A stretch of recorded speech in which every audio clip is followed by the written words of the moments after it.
这是睡眼朦胧，模糊的视线逐渐变得清晰。这是哪儿？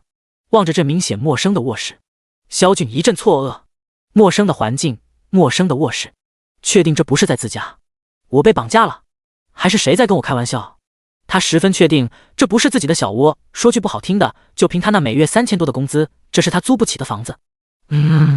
只见萧峰麻溜地跳下床，急匆匆地冲出了房间。哗哗，一阵水声从卫生间传来。叔父在洗手池洗了下手，顺便洗了把脸，抬起头随便找个毛巾擦了擦脸上的水。哟，这小伙谁啊？猛地回头看着镜中的面庞，哆哆嗦嗦地说道：还挺帅的呀。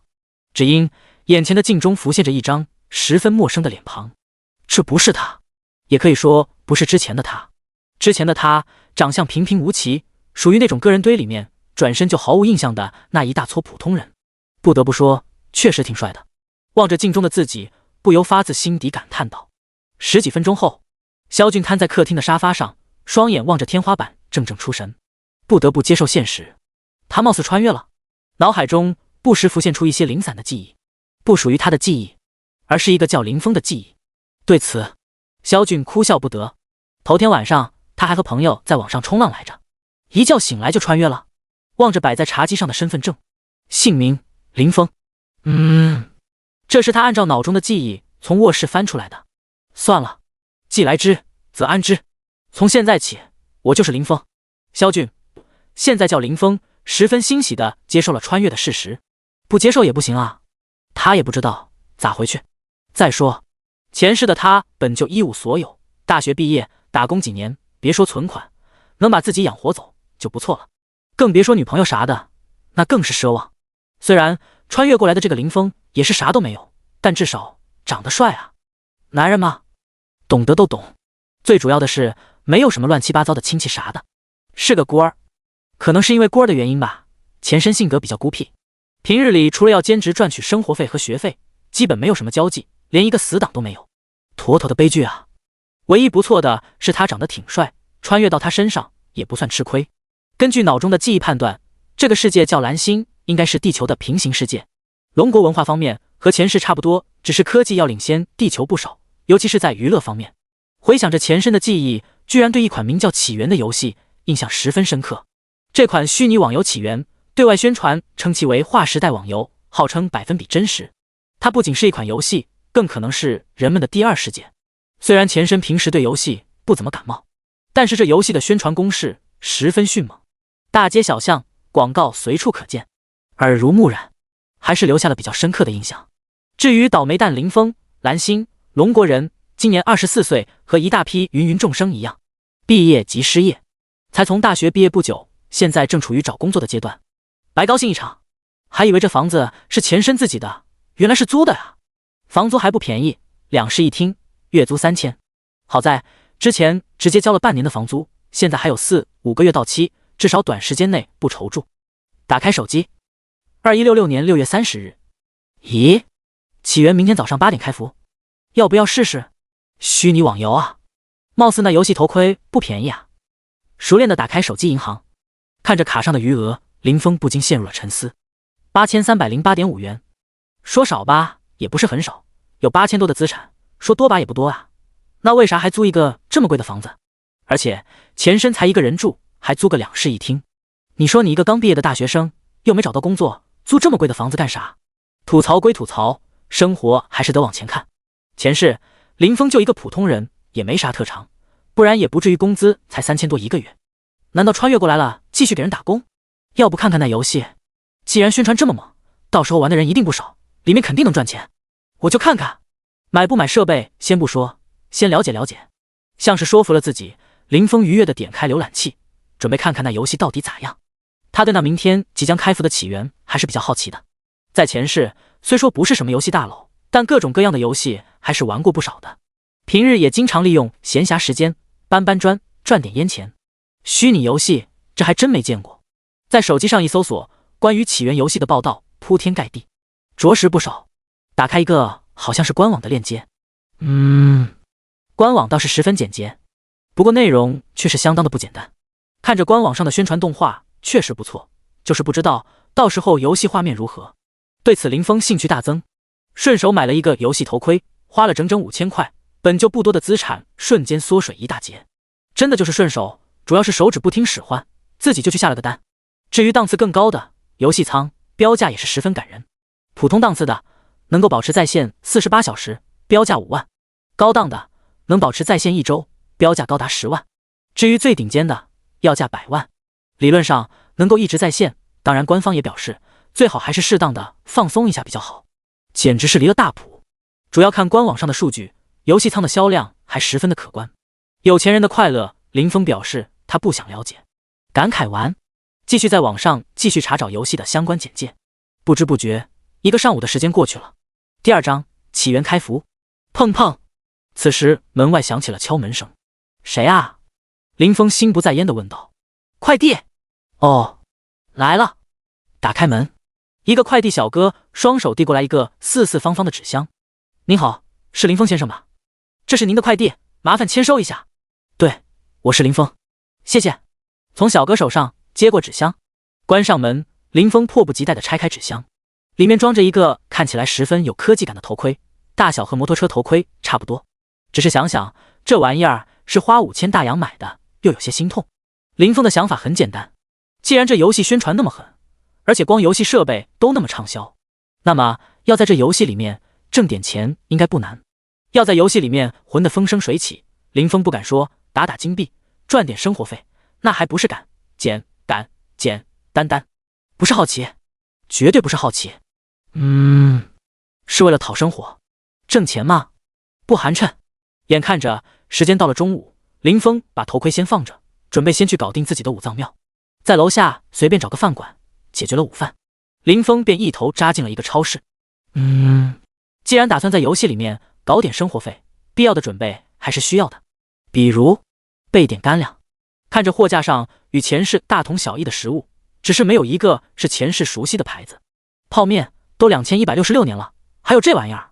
哦，不是原来的世界啊，那当我没说。整2箱，主打的就是一个怀旧。营养液，这玩意儿没见过，一只顶1天。那先来10只，主要是便宜，50一只。林峰含着泪，是觉得它真的便宜，想着中午随便吃个饭，随随便便就花了100多，还就点了俩菜，没点最贵的，就菜单中等价格的菜式。现在50顶1天，那是相当的便宜。挑挑拣拣几小时，总算是备了差不多1个月的食物。林峰迅速结完账，赶紧走人回家。主要是卡上本来还有3000多的资产，一趟购物下来就只剩下1000了。等回到家，天色早就暗了下来。随便搞了点吃的，林峰再次掏出了上午买的游戏头盔。东西很简单，就一个头盔，一本说明书，连根充电线都没有。而且林峰在头盔上面除了找到一个开关，连个接口啥的都没有。不明所以的林峰把说明书掏了出来，仔细阅读起来。还真是高科技啊！这玩意儿里面有内置电池，电量能持续使用头盔1年，全年无休的那种。所以正常情况下，这头盔用个2年以上完全没问题。使用也很简单，打开开关，10秒后意识就能进入游戏。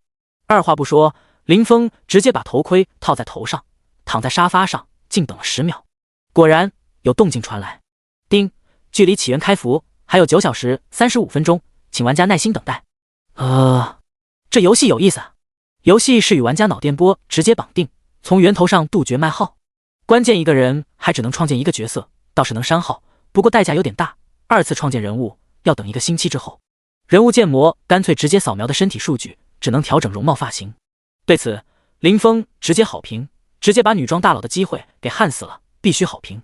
东西搞明白怎么用之后，时间也不早了，草草洗漱完毕，设置好闹钟，便趴在床上沉沉睡去。次日清晨，早上9点，林峰被一泡尿憋醒了。一看时间9点，所以说闹钟设置了个寂寞。算了，反正游戏早就开服，急也没有什么用。一番简单洗漱，又吃了个早餐，一切准备就绪。时间已经来到9点半，拿出头盔戴上，躺在床上准备进入起源。启动头盔，眼前一黑，正在连接脑电波，正在扫描身体数据。扫描完成。异世界的冒险家，欢迎来到起源。已为你生成角色，请为你的角色进行命名。请注意，一经命名不可更改。清风。本打算整个奇葩名字的林峰想想还是放弃了，起了个前世经常用的游戏 ID。是否对角色相貌进行调整？一个全身建模浮现在林峰眼前，可以对外貌进行捏脸。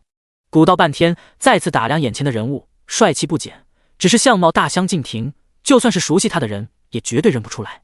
他还特意整了个古风发型，高高的马尾伫立在头顶中央，长长秀发披散脑后，两束细长的刘海搭在脸颊两侧，一副古代风流潇洒的公子哥形象跃入眼帘。不枉他花差不多半小时，林峰颇为满意。虽说也不指望能在游戏中大放异彩，不怕1万，就怕万一啊！所以林峰十分从心的把相貌改了。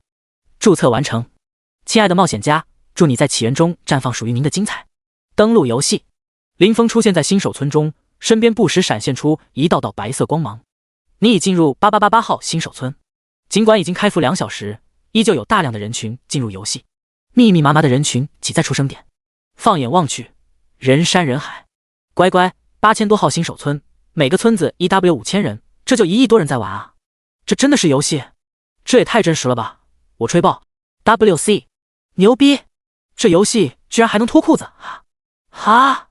哈！兄弟，我有一个大胆的想法。对，我国是有一套完整的刑法。空气清新宜人，身旁的无数嘈杂的声音涌现，让林峰都有点分不清这到底是现实还是游戏了。恭喜你获得一份幸运礼包，已发放到背包，请注意查收。系统的提示音让林峰回了神。打开背包，背包不小，横8竖7，一共56个格子，前期新手使用绰绰有余，后期不够可以花费金币进行拓展。此时第一个格子里面有一个散发七彩光芒的礼包。第3章，接到任务，心中默念，打开礼包，礼包化作一道光芒消失，原本礼包那个格子躺着一本陈旧的书籍。凝神注视书籍，物品的信息自动浮现在脑海中，是一本技能书，精力旺盛，唯一，被动，每参与击杀一个不低于自身等级的目标，有几率增加1点精神，不可交易，不可掉落，全职业通用。被动技能还是有几率加属性的技能，林峰果断学习。加精神，这是要我当奶爸的节奏啊！起源中一共有6大基础职业：战士、盾卫、法师、牧师、刺客、弓箭手。每个职业主属性不尽相同，而牧师就是主精神。算了，奶爸就奶爸吧。要知道，大部分游戏玩辅助职业的小姐姐可不在少数。没见某个游戏经常奶荒，比如某调县城与勇士。有了这个技能，前期就不说了，越到后期越明显啊！到时候当个收费奶，赚点生活费，岂不是美滋滋？随大刘来到一个麻衣老者身前。新手村村长，一个白发苍苍、面目慈祥的老者笑呵呵地说道：“年轻人，欢迎来到起源大陆，不知我有什么可以帮到你？”前辈，出来跪宝地，不知可有什么强大的传承？林峰回道。回想着昨天官网上说的，起源里面的 NPC 灵活动相当自由，只有打好关系才容易触发任务。不管是真是假，反正林峰态度表现得十分恭敬。闻听此言，村长目光幽邃，好似陷入回忆之中，慢悠悠地开口道：“上古年间，百族林立，当时涌现了无数强大的神之，只是不知后来发生了何种变故，导致传承断绝。现如今只剩下6位神之的传承。”林峰一听，果然就是6大职业，只是嘴上反问：“不知是哪6种传承？”有霸气无双的狂战士，高贵优雅的魔法师，百战不死的神盾士，也有行走在阴影之中的刺客，百步穿杨的神箭手，心怀慈悲的牧师，不知你要选择哪种？林峰嘴角一抽，转个直，还扯半天犊子。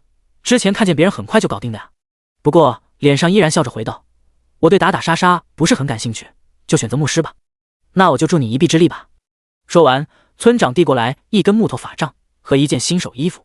新手法杖，白色，法术攻击5，普攻变为远程，使用要求法师、牧师。新手衣袍，白色，物理防御2，无使用要求。你成功转职为牧师。听着系统的提示音，伸手接过装备，直接穿戴上。前辈，那晚辈先告辞了。说完，恭敬地对着村长行了个礼。村长艾利克对你好感度加20。正准备转身离开，不料村长却叫住了他：“年轻人，不知道你能不能帮我一个小忙？”叮，你是否接受村长的委托连环任务，前往村外收集100分兔毛？接受。这游戏还能这样玩？走在路上的林峰老半天没回过神来，新手选个职业还能接到任务，不枉费自己陪着东拉西扯了半天。官网上可是说了，触发任务的概率很低的。忍住心中的喜悦，林峰继续在村里转悠起来，可惜一圈下来没有触发第二个任务，无奈只得往村外赶去。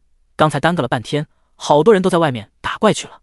查看属性 ：ID 清风，职业牧师，等级1，0100，生命值110，魔法值110，物理攻击3，法术攻击8，物理防御3，法术防御1，力量1，一力量等于3物理攻击，体质1，一体质等于10生命值1物理防御，精神1，一精神等于10魔法值1法术防御，智力1，一智力等于3法术攻击，敏捷1，敏捷主要影响攻速、移速、攻手和刺客额外增加1物理攻击，自由属性点10，初始属性都是一样，有10点属性点可以分配。装备新手法装、新手衣袍，技能探查术、精力旺盛、治疗术。探查术通用技能，可查看不高于自身5级的怪物属性，无消耗、无冷却。治疗术1级，熟练度0100，每秒恢复目标生命值30加500分号 X 精神的生命值，持续3S， 消耗20点魔法值，冷却20S。精力旺盛1级，被动，每参与击杀一个同等级目标，均有1%的几率增加1点精神，累计获得10点精神，晋升下一等级。把10点属性点加在精神上，有被动技能精力旺盛在，迟早成为顶级奶爸，1%的几率应该不算低吧。魔法值110、210加100，虽然前期对治疗术加成可有可无，但是蓝量提升将近1倍就很可观了。虽然会自己缓慢恢复，不过那恢复速度十分感人。走了差不多10来分钟，终于来一级野怪区域，足足10来个足球场那么大的一片草原上，零零散散的分布了一些兔子。看着到处都是10几号人对一只兔子动手，那兔子到处上蹿下跳，奈何围攻的人实在太多，最终只能成为玩家的经验值。林峰一脸黑线，要不要这么夸张啊？不由好奇地探查了一下兔子的属性。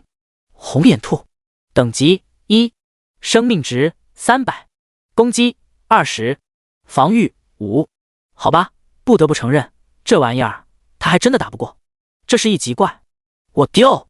那我接的那个任务要100个兔毛，坑爹呢！36D 大奶升级求组，速度来几个打手啊？有没有好心的哥哥带人家啊？可萌可育可萝莉哦！效率队伍来个盾位，4等于1，速度进组。看着眼前这人比怪多的场景，有已经组好队开刷的，也有还在到处找队友的。四处随便转转，看看有没有机会找个队伍组队打怪，不然没法升级。第4章与一大波美女组队，有没有牧师？速度进组刷怪了4等于1。听到有人要组奶，林峰赶紧小跑过去。走近一看，队伍搭配还挺有意思的，一个盾卫，2个法师，一个弓手，最主要全是妹子。那个，我是牧师，你们这方便组我不？林峰上前有些尴尬地问道。似乎是听到询问，其中一个身材高挑的女法师转过身来打量着林峰。望着这个叫一梦倾城的女法师，林峰眼中的惊艳一闪而逝。女子约莫23、24岁，大概1米7左右的身高，肤光如雪，眉目如画，瓜子脸，一头黝黑的秀发披散在脑后，沉鱼落雁，闭月羞花，美丽犹如画中的仙女。这女人的相貌，林峰能给99分，多1分怕她骄傲。身材凹凸有致，尤其是胸前那2盏大灯，起码有地，只是一副生人勿近的模样。不知道这容貌是经过调整的，还是她的本来面貌，林峰暗自揣测。嗨嗨，那个美女，我刚刚听到你们需要找牧师。一梦倾城眼中同样十分惊奇，她自认容貌不差，很少有人初次见到她的容貌还能表现得如此平静。眼前的男子虽然也有惊讶，但是马上便能恢复，如常实属难得。他都有些怀疑自己的魅力了。可以，我拉你进组。一梦倾城邀请你加入队伍，同意申请。队伍里面另一个法师 ID 叫雪儿，一个弓手 ID 叫冷月，两女身材与一梦倾城相仿，的颜值也都不低，起码95以上。就是那个冷月看上去挺高冷的，还有个小萝莉1米5出头的样子，颜值也不低，要说唯一美中不足。对，要不起。你们好，我叫清风。收回目光，林峰神色平静地和几位队友打了个招呼。对于林峰的加入，队伍中其他几个妹子十分吃惊。她们几个现实中就是好朋友，平时对男人从来没有好脸色的这位大姐，今天居然主动邀请男人一起组队。你好，一梦倾城点了下头回应道。另外2人也是一一回应。你好，我叫青宁，小哥哥，人家等下就就靠你照顾了一个身材矮小的女孩子。吐了吐舌头，俏皮的说道。看着青宁手中几乎与他等高的盾牌，实在很难想象身材如此娇小的他为何会选择盾位的。一梦倾城无语的白了青宁一眼，说道：走吧，打怪去，咱们耽搁了不少时间。说完径直朝着远处人少的地方走去。几人匆忙跟上。现在距离开服差不多过了2个多小时，好多人等级都升到了2、3级，去挑战高级怪去了。几人总算不用和几个队伍抢一个怪了。那我去开怪了。只见青宁扛着那个比他矮不了几分的大盾牌，率先朝着一只兔子攻击。负1，受到攻击的野兔十分灵活，一个转身蹦起来，撞在青宁的木盾牌上。负10，抗怪完全无压力，动上手了。另外3女也是纷纷甩出技能。负10，效果一言难尽。2位法师技能全空了，只有弓手取得了战果。林峰嘴角一抽，忍住没笑。算了，效率慢点就慢点吧，看几位美女打怪也是别有一番风采，主打的就是一个心情愉悦。一梦倾城转头望着林峰使劲憋笑的面庞，俏脸一红，美眸狠狠地瞪了他一眼，回头继续专心的打怪。没事，慢慢熟练就好被人发现。林峰反而出声安慰道。过了几分钟，兔子血量还没打掉一半，青宁反倒被打掉了将近一半的血量，赶紧给青宁上了一个治疗术。还好治疗术是锁定技能，不会空，也幸好青宁那个小丫头的技术还可以，加上有林峰回血，抗怪压力倒是不大。最终10来分钟才把这只兔子打死，要是几女每次都能命中的话，最多1分钟就能搞定的。2个法师都是全智力加点，前期攻击可不低。你获得10点经验值，你获得兔毛任务物品 X2， 你获得了1铜币，还不错呀。再干掉9只兔子，咱们就升级了。林峰微微惊讶，队伍现在是平均分配模式，还能有10点经验，一只怪有50点经验，相当的丰厚啊。要是单刷的话，2只就能升到2级啊。不知道别人能不能单刷，反正他是做不到的。不过一只兔子才给5个铜板，这游戏的金价林峰感觉还是很有搞头的，前提是他得搞得到游戏币。获得了2个兔毛，那就更爽了。还好这玩意儿一次不是只掉1个，任务物品居然直接掉落在背包。好评，必须给个好评。青宁，你恢复一下状态，咱们好开下一只怪。一梦倾城见青宁的血量不是很健康，大声嘱咐道。不怪林峰回血不及时，他的蓝量都干了好几次。继续打怪，这次几女的输出要好点了。第2只怪花了差不多8分钟，第3只差不多5分钟。随着熟练，打怪速度越来越快，虽然目前也差不多只有 50% 的命中，进步速度还是很快的。花了差不多半小时，几人终于升到了2级。恭喜你升到2级，全属性加1点，自由属性点加5。放眼望去，现在1级区域已经没几个人，基本都去打跟高级别的怪去了。惯例把属性点加在精神上面。ID 清风，职业牧师，等级20800，计算公式 EXP 等于100 XN为当前等级。生命值120，魔法值270，物理攻击6，法术攻击11，物理防御4，法术防御17，力量2，体质2，精神17，智力2，敏捷2，自由属性点0。值得一提的是，治疗术的熟练度过半了，不知道2级的效果怎么样。至于兔毛，虽然不是每只怪都掉，但是获得数量不是固定的，最多的时候一只怪给过5个，少的1个都不给。咱们继续打兔子，还是换地方？虽然任务还没完成，但是林峰还是问了一下。继续吧。虽说2级之后打1级怪物经验要少 20%， 但是咱们现在攻击更高，等再熟练，打怪速度能更快。作为队长的一梦倾城想了一下说道。当然现在打兔子的人少，不用抢怪。好，那继续。虽说打怪比较枯燥，但是几个女孩子都是干劲十足。当然林峰也是乐在其中，这边风景独好，偶尔再丢一个技能，好不轻松。第5章光之守护，你获得8点经验值，你获得兔毛 X5， 你获得1铜币。这只兔子还挺识相，给了5个任务材料，就是这爆率是真的感人。既然到现在为止打了将近20只怪，除了铜币啥都没爆，关键连铜币都给的不多，习惯性的给了青宁1发治疗术，加102，加102，加102。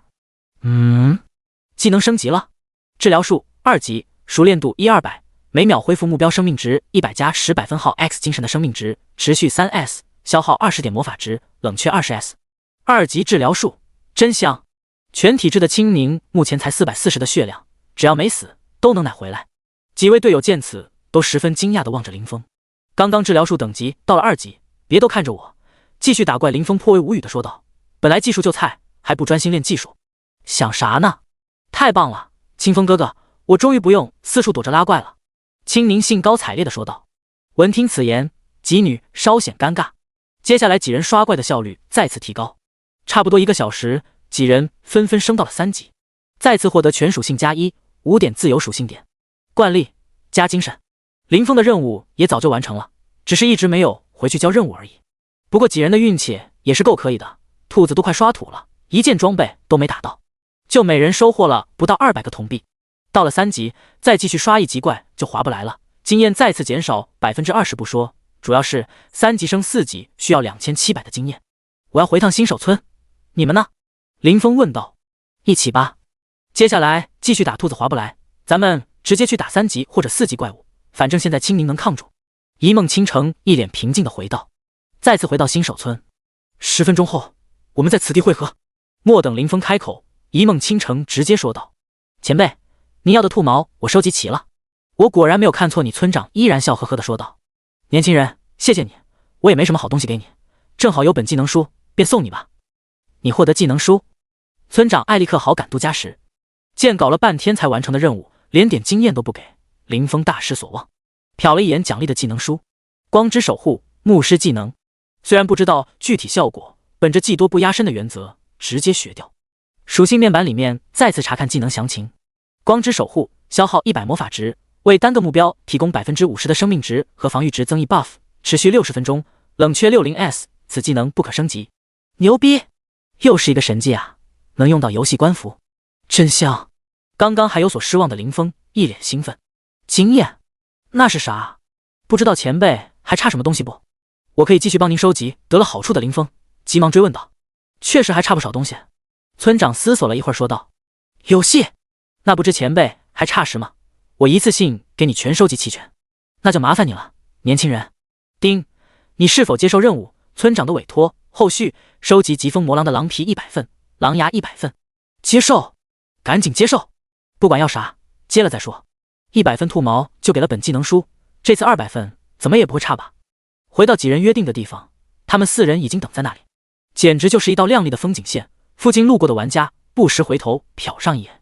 几人碰面，准备好了？那赶紧走！林峰急忙催促道。要是目光能杀死一个人的话，现在林峰估计已经死了不下上百次。那小子是谁啊？几个美女等他一个人。All slow， 我酸了。几人一走，身后一片哗然，看着几女不紧不慢地走着，一路有说有笑。林峰只得开口：“几位美女，咱能走快点吗？我们4个大美人等你一个人，你还不高兴？”估计对林峰的印象还不错。一梦倾城难得开了个玩笑。高兴，肯定高兴啊，只是我着急升级呢。林峰一脸苦笑地说道。哼，口是心非。半晌，来到3级怪区域。好家伙，又是人比怪多，要不咱们去打4级怪物？林峰赶紧提议道。4级怪，青宁能抗住吗？眼前人实在太多，一梦倾城担忧地说道。应该没问题吧？青宁有些不确定地答道。那咱们去试试吧。商量好后，几人继续往前。正好4级怪物是林峰的任务怪疾风魔狼，虽然人还是不少，但是比3级怪区域要好很多。疾风魔狼等级4，生命值1000，法力值300，攻击60，防御20，技能锋刃。查看了一下怪物属性。青宁，你等下只要不是每次技能都吃到，就能抗住。林峰大致估算了一下双方实力，顺手给青宁上了个光之守护。哇，清风哥哥，你这是什么技能？好厉害！本来还有些担心扛不住的他，见状直接在那儿大呼小叫。怎么了？一梦倾城几人闻言诧异地问道。我的生命值和防御值都增加了50%，持续60分钟，这技能好厉害。青宁急忙解释。几女面面相觑，什么技能这么厉害？就一个增益 buff， 你抓紧时间开怪，这技能耗蓝不少，不要浪费时间。没和几女解释，直接催促道。几人闻言立马进入状态，不到2分钟，魔狼直接倒地。你获得18点经验值，你获得狼牙 X1， 你成功触发精力旺盛，获得1点精神属性点，你获得3铜币。本来林峰还没在意，直到看见得到1.1精神属性，差点没把嘴笑歪。看来还运气不错，1%的概率真的不算高吧。青宁的血量还十分健康，几人都在抓紧时间打怪，没人注意到林峰一个人在那傻乐。技能描述的是击杀，看来不一定要自己动手杀怪，组队状态队友杀的也算。第6章，准备工作。时光犹如白驹过隙，感觉腹中饥饿的林峰瞟了一眼时间，已经快下午3点。难道那几个女人都不知道饿的吗？看了下经验，再打几只怪就能升级，升完级下线搞点吃的吧。值得一提的是，林峰再次收获3点精神，不知道是不是越级打怪有加成，还是运气来了。期间还出了几件装备，只是林峰没要，作为补偿，姬女把铜币分给了他，现在铜币快破1000了，只是目前还没开通交易渠道，不知价值几何。打怪的间隙，林峰也时不时关注聊天频道，只是现阶段估计用钱的地方不多，也没人收币。任务早早就完成了，对于奖励，林峰也是十分期待的。一道光芒闪过，恭喜你升到了4级，全属性+1，自由属性点+5，升级了。把属性点加在精神上，法力值达到430点。你们不饿吗？林峰开口问道。谁料几人纷纷诧异地看着他。你不是用的游戏仓吗？游戏仓有提供营养液的？一梦倾城一脸不解地问道。看样子5个人就他一个人使用的头盔上的游戏。狗大货，我是用的游戏头盔。林峰无语地说道。一梦倾城也是反应过来，他们几人家里都不差钱，自然是用的游戏仓。眼看早就过了午饭时间，有些不好意思地说道。那好，你先下线去吃饭，正好我们几个也休息一下。对了，加个好友吧，等下你直接私聊我。那行，半小时内我就能上线。林峰加上几女的好友，直接就下线了。姐，咱们现在干嘛？继续打怪。见到林峰下线，青宁跑到一梦倾城身旁，抱着他的手臂说道。你背包有准备药水？一梦倾城反问道。没多少，只有不到10瓶，主要是起源里面爆率不高，游戏币给的也不多，都没收到多少币。青宁看了下背包回道。让下面的人继续收游戏币，这东西有备无患，万一真要用的时候再去收，根本来不及。想了片刻，一梦倾城嘱咐道。就怕这小丫头贪玩，不分轻重。哦，好的，就是现在价格有点贵了，铜币比例都1:1了，还要收多少啊？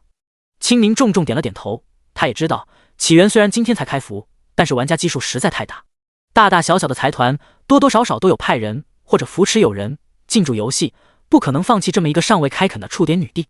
那姐，你为啥会组清风啊？以前也没见你对其他男人有啥好脸色啊？青宁一脸八卦地问道。旁边站着的冷月和雪儿也是默默地把耳朵竖了起来。怎么说呢？一梦倾城想了一下，继续说道。本来我们进来游戏的时间就晚了不少，我也只是想着随便找个牧师先练级。而且不知道你们注意过没有，当时清风和我们几个见面的时候，他虽然有被我们几个容貌惊讶到，但是马上就平静下来了。至少我对他不算讨厌，就打算先组着，实在不行晚点再换个队友。至于现在，还是教好他比较好。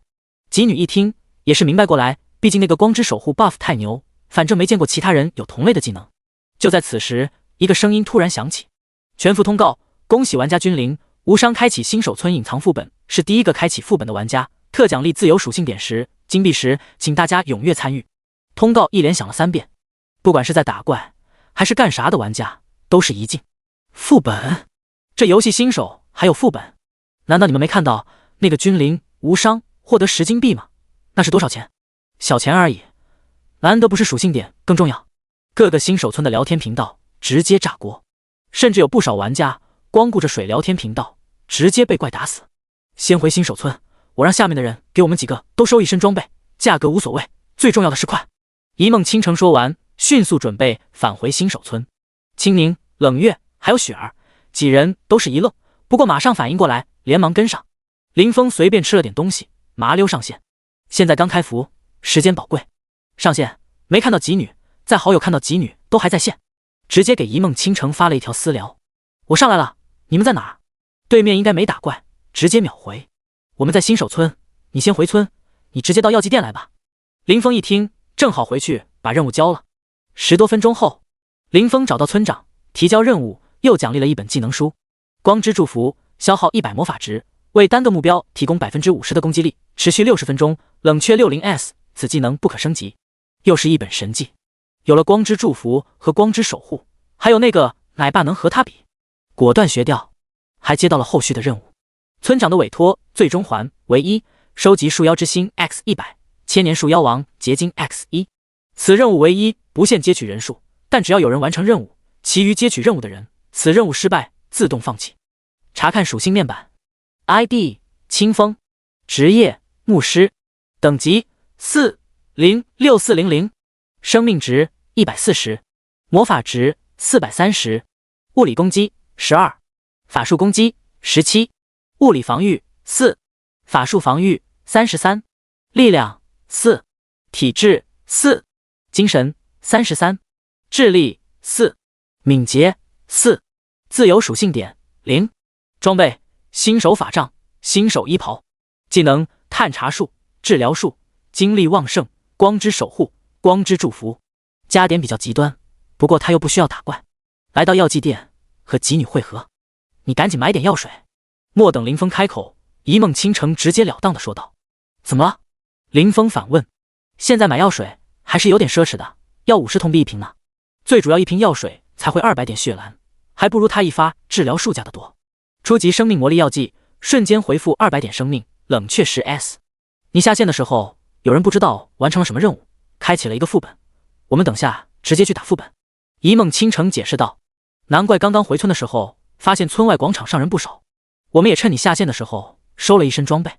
对啊，清风哥哥，人家现在血量1100，防御40哦。青宁也是附和道。提升那么大，这基本翻了1倍啊。那当然，人家这一身装备才花了不到5W， 怎么样，不错吧？林峰嘴角一抽，好家伙，就前期一身白板装备花了4-5W， 果然10个萝莉9个富，还有一个超级富。而且看其他几个女孩子也是一副占了便宜的样子，估计也是妥妥的富婆一枚。第7章进入副本，打开背包936铜币，直接买了18瓶回蓝药水。你买了多少药水？一梦倾城问道。18瓶啊，钱都花光了。丁，一梦倾城向你发起交易申请。林峰疑惑地看向他。你多买点，这点不够。一梦倾城一脸严肃地说道。说完直接交易过来1金币。果然是狗大户，好家伙，1金币等于1W 铜币，肯定是用钱收的。这么多，顺手直接买了200瓶蓝药。幸好药水一个格子能叠加99瓶，不然还装不下。还好我们收得早，1金币才1W 左右，现在价格都快涨到2W 了。林峰直接一哆嗦。多少？现在快2W 1斤啊。怎么了？一梦倾城不解地看向林峰。痛，心痛。看着背包里面那218瓶药水，这不是药水，这是钱啊，能赶上前身的存款了呀。那个，要不我把药水还给你，这我还不起啊。林峰痛心疾首地说道。又没说要你还。一梦倾城白了他一眼说道。你们玩个游戏至于吗？花这么多钱买装备就算了，连要钱都花这么多。林峰十分不解。谁知话音刚落，姬女全是一副看傻子的模样看着他。你觉得玩这游戏的人多不多？一梦倾城反问道。应该挺多的吧，咱们这是8888号新手村，一个村 1W5000人。林峰越说声音越小。对啊，这尼玛都至少1亿多人在玩啊，关键后面还有不少新手村啊。所以你认为这还是一款简单的游戏吗？一不先，步不先，前期必要的投资可不能少。好吧，对此林峰表示理解，毕竟他也投资了不少，基本上倾家荡产了，足6-7千块呢。几人组好队伍来到村口广场，只见在广场边缘有一个黑白色的漩涡在缓慢旋转，这就是副本的入口。整个广场上人头攒动，这些玩家中大多是来凑热闹的，当然也有不少是想来参加副本的，正四处找队友。更多的玩家干脆在广场上卖东西，不过大多都是卖铜币，装备很少，爆率感人也是一个问题。不知道这个副本谁能拿到手刹？那些顶级公会应该问题不大，咱们这些散人别想了。听说这个副本很难，里面全是精英怪，征战天下、狼族、不败神话这些大公会都卡住了。对，我也听说了，团灭了10几个队伍。几人在广大玩家的注视下缓缓走向漩涡，主要是队伍中4个美女吸引了大众的目光。是否进入副本？该副本每日只能进入1次。进入。丁，你已进入副本。众人处在一片森林入口，四周静悄悄的。先等等，林峰开口说道。几女都一脸疑惑，没解释什么，直接给几女挨个上了光之守护和光之祝福。进来啥都没干，先用了3瓶蓝药，按现在的金价，差不多小300块墨了呀。光之守护，几人都知道，不过光之祝福还是头一次见。不过见林峰没有解释的意思，估计问了也得不到结果，索性没问。小心翼翼地踏入森林，青柠顶正最前面，其他几女把分散四周，把林峰夹在中间。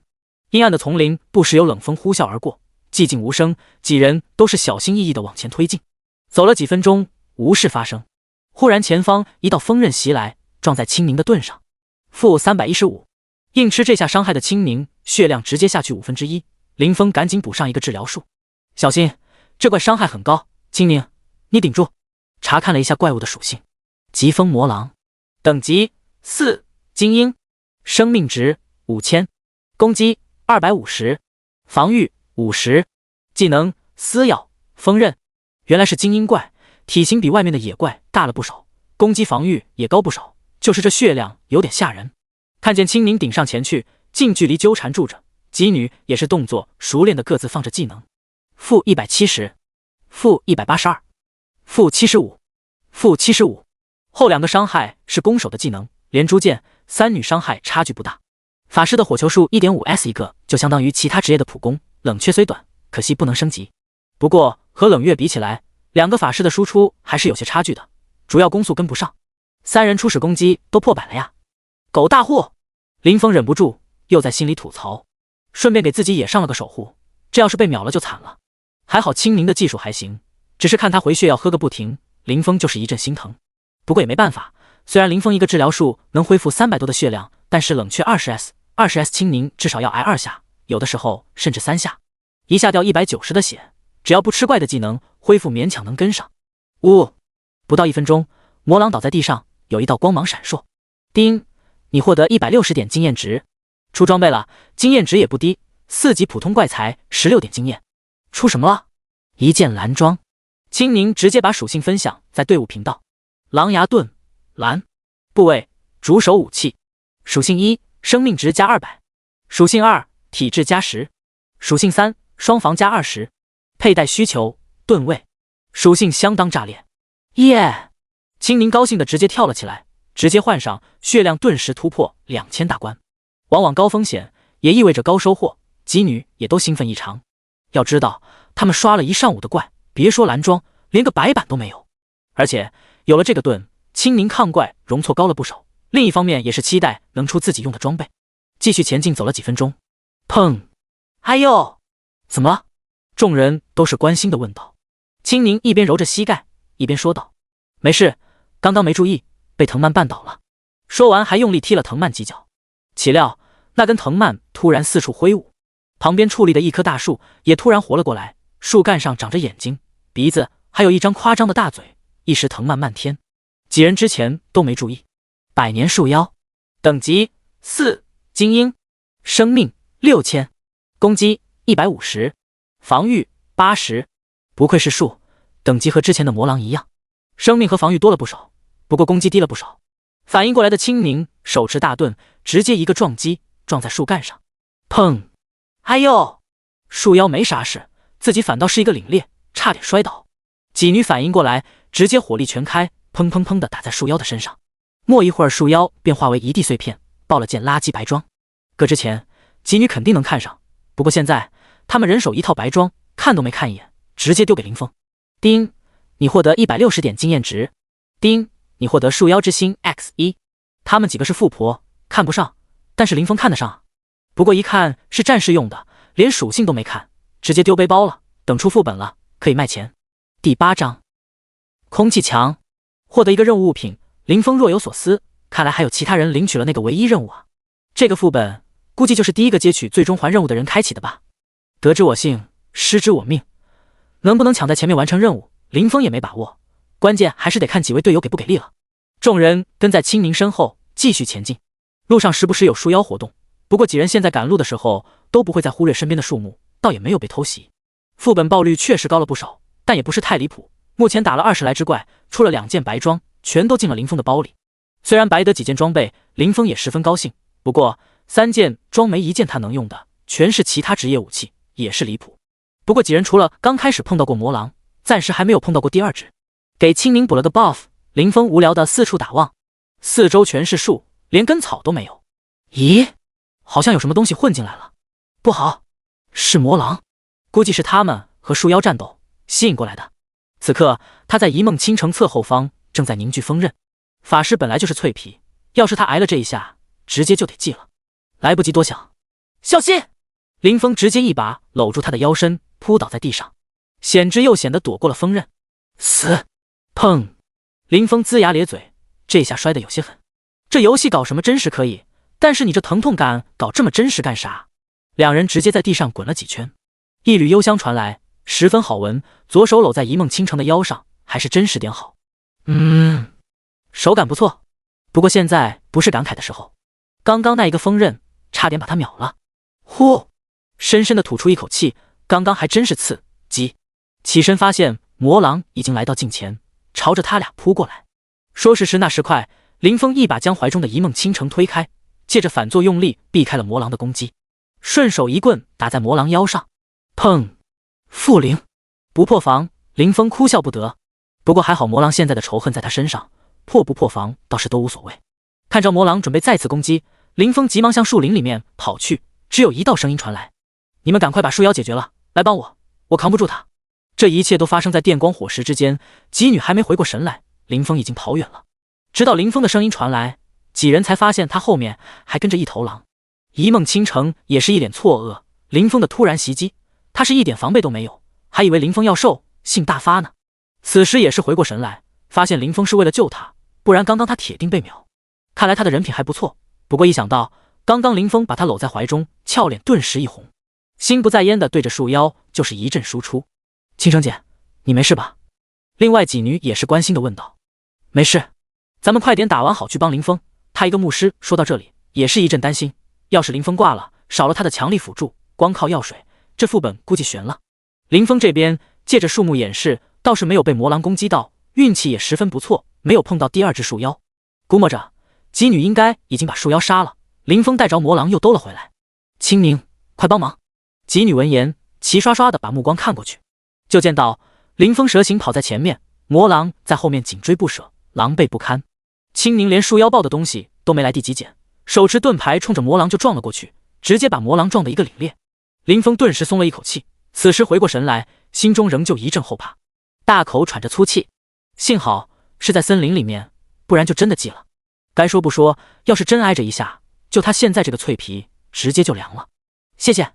一梦倾城也是凑到近前对林峰说道。不客气，你可是咱队的主力担当。林峰不在意的挥了挥手说道，顺手给青宁上个治疗术。你一梦倾城一副欲言又止的样子。我怎么了？没什么。想了下，一梦倾城还是没问出口。觉得莫名其妙的林峰一头雾水，来到他们刚刚杀的树妖处，发现地上的东西还没捡，好像是本书。捡起来一看，是一本牧师的群体治疗术。丁，你获得160点经验值。丁，你触发了精力旺盛，获得1点精神。正好几女也把魔狼击杀。哟，大难不死，必有后福啊！刚刚那个树妖出了本牧师的群体的治疗，我就直接用了呀。林峰也没客气，跟几女说了声。众女也没什么意见，林峰直接学习掉，看了下技能详情。群体治疗术1级，熟练度0-100，消耗50点魔法值，给方圆150米的目标，每秒恢复50加200分号 X 精神的生命值，持续10S，冷却60S，效果相当不错。冷却时间长点，但是范围大，治疗量也还可以。经过刚刚的一段小插曲，众人更加小心，慢慢向前推进。前面过不去，有空气墙。不知过了多久，青宁突然跑回来，对着跟在后面的几人说道：空气墙。林峰道：青宁点了点头，说道：我估计咱们现在是在外围，可能还没有达到要求，去不了里面。林峰猜测道。几女也是停止讨论，都把疑惑的目光投向林峰。你的意思是咱们要把外围的怪物清理完了才能进内围？一梦倾城试探的说道。也好，反正现在前面去不了，继续找怪打了再说。雪儿也是附和道。意见统一之后，几人便顺着空气墙先往一个方向清理，又陆陆续续杀了不少个4级精英怪，大部分都是树妖，只有极少数魔狼。前后花了将近3个小时，大部分的时间都花在赶路和找怪上面。不得不说，这个副本地图还挺大的，不过怪物只有精英怪，魔狼不算多，到现在一共才发现5只。几人等级早就升到了5级，并且经验都过半，装备也已经秒枪换炮。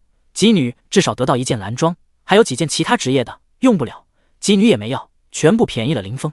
反倒是林峰全身上下凑了不少白板装备，因为基本牧师能用的法师一样也能用，所以林峰倒是没要自己能用的蓝装。至于白板，反正他现在啥都没有，加防御的御剑能穿戴的装备就穿上，至于加攻击的聊胜于无吧。还出了2本技能书，一本法师的，一本弓箭手用的，具体是啥林峰没看，反正又不是他用的。第9章千年树妖王。原本前方存在的空气墙早已消失，这次再无阻挡，没走多远就发现了一只不一样的怪物。千年树妖，等级5，精英，生命值8000，攻击160，防御100。虽然属性比4级的高很多，但几人打怪的速度反倒比之前要快很多。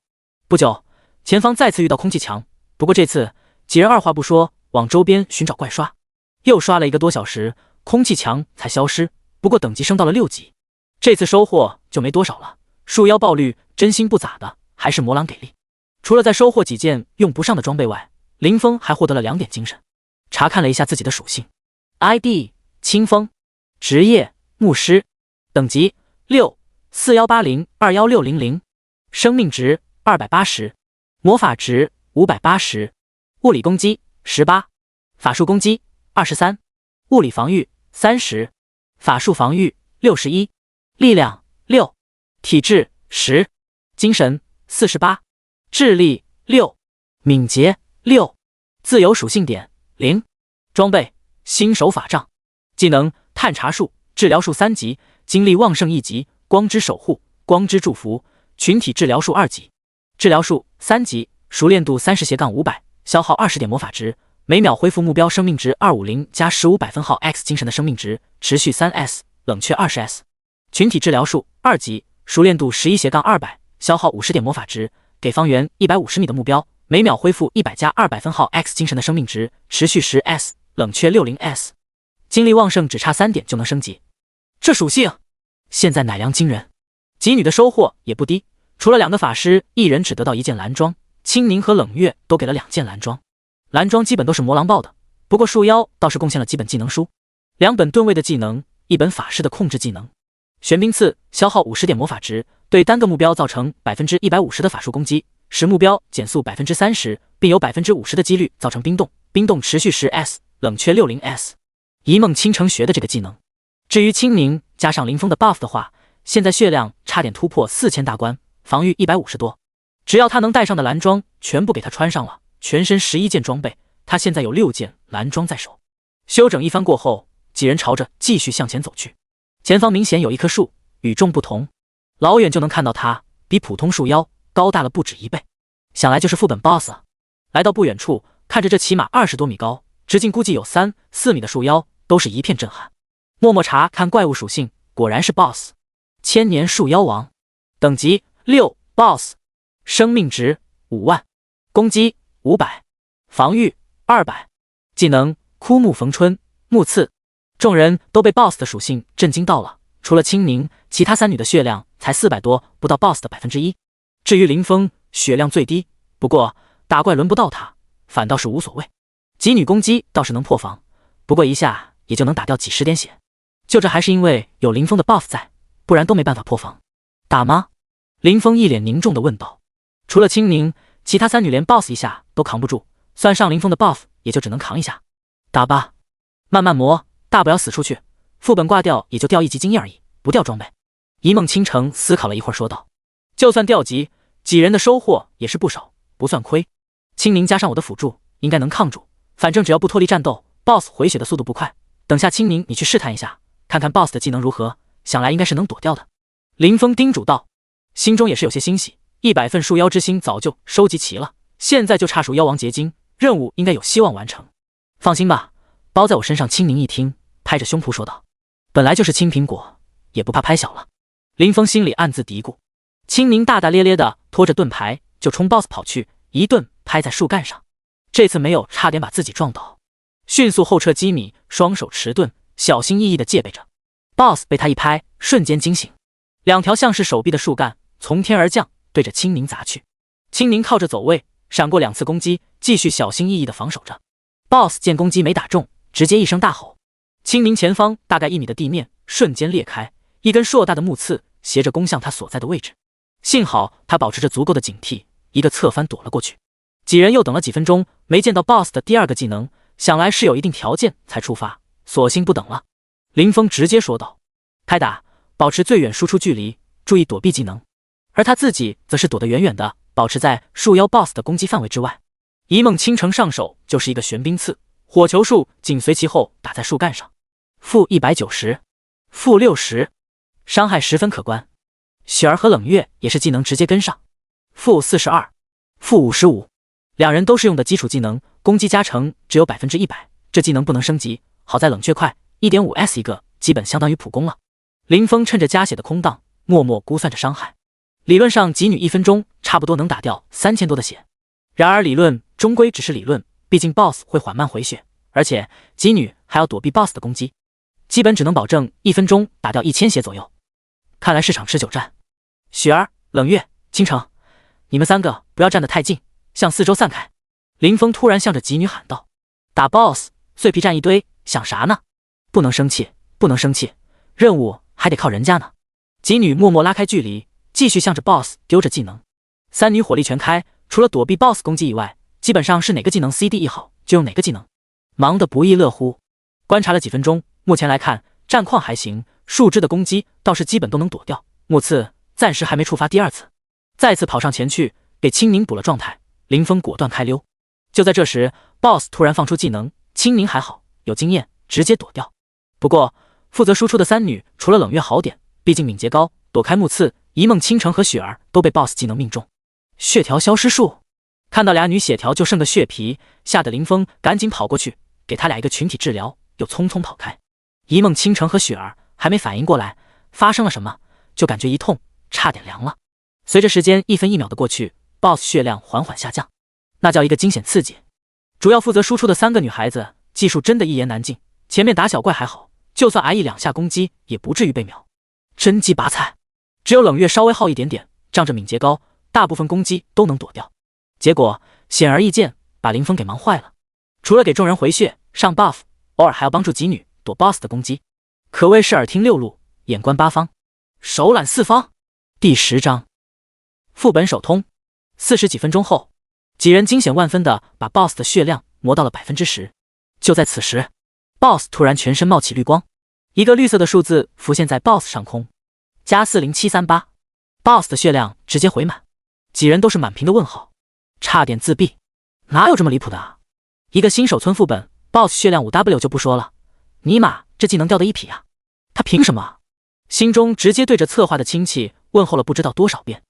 这新手村副本啊，这合理吗？对了， BOSS 的技能由于一直都没见 BOSS 使用，林峰都差点忘了，这 BOSS 还有第2个技能。别停，这个应该就是 BOSS 的技能枯木逢春，这技能冷却时间肯定很长，不然这副本谁能打过？看着极女像是泄了气的皮球，林峰直接对着极女吼道。众女精神一振，也对，要是能无限使用，干脆别打了，直接摆烂得了。再次卯足了气，开始对着 BOSS 就是一阵猛攻。有了之前的经验，极女也是轻车熟路，比上次输出还要猛，躲避 BOSS 攻击也足够熟练，只是偶尔被攻击到一下。这次不到40分钟， BOSS 的血量再次掉到10%。几人都是紧盯着 BOSS 的血条，手上动作却没停下来，继续猛烈输出。9%、8%。见此，几人皆是松了一口气，幸好没有再次回满血。眼见 BOSS 血量越来越少，几人输出越来越猛，仿佛要把这1个多小时的郁闷全部发泄出来样。又是几分钟后， BOSS 的血条终于清空，不甘的怒吼一声，倒在地上，几道光芒散落在旁边。叮，你获得2000经验值。叮，你获得千年树妖王结晶。叮，你触发了精力旺盛，精神增加1点。叮，恭喜你完成了副本首通，即将进行全服通告，是否隐藏 ID？ 几人纷纷选择隐藏。全服通告，恭喜玩家神秘人、神秘人、神秘人、神秘人、神秘人完成副本首通，系统奖励声望500，金币10，自由属性点10，惊喜礼包 X1，特此通告。通告连响3遍，全服玩家像是被定格了一般，瞬间安静了片刻，然后轰然炸裂开来。王德发，老子是不是出现幻听了？今天就有人直接通关这个副本了，骗人的吧？那些顶级大公会不是说团灭了好多队伍吗？各个新手村的顶尖大公会会长和那些大神玩家都是脸色一变，尤其是那几个团灭不少队伍的公会会长，脸色更是难堪，纷纷派人去打听是谁通关的副本，不过注定徒劳无功。冷静之后，也猜到多半是散人队伍完成的首通。若是各大公会的人通关的话，绝对不会隐藏 ID。还在副本里的几人也是瞬间陷入狂喜，尤其是几女蹦蹦跳跳的欢呼着，胸前的小兔子一跳一跳的，真可爱。就连一直比较高冷的冷月都是一脸兴奋。林峰眼睛都直了，赶紧趁着没被发现收回目光，只是不时的瞟上一眼。10金币啊，之前一梦倾城说的，现在1金币差不多2W块啊，发了呀。从兴奋中回过神来的林峰见几个女孩子还在那傻乐，我说你们至于这么大反应吗？10金币估计你们也不是很在乎啊。林峰不解地问道。惊喜礼包啊，有惊喜礼包？几女争先恐后地说道。林峰听完也是一愣，一个惊喜礼包值得这么大反应？不是开服每人送了一个的吗？虽说里面开的东西确实不错，不过还是装傻充愣地问道，惊喜礼包怎么了？开服10几亿人在线，一共才送100个，你说珍贵不？一梦倾城没好气地说道。这么稀有？林峰这下是真的愣住了。清风哥哥，你知道我为什么玩盾位吗？青宁一脸兴奋地说道。为什么？初次见面的时候，林峰还奇怪，为什么青宁一个小萝莉玩个盾位，盾牌都快有她身高那么高了。就是因为惊喜礼包，我开服幸运地获得过一个，开出一本技能书。说完，在队伍频道分享了一条消息：身强体壮，被动法术防御与物理防御同步，并且每一点体质额外获得10点生命值。怎么样？怪不得之前觉得这小丫头血量有点高，很强。林峰竖着大拇指说道。赶紧去看看 BOSS 报了什么。说完直接朝着 BOSS 的尸体走去，然而却没一个人鸟他，简直是大爆啊！金币掉了2枚，直接队伍平分，一人获得4000铜币，还有3件装备：青木法杖紫。武器属性1，法术攻击加100；属性2，施法速度正 20%；属性3，智力加20，精神加20；属性4，基础暴击正 10%。附带技能荆棘缠绕，对敌人造成 100% 法术攻击的伤害，并困住敌人 5S 冷却3分钟。佩戴需求：牧师、法师。酒葫芦蓝，未鉴定。青木胸甲绿。胸甲属性1，生命值加500；属性2，力量加10，体质加10；属性3，物理防御加30，法术防御加30。佩戴需求无。除了装备，还有一个道具，不知道干啥用的。木之心，千年树妖王的心脏，作用未知。林峰把这几件装备的属性分享到队伍频道。紫色的法杖，一梦倾城和雪儿都是惊呼出声。至于青木胸甲，基本上是给青宁。俩人嘀嘀咕咕了半天，最后一梦倾城拿到了法杖，硬塞给林峰5个金币。胸甲不出意外给了青宁，他也给了林峰2金币，一共获得7个金币。林峰心里也笑开了花。推辞？别闹！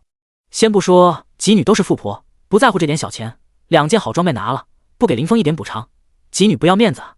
至于那件蓝装都没人要，自然落到林峰手上，几女连补偿都没提。分配完毕，几人也是直接出了副本。对于几人突然出现在广场上，周围的玩家毫不在意，顶多就是对几个女孩子纷纷投来注目礼。谁也不知道，就是他们完成了副本首通。看了时间，快到晚上10点了，和几女约定明早8点在一起刷副本。急急忙忙地向着村长跑去，把任务交了再说。第11章清点收获。随着任务提交，东西到手，悬着的心终于放下。奖励还是一本技能书，连属性都没来得及看，林峰直接原地下线。之前刷副本的时候还不觉得，现在一出来，饿得肚子咕咕叫。草草解决了晚饭，林峰上线，准备整理整理背包中的战利品。不算身上穿的白装，背包里面有白装11件，蓝装4件，还包括 BOSS 给的那个属性不明的葫芦。对于木之心，林峰交任务的时候顺便问了问村长，结果村长也不知道有啥用，丢背包里面没去管。再就是任务给的那本技能书，十全十美，唯一被动选定1项属性绑定，其余4项属性与该绑定属性同步。牛逼！不愧是唯一任务，直接学掉属性选择绑定精神。有了这个技能，再加上精力旺盛，芜湖起飞！系统奖励的10点自由属性点，惯例加在精神上面。迫不及待地打开属性面板。 ID 清风，职业牧师，等级66180216000，生命值810，魔法值690，物理攻击177，法术攻击182，物理防御83，法术防御72，力量59，体质63，精神59，智力59，敏捷59，自由属性点0。装备新手法杖，技能探查术，治疗术3级，精力旺盛1级，光之守护，光之祝福，群体治疗术2级，十全十美。这一下终于不是脆皮了。关掉面板，再次打开背包，满脸期待地看向背包中那个发光的礼包，也就是惊喜礼包。林峰发现这个礼包和初始送的那个还不太一样，他记得很清楚，初始送的那个是散发着七彩光芒，而给这个礼包只是金光闪闪的，没有其他颜色。算了，不管了，反正是白捡的。打开礼包，礼包消失，剩下一块黑不溜秋的石头。命运双生，使用该道具可获得双职业。简简单单的描述，但是东西可不简单。起源里面，一个玩家只能选择一个职业，听说10级的时候，好像有一次改变职业的机会来着。不过代价有点大，转职过后，原职业技能直接消失。反正林峰现在没想过改变职业，不过现在有机会多一个职业，他倒是不介意。直接选择使用道具，你使用道具命运双生，可额外获得一种职业，请选择法师。林峰没做多大考虑，直接选择了法师职业。技能也多了一个法师的初始技能火球术，终于有个攻击手段了。毕竟他之前选的牧师装备兼容最好的就是法师，而且法师后期可是有不少群攻技能的，到时候不管是为了升级还是刷精力旺盛的属性都是必不可少的。关键现在的他毫无短板，等属性上来了直接站撸都行。要是和人 PK 压他近身一打，攻高血厚，防御高，想想那画面怎地一个爽字了得。未来前途一片光明，不过现在得把包里的装备处理下。还有就是金币，现在他有17金5632铜，花费巨资买的回蓝药还剩下150多瓶。装备不太好处理，毕竟现在又没有拍卖行，在广场上摆摊卖也行，只是有些费时费力，而且不符合他低调的作风。人家一看这么多白装，甚至还有蓝装，他怎么解释？打死他都不会去摆摊。至于金币的处理，实在不行，问问一梦倾城他们几个要不要。不过先不急，现在交易给他们，别的不说，怎么也得有个转账方式吧？真的要查，身份分分钟暴露，防人之心不可无，还是等开通交易方式后再说吧。昨天林峰在官网上特别了解过，只要升到10级，到了主城就能使用拍卖行还有钱庄功能。拍卖行不说，虽说卖东西比较麻烦，只能到指定地点，还要收取10%手续费，不过买东西方便，不管身处何地，除了一些特殊场景，随时可以使用。最主要的是安全，没错，就是安全。买卖东西默认匿名交易，不用担心抢买抢卖什么的。钱庄也是差不多的功能，不过钱庄只进行游戏币交易，卖完所得钱财直接打到玩家绑定银行卡上面，一切都是主脑所管控，没有任何人可以查阅。起源里面没有任何充值渠道，再有钱目前也只能从玩家手里收游戏币，等开放了主城也可以从钱庄收币，不过也是有手续费的。所以林峰也不怕金币贬值。至于那个 BOSS 给的蓝装，林峰心里对他还是有些期盼的。树妖王 BOSS 一共就给了3件装备，除了他，另外俩一紫一绿，凭什么就他是给蓝装，而且还需要鉴定？晃晃悠悠的来到铁匠铺，一个浑身肌肉的狰狞大汉光着个膀子坐在店铺门口，正无所事事。见到林峰到来，不耐烦地问道：“有什么事？”一副所有人都欠他钱的样子。好家伙，林峰的身高也不低，1.75米，属于正常人水准了吧？结果只到人家胸口，再加上那一身腱子肉，压迫感十足。你好，我这里有件装备需要鉴定一下。铁匠铺老板一听有生意上门，顿时一改板着的面孔，笑呵呵地说道：“好说好说，你先拿出来我看看。”林峰一言递上葫芦，铁匠拿在手上看了看，说道：“没问题，鉴定费用10个金币。”这么贵？林峰诧异，一个蓝装光鉴定费要10个金币，那可是相当于20W 啊！虽然对这件装备抱有一定期望，这鉴定费也太吓人了点吧。咬了咬牙，还是狠心交了10枚金币。钱是王八蛋，不够再去赚，反正今天才第一天开服。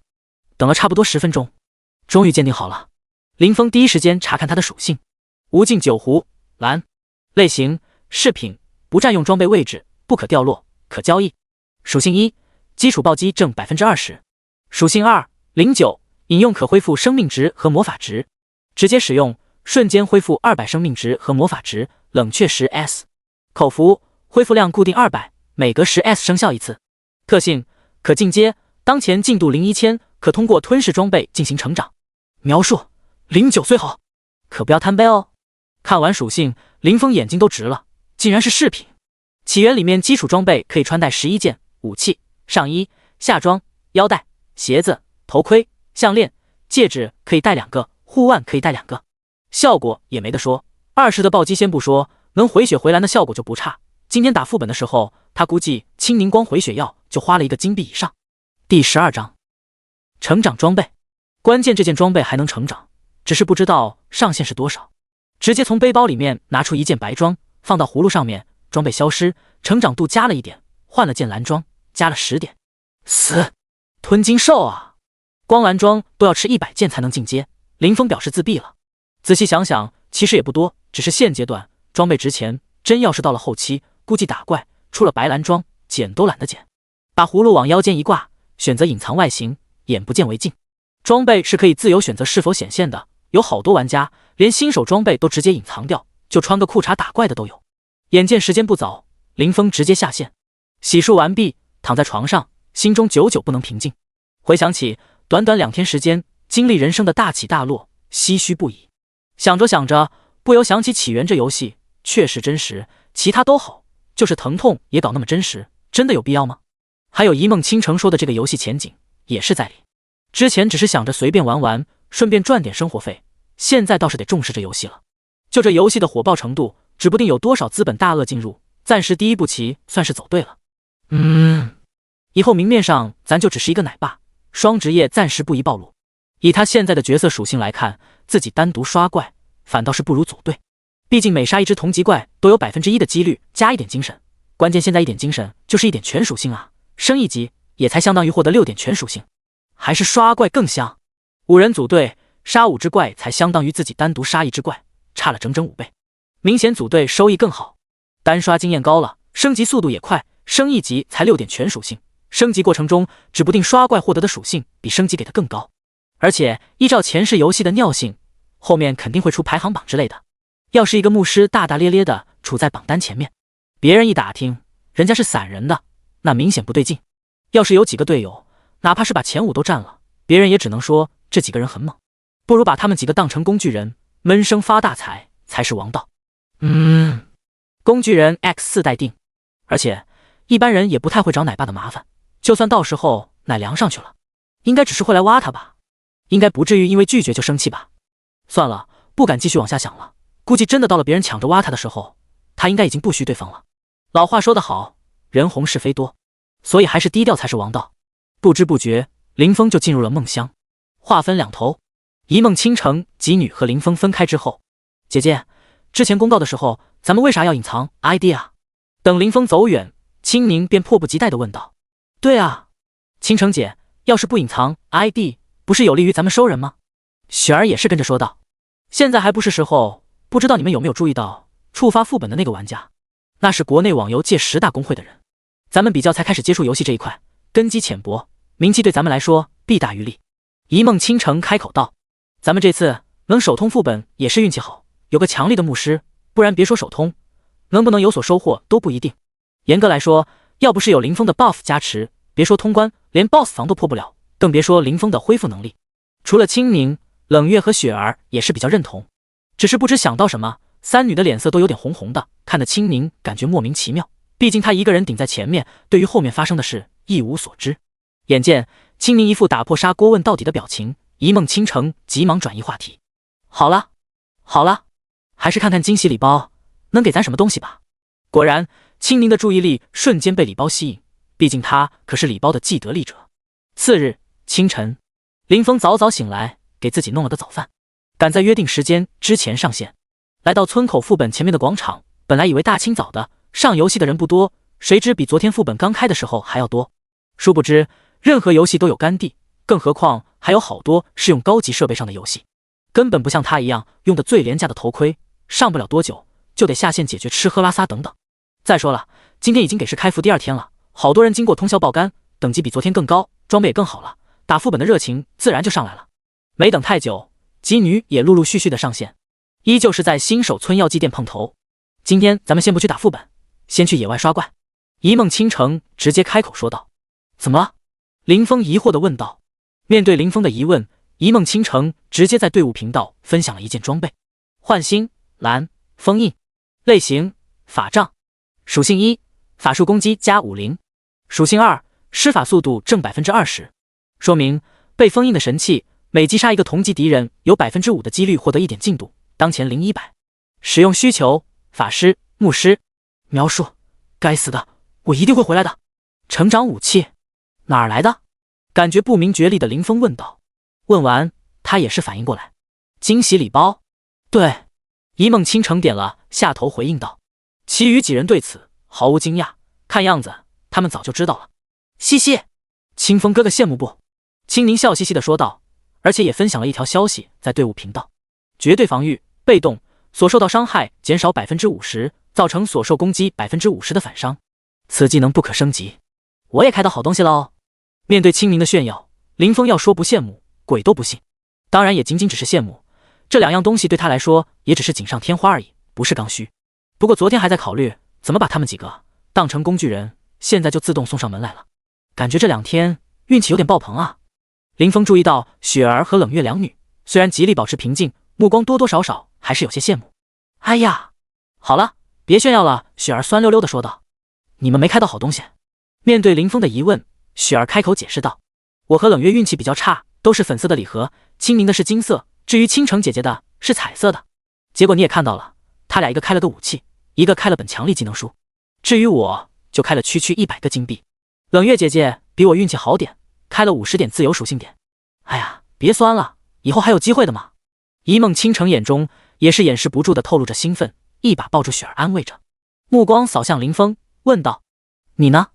你开到什么了？实话，林峰肯定不会说，他昨天睡前就想好了，把无尽酒壶的属性发出来。我运气也还算可以吧，开了个装备改造服，再加上我也没什么好装备在手。昨天这个葫芦我去鉴定完，发现是个饰品，正好我能用，就把改造服用上面了。林峰一本正经的瞎说道，反正他们也不知道礼包具体能出什么东西，虽然也能经行成长，但是妥妥的一个吞金大户啊。一件白装才加1点成长值，蓝装才10点，结果收获一大堆白眼。你嫌弃可以给我呀，我不嫌弃。雪儿再次羡慕地说道。别，我还是留着自己用吧，至少不用买药钱。我可不像你们几个都是大富豪。知道他在开玩笑，林峰也是笑着说道，顺便把背包里面昨天剩的回蓝药剂交易给了一梦倾城。犹豫了半晌，他才接受过去。第13章再进副本。值得一提的是，一梦倾城现在有了成长武器，昨天副本出的那个紫装就给了雪儿妹纸，所以说现在他才是队伍中输出攻击最高的，已经达到300多，加上林峰的 buff 将近500的攻击。姬女惯例在药剂店大花一笔之后便往村外走去，林峰也是慢悠悠的跟着，没办法，他现在的敏捷是队伍中第2高的，要是走太快就显得突兀了。细节决定成败，几人转悠了差不多半小时，终于找到一个适合刷怪的点。在一个山谷中围着一堆6级的野猪，反正青宁现在能抗怪，索性一次性引5、6只一起打，刚好与刷新野怪速度持平，刷怪的效率不低。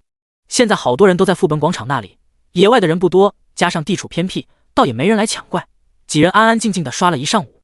6级怪一直有100的经验，平分1人20，众人都记不清到底刷了多少怪，反正直接把等级干到了7级才收手。一梦倾城的武器也终于凑到了100的成长度，达到了绿色品级，不过再次成长要1000的进度。攻击50、100加50，施法速度20百分号、30百分号加10，还多了一条属性，加了10点智力和10点精神。对此，林峰是真的木了，倒不是说对法杖有想法，而是触发概率的羡慕。5%的几率，一上午就100的成长度啊，算平均20个怪长一点，差不多就是1000只怪。理论上来说，他的精力旺盛技能怎么也得触发10次才正常啊，毕竟也是1%几率来着。也不知道是不是之前运气透支的太厉害，还是咋的，反正他才触发了5次，一共加了8点精神。精力旺盛2级，被动，每参与击杀一个同等级目标，均有 1% 的几率增加2点精神，累计获得100点精神，晋升下一等级。等级到了2级，几率虽然没变，不过一次变成2点精神。治疗术也是到了4级，现在每秒恢复500加的血量，现在精神太低，20%的精神加成可有可无。群体治疗术也升到了3级，每秒恢复250加的血量。现在他的奶量2个技能可以恢复4000加血。林峰表示奶爹，他做定了。也幸好有了无尽酒壶，不用省蓝，2个治疗技能基本冷却一好就直接用，所以熟练度刷得飞起。考虑到这装备的实用性，林峰经过一番思索，直接把背包里面的装备全部喂了，再加上今天上午也刷了10来件白装，全部被他喂了。本来吉女现在就看不上白装，更何况还知道他现在有个吞金大户，直接全部给他了。果然富婆是真的香，更何况还是年轻漂亮的富婆，还不止1个，而是4个，4倍的快乐，不由分说。时间早已来到中午，林峰下线解决了一下吃喝等问题，再次上线。他们要2刷副本，说实话也怪爆率是真低，而且基本都是白装，还是副本香。吉女也趁着他下线的时候做好了药品的补给。再次来到副本入口，几人毫不犹豫地选择进入。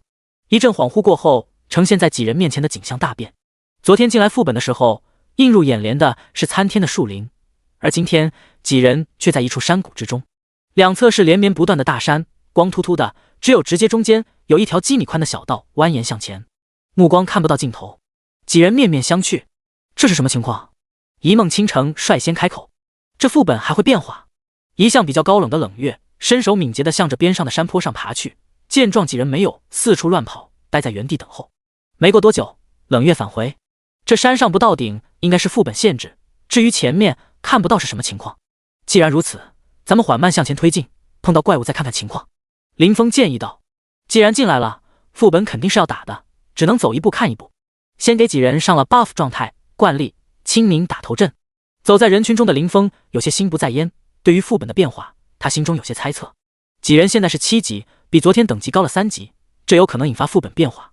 不过他心中更倾向于另一个猜测，那就是林峰完成的那个唯一任务。昨天副本出现，见到里面全是任务需要的怪物，他就猜测这是有人和他一样同样接了任务。因为任务需要，昨天的副本可能才是特例，今天这情况反倒是副本恢复常态。而且昨天副本里面的怪物强度有些高了，不过想想任务的奖励，那个难度才正常。走了不到几分钟，道路消失，一个洞口出现在几人眼前。进入洞口，眼前豁然开朗，一个硕大的地宫映入眼帘。地宫高不知几许，光线从上方垂落，倒是不显得昏暗，堪比几个足球场大的空间中，零零散散地分布着几百只野狗，多则10来只，少则3、5只的散落在各处。从地面和墙壁能看出这个地宫存在的时间不短，地面上还有不少不知名图案。这么多，清明心惊胆战地说道。主要是昨天打副本的时候都是一只一只的打，还有好几次差点挂掉，一下见到几百只，整个人都心情不好了。先看看怪物属性，新手村不可能设置打不过的副本。林峰若有所思地说道。我去吧。冷月开口道，我的速度快，小心些不至于引起察觉。看着冷月小心翼翼的身影，众人不由得为他捏了把汗。没过多久，队伍频道中冷月把怪物属性发了出来。猎狗，等级7，生命值2000，攻击100，防御50，技能撕咬。这么弱？雪儿诧异地说道。几人对视一眼，确实感觉很弱，和昨天副本遇到的不是一个档次。终于肯定心中猜想的林峰开口说道：7级普通怪，你还想他有多强？普通怪？一梦倾城再次看了看队伍中的信息，确实是普通怪，那就说得过去了。昨天副本里面全是精英怪，普通的怪物也就和野怪相当。第14章奇异地宫。哈哈，就这几个小卡拉米，交给我了。刚刚还胆战心惊的清明表示他又行了，说完便风风火火的朝着最近那5、6猎狗冲去。负0，负0，负50，负50。就他现在这防御，别说有林峰的 buff， 就算没 buff， 怪物都基本不破防。比较他可是全队伍里面蓝装最多的，结果显而易见，不仅不掉血，反倒是猎狗被反伤了50的血。对于现在的吉女来说，这个副本纯粹就是奖励，一点难度都没有。反倒是林峰无所事事的抗怪有清明，血都不掉，输出有3个远程职业。他除了刷技能的熟练度，真没事干。叮，你获得22经验值。叮，你获得22经验值。没几下，这6只猎狗倒地死亡。看着吉女继续刷其他的怪，明显是让他去拾取掉落。漫步走上前去，真穷，要不要这样穷，连个铜板都不给？十分无语的林峰继续跟在吉女身后闲逛，实在无聊得很。吉女在打怪，林峰在欣赏吉女打怪，根本没人注意到所有被杀的怪物身体没有被刷新，猎狗尸体上的血液顺着地上那些花纹在四处流动。跟了半晌，依旧一无所获的林峰察觉到不对劲，转头往身后望去，怪物尸体还在。刚刚倒下的尸体正常，跑向之前杀死的猎狗身旁，蹲在地上仔细查看。死！这……查看完后，林峰倒吸一口凉气，为全球供暖做出了杰出的贡献。从所有死亡的猎狗身上流出来的血液，姑且称之为血液吧，没有血腥味，也没有其他任何味道，不然他们早就发现了。把地上的花纹填满，每个怪物扎堆的地方，供给周边，刚好把所有地方串在一起。只是目前作用未知。几百只怪看着很多，不到半小时的时间，直接被几女清理一空。群攻技能不够多，不然还能清理更快。7级升8级所需经验高达34000，500只怪打完，经验条才涨了 30%。不过林峰这边再次收获了10点精神。触发了5次精力旺盛，真不错。他现在的全属性到了82点。眼见最后一只怪物倒地，这没了吗？青宁满脸问号。等等吧，林峰说道，咱们去那边。指了指地宫的一处角落，这里是整个地宫唯一地面上没有花纹的地方。几女虽然跟着到了角落，不过都是一脸疑惑地盯着他。你们有没有觉得什么不正常的？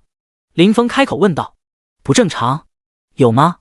一梦倾城、雪儿和青宁都是摇摇头。不掉东西。冷月笃定地开口道。这个也算是一处不正常吧，毕竟几百只怪，连一个铜币都不掉。林峰回道。你们看那些猎狗尸体。几女闻言回头看去，一地的猎狗尸体。这是没有刷新掉。几女还要前去查看，不过被林峰拦住。等等吧。大约5分钟后，地宫中央的地面突然开始发出血红色的光芒，就像连锁反应一般，光芒从中间向四周蔓延。很快，除了几人站的这个角落，整个地宫都被血红光芒填充。青宁好奇的把手往着红光内伸去，咻！其他几人都目不转睛地盯着他，然而刚一触碰光芒，立马缩了回来。啊！-100，-100，两个红色数字从青宁头上冒出，众人看着，皆是一阵后怕。要不是林峰，没等几女开口，红光来得快，也散得快。轰！轰！伴随着轰隆声响，地面也随之摇晃。地震！却见到地宫中央，从地面上长出来一扇高大的古朴石门，一只放大版的猎狗趴在门前。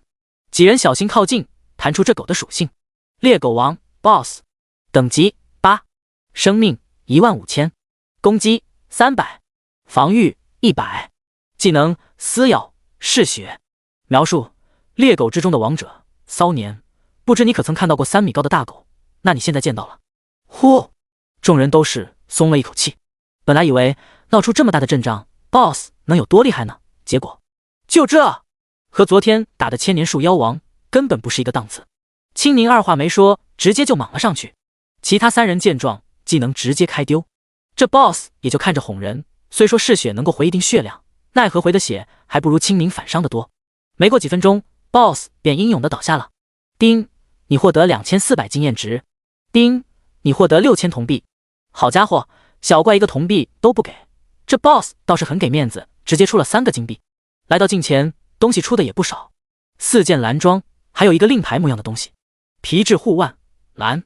属性1，物理防御+10，法师防御+7。属性2，体质+5。描述：用猎狗的皮做的防具，你值得拥有。瞟了一眼，属性一般般。林峰拿起那个令牌，在手中查看起来。奇怪的令牌，作用未知，好像是某个地方的钥匙。这几件装备正好我们都用得上，一人给你补偿1金币，你看可以不？林峰还在研究令牌，一梦倾城过来说道：没问题，没怎么出力，还有钱赚，何乐而不为呢？随着4金入账，林峰的存款再次突破10金，现有11金1000多铜币，顺便还得到了几件淘汰下来的白装，直接喂给葫芦，省得占地方。拿着令牌走到那扇大门前面，真够大的，门高估计10米以上，宽6米左右，大门紧闭。林峰围着大门转了一圈，就是一扇石门，除了大一点，没啥特殊的。再次来到大门前方，发现这门扉上面有个不起眼的凹槽，大小和手中的令牌相仿。试探性的把令牌贴在凹槽上面，大小正好合适。第15章等级榜。随着一道光芒闪过，大门从中间向着两边缓缓打开。门洞里面是一个徐徐旋转的漩涡，和村外广场上面的副本入口类似。本来还在研究 BOSS 尸体的几女听到动静，连忙来到跟前。这是出口，还是副本有第二层？一梦倾城试探性的说道。那只有进去才知道。林峰摇了摇头，他的注意力反而在令牌上面。大门打开之后，令牌并没有跟着消失，试探着抠了下，能拿下来。不过令牌一离开，打开的大门有合拢的趋势。快进去！林峰急忙催促道。众人鱼贯而入，眼前一花，几人已经出现在村外的广场上面。就这，总感觉这副本难度有点低。恭喜你通关副本，正在结算奖励。结算中，你已完美通关副本，奖励发放中。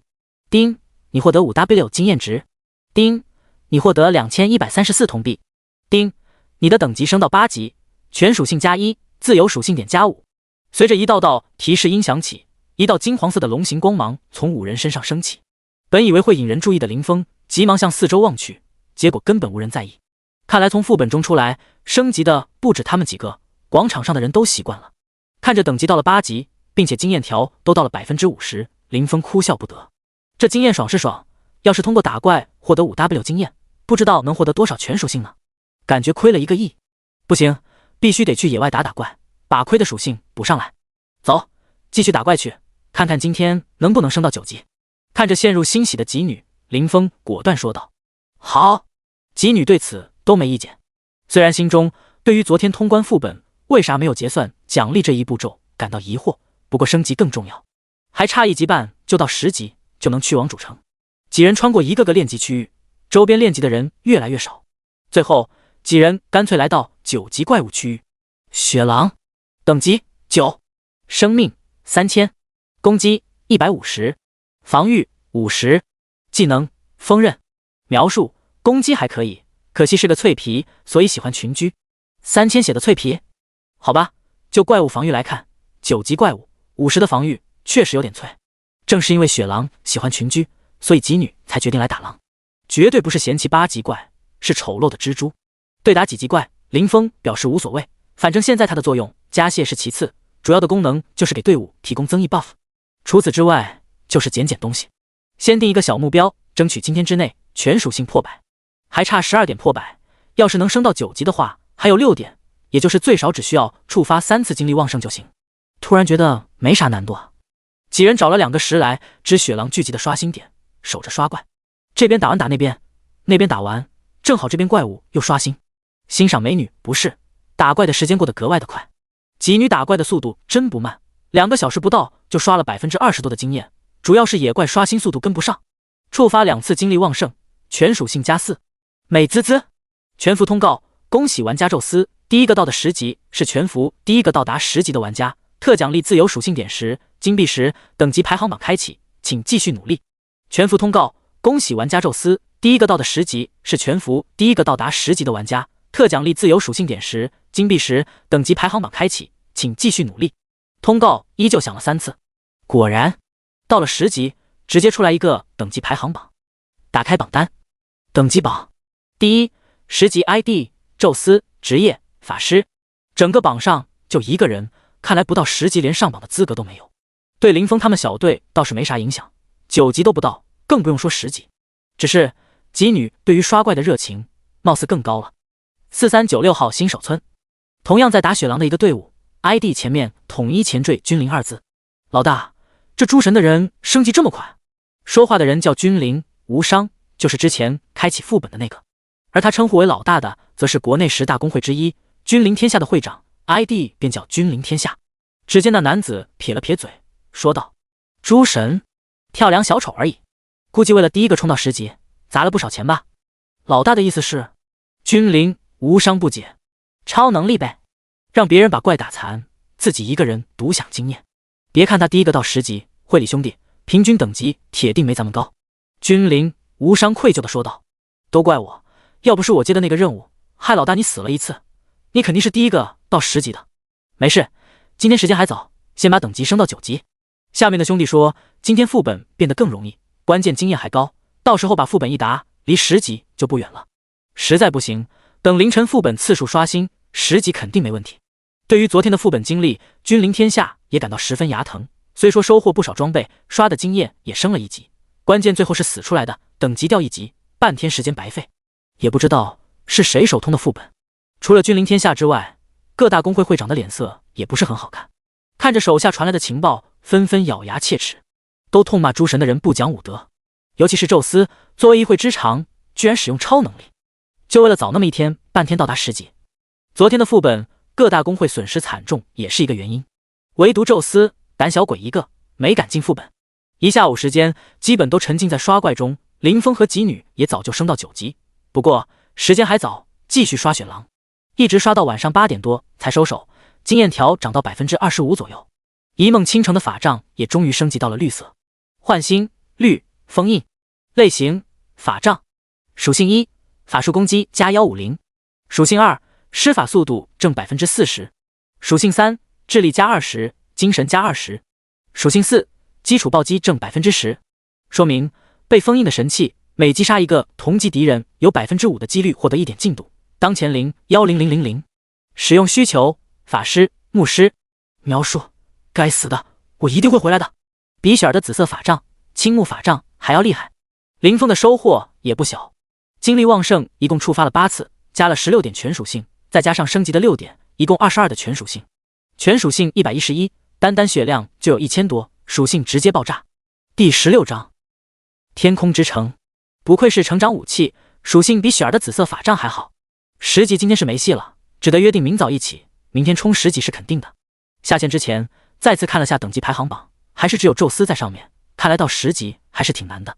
明天就能到10级，也就是说手里的金币能够换钱了，所以今天要不吃点好的，就这样愉快的决定了。还是楼下那个餐馆，这次林峰点了3个菜，虽然不便宜，味道还是可以的。固定资产再次缩减一半，剩500来块。妈蛋，真尼玛坑！说什么再也不来这家馆子吃饭了。骂骂咧咧的回到家中，本来还打算逛逛游戏论坛的，现在林峰只想早点睡觉，为了明天早点的小钱做准备。清晨6点，林峰早早的睡醒，估计是昨天睡得太早。洗漱、吃饭、上游戏，一看时间还不到7点，和吉女约的时间是8点。再次打开等级榜，上百个10级玩家，这都不休息的吗？就一晚上时间，10级都成大白菜了。一个人又不想打怪，索性在新手村转悠。转悠1个小时，本来想着接任务啥的，除了村长和他搭话，其他 NPC 鸟都不鸟他。正好约定时间差不多了，一梦倾城吉女上线，我在副本门口，你们快来，今天好多10级玩家啊！给一梦倾城发了个私信，马上到。组上吉女，等了不到几分钟，全部到齐。那些人简直是疯了，玩命的冲击啊！林峰随意的吐槽了一句，却没看到一梦倾城吉女都有些不自然。怎么了？林峰不解。没什么。吉女虽然没有在林峰下线的时间练级，但是也有不少事情要处理，总感觉某人在含沙射影。进副本吧。队伍早就组好，林峰带头往副本走去。还好今天副本没出什么幺蛾子，和昨天的副本一样。不过小怪等级变成了9级， BOSS 更是10级。对于几人来说都是小意思，才1个小时通关副本。怪物给了 21% 左右的经验。恭喜你通关副本，正在结算奖励。结算中。你已完美通关副本，奖励发放中。丁，你获得 6W 经验，你的等级提升了。丁，你的等级升到10级，全属性加1，自由属性加5。丁，你获得3582铜币。运气也还行，一个副本下来，精力旺盛触发了3次，算上升级所给，又是12点全属性到账。起源每10级必须完成1次进阶任务，任务难度不低，不过奖励十分丰富，可以增加不少属性，具体多少官网没说。最主要的是不做任务，等10级经验值满了，是升不了11级的。终于10级了，可以去主城了。林峰兴高采烈地说道。他背包里面现在有13金，几千铜币可以忽略，至少10几万，马上就能到账了。你去那个主城啊？一梦倾城轻声问道。我无所谓啊，对这个他真的没什么研究。你们呢？不算外服，起源一共有 1W 个新手村，不过上面的主城只有15个，你可能没有了解过。别看有15个主城，其实咱们能选的只有5个而已。不是15个吗？为啥只能选5个？林峰不解。主要还是工会的原因，国内10大工会这次好像约定好了一样，一个工会一座城。散人想在各大工会的城市发展，处处受制，所以最好避开他们。当然各主城之间可以传送，不过费用在初期有点小贵，1金币传送1次。行吧，那去哪个主城？想了想，现在确实和工会不宜接触。目前4个工具人合作还算愉快，主要是吉女比较大方。野怪掉的白板装备基本都便宜他了。去天空之城吧，那边没有个大公会的人，小公会不可避免。不过小公会我也不怕他们，你到时候有什么困难，说不定我还能帮上忙。一梦倾城也算是比较有私心，他派家族很多人了解过，像光之守护和光之祝福的增益 buff， 目前没见到过第二个。有清风在，开荒的话效率高不少。那就天空之城吧。正好几人也到了村长处，一番沟通，几人顺利来到天空之城。一阵光芒闪过，眼前突然模糊，很快周围再次变得清晰。几人处在一个魔法阵中，周围高耸入云的建筑仿佛诉说着永恒的故事，流光溢彩的街道，看着脚下漂浮的云朵，让人仿佛置身于梦幻之中。城市很大，放眼看不到边际，景色也不错。跺了跺脚，很结实，看着明明是在云朵之上，却不用担心掉下去，怪不得叫天空之城呢。咱们先去职业殿堂，把进阶任务做了。一梦倾城提议道。本来林峰是打算先去钱庄，把金币换成钱的，不过反正现在都到主城了，也不好拂了一梦倾城的面子，索性和他们一起先去接进阶任务。职业殿堂很好找，抬头就能看见，看着不远，结果几人走了10几分钟才到，真是望山跑死马。来到殿堂大厅，6个 NPC 外貌鲜明，一身华丽的黑色长袍，身材高挑，手持法杖的美女魔法师，手持大剑露着8块腹肌的战士，手握盾牌，全身都是肌肉的盾位，还有背着长弓，两耳尖尖的美女弓箭手，蒙着面，基本把全身都包裹在风衣内的刺客。最后就是身材超级棒，身穿月白色长袍的美女牧师。虽然林峰不是很会判断，但目测应该不止一，乃良确实惊人。导师您好，我来接取牧师的进阶任务。林峰礼貌地对着牧师说道。牧师导师略显诧异地打量了林峰一眼，似乎在好奇为啥有男的会选择牧师。冒险家，很荣幸你能成为一名伟大的牧师，不过你似乎不止牧师一个职业。林峰不知道是眼前这位导师自己看出他有双职业，还是系统提示对方的。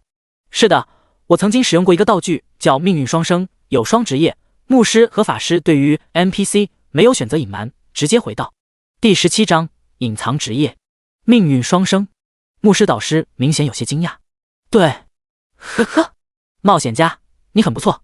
牧师导师拍着林峰的肩膀说道。光学医是救不了队友的。被导师近身拍着肩膀，鼻孔钻入一缕幽香，有些像茉莉花的香味，最主要眼前的2个大灯差点晃花眼。考验老干部来了。错开目光，谨守心神。那导师你的意思是？林峰一脸平静地问道。似乎注意到失态，美女导师正了正神色，说道。我叫蒂娜，我这里有一份隐藏职业，很适合你呢。这游戏还有隐藏职业？林峰根本就没听说过，不过10级可以换职业倒是知道。那我之前学习的技能怎么办？隐藏职业固然不错，但是林峰现在有几个唯一技能，要是换了职业，技能刷没了，那还不如不要隐藏职业呢。放心吧，这个职业并不影响你学习法师和牧师的技能，原有技能也会保留。似乎知道林峰的担心，美女导师接着说道。那好吧，我接受。既然不会影响原有技能，隐藏职业干嘛不要？丁，恭喜你接到隐藏职业天启者转职任务。冒险家，去吧，等你把东西收集齐全再来找我。说完，牧师导师便走到一张桌子旁坐下，拿着一本不知道什么的书看了起来。得，进阶任务没接到，接个隐藏职业任务。话说他可是准备当个6边形奶爹来着。打开任务面板，查看任务要求。转职任务，天启者。描述：蒂娜导师目前痴迷于5行的研究，手里材料不是很充足，请帮忙收集一些。任务需求：金之力灵1，木之力灵1，水之力灵1，火之力灵1，土之力灵1。提示：神木城城主好像知道什么，不妨去试试。什么鬼任务？看得林峰一阵头大。5行他就知道金木水火土，其他的他也没了解过啊。神木城，这一来一回2金币。说实话，林峰有些后悔接这个任务了，就是不知道其他城市的导师那里还能不能接进阶任务，只能走一步看一步了。看着一梦倾城4女在一旁等候，林峰快步走了过去。怎么样，你们的进阶任务接到了？林峰好奇询问。导师说我天赋不错，直接就让我进阶了。青宁抢着回道。还能这样？林峰的心情更不好了。他只是特例，我这边就要收集不少东西，要跑好几个地方呢。一梦倾城也有些羡慕地说道。我和倾城姐差不多，也是收集东西，不过收集的东西不一样。喜儿道。那冷月呢？林峰继续询问。我还好吧，就是帮导师送封信。这么简单？林峰有些无语。相比他们，他这任务都看不懂，还得去找神木城城主。你呢？怎么样？众女齐声问道。我也是收集材料。林峰能怎么办？总不会说他没接到进阶任务吧？那还好，看来今天咱们都得忙各自的任务了。和几女分开，林峰独自在天空之城转了转。先去钱庄换点钱，还是先去做转职任务？这是一个问题。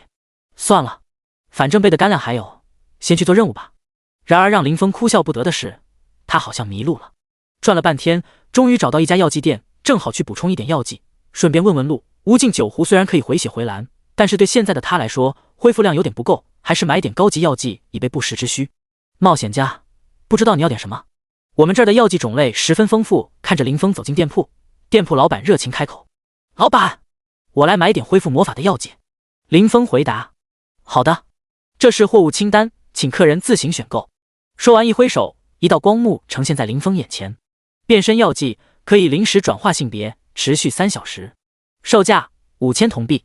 终极魔法恢复药剂，使用后瞬间恢复500魔法值，并持续每秒恢复50魔法值，持续10S，冷却30S，售价500铜币。持久药剂，变身药剂是什么鬼？还有什么持久药剂？你这真的是正经药店吗？买了10瓶终极魔法药，继续浏览商品，绝对不是好奇有什么奇葩药剂。种类其实并不是很多，也就20多种，除了效果奇葩的，也有正常药水，恢复类就不说了，还有各种抗性的药，冰抗、火抗、毒抗等等。在商品目录最下面，林峰发现了一个好东西：主城地图，自动点亮所在主城所有地图，野外只能点亮所探索过的地方。售价1金。介绍简简单单，价格是真贵啊！买还不行吗？为了不再次迷路，还是在游戏主城里面迷路，含着泪买了一份地图。看着手里一份像是报纸的地图，怎么有点感觉像是3无产品？选择使用，别说效果真是一级棒，脑中直接浮现出天空之城的全景，一点也不显得突兀。自身所在是一个绿色光点，地图上还标有各种功能性场所。这下倒是不用找人问路了。这份地图倒是买的挺值，而且这是游戏里面的必备品。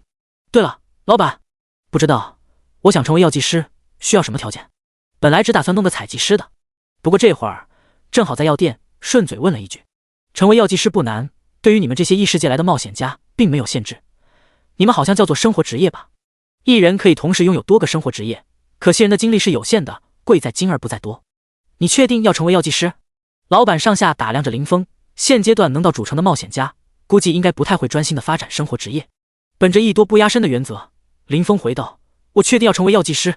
好。只见药店老板双手合十，嘴里似乎在念叨着什么。叮，你已成功拥有副职药剂师。叮，你已自动领悟初级生命药剂配方、初级魔法药剂配方。当前药剂师等级10100。当提示音在耳边响起的时候，老板也听着念叨。没想到这么简单就获得药剂师，林峰赶紧道谢：谢谢老板，祝您生意兴隆。兴许是林峰现在成为药剂师，也或是他刚刚消费了不少，店铺老板说话的语气明显变得和善不少。虽然不指望你小子以后能在药剂方面走多远，不过要是真有什么好东西，别忘了我就成。行，没问题，那我先去忙了，老板下次再见。说完，林峰便离开店铺，向着杂货店走去。第18章面见城主。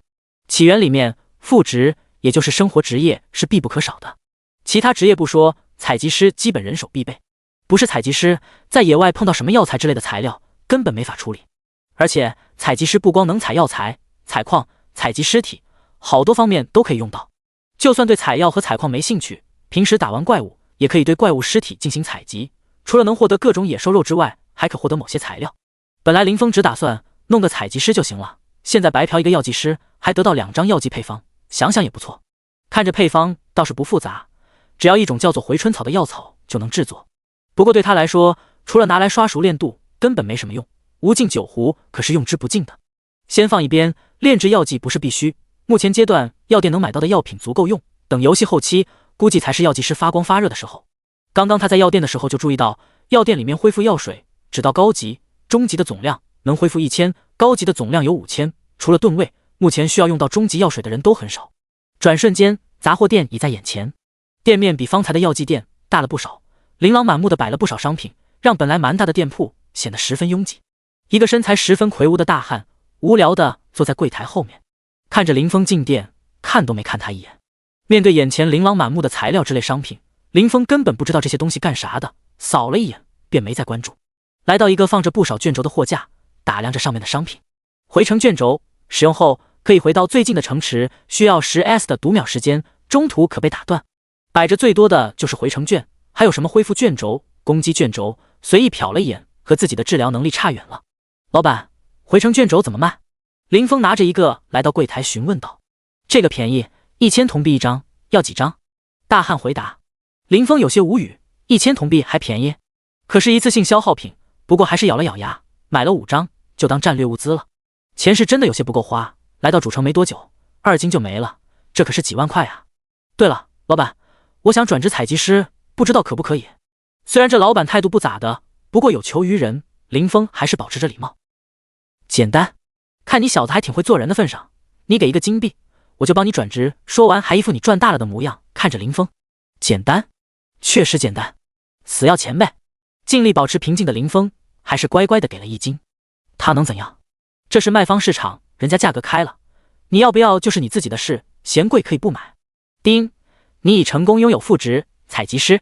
丁，你已自动领悟生活技能采集，该技能不可升级，随采集师等级增长而增长。当前采集师等级10100。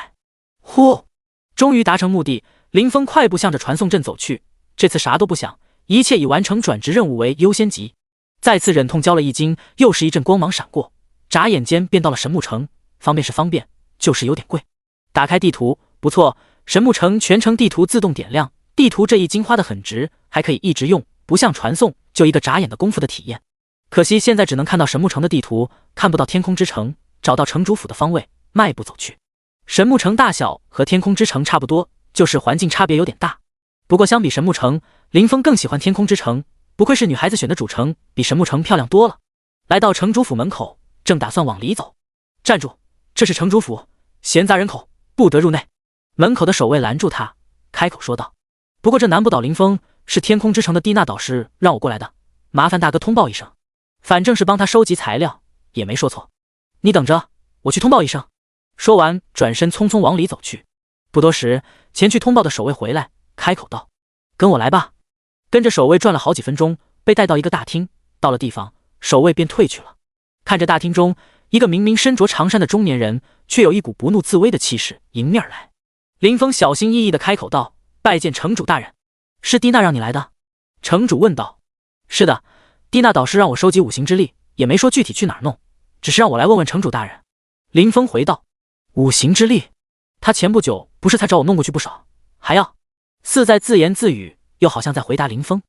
东西他这里确实有，蒂娜导师目前好像在搞研究，估计之前的用了吧。林峰有些不确定地说道。任务描述上确实是这样说的。城主沉吟半晌，开口说道：东西可以给你。多谢城主大人。林峰急忙开口。你先别急，东西是可以给你，但不是白白给你的，你需要帮我个小忙，去收集一些东西。城主道。行，没问题。见到东西有着落，林峰直接先答应。丁，恭喜你接到任务，城主的委托。不知道城主大人需要收集什么东西？东西倒是不难获得，就是最近府上有些缺人手，让你跑跑腿。城主回道。我需要春华秋实，夏蝉冬雪。不知道东西在何处？这次林峰吃了教训，直接开口问道。春花就在城外的百花谷中可以获得，秋实在秋叶原城外的松木林可以找到，夏蝉在狼牙城外狼牙山上面寻找，冬雪的话在云梦泽外的云梦乡可以找到。城主仔细回想了片刻，说道。虽然猜到东西不容易到手，但这貌似要跑好几座主城啊。那我先去收集东西，等收集完再来打扰城主。没办法，自己接的任务含着泪也得做。告别城主，往城外走去，顺便打开任务面板查看。任务：城主的委托。描述：最近由于天外之人不断增多，犯事的不少，导致城主府人手紧缺，想让你帮他收集一些材料。任务需求：春花林100，秋实林100，夏蝉林100，冬雪林100。幸好问了下具体的地方，这任务面板一如既往的不靠谱。第19章10大公会。眼见时间不早，林峰下线匆匆解决午饭，没急着上游戏，而是打开游戏论坛看了起来。虽然知道4个地名，关键他不知道具体在那个方位，只能上论坛找找万能的网友们。前几天为了冲击论坛，他基本没逛过。打开一看，置顶的帖子就是关于各大公会的。今天之所以选择天空之城，就是为了避开10大公会，不自觉地点开帖子。网游界公认最强的10大公会入驻起源。前世林峰玩过不少游戏，公会也进过不少，不知道这个世界的公会如何。帖子是一个匿名的账号发的。众所周知，一个游戏里面必定会有各种各样的公会，而咱们现在要说的就是公认的10大最强公会，从来没有哪一个游戏有超过3家大公会共同进驻。而起源作为一个划时代的第一个全虚拟网游，10大公会齐齐进驻，不知道未来孰强孰弱。目前10大公会都各自选择一座主城，正在高速发展，胜负犹未可知。以下排名不分先后，望各位看官多多包涵。星月阁作为一个全部是女子的公会，也是最受广大玩家欢迎的公会，别看全是女性玩家，实力还是不俗的。巅峰时期人数高达30万，关键这还不算外面的关系网，毕竟都是女子，有个男朋友什么的很正常。会长星月梦曾有着最强法师的称号，更是无数男人心中的女神。第2个登上等级排行榜的就是她。君临天下，这是一个老牌公会，口碑相当不错，对待散人的态度很好，比较受到广大玩家的喜欢，巅峰人数高达100万，号称100万雄师。之前第一个开启新手村隐藏副本的就是君临天下公会的成员。会长君临天下，战士职业，实力不详。兄弟盟，这是一个十分注重义气的公会，是兄弟为手足的公会。据传早期兄弟盟的创始人就是几个一起玩游戏的大学室友，在游戏中被欺负，索性直接自己创建一个公会，把当初欺负他们的那个公会直接打得退游。会长兄弟情谊，职业盾位，重在守护。狼族，声名狼藉的一个公会，很多人说这个公会的人全是老六，众说纷纭。对胃口的话，可以为兄弟2肋插刀；要是不对胃口，那你就得提防各种老六暗中偷袭。会长狼王，职业刺客，实力成谜。诸神联盟公会核心成员以西方各种神之自居，作为一个新兴公会，资金雄厚，背后貌似有国外财团支持。小编的意思是，见到这个公会的人能躲就躲，实在躲不了，要不就加入其他大公会，要不只能默默忍受，可谓是人见人骂，为达目的，无所不用其极。会长宙斯，也就是第一个到达10级的玩家，为了冲第1等级，据说砸了不下100万。迦兰王朝，这是一个财力十分雄厚的公会，创始人是一群富二代，本着玩玩的心思，没想到越做越大，核心人数不多，不足1万。没钱的话，据说连外围成员都进不去。会长帝江，职业战士。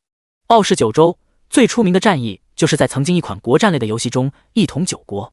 会长傲视群雄，更是有着一人战一国的传说，也是由这款游戏走入大众眼中。职业弓箭手，这是一个为了装备舍得砸钱的主，不拜神话，只收高手的公会，不看装备，只看技术。不过技术高玩，一般装备也都不差，成员人数不多，全是精英中的精英。会长不败顽童，公认最强的刺客。散人联盟核心成员只有10人，也是入会最没有约束的公会，招收各种散人，当然是不是散人，小编保持沉默。会长13，职业弓箭手，实力不详。征战，据说是由退伍军人创建的公会，咱也不敢说，不敢问。会长征战无双，职业战士，实力不详。以上只是小编的个人拙见，还望各位看官海涵。看完帖子，结合不少的评论，看来这个写帖子的倒是没有什么夸大，林峰也算是对10大公会有了一些印象。总的来说，目前避开公会是对的，林峰玩这个游戏就只是想搞钱，对于麻烦不想招惹。零零散散看了不少帖子，没啥大用，正打算放弃寻找，无意间看见一个叫大家来拼图的帖子，热度还不低，前面也看到过这个帖子，没点开看，这会儿见他的热度都快冲上第2，本着好奇的心思点开看了下，还真的是在拼图，不过拼的是游戏里面的地图。不过目前来看，起源里面的世界超大，想要把起源的地图拼出来，现在根本不现实，现在玩家等级都太低，高级的区域根本没人去，反正看了半天，基本都只是把各个主城、城外小部分地方标了出来。不过对于林峰来说足够了，任务需要的4个地点都被广大玩家标出来了。人多就是力量大，一人填充一点，这地图也肉眼可见的大了起来。既然地方找到，果断给帖子点赞加收藏，这帖子以后还有大用。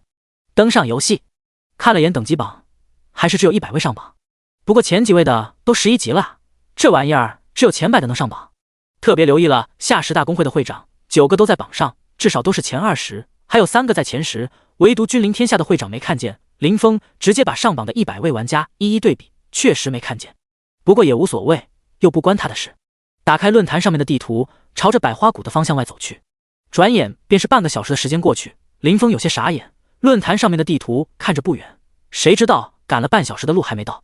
又继续走了4-5分钟，终于系统地图上面显示自己已经进入百花谷的范围。看着眼前这宽阔的地方，很难用谷来形容。不过随着前进，这种盛开的鲜花确实多了起来，认识的、不认识的都有。不过这些仅仅只是点缀，并没有什么属性，用探查术只能看到种类名字。越往里面走，各色鲜花开得愈加旺盛，路上出奇的安静，别说野怪，连蜜蜂都没见到一只。第20章，杀怪初体验。林峰不敢掉以轻心，始终保持警惕。之前一个怪物都没见到，结果全集中到一堆了。停下脚步，望着前方大约100米处聚集了大量的花妖，数量起码有几百，围在一个巨大的花苞周围。而那个花苞，林峰在远处看着都差不多有脸盘大小。用探查术看了看花妖的属性，花妖等级10，生命值3000，法术攻击150，物理防御65，法术防御80，技能缠妖。描述：不善战斗的种族，你忍下手吗？看着花妖的属性，属实有点拉胯。不过这个花妖是法术伤害，倒是没见过。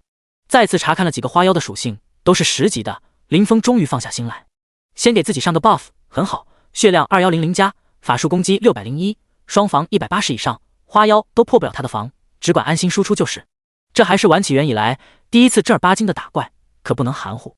小心摸到前面，进入射程范围，很好，还没有引起怪物察觉。虽然怪物打他不破防，必要的尊重还好要有的。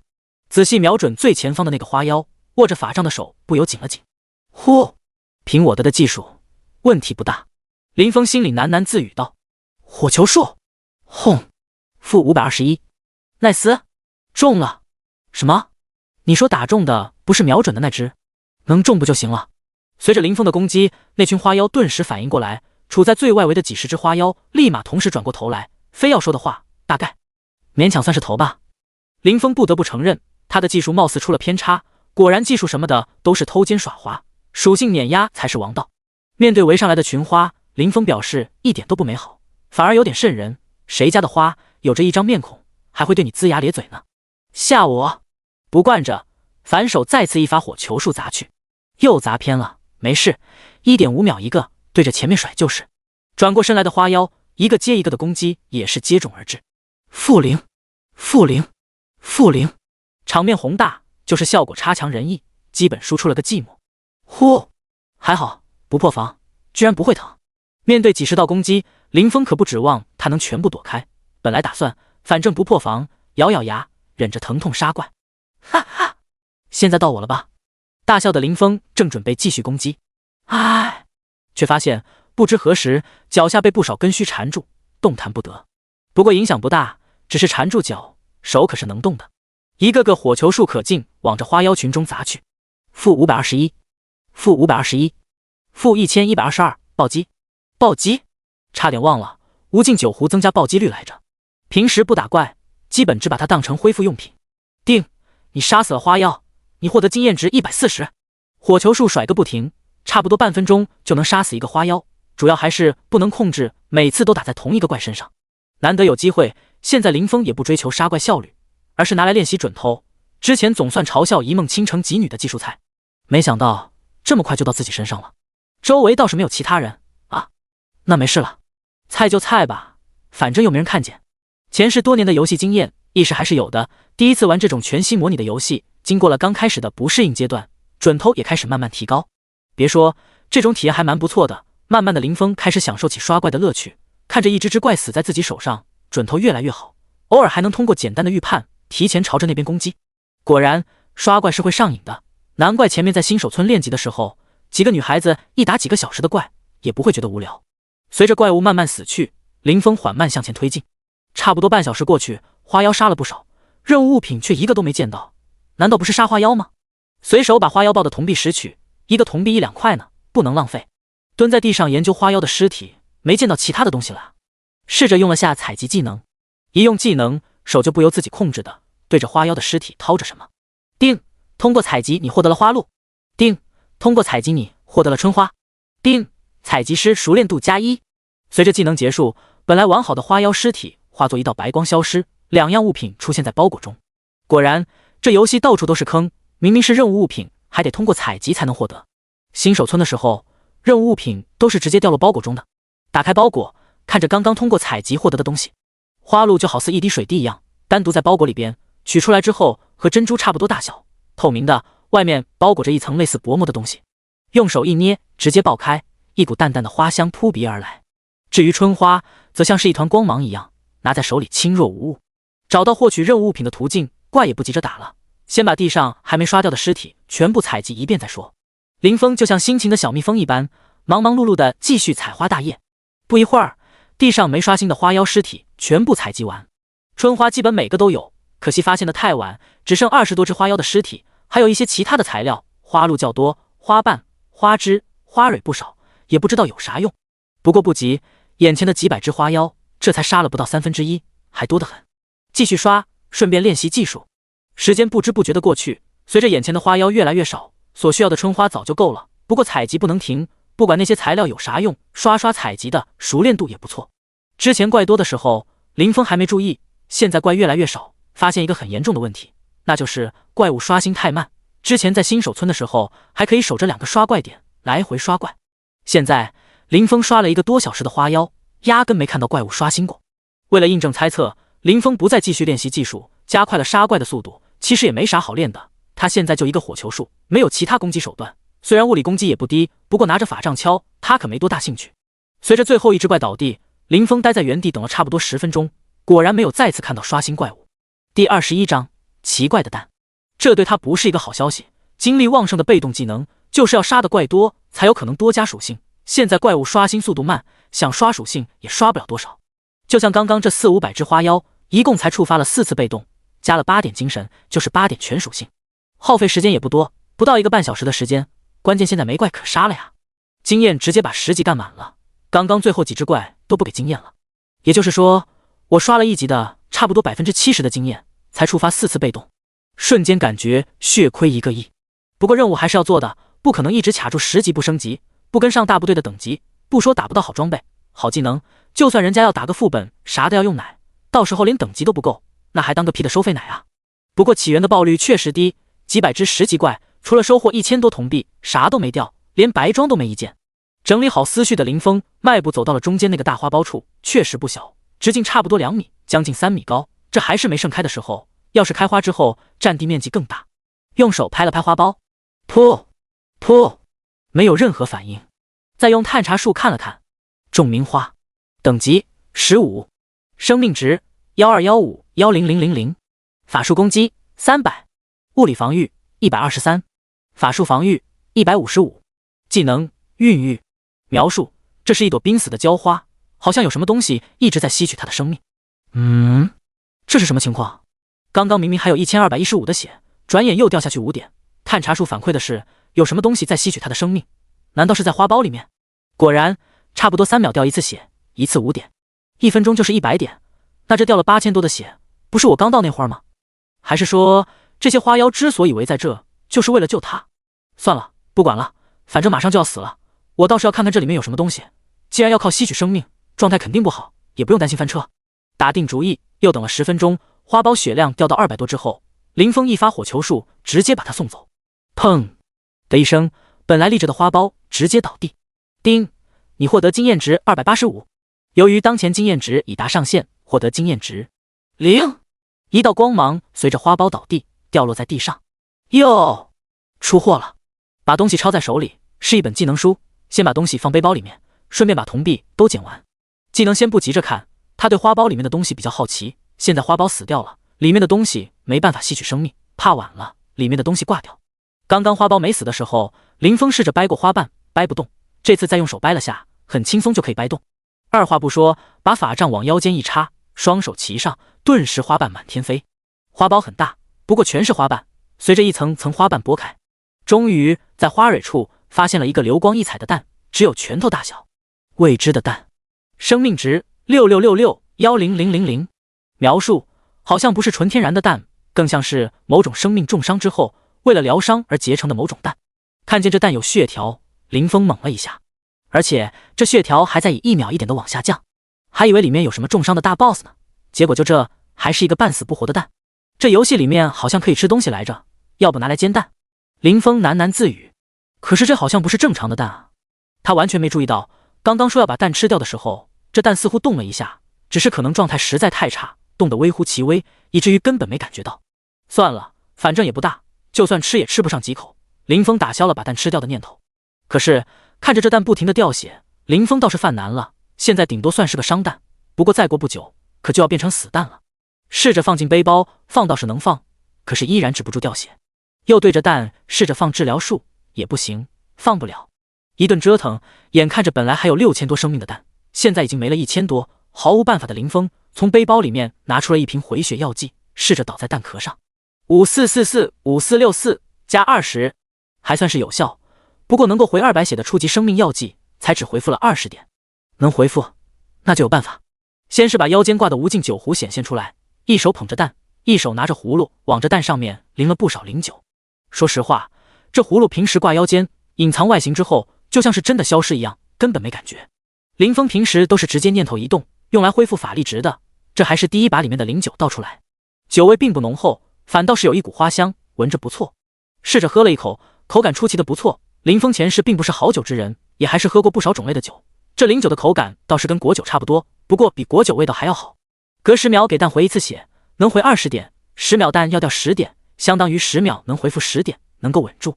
林峰就地取材，从那个大花苞上掰下来一半最大的花瓣，这就是最天然的盆了。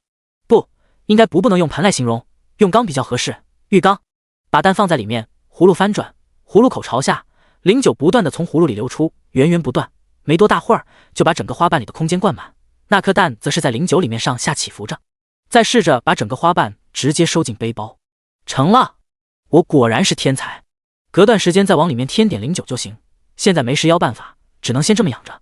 等到时候回天空之城交任务的时候，可以问下蒂娜，毕竟她是牧师，说不定她有办法。而且这玩意儿到底是什么也不知道，顺便再问问她。这边的事情办完，林峰有些肉疼的掏出了回程券，走回去也行。不过现在当务之急，做任务要紧，不然今天一天肯定做不完。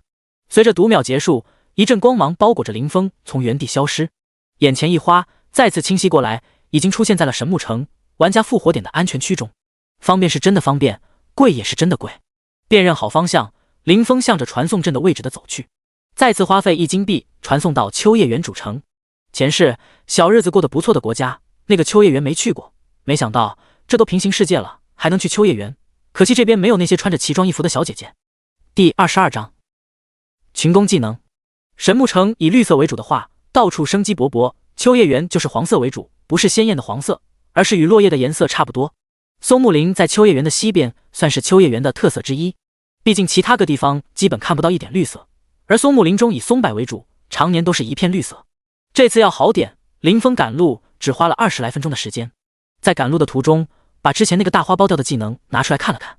流星火雨，消耗100魔法值，召唤一片火雨，对5乘以5米范围内进行持续打击，每波打击附带100+7 500分号法术攻击的范围伤害，持续10秒，冷却 30S。 职业要求法师。群攻技能还是持续技能，二话没说，林峰果断学掉。他现在就是缺少攻击手段，之前刷花妖的时候，要是有这个技能，效率不知道要高多少倍。林峰在路上的时候还试了一下这个技能，范围差不多有21平米左右，范围不小，整个范围内密密麻麻的火球落下，跟下雨似的，怪不得叫流星火雨呢。最主要的是 10S 中持续攻击5波的样子，按照他现在的攻击，一次攻击差不多580的伤害，5次全中将近3000的伤害，这才1级。要是技能等级再高点，或者再刷几点全属性，都能一个技能秒一片花妖了。不过起源里面技能等级的熟练度非常难刷，他的治疗术到现在也才刚刚突破5级，现在要1万的熟练度才能升6级，都没有刷技能的动力了，不过也够用。随着到达目的地，林峰不再想那些有的没的，现在还是任务要紧。论坛帖子上面说，松木林中野怪并不多见，主要是一种类似松鼠的野怪，叫做长尾鼠，只是体型比松鼠大了不少。虽说体型大，但是灵活性可不低，林子还有少数的野猪。按照起源的尿性，肯定不是野猪，任务物品多半要落在长尾鼠上面。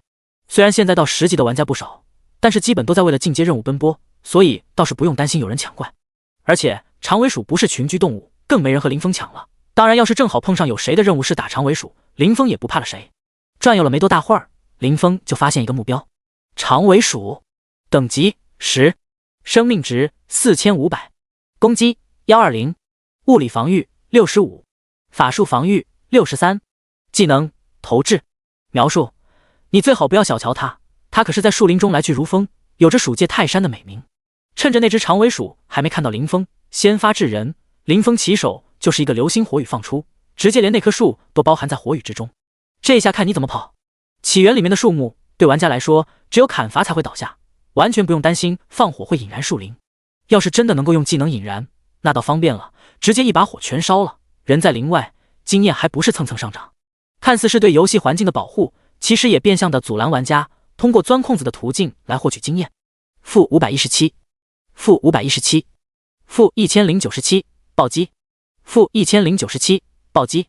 看着上蹿下跳的长尾鼠，林峰趁机给了2发火球术，前面练习的效果不错，2发都命中了。而且这只长尾鼠的运气实在不咋的，一个群攻技能吃了2次暴击，被直接带走。随着流星火雨技能结束，长尾鼠的尸体也从树干上掉在地上，惯例只给了几个铜币。没看到任务物品，试着采集。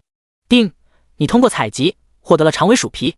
定，你通过采集获得了长尾鼠筋。丁，采集师熟练度+1。没有任务物品，难得不是打长尾鼠。不信邪的林峰再次寻找，说不定是这只恰好没采集到也说不定。虽然长尾鼠不是群居野怪，大致还是集中在一片区域中的，所以没过多久，林峰再次发下一个目标，故技重施，趁他不注意干就完了。虽说这次没触发暴击，长尾鼠也没多坚持几下就倒在火球树之下。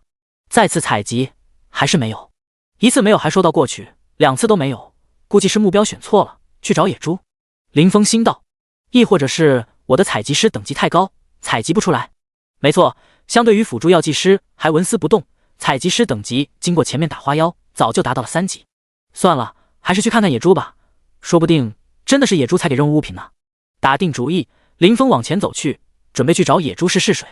然而林峰放过长尾猴，准备不打他们，他们却不放过林峰。经常林峰在下面走着走着，头顶树枝上面就会砸下来不少东西，大部分都是石子，还有少部分是各种坚果。虽然不破防，打在身上也不疼，但是很烦。遇到这种情况，若是石子的话，林峰就会原地反击，你砸我砸不动，但要是被我砸一下，可不是很好受。当然，若是坚果之类的话，林峰直接装进背包里面，没有其他的意思。坚果应该是长尾鼠的存粮，不让这些该死的老鼠2次获得口粮。一路走走停停，坚果获得不少，种类繁多，10几种。终于寻觅到一窝野猪，大概10几只的样子。遇到新的野怪，先看属性。月牙猪，等级11，生命值5500，攻击180，物理防御285，法术防御130，技能冲撞。描述：常年生活在松林之中，身上或多或少裹着一层松脂，皮糙肉厚的典范。攻击倒是中规中矩，物理防御简直不要太离谱。不过看了描述，倒也正常，野猪不就爱蹭松树吗？本着依旧不破防的原则，林峰直接开干。起手就是一个流星火雨，再用火球术补刀。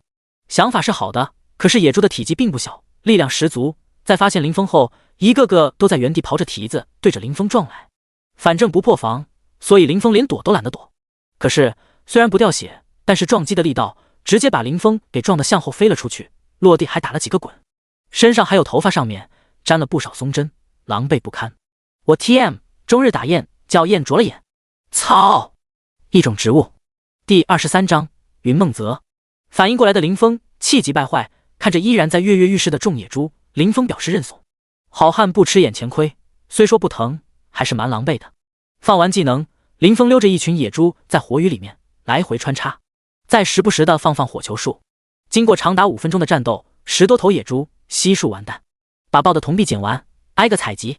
野猪给的材料倒是不少，每个都有10来份野猪肉，还有一些什么野猪獠牙、猪皮、猪骨什么的。依然没见到任务物品的踪迹，连松枝都采集到不少。你敢信？妈蛋！这破任务！再次打开任务面板，看着任务需求那一栏，咦？一声惊疑脱口而出。秋实7100，居然有7个任务材料在手，这是什么时候得到的？林峰连忙把背包打开，看着里面的各种东西，杂乱无比，全是采集的各种材料。好在每种材料都占用一个格子，找起来也快。数量不是7的直接略过，最后数量为7的只有2种坚果。取出一种，把其丢在地上，看了一眼任务面板，数量没变，再次把另外一种丢在地上，果然变了。秋实0100，把这种跟核桃类似的坚果捡起来放进背包，数量又变成了7个。敲你妈的策划，你丫的秋实就是秋天的果实啊！骂骂咧咧的林峰直接转身往着来路方向走去，他要再次去逗弄那群长尾鼠。这次林峰学乖了，看见长尾鼠就是一发火球术，然后转身就跑，继续寻找下一只。一连引了4、5只怪后，直接站在原地不动。果然那几只长尾鼠全部追了过来，对着林峰就是一通乱砸。看着地上各种被长尾鼠砸过来的东西，石子直接丢回去，故意没有打中。前面去寻野猪的时候试过，打疼之后这小玩意儿就跑了，所以还是挑衅为主。果然见到眼前的人类打不中自己，反倒是被打得在地上抱头鼠窜，几只完全被利用的工具鼠砸得更是起劲。林峰看似在抱头鼠窜，其实是在地上找那种类似核桃的坚果而已。砸了几分钟，几只长尾鼠的库存被清光了，林峰一共收获15个秋石，好一会儿没找到下一个，果断用石子把这几个讨厌的东西砸跑，再次寻找下一波目标。如此反复，不到1小时，林峰需要的任务物品终于凑齐。东西凑齐之后，林峰转身就想着主城方向走去，没用回城券，一来是此地离主城近，心痛钱；二来之前用回城券只是为了实验回城的效果。回到主城，这次没有直接去传送阵，而是来到铁匠铺买了一把矿锄。下蝉，重要的是蝉，这东西要不就是在树上，要不就是在土里。树上的还可以直接上树桌，土里的就要用到矿锄了，不然用手挖土，游戏会直接刷新。浅一点的还好，要是有一定的深度，还没挖出来就被刷新了，还做个屁的任务，这叫有备无患。准备好之后，顺便看了一下泡在09里面的那个蛋，差不多2个小时，09基本没少，蛋的血量也回到了6000多，死不了。看了下时间，已经下午6点过，肚子倒是不饿，那就继续做任务。再次传送，直奔狼牙城外的狼牙山。不管做几次传送阵，林峰都觉得十分新奇，就是有点贵。这次的目的地离主城也还算好，10几分钟就到。狼牙山上没有野怪，除了草木之外啥都没有，平时也不会有玩家来此。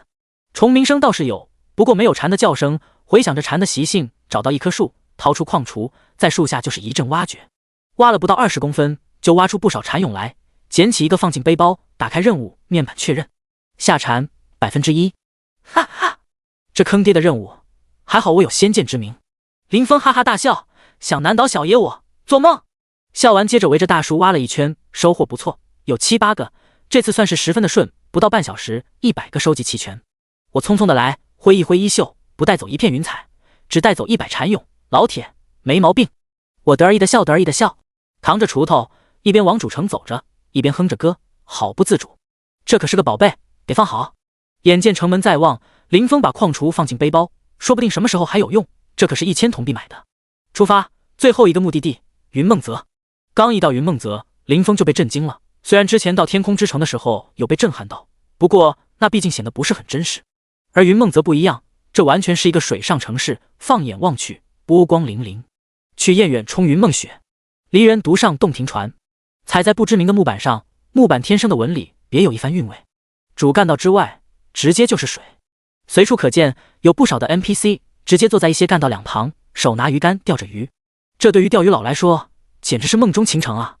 虽然林峰不是很懂那些钓鱼佬们是咋想的，前世刷某音的时候经常刷到不少为了钓鱼的各种奇葩操作，更甚的连离婚的都有。林峰也不知道那些到底是剧本还是确有其事，对此林峰不是很关心，他现在的任务就只差最后一环了，想想还是有点小激动，奔着城外的云梦乡而去。根据林峰在论坛上了解的消息，云梦乡有一种独特的野怪，名叫云兽，外形就像是一团团白云，很好辨认。之所以说它十分独特，就在于这种野怪血量不多，只有100的血，没有攻击力和防御力。但是不管你多高的攻击，打它一下，它都只会掉1滴血，你再低的攻击也能动，反正就是只掉1滴血。关键这种怪物不加经验值，什么东西都不爆，所以除了一开始有不少人打过，后面消息传开之后，压根就没人去理他。打他干啥？完全是吃力不讨好。第24章，公告在响。来到城外码头，有不少玩家在此地等着租用渔船，这也算是云梦泽的一处亮点吧。出城只能靠船，不然寸步难行，幸好费用便宜。当然，你要是一个人租一条船的话，价格并不便宜。找了一条空着的渔船，和船老板谈了下价格，距离并不远，不过价格却不便宜，要5000铜币。林峰让船老板等10分钟再出发，把云梦乡的牌子立在船顶，虽然不抱太大希望，总要试试。眼见时间过去，果然没人去云梦乡，正准备叫老板开船。帅哥，等下！转过身就见几双雪白的大腿的映入眼帘，微微抬头，是4个女性玩家。打头的女子身材高挑，身上穿着一件白色紧身长裙，纤腰盈盈一握，双峰浑圆，比一梦倾城还大，勾勒出极其夸张的曲线。继续往上，容貌靓丽，容貌也和一梦倾城不相上下。头顶上顶着一个 ID 星月梦，是10大公会中星月阁的会长星月梦。林峰一脸平静地说道：“怎么了？帅哥也是去云梦乡啊？我们几个也是要去做个任务，这里暂时没有其他空船，想和你搭个伙。”星月梦解释道：“行，没问题，我本来就打算找几个人同行的，不过云梦乡好像去的人不多，等了半天也没人去。”林峰侧身让几女上船。老板开船，那谢谢帅哥了。女子呵呵一笑，云梦乡的怪很特殊，我们几个要不是有任务，也不会去那边打怪的。小哥，你也是去做任务？对，我也有在论坛上面了解过，不是做任务我也不会去的。林峰狠狠地点了点头。这是船费。星月梦直接向着林峰发起交易，给了他4000铜币。起源里面交易物品可以直接拿手给别人，也可以像传统网游里面一样通过交易页面交易。4000铜币堆在地上也有蛮大一堆的，所以直接手递明显不现实。帅哥，你是法师？看着林峰手上拿着的新手法杖，星月梦十分好奇，都10级了，怎么还有拿新手武器？不是，我是牧师，这玩意儿对我基本相当于一个摆设。林峰平静地解释道。哦，怪不得，本来就不远，此时已经到地方了。众人下船。全服通告，恭喜玩家君临天下，君临无伤，君临小菜菜，君临无用，君临晴雪完成雪狼王一阶 BOSS 首杀，系统奖励声望1000，金币10，武器自选宝箱粉 X1， 惊喜礼包 X1， 请广大玩家再接再厉。通告一连响了3次。林峰倒是无所谓，只是看着系统奖励的东西流口水。原来如此。星月梦若有所思地说道。怎么了？林峰看着他有些不解。你应该知道我是10大公会的吧？知道，在论坛上面看过一篇你们10大公会的介绍。林峰点了点头，说道：不错，我就是星月阁的会长星月梦，而刚刚上通告的是君临天下的会长。我说怎么君临天下居然没有上等级榜，原来是在新手村攻略这个 BOSS。 新手村？林峰吃惊地说道。新手村还有这玩意儿？那可是一阶 BOSS， 正常情况下至少也得要进阶任务完成过后的玩家才有机会去碰一碰。对，新手村9级雪狼区域有一个洞穴，里面都是10级雪狼，而这个 BOSS 也是里面的。当时我们公会去试了一下，足足40-50人没有打过，后来直接放弃了。本想等10级后再去试试，奈何诸神联盟的宙斯为了冲击完鹰的，我们也只能放弃了，来主城抢夺机缘。星月梦一副咬牙切齿的模样说道。看来他对诸神联盟的人也没啥好印象，只是没想到君临的耐心这么好。不过现在看到公告奖励，感觉好亏啊。星月梦有些跳脚。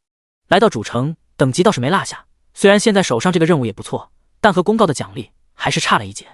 哦，这么隐秘啊，我升10级是打副本升的，都没找过10级怪。林峰也说了一下，不知道那怪的属性怎么样，要是早知道新手村还有 BOSS， 说不定还可以碰一碰，不过现在又回不去，无所谓了。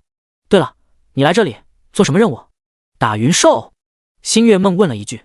反正他们也只有4个人，云兽按攻击次数掉血，多一个人就多一份输出。林峰也不知道冬雪是什么东西，不过云梦乡只有云兽，估计任务物品还是和云兽有关的。对，要不要组个队？反正这玩意儿我们都是用普攻打的。林峰没有推辞，组好队伍继续前行，没多久就碰到了一只云兽。云兽生命值100，描述特殊生命体。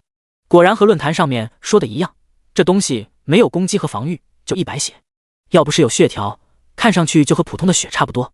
另一边的4女刺客纷纷换上了一副弓箭，站在原地就对着云兽一顿猛射。负一，负一，负一。林峰都有些怀疑这玩意儿到底是不是活的，打他他也不动。没想到几个女孩子还准备有远程武器，他只能拿着法杖对着云兽就是一顿削。负一，果然他现在没上 buff， 物理攻击也有300多，敲一下其他的怪少说也有200多的伤害，打这东西反正就掉一点血。随着5人的输出，平均一个人20下，不到半分钟这只云兽就挂掉了，倒地身亡，体型都缩小了，和一个棉花糖差不多大小，毛都不给一个。林峰试着用采集技能，叮，采集失败，又整幺蛾子。几女此时又找到一个，林峰急忙跟上，顺手把这个云兽的尸体一把捞在手里。他打算再研究研究，随着这只云兽再次倒地死亡，本着不浪费的原则，再次准备把尸体捞在手里。不过一只手要拿法杖，另外一只手已经拿了一个，不好拿第二个。林峰顺手就把第一个放进了背包，完全忘了怪物尸体放不进背包的事，捡起地上的云兽尸体，再次跟上队伍。第25章宠物。跟上队伍的林峰这时才反应过来，这东西能放进背包，试着对手里另一个尸体用了个探查术。冬雪材料，惊喜来得太突然，所以这玩死后直接成材料了。这到底是怪物劈了腿，还是材料成了鬼？所以又回到最初的问题，这东西真的是怪物吗？打不还手，骂不还口，死后连尸体都变成材料做出贡献，石家好也怪。虽然云兽不算密集，不过还是有不少，只是这东西固定要打100下，所以打怪的速度并不快，100个差不多了，花了将近1个小时。林峰每次都是趁着几女不注意才收的云兽尸体，所以众女完全不知道这东西是材料，还以为是死后时间到了，系统刷新掉了。这边林峰刚好收集够，那边几个女孩子任务也完成了，打了个招呼，纷纷掏出回程券，直接回城。云梦泽这点真不好，建在水上，回城基本都是用回程券，死回去更划不来。点开任务面板，城主的任务已经显示完成，也可以回来交任务了。不过林峰没急着回去，他对云兽有些好奇，再次找到一个目标。既然死了不能用采集，那活着是不是可以试试呢？心动不如行动，采集术成功发动。定，你通过采集获得了云兽精华。丁，采集师熟练度+1。随着采集完成，眼前100血的云兽直接倒地死亡，化作一道白光消失。所以说这东西根本不是野怪，而是就是一种材料。要打100下的云兽，一发采集术搞定。林峰颇有些无语地拍了拍额头，只能说这玩意儿实在有些出乎意料之外。掏出一张回程券，直接回城。他现在只想先去把任务交了再说。再次花了1金传送回神木城，林峰看着背包里面的金币，有些欲哭无泪。刚来主城还好好的，13个金币，现在只剩5个，等等还要传送回天空之城，又得少1个。这次进入城主府，一路畅通无阻，还是当时那个客厅，再次见到了城主大人。大人，您让我帮你收集的东西，收集到了。林峰双手行了一礼，说道，把东西交给城主，城主也把答应的5行之力递给了林峰。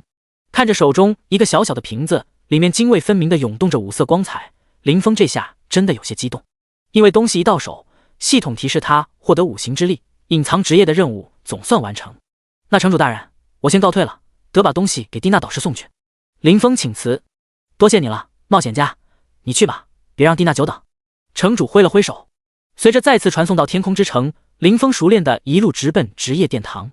再次看见那位乃亮惊人的牧师导师依旧坐在桌前，手里拿着一本书看着。蒂娜导师，您需要的东西我给您带来了。林峰躬身说道。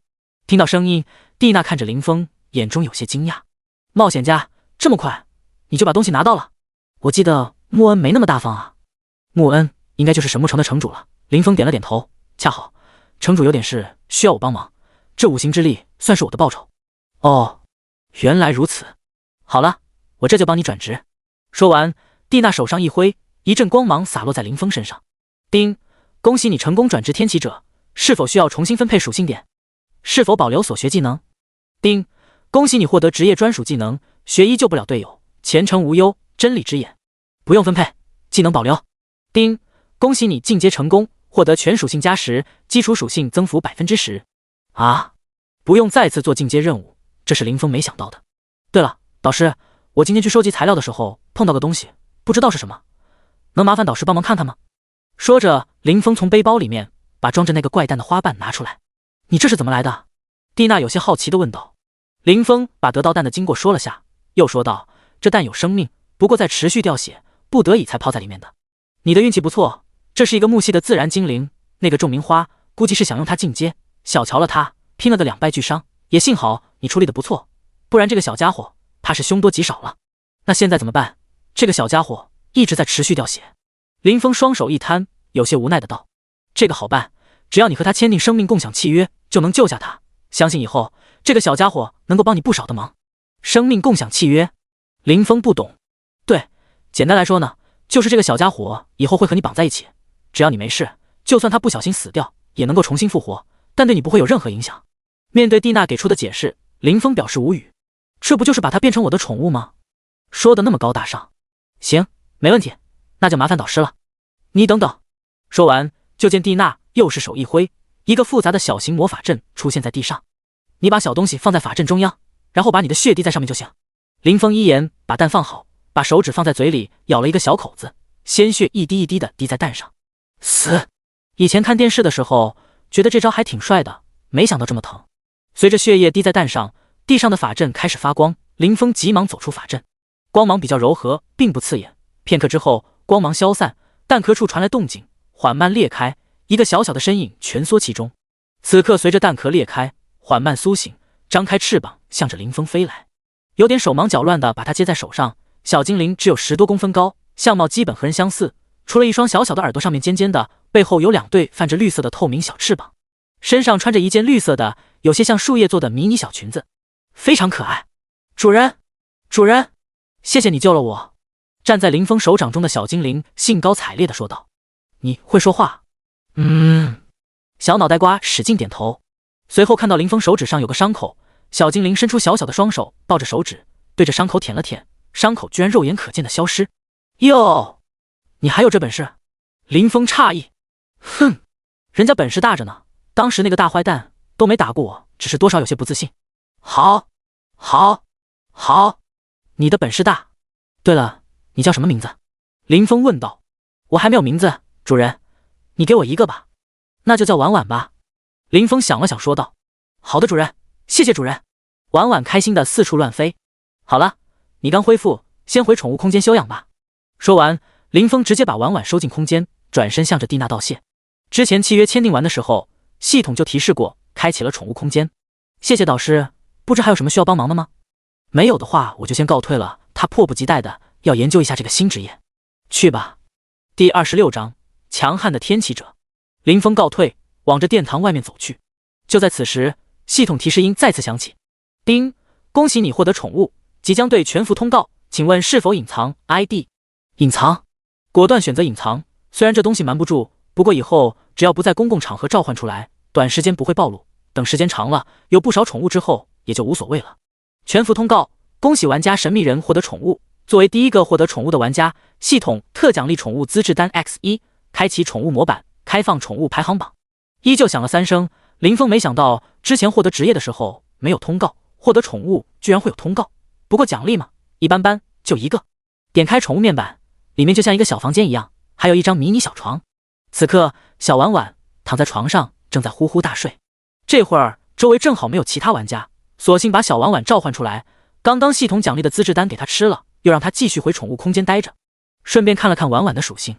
婉婉宠物，归属清风，种族自然精灵，资质6，上限10，等级1，生命值1056，资质 X 等级 X10 加继承 60%， 法力值990，资质 X 等级 X10 加继承 60%， 法术攻击298，继承主人6成，不足1点忽略不计。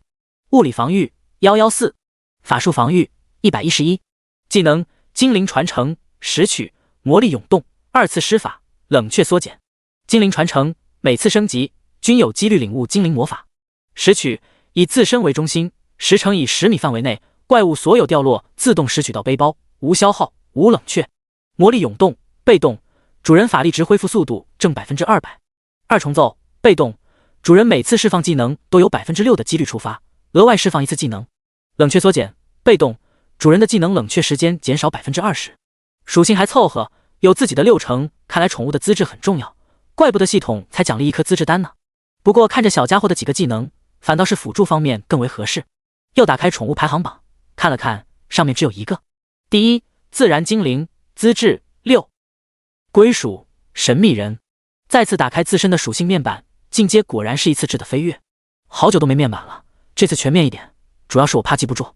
ID 清风一阶，职业天启者，等级10 50%， 生命值1660，魔法值1550，物理攻击465，法术攻击497，装备加32，物理防御190，装备加35，法术防御185，装备加30，力量141加14，体质141加14，精神141加14，智力141加14，敏捷141加14，自由属性点0，阶位增幅，全属性正 10%， 基础属性增加 10%， 不足1点忽悠不计。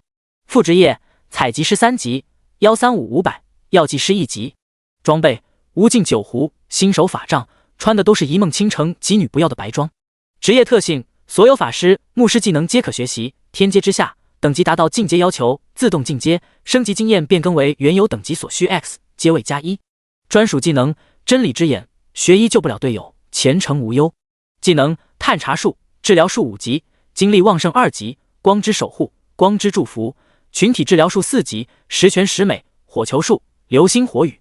探查术，通用技能，可查看不高于自身5级的怪物属性，无消耗，无冷却。治疗术5级，熟练度3 10000，每秒恢复目标生命值1000加2500分号 X 精神的生命值，持续3S，消耗20点魔法值，冷却20S。群体治疗术4级，熟练度31-1000，消耗50点魔法值，给方圆150码的目标，每秒恢复500加400分号 X 精神的生命值，持续10S，冷却60S。光之守护，消耗100魔法值，为单个目标提供50%的生命值和防御值增益 buff， 持续60分钟，冷却60S。光之祝福，消耗100魔法值，为单个目标提供50%的攻击力，持续60分钟，冷却60S。精力旺盛2级，被动，每参与击杀一个不低于自身等级的目标，均有1%的几率增加2点精神，累计获得100点精神晋升下一等级，当前46100。十全十美，唯一，被动，绑定一项属性，其余4项属性与该绑定属性同步。火球术，瞬发，对单个目标造成100%法术伤害，无消耗，冷却 1.5S。流星火雨1级，16-100，消耗100魔法值，召唤一片火雨，对5乘以5米范围内进行持续打击，每波打击附带100加7 500分号法术攻击的范围伤害，持续10秒，冷却30S。面板上面多了一个职业特性和专属技能。看着职业特性，林峰一阵头大，怪不得明明经验满了11级，正常情况下进阶成功会自动升级，现在才只有 50%， 升级经验直接多了1倍，而且阶位越高，升级越困难。点开专属技能查看，真理之眼，可查看属性，最高可探查9阶属性，无冷却，无消耗。学医救不了队友。被动，有辅助和攻击双模式，可主动切换，无切换冷却。辅助模式，单体恢复类技能，恢复效果翻倍，并额外增加一个目标，后续每1000点精神增加一个目标。增益类技能，可通过消耗魔法值增加目标，每多一个目标，额外消耗1倍魔法值，消耗上限100倍，增益无上限。群体增益，恢复类技能，增益，恢复效果翻倍，范围在原有基础上翻倍，后续每1000点精神额外在原有基础上增加1倍。攻击模式，单体攻击类技能，造成阶位+1，被原有伤害，最多造成10倍伤害。群体攻击类技能，造成阶位+1，被原有伤害，最多造成10倍伤害，技能范围翻倍，翻倍效果按照消耗蓝量倍数计算，无上限。前程无忧，可主动使用1次，使用后该技能变更为被动技能。主动效果，所有生活职业等级强制增加1级，升级熟练度按原等级计算，不会影响熟练度的获取。已有等级副职业等级恢复1级，所有副职业共享所获熟练度。被动效果，他人在使用你所制作的道具过程中击杀怪物，强制视为你参与击杀，并额外获得该玩家所获经验的1%经验值，不足1点照样发放。真香！看着这专属技能，真是小母牛倒立，牛逼冲天。不过看着那个学医救不了队友，总感觉这职业有点暴力倾向，治疗的话才翻1倍，增幅伤害技能最高10倍，指定是脑子有病。奶爸他不香吗？打打杀杀多不好。第27章，终于赚钱了。看着前程无忧，林峰瞬间便把这职业以后的升级思路都想好了。不过副职业还差一个锻造师，药剂师作用不大，还没有厉害的厨师效果好。厨师可以制作增加零食属性的美食，只要在持有美食 buff 期间打怪都算自己参与击杀，不仅有经验得，就是不知道能不能触发精力旺盛的被动。不过都没有锻造师吃香，你可以不全程喝药，厨师 buff 总有时间限制。但是你总不会不穿装备去打怪吧？只要有人穿着林峰制作的装备出去打怪，每杀一只怪就有1%的经验值。一个人杀怪是不多，10个、100个，甚至1000、10000个呢。至于10万个，林峰没敢想，累死他，估计也造不出去来那么多。要是能够触发精力旺盛的被动的话，岂不是人在家中坐，属性添上来？必须要试试。就是这职业，不知道能不能隐藏。再次打开面板，试着把职业隐藏起来，毕竟低调才是王道。结果没什么卵用。职业倒是可以隐藏，不过在面板上面伪装不了牧师。不过起源里面玩家之间是看不到属性的，除非有特殊探查技能。不行，不行，真理之眼好像就是特殊探查技能，不能抱有侥幸心理。上亿的玩家总有几个运气好的，还是隐藏起来比较好。反正我对外宣传是牧师也没毛病，牧师该有的辅助技能我都有。至于输出技能，正经牧师进阶后是会有输出技能的，林峰没有，是因为他现在不是正经奶爸。不过要是不正经起来，你会发现输出能力简直爆炸。现在任务搞定，林峰疾步走向钱庄，他怕再不去换点钱，包里剩下的4金早晚豁光。钱庄、拍卖行和个人仓库居然在一堆，这个设计很合理。走进钱庄，里面有一个漂亮的小姐姐，面带微笑招呼：“欢迎光临，请问有什么可以帮您？”“你好，我想开通一下钱庄业务。”钱庄和拍卖行功能一样，只是一个卖东西，一个卖货币，两者区别不大。拍卖行卖东西必须去店里卖，买东西倒是随时可以呼出拍卖行的界面。而钱庄不同，只要首次开通之后，随时随地都可以上架和购买钱币，这算是两者唯一的区别。不过一样都要收卖家10%的手续费。好的，请您稍等，麻烦您提供一下个人账号。小姐姐说完，林峰面前浮现一个面板，直接输入账号信息就行。这点林峰早就了解过的，而且这个面板只能自己看到，保密措施非常好。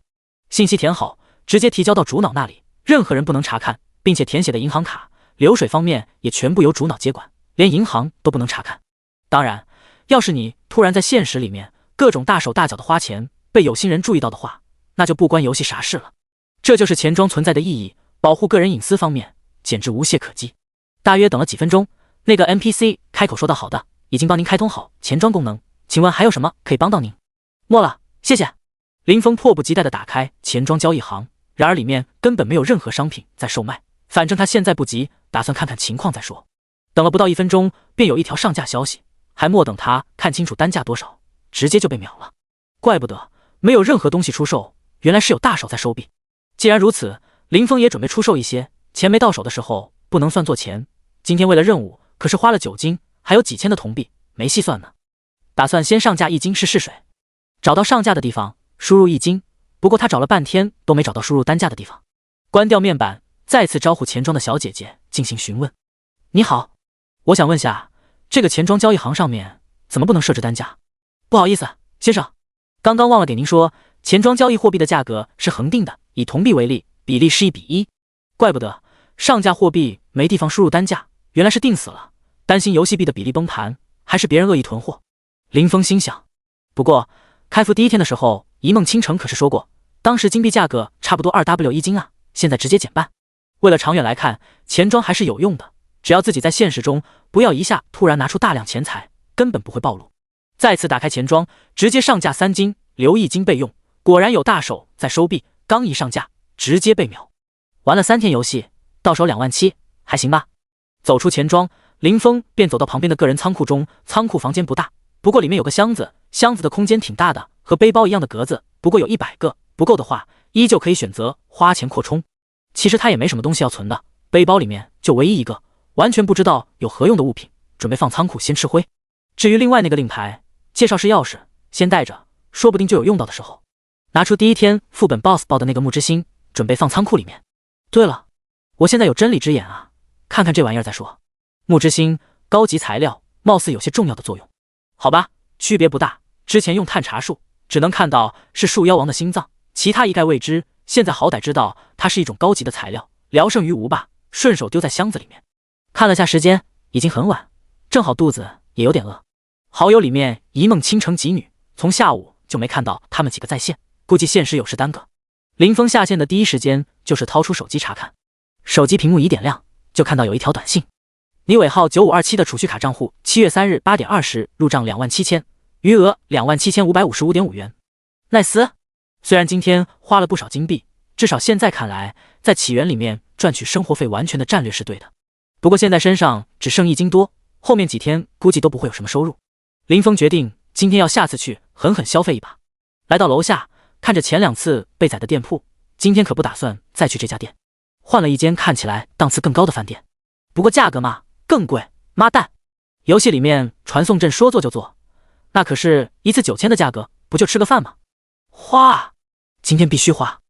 第28章，撸铁，吃饱喝足。林峰大气的结完账走人。草，比上家店还坑，死贵不说，味道还不咋样。直接拉入黑名单。回到家，洗漱完毕，用手机刷了会儿论坛，草草入睡。第二天，林峰早早起床，解决完个人生理问题之后，直接进入游戏。今天的目的很明确，先去弄个锻造师的副职，然后就是把等级提上去。今天的天空之城明显玩家更多了，昨天晚上回城交任务的时候，一路上就有不少玩家。不过和今天一比，那就小巫见大巫了。感觉基本大部分玩家都到了主城，排行榜上面第一等级变成了星月梦，有13级，而宙斯才12级。这娘们儿够狠的呀！林峰不由想到昨天做任务碰到他的时候，那时他才11级，这明显是通宵练级啊！还是任务做完奖励经验丰富。来到杂货铺，把昨天采集的杂七杂八的材料全部卖掉，收入1000多铜币，收入还行，毕竟只是打怪的时候额外的收入。可惜了，要是新手村能转职生活职业，收入还得多不少。打开地图，向着铁匠铺走去。锻造师说白了就是铁匠，往铁匠铺走，指定没错。你好，冒险家，需要点什么？毕竟是主城，铁匠铺可比新手村的要气派得多。看到林峰过来，里面的铁匠直接招呼道：“你好，我想请问下，我想学习锻造，不知大师可否教我？”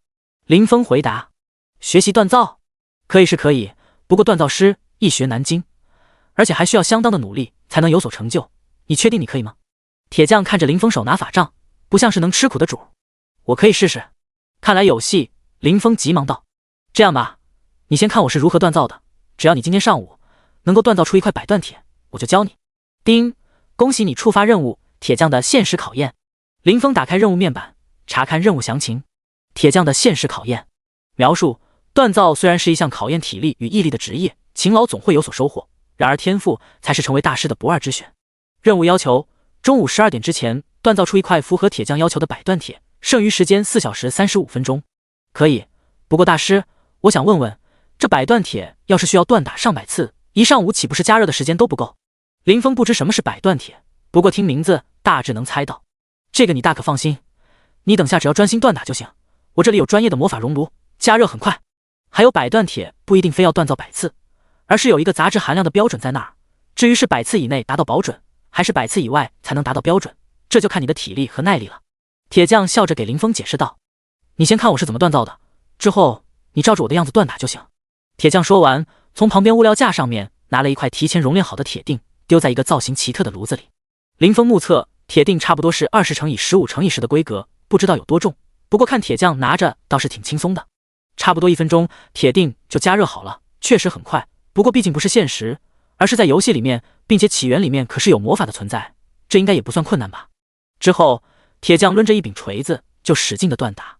可能是因为在任务期间的原因，也有可能林峰确实有天赋，反正锻打的基本方法他已然了然于胸，只差实践。脑子，我会了。收！捶打没多久，铁匠停止继续捶打，林峰却发现那块铁锭居然还是红红的，和刚从炉子里面差不了多少。好了，你来试试吧。说完，铁匠将这块铁锭直接丢在一边。林峰上前，学着铁匠的样子，从物料区重新拿起一块铁锭，看着铁匠拿着不重，然而这一块铁锭起码有30-40斤，不过在游戏里面，林峰的力量本就不低，拿着倒也不费劲。把铁锭放进熔炉，依旧差不多是1分钟的样子，铁锭就加热好了。用钳子夹出来，放在锻造台上，拿着锤子学着铁匠的样子进行捶打。只是打了10几分钟，铁锭的温度降低，不适合继续锻打，得重新加热。第一次能够持续锻打超过10分钟，你小子还算有一定的天赋。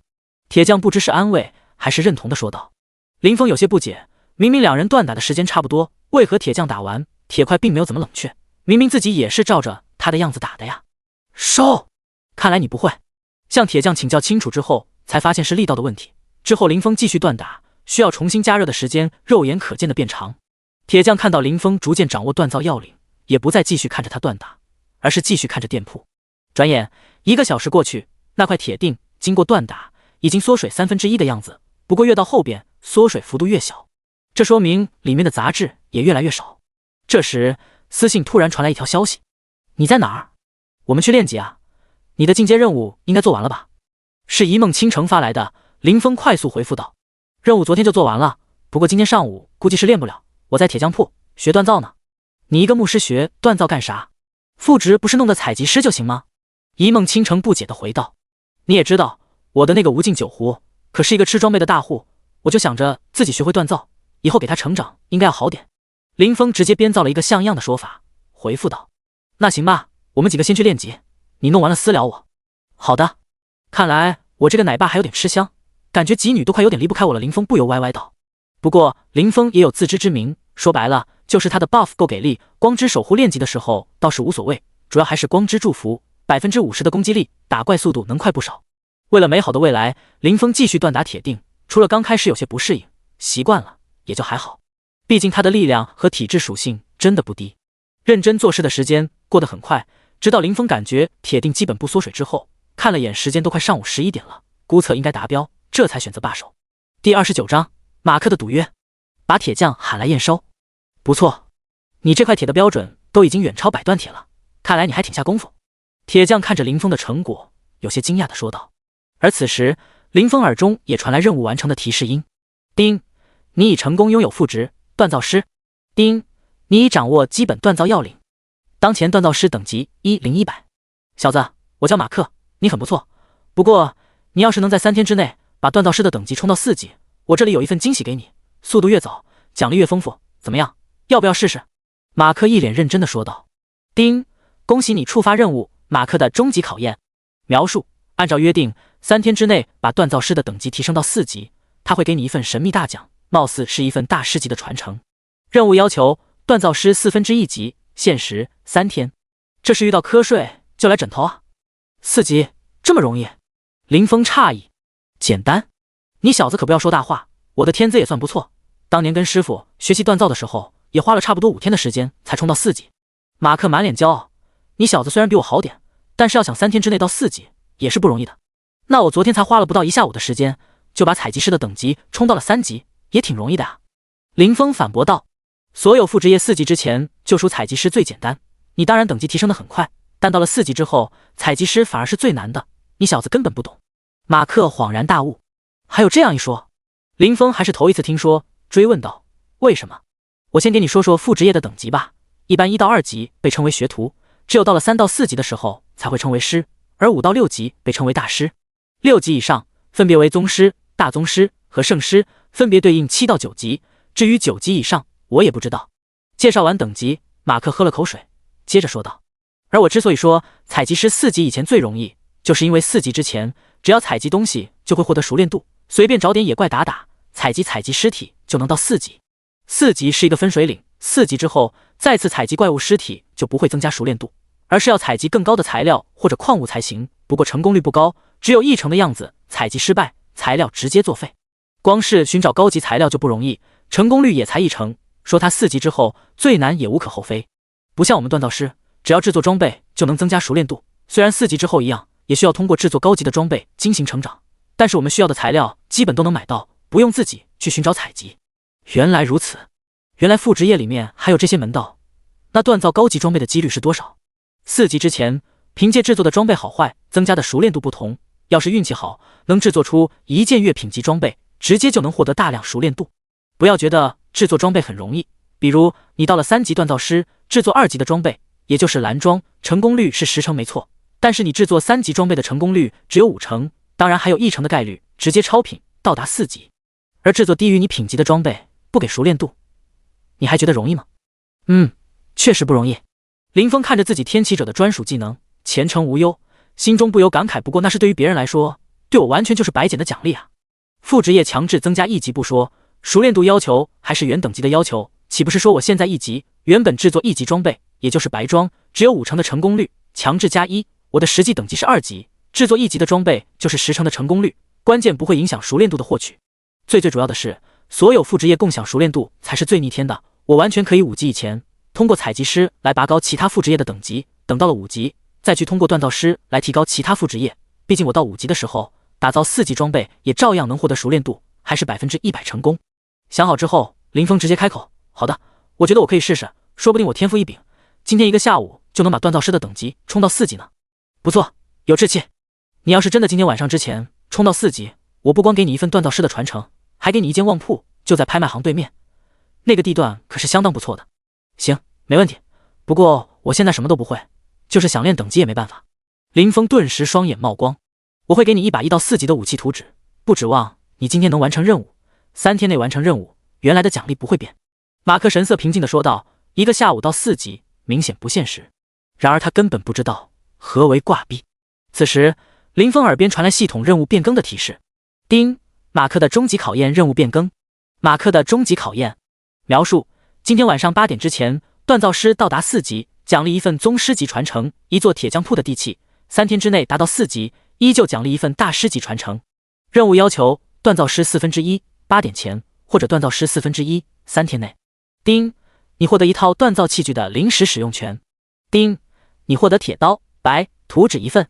丁，你获得百炼刀蓝图纸1份。丁，你获得精炼的百炼刀绿图纸1份。丁，你获得百锻刀紫图纸1份。宗师，不是大师，而是宗师。还有1份白色到紫色的武器图纸。林峰喜出望外，给力，真的太给力了！有了传承和商铺，他就可以打造各种装备售卖，到时候赚钱升级2不误。没问题，我铁定晚上8点之前能到达要求，咱们拭目以待。林峰拍着胸口说道：“好，这套工具先借你使使，不过材料只有你自己想办法。”马克拿出一套工具放到林峰面前，东西很简单，就3样：一把锤子、一个炉子和一个锻造台。东西收好之后，林峰便迫不及待奔着传送阵走去。第30章，能够群家的 buff。林峰打开好友面板，问了下一梦倾城及女练级的地方。本来打算不管以后能不能用得上，准备多搞几个副职业的，毕竟艺多不压身嘛。不过现在时间可能来不及，只能放弃。昨天获得采集师和药剂师过于轻松，还以为锻造师也能很快获得，谁知道花了1个上午才搞定。看来今天这个流程才是正常流程。药剂金就不说了，药剂店老板直接白送的，而采集师更是直接花钱买的，只能说是特例，不能作为参考。现在3门副职在身，也算是够用。看着技能前程无忧，咬了咬牙，直接把唯一的一次主动使用机会用了。丁，检测到玩家副职业等级变更：锻造师2级1级0100，药剂师2级1级0100，采集师2级1级0100。很好，3个职业等级都达到了2级，但是升级熟练度还是只要100，这是1级升2级的要求。又看了下背包里面的那几张武器图纸，铁刀白图纸已绑定，学习之后可锻造铁刀，此物不可交易。直接把4张图纸全部使用学习，反正也不能交易。要是可以交易的话，倒是可以卖钱。他冲4级锻造师根本用不上这东西。这种体验蛮新奇的，和学技能类似，使用之后脑中就忽然多出一股记忆，却并不突兀，好像自己原本就有的记忆一样。锻造需要什么材料，怎么制作，流程全部熟记于心。大致看了下，主要原材料是铁，其他一些材料都能在杂货铺买到。由于是同一种武器，需要的材料都一样，只是铁的分量不同，锻造的要求也有些不一样。此时一梦倾城也回复了消息：我们在万蛇窟，你知道在哪儿不？知道，那我马上过来。再次感谢广大玩家的贡献，论坛的那一份地图作用真不小。好，坐标 65.88， 万蛇窟距离天空之城并不远，不过天空之城是一座悬空城，想要出城打怪，只能先传送到地面之上才可以。最重要的是免费传送，不说别的，就这一点可比云梦泽的玩家幸福多了。再次经过传送，林峰已经到达地面，此时处在一个很大的结界之中，因为有着结界保护，倒是无人看守。来来往往的玩家不停地传来过来，或者传送回去，好不热闹。辨认好方向，朝着万蛇窟走去。万蛇窟是一个炼级圣地，那里遍布有无数大大小小的蛇窟，具体数量没人知道，因为里面的怪物全是蛇，所以叫万蛇窟。不过论坛上倒是说了，最好是进那种小型蛇窟，里面的怪物等级低，适合炼级，其他的基本都是送菜。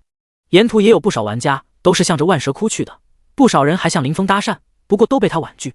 开玩笑，有美女相约，谁和你们这些抠脚大汉组队？到了目的地就是一个巨大的山谷，放眼根本望不到头的那种山谷。谷中两侧的山脚下遍布无数大大小小的窟窿，同行的玩家也都十分有默契的进入不同的洞口练级。而在每个洞口门口都有一块石碑矗立着，有人进去，那个石碑就会发出亮光，所以倒也不用担心别人故意抢怪。毕竟洞口数之不尽，和人抢还不如重新进入一个洞穴。怎么说呢？林峰觉得这地方有些怪异，根本不像一个练级的地方，反倒是有些像是什么考验之类的地方。不过目前还没有谁彻底清空过洞穴，具体怎么回事并不了解。来到极女打怪的洞口，进入其中，外面看着不大，没想到里面空间倒是蛮大的。一进来就看到极女这会儿正在门口位置，不知道是在等他，还是在休息？你们这是在等我？林峰用极其夸张的口气说道。哼，你想得美。虽然嘴上否认，不过几人合作也有几天，林峰也知道他们这是口是心非。让各位大美女等久了，我道歉。林峰依然笑嘻嘻地说道。一梦倾城直接给了他一个大大的白眼。走吧，继续打怪。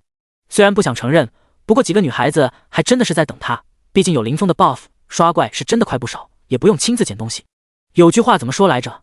由俭入奢易，由奢入俭难。同样的装备，攻击高一半可不是说着玩的。今天上午他们几个打怪的时候，总是感觉没有效率。林峰也是十分自觉，先是给众人上了一个 buff， 现在上 buff， 终于不用每个等1分钟了，直接一次搞定，就是蓝量有点吃不消，上完2个 buff， 直接少了1多半。咦？其他几女还没反应过来，倒是冷月突然有些惊讶。你这个 buff 能够群加了？几女一听，这才反应过来，刚刚林峰是一次给他们4个人上的 buff， 进阶之后才有，不过每多一个目标多1倍的消耗，耗蓝没变，区别只是一个是一次性使用，一个是1分钟一次，只是方便不少。意义不一样，好吧。一梦倾城有些激动，现在出的副本上限一般只有5个人，要是以后出1个多人的、几十人或者上百人的副本，能群加 buff 和每次只能加1个人，差别大了去了，好吧。青宁抢着说道。组队上限不是5个人吗？林峰反问道。谁给你说过组队上限是5人的？5人只是小队，还可以组团队的，就算组个几百人都行。一梦倾城解释道。还能这样？林峰心道，他是真的不懂，前世倒是有几款可以多人团队的游戏，不过上限也没这么离谱。行吧。林峰点了点头，不过意义也没有你说的那么大，我这个 buff 每多1个人多100蓝耗，也多加不了几个人。这倒也是，几女一听倒也没有反驳，不过一梦倾城像是想到什么，追问道，有上限吗？你说的目标还是蓝耗？没等反问，林峰继续说道，目标倒是没有上限，蓝耗最多只会耗蓝100倍，也就是一次 1W 蓝，给100人加要 1W， 给200人加还是 1W 蓝。这厉害！几女纷纷惊呼，真不知道你做什么任务给的这2个技能十分厉害。对于一梦倾城猜到他是做任务给的这一点，林峰并不会觉得意外。像这种技能目前来看，最容易获得的途径就是开惊喜礼包给，不过他明面上只得到过1个惊喜礼包，找的借口还是一份不知道有没有那种奖励的装备改造服。运气，都是运气。林峰哈哈一笑，没解释具体哪里来的。第31章副职业4级，新的技能进化。对了，你锻造师的副职业怎么样？到手了？一梦倾城直接问道，因为之前有私聊过。到手了，还导到几张图纸，最高级是紫色，不过现在我还做不出来。想了想，林峰并没有隐瞒，想要大量搞装备，所需要的材料肯定是海量，光靠他一个人明显不现实。紫色？什么类型的？众女都有些惊讶，琪琪开口问道。是一把刀，不过我现在也还制作不了，我还接到一个后续任务，只要做完，到时候你们想要什么装备都可以找我制作，不过材料的自己出，我顶多免费帮你们加工。免费加工？行，说好了，你可不能反悔。平时话不多的雪儿妹子都难得开口说道，其他3女也是一副你敢反悔就要你好看的表情。行，没问题，不过仅限你们自己用的，要是拿去卖，我可是要收加工费的。林峰也提前打了个预防针。至于免费加工，问题倒是不大，他搞个锻造师最主要的目的就是让别人给他打工，虽然东西是免费的，只要几女拿着他打造的装备打怪，林峰就可以分到经验，顺便再试试看看能不能触发精力旺盛这个被动技能，要是能触发的话，他估计以后就要以锻造为主了，正好先让几女给他做做实验。那后续任务难不？一梦倾城显然有着其他的想法。不算难吧，我争取今天晚上就把任务搞定，等明天就可以给你们打造装备了。不能让我们帮忙？林峰的意思就是晚上自己一个人做任务，所以冷月开口反问。帮不了，看来装备的诱惑还是不小，连一向高冷的冷月都想主动帮忙。几人约定好之后，也到了打怪的地方。洞窟深处分散着一堆一堆的蛇，等级不高，也是10级怪，偶尔掺杂有几只11的怪。用新得到的真理之眼看了看属性，碧鳞蛇，等级10，生命值4200，攻击300，防御100，技能毒液。描述：万蛇窟中最普普通通的一类蛇，不过它的蛇毒不可小觑。毒液，每次攻击有 50% 的几率附带蛇毒，每2S 掉1次血，蛇毒持续10S。看来真理之眼确实高级不少，以前的探查术只能查看不高于自身等级5的怪不说，技能根本看不到。林峰又分别探查了几条不同等级的怪，都差不多，除了属性差距之外，都有毒液这个技能。你自己小心点，有青柠在前面顶着，蛇倒是好打，就是蛇毒有点烦。眼见要开打，一梦倾城提醒道。目前林峰还需要继续伪装成一个普通的奶爸，所以他把专属技能学医救不了队友切换成了攻击模式，这样等会儿给给女回血就不会出现任何增幅。起源里面正常情况下是看不到玩家的血量和蓝量的，不过组队的时候可以由自己控制是否显示血量，不然林峰顶着1600多的血早就暴露出他不是一个正常的牧师了。至于几个女孩子，由于要林峰帮忙加血，都是队友可见模式，不然林峰也不好判断谁需要加血。不知道他们几个原先打怪速度怎样，反正现在打怪是挺快的，还是蹭经验比较爽。而有了林峰，不光刷怪效率变高，给女完全不管掉落，刷完直接换目标，热情更是高涨。反倒是林峰忙得不行，捡完东西还得采集蛇尸，奈何还是有些跟不上速度，眼睁睁地看着蛇尸刷新掉。要不是为了不暴露宠物的存在，他早就把婉婉放出来了。看着林峰除了给青柠回血之外，一直掉在队伍后面，和林峰比较熟的一梦倾城在刷怪之余催促他快点。我这不是在采集吗？你们没转采集师？林峰解释道。更何况他现在不光是在刷采集师的熟练度，而是同时刷3个副职业。天启者真香！看着每次采集完3个副职业，每个职业都会得到一点熟练度，简直不要太简单。此言一出，几个女孩子都有点脸红，最后还是大大咧咧的青柠给出了解释。都是蛇，几位姐姐能打怪就不错了，你还想让他们采集？我倒是不怕蛇，可是我要在前面抗怪。行吧，都是小仙女来着。时间就在忙碌中过去，林峰还发现一个问题，那就是现在的装备有了佩戴等级要求。他昨天做任务时并没有爆出过装备，所以都不知道这些。看着手中的一个白装戒指，林峰若有所思。蛇灵戒，部位戒指，属性法术攻击加20，佩戴等级10。描述用蛇灵打造的一枚戒指，很普通的装备。这件装备居然没有职业限制，不过一个物理职业带加法伤的装备也没啥用，不是？也算是另外一种限制吧。新手村的时候，所有装备都有职业限制，对于等级反而没有要求。正好他还可以戴一个戒指，就先戴着吧。攻击倒是比新手村5等级要求的戒指高不少。他身上另外2件加法攻的装备，项链和另一个戒指，一共才加27的法攻，而这一枚戒指都有20点了，属实不低。怪刷得快，林峰的副职业等级也升得不慢，3级100只怪就够，到4级200只，到5级只要500只，一共只要采集800只怪。因为林峰有技能副职业等级加1，他也不知道需要4级还是5级才能完成任务。采集其他的东西不知道要多久，反正蛇尸只要10S 一次，加上捡钱，1分钟差不多4只的样子，200分钟左右就能搞定，3个多小时。幸好蛇尸掉的钱不多，耽搁不了多少时间。刚开始林峰还跑到前面帮青柠回血，后来干脆直接就在后面放群体治疗，反正距离足够。1个下午的时间很快过去，经过5、6个小时的打怪，姬女早早的升级到了11级，就连林峰的经验都快要到11级了。林峰的副职业等级早就到了4级，因为天启者强制增加了1级，所以他只花了不到1个小时到了4级，提示任务已经完成。虽然还能升1级，但是他现在也知道锻造师升级很难，到4级还好说，要是到了5级，怕交任务的时候搞出什么幺蛾子，所以没有再升级。也不知道这蛇窟是怎么回事，众女起码刷了2、3千条蛇，还感觉里面的怪无穷无尽的样子。第32章宗师传承。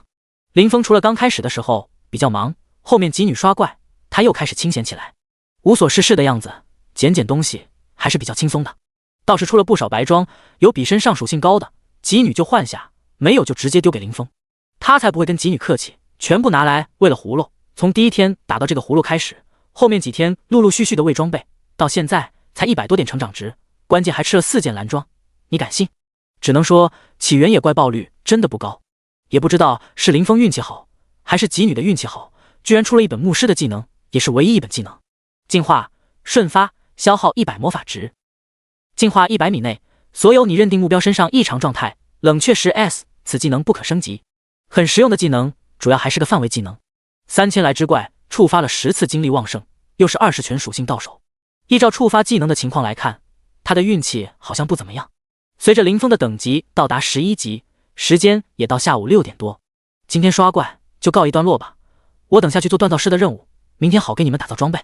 林峰主动说道，实在有点饿了，今天一整天他就吃了个早饭。本来还有些不尽兴的几女，一听林峰是要去做任务，本来还准备坚持的几人齐齐停手。行，那就这样，我们也去收一些打造装备的材料。你最好任务做完之后，就把需要的材料清单给我们发一份。看一梦倾城的意思，他们这是要晚上去收材料啊。反正他们都是用游戏仓上的游戏。好，这也是个雷厉风行的女人。说完，直接掏出5个回程卷轴，每人1个。行吧，不用自己掏钱，林峰也没客气，直接用了回程卷轴。几人一起出现在安全区，虽然用回程卷的人不多，但也不少，几人也不显眼。几女再次叮嘱他，不要忘了把材料明细发给他们之后，几人就分开了。林峰直奔铁匠铺而去，本来打算先处理包里的材料来着，结果一想，等有了锻造师传承，说不定这些材料还有用呢，反正背包足够用。马克师傅，我又来了。进门刚看到铁匠，林峰就激动喊着：“你小子放弃了？”马克反问：“没啊，我锻造师到4级了呀。”一听林峰此言，本来还有些不信的马克，正准备说什么，却突然改了口，说道：“真的完成了？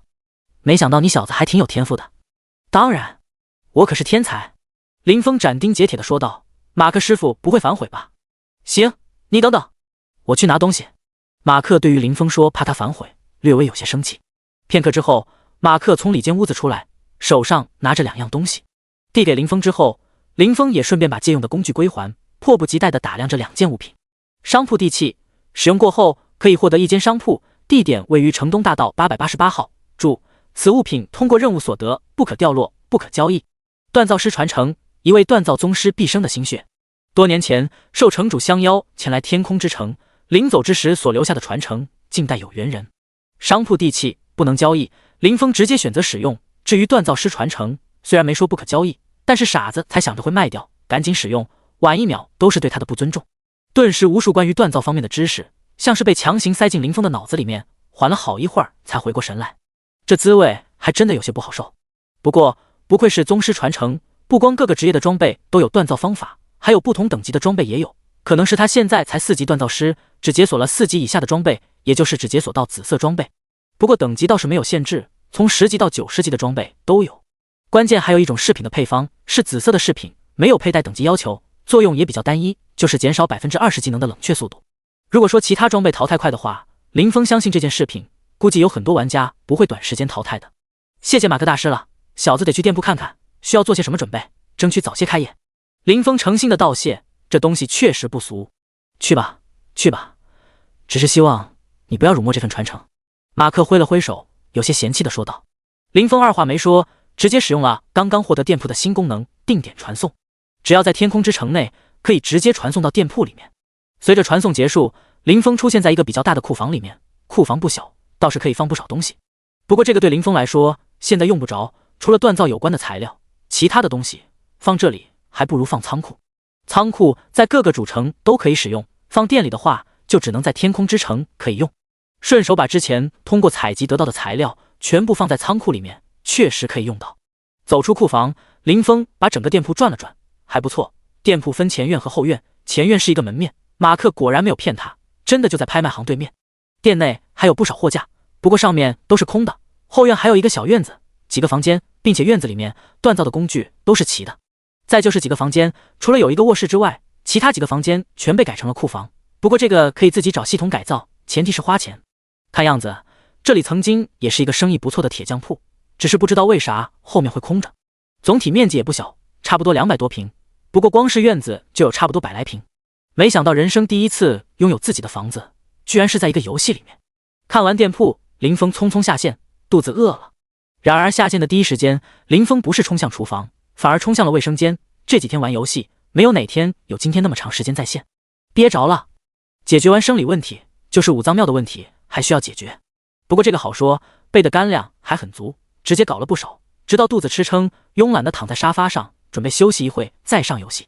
现在万事俱备，只欠东风，装备图纸相信很长时间不用担心，至少主流的装备都有，店铺也有，接下来就是材料的问题。林峰大致整理过后，发现需要的东西很多，先不说种类，想要多赚钱，数量也是问题。这也是他答应免费帮一梦倾城几女打造的原因。他们几女明显是要在起源里面大展拳脚，虽然不知道规模怎么样，林峰也没问，但至少前期合作的话，应该问题不大。其实最理想的还是和几个大公会合作，不过他的底子薄，而且商场如战场，就他一个小屁民，虽然两世为人，但是都是草根一枚，估计人家把它卖了，他还帮人数钱呢。所以就算要合作，也得之后才考虑。还有就是目标的选择对。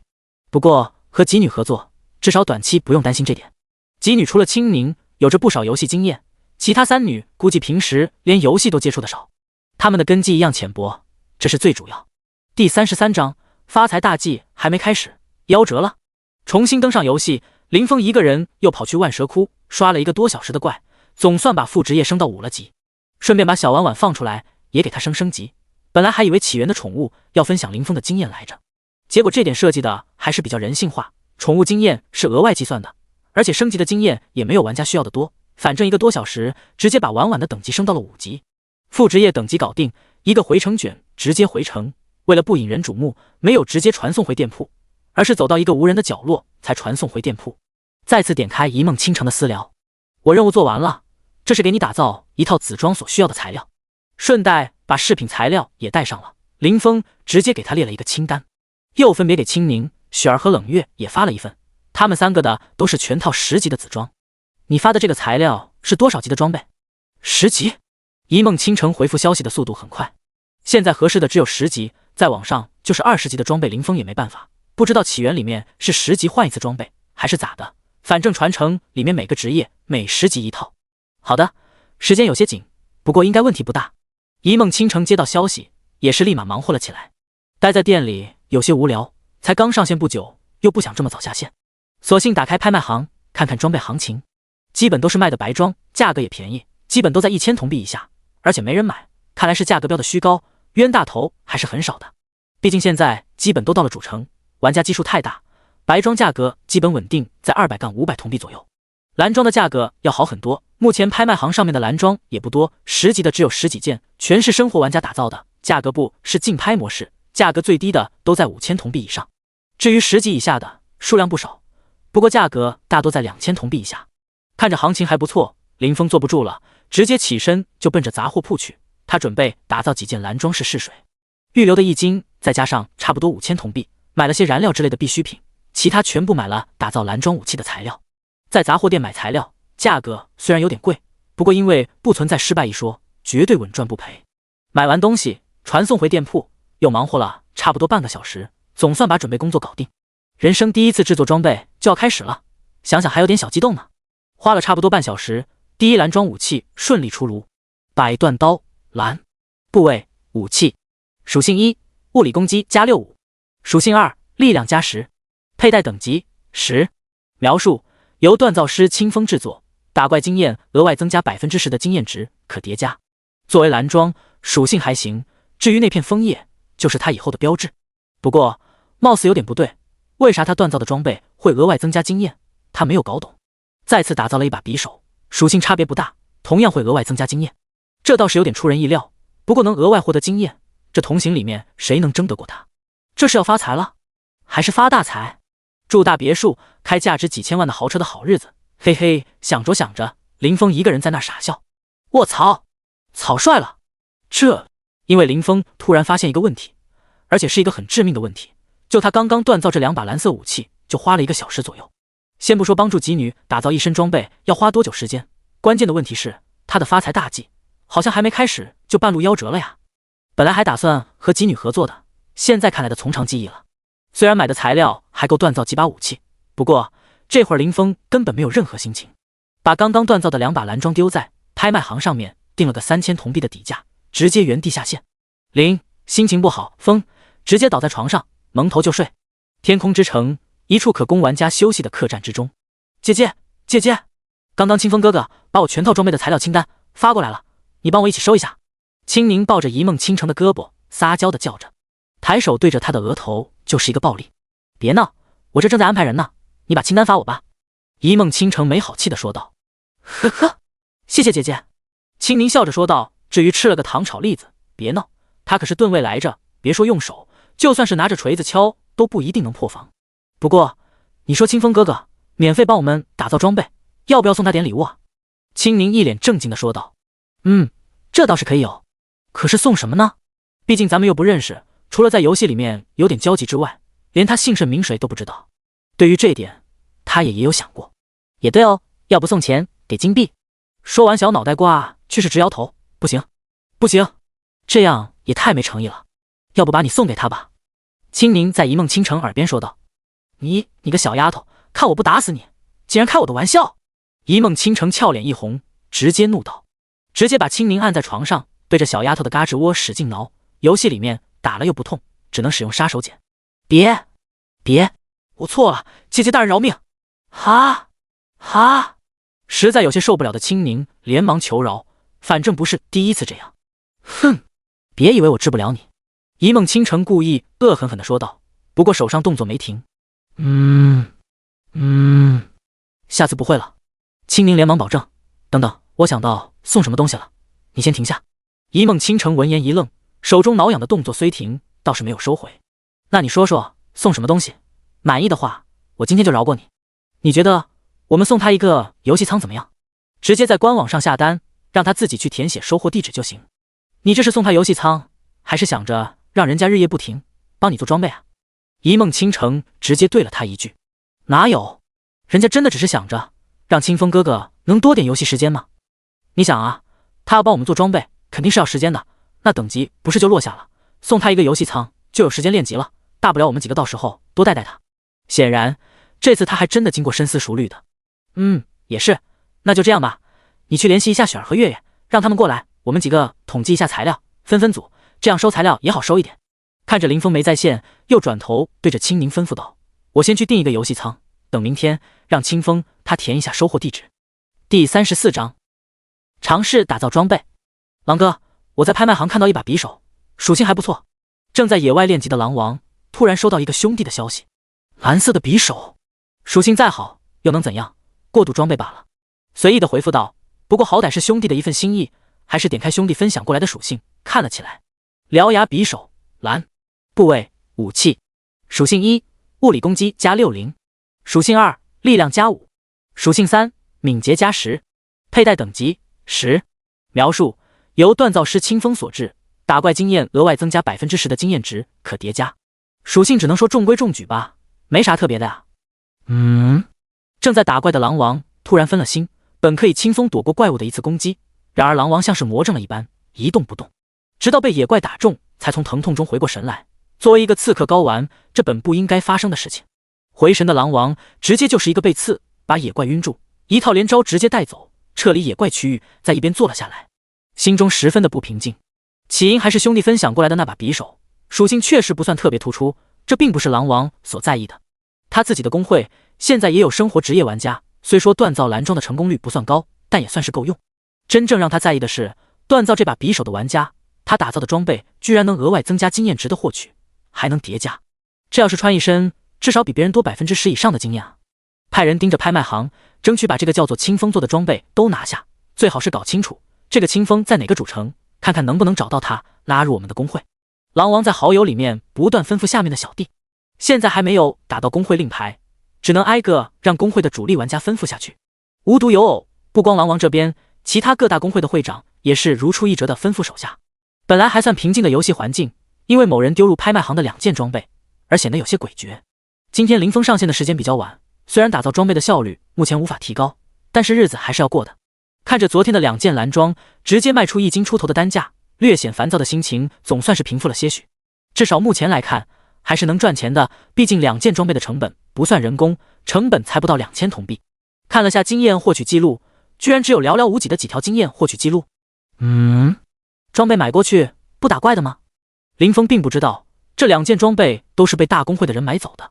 在确定有额外增加经验的效果之后，纷纷交给手下的锻造师拿去研究了。10%的经验加成不算什么，要是能让自家的锻造师研究出来，那才是买这装备的目的。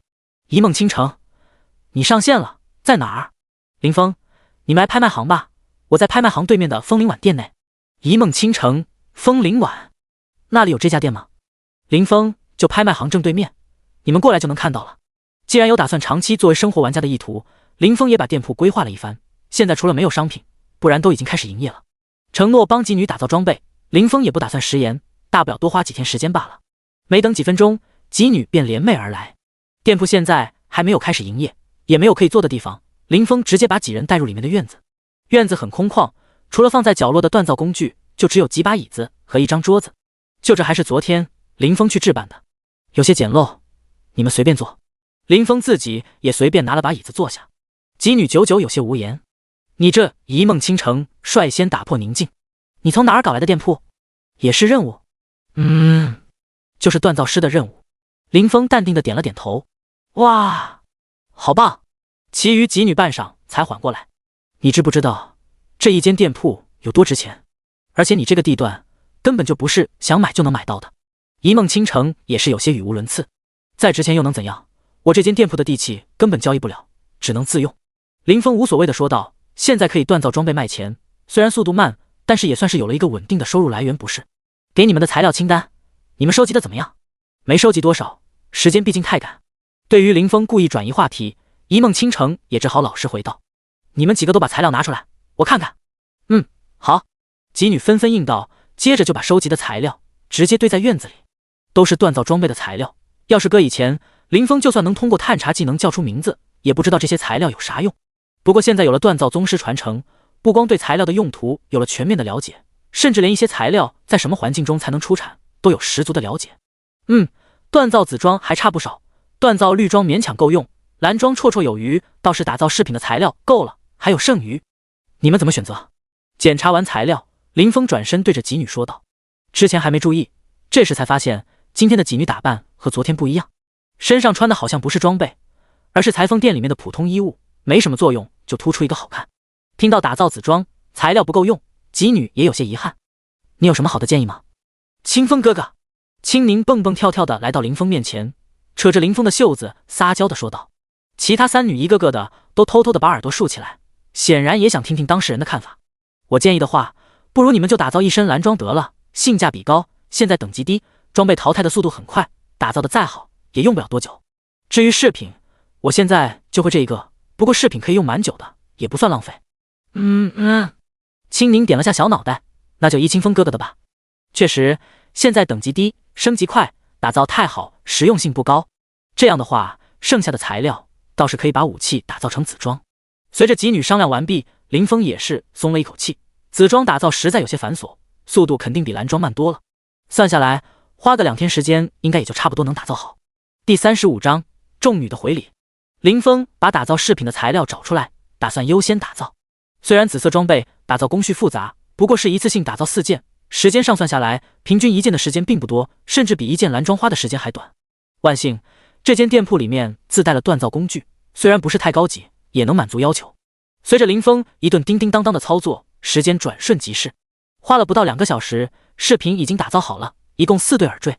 既然是给女生打造的，林峰理所当然地选择了耳坠的样式，4对一模一样的耳坠。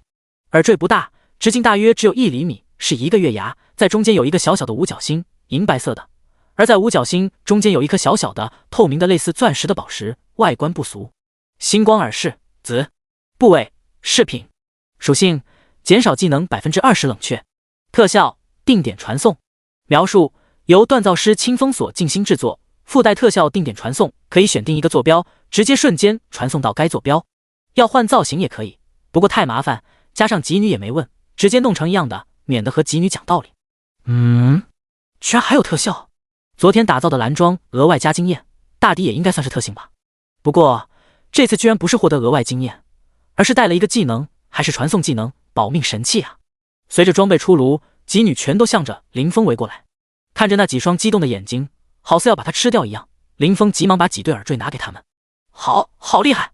青宁两眼放光，蛮漂亮的。雪儿却是没优先查看属性，反而对外观十分满意。一梦倾城也十分喜欢这一对耳坠的外观，心中倒是有些可惜，一次性有4对一模一样的。高冷话少的冷月此时却直接使用了耳坠上面的技能，把此地作为定点传送的目的地。由于是林峰的店铺，林峰耳边也传来系统的提示：冷月使用星光坠饰的技能，欲在此地设置定点，是否同意？同意。林峰想都没想，直接同意。看来这个耳坠的定点目标，在这种有主的地方，需要征得主人同意才可以成功设置定点啊。那边冷月设置好了定点，直接奔着院子外面走去。你去哪儿啊，冷月姐姐？青宁看着向外走去的冷月，出声问道。试试技能。哦。冷月没走多远，只是来到前院的店铺，再次选择传送，一道光芒包裹，再次出现时已经到了院子里面。技能不错，传送发动时间很短，也没有冷却时间，就是不知道传送的距离是否有限制。试完技能的冷月对着林峰说道：“你别问我，我也不知道，我明明只是照着图纸打造的，这个特效是额外增加的，不是原有图纸上应该有的属性。”林峰摊了摊手，也没解释为什么会有特效。一梦倾城也走过来，对着林峰道谢：“谢谢。对了。”直接在私聊里面向林峰发了一串代码。这是？林峰不解。十分抱歉，让你为我们几个打造装备，耽搁了你练级的时间。这是一个游戏仓，你直接登录官网，凭借这个购货码就可以领取，直接填写送货地址就行，算是我们几个的回礼吧。一梦倾城解释道。游戏仓？林峰确实需要这个，他还想着等再赚点钱，先买个便宜的过渡来着。这个是最顶级的生物游戏仓，躺着里面玩游戏会让身体进入一种类似休眠的环境，让身体消耗进入最低。理论上来说，可以一直处于游戏中，不用担心出任务问题。当然，那也只是理论上，实际上最好1个星期左右，还是休息一下比较好。顶级的，要上百万的那种。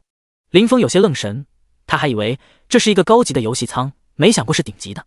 对，顶级的，这太贵重了，我有些不敢收。姬女平时不要的蓝白装，给他的时候，林峰收的心安理得，本来也不值几个钱，这一下子就是上百万的东西，实在有些不好意思收吧。收下吧，清风哥哥，你不要觉得什么贵重不贵重，你觉得就凭你刚刚打造的这个耳坠，能值多少钱？青宁也是在一旁劝导，这可是他选的礼物来着，应该没多少吧。林峰的思想还是有些没转过弯来，不过转念一想，也对啊，先别说起源是一款全虚拟游戏，就算是前世，上百万的装备也是有不少的。行吧，那我就收下了，你们先等等，我去填下收货地址。说完，林峰火速直接打开官网，填写完收货地址。这下为吉女打造装备的时间倒是充裕不少，今晚加班，在明早应该就能全部打造完。你们呢？还是继续待在我这儿，不去练级，或者继续收集材料？我今天应该都没时间去练级了。林峰对战吉女说道，他想试试看吉女带着他打造的装备究竟会不会触发技能精力旺盛。也不知道昨天那2件装备被谁买走的，除了一开始那几条寥寥无几的经验收入，到现在都没有动静。材料的话，要安排人再收集。一梦倾城回应道：“那你们先去练级吧。”林峰平静地说道：“你们可以把定点设置在这个院子里，我打造好装备，你们传送过来就行。”那行吧。吉女想了一下，觉得这样也挺好。吉女离开，林峰继续打造众女所需的装备，不过可能是心情变好的缘故，这次打造装备感觉特别顺手，根本察觉不到时间的流逝，直到隐约听到一阵电话铃声，才从沉浸式打造中回过神来。确实有电话铃声，好像是自己的手机。林峰直接下线，拿起手机一看，10几个未接来电。接通电话，喂，您好，是林先生吗？您订的游戏仓到了，我打电话，您一直没接，不知道您现在有空没有？对方激动地说着，这个电话可是真不容易。哦，不好意思，先前一直在忙来着，没注意到电话，十分抱歉。林峰有些不好意思地开口道，我现在就有空，麻烦你了。好的，请您稍等，我马上给您送来，最多10分钟就到。挂完电话，林峰起身走向另外一个卧室。这几天林峰一直在玩游戏，对于屋子都没时间整理。他记得那个卧室好像蛮空旷的，正好放置游戏仓。第36章，技能能被触发。打开房门，这个卧室里面十分空旷，除了衣柜之外就一张床，这也是林峰想不通的，为啥前身会租一个2室的房子。仔细看了下，发现床是可以折叠的，折叠完隐藏在柜子里面，根本看不出来，没想到设计的还挺方便。咚咚咚，就在这时，门口响起一阵敲门声。林峰急忙打开房门，门外站着几个人，还有一个大大的箱子装着东西，应该就是游戏仓了。您好，林先生，这是您订的游戏仓，麻烦你签收一下。林峰签完字，那个小哥又问道，请问给您放在哪里？跟我来，放这个卧室就行。林峰直接把他们领进之前准备的卧室，几人把东西抬进屋子，麻利的开始拆封。是安装在这个地方吗？对方确认道，就装在这里吧。几人折腾了差不多半个小时，终于装好，又叮嘱林峰一些使用的注意事项之后，纷纷离去。等几人离去，林峰关好房门，正好时间差不多到了吃午饭的时间，随便对付了一口，迫不及待地打开游戏仓，躺了进去。对于这东西，他还是第一次见，幸好负责安装的几位师傅有教他怎么使用。准备好之后，用游戏仓登录游戏，他现在才知道，游戏仓不光只是可以长时间进行游戏，还能直接把手机连在上面，在游戏里面一样可以正常通话。最主要的是，使用游戏仓居然可以调节疼痛感，最低可以调节到 5%， 怪不得姬女玩游戏的时候好像一个两个都不怕痛来着。对于疼痛调节，林峰倒是无所谓，除了一开始的不适应，他现在基本已经适应了，而且有痛感，更能方便他做出反应。重新上线之后，林峰没有急着开始继续打造装备，而是把经验获取面板打开查看。叮，你获得经验值 0.28。叮，你获得经验值 0.28。叮，你成功触发精力旺盛，获得2点精神。叮，你获得经验值 0.37。姬女应该还是在万蛇窟练级，经验值获得的不多，翻了半天，终于其中一条记录引起他的注意，是精力旺盛被触发了，果然可行。再次继续查看，只有这一条记录，不知道他们打了多少怪。又看了看时间，距离姬女离去差不多2个小时。通过获取的经验可以推算，他们打的怪大多是10级的，11级的很少，不过触发的几率好像比平时低不少，数据太少，不好作为对比。其他都是次要的，能够触发技能这一点就够了。那他现在只要安心打造装备就好，到时候买的人多，触发技能的概率也就变大。真就是人在家中坐，属性添上来啊！而且由于天启者升级经验要的比别人更多，等级肯定升的比大部队慢，倒不用担心因为怪物等级过低触发不了技能。先定一个小目标，争取1个月之内全属性突破 1W 点。搞起，搞起！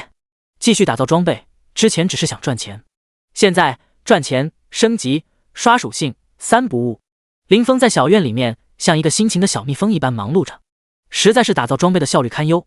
本来还想和姬女合作的想法，早被林峰丢一边去了。看来得想个其他办法。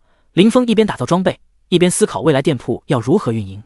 不过随着逐渐熟练，他现在打造一件蓝装只要20分钟左右就能搞定，这也算是一个好消息了吧。时间过得很快，1个下午的时间很快就过去了。等林峰停下手上的工作，一看时间都已经晚上8点多了。之所以停手，是他遇到一个小小的问题。为啥这游戏里面还会饿来着？以前用头盔上游戏的时候，基本都是到了饭点直接下线吃饭，现在用的游戏舱上的游戏还是最顶级的游戏舱，不是说理论上可以一直在游戏里面不下线的吗？那其他人又是怎么解决这个饥饿的问题呢？应该是有办法解决的，和姬女一起练级的时候也没见到他们会饿啊，只是不知道办法而已。正好今天把姬女的装备打造了大半，索性叫他们过来顺便问问。消息发出去没过多久，姬女直接传送到他的院子里，把打造好的装备拿给他们，顺便问道：我现在也是用的游戏舱上的游戏，可是会感到不知道有什么解决办法。林峰略显尴尬的开口。饿了当然是要吃饭的呀。青宁笑嘻嘻的说道。那以前和你们一块练级的时候也没看到你们特意吃饭啊。林峰不解。因为平时需要打怪，在野外没那么多时间吃饭，我们都是用的这个。一梦倾城直接递给林峰一个小丸子，军粮丸，食用之后可以让你1天时间不会觉得饥饿。还用这种东西？这不就跟修仙小说中的辟谷丹差不多吗？哪里有卖的呀？酒楼、客栈里面都有卖，价格也不贵，一般我们外出打怪都备有不少。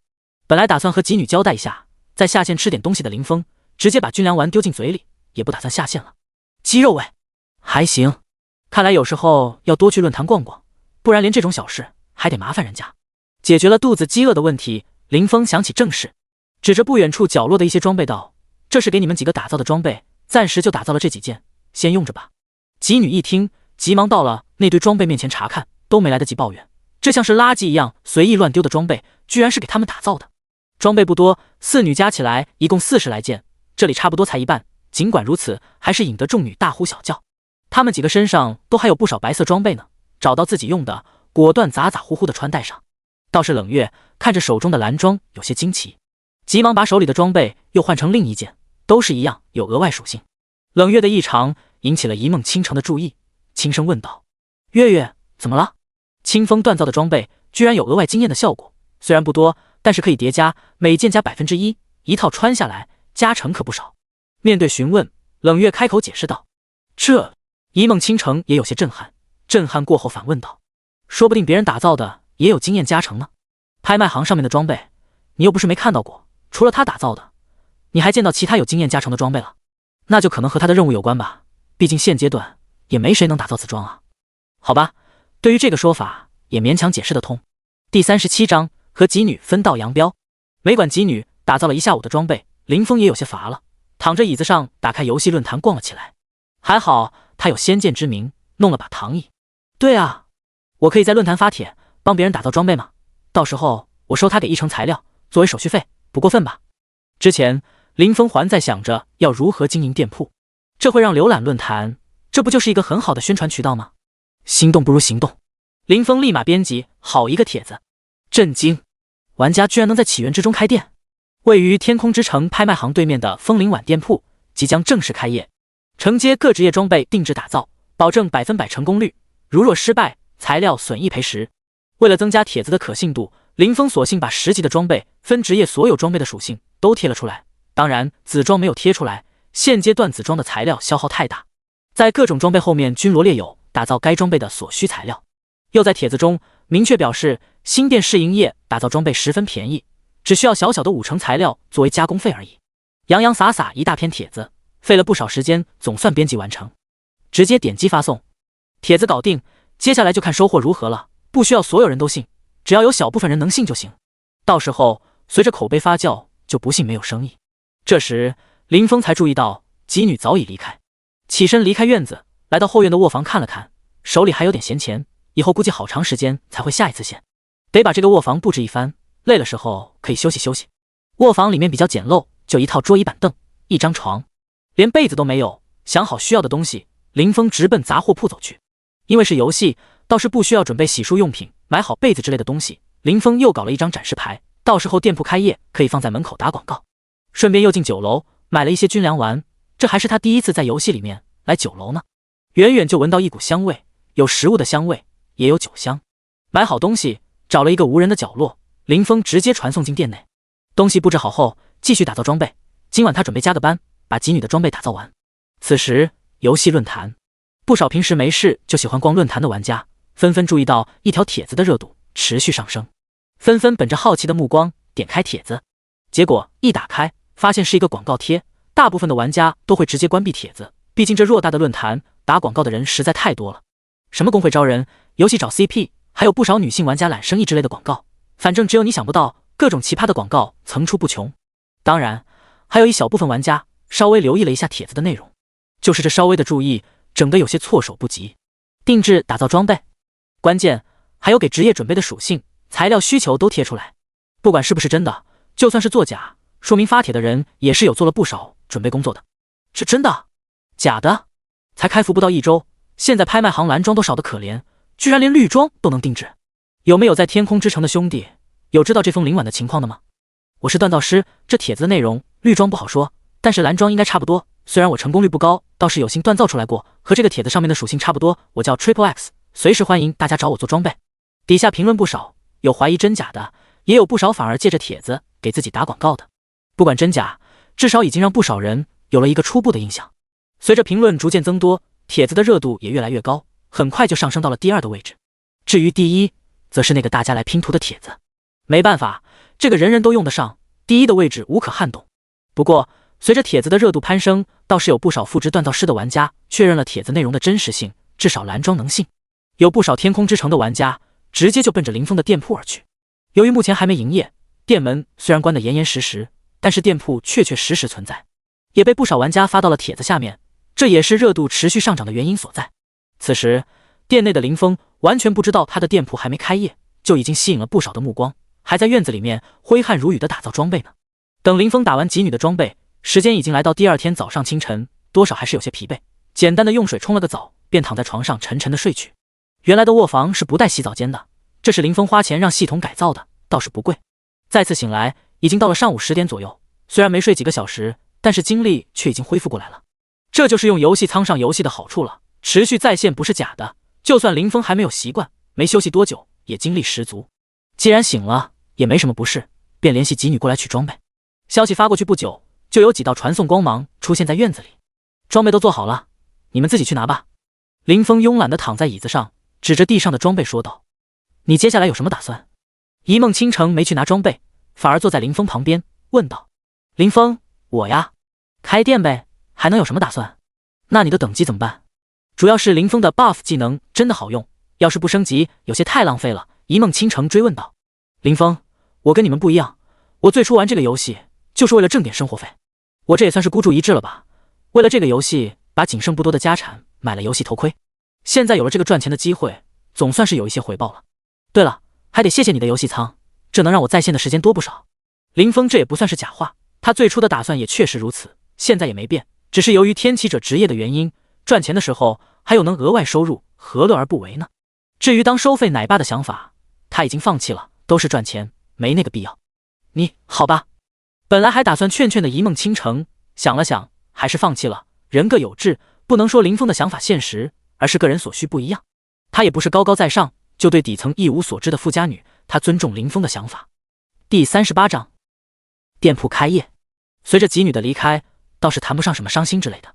要说对一梦倾城有没有想法，林峰承认他是有的，不过前提是他的容貌是本来面貌，也别说什么是因为外貌才有想法之类的。男人嘛，基本都一样。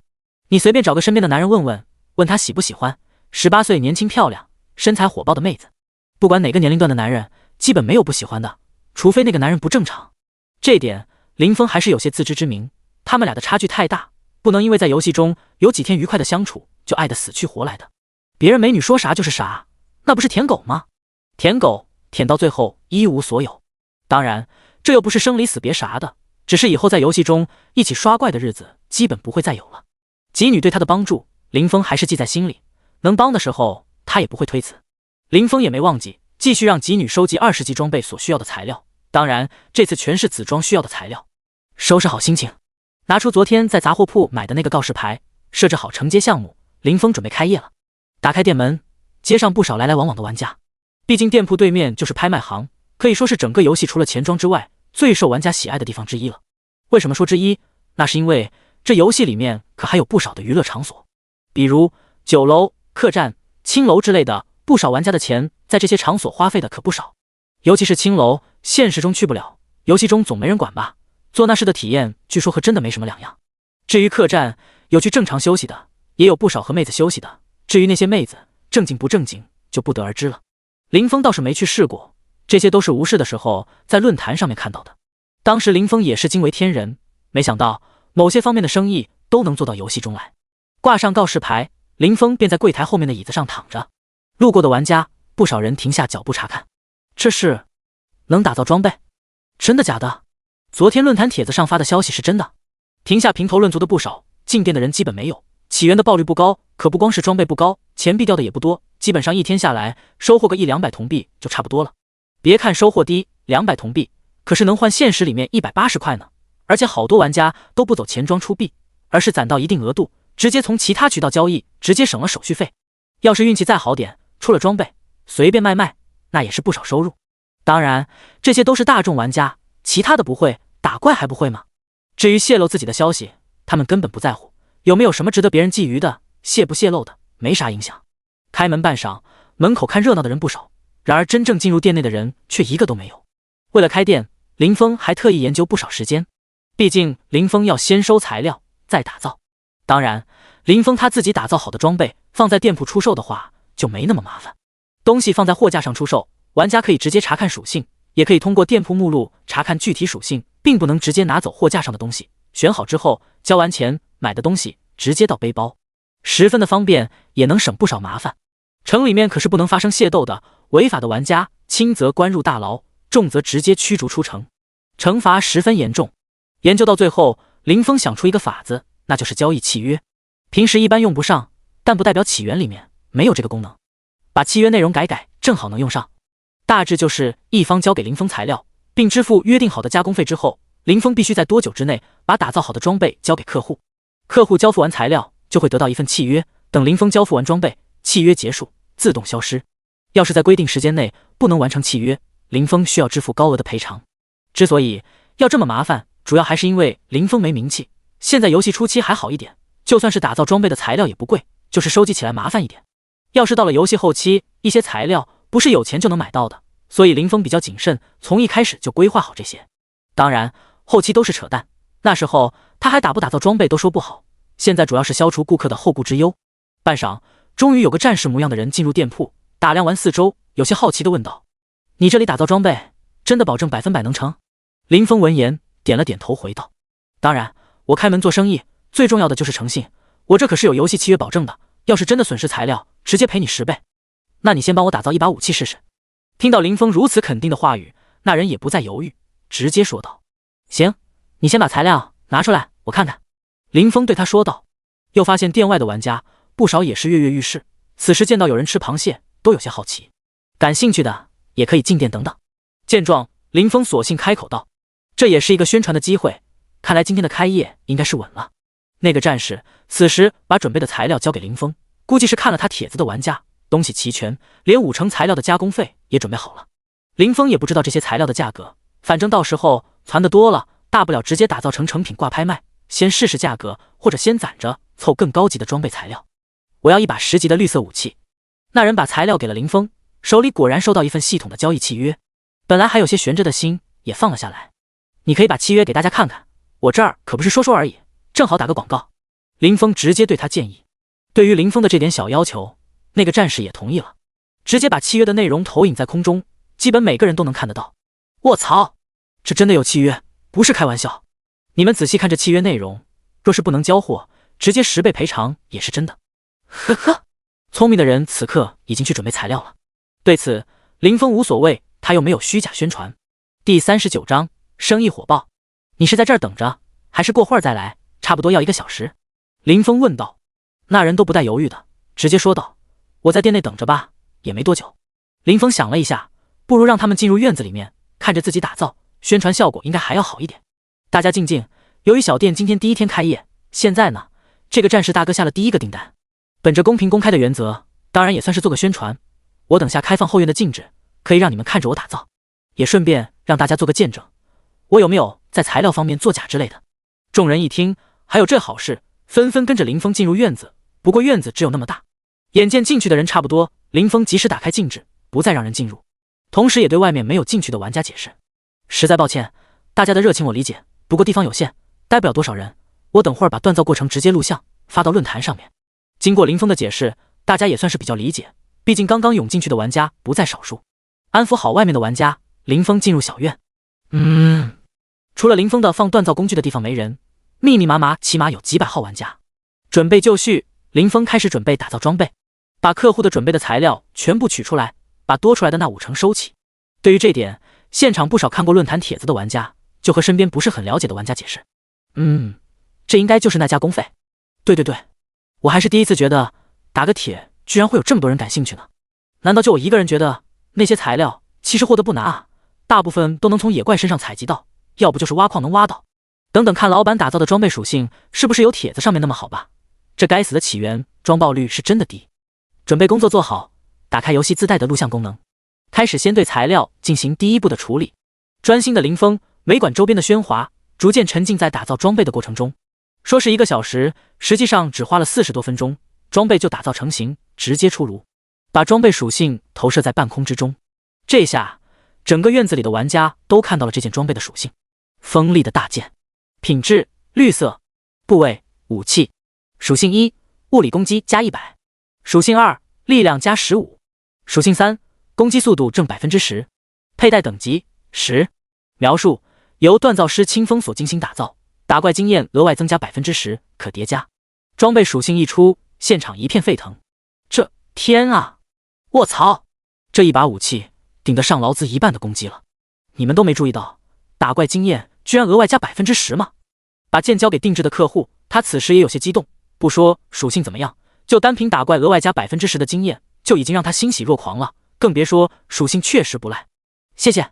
好了，交易达成，大家都先出去吧，我这个院子也不大，有想要定制装备的，只要材料够，我都会一一帮大家打造。费了老半天的劲，总算是把热情的玩家带到前面的店门口。实在是人太多，店内站不下。效果大家也看到了，有想要打造装备的，材料够的，直接到店内来做登记。不过打造过程大家也看到了，我只有1个人，太多可能忙不过来。这样，今天时间有限，我先接20个人的订单，再多的话我也忙不过来。下了单的朋友，明天一早就可以过来取货。这些玩家也还算比较理智，当然也是由于这是在城内，不少准备好的玩家纷纷向着柜台涌去。很快20个订单就接满，不过全是打造蓝装的，一件绿装都没有。林峰也乐得如此，蓝装打造起来可快多了，对他又没有影响。不过这时还有不少人抢着要下订单，这样我看大家打造的基本都是蓝装。蓝装呢，我速度稍微要快一点，在最后接10个订单，后面的玩家只能说声抱歉了，明天请赶早。一切终于搞定，林峰火速把店关了。从店铺开业到关门，一共只用了不到2个小时。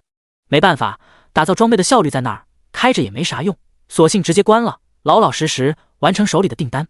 30个单子，林峰还是比较上心的。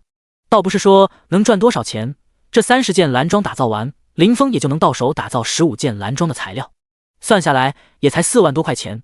主要还是有了这30件装备，林峰就相当于有30个人帮他打怪，每个人1%的经验收入不说，关键能刷出来不少属性，才是让他上心的原因。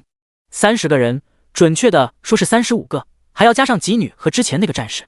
35个人刷怪升级的时候，杀100只怪，给的经验才和他自己杀1只怪的经验差不多，就算触发技能的几率再低，也能触发不少次。钱嘛，当然也要赚，不过现阶段玩家等级低，材料也基本都是低级材料，也打造不出来高级的装备，只有先把名气提上去，等以后玩家等级高了，就算林峰不打广告，相信也会有不少人主动找他打造装备。所以属性还是很有必要的，他不可能一直待在城里，属性高了，至少有自保的手段，尤其是要防着大公会的人。现在他打造的装备和其他人差不多，除了会额外加经验之外，没什么不同，顶多会引起大公会的注意，但不是不可或缺的，应该不会让大公会的人为难吧。大不了苟一段时间，也不用太久，等属性上去了，就算有人找茬，咱也不怂。今天由于开业比较晚，只接了30个订单，不代表他一天只能接这点。林峰现在打造蓝装，一件只要15分钟左右，一天不停的打造，从早上8点到晚上10点，一天接50件蓝装，基本问题不大。只要等上几天，属性就会蹭蹭往上涨。唉，还是打造效率太慢了，就不能像别的游戏里面，只要东西准备好，自动打造。也不能说林峰异想天开，梦想还是要有的，万一实现了呢？不过多少有些不现实。打开游戏论坛，把之前的录像更新到昨天发的帖子上面，随手关闭论坛，开始打造蓝装。第40章，君临天下。玩家论坛早就因为林峰打造的装备而闹翻了天，毕竟眼见为实，这可是几百人有目共睹的，做不了假。另一边，找林峰打造装备的那个玩家，之前林峰压根没注意他的 ID， 他叫君临无涯。10大公会中，君临天下的成员算不上高层，不过由于公会待遇明显还不错，这次有钱去打造装备来着。这2天正好在天空之城做任务，而且昨天也是看了帖子，抱着试试的想法过来碰碰运气的，结果算是比较出乎意料吧。此刻拿到装备的他也是兴奋不已，兴奋过后，这才想着向上面的人汇报，说不定还能混一个不小的功劳呢。君临无涯，老大，你看我新得的装备，直接把装备的属性发送给了他的队长。君临无伤，哟，不错呀，你那里搞到的绿装，等等，我看看属性。你这装备是找人打造的？看着那极其显眼的枫叶标志，和之前在拍卖行里面买到的那件装备一样，明显是出自一人之手。君临无涯，对，老大，我不是有个任务需要在天空之城做吗？恰巧昨晚在论坛上面看到一个定做装备的帖子，就想着试试来着，没想到那个玩家技术挺硬的。对了，好像还录了像来着。君临无伤，论坛，我去看看，你小子不错，先记你一大功。对了，那帖子叫啥来着？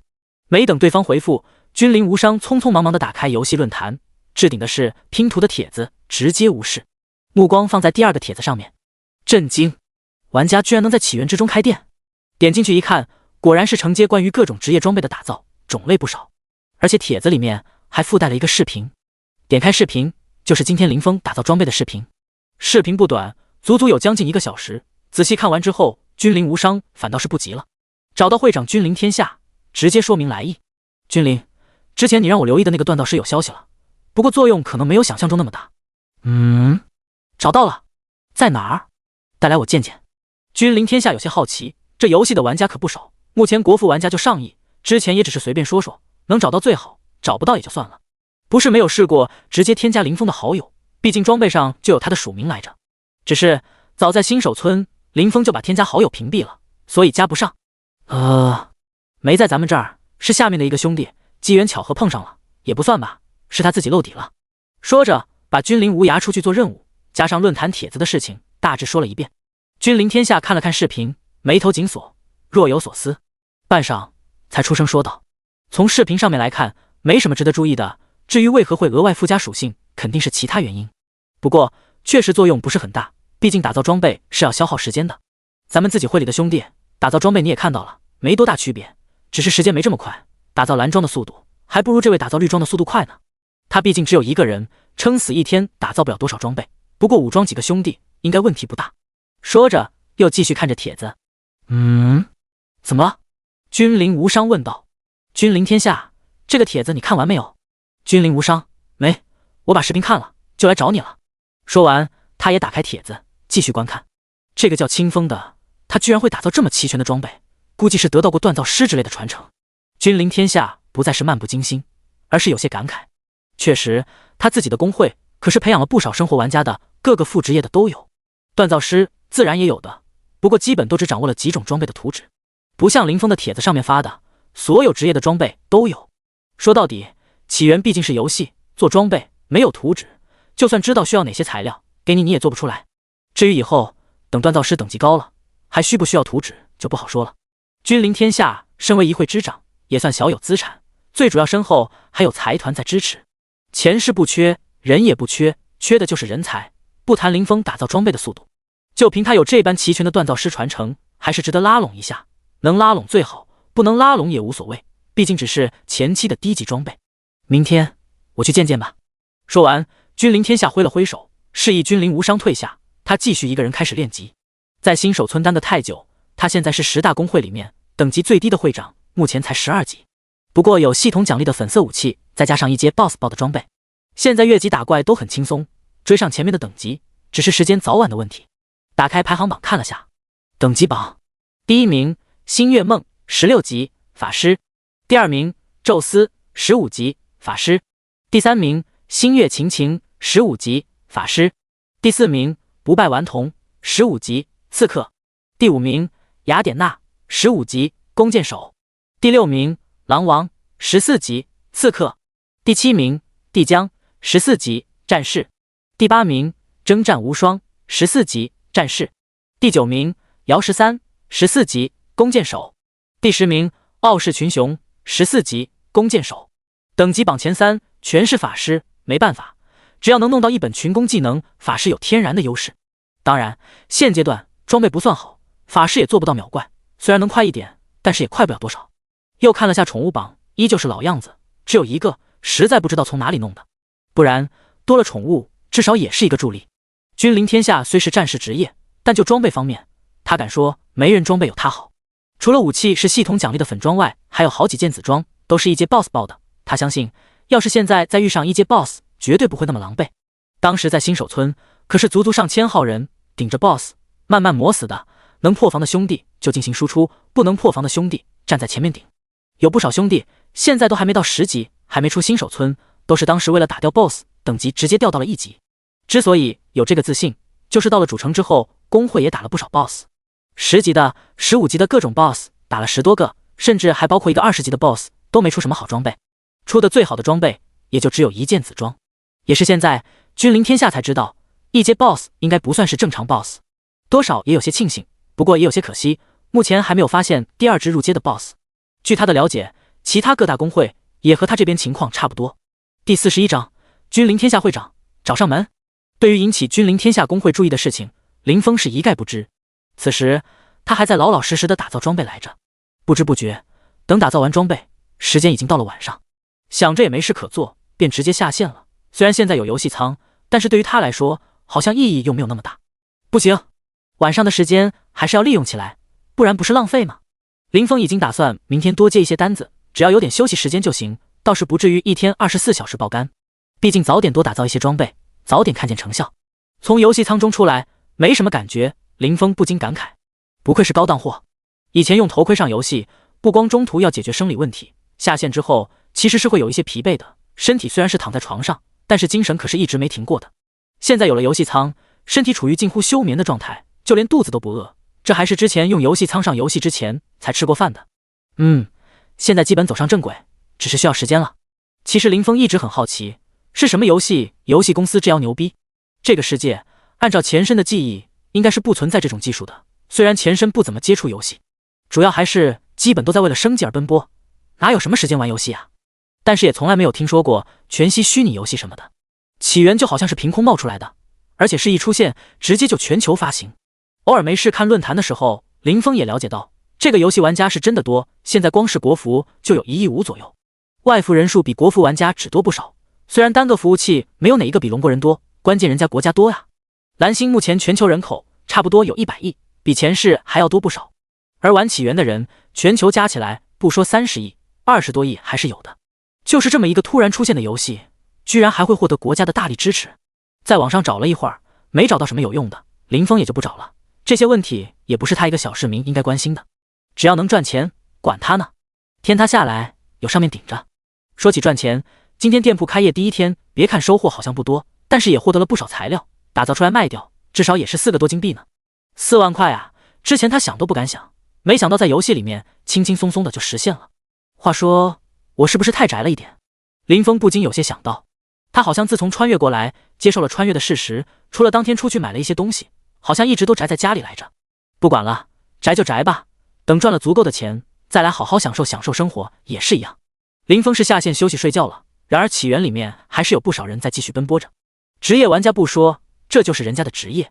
大部分玩家还是普通的平民玩家，不少都是和林峰一样，抱着在游戏里面赚钱为目的。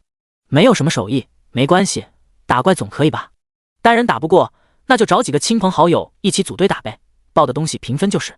虽然看着收入不高，但是一天下来累计的收入可不低，这可比给别人打工强多了。想赚钱就去打怪，不想去就休息，又不用看别人脸色。所以起源国服的玩家这几天又陆陆续续的增加不少。林峰之前看的大致统计人数其实根本不准，虽然有部分因为玩家退出，但是新进入的玩家还是比退出的要多，实际人数起码也得有2亿以上。一觉醒来，时间倒是蛮早的，天都没亮。由于是在现实中，生理问题还是要解决的，一切收拾妥当，还不到早上7点登上游戏。游戏中倒是早早就天亮了，起源虽然有白天黑夜之分，白天时间很长，夜晚只有几个小时，再加上游戏里面玩家是有夜视能力的，并不影响打怪。林峰还曾吐槽过，还不如不要黑夜呢，反正都不影响打怪。想着多半是为了真实性吧，没看到黑夜已经被压缩到几个小时了吗？打开店门，开始新一天的生意。别看时间还早，但是现阶段有钱打造装备的玩家也基本不会使用头盔上的游戏，再差也是游戏仓上的，可能不是顶级，普通游戏仓肯定是有的。所以林峰开门不到半小时，昨天定做装备的人就陆陆续续的过来把装备领走了。而林峰也接到了不少单子，基本都是昨天客户的朋友。10%经验加成的诱惑还是不小的。再说了，林峰这里打造装备又便宜，何况还是独一份。职业游戏中的铁匠虽然也可以帮玩家做装备，但是必须玩家自己提供装备图纸和材料。没有图纸，那抱歉，人家不给做，你还拿他没有一点办法。就在这时，林峰的店中来了一个不普通的玩家。本来还有些喧闹的店铺突然安静了下来。正在柜台低头清点客户材料的林峰疑惑地抬起头来，面前站着一个大概30来岁的中年人，有股不怒自威的气势扑面而来，让周围的人都有些不太想要接近的意思。这应该是一个长居高位的人。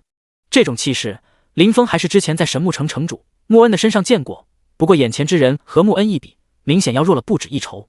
看着他的 ID 君临天下，10大公会的会长。林峰虽然知道自己肯定会引起大公会的注意，但是他可没想到居然会让前10公会的会长亲自过来的地步。不应该啊，和上次做任务碰到星月梦不同，那女人长得漂亮，也没有什么上位者的气势，当然也有可能只是没在他前面表现出来而已。偷偷用真理之眼看了下君临天下的属性，主要是眼前之人是一个系统奖励粉色装备的人，林峰实在有些好奇。等级中规中矩，13级的战士和等级榜上的没法比，毕竟今天第100名都14级了。星月梦那个女人更是疯狂，早就升到17级，第一个升到20级的玩家，目前看来非她莫属。第42章，接受大公会的订单。看着眼前君临天下的属性，林峰眼中闪过一丝惊讶。这是林峰第一次查看玩家的属性，和查看野怪不同，除了职业属性之外，装备的话只能看到名字和品质，技能就看不到了。想来这是游戏对玩家的保护吧。虽然没见过其他人的属性，但是君临天下的属性绝对是他见过最好的，攻击力直接破1000，单论属性的话，林峰甩他几条街。毕竟林峰全属性180多，接近200，主要还是君临天下的装备，只能说实在是太豪华。主武器是粉装，这个不出所料，毕竟是上了公告的，大家有目共睹。真正让林峰惊讶的是，除了武器之外，他身上还有4件紫装，3件加攻击的，分别是一条项链、一个戒指，还有一个护腕。至于防具，就只有1件胸甲是紫装，除了这几件装备，其他全是绿装。现阶段能凑一身蓝装的人都是少之又少，更别说眼前之人身上连一件蓝装都没有，全是更高级的装备。不过一想到他的身份，还是比较好理解的。堂堂一个10大公会的会长，要是没点好装备，也是有点说不过去。这就是大公会的呀！普通玩家还在为了一件蓝装而欣喜，殊不知别人都瞧不上。想来其他几大公会的会长，除了没有粉装，紫装应该也不差吧？你好，有事吗？虽然有些惊讶，但是林峰这点定力还是有的，一脸平静的开口。哦，君临天下多少还是有些诧异的。他刚刚之所以故意放出气势，说不好有一点点下马威的意思在里面。然而眼前这个店主，除了一开始眼中闪过的一丝惊讶之外，一脸平静，想来应该是知道他的身份的。这一点却是君临天下想差了。林峰早就知道他的身份，惊讶不过是因为他身上装备比较豪华罢了。想来小兄弟知道我是谁，那我也就不自我介绍了。君临天下说道。君临天下会长的大名，我想没有几人不知道的吧？我就一个小小的锻造师，不知道什么风，能劳您大驾。林峰呵呵一笑道。我这次过来可是专程为了清风小兄弟你的。我？林峰指着自己，一脸疑惑，他有这么大面子？我可不觉得我一个小小的锻造师能值得你一个大会长亲自跑这一趟。哼，我也不卖关子，这次过来就是想问问小兄弟，你是否有加入工会的想法？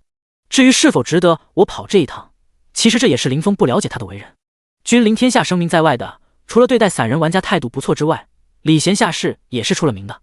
这也是君临天下为人处事的原则，对待下面的人不好，怎会有兄弟跟着他一起出生入死？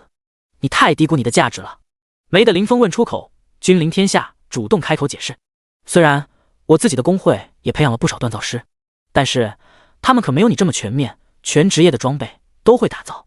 蓝装和绿装对我的作用是不大，但是我下面可还有好几10万的弟兄，自然也不会嫌弃。林峰一听懂了，问题原来出在这里，他就说他有够谨慎的，虽然开店是有点高调，但是也把控了一个度。就算能引起大公会的注意，应该也不至于把会长引过来啊。入会就算了，我一个人自由自在惯了，职业装备可以帮会长打造，但是你应该也知道，打造装备并不容易，我一个人也帮不上你太大的忙。听到林峰拒绝，君临天下倒也不算失望，本来也就只是顺口问问，不听听我的条件？不用了，我这个人不喜欢约束。好吧，拉人行不通。君临天下话锋一转，不知道小兄弟你除了蓝装和绿装，能不能打造紫装？林峰直接摇了摇头。理论上来说，我是可以打造的，实际上却是打造不了。何解？就像你说的，你工会的人打造装备没有我这么全面，紫装我也不会，这就是我不能打造的原因。当然，成功率方面也是问题，就算有图纸，成功率也不高。目前已经引来一个会长了，要是再传出他会打造紫装，那还得了。他不认为每个会长都有眼前的君临天下好说话。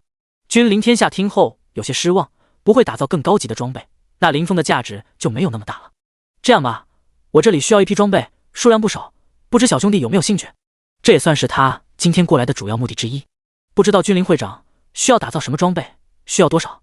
一听来生意了，林峰语气明显不同。绿装吧，我知道小兄弟，你打造的武器会额外附加经验，不知道除了武器，其他部位也加吗？加多少？一个人的效率明显有限，君临天下之前就打算武装一个精英小队来着。林峰点了点头，其他部位一个部位加 1%， 算上武器，最多可以加成 20%。君临天下若有所思，一时倒是没有接话，不过心中之前武装经验小队的想法倒是可以换换。这样看来，打造一身的话收益不大，既然要做，肯定是要收益最大化才划算，所以只打造武器才是最划得来的。毕竟武器加成 10%， 我可以多打造一批武器，这样同样的材料倒是可以多让一些兄弟升级快一点。重在精不在多，至于轮换着用，说实话意义不大。而且武器家的攻击是最高的，让拿到武器的兄弟先升级，再去找 BOSS 打。既然心中有了决定，君临天下直接对着林峰说道，那就打造100把武器吧，每种武器来20把。至于牧师，前期对武器的要求没有什么需求，只要把技能熟练度拉上去就够用。不知道多久可以交货？不是君临天下不想多定，林峰打造绿装的视频他也看了，速度不算快，再多的话林峰这边一时也交不了货。在心中默默估算了下时间，他现在打造绿装差不多半小时左右，100把差不多要50个小时。但是林峰可以一次同时打造几把武器，而且随着熟练，时间肯定会压缩不少，2天时间绰绰有余。3天吧，你这100把武器我需要2天多的时间，再加上刚刚也接了不少订单，差不多要1天的时间。3天的时间足够用了。刚刚虽然确实接了不少订单，不过全是蓝装，打造速度快，别看有50个订单，不到半天就能搞定。之所以说3天，也只是为了保险起见。这样，咱们加个好友，等到时候打造好了，我给你通知。林峰主动开口说道，直接发送了好友申请。清风申请添加你为好友，是否接受？君临天下直接同意申请，随后便把准备好的材料直接交给林峰，之后便直接离开了。显然他也是有备而来。第43章订单完成，属性暴涨。从枫林晚店离开，君临天下和等在外面的兄弟一起离开。这次他们过来最主要的目的还是去天空之城的万蛇窟练级。身为一个大公会，就算不在天空之城发展，该有的情报还是有一些的。万蛇窟是目前所有主城之外最特殊的练级地，里面怪物源源不断，根本不用担心刷新的问题。关键这里的怪物等级一直适合练到30级，更高级的怪物等级差距还远得很，现在关注意义不大。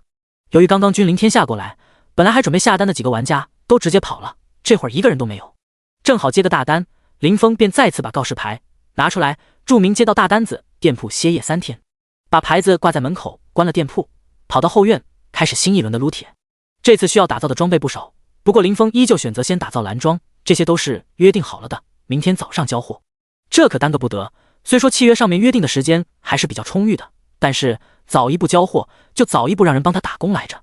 蓝装的打造很快，基本来找他打造装备的首选都是武器，而职业就6个，武器只有5种，目前还没出现过适合牧师职业的武器，所以牧师和法师都是拿法杖，但是牧师完全没必要为了那一点点精神来找林峰打造装备，他到现在都还是拿的新手法杖来着，你能说林峰的辅助能力差吗？所以暂时只有5种武器，因此好多都是重复的，能给他节省不少时间。本来还以为需要差不多7、8个小时才能打造好的蓝装，林峰这次只花了5个小时左右就打造好了。之后就是着手打造绿装，2天时间转瞬即逝，蓝装早就交接给了客户，毕竟都有契约在手，也不用担心交错货。随着君临天下的这一批武器终于搞定，林峰终于松了一口气。结果还是比较顺利的，从前天早上接到订单开始，林峰便马不停蹄的开始打造，真正做到了一天只休息几个小时。这100件绿装总计耗时40来个小时，终于打造完毕。虽然明天才是约定的交货时间，早一点完成，早一步放心。趁着今天天色还早，林峰准备再打造几件装备用于出售。随后林峰又打造了10多件绿装和几十件蓝装，绿装材料还剩很多，蓝装材料全部耗尽。目前拍卖行上面1件绿装都没有，一次性不宜放出太多，准备先放10件试试水。林峰也有想过自己从杂货铺买材料，打造出成品再销售，不过第一，他没多少本钱，一次也进不了多少材料。不过这还不是大问题，最主要的是杂货铺压根没多少材料，林峰第一次就给买的差不多了，这也是他对玩家承接各种打造的原因。这一番折腾下来，时间已经到了晚上，把10件绿装丢拍卖行上面，定了2金币的底价，竞拍12小时，林峰就没管了。虽然他自己有店铺，关键他也不知道现在绿装的价格是多少。一成的手续费不低，不过拍卖行面对的对象是整个国服玩家，而他的店铺别说目前知道的人确实不少，但是和整个服比起来，那差的不是一点半点。这也是林峰选择拍卖的原因。至于剩下的蓝装，想了一下，把无尽酒壶掏了出来。这件成长装备到手时间不短了，还是最初的样子，成长值才100多，拿出所有蓝装全部喂给葫芦。本以为足够升级，谁知道还差不少成长值，没办法，林峰索性为了几件绿装，这下终于让葫芦升级。样子依然没变，查看了一下葫芦的属性，无尽酒壶，品质绿色，类型饰品，不占用装备位置，不可掉落，可交易。属性1，基础暴击正 30%。 属性2，零9，饮用可恢复生命值和魔法值，直接使用瞬间恢复2000生命值和魔法值，冷却10 S。 口服，恢复量固定2000，每隔10 S 生效一次。特性可进阶，当前进度零1000，可通过吞噬装备进行成长。描述零9虽好，可不要贪杯哦。属性倒是没有增加，不过恢复量直接涨了10倍，从200到了2000，暴击也上升 10%。 还好还好，看着依然只需要1000点的成长值，林峰终于放心了。他就怕这葫芦要是也和一梦倾城的法杖一样，每成长一次进度成10倍增长的话，到了后期把林峰卖了，他也喂不起这件装备了呀。反正手上蓝装还有多的，林峰再次喂了一件蓝装，这次只加了1点成长值，所以说现在只能通过喂绿装来成长。成长装备是不错，以前林峰单纯的还是牧师的时候，这装备对他用处也不大，只能拿来当消耗品用。现在林峰有输出技能，加上手上又有装备，这才打算让他升级。暴击加的如此多的装备，还是饰品，可以不用，但是不能没有。不过经过这次喂养，下次就不知道还要多久才会有机会再次成长了，实在是有点烧钱。不过下线之前，林峰再次查看起自己的属性面板来。自从转职那天过后，他都没关心这些问题，这次也是注意到他的等级居然升到了12级。ID 清风一阶，职业天启者，等级12 17.38%， 生命值36150，魔法值36040，物理攻击10812，法术攻击10844，装备加32，物理防御3639，装备加35，法术防御3634，装备加30，力量3604，体质3604，精神3604，智力3604，敏捷3604，自由属性点5，阶位增幅，全属性正10%，基础属性增加10%，不足1点忽悠不计。副职业采集师5级，药剂师5级，锻造师5级，副职熟练度1000/1000，装备无尽九壶新手法杖。职业特性，所有法师、牧师技能皆可学习，等级达到进阶要求自动进阶，升级经验变更为原有等级所需 X， 阶位加1。专属技能真理之眼，学医救不了队友，前程无忧。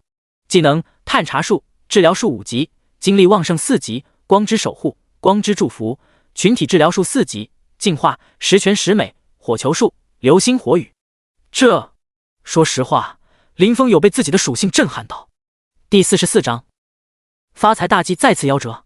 林峰卖出的装备才不到100人，正儿八经帮别人做的装备，除了把一梦倾城他们4个女孩子之外，一共才81件装备。这才多久？而且还有50件是他昨天早上才交货，到现在不过36个小时左右。很快，林峰便发现精力旺盛的等级变化。精力旺盛4级，被动，每参与击杀一个不低于自身等级的目标，均有 1% 的几率增加4点精神，累计获得1万点精神，晋升下一等级。当前2400100000，这技能1级的时候，只需要累计获得10点精神，升到2级。现在升级要求需要累积获得1W 点精神才能升级，看来3级的时候是需要累计1000来着。这般算下来，他埋头打造装备的这几天，一共触发了950次的样子。把经验日志面板打开查看，基本上都是12、13的怪。按照经验来推算，他从刚到11级升到现在12级，还有17点多的经验，差不多100万只怪的样子。这样算下来的话也很正常，100万次才触发不到1000次，果然触发几率很低。林峰和几女一起打怪的时候，总体算下来1%的概率差不多了多少？芜湖起飞，这下他不是无敌了，这才不到100人打工来着。等把手上这一批装备交给君临天下，相信属性还能增长不少。到时候看谁还敢惹他。这样看来，我倒是可以去试试打 BOSS 啥的，正好弄点高级的装备，就算不用拿来卖钱也是可以的。不过打造装备不能停，虽然目前来看攻击都破万了，但是这点属性在那些真正高级的怪面前完全不够看，还是再发展一段时间，反正现在也没什么高级 BOSS 来着。生意还是要继续做，至于赚钱，等拍卖行上面这10件绿装卖了，又是几十万到手。心情大好，不光属性大涨，马上又有不少钱到账，没什么比这更开心的。打开好友面板，看了下一梦倾城他们几个的等级都到了15级，3天时间1天1级的升级速度也算正常。反倒是君临天下的等级引起了林峰的注意，没记错的话，前天早上他才13级，至于具体多少经验，林峰不知道。但是现在君临天下的等级直接到了18级，这是什么鬼？使劲擦了擦眼睛，林峰怀疑他打造装备久了，眼花了。还是18级，不到3天直接升了5级，就算是单刷也有点太离谱了吧。林峰见过唯一一只15级的怪，就是得到婉婉的那个大花苞，没记错的话，那怪可是有1W 血的。想来15级以上的怪血量也并不低，这一点倒是林峰想差了。当时那个花苞可不普通，实际上正常15级的怪血量也就6、7千左右。从来对等级榜毫无关心的林峰打开等级看了下，等级第一的还是星月梦19级，这才算正常吗？这几天也才升了2级的样子，君临天下的等级直接到了榜2，这女人练级的疯狂程度确实有点高。至于曾经的榜1宙斯，连前3都没进。除了他俩，后面的一直到第10名都才17级。等级前100的玩家，大部分都是16级，小部分是15级。给君临天下发了个消息，让他明早派人来取装备，林峰便下线了。这几天加班加点的打造装备，虽然在游戏里面有休息，现在没事可做，不如下线好好的睡一觉。至于练级，至少目前林峰根本就没有这个想法，不但不会想着练级，他都还想着需要压一压等级，等级高了还怎么刷属性？只有保持等级比他客户等级低，才能一直保持属性的增长。至少目前林峰是这样打算的。想到这里，都已经爬上床准备睡觉的林峰噌的一下从床上跳了起来，拍着自己的额头喃喃自语：不对，打造装备的生意不能再接了。他现在的属性还不怎么高，就算因为等级过高，还可以找等级高的怪自杀降级。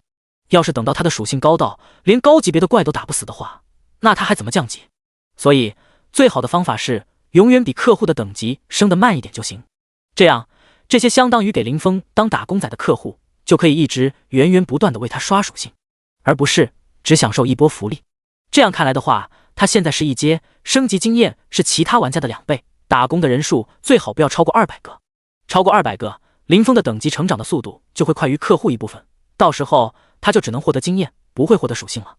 而且200个都不是很保险，最好还是留点余地比较好。最好再烧50个目标，这样保险一点。不过当前10级装备，等君临天下的装备一交接，就相当于有180多个打工仔。对了，还要拍卖的10件绿装，这就190多了，不能再增多了，不然升级速度会太快了。虽然林峰的等级现在还低，目前所有持有他装备的玩家基本不会有等级比他还低的，保守还是不再增加为好。至于君临天下，相信他也不会把装备给级别太低的玩家，这样显然不符合他的利益。至于到了20级之后，林峰也决定不再打造装备，而是只打造饰品，毕竟20%的 CD 减免，不少玩家可以一直用的。反正他游戏论坛上面，林峰也只是放出了10级装备的资料，到时候就拿没有高级别装备的打造方法来推辞。现在唯一的问题就是他打造的饰品效果有些逆天，带传送技能，有些不好放出去，只能希望看看2阶之后职业专属技能会不会变化了，不然就只能再去搞一个饰品的锻造图纸，看看能否解决问题。不过好像刚有点起色的生意又 TM 的夭折了呀，对此实在是有些心累。有时候真的就想不顾一切一门心思赚钱算了，关键这游戏才开服没多久啊，真正值钱的东西肯定不是前期这些垃圾装备。前世玩了那么多游戏，这点常识还是有的。等到中后期，随便搞一点什么好装备都是天价。现在一门心思在赚钱上，大钱赚不了，也就能赚些小钱。而到中后期，别人随随便便录点东西出来，那还不吊打他赚的钱。好在现在拍卖行上面还有10件绿装挂着，至少还是有些收入的，不然林峰今晚估计都睡不着觉了。第45章游戏更新上。再次登上游戏，林峰迫不及待地打开背包，拍卖行上面的绿装全部卖出去了，看着足足有36的金币，林峰不争气的差点流口水。拍卖价格比预想的要高不少，林峰估计一件绿装也就不到3金币来着。现在看来，平均一件绿装成交的价格基本都在4金币。急匆匆的打开店门，准备先去钱庄换点钱。然而刚一打开店铺，面前就有一个君临天下公会的人过来取装备了。打开私信和君临天下确认无误之后，爽快的把货物交接完毕。林峰直奔钱庄而去，结果刚走到半路，林峰又找了个没人的地方，直接传送回了店铺。忘了，钱庄只需要首次开通的时候，由于需要填写个人信息、绑定账号啥的，需要去钱庄之外，其余时候直接就能打开钱庄面板，在上面买卖。第一次看到那么大一笔钱，林峰有些乐昏了头。记得上次兑现的时候，还是上次。再次看到熟悉的画面，林峰依然记忆犹新。和拍卖行上面挂满东西不同，钱庄依然什么都没有。都开服10来天了，居然还有人在持续不断的秒游戏币。再次感叹，这些有钱人实在太多了。腐败！麻利的点开上架按钮，林峰想了一下，选择出售22个金币。这样扣除手续费之后，能到手整整20万蓝星币。至于剩下的，留着备用。猜测没错，金币一上架，再次被人瞬秒。最关心的钱到账之后，林峰又看了看面板。经过一晚上的时间，经验大概涨了 25% 左右，现在到了12级的 43%。至于属性，再次到账800点，不算少，看来晚上通宵练级的人还是有不少的。对于这点，林峰感觉一阵莫名的熟悉。离线挂机，昨晚他都没上游戏，今早上来，不仅经验涨了不少，连属性都涨了不少。这不就是前世游戏里面离线挂机的操作吗？怪不得林峰感觉属性呢。一个好端端的全息虚拟游戏，硬是被他完成了一种三流网页游戏的即视感。要是别人知道他这种情况，估计纷纷都要投诉有挂了。有挂？是我自己？那算了，我就开挂咋的了？昨晚就做好打算，今天开始不再接单打造装备。林峰一时之间都不知道要干啥，躺在院子里面晒着太阳，手上拿着无尽酒壶，没事喝上一口，倒是挺自在的。没过多久，宁静被系统的公告声音打破。全服通告，恭喜星月梦第一个升到20级，游戏将进行第一次大更新，半小时后，所有玩家将被强制下线，本次更新时间为24小时，具体更新内容请注意官网通告。通告一连响了3次，看着通告，貌似是因为星月梦那女人升到20级才引起的游戏更新，这面子有些大了吧？当然，这也只是林峰的玩笑之语。很明显，不管是谁，这游戏有人升到20级都会引发第一次更新。本来就无事可做，林峰索性便直接下线了，准备去看看官网上面的公告。说实话，这游戏玩了这些天，林峰除了刚穿越过来的那天打开了一下官网，这次要不是系统提示，他都快忘了这游戏官网了。属实是这游戏官网没什么存在感，大家一般都是把东西直接发到游戏论坛来着。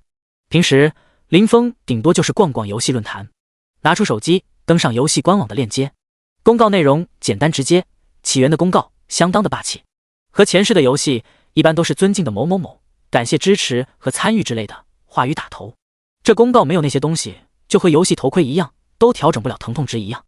主打的就是一个思想，爱玩玩，不玩没人逼你。公告上面有一个维护时间的倒计时，至于维护范围，不光是国服，而是全服。林峰大致看了一下，一共有3大更新。第一个更新的内容，野外会随机刷新入阶 BOSS， 目前会刷新1到3阶的 BOSS， 至于 BOSS 属性，官网上面并没有。每个主城外面随机刷新一只各个阶位的 BOSS。 看到这里，林峰才恍然大悟，他还寻思，原来现在主城外没有入阶 BOSS 来着，怪不得除了君临天下拿了一阶 BOSS 的首杀之后，就没有再次首杀的公告了。看来不入阶的 BOSS 应该是不会上公告的。至于 BOSS 刷新时间，首次击杀过后需要24小时才会再次刷新。第二个更新的内容，工会系统开启。其实这也与 BOSS 有关，玩家击杀入阶 BOSS 之后，有几率出工会建设令牌。持有工会建设令牌的玩家，可以在主城新增的工会大使那里消耗金币建立工会。玩家建立工会之后，可以选择一块地方建立工会驻地。公告上面罗列了一大串工会的益处，工会成员有属性加成之类的，都是最基本的。关键还是工会驻地，升到9级之后，不比现在的主城小多少。而且你的工会驻地要是安全性高的话，不光玩家可以进去居住，还能吸引游戏中的 NPC 前往。有人的话，就肯定有来往，到时候光是税收就是一笔不小的数目。当然，不是工会成员的玩家入住可是需要交钱的，至于交多少，就看那个驻地的工会政策如何。不过，要把工会驻地升级到9级的难度不小，因为公告上说了，虽然每次升级工会驻地都是跟着升级，但是每次升级的时候都会有怪物攻城，不光是小怪，还有对应的阶位 BOSS 带领。至于新创建的工会，倒是不会有攻城的麻烦，毕竟工会令也是的阶位 BOSS 才报的。税收之类的毕竟太遥远，眼前最直观的好处还是工会福利。工会成员除了附加的属性之外，每周还能打3次工会副本。工会副本不光经验比较丰厚，还可以获得不少材料。第46章游戏更新下。搞了半天，原来现在起源里面的所有工会居然都没有正经的行会，多少有些无语。工会的好处是不少，但是对林峰来说也就那样。成员 buff 又能加多少？有他全属性加的爽。至于副本，对林峰有吸引力的就是可以出产不少材料，不过这东西是可以交易的，林峰就不信到时候没人卖。经验的话，你经验再高有啥用？现在就是为了不升级过快，林峰连生意都准备停了，这点是林峰最不需要的。要说感兴趣的话，林峰还是对入阶的 BOSS 感兴趣一点。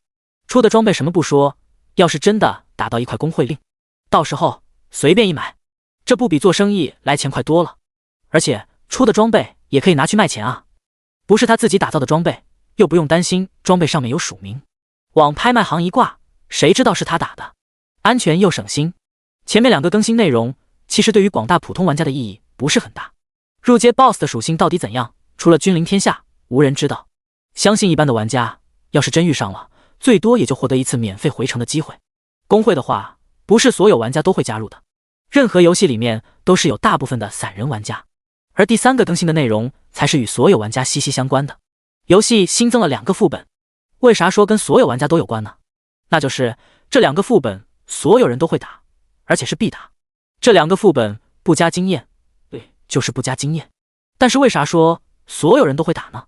那就是起源给的太多了。第1个副本名字叫做天命，从一个叫做天命守护者那里进入副本。天命副本，这个副本可以单人进入，也能组队进入，不过最多只能同时进入5人。还有玩家到了20级才能进入副本，只有等级下限，没有上限。副本里面的怪物随玩家等级提升而提升。单人不必说，组队的话，怪物等级是按照队伍之中等级最高之人来算的，这也就杜绝了一个大号带几个小号降低难度的操作。所以最好还是同样等级的玩家一起组队比较友好。至于挑战次数方面，也和常规的副本不同。该副本玩家到了20级会一次性获得10次挑战的机会，不管通不通关，机会用一次少一次。而30级的时候会不会赠送次数，公告上面没说。你可以一天打10次，也可以一天打1次，不过机会用完就没了。至于以后每个等级可以获得进入1次机会，副本次数可以进行累计，也就是1级1次机会。利益最大化的话，30、40级的时候进去打这个副本应该才最划得来。虽然怪物等级增加了，不过玩家更换新的装备之后属性肯定更高啊。当然具体如何选择全看玩家自己的决定。你要是21级进去打也没多大影响，不过要是等级到了29级和30级再进去打，收获肯定不一样，毕竟30级可以换装备了。为啥说玩家会必打呢？那就是这个副本的产出。虽然这副本不加经验，但是它产出各种加属性的果实。没错，就是增加玩家属性的果实。至于具体加多少，还有产出大不大，这就要打了才知道。至于属性果实，倒也不用担心浪费，这东西是可以更换的，不能交易，但是可以在天命守护者那里兑换自己需要的属性。兑换比例有些坑，除了全属性果实，其他的单属性都是2:1的比例。打个比方，像是林峰的话，其他属性的收益肯定不如精神属性的收益高，那他就可以把其他属性的果实全部换成精神属性的果实。但是兑换加1点精神的果子，需要其他属性加2点的果子兑换，只看增加的数值，不看种类。全属性果实除外，全属性的果子只要加凑齐5点，就可以兑换一个加1全属性的果实。这一点倒是真不错，就算是林峰也不得不承认，这副本是真香。不过他到20级还早得很，暂时不急。另一个副本就相当有意思了，这个副本同样不加属性，但是奖励一样不可小觑。这副本名叫无尽之渊，号称该副本里面的怪物无穷无尽。玩家通过击杀怪物可以获得杀敌数，也就是积分，每杀一个怪积1分。同样，该副本限制人数还是限制的1到5人。至于进入的方法，直接就在各个主城玩家复活点的安全区新增的一个 NPC 叫副本使者，以后再有副本之类的副本也是从他这里进入。当然像天命副本这种特殊的副本除外，而天命守护者就在副本使者旁边。这个副本倒是每天都可以打1次，积分也可以进行累计，但是每周会把没用完的积分清除掉。玩家通过积分可以在新增的积分商城里面兑换自己所需要的东西。按照公告上面所说，目前积分商场里面可以兑换的道具主要分为2类。第一是技能类，上面可以兑换各职业的常规技能，具体可兑换什么技能没说，但是效果嘛，估计也就一般般吧。既然都说了是各职业的常规技能，像是林峰的光之守护和光之祝福，这种可以一直用到游戏官服的 buff， 林峰敢肯定绝对不会出现在兑换列表里面，不过估计也够用。虽然每个人都可以在上面兑换其他职业的技能，但是兑换出来的东西是不能交易的。至于那些特殊的隐藏职业，想来估计应该也会有特殊的兑换面板吧。林峰的隐藏职业天启者，职业自带的几个专属技能，那是相当牛逼的。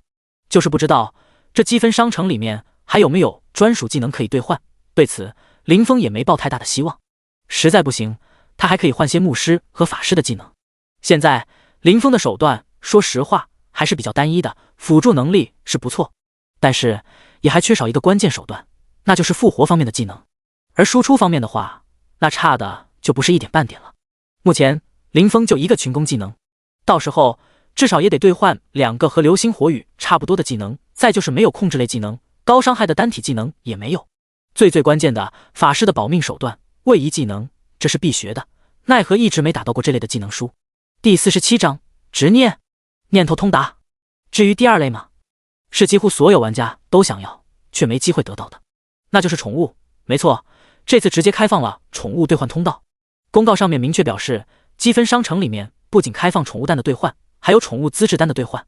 至于兑换价格是多少积分，公告没有明确表示，这就只能等更新完毕上游戏之后再看。这也是林峰之所以会认为这个副本是玩家必打的原因。技能就不说了，目前大部分的玩家还是职业初始送的技能，再加上第一次进阶的福利送的技能。至于具体送了几个技能，林峰对此没有关心过，也既没注意，反正不会太多就是。而宠物的话，林峰那是相当有话语权的，虽说宠物帮忙打怪的能力算不了什么，但是辅助方面的能力那是相当不错的。对于小婉婉，林峰这些天都快把她忘了，实在是没有需要的时候放出来都不知道干啥，还不如让她在宠物空间里面待着。之前练级的时候放出来过一次，林峰也问过，宠物待在宠物空间里面是不会感觉到时间的流逝的，这也是林峰安心让她待在空间里面的原因，也不用担心她无聊。对于这两个副本的开放，林峰心中也十分欣喜。他正愁现在上游戏没事干呢，等明天上线倒是可以先去试试无尽之渊。看完公告，林峰躺在沙发上倒是若有所思。这次游戏更新是因为有玩家升到20级才有的，更新内容前面2点倒是无所谓，也就属于正常更新，第3条才是林峰最在意的。看这游戏的意思是在加强玩家的能力，难道20级进阶还有其他要求？尤其是天命副本，不管难度如何，这妥妥的是在让玩家提升属性来着。不管有何要求，对林峰倒是没有任何影响。天启者的职业特性之一就是只要林峰的等级达到要求，可以自动进阶。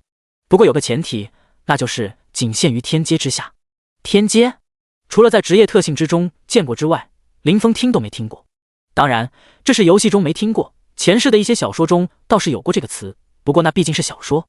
天地玄黄，宇宙洪荒，前世不管是小说还是游戏都喜欢整这一套，就是不知道起源里面具体是什么情况。现在想这些也没什么用，还早着呢。既然游戏更新上不了游戏，林峰打算今天出去逛一逛。因为林峰脑海中有不少前身的记忆，倒也不至于不知身在何处。这个世界的龙国和前世的华夏相比，历史的进程基本相差无几，基本都是一个模子刻出来的。关于这点，林峰表示理解。毕竟地球很特殊，穿越者一大堆，还基本都能在小说或者游戏中找到异世的原型。当然，这些都是前世小说中的情节。不管如何吐槽，现在所处的地方既然已经不是原来的世界，只能走一步看一步了。收拾好，准备出门。其实也没啥好准备的，男人不像女同胞，出门还得化个美美的妆，又这又那的，得收拾半天。拿上手机，直接就能出门。至于钥匙，倒是不用担心。林峰所租的这个房子安装的指纹锁。出了小区，林峰站在川流不息的大街上，显得有些茫然。天下之大，不知道欲往何处。前世的时候，林峰好歹还有几个朋友死党，再不济也还能有几个游戏中所谓的兄弟。虽说没有见过面，但是一般也能在游戏畅所欲言。而这个世界的他，孑然一身，仿佛与这个世界格格不入。不知不觉中，林峰来到了小区附近最大的一个商圈，看着周围琳琅满目的商店，那些价格高昂的商品，没有缘由。身体的记忆对这条路线十分熟悉。你对这些东西十分向往吗？林峰扪心自问，又仿佛在自言自语。那行，今天就奢侈一把。既然有了决定，林峰毅然步入其中，仿佛能感觉到带有一丝亢奋又有些畏惧的情绪，十分突兀。跟着感觉走的林峰来到一家专卖店的门前，止步不前。他不认识这个牌子，脑中的关于这个牌子的记忆也有些模糊，只能大概知道这个牌子也算不上多高档，还是蛮大众化的。不过在前身的认知中，这个牌子已经算是奢侈品了。买一件衣服的钱够他省吃俭用大半年。信步走入店中，欢迎光临。没有理会迎宾小姐姐的意思，林峰自顾自地看着，价格其实也没有前身想象中的那么高，从几百到几千甚至上万的都有。林峰的动作很快，不到10分钟就挑起了一身行头，从头到脚都有。对于价格，林峰压根没看，讲究的就是一个随心所欲，全靠一个眼缘，相中了直接拿下，也不用担心付不起钱。真正高档的奢侈品也不会直接摆放出来，能让人随意触碰。结账的时候果然不出所料，虽然价格也有些小贵，花了4、5万，对他来说也是小意思。别说东西贵有贵的道理，穿在身上气质都上升了一个档次。从专卖店中出来，林峰没来由的感觉一阵轻松，感觉心头一片豁达。这并不是他的错觉，脑中关于前身的个人经历，此时在主动消融，只剩下这个世界的一些常识和认知，就好像林峰自己的记忆一般。说实话，这有些出乎他的意料。貌似我现在才是彻彻底底的拥有了这个身体，是所谓的执念吗？这次出来逛街，本就只是临时起意，而前身从小孤苦一人，他也能够体会，毕竟他在前世也是孤儿来着。一波4亿的消费，没想到居然还能有意外收获。不过这前身的执念还真是卑微啊，怪不得林峰吐槽，前世小说中这样的桥段不知看到过多少。那些穿越过去之后，为了打消原身的执念，动不动的就得去帮着报仇之类的，不要太多。只是没想到这种桥段会出现在自己身上，而且还这么容易。第48章积分商城。再次登上游戏，林峰第一时间便打开了积分商城查看，而昨天无意间消除了前身的执念。林峰表示也就那样，不像小说中一样心境升华什么的都是扯淡，日子还是照样过，并没有什么区别。积分商场里面的商品确实不少，和公告上面说的差不多。林峰的目标很明确，技能。至于宠物，他现在又不缺，宠物资质单倒是需要，不过都不是刚需。按照这次游戏的更新情况来看，这游戏里面似乎自身的能力才是主要的，不管是属性还是技能，都是关乎玩家自身的能力。技能类别下面按照职业一共分为7个板块，明明是6大职业，为啥是7个板块呢？这最后一个板块就是天启者的板块。别人的商场怎样，林峰不知道，反正他的上面有7个板块。不过以此看来，拥有隐藏职业的玩家倒也不用担心学不了技能。打开战士职业的技能，能看到兑换列表中有不少的技能能够兑换，比如重斩、野蛮冲撞等等，差不多几十个技能。可惜只能看到名字，看不到技能效果。还想着对其他职业的技能做一个基本的了解来着，既然看不到效果，林峰也就对其失去了兴趣，直接打开天启者的板块。林峰满头雾水，天启者板块里面空荡荡的，就一个能够兑换的东西，而且价格也是贵到离谱，足足要100万积分才能兑换。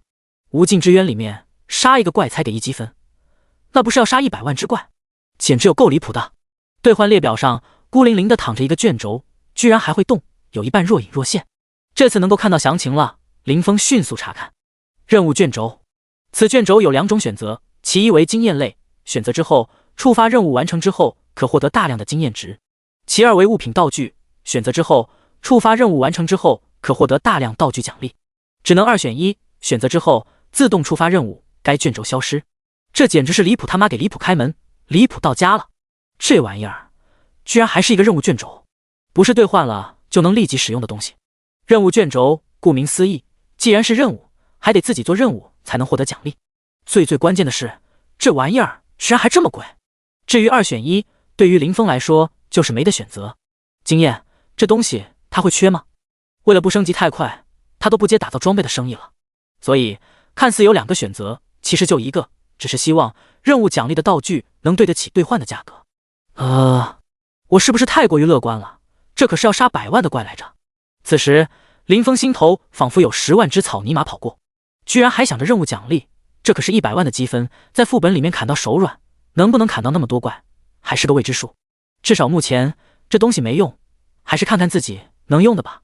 林峰气愤过后只能认清现实，这次他选择查看法师的技能，没办法，林峰现在的属性报表攻击高到 1W 多，奈何输出手段十分有限。这次还不错，法师的技能全都能看到技能效果。不用想，既然法师的能看到技能效果，那牧师的技能一样也能看到。想来是因为之前他是牧师和法师双职业来着。法师的话，最出名的技能是位移，还有就是群攻。这次兑换列表没有让他失望，林峰预想的技能都能找到。群攻，群攻，还是群攻。没有群攻的法师能叫法爷？不是说林峰除了群攻技能就不打算兑换其他技能了，而是有先后顺序的。目前来看，优先兑换群攻的收益肯定最大化。无尽之渊里面可是号称怪物无穷无尽的，只有群攻才能拿到大量积分。等积分充足之后，还不是想换啥就换啥。不过看着列表之中的技能都想要啊。最后挑挑拣拣半天，林峰定下了之后必须优先兑换的几个技能：冰天雪地、雷霆万钧，还有一个天星闪。名字倒是大气磅礴，不过效果嘛，不得不说有些配不上技能的名字。冰天雪地消耗100魔法值，召唤一片冰天雪地，对5乘以5米范围内进行持续魔法伤害，并减少目标 20% 的移动速度。每次攻击造成100加7/500分号法术攻击的魔法伤害，持续10秒，冷却 30s。雷霆万钧，消耗100魔法值，召唤一片雷云，对5乘以5米范围内进行雷电攻击，雷电自动锁定目标，每次攻击造成100加7/500分号的法术攻击的魔法伤害，持续10s，冷却 30s。前两个都是林峰精心选择的群攻技能，和他原有的流星火雨差不多。威力更大的技能也有，不过林峰没选，技能威力的问题对他来说不重要，毕竟他自身的法术攻击足够高。道理也十分简单，大威力技能冷却时间太长，而恰巧林峰看中的就是这两个技能的冷却时间足够短，都是 30s， 技能持续时间又是 10s， 加上他原来就有的流星火雨，3个技能就可以做到无缝衔接。就这还是没有计算冷却减免的情况。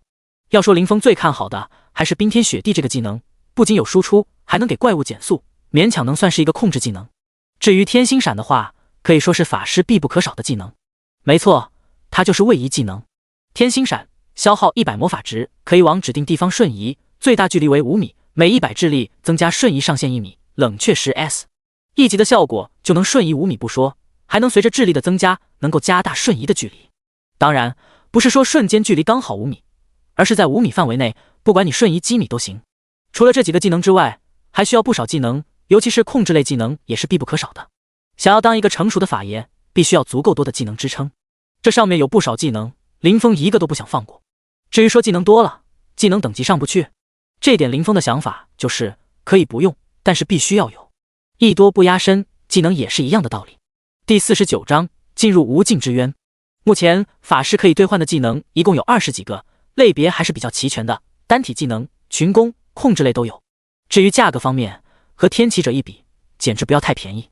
输出技能普遍只要区5000积分，只有几个大范围控制技能偏贵，需要 1W 积分而已。至于林峰看中的这3个打算优先兑换的技能，一共才 2W 积分，这还是因为天星闪比较贵，需要 1W 积分的缘故。看完法师的技能，林峰再次查看起牧师的技能来。片刻之后，林峰有些失望，牧师技能之中除了一个复活术之外，其他技能没一个能入眼的。复苏之光，复活1000米内，所有你认定已死亡的目标复活之后只有 50% 生命值和魔法值，无消耗，冷却30分钟。这也算是一个牧师的招牌技能吧，价格方面有点贵，足足 10W 积分。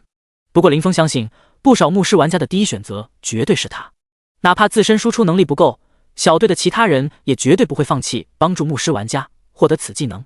除此之外的技能大部分都是 buff 技能，跟光之祝福和光之守护没法比，其次就是一些牧师的输出技能，和法师的输出技能简单一对比，完全没有可比性。至于宠物板块，林峰也简单的看了一下，虽然林峰不缺宠物，但是商城里面可以兑换资质单来着。和宠物蛋相比，资质单很贵， 10W 一颗。宠物蛋的价格也不一样，分为普通、优秀、良好、极品4种，价格分别为1000、2000、5000和1万。普通的只能开出资质唯一的宠物，优秀开出3点以下，良好则是6点以下。至于极品宠物蛋，有记录开出满资质10点的极品宠物，几率具体多少上面没有详细说明。这游戏玩家基数那么大，总会有不少欧皇存在。婉婉霸榜的日子即将远去了，不过这点对林峰影响不大，目前婉婉只有辅助能力，资质对其影响不大。后续他自己需要的东西全部兑换完之后，倒是可以考虑换几个资质单给他。看完积分商城之后，林峰再次拿出了那个挂在店门口的告示牌，大致意思就是为了新出的副本暂停对外接受打造装备的项目，停多久没说，这个是林峰早就做好打算的，又把论坛上面的帖子删除内容修改了一番，这才罢手。不过现在论坛上面置顶的帖子早就变成了副本的讨论帖，就连之前一直霸榜的拼地图的帖子都下降了1位，可见这次更新的热度发酵还是比较大的。来到玩家复活点，很轻松的就在边缘找到了副本传送使者，没有理会周围的玩家，林峰直接一个人传送进了副本。欢迎挑战无尽之渊，该副本为特殊副本，玩家死亡无惩罚，死亡之后可选择放弃挑战，复活在城内复活点，也可以继续挑战，直接在副本中复活。中央水晶被破坏，则玩家视为挑战失败，失败之后会自动传送出副本。挑战即将在3分钟之后开始，请提前做好准备。此时林峰处在一个巨大的广场之中，听到系统的提示。林峰之前就在想，公告说的该副本中怪物无穷无尽，那玩家死后掉级的问题。没想到这次的副本死亡居然没有任何惩罚，这一点对于普通玩家来说还是比较友好的。至于这个副本的玩法，怎么看都有一种浓浓的属性感。这和前世的 RPG 防守地图不能说一模一样，简直是毫无差别。玩家负责守家，还能通过杀敌数量获得积分兑换奖励。懒得吐槽这些，林峰开始打量四周。此时他处在一个硕大的广场上，广场四周被一片迷雾包裹，在广场中央矗立着一根巨型的塔状水晶，这应该就是需要守护的水晶了。来到近前，这水晶足有上百米高，上细下粗，底座的直径怕是得有几十米，顶部发着亮光，使整个广场笼罩在光芒之下。从广场边缘飘散过来的迷雾，一进入光亮照射的地带，便会自行消散。所以说，塔顶散发的光芒可以驱散四周的迷雾。准备工作。目前林峰的属性高到4000多，攻击破万，也没什么好准备的。不过保险起见，还是先给他自己上了一套 buff。对了，还有小婉婉也被放了出来。主人，主人，咱们这是在哪儿？婉婉一出来就围着林峰四周乱飞，口中直嚷嚷：“婉婉，别玩了，咱们现在在一个副本中，等下就有怪物过来了。”林峰让婉婉待在他的肩头，目前情况不明，还是小心为妙。婉婉毕竟没有攻击能力，只能起到辅助的作用。主人，人家现在可厉害了。婉婉明显有些不服气，小小的腮帮一鼓一鼓的。行行行，你很厉害。看了下婉婉的属性，确实提升不少。婉婉宠物归属清风，种族自然精灵，资质6，上限10，等级5，生命值29460，资质 X 等级 X10加继承 60%， 法力值29394，资质 X 等级 X10加继承 60%， 法术攻击8747，继承主人6成，不足1点忽略不计。物理防御2930，法术防御2927。技能精灵传承拾取魔力涌动2次施法冷却缩减。精灵传承每次升级均有几率领悟精灵魔法。拾取以自身为中心，10乘以10米范围内怪物所有掉落自动拾取到背包，无消耗无冷却。魔力涌动被动，主人法力值恢复速度正 200%。 二重奏被动，主人每次释放技能都有 6% 的几率触发，额外释放一次技能。冷却缩减被动，主人的技能冷却时间减少 20%。 安全方面不用担心，婉婉可是继承有他6成属性的。从婉婉的属性来看，宠物是可以继承的属性，是把玩家装备算在内的，但是 buff 这种临时状态显然没有算入其中。正打算再和婉婉理论的林峰突然住嘴，并让婉婉待在他的肩头保持安静。第50章近战法师。只见前方的迷雾忽然翻滚，3分钟准备时间不算长，想来这就是怪物进攻的信号吧。不过情况倒是比预想中的要好不少，只有一个方向的迷雾有所反应。怪物若是只从这里进攻，防守起来要简单不少。要是从4面进攻的话，林峰还真有些不好应对。毕竟目前他的输出能力有些欠缺，除了火球术之外，就一个群攻流星火雨。火球术还好，只有 1.5S 的冷却，流星火雨的技能可是有 30S 的。婉婉的被动技能只能减少 20% 的技能冷却，只能说聊胜于无吧。迷雾的动静越来越大，婉婉也知道轻重缓急，此刻待在林峰肩头，安静地盯着前方。林峰来到迷雾前方，保证足够的输出距离，能保证第一时间把怪物杀死。很快便有一只蝙蝠模样的怪物从迷雾中冲了出来，不过和正常的蝙蝠不一样，这个蝙蝠浑身散发着一股黑气。用真理之眼探查怪物属性，魔化蝙蝠，等级12，生命值2500，攻击550，物理防御150，法术防御165，技能嗜血。描述：由于沾染了一丝稀薄的魔气，攻击大涨，然而有得必有失。嗜血每次攻击造成伤害的 15% 数值用于恢复自身生命值。怪物等级不说，和林峰的等级持平，不过这个怪物的血量明显偏低，但是攻击是真的有些离谱，12级怪里面应该没几个能打赢他，更不用说这蝙蝠居然还有一个吸血的技能。当然这点属性对于林峰来说完全是小意思，随手一发火球术直接把他送走。丁，击杀魔化蝙蝠，获得积分+1。随着怪物死亡，尸体不像野外打怪一样还要一定时间才会刷新掉，这怪死后直接便化作一道黑气消散。还以为多厉害呢，就这。林峰撇撇嘴，真的毫无压力。不过下一秒林峰的脸色就完全变了，显然他高兴的有些太早。随着第一只怪物出现，后续陆陆续续的出来不少怪物，一只接一只不停。片刻时间已经有10几只怪物出现，而迷雾中还在不断的往外走出新的怪物。这怪的属性对林峰确实是小意思，奈何他的技能完全不够用啊！火球术 1.2S 一个，本来是 1.5S， 因为婉婉提供20冷却缩减，所以是 1.2S。这 1.2S 的时间里，都从中走出3、4只怪了。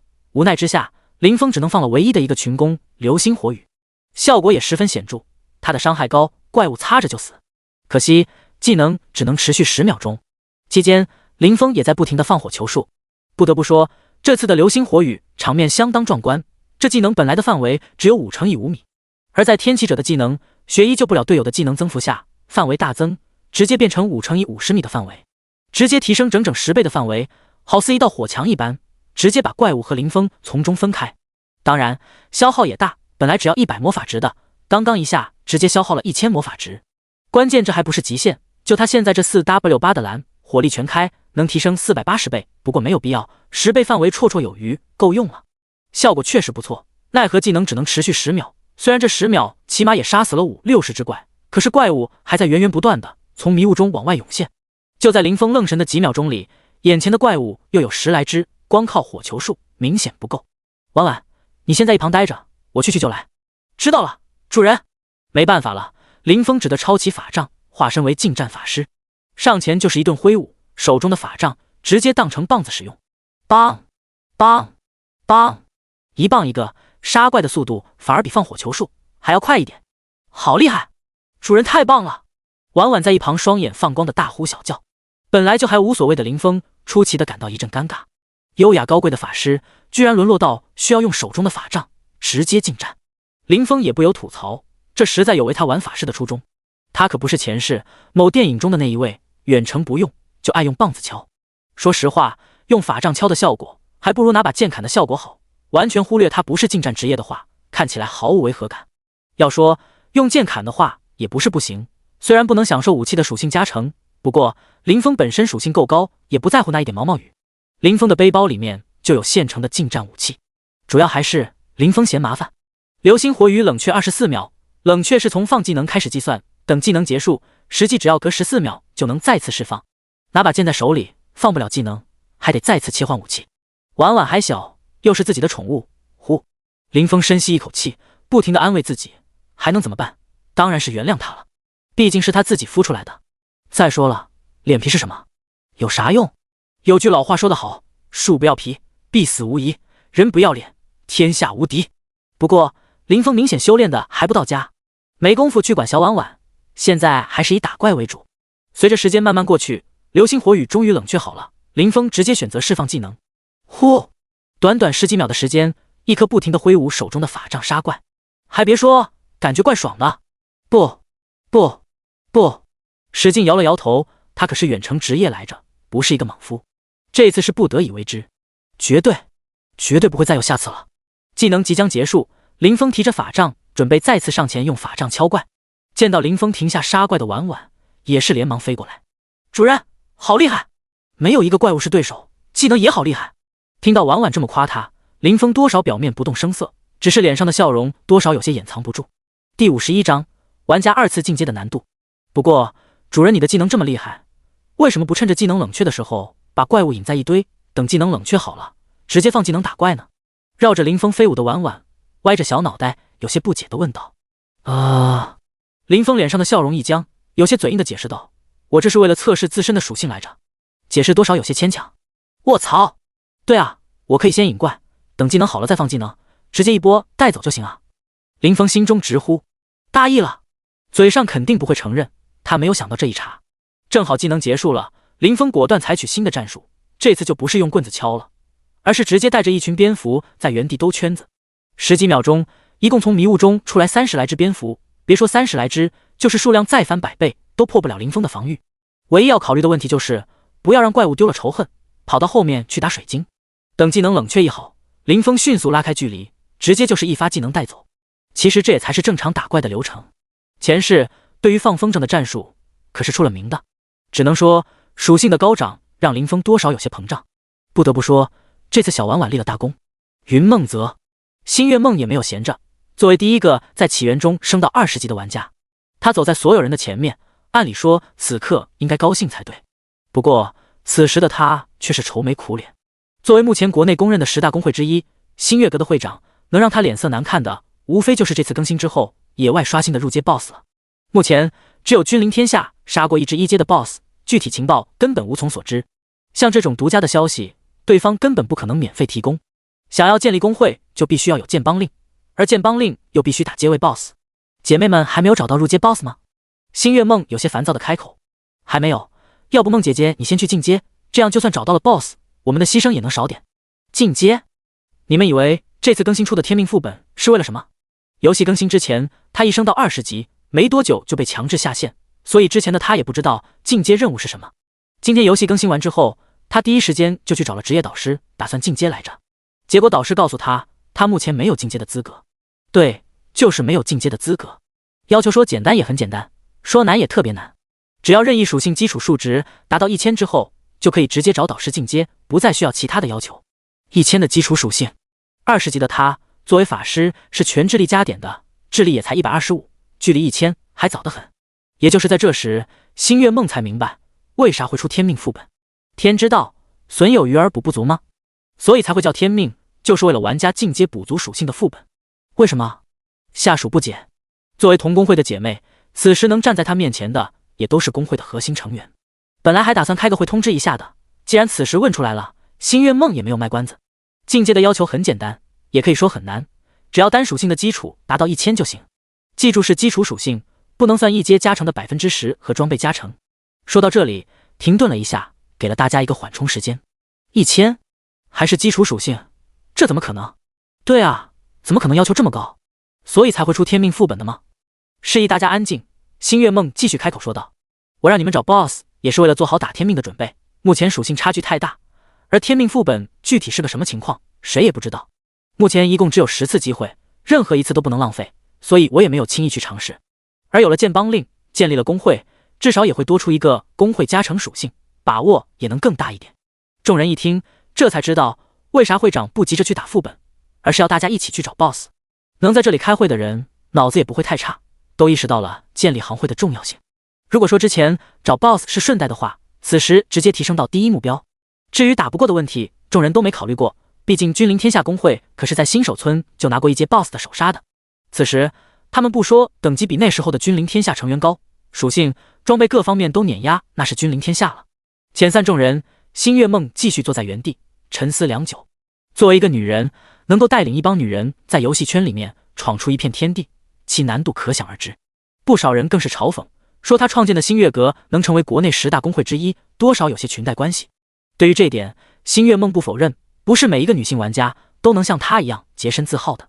只要不给工会带来什么负面影响，她不想管也管不了。今天和大家说了进阶的难度，相信要不了多久就不是什么秘密了。不是说自己工会的所有姐妹靠不住，好友直接分享也是传播的一种途径。举个简单的例子，甲发现了一个秘密，结果告诉了乙，还千叮咛万嘱咐的告诉对方，说自己只告诉了乙一个人，让他千万别告诉他人。结果乙转头就告诉了丙，同样嘱咐丙别告诉他人。而最终的结果就是，基本上所有人都知道了这个秘密，但是所有人都觉得只有几个人知道。同样的道理，所以刚才星月梦说的2阶进阶的条件时，并没有说全。对，一个属性达到1000是能够进阶，但是这种进阶的玩家是2阶之中最弱的存在。他也是有野心的，想要成为最强2阶的话，就全属性达到1000，或者除了力量之外的属性都到1000，再去进阶。这也是为什么他想要先增强实力的原因。再说了，这次更新的副本可不止天命副本一个，还有一个无尽之渊呢，积分商城。他也看了，先打这个副本，把技能兑换足够，再去打天命也不迟。反正无尽之渊每天都可以挑战，也不存在浪费的情况。第52章无尽之渊第2关。除了星月阁之外，其余各大工会也都纷纷在寻找1阶 BOSS， 当然还有不少觉得有实力的工会也在寻找之列。反倒是散人和一些小工会玩家对寻找 BOSS 啥的没什么追求，反而在疯狂练级。道理也很简单，散人就不说了，剑帮令对他们的诱惑力还不如积分商城里面的技能来的重要。至于小工会的话，也算是有自知之明，就算找到 BOSS 也不一定能打过，就算打得过，目前大工会都在寻找，也不一定能保住 BOSS。 那还不如先练级，或者直接找人去打无尽之渊。好在这 BOSS 每个主城外面都有刷新，第一时间都是先选择自己主城之外的 BOSS。 对于 BOSS 什么的，林峰也有一定的兴趣，当然主要还是为了把战利品卖掉换钱。不过此时的他可没空去找什么 BOSS。经过1个多小时的奋战，林峰在无尽之渊里面已经杀了9000多只怪，而等身后这波怪打怪直接就能破万。他看中的那2个群攻技能，所需积分马上到手，多少还是有些兴奋的。不说其他，至少明天再来打这个副本的时候就不用他拉怪，直接用技能衔接清怪，效率也能高不少。当然，更主要的是杀了近1W的怪，精力旺盛的被动触发了差不多100次左右，又是400点属性到账，这还是他自己杀怪所得。至于这1个小时时间，持有林峰打造的装备的玩家也给林峰提供了200点左右的属性，经验倒是不多，只有8%左右。看来还是自己打怪触发被动的几率高，平均能达到1%左右。这个副本还真是懂他。当然，那些持有他打造装备的玩家也不能无视，虽然1小时大概只能给他提供200左右的属性，但是胜在源源不断啊！一天下来至少也是2000多的属性。流星火雨冷却好了，林峰迅速拉开与魔化蝙蝠的差距，再次抬手释放出技能。随着怪物死亡，积分也在不停上涨，9988、9990、10000。看着积分到了1W 之后就不再增加，林峰这才把目光放到了迷雾边缘，发现已经没有小怪出来了。不过这次迷雾翻腾的动静有些大，搞不清楚原因，林峰只得留在原地观察。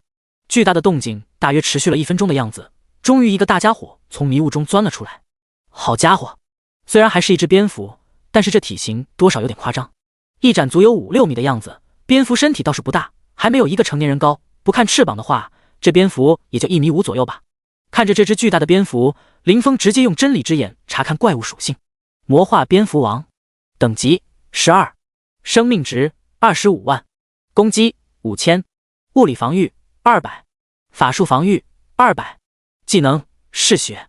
描述：因为吸收了太多的魔气，从而蜕变成王。果然，这是打了小的，来了老的。这 BOSS 的属性多少有些夸张了，攻高血后就是防御方便面拉胯了一点。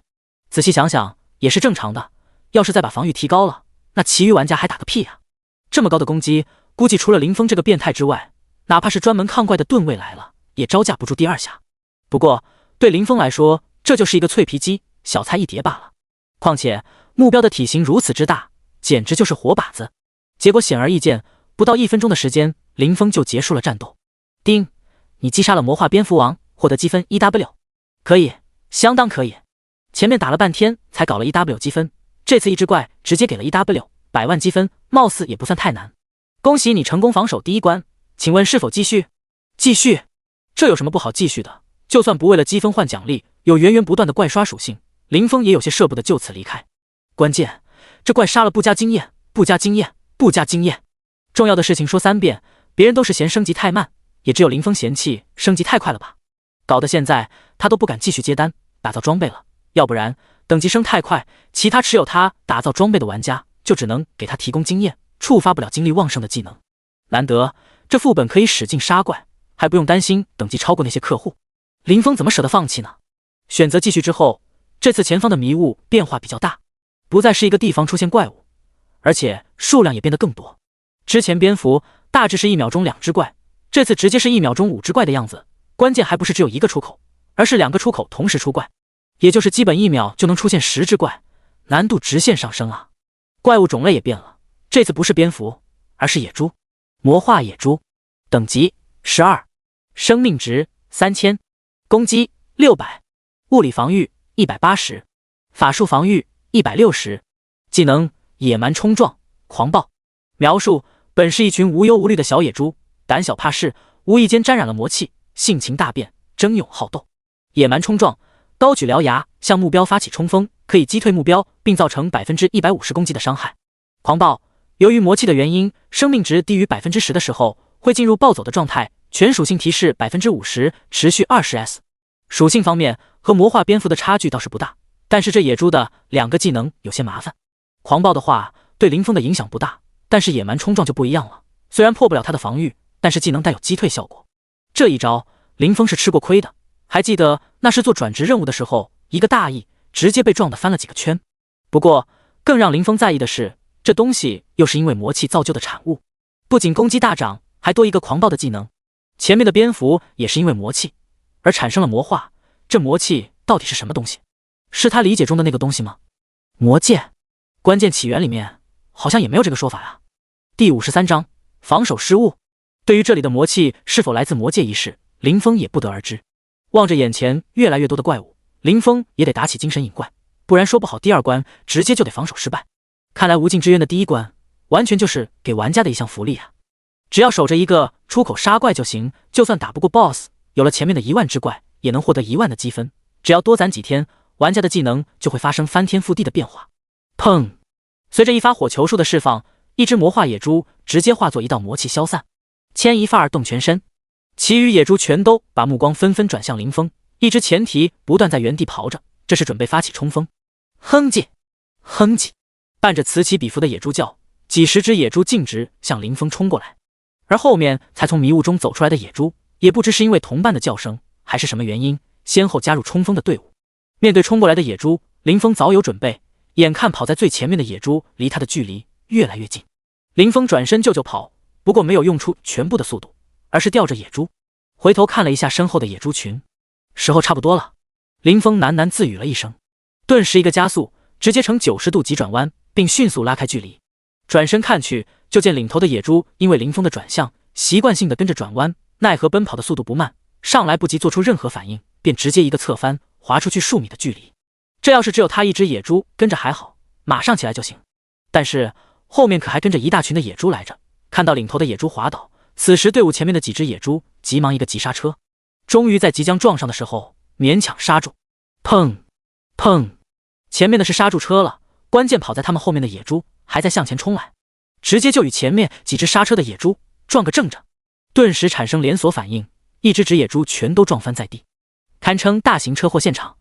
而此时林峰的技能冷却时间终于过去，没有什么好犹豫的，直接释放。顿时一大片火花似流星一般从天而降，直接把整个野猪群全部笼罩在内。好多刚从迷雾出来的野猪都还不知道发生了什么，便直接化作一道黑气消散。不得不说，这技能还挺好用的，虽然流星火雨差不多2秒钟才降下一波，不过落地之后并不会马上消失，而是会产生灼烧。要是换一个人来释放，就这点灼烧也无关大雅，奈何林峰这个挂逼属性太高，反正没有一只怪物能在血量掉光之前从火海之中冲出来。壮观确实够壮观，也足够华丽，不过消耗也不小。由于这次的野猪多了一个出怪口，而且刚刚引怪的时候林峰没有把握好引怪的距离，为了能够全歼这一波怪，林峰放技能的时候增幅的倍数不小，足足40倍，消耗了4000的蓝量。一放完技能，林峰立马使用无尽酒壶进行恢复， MP 加2000，蓝量直接回复了2000点，至于血量都没掉血，也就无所谓了。呼，林峰长呼一口气，刚刚在短时间内剧烈运动，多少有点气血翻涌的感觉。很多时候林峰都快忘了这是一块游戏的事，实在是各种感官太真实。目前来看，只要不出现失误，恢复速度倒是能跟得上消耗。技能隔24秒可以释放一次，而无尽酒壶的冷却只有10秒，再加上蓝量还能缓慢恢复，差不多极限就是50倍技能增幅的样子。要是超过50倍增幅，蓝量的恢复就跟不上消耗了。目前林峰一共有5W 多的蓝，短时间倒是问题不大，但是时间一长，防守失败是早晚的事。还是群攻技能太少，要是把林峰看中的那2个技能拿下，有技能交替使用，根本不用担心蓝量不够。毕竟不用引怪，只需要把2个怪物出口堵住就行。由于迷雾是被中间的水晶顶上发出的亮光所驱散，整个广场呈现出一个标准的圆形。要是技能能够衔接，到时候林峰只要在2个出口外把技能拉长成一条直线，直接封死出口，大概5×50的一条直线就能堵住。再保险一点，来个超级加倍，10×50的范围，保证没有任何怪能冲出来。这样的话，消耗顶多也就20倍，完全跟无尽酒壶的恢复量持平。想那么多也没用，至少也得明天才有机会验证。至少目前林峰还只有区一个群攻技能。脑中念头涌动，实际也就是一瞬间的事。主人，主人！小婉婉突然飞过来，大呼大叫起来。怎么了？刚刚有好多大猪猪朝着那边跑去了。小婉婉指着广场的中心方向，从那边的火海边缘跑出来的，又指向其中一个迷雾刷怪点。该死！林峰直接转身朝着中间水晶跑去。刚刚林峰的注意力全部集中在技能笼罩的范围中，40倍增幅下来，方位着实不小，光算面积的话，足足有1000平米。再加上火光笼罩，难免有些分散注意力。没想到居然会漏怪，他已经足够谨慎，没想到范围还是有些小，居然还让这野猪跑了。幸好婉婉发现的及时，迷雾边缘距离中央水晶的距离不短，足足有500米左右。不过野猪跑直线的速度和林峰引怪的时候相比，那可是要快多了。毕竟林峰引怪的时候也不会跑直线，这野猪的速度比现实中野猪的速度还要快不少，大概在15米每秒的样子，也就是50多公里的时速。林峰的虽然敏捷属性不低，现在有5000多的，但是也不知道起源里面敏捷属性对于速度方面的增幅到底是怎么算的。反正他的速度也就差不多只能达到20米每秒的样子，虽然比野猪快不少，但是刚刚已经耽搁了不少时间。所以林峰差不多和野猪前后脚几乎同时到达中央水晶的地方。这时后方的技能早已结束，没有林峰拉怪，所有野猪都直奔中心而来。这也是没办法的事，林峰不知道中央水晶具体能坚持多久，耐久多少。之前他也用技能查看过无往而不利的真理之眼，第一次遭遇滑铁卢，并没有得到多少有用的信息。第54章副本失手，收获颇多。林峰赶到水晶处，前面的野猪已经开始对水晶进行攻击。负一，还好。看着水晶足足有100万的耐久，林峰稍微松了一口气。只见这些野猪不断用獠牙对着水晶攻击，攻击过后反倒是野猪自身一愣，而野猪每次攻击只能让水晶掉一点耐久。这些野猪一定在想，这什么玩意儿，这么硬，不行，我不要面子的嘛，不能停，继续。于是又继续用獠牙对着水晶猛撞。看到这里，林峰反倒是不急了，这些野猪基本上1秒钟才能攻击一次，主要是每次攻击让野猪也不好受，总会愣一下。技能早已冷却完毕，随时都能放。不过林峰并没有马上释放技能，这次林峰准备玩一把大的。魔化野猪不是远程怪物，只能凑到跟前才能对水晶造成伤害，不过水晶就这么大，而且这耐久也不低。等怪物把水晶围满之后，其实也就只有最内一圈的野猪才能对水晶造成伤害。林峰就站在旁边看戏，应该是有水晶在的原因。这次这些野猪看都不看林峰一眼，注意力只放在水晶上面。随着野猪把水晶围了个水泄不通，林峰大概数了一下，最内圈的野猪其实才不到300只。林峰也被迫随着怪物的增多而逐渐远离水晶。300只怪，1分钟也才让水晶掉1W8的耐久，而水晶足足有100万的耐久。就算林峰啥都不管，也要近1个小时才能拆掉水晶。不过这可能吗？不是可能，而是肯定能拆掉。就算有林峰的参与，失手也是早晚的事。不过林峰就是要在水晶失手之前把利益最大化，尽可能多的杀怪获取积分，这也是林峰不急着放技能的原因。当然，这也是因为是野猪怪，林峰才敢这么玩。要是第一波的蝙蝠，反倒不能这样整。没办法，蝙蝠会飞啊。主人，不打怪吗？婉婉有些不解。别急，让子弹飞一会儿。林峰没做多余解释，而婉婉则是坐在林峰肩上，歪着小脑袋思索，半晌也没想明白，让子弹飞一会儿是什么意思。等了差不多5分钟的样子，水晶周围已经围了好几层野猪。林峰选择好合适距离之后，直接释放流星火雨。这次足足增幅了400倍 100x100m 的范围，直接把所有野猪包括水晶在内的范围全部笼罩在技能之中。林峰之前就试过，他是无法对水晶造成伤害的，所以也不需要担心一个技能下去自己把水晶打爆的问题。一时间围在水晶周围的野猪全部化作黑气消散。要不是林峰关闭了积分获取的提示音，估计此时耳朵都要炸了。面对突如其来的天火，还在不断朝着水晶跑来的野猪，齐齐一顿在原地驻足，不知所措。放完技能的林峰也没闲着，虽然一波技能清了2000多只怪，但是这可是用水晶近10W 耐久换来的，也来不了多少次。水晶剩下的耐久一次10W 还能再来9次，这第2关应该问题不大。等技能一结束，等着怪物2次对水晶发起攻击。现在引怪的作用不大，就算引了前面的，后方还有源源不断的怪物跑来，也没啥作用。不停用无尽酒壶尽快恢复蓝量。刚刚这一波爽是爽，就是消耗有点狠，直接干掉4W 的蓝，哪怕全力用无尽酒壶恢复，也要3分多钟。不过时间够用，5分钟左右清理一次就好。打开积分看了一下，就刚刚这一波足足获得了2600-2700的积分。这样算下来的话，这一关的难度也就这样。按照第1关的情况来看，1W 之怪就会出 BOSS 出来，反而没有小怪。对他来说，打 BOSS 简直就是小意思，反倒是小怪因为数量的原因比打 BOSS 还麻烦。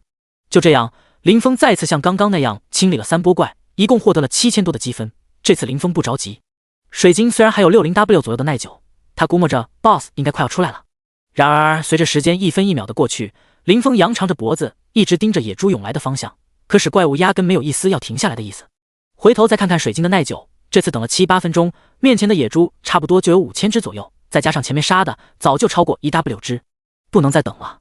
看来这第二关小怪的数量应该发生了变化。再等下去，林峰的技能范围不够清理这些怪了。随着技能再次释放，清怪直接被清理。果然这一波差不多5000的样子。看来这第二关不光是怪物涌出的出口多了一个，就连小怪也增加了，就是不知道增加了多少。没办法，看着耐久不到一半的水晶，看来今天只能遗憾收场。砰！轰隆！轰隆！随着一声炸响，伴着轰隆之声，整个中央水晶倒塌。早就躲在一旁的林峰一时间有些感慨，虽然早就知道会失败，毕竟无尽之渊可是号称怪物无穷无尽的，但是没想到失败来得如此之快。不过明天再次进来，林峰相信这区第二关再也无法阻挡他的脚步。虽然不知道这第二关具体有多少小怪，但是林峰有这个自信。不过一想到这里，林峰又不由吐槽，这副本是真的变态。光是第二关他就杀了25000的多的怪 ，BOSS 还没有影子。挑战结束，本次挑战成功通过第一个关卡，共杀敌35613只怪物 ，BOSS 1只，共计获得45613积分。挑战者即将传送出本场景，望挑战者再接再厉，开始传送。听着耳边系统的声音，不快瞬间抛到脑后。4万多分能够换不少技能，这大大超出了林峰的预期。过程虽然不怎么理想，但是收获也算是不错。第55章再次面见职业导师。我去，系统搞偷袭，幸好在即将传送的时候把婉婉收起来了，现在还不是暴露的时候。林峰抹了抹额头，长叹一口气。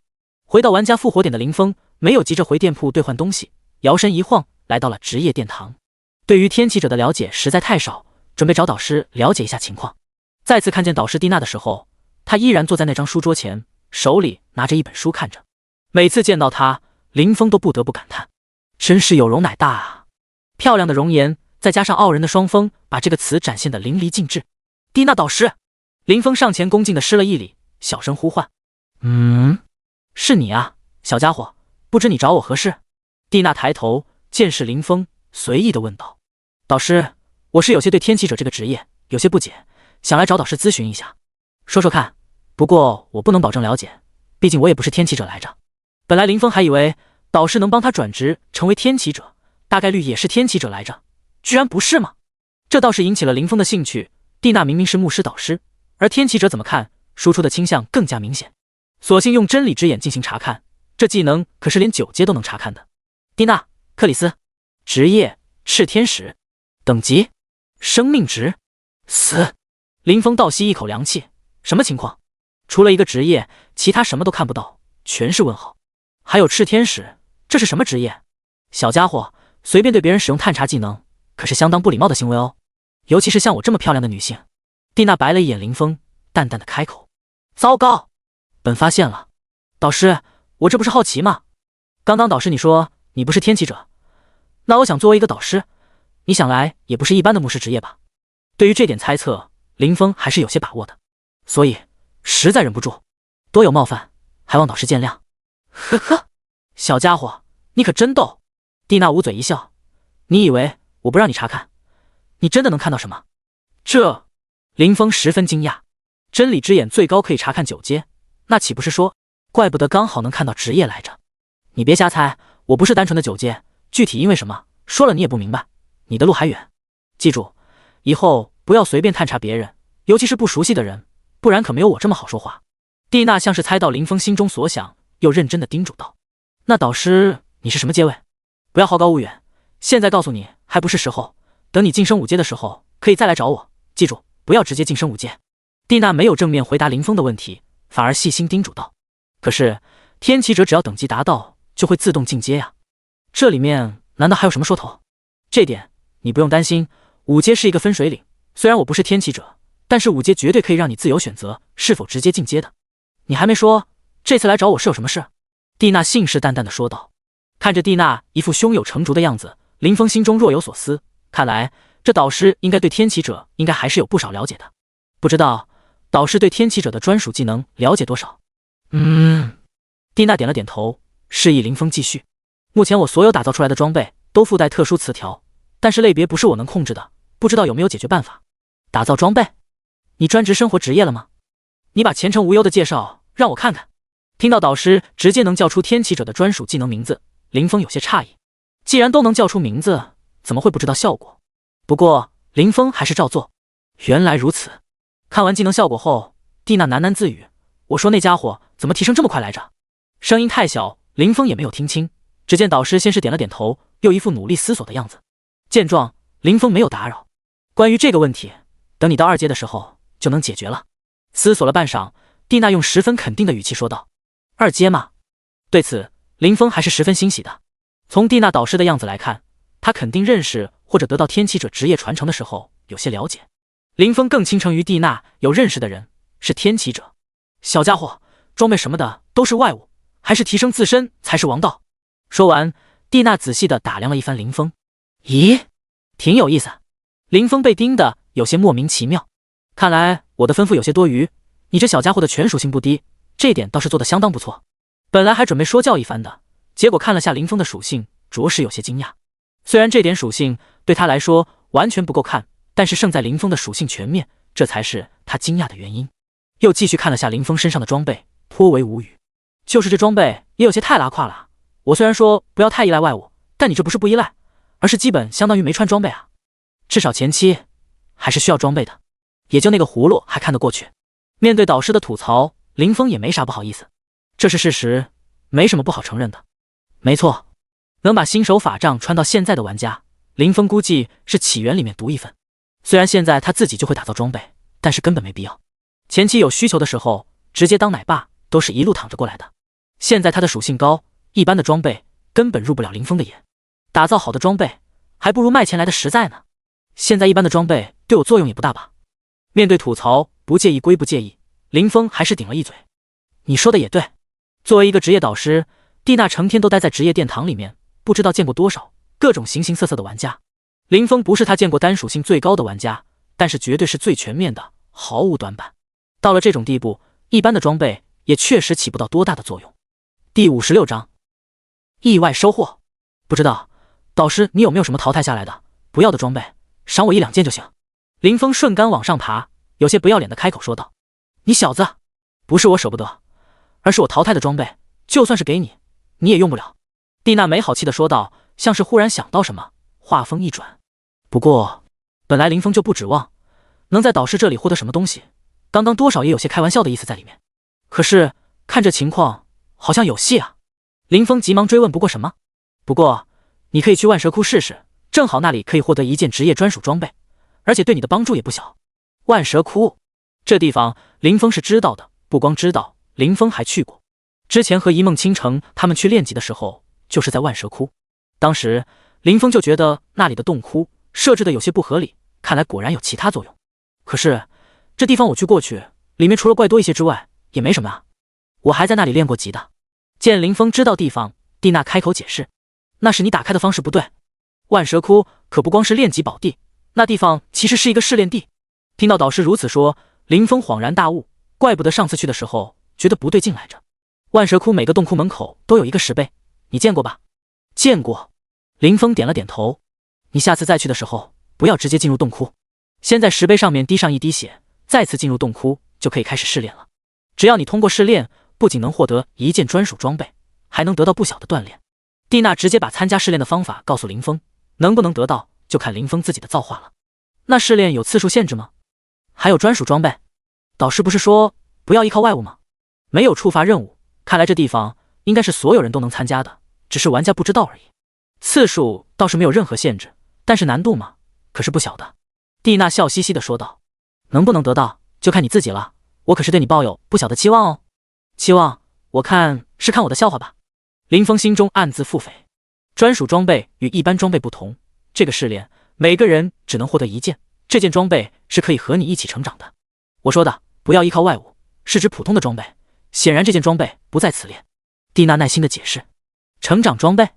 林峰心中大喜，这种装备目前林峰一共只见过2件，一个就是一梦倾城的法杖，还有一个是他的无尽酒壶。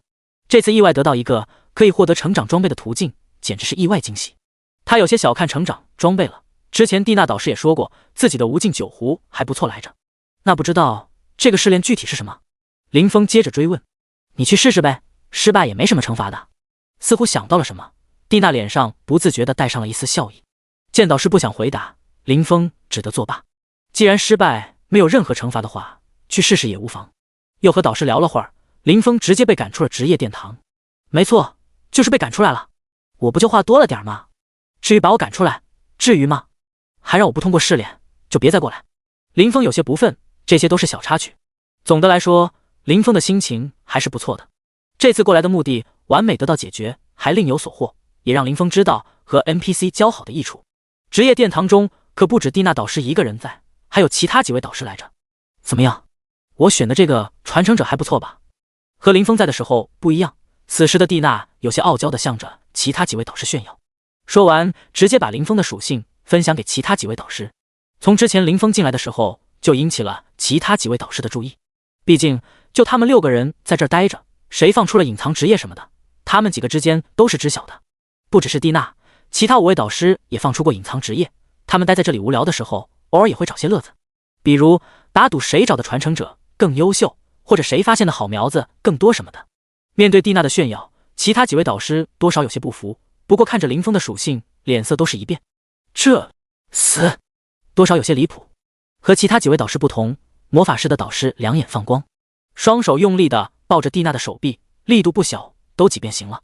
亲爱的小娜娜，你看，不如把这个小家伙让给我怎么样？本来还一脸得意的蒂娜，直接用力抽出自己的手臂，一脸防备地盯着他，怒道：哼，想都别想！再说了，你一个法师对天启者一无所知，给你也没用。法师莉莉安不服，反驳道：你也不是天启者啊，我还能教他法师的技巧，你能教他什么？不行就是不行。好好的心情直接被莉莉安搅和了。反正我是不会把他交给你的，你想要自己再去找一个啊。对于身后发生了什么，林峰不得而知。此时一从职业殿堂出来，见周围没人，林峰直接传送回了店铺中。躺在院子中的躺椅上，林峰开始清点这次的收获。首先是属性方面，今天开服到现在差不多3个小时，属性直接涨了1800左右。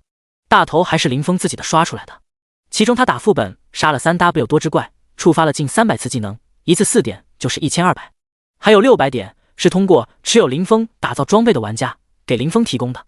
当然，这部分玩家不光给林峰提供属性，经验也着实不少，一共加了差不多 22%， 对其他普通玩家来说，直接就是半级的经验。现在林峰的基础属性全属性直接到了6600多，算上加成的话有7000多。其次挑战无尽之渊还获得 4W 多积分，这次可以多换几个技能，也能让以后的挑战更顺利。至于试炼，先把技能换了再去，技能多了，林峰的实力也相应的能提高不少。第57章参加试炼，送了一血。拿定主意，林峰直接打开积分商城，直接兑换了冰天雪地、雷霆万钧、和天星闪这3个技能，一共花费 2W 积分，还剩下25000多，还能换几个技能。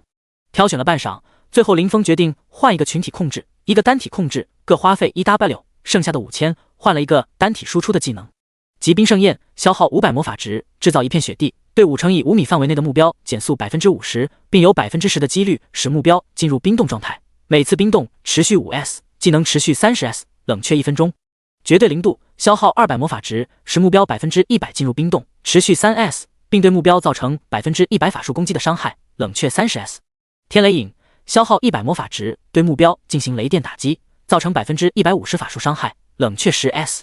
虽然疾冰盛宴没有伤害，不仅减速，还能造成冰冻，但是技能持续时间长啊，也算是对得起 1W 积分的价格。至于绝对零度就更不得了，不仅是强控，还有输出的能力。作为一个单体技能，价格都赶上群体控制技能的价格，由此也能看出这技能的效果。这积分看着不少，还是不经花啊，才换了几个技能就用光了。林峰不禁感慨，走出店铺，直奔传送这儿去。经过10几分钟的赶路，林峰再次来到万蛇窟，随意的找了个无人洞穴，按照导师吩咐的那样，把血滴在石碑上面。这次林峰学乖了，没有再次装逼的直接用牙齿咬破手指，而是从背包中拿了一把剑，在手指上面画了一个小口子，滴完血后，直接对自己来了一发治疗术，伤口以肉眼可见的速度愈合。血液一滴在石碑上面，直接渗透进入石碑里面，像是水滴在一块海绵上一样。然而并没看到什么变化。这就行了，应该可以了吧？在这点上，导师应该不至于欺瞒他。将信将疑的进入石碑旁边的洞口，试炼即将开始，试炼者有1分钟的时间进行准备。果然，这次进入洞穴和上次不一样，上次是在一个悠长的山洞，里面全是蛇怪。这次进来，林峰却是出现在一个巨大的广场之中，一眼望不到边际。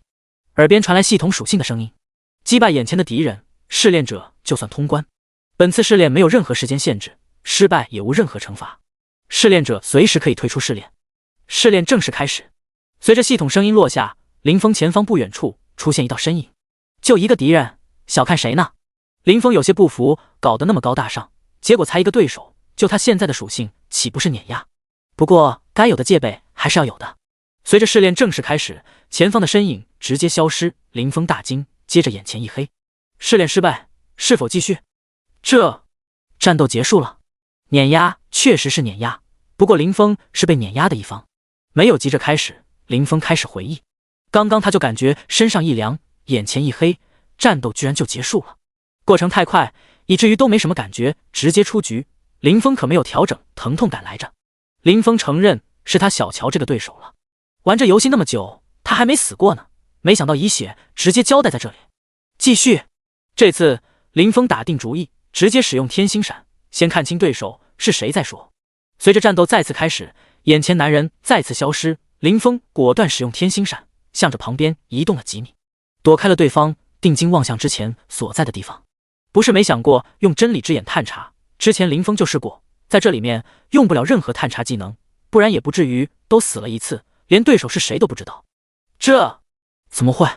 林峰直接愣在原地，他愣住了，但是对手可没有愣住，也好在是试炼，就算失败也没惩罚。结果就是林峰再次光荣的送出了2杀。试炼失败，是否继续？林峰没有搭理系统，他是真的没有想到对手居然是他自己，也不能说是他，看作是林峰的镜像反倒是更合理。我有那么厉害的吗？林峰喃喃自语。林峰有些想不通，他目前有7万多的血量，攻击2万多，按照目前所掌握的技能来看，刚刚才学的天雷影是伤害最高的技能， 1.5 倍的法术伤害也就能对他造成2万多的伤害啊！想要杀死他最少都要3、4个技能。起源里面法师的技能虽然没有吟唱时间，技能都是直接放，但是有一个非常明显的动作前摇，放完技能之后也会有一个对应的收招的动作。不过由于动作没有多少时间，平时林峰也没有在意这点，这也算是比较合理的设计，毕竟这个游戏里面可是没有命中和闪避属性的，能否命中和闪避全靠玩家自己，像牧师治疗增益之类的技能除外，这类技能是锁定目标释放。知道对手就是他自己的镜像之后，前往为什么感觉身体一凉的原因，林峰猜到了，不外乎就是用的才学会的绝对零度罢了。没想到这技能换了，第一个被招待的居然会是自己来着。不知道对手是如何做到的，那就只有一次尝试了。既然是他的镜像，没道理镜像能做到，他却做不到。想通了这一点，林峰也明白了为什么导师会说这个试炼会对他有不小的帮助。继续，继续，继续。不知过去了多久，林峰都不记得他到底被杀了多少次。收获吗？从一开始直接被一套技能秒杀，而他现在差不多能坚持10S， 也算是有些进步吧，毕竟现在至少能撑住10S 左右的样子。要说缺点嘛，那就是死得慢了，他终于体会到伤害带来的疼痛，不过林峰并没有因此而把疼痛感调低，不然感觉太假。生死之间的感悟才是最彻底的，当然这不是真的死亡，但是疼痛感是真实的，想来死亡的感觉也不比真实的差多少。第58章，和吉女分享试炼情报。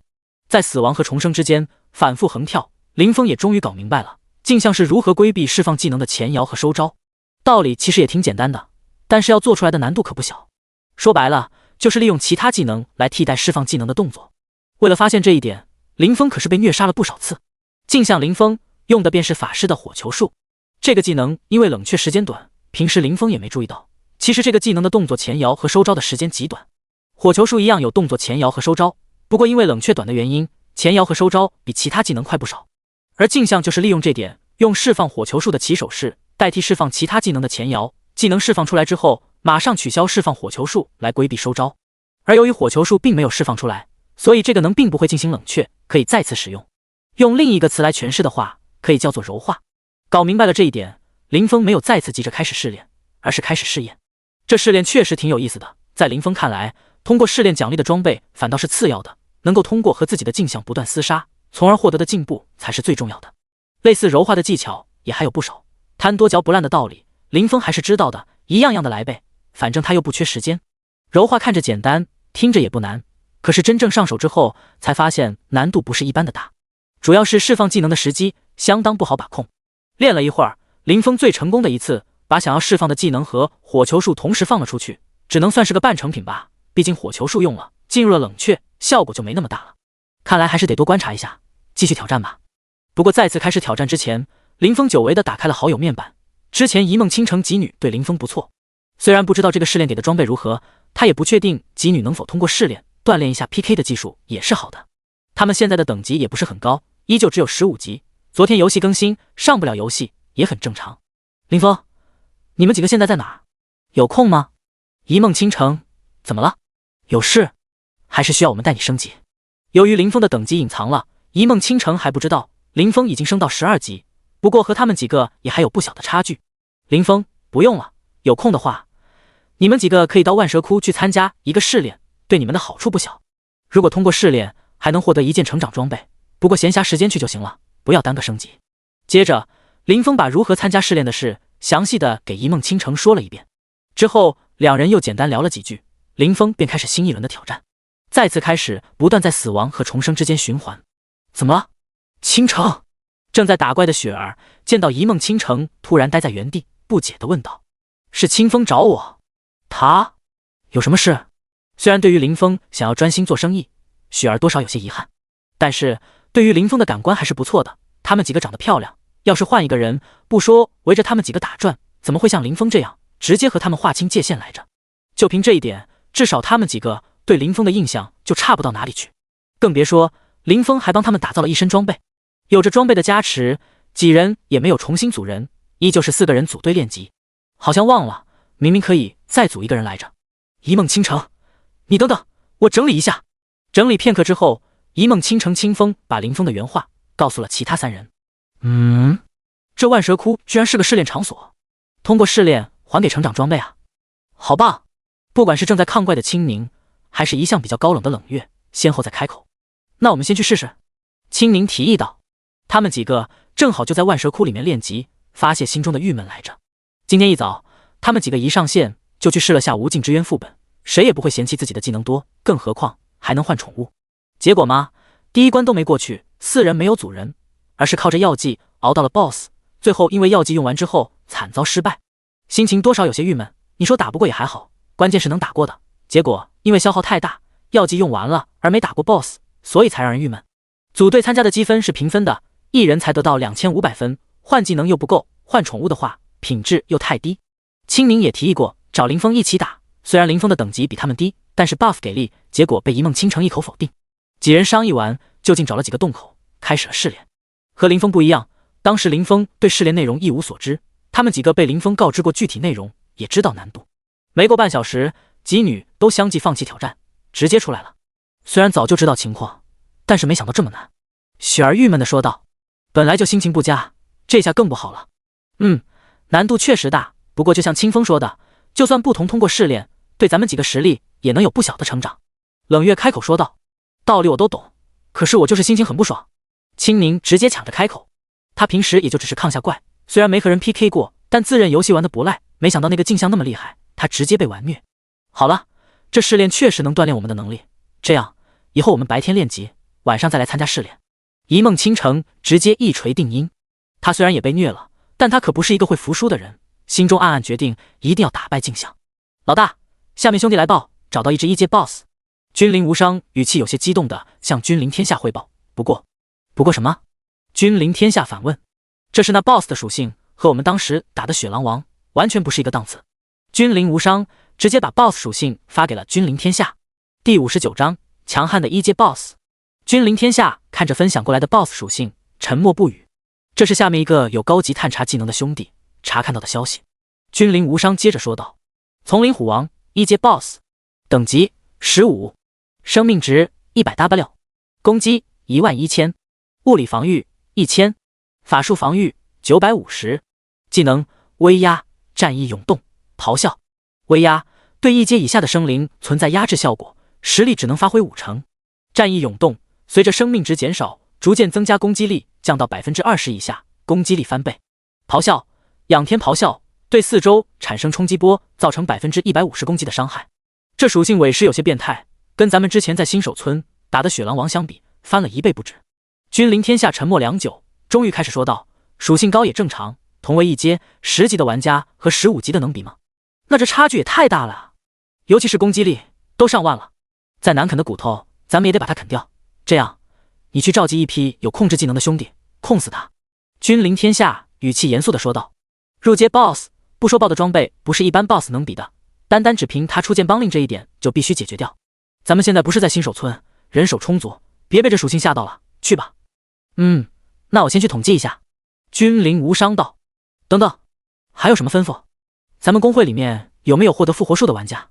君临天下突然问道。“这还没有，那个技能的兑换积分要的太多了，闯无尽之渊的兄弟现在最高的也只是勉强通过第1关，后面难度太高。”君临无伤回答道。“等打完这个 BOSS， 你把目前所有关于无尽之渊的情报统计一份给我，我去试试。天命副本的情报打探到了吗？”君临天下问道。“还没，星月梦还没有去打过，他们之前也一直在找 BOSS， 倒是有个关于2阶的进阶消息传过来，就是不知道真假。”“哦，什么消息？”君临天下颇感兴趣。“听说星月梦开了个会，在会上说2阶想要进阶，至少得要单属性过1000点才能晋升。现在基本大一点的公会全都知道这个消息了，也不知道是不是他放出来的烟雾弹。”君临无伤着实有点拿不准这个消息，所以他并没有上报。以我对星月梦的了解，消息应该是真的，不过可能没有说全。君临天下肯定地说道。“难道是？”“没错。你觉得是单属性1000强，还是全属性1000强？”君临天下打趣地说道。“那肯定是全属性。”君临无伤话锋一转：“不对啊，那星月梦隐瞒这点的意义也不大。隐瞒的意义是不大，但是你能肯定自己可以做到全属性都达到1000，所以说这点说与不说又有什么区别呢？依我看，那女人近期内肯定不会去挑战天命副本，毕竟只有10次机会，这世上总会有先吃螃蟹的人。换了她也不会贸然浪费机会，而是要先增强自身的实力。我明白了，建立公会之后有公会属性加成，还有就是无尽之渊技能也能算是实力的一部分。”君临无伤恍然大悟。君临天下点了点头：“天命副本的事暂时不急，就算咱们到了20级，也别急着去挑战，让他人去试水再说。先把这个 BOSS 搞定再说吧，希望能出一个令牌吧，不然还要去其他主城寻找。你先下去安排吧。”君临无伤闻言告退。虽然目前在游戏里面公会还没有建设起来，但是作为一个老牌公会，人手方面是真的不缺，想找一些有控制技能的玩家还是很轻松的。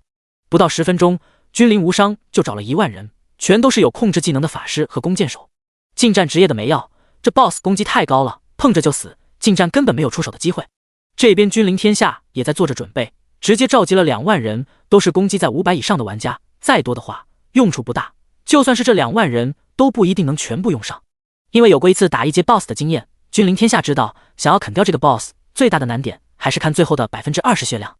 前面可以直接控到死，不过最后20%血量的时候 BOSS 会进入狂暴，进入持续霸体，到时候控制就没用了，只能拿人堆。上次在新手村的时候，他们打雪狼王就吃了大亏，差点功亏一篑。君临天下公会所在的主城名叫新月城，玩家数量不少，大约在2000万人的样子，大大小小的公会也不少，加起来至少几千个是有的，多的几万人，少的几百人都有。这次君临天下的大动作也让其他人十分感兴趣，基本上所有的公会或多或少的都派出探子打探情报。对此君临天下也没管，又不是什么见不得人的事情。目前新月城君临天下一家独大，而且作为一个老牌公会，尤其是口碑不错的公会，各方势力也乐意交好，不会轻易得罪。听说好像是去打 BOSS 来着，到底是大公会，打个 BOSS 比我们整个公会的人都多。有人忍不住感叹。这时旁边有人也说道，这还用猜，今天更新上线后，各大公会有哪个没有去野外找入阶 BOSS 啊？我就是好奇，这 BOSS 到底啥属性，需要这么多人去打？属性肯定不差，毕竟君临天下可是拿过1阶 BOSS 的首杀的，还能有谁比他们更了解？对，不行，我得跟上去瞅瞅。同去。看着那么多或是看热闹或是打探情报的玩家，君临无伤忍不住说道，真的不用管吗？只要不捣乱就随他们吧。君临天下随意的说道。管？怎么管？就算他一家独大，得罪了全城的玩家，以后还怎么混？第60章解决 BOSS 损失不小，这次主要还是靠你了。君临天下拍了拍君临无伤的肩膀，有些惋惜说道，就是可惜了，当初那个唯一任务的奖励没有拿下，不知道那个任务给的奖励怎么样。人各有命，能得到这个技能我也心满意足了。君临无伤倒是比较洒脱，看着当初得到的那个技能，要说遗憾肯定还是有的。破刃被动对目标攻击，会对目标的护甲造成一定的削弱，每次攻击削弱 1%， 持续 3S， 可叠加，当叠加到50层后，会使目标进入破甲状态，防御降低 50%， 持续10分钟。当时那个副本由于等级太低，他们 BOSS 的血量才打到一半，人家都通关了，所以任务直接失败。虽然没有得到唯一任务的奖励，但是这个技能也是十分强悍的，尤其是对 BOSS 打一阶血狼王的时候，要不是有这个技能，当时他们都破不了防御。至于损失，那也是没办法的事，谁知道后面 BOSS 会狂暴，不受控制，哪怕有破甲状态，也是靠人堆才把 BOSS 解决。没错，他就是当时在新手村第一个触发隐藏副本的玩家。等会儿，你先别出手，等兄弟们把 BOSS 控住了，你再出手，记得 20% 血量之前必须保证 BOSS 处于破甲状态。君临天下郑重地说道。明白。君临无伤点头，他的压力可不小，基本全程都得参与，还不能死掉。为了配合这个技能，本来玩战士他到主城后直接转制成了弓箭手，为此他可是苦练了好久的剑法。负责控制的兄弟5人一小队，500人一组，队伍里面不要有技能重复的，一小队一小队的逐个开始控制，没技能直接退后换其他兄弟上。负责输出的兄弟，到时候听我命令行事，都清楚了吗？君临天下在团战模式的聊天频道吩咐道。目前由于没有创建工会，没有工会频道，只能用团战的频道了，不过也够用了，组团一次最多能组10万人，这也是目前所有工会用的方式。随着一条条命令下发，讨伐 BOSS 的队伍也井然有序的进行。目标只有一个，人虽然多，但是也不可能同时一起上，必须分批次进行。布置好人手，战斗正式打响。由前面的人引出 BOSS 后，负责控制的玩家便开始对着 BOSS 就是各种技能，有放陷阱的，有放藤蔓的，也有冰冻之类的技能。前面的技能效果消失，后面的技能又接踵而至，反正一时之间 BOSS 直接被按在原地，动弹不得。你出手吧，记得小心点，不要挂了。君临天下对着君临无伤说道，接着又在团队频道里面吩咐道，一队输出人员做好准备。随着君临无伤的加入，没多久 BOSS 就进入了破甲状态。这时早就恭候多时，负责输出的人员开始全力输出，顿时一片火雨和箭雨直奔 BOSS 而去，相当华丽。这一队人大概2000多号人，平均攻击能达到600左右，全是法师和弓手，有人牵制 BOSS 的前提下，远程职业还是比较占优势，包括后面机队的成员都是远程职业。不是不想再多安排点人，而是地理位置有限，再多就攻击不到 BOSS 了。一波技能下去， BOSS 头顶鲜红的数字冒个不停，一波下去 BOSS 直接被打掉近20W 的血，效果显著。估计这 BOSS 也没想到会有一天如此憋屈，被人控得死死的，动都动不了。 BOSS 顿时仰天一声大吼，吼！随着吼叫，一道声浪以 BOSS 为中心四散开来，周围的玩家顿时倒了一大片。退后，见到 BOSS 仰天准备吼叫，君临天下立即吩咐道。可惜还是迟了一步，第一波进攻的队伍顿时折损大半。继续控制住，不要停，死都不要停！君临无伤大声吼道。之前给 BOSS 挂上破甲状态之后，他就直接退到了后方，倒是幸免于难。怒吼声终于止住，第二队控制的人员立即上前接着控制。眼见 BOSS 再次被制住，第二队输出人员里面接上，这次倒是比较顺利。几波攻击下来，直接把 BOSS 的血量打到了20多一点点，即将进入红线状态。别看 BOSS 的血量高达100万，但是人数一上来之后，再多的血量也是枉然。BOSS 即将进入狂暴，控制小队放完最后一波技能，立马撤退。盾卫队伍上前给我顶住，能拖1秒就多1秒的输出时间。二队等控制队伍撤退后，直接火力全开，哪怕是死也要放出技能之后再死。随着吩咐，500个盾卫上前挡在输出队伍的前方，里3层外3层的把 BOSS 隔绝在外。又是一波远程技能到位， BOSS 再次被打掉了 9% 左右的血量。 BOSS 还剩下最后12的血量，不过 BOSS 已经进入狂暴状态。此时 BOSS 的体型直接膨胀，大了将近一半，浑身冒着红光，冲着眼前的人群就是一声怒吼，同时一个飞跃径直扑向最近的玩家。而在平时能够轻松抗住怪物攻击的盾卫，此时直接被扑倒大片。不过至少起到了一个缓冲的作用，后方的输出队伍也在临死前丢出了最后一波技能。此时前面的队伍全军覆没，后面的输出队伍立马上前冒死丢技能。好在 BOSS 的血量不多，只有不到 5% 左右的血量，终究还是倒在了一片火雨和箭雨之中。呼！随着 BOSS 倒下，君临天下也是松了一口气。这次带这么多人来，也是为了保险起见。损失同样不小，有近5000人死了掉了一级，好在终于 BOSS 解决。这次掉级的兄弟全部补偿1个金币，参与的兄弟发放100铜币。君临天下大手一挥，直接在团队频道里面说道。第61章无人问津的一阶 BOSS， 这次终于撑过30S 了，进步还行，柔化也勉强掌握，剩下的只需要多加练习就行。不过这镜像属实厉害，每次都能预判到我瞬移的位置。再一次从死亡中重生的林峰继续做着总结。全服通告，恭喜玩家君临天下第一个创建帮会。君临天下作为第一个创建的帮会，特奖励帮会等级+1，帮会排行榜开启。惯例，通告一连响了3次，系统的声音直接让林峰从深思中清醒过来。这么快就建好了帮会？这次开服多久？林峰着实有些震惊，瞟了一眼系统时间，都凌晨12点多了，我进来这么久了吗？没想到今天一天的时间这么快就过去了，他感觉好像没多久来着。顺便看了一下等级榜和宠物榜，等级的变化不大，还是只有星月梦是一个人20级，不过宠物榜的变化不小，除了林峰自己之外，排行榜上面的名额全满。不过大多数的宠物资质仅只有1点，就是最便宜的宠物蛋开出来的。排在第2的宠物也才3点，种类也多种多样，和他一样是自然精灵的宠物也有几个，只是资质不行。时间过去这么久，今天被虐了一天，是该放松一下了。神经一直紧绷着也不太好，林峰直接退出了试炼，暂时告一段落。一天的时间不可能只要君临天下找到一阶 BOSS 吧？这 BOSS 的属性很高，还是说剑帮令的爆率很低？那我是不是可以考虑去打几个 BOSS？ 说不定运气好，直接出个剑帮令，岂不是发了？林峰两眼放光，机会难得，这不比打造装备赚钱多了？心动不如行动，林峰马上打开游戏论坛，看看上面有没有什么情报。果然，置顶的帖子再次变化，就是关于入阶 BOSS 的情报。不过以前的榜首拼图的帖子依然还在前3。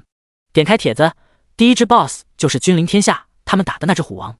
看着那虎王上万的攻击，还有那几个技能，林峰恍然，怪不得目前没有第2个工会建立，看来不是剑帮令的爆率低，而是这 BOSS 一般人还真打不过。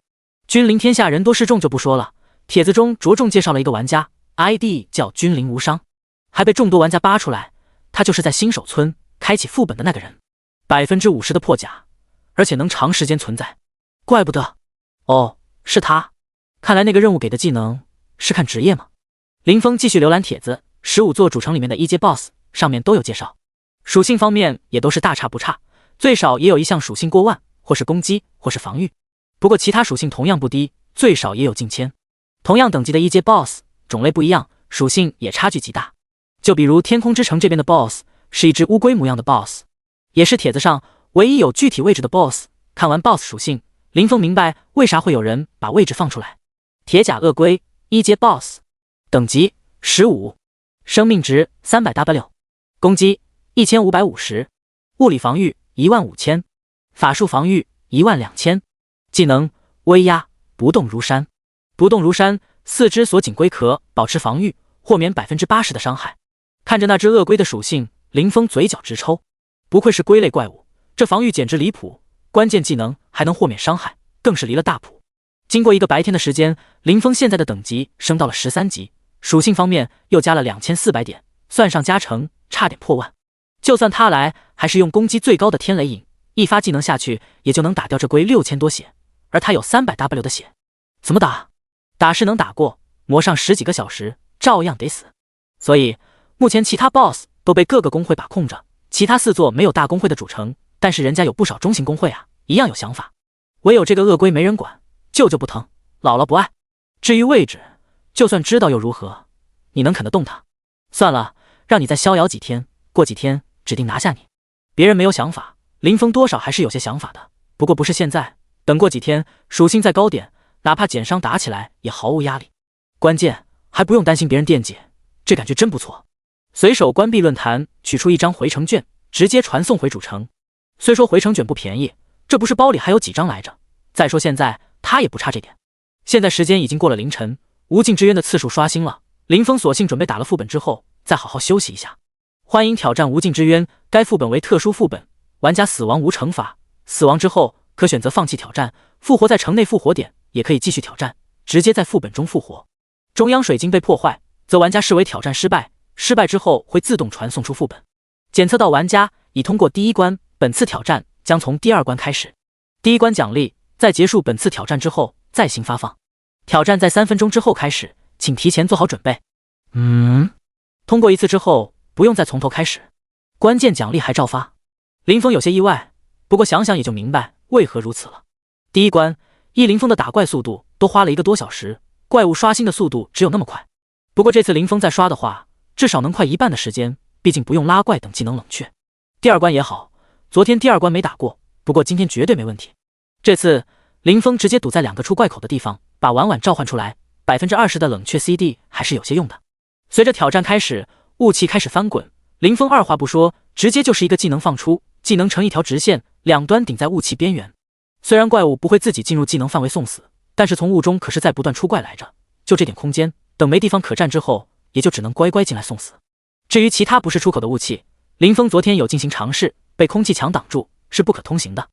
第62章试炼通过，结果比林峰预想的要顺利很多。总计耗时3个多小时的时间，林峰直接通过了第二关，足足有10W 只小怪，外加1只大 BOSS， 一共获得11W 积分 ，BOSS 给了1W， 小怪10W 分。第三关的出怪口再次变化，这次不是几个狭小的路口出怪，而是直接从雾气中间开辟了一条通道。通道宽有100米左右，长度一眼见不到底，反正只能看到通道里面密密麻麻的怪物，有条不紊地向前走着。这对林峰来说反倒是一个好消息，直接堵通道口就行，反而更方便。第三关通过的速度很快，虽然小怪的数量再次增加，达到了20W， 可是林峰是堵着出口杀怪，加上通道比较宽，所以刷起来反而更快了。再次收获21W 积分，前后一共才花了5个小时。过了前3关，后面出现了很大的变化，这次没有小怪，只有10只精英怪一起从通道中走出。说是精英，看属性都与第一关的 BOSS 差不多了。林峰愕然，有些懊悔，没小怪了，早知道这点，我就不通过第3关了呀。林峰颇为无语，随意解决掉10只精英，得到1000积分。看着再次出现在眼中的10只精英，林峰失去了继续闯关的念头。本就被虐了一天，多少有些劳累，闯无尽之渊是想多刷点属性来着，结果你告诉我后面没小怪，只有精英怪，那数量和小怪差的肯定不是一点半点。草草结束了闯关，林峰直接传送回店铺，躺在卧房中便睡了过去。再次醒来，时间已经到了上午10点左右，打开积分商场准备兑换东西。今天的副本一共获得341000分，这法师的技能还有15个可以换。没有犹豫，林峰直接全部兑换，大多都是5000积分一个，只有几个11W 积分，全部换完才花了10W 积分。积分剩的还多，林峰又在牧师的技能中跳跳捡捡的兑换了2个技能，一个是上次就看中的复苏之光，另外一个是群体攻击技能生命祭礼。复苏之光，复活1000米内，除自身外，所有你认定已死亡的目标复活之后持有 50% 生命值和魔法值。本人死亡时可选择是否触发复活，无消耗，冷却30分钟，此技能不可升级。生命祭礼，消耗1000魔法值，剥夺5乘以5米范围内的目标的生命能量，100%返还给自身或者队友，对每个目标剥夺 10% 的生命值，每1000点精神可增加 1% 的比例，冷却10分钟，此技能不可升级。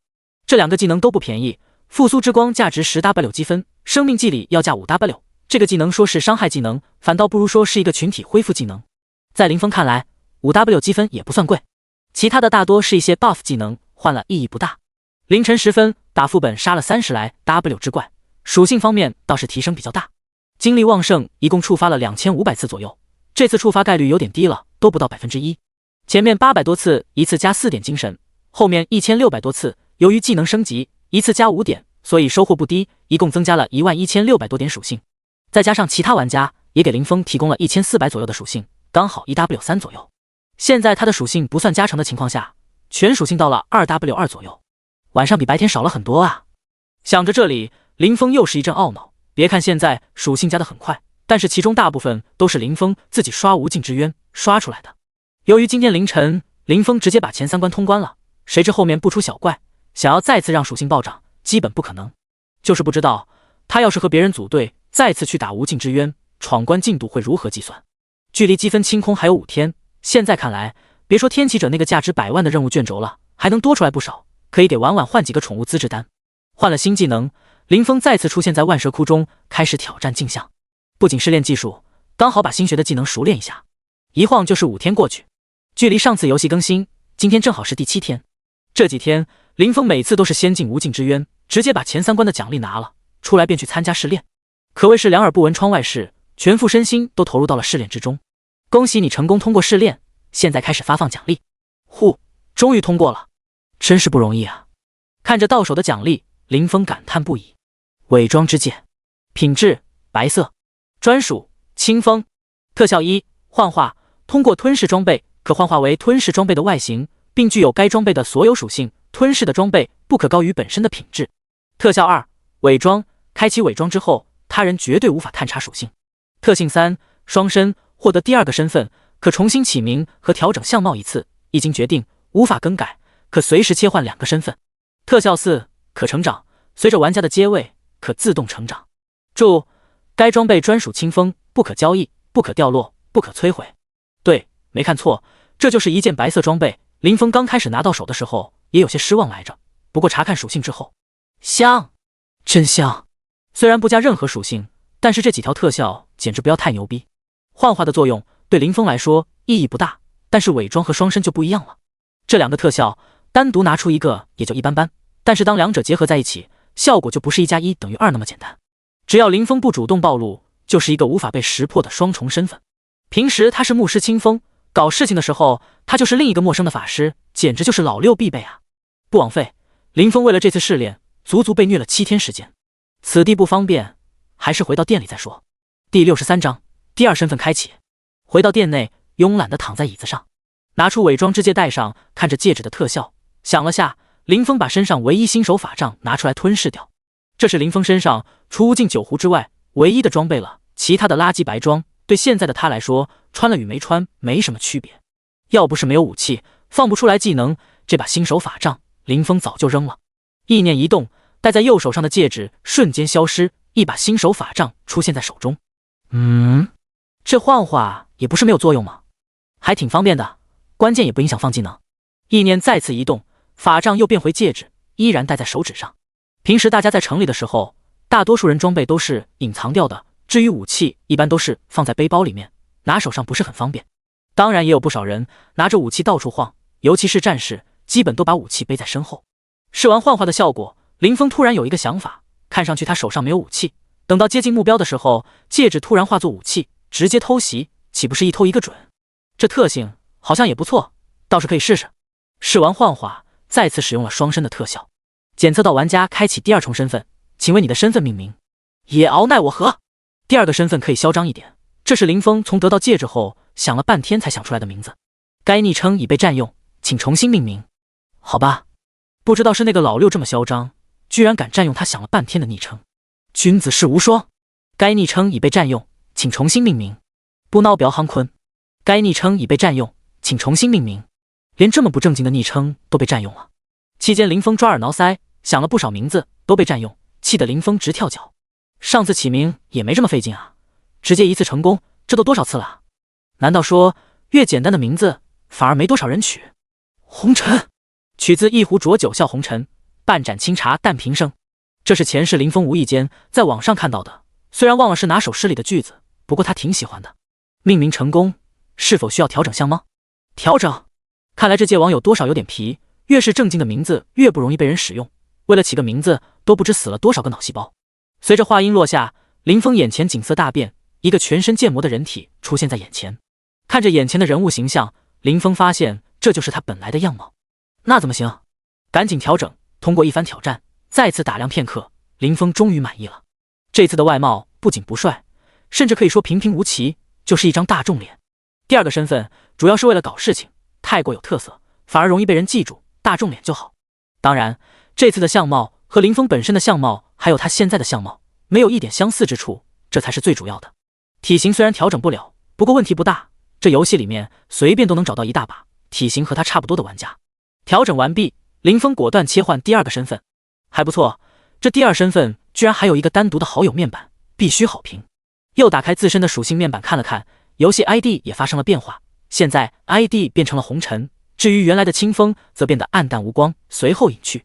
ID 红尘清风一阶，职业天启者，等级17 5.11%， 生命值435260，魔法值435260，物理攻击130578，法术攻击130583，物理防御43526，法术防御43526，力量43526，体质43526，精神43526，智力43526，敏捷43526，自由属性点0，阶位增幅，全属性正10%，基础属性增加10%，不足1点忽悠不计。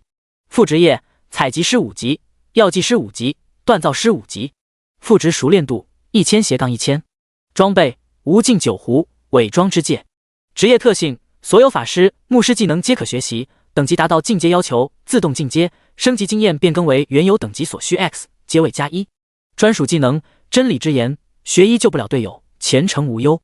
技能探查术，治疗术5级，精力旺盛5级，光之守护，光之祝福，群体治疗术4级，净化，十全十美，火球术，流星火雨，冰天雪地，雷霆万钧，疾冰盛宴，天星闪，复苏之光，生命祭礼。这几天他都没关注过自身属性，居然升到了17级。属性方面，持有林峰打造装备的玩家给林峰提供了 2W1 左右的属性，一天下来也有4000多点。看样子这几天玩家练级很疯狂啊。不过等那批玩家到了20级，就不能给林峰提供属性了。20级的白装属性都比石蓝装好不少。切换回清风的身份 ，ID 又重新变回来，不错，真不错。虽然只是换个名字和相貌，但是我用第2身份的时候，伪装一开，别人又不能查看我的属性，简直完美。有了这个身份，以后再有什么上公告、上排行榜的机会，倒也不用隐藏了，直接用第2身份上就行。对了，差点忘了。林峰拍着额头，今天是游戏更新的第7天，今晚12点积分就清零了。林峰赶紧打开积分商城。虽然这几天林峰都只是进副本拿一下前3关的奖励，但是积分可不少，一天3-4W 分，加上之前剩的一些，足足173万。100万积分的任务卷轴，小意思而已。换了，又换了4颗宠物资质丹，用去40W 分，还剩30多 W 没地用。把婉婉召唤出来，把4颗资质丹给他。主人！婉婉一出来，顿时兴高采烈的叫道。看见林峰手上的资质丹，更是大叫哇！这东西他可是用过的。随着4颗资质丹下肚，婉婉资质到了10点。可惜这东西上限只能加到10，再多也用不了。看了下婉婉的属性，原本只能继承林峰6成属性，现在资质到了10点，可以继承完美继承他的属性，其他的变化不大。唯有2重奏的被动技能，概率从 6% 上升到了 10%。其实这个技能对林峰的作用真不大，这技能反而可以说是婉婉技能里面对林峰作用最小的。没管他，让他在院子里面乱飞。林峰看着剩下的积分发愁，想了下，还是把牧师的技能也全部换了。虽然用处不大，但是积分不用，留着也是浪费。再说，以后要是和不熟的人组队，那就用普通 buff 就行，光之祝福和光之守护没有必要。第64章，大型史诗任务，准备打 BOSS。换完东西，至于还剩一些积分，只能浪费了。无尽之渊也没有继续挑战的意义了，属性又刷不了多少，积分更是没卵用。这时，林峰手中出现一张特殊的卷轴，这卷轴有半截若隐若现。没错，这就是林峰花了100万积分换的任务卷轴。没什么好犹豫的，林峰直接选择使用。玩家使用特殊任务卷轴，请选择奖励方向。道具？开玩笑，经验有什么用？他林峰差这点经验。恭喜你接取大型史诗连环任务，任务道具已经放入背包，请在任务界面查看详情。大型史诗还是连环任务？这我喜欢。听到系统的提示，林峰心动不已，急忙打开任务面板，查看任务。连环任务：消失的艾莉。描述：天空之城，很多原住民因为某种原因消失，调查他们消失的原因。任务需求：找到曾经活跃于天空之城的艾莉，完成此任务自动接取后续任务。任务奖励：幸运礼包 X1， 技能升级卷轴 X5， 高级药水图纸1份，3选1。提示：带上任务物品去询问职业导师蒂娜，或许会有所收获。看完任务详情，林峰愕然，原住民消失？有吗？又看了下系统给的任务物品，是一个卡片，上面画着一个女孩子用的发卡，发卡下面还有一段文字：艾莉最喜欢的发卡，从不离身。这么草率吗？所谓的任务物品就是一个小卡片。幸好这次任务的提示比较给力。至于奖励都想要啊，可惜只能3选1。这任务居然会给幸运礼包，这一点是林峰没想到的。说起来，除了开始几次上公告的玩家有奖励之外，好久都没看见幸运礼包了。不过这任务不急，既然是大型任务，还是连环任务，短时间内肯定做不完。先把手上需要处理的事做完，再去安心做任务。当务之急，先去把那只一阶的乌龟处理了再说。希望他能给点力，多爆点值钱的东西出来。这几天，林峰虽然一直待在试炼里面，闲暇之余也关注过工会排行榜的情况。目前一共才只有5个工会，不过只有君临天下是2级公会，系统奖励升了1级，没办法，其他几个都是1级公会。不得不说，星月梦那女人有些手段，虽然不是第一个建立公会的玩家，带着一帮女玩家，居然是第2个建立公会的。除了他俩，另外3个公会也都是前10的公会，不败神话、征战，还有狼族。据论坛爆料，其实那些1阶 BOSS 除了天空之城外面的那只乌龟，全部都被杀了不止1次。虽然1阶 BOSS 的属性高，但是玩家的基数在那里，也有不少有奇遇的玩家，想招法的也打掉了。可惜爆率不是太高，出的建帮令太少。这几个能够先人一步建立帮会，只能说运气好，一次就出了建帮令。那只乌龟之所以没人动，实在是减伤的技能太离谱，本来就那么高的属性，再减去80%伤害，实在是没人啃得动，以至于其他城外的 BOSS 都刷新不止1轮了。这只乌龟从头到尾毫发无伤。想了一下，林峰直接切换第2身份，从后门出去，朝着那只铁甲鳄龟的地方奔去。一路上碰到不少的玩家，由于林峰刻意放慢速度，倒也没有人注意到林峰，实在是不怎么显眼。随着路上遇到的玩家越来越少，到最后再也看不到一个其他的玩家之后，林峰直接全速赶路。如果说之前林峰赶路的速度是拖拉机，那现在就是超跑。林峰也不是很懂这游戏速度方面是怎么设置的，之前他的敏捷才5000左右的时候，时速就能达到70公里左右，现在都几万敏捷了，也才180公里的时速。不久之后，林峰顺利找到铁甲鳄龟。外形嘛，和普通的乌龟也差不多，不过体型差距就大了不少。这只鳄龟光是身高就和林峰差不多了，最引人瞩目的还是那龟壳。龟壳上面布满尖刺，全部泛着乌黑的亮光，一看就不好惹。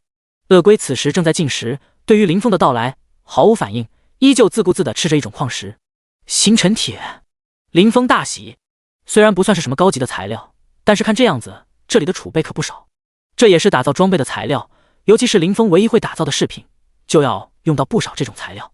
价格倒是不贵，这东西很常见，不过之前林峰没有需求，也就没有收集。既然打定主意以后只做饰品生意，这玩意儿自然是多多益善。没想到 BOSS 还没打，先发了一笔横财。二话没说，抬起右手，手指上的戒指突然变化成法杖，一个技能释放而出，准确命中鳄龟。是生命祭礼。林峰想试试这技能打 BOSS 的威力。这个技能是100分比扣血，按理来说这一发技能下去，这鳄龟起码也得掉1大半的血。负159000。哦！被打中的鳄龟一声痛呼，愤怒地盯着不远处这个小虫子，直奔林峰而去。鳄龟的愤怒直接被林峰无视，就像之前这鳄龟无视林峰一样，凭借他的攻击力都破不了林峰的防御。被削弱了吗？才掉10几万的血，还以为这技能很牛呢。当时兑换这个技能的时候，看到是100分比扣血，心里还想着，要是把100分比提高到100，不是一发技能就把 BOSS 秒了，想想还有些小激动来着。结果就这，空欢喜一场。凭林峰现在的属性，这技能连小怪都秒不掉，看来只能拿来当恢复技能用了。当然，打小怪不给力，打 BOSS 虽然被削弱了不少，伤害倒是挺可观的，可谓是遇强则强。不过是对 BOSS 削弱，还是因为防御的问题而削弱？仔细查看鳄龟的属性，林峰也想不出个所以然来，还是到时候直接去问问蒂娜导师，他毕竟是牧师的职业导师，应该能知道原因。第65章赋值升级。林峰看着慢吞吞地爬向他的鳄龟，有些无语。这玩意儿也就看着唬人，除了硬一点，好像没啥稀奇的。当然，这速度对林峰来说很慢，对上其他人可不一定。把婉婉放出来，等下好蹭点经验。说来也是可怜，这小家伙跟着林峰的时间不短，到现在还是5级，平时放出来的时间真的不多。关键之前放出来也是打无尽之渊副本，那副本怪是杀了不少，可是不加经验，所以他的等级一直没动过。咦，主人，你换了一个新形象，没有原来的好看。婉婉绕着林峰飞了一圈，仔细打量一番之后说道。忘了他现在是顶的红尘的身份，只是没想到婉婉居然没有认错。以后我在外面大部分时间都是这副相貌，别露馅喽。林峰点点头回道。好的主人，不管你变得多丑，都是我的主人。林峰听后有些哭笑不得，算了，他也赖得解释。婉婉，你先在一旁待着，我去打 BOSS， 记得过来等下捡东西。林峰说道。知道了，主人。看着鳄龟即将近身，林峰直接一个瞬移，再次拉开距离。虽然不怕他，不过就他这小身板，被这鳄龟击退轻而易举，还是拉开距离适合输出。再次握着由伪装之戒幻化而成的武器，林峰直接手中动作不停，一个个法术像是机关枪一样，打得鳄龟惨叫不已。这就是柔化，释放技能的速度简直快得离谱。那个试炼可不是白打的，被虐了不知道多少次，现在林峰不论是意识还是操作，比以前强了不知道多少。只是这次林峰才是10点爆的一方，这感觉就别提了，只能说畅快，那是相当的畅快。不得不说，这龟壳是真的硬，以林峰10几万的攻击，一个技能才能打出2、3万的伤害，伤害豁免什么的真的很烦。战斗过程不言而喻，甚至有些枯燥，哪怕这 BOSS 的防御再高，对林峰来说也就是一个活靶子。老话说得好，防御再高也怕菜刀。没过多久，随着 BOSS 一声不甘的怒吼，身体缓缓倒下，战斗终于结束。随着 BOSS 死亡，一道绿光划过， BOSS 掉的战利品全部消失。这是婉婉前去拾取战利品来着，就是速度有点快。丁，你获得经验值11400。丁，你的宠物获得经验38000。丁，你的宠物等级升到10级。丁，你的宠物领悟了新的技能。不错，林峰毫不吝啬地夸道。看着倒地的 BOSS 尸首，林峰也不放过，迅速上前对其进行采集。丁，通过采集，你获得龟壳一副。丁，通过采集，你获得鳄龟肉 X10。丁，采集高级物种尸体，熟练度+1，你的采集师等级升到6级，你的锻造师等级升到6级，你的药剂师等级升到6级。咦，副职升级了？好早林峰的副职等级早就5级满熟练了，只是一直没突破。本来还想着等什么时候弄点高级的材料，打造几件装备突破上去的，没想到这一阶 BOSS 的尸体居然压倒了最后一根救命稻草。加上林峰的几个副职熟练度是通用的，所以3个副职全部都升到了6级。随着锻造师等级到了6级，脑中的锻造师传承再次开放了不少知识。林峰愣在原地半晌，怎么会这样？达到6级的锻造师，按理来说应该对应的是橙色装备来着，可是这次的传承并没有获得橙色装备的锻造方法，只有一些新的锻造技巧，以及不少锻造心得，还有突破心得。等完全理清了传承，林峰才明白过来，为何7级锻造师叫做宗师。6级可以说一个分水岭，锻造师从6级开始就不再拘泥于图纸打造装备，而是可以自行创作。当然有高级别的图纸也能打造，但是高级的图纸可遇不可求。至少林峰获得传承的这位宗师，他的运气不太好，就没有获得过高级图纸。这也是最后一次传承了，就算有高级图纸也不会传承给林峰的，每一个宗师的路都只能由他自己去走。这位留下传承的宗师胸襟是好的，可是他林峰不需要这样，好歹留下一份高级图纸吧。林峰也只能无奈地接受事实。主人，我领悟了新的技能。见到林峰不再是愣神的样子，婉婉快速飞到他面前，一副快夸夸我的表情。刚刚注意力全都放在传承上面，林峰都没注意到婉婉居然升到了10级。看了下他的属性，果然多了一个技能，生命礼赞，被动提升所有治疗技能的恢复效果。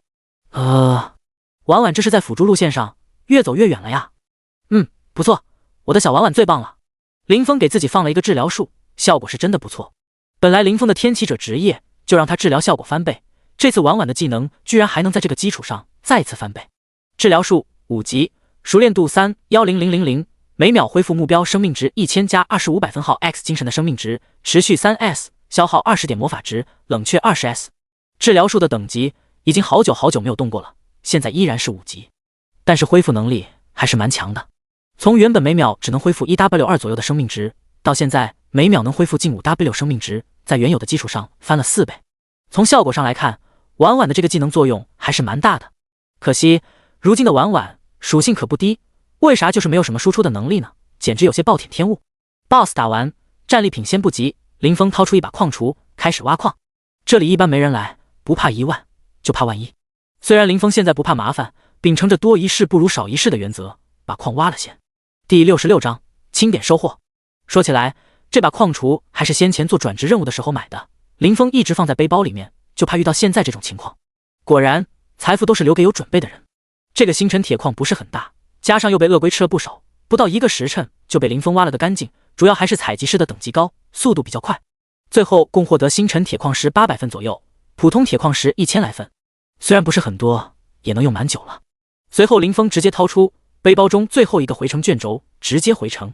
这东西贵是贵了点，主打的就是一个方便，不过以后应该用不上回城券了。之前材料不够，都没有给他自己打造一个饰品，定点传送的能力不说，还有20的冷却啊。回到店铺的第一时间，林峰便是查看 BOSS 的战利品，一共3件紫装，4件绿装，1个令牌，1个珠子，还有2、3个金币。果然还是打 BOSS 才能暴富。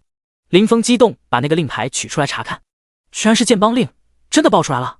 不过林峰没打算自己用，而是打算卖掉。这东西现在的价格不低，别说林峰没有建立帮会的打算，就算有，也不是现在。何况随着玩家等级升高，这东西以后一定会出不少，到时候就算买也便宜。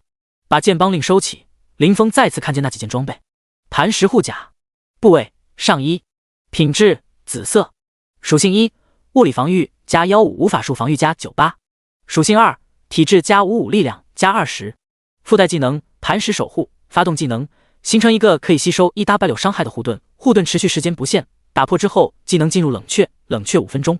佩戴等级10，描述王八壳子，你值得拥有。磐石护腿，部位下装，品质紫色，属性1，物理防御加98，法术防御加70，属性2，体质加30，力量加20，描述增加力量的绑腿，就问你见过没。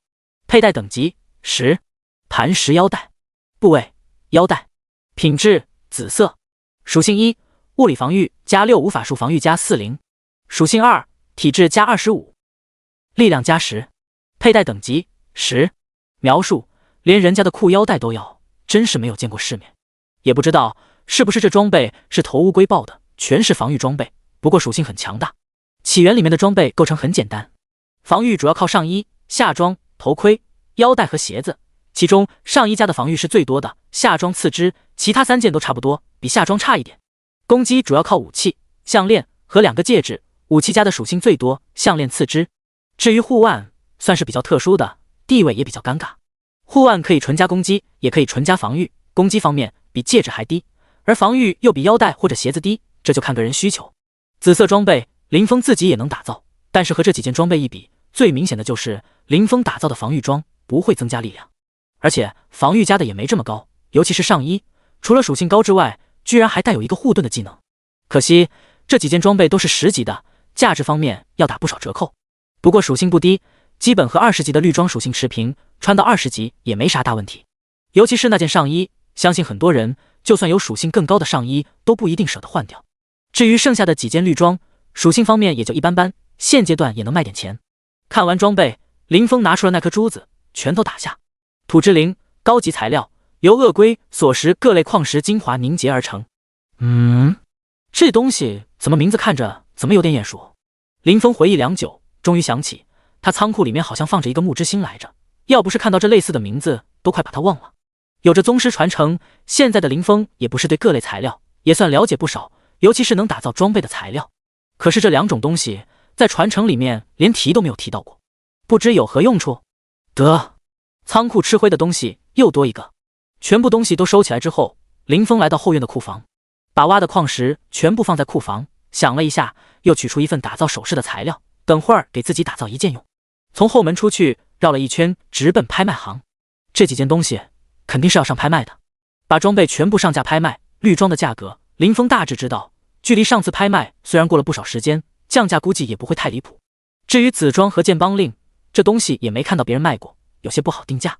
思虑再三，林峰把紫装的底价定为20金币，竞拍12个小时；剑帮令的底价定为5000金币，竞拍的时间直接定了24小时，这也是能设置的最长时间了。这东西不愁卖，要是卖不出去，大不了再降价处理就是。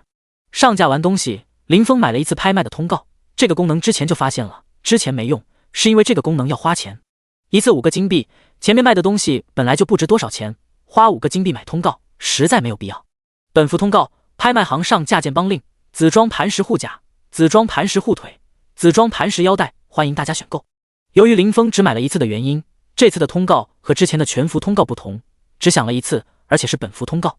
需要卖的东西处理好之后，林峰准备去找蒂娜导师聊聊，一个是对技能生命祭礼的不解，还有一个是之前接到的任务，正好一次性解决。随着这次的通告，起源里面大大小小的工会会长全都炸锅。是谁？居然卖剑帮令？这可是拍卖，有钱就能买到，不用去打 BOSS 拼运气。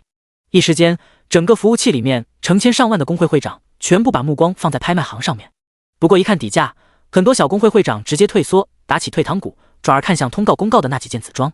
但是这并不影响剑帮令的竞拍，5000金币的底价一路水涨船高，一直到1W 金左右，飙升的价格才略有舒缓。第67章天命副本，次元裂缝。天翼城15大主城之一，这座主城的氛围和其他城市不同，街上很少有看到穿着装备到处晃的玩家，而是大部分都是穿着裁缝店里面卖的衣物。造成这一现象的原因很明显，主要是迦兰王朝坐落于此。迦兰王朝作为一个全部由富二代创立的公会，最不差的估计也就是钱了。这个公会很特殊，核心成员不多，但是外围成员可不少。其他大公会在起源里面或多或少都有吸收不少的玩家加入，主要是玩家太多。可是迦兰王朝不一样，依旧是我行我素，秉承着原来的原则，钱不到一定的地步，别想挤进这个圈子。若说其他公会或多或少后面有财团支持的话，迦兰王朝则不一样，它本身就是财团，能凭借一己之力养活整个主城大部分的玩家就可想而知。想例外，那简单，要么钱，要么权，最好是有权又有钱。而作为议会之长的帝江就是最好的例子，钱对他来说只是一个数字而已。关键，帝江不光有钱，还有权，不然公会里面的人全是有钱人，谁肯听他的？本就因为没有剑邦利尔正在大发雷霆的帝江，心情十分不爽。钱花了不少 ，BOSS 也打了好几个，关键东西就是不出，他有什么办法？直到拍卖行的公告响起，剑邦令，这东西也有人卖。帝江挠了挠耳朵，生怕是有人和他开玩笑，但是这可是系统发出的公告来着。二话不说，打开拍卖行查看，果然上面置顶的就是剑邦令，还有击剑紫装，正是公告的那几件拍品，价格居然这么便宜，拿下，必须拿下。要知道，目前为了这东西，他花的钱早就不知道有多少。不止迦兰王朝，其他所有没建立公会的会长反应也都差不多。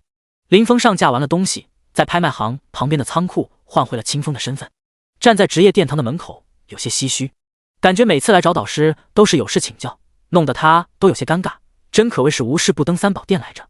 下次一定不是为了什么事才过来，就单纯的联络感情。迈步走入其中，上次过来的时候还能零星的看到一些玩家，这次过来反而空荡荡的。1周时间过去，现在好多人都已经20级，或者也临近20级，都在努力冲级。刚刚一路从拍卖行过来的路上，遇上的玩家都是行色匆匆，偶尔碰到几个交谈的玩家，也都是在抱怨升2阶的难度。对于蒂娜导师，林峰还是比较尊敬的，哪怕他只是一个 NPC， 之前的试炼虽然让他吃了不了苦头，但是和收获相比，林峰认为还是值得的。蒂娜依旧一副老样子，坐着在那儿看书。走上近前，林峰恭敬地施了一礼：“导师，试炼过了。”蒂娜抬头看了一眼，随意地说道：“过了。不错，比我想象的要快不少。这次过来又有什么事？”林峰摸了摸脑袋，笑嘻嘻地说道：“我想问问导师，生命技里的伤害，我感觉有些不对劲。”“怎么不对劲？”“就是我用这个技能打 BOSS， 结果发现伤害被虚弱了10倍左右的样子。”林峰大致形容了一下之前打恶龟的发现。“这很正常，这个技能现阶段你对上普通怪物还行，不过想要对付入阶的怪物，尤其是和你一个阶位的怪物，发挥不出全力。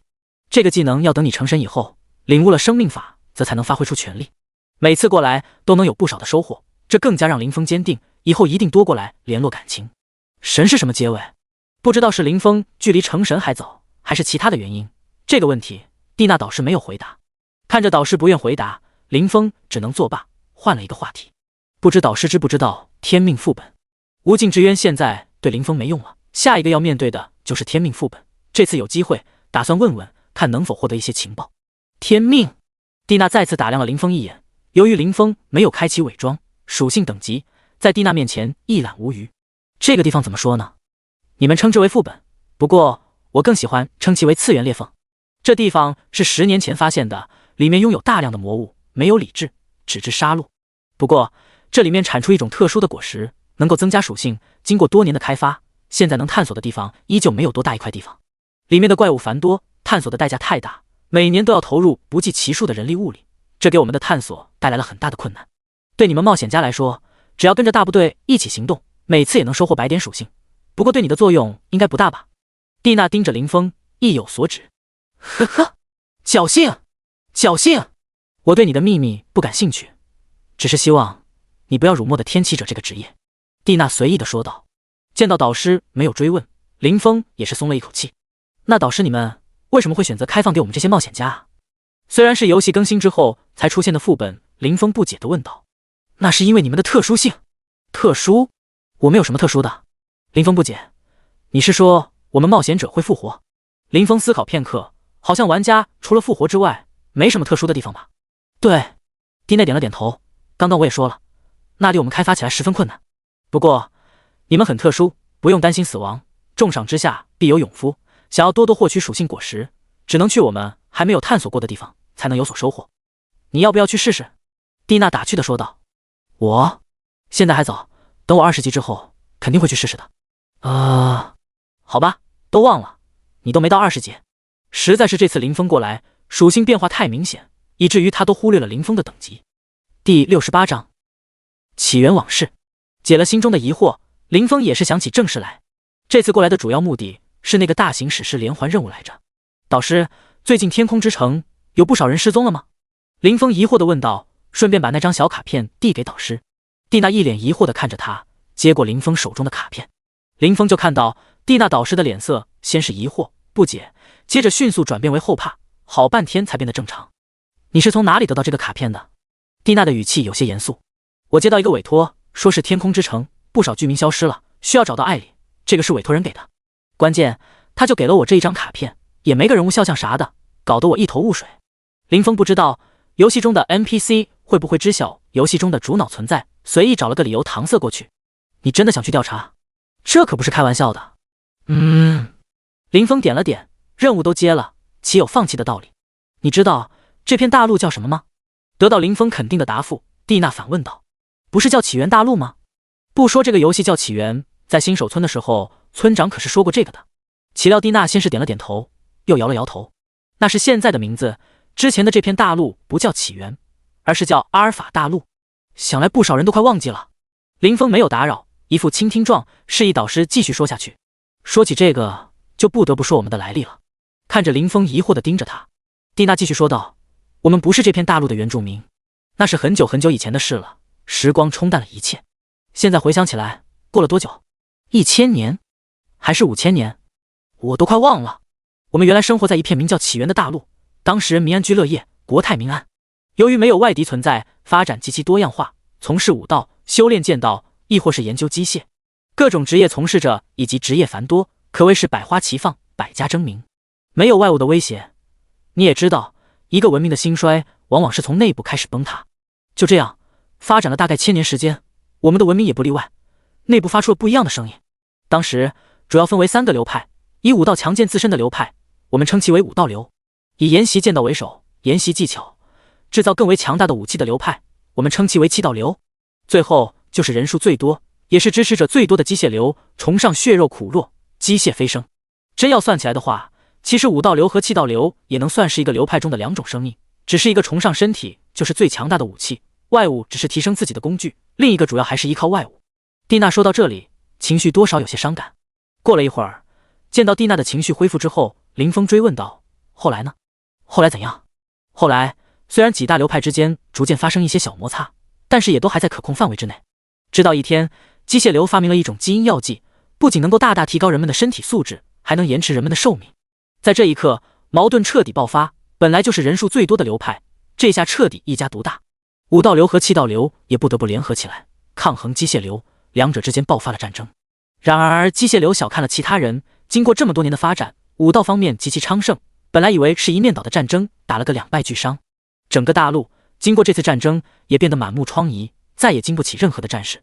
到了这时候，几个流派的代表进行了一次谈判，谈判的内容不得而知，反正机械流的人撤离了原来的大陆，打造了一座悬空的城市，也就是最初的天空之城，被他们称为天界。那些支持机械飞升的贵族与重要的科研工作者全部搬到了新的城市生活。就这样，两者之间经过漫长的休养生息，终于逐渐恢复繁荣。那你们为什么要撤离起源大陆？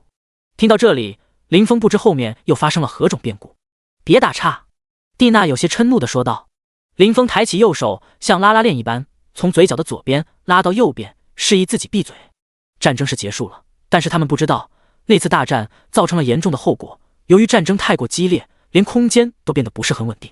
休养生息的这些年，空间不仅没有稳定下来，反而愈演愈烈，最后形成了不少空间裂缝。不过，由于裂缝是位于当初的战场，这里无人看守，根本无人发现。等我们醒悟过来的时候，整个大陆上涌现了很多不知名的怪物。好不容易安定下来的生活再次变得水深火热，只是这次不再是内部矛盾，威胁来自于外部。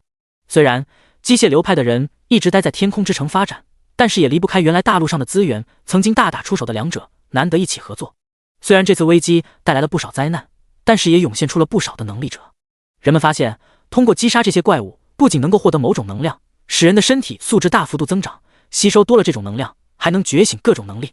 有人觉醒成为异能者，各种法术层出不穷，也有人没有任何攻击能力，但是可以给他人治疗伤势等等，就是现在的6种职业。林峰忍不住插嘴道。蒂娜狠狠瞪了林峰一眼，吓得林峰赶紧捂住嘴，示意自己安静倾听。你说的对也不对？虽然对林峰打断他的诉说有些不快，不过蒂娜还是继续开始讲述。当时的能力者众多，划分也不明确，我们都是依靠能力的类型来划分。能发出法术的被我统称为法师，而只有治疗能力的人则被称为圣职者，以及原本修炼武道的被称为战士，又根据修炼的不同而细分为战士、剑客、刺客、武道家、气功师等等，零零散散的分为几十种。不仅武道派大放异彩，就连机械流派也利用那些怪物身上的零件制作出了威力更大的武器。好在这次这些武器不是用来对付自己人，谁也说不好这些怪物的出现是好还是坏。直到有一天，天空的云层突然裂开，一个极其庞大的裂缝突然出现。第69章天启者的由来。说到这里，蒂娜的脸上再次浮现出恐惧的情绪。到底发生了什么？林峰心里十分好奇，为什么导师会忽然觉得恐惧？毕竟都发生那么多年了。当时那个裂缝出现过后，我们十分好奇里面到底是什么。有不少机械派的人操作各种监控设备进去查看，然而机械一进去直接就失灵了，根本得不到任何情报。一开始大家都人心惶惶，不过这个裂缝并没有出现任何怪物，大家也慢慢放松警惕。虽然随时都在对裂缝进行监控，但是也就只发现这个裂缝每天会增加一点点之外，并没有任何异常。就这样一直持续了3个月，一直毫无动静的裂缝突然翻涌，像是有什么存在要出来似的。异象持续了几天，终于从裂缝中出来了一个女人，一个自称为神的女人，死亡与阴影之神。神？呵呵，在当时的我们看来，这是多么可笑的一个称呼。蒂娜自嘲一笑道，毕竟我们当中有很多存在，对那些普通人来说也是神一般的存在。直到后来我们才知道，我们错得多么离谱，神不只是一个称呼，更是实力的象征。难道就是那个被称为神的女人毁灭了原来的大陆吗？林峰心中暗自想到。当时大陆上最强的3人，武神、剑神和大将军，第一时间都去了现场。过程如何我们不知，反正只有武神一人带着伤回来。武神嘴里不停念叨着，他们都错了，我才是对的，作为大陆最顶尖的人，回来居然疯了。这让我们一度陷入绝望，整日惶恐度日，结果却并没有什么事情发生，还是如过去一样。直到后来我们发现，那些怪物的能力不知为何突然变强了，原本很轻松就能战胜的怪物，需要付出不小的代价才能取胜。难得是那女人把怪物增强了，类似养蛊。林峰暗自猜测，仿佛是猜到林峰心中所想。蒂娜继续说道，没错，这个怪物就是那个女人增强的，她的目的我们不得而知，不过这也正好给了我们一个喘息的机会。可是我们的成长速度根本就跟不上怪物，无奈只能四处躲藏。那是我们最黑暗的一段时间，也是最璀璨的时间。在四处逃亡的过程中，一位精通空间魔法的天才少女发明了一种能传送的魔法阵，也就是现在的传送阵。有了传送阵的帮助，大大加大了我们的生存率。除了这个少女之外，在逃亡的那些年里，也涌现了不少新的职业，其中最为出名的就是狂战士和阿修罗2人。没错，这2个职业就是2个人。这2个人具体名字早就不得而知，只是传闻狂战士天生体质过人，然而武道进展缓慢，所以另辟蹊径，利用自身气血进行杀敌，不过也是杀敌1000，自损800。一开始虽然表现出来的威力巨大，但是这种自杀式的职业根本无人看好。然而随着他不断完善这个职业，直到弥补了这个缺陷，狂战士的威力就体型出来了，爆发高，伤害高。每次战斗浑身缭绕血气，尤其是进入暴走之后，战斗风格十分狂野，这也是我们称号为狂战士的原因。至于另外一人和狂战士则是恰恰相反，他本是出生在天空之城的一个富裕之家，然而他对机械根部不感兴趣，反而对武道十分痴迷。尤其是后来击杀怪物意外觉醒成了法师，这人天赋极高，竟然把法术和武道结合，威力意外的大，很快就崭露了头角。凡他所过之处，状若无间地狱，于是后来便有了阿修罗的称呼。当然，除了这2人，还有不少其他的职业也都是大放异彩。而天启者也是在这个时候诞生的，第一人天启者是我的哥哥。原来天启者是在这样一个环境下诞生的。林峰也是终于知道，为何天启者对于输出技能的增幅为何如此之大？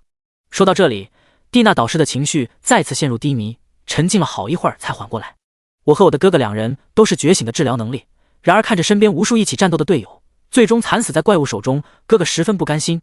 他不想一直站在后方只能辅助大家，而是想要亲自上场杀敌。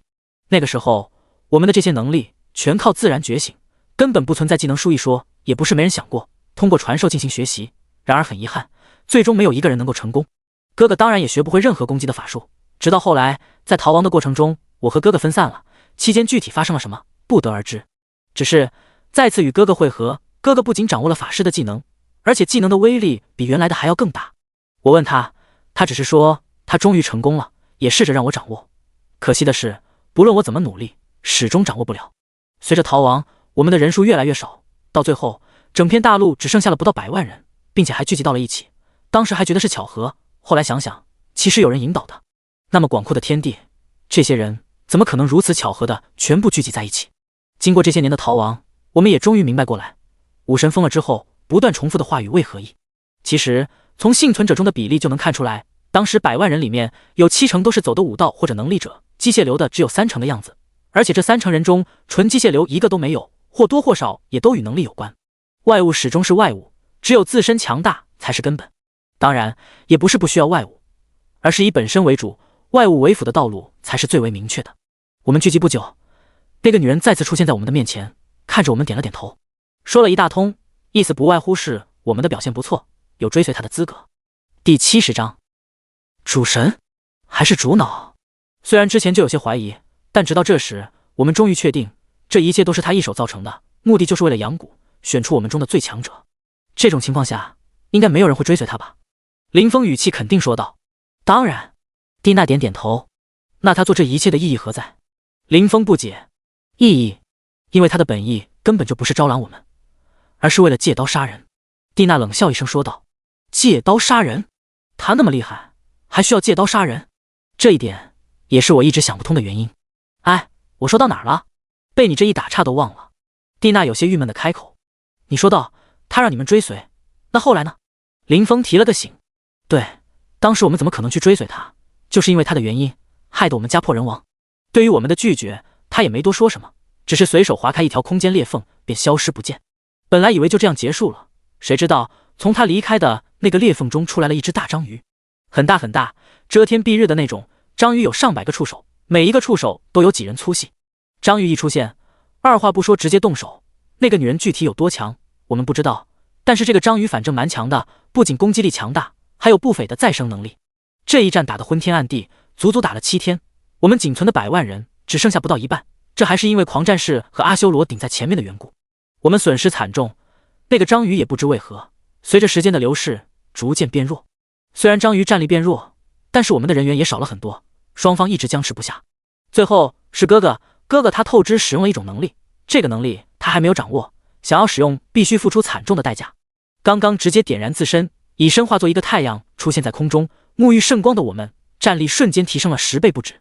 章鱼面对突然爆发的我们自知不敌，临死前直接自爆。终于我们战胜了那个章鱼，我永远失去了哥哥。狂战士和阿修罗由于一直顶在前方，也和章鱼同归于尽。我们幸存下来的人数不到10万，还被卷入了空间裂缝中。至于我说那个女人是借刀杀人的原因，也是因为在我们被卷入裂缝的刹那，我们中不少人看到那个女人再次出现在原地，吸收着什么东西。很显然，章鱼不是她的手下，她只是想借我们的手杀死那个章鱼。那你们怎么活下来，并且来到这个大陆的？进入空间裂缝，难得集体穿越了。当时我们也以为死定了，就在我们快要坚持不住的时候，遇到了一个人，或者说一个新的神。他自称主神，是他把我们带到了这个地方，并不是因为怜悯，纯粹是因为对我们这些职业者比较好奇。听过我们的描述之后，他还去原来的起源大陆收集了不少已经死亡消失的职业。也是在主神的帮助下，职业逐渐有了体系、技能书等等，传下了6种适合大多数人的职业。至于狂战士、阿修罗和天启者这种比较特殊的职业，应该不利于广泛传播，只是留下了传承结晶而已。神到底是什么段位？那导师你现在是什么段位？成神了吗？还有天阶又是什么？林峰问出了心中的疑惑。这起源的游戏背景听得林峰总感觉有些莫名的属性感。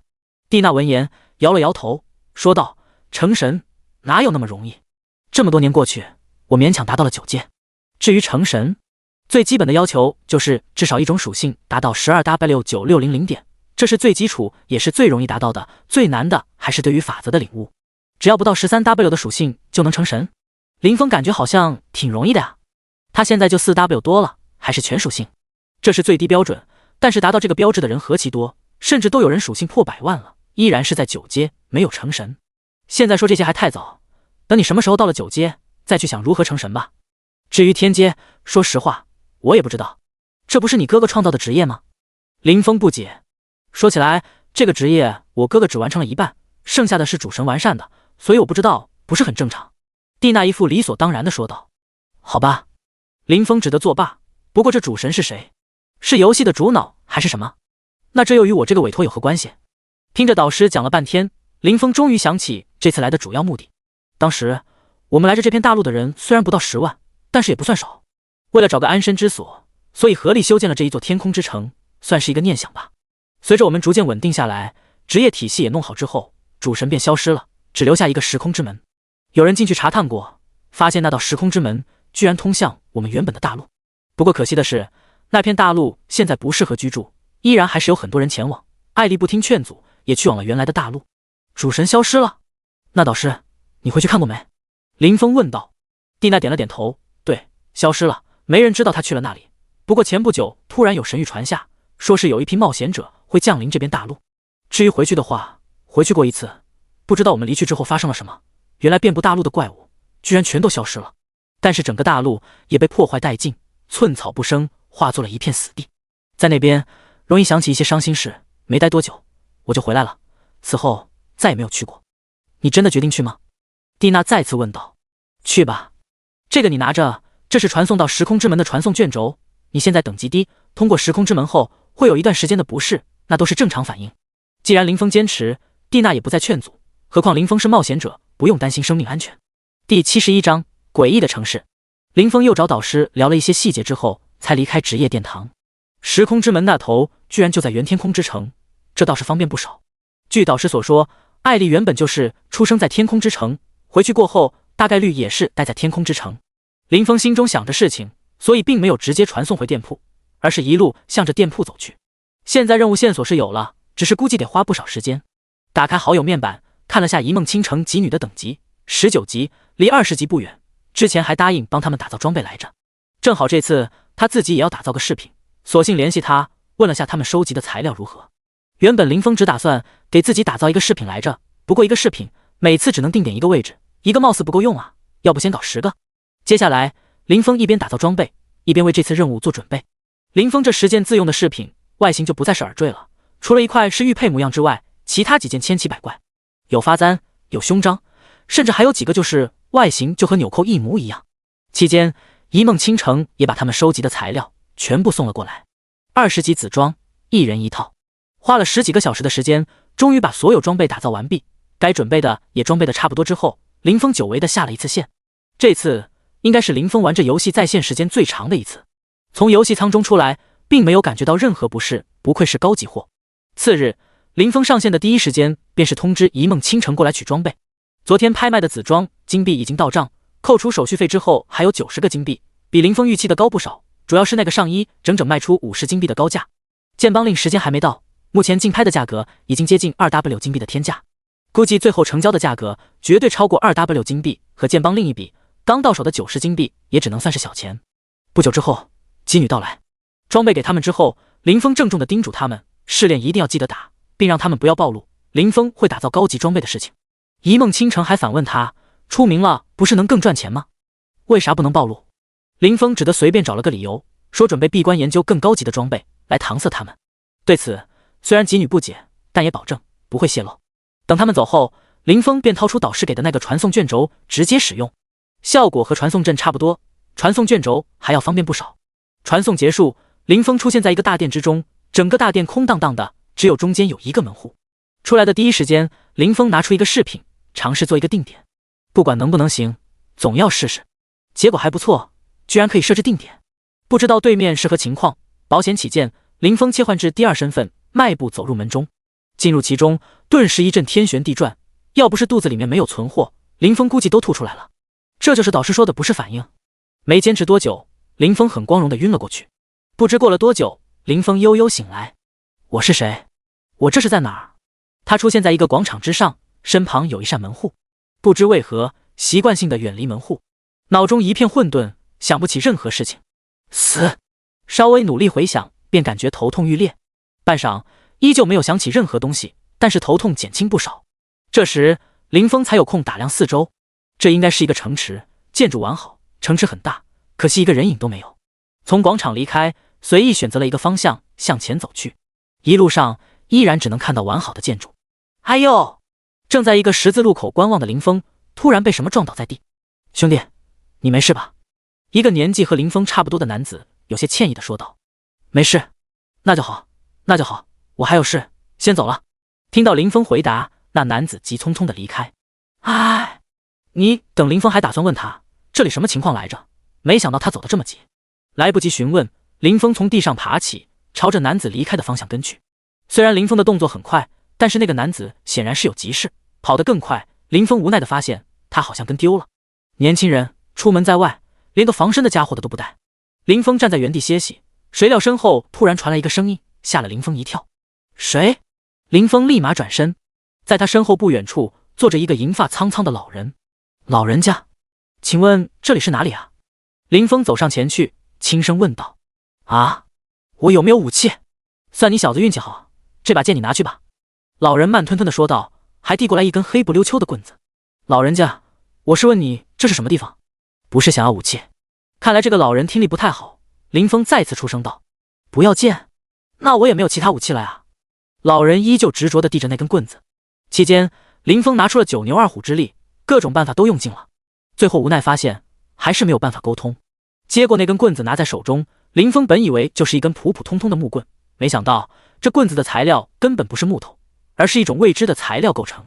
棍子看着不大，分量还不轻，沟通无望，林峰只能再次在这座城里面转悠。这至少证明了一件事，这座城里面还是有活人的。然而大半天过去，林峰依然没有发现第四个人存在。本想再次去找老人试试，不过天色已黑，算了，明天再去试试吧。找了一个看着像是旅馆的建筑，准备进去休息一晚。次日，林峰再次从广场上醒来，明明应该在旅店的林峰并没有发觉任何不妥，依旧和昨天一样，从广场离开了，连方向都和昨天一模一样，好似今天林峰才刚从时空之门中出来一样。一路慢慢探索，直到再次出现在昨天被撞的那个路口。第72章怪异的 NPC。 哎呦！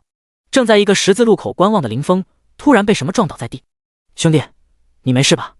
一个年纪和林峰差不多的男子有些歉意地说道。没事。你怎么又撞人啊？那就好，那就好，我还有事，先走了。听到林峰回答，那男子急匆匆地离开。哎，我为什么要说又啊？林峰不解，男子已经跑远，林峰起身迅速跟上。同样的场景，同样的位置被撞，然而林峰根本没有察觉到，这一切和昨天的经历一模一样。接下来又是和之前一样的事情发生。遇到老人，沟通无果，随后打算继续找人，在同一个旅店入住。如此一连半个月的时间，林峰每天都重复着同样的事情。终于当林峰再次在广场上醒来的时候，这次和以往不同，兴许是通过时空之门的后遗症终于消失。这次林峰没有失忆，看着眼前熟悉的街道，久久不语。这些天的经历也历历在目，他这是陷入了时间循环，还是幻境之中？打量四周，熟悉感油然而生。除了四下无人之外，基本和时空之门另外一边的天空之城如出一辙。不，应该说这里才是原版的天空之城，后来建立的那个不过是这个城市的复制品。醒来之后，林峰来不及感慨，迅速来到之前被撞的那个路口等着，连位置都没有变化。今天说什么也要把撞他的人逮住。没一会儿，果然一个莽撞的家伙跑过来，林峰一个闪身躲开了，眼疾手快的一把拉住他。兄弟，你拉我干啥？我还有事呢。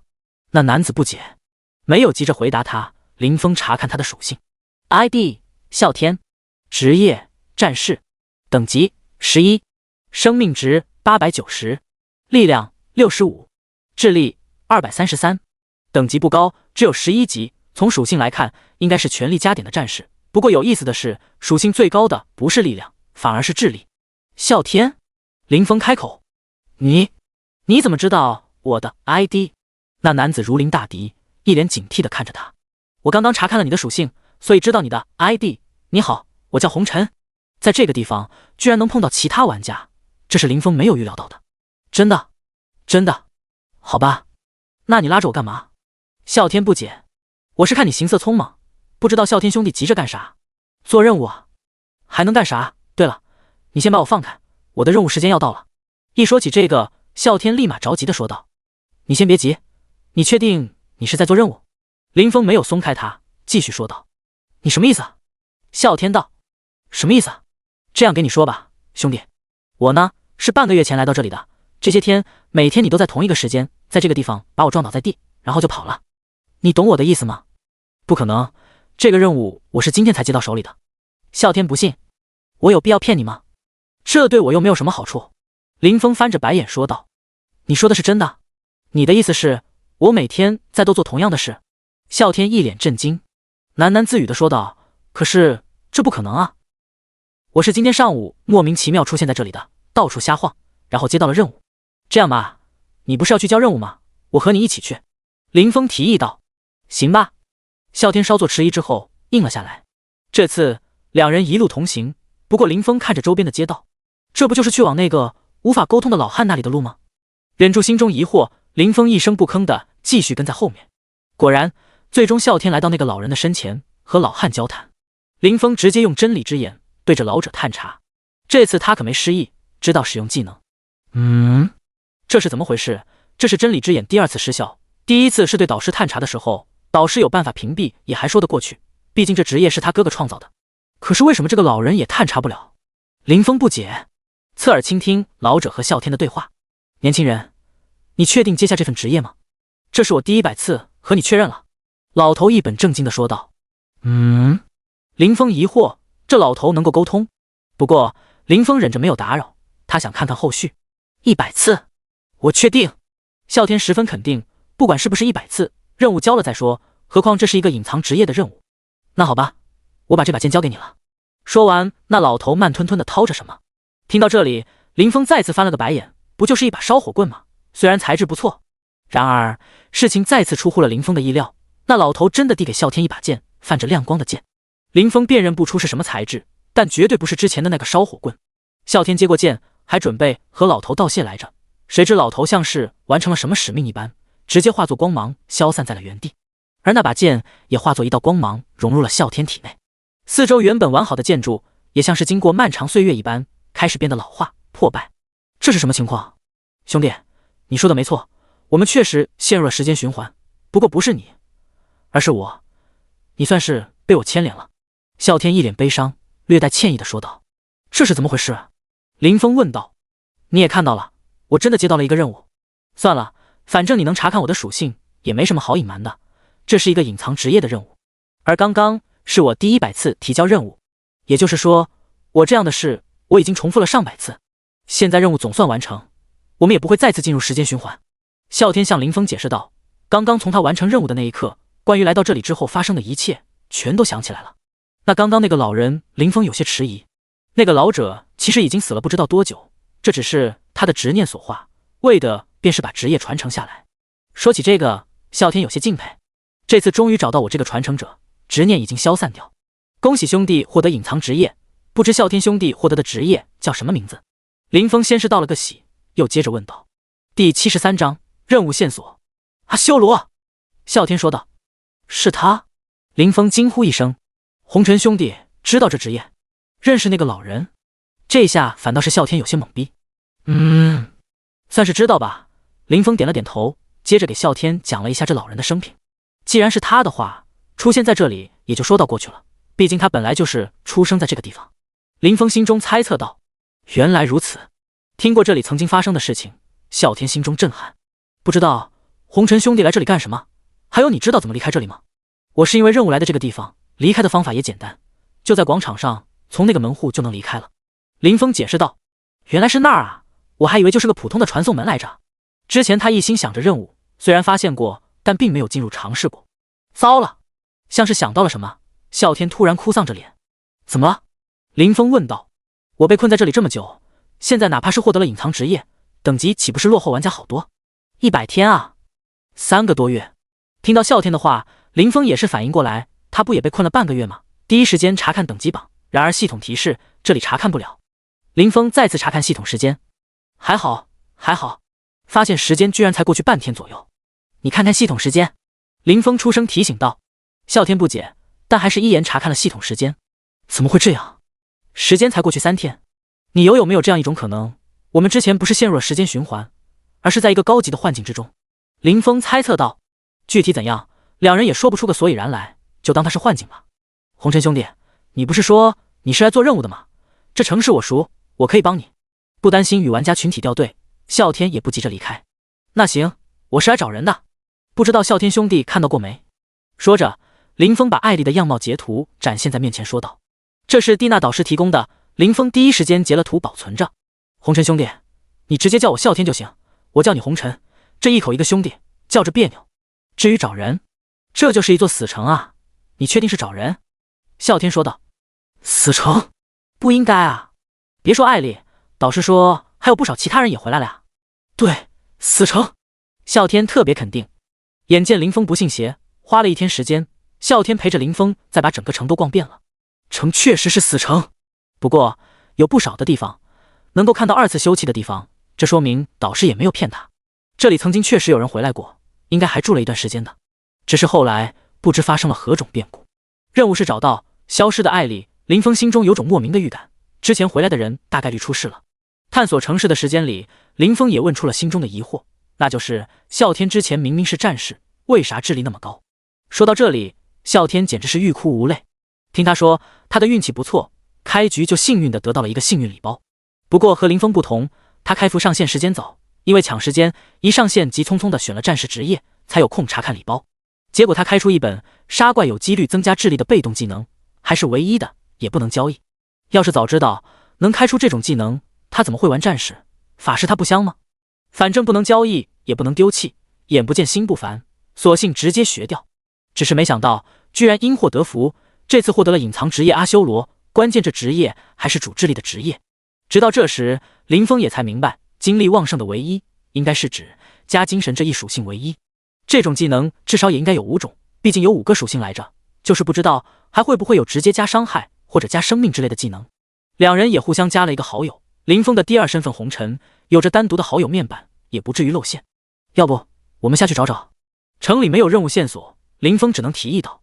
天空之城以前建造的时候还没有传送阵，于是和里面通过一座高塔和地面连接着，这在当时的起源大陆也算是一个奇观。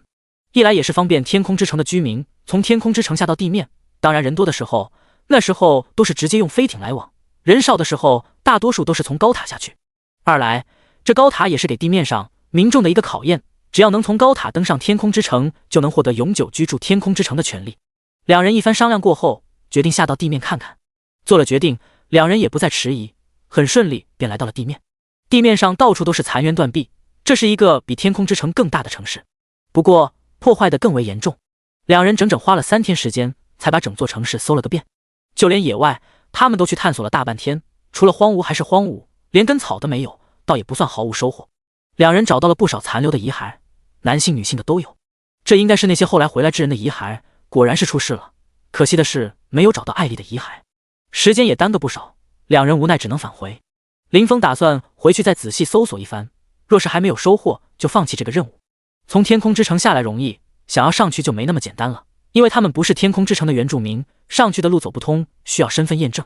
这么多年居然还能正常运作，也不得不说这是一个奇迹。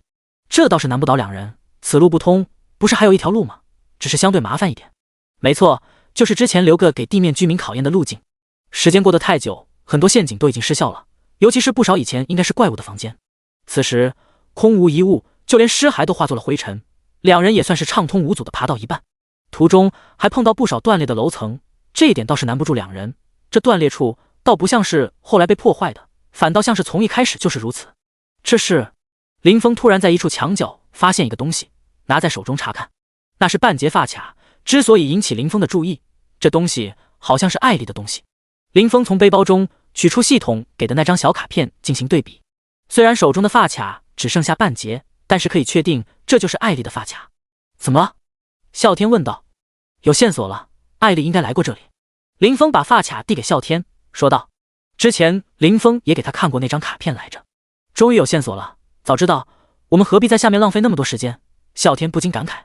第74章完成任务，真是无心插柳柳成荫，都快要放弃的时候，终于得到线索。两人这次的速度慢了很多，不放过任何一个角落。没多久，走在前面的啸天突然出声道：“红尘，你看，这里有具完整的尸体。”不怪啸天惊讶，两人探索的这些天，别说完整的尸体，连骨头都不多。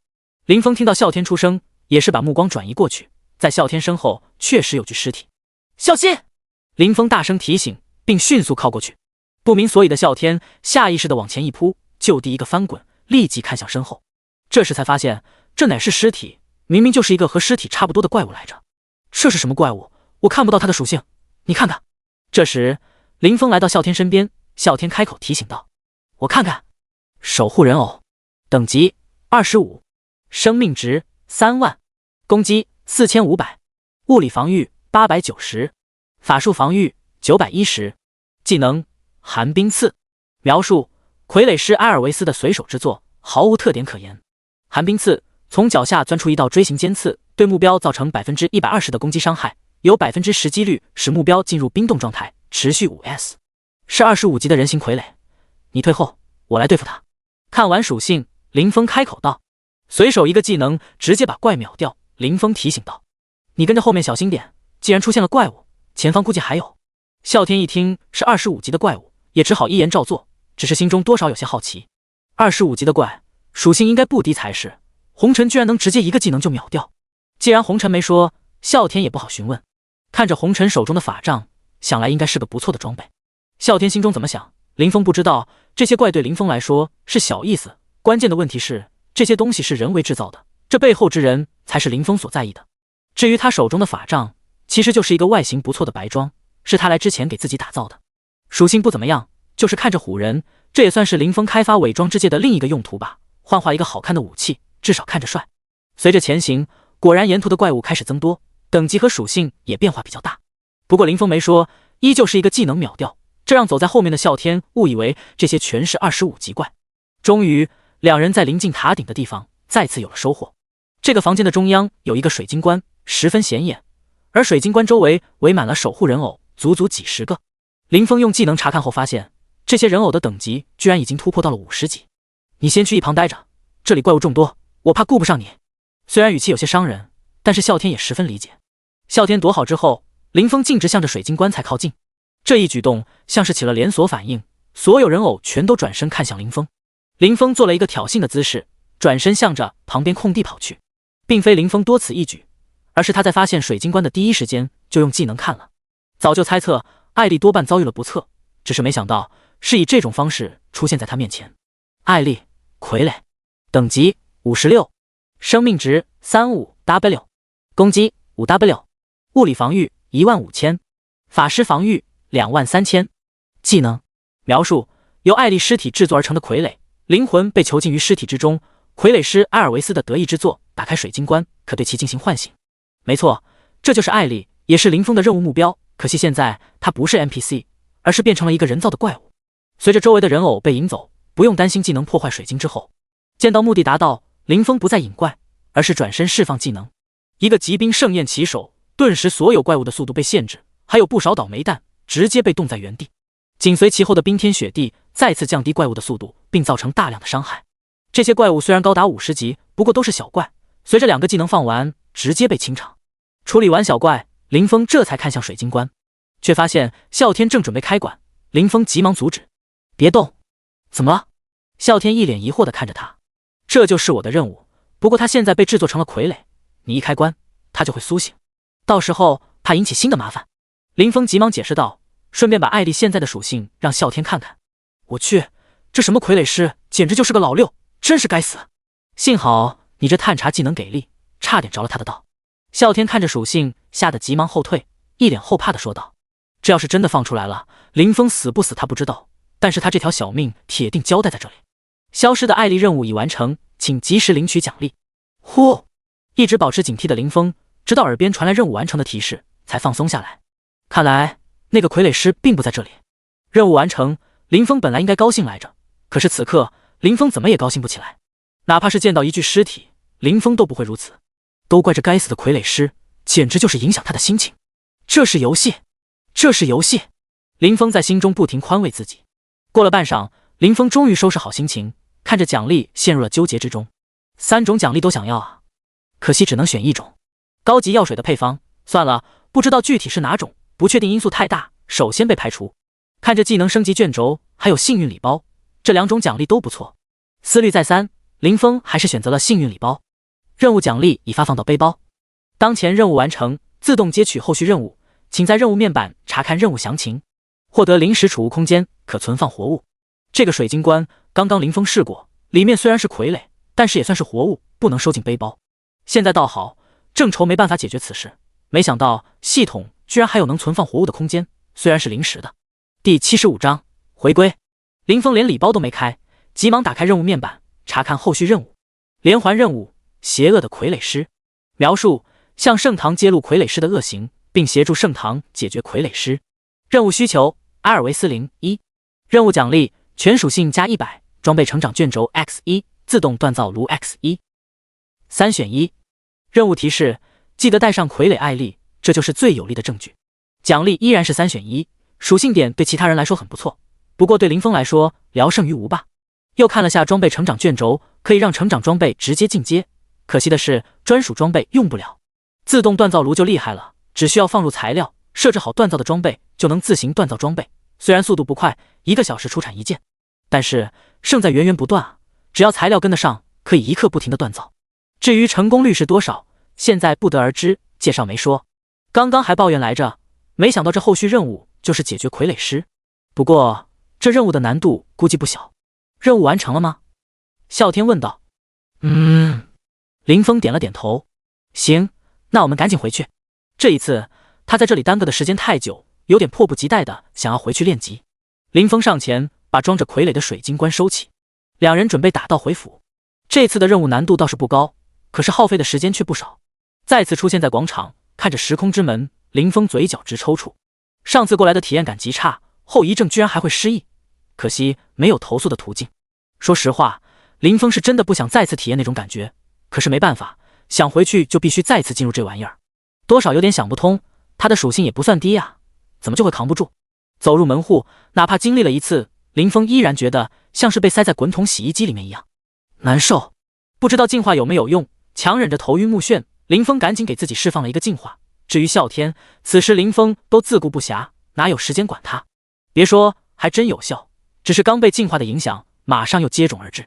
林峰只得等技能冷却时间一到，就马上再给自己来一个净化。短短的几分钟，简直度日如年。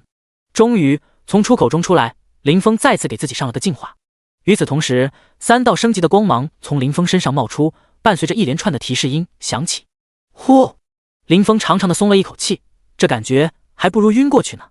可惜这后遗症有些恼火，这也是林峰始终要保持清醒的缘故。看着晕倒在地的啸天，林峰过去给他也来了个净化。啸天，醒醒！啸天，红尘，我们回来了。我这是怎么了？啸天有气无力地问道。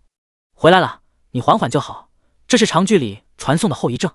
哦，拿出一个传送卷轴递给啸天，这是林峰之前准备的，来的时候有导师给的传送卷轴，为了以防万一，担心饰品的定位传送用不了，才特意准备的回程卷，没想到还真派上用场了。那你用什么？啸天接过之后问道。我这里还有。林峰扬了扬手中另一个回程卷说道。上次那几件紫装卖了90金币不说，刚刚一回来，拍卖的剑帮令的钱也到账了。林峰抽空领了邮件，足足25000的金币，2个小目标就这样到手了。林峰多少觉得有些不真实，足足确认了好几遍。一个小小的回程卷，小钱。至于其他的提示，林峰没顾得上，还是先离开这里再说。随着2道传送光芒出现，二人出现在天空之城的广场。这里，啸天看着四周熟悉的建筑，一脸疑惑。你忘了我给你说过的故事？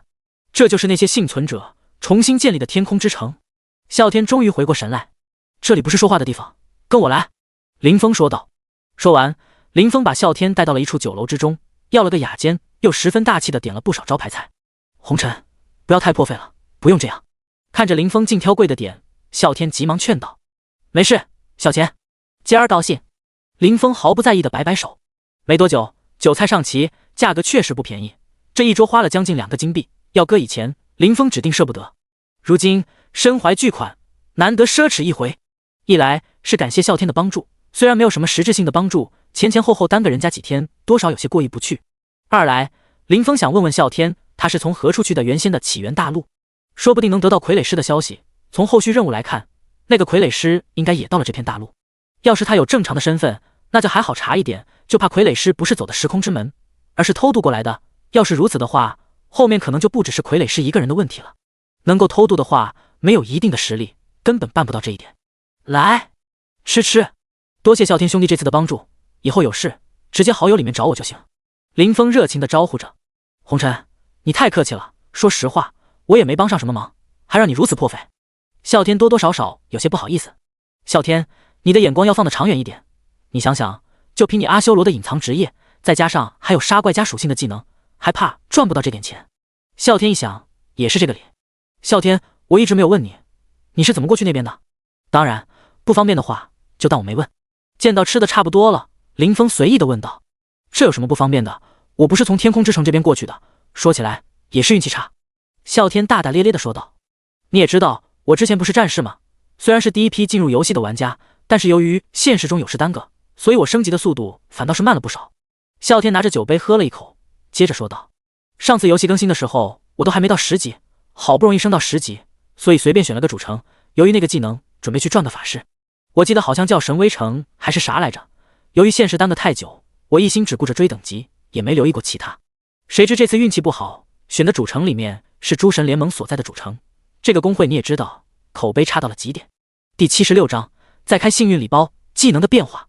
本来嘛，只要我躲着点也还好。”说到这，啸天又喝了一大口酒，气愤地说道：“这人啊，倒霉起来真是喝凉水都塞牙。你说巧不巧，我转职任务正做到一半，那个1阶 BOSS 好巧不巧的刷到了附近。更巧的是，周围正好又有诸神公会的人在找 BOSS， 结果他们强行清场。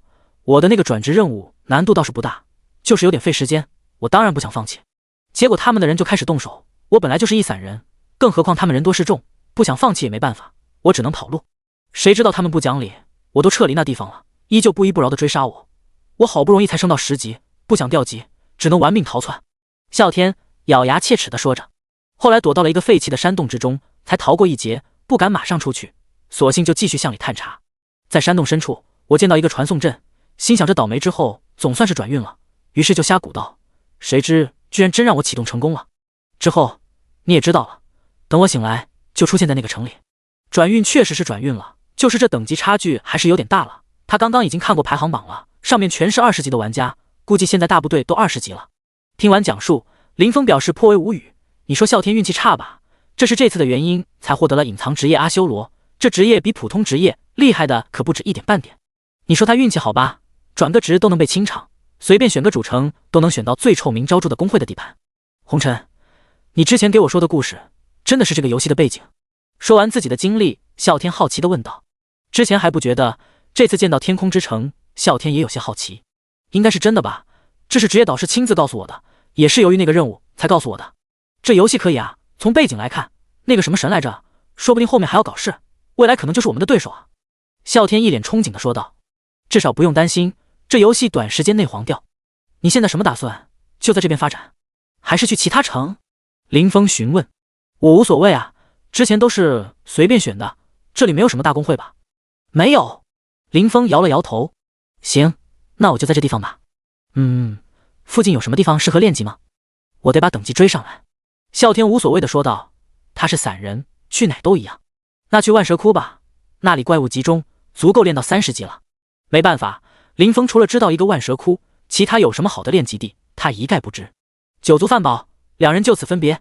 啸天去练级了，林峰则是直接传送回店铺。之前的幸运礼包都还来得及开，还有刚刚回来的时候，系统的提醒也不少。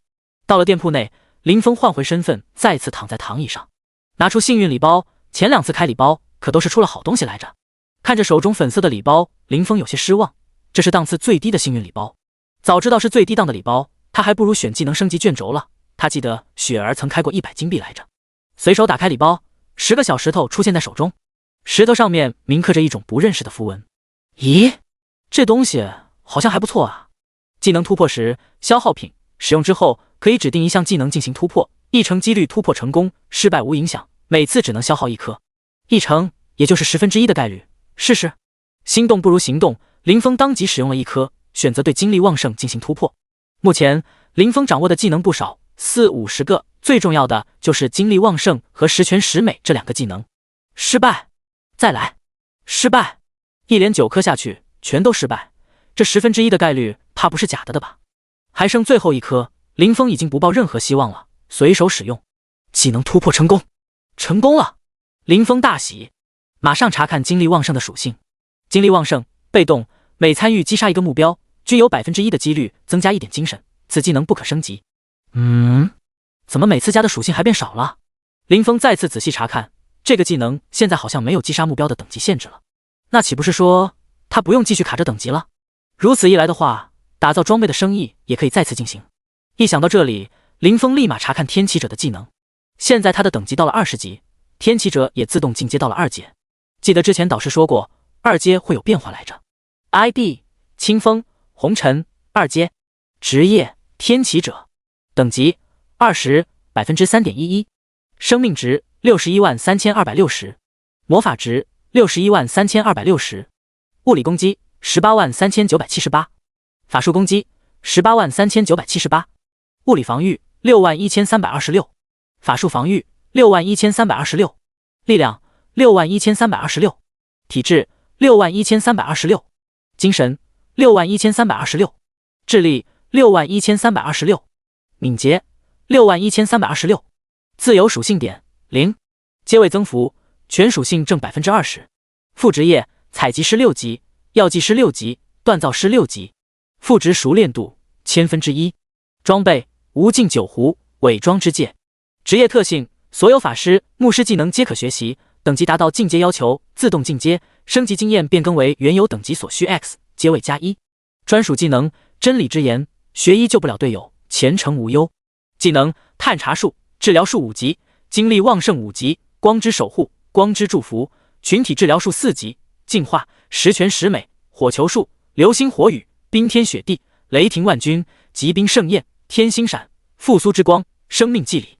林峰着重看了几个专属技能，真理之眼还是老样子，学医救不了队友的增幅效果，辅助方面没变，攻击方面现在是3倍伤害，前程无忧的变化就比较大。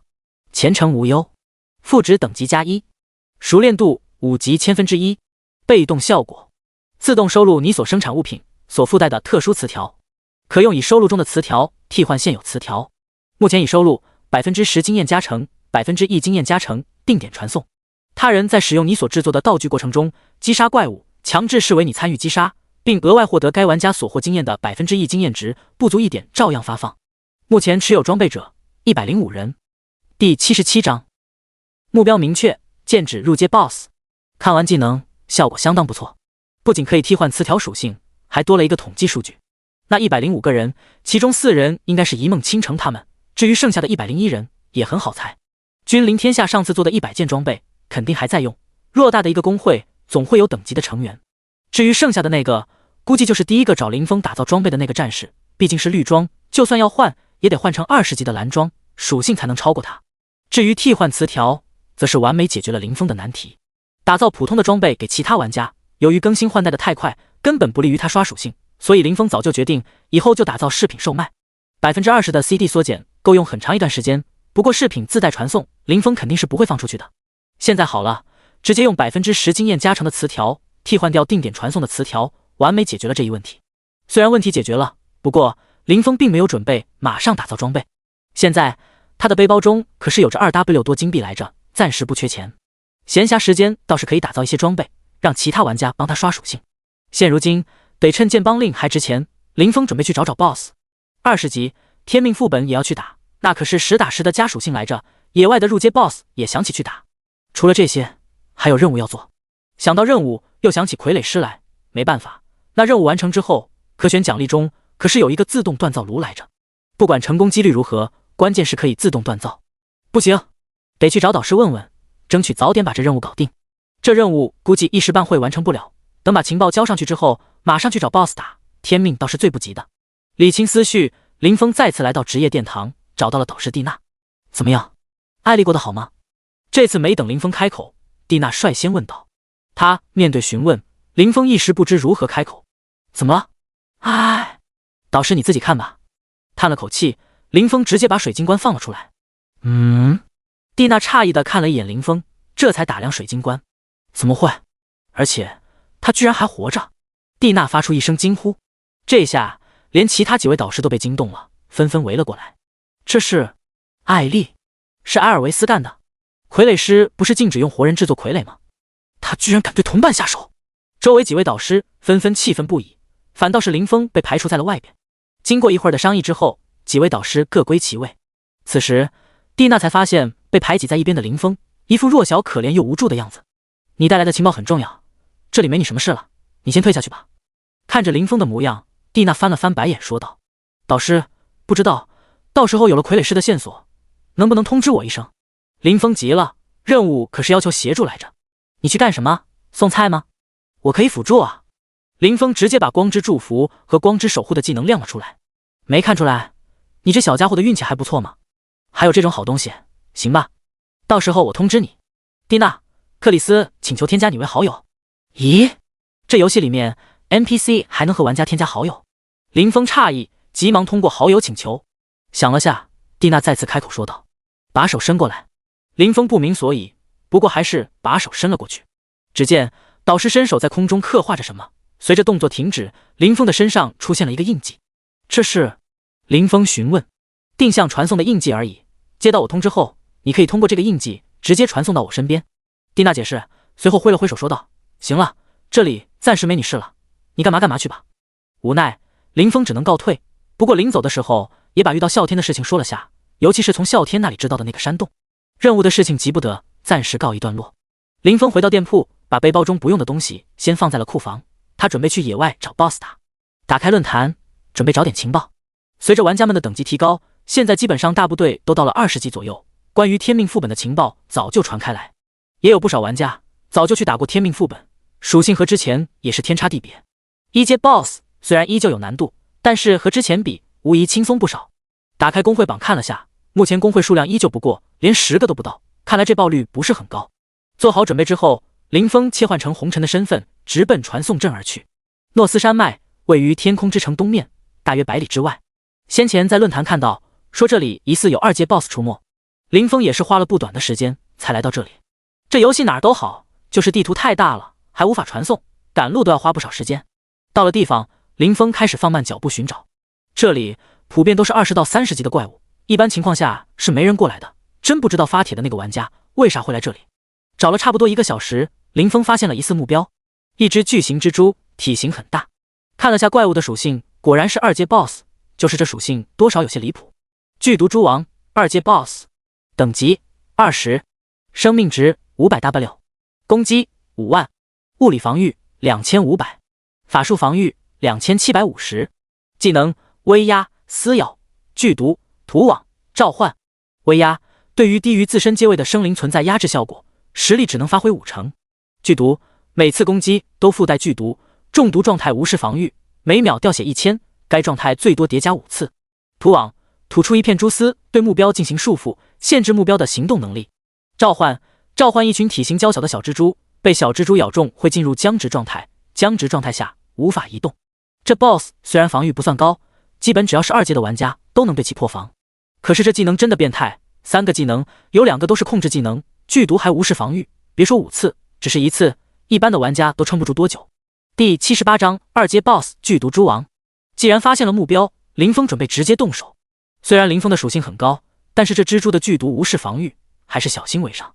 目前距离有点远，就算林峰能增幅技能范围，先不说蓝耗的问题，命中也是一个问题。加好状态，林峰准备靠近一点，再动手。随着距离逐渐拉近，林峰的动作越加小心。距离 BOSS 还有100米的时候，林峰停下脚步，准备进攻。然而还不等林峰攻击，蛛王却是先他一步，对他发起了进攻。只见蛛王8条腿在地上一个冲锋，从地面跃起，在空中对着林峰的位置喷出一大片蛛网。我靠，这个老六居然偷袭！林峰气得大骂。尽管他已经足够小心，没想到早被蛛王发现，还将计就计。嘴上大骂，林峰急忙一个瞬移，用天星闪躲开了蛛王的攻击。出现在猪王的后方100多的地方。虽然天星闪的瞬移距离林峰没法增幅，但是这技能本来就是能够靠属性增加距离的。现在林峰全力施展的话，可以瞬移600多米。此时林峰出现在猪王的身后，处于他的盲区，立即抬手就是一个天雷引放出。随着技能释放，晴天一声霹雳，轰隆一声，从天而降一道闪电，径直劈在猪王的身上。-1239101，一个大大伤害数字从猪王的头顶冒出。林峰现在攻击高达 27W 多，光之祝福加成了 50%， 再加上天启者增幅3倍的伤害下，一个技能直接打掉 BOSS 1/5还多的血量。尚在空中还未落地的猪王立马被一层电光包裹，急速向着地面落去。既然已经动手，林峰可不会放过这么好的机会。眼见 BOSS 即将落地，立马就是绝对零度跟上，同时把玩玩也放了出来。刚刚 BOSS 偷袭太突然，都没来得及放他出来，一只 BOSS 能给他家不少经验呢。砰！被一层寒冰包裹的 BOSS 与地面来了一个亲密的接触。绝对零度的控制时间只有3秒，时间虽短，但是这3秒也足够林峰再次放出几个技能。再次放出2个单体技能打在 BOSS 身上。之所以放单体技能不放群攻，主要是单体技能的攻击相对来说要高不少，通过 buff 和天启者的增幅，基本能打出原有攻击的4倍左右的伤害。-1734362暴击-1152121，随着这2个技能的落下，再次给带走猪王接近 300W 的血量。此时猪王的血量已经到了 20% 以下，直接进入狂暴状态。本来还有1秒控制的时间，随着猪王狂暴，身上的冰霜顿时碎裂。脱离控制的猪王八足用力躲开了林峰的再次攻击，同时召唤出成片成片的小蜘蛛，并健步如飞地朝着林峰靠近。技能没中，这也怪不得林峰，谁知道猪王突然脱离控制来着。看着急速靠近过来的猪王，还有那遍地的小蜘蛛，林峰都懒得动弹，狂暴又怎样，也就是一个技能的事。冰天雪地，疾冰盛宴。这次的技能林峰没有吝啬蓝量，每个技能都足足消耗了 4W 的蓝量，增幅了400倍。顿时林峰前方100×100的范围内满天雪花飞舞，地面上也铺满了一层层的积雪，漫山遍野的小蜘蛛直接死亡，连尸体都看不到一个，全被埋在雪层下方。而离林峰已经只有几十米的猪王奔跑的速度顿时为之一顿，直接减少了80%。不仅如此，一个个血红数字不断从他头顶冒出，-618175 -256241，这最后的几十米仿佛一道天堑，隔在他和林峰之间。仅仅不到2秒， BOSS 直接死亡。叮，你获得经验值24000。叮，你的宠物获得经验值48000。叮，你的宠物的等级升到了13级。见到 BOSS 终于死了，林峰也松了一口气。这次打 BOSS 的时间虽然短暂，和之前打那只鳄龟相比，还是要困难不少。虽然之前打鳄龟消耗的时间更长，不过鳄龟对林峰来说基本没有攻击手段，要不是有减伤，也不至于消耗那么长的时间。BOSS 死亡，玩玩也是立马把战利品全部拾取，而林峰则是再次来到尸体跟前，对尸体采集了一番。这蜘蛛身上还是有不少好材料的，尤其是那8足巨足，还有毒囊也不错。采集完成，林峰又在原来猪王的栖身之处四下寻找了一番，这次就没有那么好运了，并没有什么额外收获。打开背包，查看刚刚 BOSS 报的东西，20级的紫装2件，绿装5件，还有寥寥几枚金币。可惜林峰所期望的剑帮令没有报出来，虽然这几件装备也能卖不少钱，多少还是有些失望。上次能爆出一个，只能说是运气爆棚，这东西要是那么容易出的话，也不至于卖那么贵。仔细看了下2件紫装的属性，还不错。蜘蛛戒指，部位戒指，品质紫色，属性1，法术攻击加209，属性2，智力加30，附带技能蛛网，发动技能释放出一个3×3米范围的蛛网，减少目标 30% 的移动速度，持续30s， 冷却3分钟。佩戴等级20，蛛丝护腕，部位护腕，品质紫色，属性1，法术攻击加105，属性2，智力加10，佩戴等级20。这2件装备应该能卖不少钱，戒指就不说了，本身就是加攻击的，关键这个戒指带了一个控制的技能，加分不少。至于护腕，虽说攻击加的没有戒指高，但是加攻击的护腕本来就比加防御的更值钱。除了盾位，一般人都是选择带加攻击的护腕来着。至于剩下的几件绿装，林峰大致扫了一眼，属性一般般，没什么亮眼之处。第79章，这次真发财了，兑换现金。查看完收获，总感觉好像少了点什么，一时半会想不起来。随后拿出一个饰品，在这里定了一个传送点之后，再次开始寻找 BOSS 之旅。下一次 BOSS 虽然不一定还会刷新在这里，留个点算是有备无患吧。虽然没爆出剑邦令，但是积少成多，收获也不少。由于玩家等级升高，现在拍卖行上面绿装也不在少数，但是紫装可是依旧稀缺的，基本上只要一出现紫装，总能卖出一个不错的价格。半天时间一晃而过，林峰并没有再次找到入阶 BOSS， 普通的 BOSS 倒是碰到几只，随手便击杀了。蓝装倒是收获不少，还有寥寥几件的绿装。再次解决一只普通 BOSS 之后，林峰依旧开始采集材料，这也算是另外一种收入了。虽然给的装备不咋的，但是材料不算少。主人，你的背包满了，这些东西装不下了。婉婉突然说道。这么快吗？婉婉不提醒，林峰都还没注意到。打开背包看了下，材料倒是不占地方，同种材料只占用一个格子。装备不一样，不管品质如何，一件装备都要占用一个格子，其中有很大一部分蓝装占用的格子不少。打开拍卖行看了下价格，现在蓝装的价格很低，基本在1000铜币以内，就算回去一趟卖了也是治标不治本。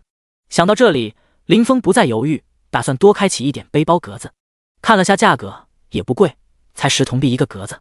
林峰直接一下开启到了1000格，此次一共开启944个储物格，共花费9金币440铜币，已自动从扣除。不是才10个铜币一个格子吗？怎么花了这么多钱？林峰仔细看了下明细，100个之内10铜币一格确实不错，100-1000格的价格翻了10倍，变成了100铜币一格。目前一共是1000格，下一个格子的价格直接涨到了1000铜币一格。好吧，扣都扣了，还能咋的？有这1000个背包格子，短时间内也算是够用了。这游戏地图太大，林峰一个人找 BOSS 的效率极低。天空之城外面疑似有 BOSS 的地图都被林峰跑遍了，要不去其他主城试试？今天天色已晚，就算要去也不急于一时。林峰还有一个更重要的事情要做。这半天时间，林峰除了找 BOSS 打，挂在钱庄上面的5000金币也是全部出售完了。这次不像之前一挂上去就被秒，而是陆陆续续的被买走。有了钱，当然得下线消费一波，不然那么拼命挣钱干啥？做了决定，林峰直接从原地传送回了店铺之内，把包里的材料放入库房，装备全部都拍卖之后，直接下线。看着手机中的信息，足足4500多 W 蓝星币，4000多万啊！林峰2辈子加起来都没赚到过这么多钱，更别说他游戏中还要2W 金币，这才不过1/5。大别墅，豪华轿车，梦想成真了！激动良久的林峰，经过极力挣扎之后，还是决定不要太高调。这游戏主脑虽然对用户隐私保护得很好，但是他要是突然大手大脚的买别墅、买豪车，这不是主动引起有心人的注意吗？经过一番深思熟虑，林峰决定先把他租的这个房子买下来就行。这个房子的价格，林峰之前就留意过，虽然不便宜，在300W 蓝星币左右。买下这个房子也算是有个自己的窝，这点钱也不会引起他人的注意，一举两得。现在时间是晚上8点多，游戏中虽然还没有天黑，但是现实里面已经黑了一会儿。既然决定了，林峰不再耽搁，直接拿出手机拨打房东的电话。这房子前身是通过中介租的，虽然一直有房东的电话，但是也没有联系过。很快电话接通，那头响起一个好听的女声：“谁啊？你好，我是 Triple X 的租户。”林峰介绍了一下自己：“你好，请问你打我电话是房子出现了什么问题吗？”那边一听是自己房子的租户，竟然会联系他，担心的问道：“没有，就是我最近赚了点小钱，想问问你这房子出售吗？我想买下来。”林峰急忙解释道。房东沉默了一会儿，才再次开口说道：“卖也不是不可以，就是这价格，价格好商量。这样，要不明天麻烦你过来一趟，我们商量一下价格，合适的话，我直接全款买下。”听出房东有出售房子的倾向，林峰立马接道，语气有些急促。虽然可能会被对方狠狠宰一顿，但是只要价格不是太离谱，林峰也不打算计较这些。现在他不缺钱，搬家虽然麻烦了点儿，主要是那个游戏仓，当时可是好几个人抬过来的。能谈好当然不错，可要是谈不好，大不了重新找个地方买呗。行，那我明天上午过来吧。房东回道。和房东商量约好见面时间，林峰下楼出了小区，找了个周围最高档的饭店，狠狠地奢侈了一把，解决了晚饭。味道也还算可以，不过多少有些虚有其名。解决了晚饭之后，林峰一时之间居然不知道去干啥。穷了2辈子，突然有钱了，连个分享喜悦的人都没有。大保健，虽然林峰承认他不是一个讲究的人，可是这是违法不说，要是运气差碰到个带病的主，直接就交代了。林峰可不想好不容易才赚钱了，就因为一次小小的娱乐，直接把余生都玩完，那才是真的想想都换不来。真要是想的话，还不如在游戏里面花钱来的安逸，至少不用担心这2点。游戏论坛上面做这买卖的人可不在少数，他可是看到不少匿名玩家说过，在游戏里面的感觉可不比现实差多少，甚至因为体质的原因，有些玩家觉得在游戏中的感觉还要好上不少。最后林峰哪儿也没去，索性直接回家洗漱一番之后，直接上床睡觉。第80章买房。次日清晨，一觉睡到自然醒的林峰，洗漱完之后悠闲地做着早餐。叮咚，门铃突然响起。林峰开门，发现门外站着2个人，2个女人。你们是？你是林峰？我是你房东。其中那个有些干练的女人开口说道。房东？你好。你好。林峰这时才反应过来，他还以为房东的年纪就算不大，至少也应该有30好几呢。谁知道这自称房东的女子看起来也就20多岁的样子，把2人迎进屋内，在客厅沙发坐下。林峰开口道，没想到房东你们来得这么早。看了厨房一眼，房东这才开口说道，不是我们早，是你起得晚了吧，这都上午10点了。又指着另一位女子介绍道，这是我好闺蜜，以前是律师，这次把她带来也是方便你订合同。对此林峰自然没什么意见，他都没想到这一茬。我能问问你是做什么工作的吗？怎么会突然想着要买这个房子？房东询问道，像是怕林峰误解，又接着补充道，别误会，我只是想知道你的钱财来历是不是合法。关于这点林峰早就想到了，也并未对此进行隐瞒。不知道，你知道起源吗？林峰反问。起源？这谁不知道，我可是职业玩家来着。房东一听顿时来了兴趣。你也是职业玩家，所以你就是从那里面赚的钱？看不出来你还是个高手啊。林峰点了点头，又摇了摇头，也算是职业玩家吧，不过我可不是什么高手，纯粹是赚点辛苦钱。我一开始玩这游戏的目的就是为了挣点生活费，所以直接选择成为一名生活玩家，真的只是赚个辛苦费而已。哦，那也不错呀，这么快就能买房了。房东打趣道，运气好而已，我是一名锻造师，帮玩家们打造一些装备，这才小赚了一点。哪有你们这些高玩挣钱快啊，前不久拍卖行上面一个剑邦令可是足足卖了2万多斤，这就是把我累死，我感觉我也赚不到那么多钱。林峰有些自嘲地说道。房东听到林峰说起这事也有些好奇，真不知道是什么人居然会卖剑邦令，不过他也算是运气好，这块令牌被迦兰王朝的人看中了，所以才卖了这么高的价格。要知道迦兰王朝里面的人最不缺的估计就是钱了吧。林峰也是第一次知道那块剑邦令落到了谁的手中，这个工会林峰也是听说过的，没想到居然花如此多的钱就为了买一个游戏道具。你也不要好高骛远，这才不到1个月的时间，你就能赚到买房的钱，好好把握机会，以后也能赚不少大钱的。房东安慰道。对了，不知道你能不能打造法师的装备？林峰点了点头说道。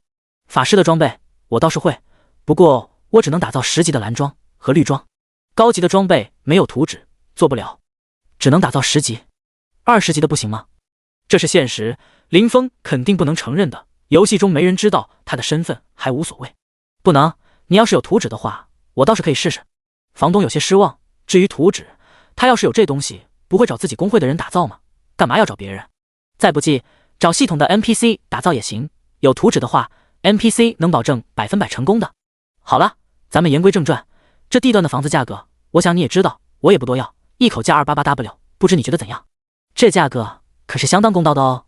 听到房东报价，林峰都准备被宰一顿来着，没想到他报的价格还真挺公道的。行，没问题。既然人家不乱喊价格，林峰也没有还价，直接定下，都不还下价。房东也没想到林峰居然都没还价，这个价格虽然是市场价，但是真要还价的话，他也还能少点。这价格也算公道，早点处理完这些事，我也好早点上游戏，多接一些单子就是。林峰解释道，有那个时间，他还不如多打几个 boss， 省得麻烦。听到林峰如此话语，房东也不再纠结这个问题，这是合同，你看看。林峰接过合同仔细查看，价格可以不在意，这东西还是要看看的。一时之间，这个房间都静了下来，只剩下林峰翻阅纸张的声音。趁着林峰看合同的时间，房东也是在房子里面大致看了一圈，包括那台游戏舱。要说先前还有些不太相信林峰的话，现在他确实毫不怀疑了。那台游戏舱的售价可不低，他自己就有一台。半晌，林峰终于看完合同。行，没问题。顺利签完合同，林峰也十分爽快地付完钱。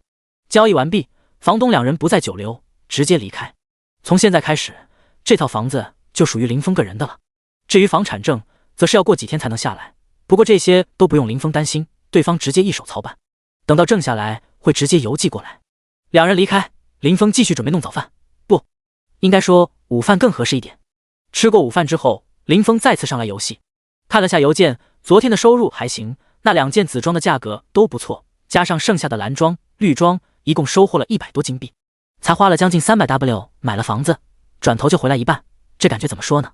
好像赚钱也挺容易的呀。找出记录日志看了下，从昨天精力旺盛的技能属性变化之后，到现在为止，差不多刚好24小时的时间。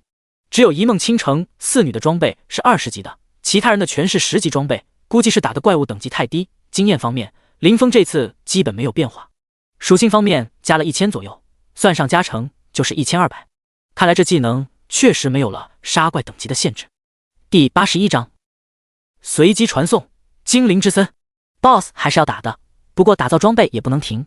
林峰决定给自己加班，这几天白天出去找 BOSS 打，晚上就在店内打造装备卖，至少要把手里的材料用完之后再说。主材料星辰铁，林峰手里还有不少，足足800多份，可是其他的材料他就基本用完了。于是打开拍卖行，准备买些材料。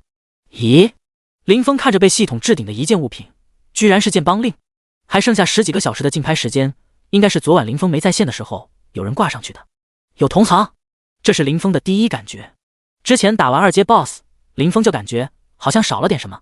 2阶 BOSS 的手刹他没拿到，当时1阶 BOSS 的手刹可是有公道来着，没道理2阶 BOSS 就没有啊。也就是说，这几天时间里面还有其他人也在打 BOSS， 甚至就连2阶 BOSS 都被解决了。在拍卖行上面迅速采购一番，把缺的材料补齐，好在单价不贵，虽然数量比较多，也才花了10金币左右就补齐了剩下的材料。我得想点办法，本来找 BOSS 的效率就不高，居然还有人抢生意。林峰喃喃自语道。对了，依稀记得杂货店有随机传送卷轴出售，上次林峰去买回城券的时候好像有看到过，只是感觉用不上，所以并没有入手。这次林峰准备买点试试。不久，林峰从杂货铺出来，背包中多了一组随机传送券，整整100张，花了10金币，回程卷一个价格。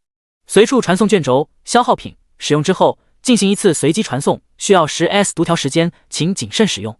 看着这一组传送券，虽然成本不少，但是只要找到一只入阶 BOSS 就不亏，再不济多几个普通 BOSS 也能赚回来。拿出一张传送券，选择使用，一道道光芒从卷轴上面落入林峰四周，组成了一个传送阵的模样。很快，图案成型，正好10秒钟，随后林峰消失在原地。传送结束，林峰看着眼前熟悉的场景，偌大的街道上面人来人往，脚下的白云似在流动，这熟悉的建筑无一不在说明这里是天空之城。坑爹呢！这是杂货店的位置在城东，而他现在所在的位置在城西。甭管城东城西，关键是你一个传送，连天空之城都没出去，多少有点说不过去吧。随后林峰再次掏出一张卷轴使用。本来四周的玩家对于林峰突然传送到这里还有些好奇，回城券也不应该是出现在这儿啊。不过看到林峰手中的卷轴，一切都明白了。这年头居然还有冤大头用随机卷，不知道他从哪儿飞过来的，运气还不错呀，居然能飞回城里来。四周议论纷纷，不过林峰已经听不到了。随着传送，他再次消失。落地的瞬间，林峰再次看向四周，还好，这次终于到了野外。打开地图看了下，落日平原，这是哪儿？林峰完全没有任何印象。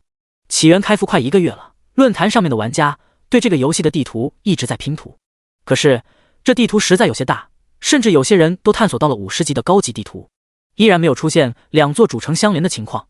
林峰平时很少看论坛，但是关于游戏地图的帖子可是经常了解的，对这落日平原却没有丝毫印象，看来又是一个高级地图。既然来了，也得看看这里是多少级的怪。四下寻找了一番，终于发现一只怪物。这真是的怪物，羊头人身，手中拿着一杆长枪。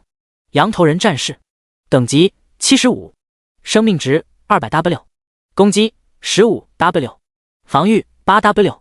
这是小怪，就算等级高点，这也太离谱了呀。算了，75级，就这游戏的升级难度还早得很，到时候是什么情况谁知道呢。悄悄离开这里，林峰再次使用了一张传送卷。随着传送卷一张张的减少，林峰都快麻木了。这玩意儿是有多坑？怪不得注明请谨慎使用来着。他买了一组，已经用掉一半了。每次传送，大部分地图等级过高，低级地图只有不到10次，入阶 BOSS 一个都没找到。好在几次低级地图打了几个普通 BOSS， 至少成本赚回来了。这东西就不可能是现阶段用的，等以后玩家的等级高了，看看能不能派上用场吧。林峰决定，等这一组随机券用完，还是老老实实自己去找吧。随机传送，看着周围参天的大树，都没也怪。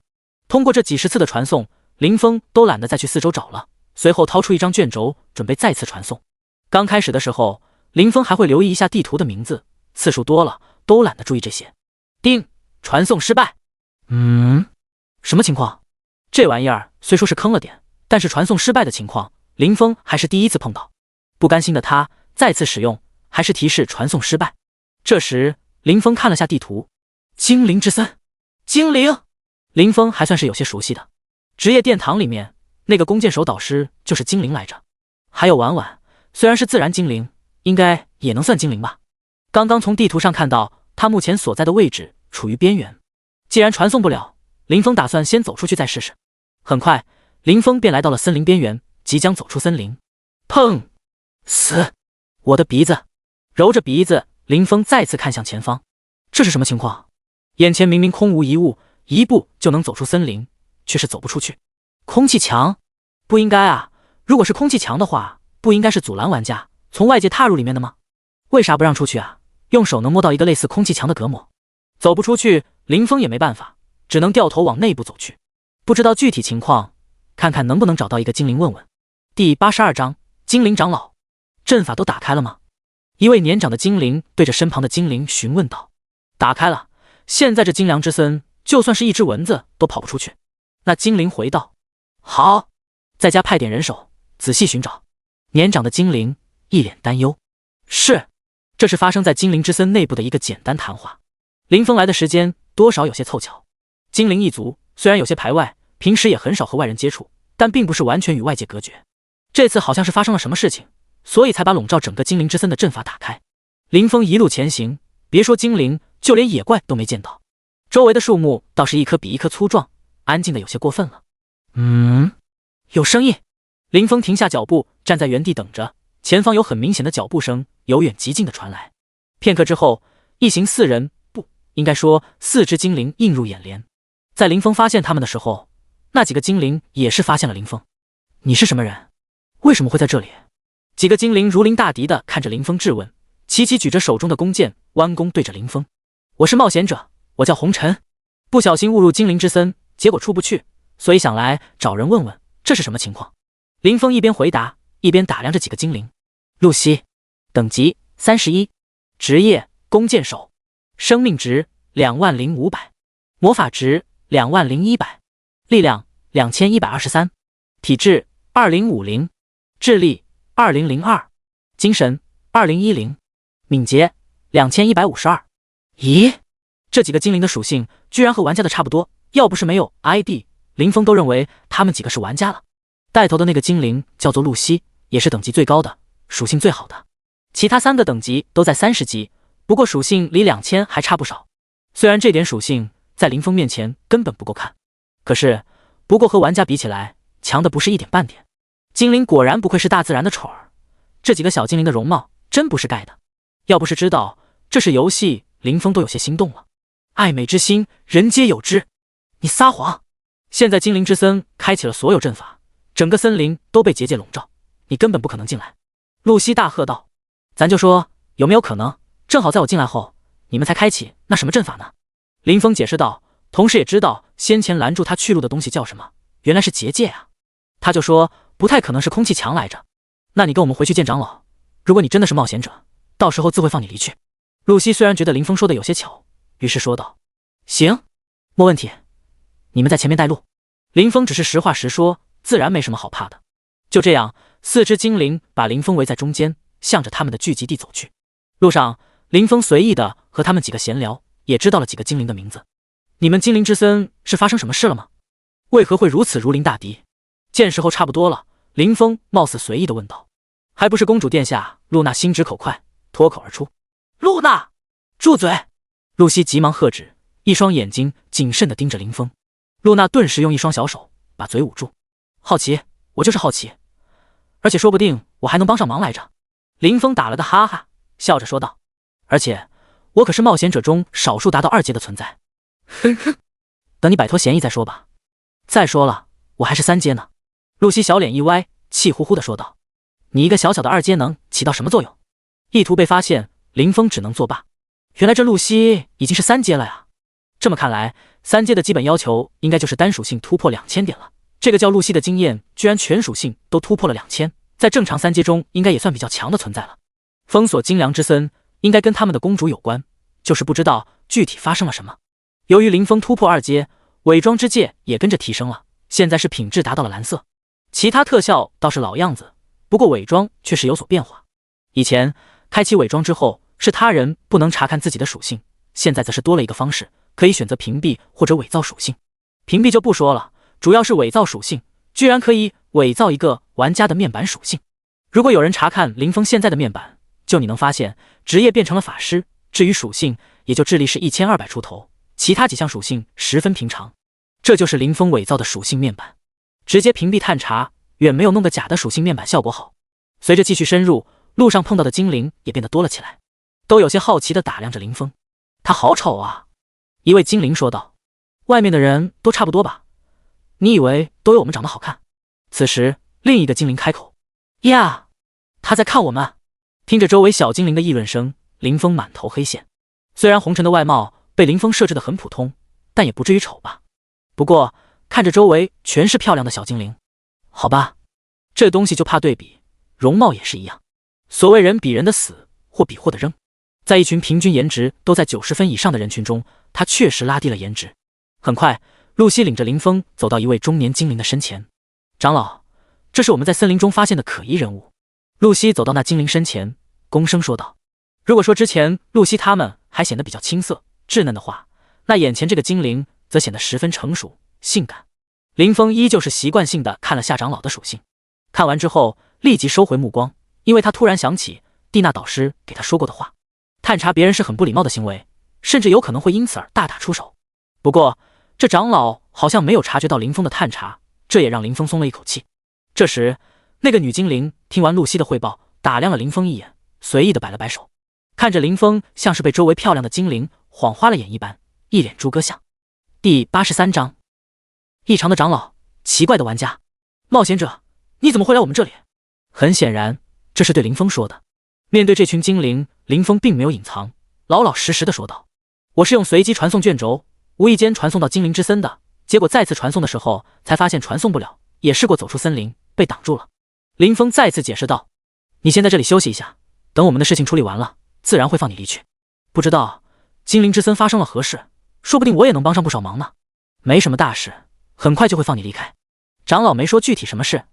露西，带他下去吧。好的，长老。露西答道，又对林峰说道，跟我来。跟着露西离开，林峰也注意到一个问题，这些精灵全是女性，没有一个男性。你们精灵全是女的吗？忍不住向露西询问道。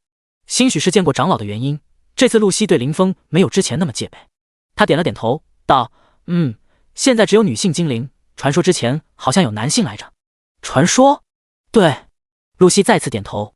别说我今年才180岁，长老都3000岁了，他也没有见过男性精灵，当然是传说了。露西理所应当的说道。180岁？你？林峰一脸不信的盯着露西。哼，180岁怎么了？你不知道我们精灵180岁才成年吗？和你们人类相比，我也才18岁。作为一个刚成年就突破3阶的精英，可不像某些人可怜人才刚突破2阶。露西一脸自豪，还意有所指的说道。好吧，林峰自讨没趣，还被这小精灵看不起。之前的闲聊，林峰说过他才2阶来着。至于精灵180岁才成年这事，他是真的不知道，鬼知道这游戏怎么设定的。前世的小说中，精灵的设定倒是和这差不多。既然年龄都和前世的小说中类似，岂不是说这里应该也有生命之水？那东西，他没记错的话，不管在任何小说中都是好东西来着。都没有男性，那你们怎么繁衍后代？这有什么？精灵都是大自然的宠儿，我们都是从生命之树中诞生的。果然，真有这种东西。哼，坏人，你是不是想打生命之水的主意？林峰表示冤枉：“你不说，我都不知道生命之水是什么，我怎么打他的主意？真的，真的，比真金还真。话说生命之水是什么？”林峰保证道：“没什么。”露西赶紧说道：“好了，到了，你先在这里住一段时间吧，到时候就让你离开。”露西指着眼前的一棵大树说道：“这棵树直径估计在10米开外，站在树下，抬头就能看到树上修建有不少的房屋。你自己上去，随便找个房间住着，我还有事先走了，别到处跑，知道吗？”露西一本正经地说道。随着露西的离开，林峰深吸一口气，重重地吐出，脸色变得一片凝重。刚刚林峰因为忘了导师的嘱咐，对精灵长老进行了探查，好在对方没有察觉，这也是林峰脸色凝重的原因。后来之所以对着周围精灵露出一副猪哥相，其实是林峰故意的，他借此对周围的精灵全都查了个遍。周围的精灵和露西的面板差不多，除了等级和属性有些区别。这群精灵中只有一个例外，那个精灵长老，他除了正常的面板之外，居然多了一副野怪的面板，不过野怪的面板时隐时现的。林峰为此还查看了好几次，确认没有看错，希望不要发生意外才好。上了树屋，本以为这屋子建在树上没多大来着，四处逛了下，没成想面积还真不小，除了一个客厅之外，还有不少的客房。有个房间很明显还有人在此居住，只是这会儿没看到人。你是谁？干嘛进我的房间？一个声音从林峰背后响起。林峰转身，一个精灵映入眼帘。我是冒险者，是你们长老安排我住在这里的啊。你是玩家？对。你也是玩家？林峰还以为他是一个普通精灵来着，用技能看了下他的属性 ：ID 雨落，职业祭司，等级1，生命值5660，魔法值5100，力量528，体质566，精神510，智力613，敏捷615。看着他的外表，要不是林峰看了他的属性，真就以为是游戏中的精灵来着，和其他精灵没什么两样。林峰看着他的属性面板，有些发愣。嗨，你不知道这样盯着一个女孩子是很不礼貌的行为吗？林峰回过神来，不好意思，我是有些好奇，你怎么才1级？而且你的属性有些和你的等级不符。对了，我的游戏 ID 叫红尘，你直接称呼我的 ID 就行。你能看到我的属性？雨落诧异地说道。林峰点点头，那你应该也能看到我的职业吧？我就是因为这个才到这里来的。祭司，这职业怎么了？林峰反问。这可是隐藏职业，你说呢？这职业虽说和牧师差不多，不过这是精灵这边的奶系职业。精灵都是天生的神箭手，哪怕是奶系职业，输出能力一样比较厉害。真要说起来，祭司可比牧师厉害多了。怎样，厉害吧？厉害！林峰竖起大拇指称赞道。若是你面对这样一份隐藏职业，你不心动？林峰点头回道，当然会。对啊，我也心动啊，当时我毫不犹豫的就接了这个任务。雨落道，那你怎么才1级？1级怎么了？你不是看到我的属性了吗？难得你对我的属性不好奇。雨落道，林峰，属性而已，天命里面就有加属性的果实，这有什么？要说真的不好奇，那是假的。雨落的等级明显打不了天命，看来这就是他在这里的奇遇吧。忘了这一茬了。雨落哑然。天命里面获得属性困难吗？第84章导师打探情报。虽然林峰没去打过，但是基本情况还是知道的。不算很难吧，还是挺容易的。按部就班的跟 NPC 混，一次也能混不少属性来着。那我这段时间的努力不是白费了？雨落多少有些沮丧。也不能这么说，至少你现在的起点高，更加容易从天命获得属性了啊。林峰安慰道。也是，不过既然如此，我也没什么好藏着掖着。雨落一听也是明白过来，天命的次数毕竟有限制，他这里获得了那么多属性，比其他人不知好了多少。其实这都是我在这边做任务得到的，好像是生命之水混合什么东西制成的一种药液。平时精良之森不像今天这样与外界隔绝，因为我的职业问题，连外貌都和精灵没什么差别，那些精灵也对我没什么排外。我也由此接到了不少任务，而我等级，哇！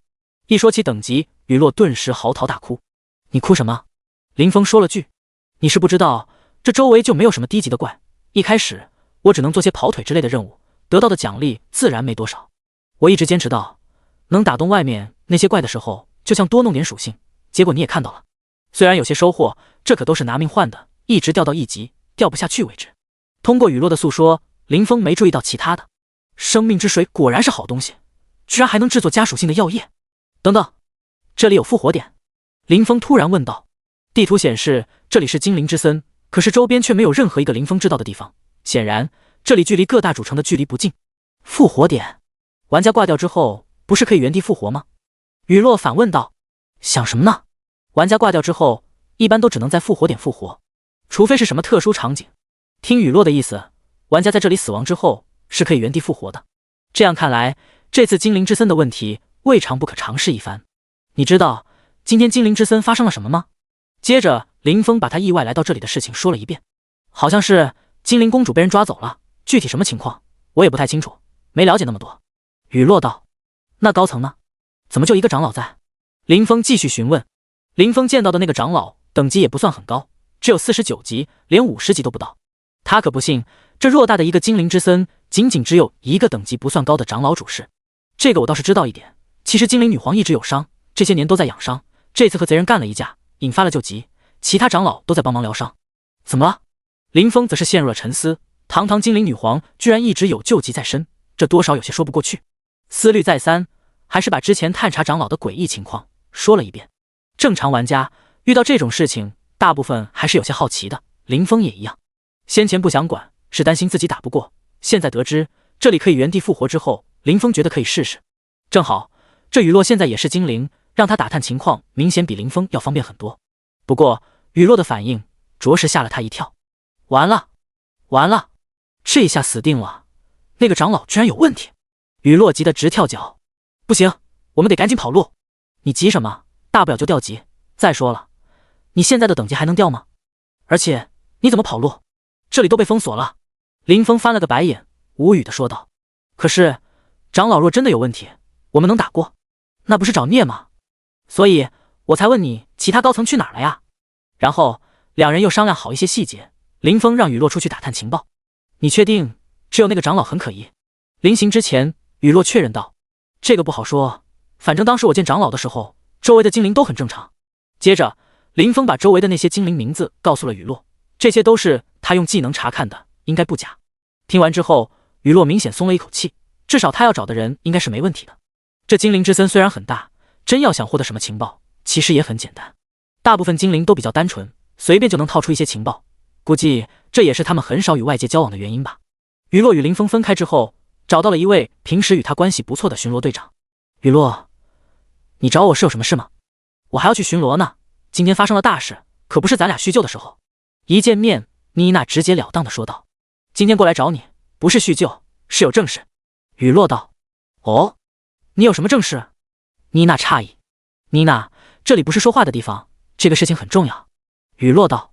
看着雨落的表情严肃，虽然不知道具体是什么事，不过妮娜也算对他比较了解，随后把雨落带到了自己的住处。说吧，有什么事？这里是我家，觉得安全。妮娜道。妮娜，我可以信任你吗？雨落道。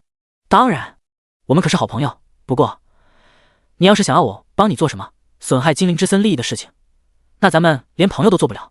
妮娜认真说道。不知你对现在的主事长老了解不？雨落道。妮娜还以为雨落向他询问这事是为了讨好长老来着，也没做隐瞒。马歇尔长老，我也不是很了解，你也知道，我就只是一个小小的巡逻队长，平时都是按照管事吩咐四处巡逻而已。不过我倒是听到一些传闻，也不知道是真是假。正常来说，长老一般都要达到7阶才能成为长老，马歇尔连5阶都不到就当上了长老，大家都说他是靠着关系上位的。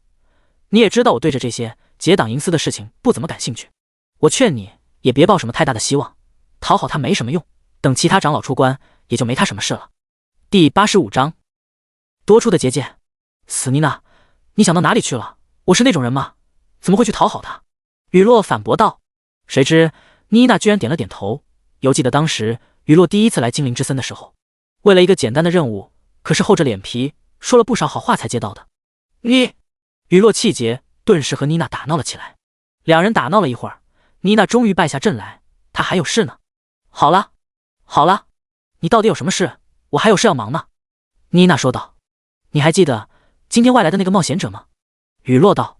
妮娜点了点头。当时露西带他去见长老的时候，他也在。你也知道我们冒险者有一些手段，可以探查别人的属性。他今天见长老的时候，也查看了马歇尔长老。我也是听他说的呀，你信不信都行。那个人说马歇尔长老有些异常。我现在也是精灵，今天又发生了大事，所以我来找你，就是想让你去找其他长老来确认一下比较好。怎么可能？马歇尔长老虽说有拉关系的嫌疑，但他绝不会背叛精灵。妮娜大声说道。万一，我说万一呢？你刚才也说了，马歇尔长老的等级不高，要是敌人暗中控制了他呢？雨落道。所以我来找你，希望你找其他长老来确认一下，到时候让那个冒险者和长老一起去找马歇尔长老对峙就行。听到雨落的话语，妮娜也是冷静下来。雨落来的比较晚，不知道对手的详细情况。其实这些敌人不是第一次入侵他们精灵之森了，只是之前的手段没有这次高明。那些敌人明明只是一些拥有一丝龙血的半龙人，没听说过还有控制他人的手段啊。以前那些半龙人的手段都很粗糙，这次确实有些不一样。难道马歇尔长老真的有问题？雨落看着妮娜陷入沉思，心中的大石也算是落下一截。这妮娜的身份可不是像他自己说的，只是一个小小的巡逻队长。具体身份雨落不知，只是每次和别人一聊到他，都纷纷闭口不言。也正是因为这点，雨落才放下脸面接近他，并成为朋友。雨落是什么身份？他可是玩家，只要有好处，损失一点面子算什么？你跟我来。妮娜终于做好决定，对着雨落道。雨落依言跟在妮娜身后。不久，两人来到一个地方。这地方雨落还从来没来过。这是什么地方？雨落出声问道。女皇的寝宫，也是女皇与长老闭关的地方。你在外面等等，我进去瞧瞧。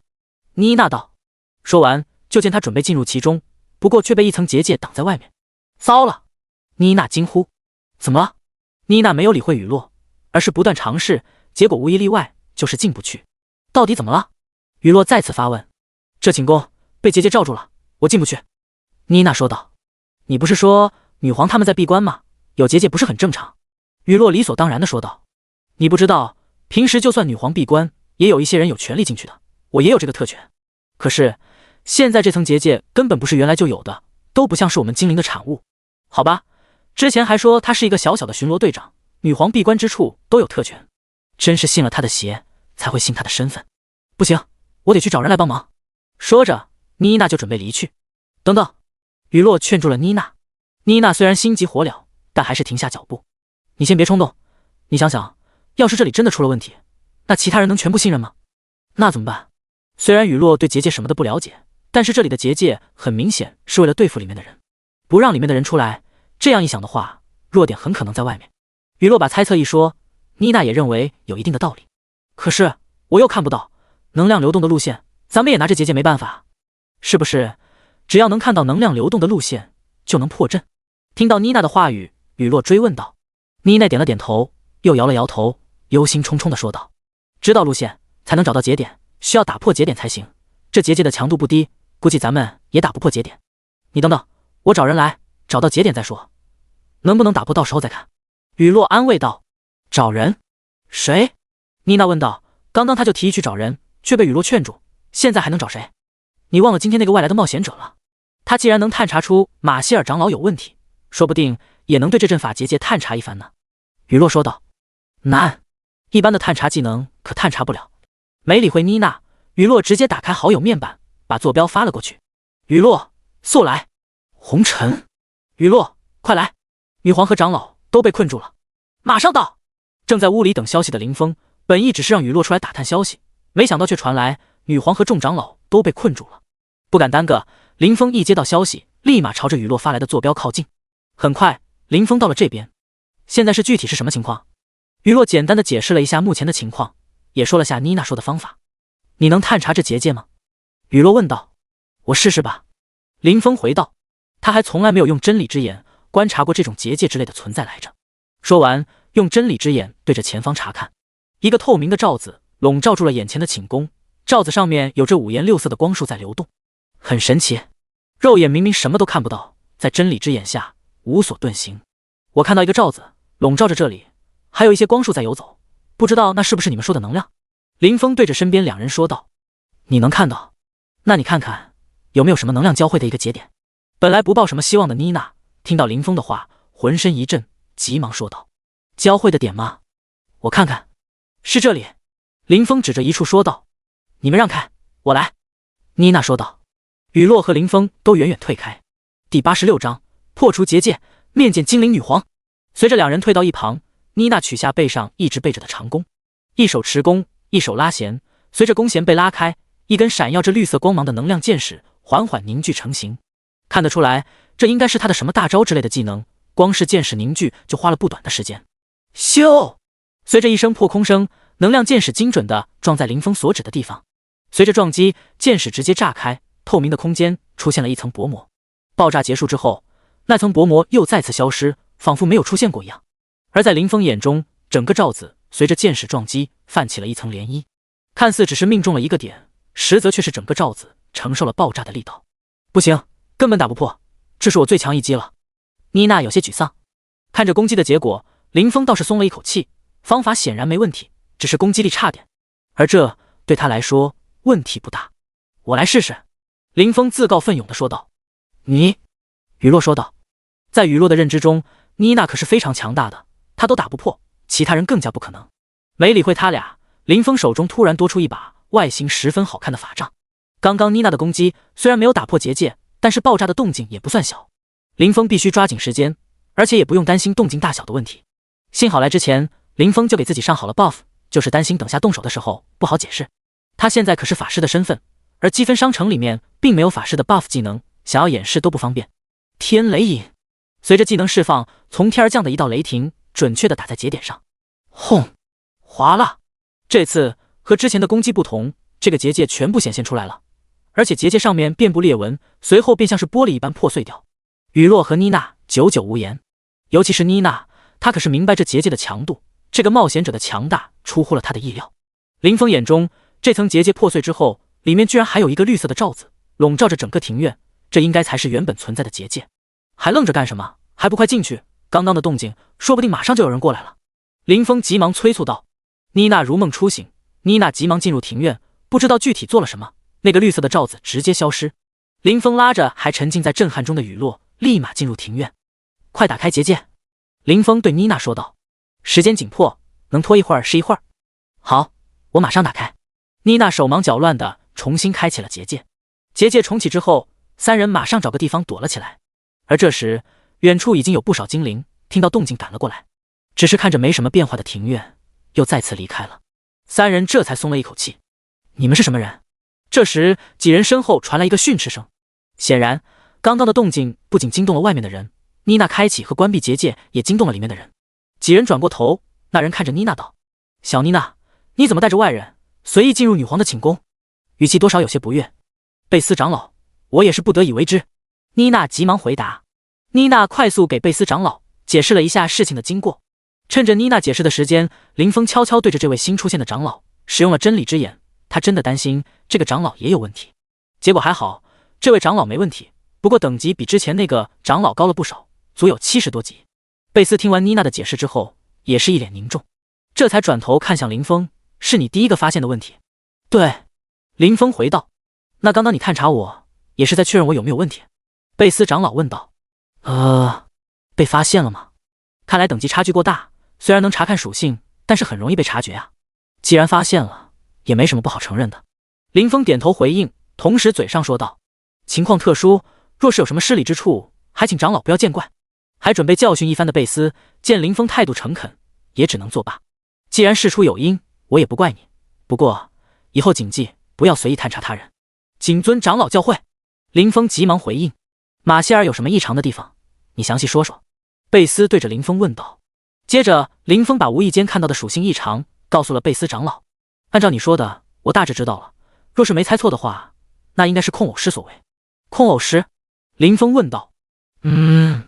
控偶师擅长通过蛊虫来达到操控他人的目的。按照你说的，马歇尔应该是刚被种下蛊虫不久，现在的问题倒是不大。贝斯长老向林峰解释完，复又看向妮娜。你说在寝宫外面还有一层结界，而且不像是我们精灵的手笔。是的，妮娜回应道。那你们是怎么进来的？妮娜看向林峰，对贝斯说道。还得谢谢这位冒险者，这次也是多亏他才能打破这层结界。贝斯长老诧异地看向林峰，本以为你只是探查手段高明，没想到你还有这么强的攻击手段。你们跟我来吧。贝斯长老，那马歇尔长老那里怎么办？妮娜有些焦急。没事，我等下找人去看看，女皇马上要醒了，先去见女皇。三人跟在长老身后，安静的前行。没多久，几人来到一棵巨大的树下，看到贝斯长老止步不前，在一旁等待。林峰他们三人也跟着保持安静的等候。林峰则是趁机打量四周，这棵树就是传说中的生命之树，无往而不利的真理之眼。面对这棵巨树，再次遭遇了滑铁卢，除了名字，其他一概探查不到。树荫下有一片小小的水洼，水洼上空盘膝坐着一个头冠王冠的女精灵。那个女精灵有着一头碧绿的秀发，脸色看起来有些病态的苍白。10多个精灵长老错落有致地围坐在四周，众人身下有一个十分复杂的魔法阵正在缓慢运行。第87章，精灵女皇伤势原因。看着坐在水洼上空，双眸紧闭，头戴王冠的女精灵，应该就是精灵女皇了。那个水洼，难道就是……把目光移向这不算起眼的水洼。生命之泉，稀释过后的生命之水，对疗伤有一定的奇效。林峰还以为那一片水洼都是生命之水来着，没想到只是稀释过后的产物。给女皇疗伤，居然用稀释过后的生命之水。不久，随着法阵逐渐暗淡，精灵女皇缓缓睁开眸子，一双碧绿色的双眸煞是好看。辛苦各位长老了。此时，一道婉转、悦耳、娓娓动听的声音响起：“不辛苦，不辛苦，女皇，你醒过来就好。”周围一众长老也是纷纷开口：“贝斯长老，这两位是……”精灵女皇这时也看到了在一旁的林峰几人。女皇，你昏迷不醒的这段时间，有一些宵小之辈潜入了精灵之森。贝斯大致说了下事情的经过，尤其是林峰无意间发现马歇尔的异常，包括打破结界的功劳。哦，精灵女皇诧异地打量着林峰，小家伙，你很有意思，我居然看不透你。听到精灵女皇如此话语，在场众人都纷纷好奇地盯着林峰，尤其是雨落。之前林峰打破结界的震撼还未消除，这次又见到了精灵女皇，现在女皇居然都无法看透林峰。同样是玩游戏，怎么他就能如此厉害？真是真大佬啊！您太抬举我了。显然林峰伪造的属性面板让精灵女皇也看不到本来的属性。精灵女皇没有纠结这个问题，既然林峰不想说，没必要强求。不过你这次倒是帮了不小的忙，正好这池生命之泉不用也是浪费，你们几个小家伙一起进去泡泡吧，应该能得到不少好处。不待林峰反应过来，妮娜直接答谢道：“多谢女皇陛下。”他还偷偷拉了下林峰和雨落的衣角。这时林峰和雨落也是纷纷道谢，虽然不知道有什么作用，不过看妮娜的反应，好处应该不小。现在外面情况如何？女皇转身向贝斯问道：“女皇，您昏迷不醒的时候，我们众长老经过商议之后，以公主被抓为由，封锁了整个精灵之森。那个控偶师应该躲藏在某处。众长老去议事大厅商议此事。莎莉长老，你留一下。”女皇吩咐道。“好的，女皇。”莎莉回道。众多长老随着女皇一起离开，现场就剩下林峰他们几人。“麻烦莎莉长老了。”妮娜谢道。“小问题，什么情况？这是……”林峰面带疑惑地向妮娜问道。雨落也是把目光转向妮娜，她到现在都还没有缓过神来，一直云里雾里的。你们可别小看这生命之泉，虽然女皇疗伤的时候用掉了不少，这些也够我们几个得到好处了。”妮娜说道。“什么好处？”林峰道。“生命之泉搭配特殊的魔法阵，不仅能增强咱们的实力，还能让恢复速度倍增，怎么样？不错吧？”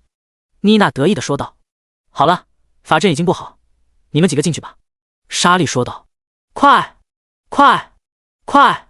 具体效果你们试了就知道。”妮娜说完，便迫不及待地跳进了水池中。林峰和雨落互相对视一眼，也是纷纷进入水池。在水池中盘膝坐下，林峰细心体会，确实能增强实力，基本上每分钟能加一点全属性的样子，而且浑身感到一阵放松。时间很快过去，等林峰清醒过来的时候，水池已经干了。看了下属性，加的不多，差不多全属性100点，聊胜于无吧。倒是妮娜说的增强恢复力，现在不好实验。别看林峰的蓝量很高，足足几十万，若是正常释放技能，那肯定够用。可惜的是，林峰基本很少正常释放技能，都是增幅范围来放，这也导致每次释放技能动不动就消耗几万点蓝。若靠自然恢复速度，根本跟不上消耗。至于无尽酒壶的恢复量，对现在的林峰来说有些鸡肋。看来是时候把无尽酒壶的等级提上来了。怎么样，实力有提升吧？妮娜说道。真是太棒了。雨落重重的点头，这可比他累死累活的做任务来的轻松，关键还一次加这么多。这还是稀释过的生命之水，要是不稀释，是不是加的更多？林峰则是心中想到，不过就算真的能弄到生命之水，他也不会这么浪费。听说你们女皇一直有伤在身，这生命之泉又对疗伤有奇效，怎么他的伤一直没好啊？此时就他们三人在场，林峰也是问出了心中的疑问。见两人都好奇盯着他，妮娜想了想，这也不是什么秘密，于是开口道：女皇的情况很复杂，她受的不是一般的伤，而是本源受创，这基本整个大陆的上的人都知道。你们冒险者才来大陆不久，不知道也正常。我们精灵以前可是很强盛的，不像现在基本不和外界交流。精灵之森中有一处禁地，叫做龙之谷。传闻以前被一条恶龙霸占，当时的精灵女皇为了拔除这颗毒瘤，在龙之谷与恶龙发生了一场大战。听说那位女皇已经触摸到了法则的边缘，可惜最后落得个与恶龙同归于尽的下场。而恶龙临死前在龙之谷设下特殊禁制，没有龙族血脉的人超过3阶就不能进入谷中。恶龙虽然除了，但是那些有着一丝龙血的半龙人一直栖身在龙之谷，经常和我们精灵作对，关键我们还拿他们没办法。低于3阶的进去就是送菜，高于3阶的又进不去，双方就这样僵持着。直到后来，也就是现在的女皇，从王级突破到皇级，只身闯入龙之谷，准备一举歼灭龙人，顺便赢回那位女皇的遗物。不得不说，恶龙真的强大，哪怕是临死之时布下的禁制，这么多年威能没减弱不说，还让女皇受到重创，而伤了本源。不过女皇也不是毫无所获，虽然没有赢回之前那位女皇的遗物，但是也把高阶的半龙人全部消灭了。第88章龙之谷潜入。只是没想到消停了那么多年的半龙人，这次居然会勾结他人，让女皇伤上加伤，这才昏迷不醒。本源受创很难治愈吗？林峰不解。这我就不知道了，我又没到那个层次，不过大家都这么说，应该很难吧？妮娜说道。听完妮娜的讲述，林峰倒是对这龙之谷有些兴趣。那可是龙啊，还是已经死了的高阶恶龙，哪怕是得到一些边角料也行啊。行了，现在没咱什么事了，你们也回去吧，估计要不了多久，精灵之森的封禁就会解除，到时候是去是留就看你们自己了。闻言，林峰和雨落只好返回住处。大佬，那个龙之谷你有什么想法？一到住处，雨落便问道。大佬，你这是叫我？林峰诧异。对啊，我算什么大佬，一个刚到2阶的散人玩家而已。林峰撇撇嘴。好吧，好吧，那红尘，你对龙之谷有想法没？无奈雨落只得改口。你这次不怕了？林峰道。这有什么好怕的，挂了就挂了呗，反正我又掉不了级。开玩笑，之前只是跑腿就混了100全属性，有什么好怕的？想法倒是有，不过我为什么要带你去啊？林峰半开玩笑的说道。我可以奶你啊，而且我的输出能力也不弱呀。雨落支支吾吾的道。这样，你去打听情况，搞清楚龙之谷在哪儿，我就带你去。带不带雨落去都行。不过在精灵之森里面全是精灵，又全是女精灵，林峰自然不好到处瞎逛，还是让雨落去跑腿吧。一听林峰同意带他去，雨落咻的一下就窜了出去，跑到比兔子还快。没多久，雨落便回来了。地方找到了，要不要准备什么东西啊？雨落问道。不用，你带路吧。林峰道。估计是精灵女皇做了神妖吩咐，虽然路上还是有不少精灵，好奇的打量林峰，倒也没人阻拦。两人出了精灵的聚集地，直奔远处走去。距离没多远，差不多只有5公里的样子。到了，雨落说道。你确实是这里，看着跟其他地方没什么区别的龙之谷，怎么也得是个山谷吧？应该是吧，这可是我花了很大的代价才换来的情报。雨落也有些不确定的说道。这次林峰学乖了，这里说不定也有什么法阵来着，直接用真理之眼查看。果然，打开真理之眼后，眼前的景象一阵变幻，郁郁葱葱的树林消失了，呈现在眼前的是一个硕大的山谷。跟我走。林峰。俩人去龙之谷的时候，妮娜在家中坐着，像是在等什么人。事情顺利吗？贝斯长老突然从门外进来，开口问道。妮娜点点头。没什么破绽吧？没有，是他自己问的，我就顺水推舟，告诉了他们龙之谷。刚刚雨落来找我问了龙之谷的方位，应该没什么问题吧？妮娜解释道，顿了顿后又开口说道。长老，我们这样是不是有些不好啊？你怕什么？你不是亲眼所见，那个冒险者打破结界的吗？你都打不破，他却可以轻松办到。再说了，他们2个是冒险者，死了也会重生，你有什么好担心的？这可是主神亲自说的，应该做不得假。贝斯安慰道。妮娜听了长老的话，心里也好受了些，她是真的拿雨落当朋友来着。这个计划贝斯长老提出来后，劝了他很久，他才同意。其实我觉得与其如此，还不如直接告诉他们。妮娜道。不用担心，应该没什么大问题。这样，你带几个精灵去入口等着，防止谷内的半龙人出来，也顺便好接应他们两个。贝斯提议道：“好吧，我这就去。这法阵还真是神奇。”雨落看着林峰对着一棵巨大的树干撞去，还以为他有什么想不开呢。明明看着是树，却在林峰即将撞上的时候泛起一层涟漪。进入谷内，看着地图上面标注着龙之谷，看来没走错地方。雨落的惊叹，他自然也听到了。不知道有没有阵法师的副职业，哪怕不能学会，至少也要做些了解。这东西阴起人来，还真是防不胜防。进到谷内，林峰没有贸然行事，谨慎地打量四周，山谷很是幽静，连虫鸣声都没有。两侧古木参天，藤蔓缠绕，仅在中间有一条羊肠小道，通向深处。你小心点，虽然妮娜说这里面的高阶龙人被精灵女皇灭了，万一有漏网之鱼，我可顾不上你。林峰细心叮嘱道。知道，放心。雨落点头，同时把所有能给林峰上的 buff 全都上了一遍。林峰看了下身上的 buff 和普通牧师的 buff 一比对，发现两者之间差别不大，就是不知道能不能叠加。顺着小路，小心前行。没多久，林峰发现了一个目标，不过不是龙人，而是一群狼，体型与普通的狼差不多，只是身上遍布着血纹。打吗？雨落问道。他虽然探查不到怪物的信息，估计问题不大。林峰摇了摇头，轻声说道：不打，就是一些野怪，我们的目的又不是打怪，而是寻找龙尸。这些狼对林峰来说是小菜一碟，不过动手的动静太大，现在没有找到目标，不宜打草惊蛇。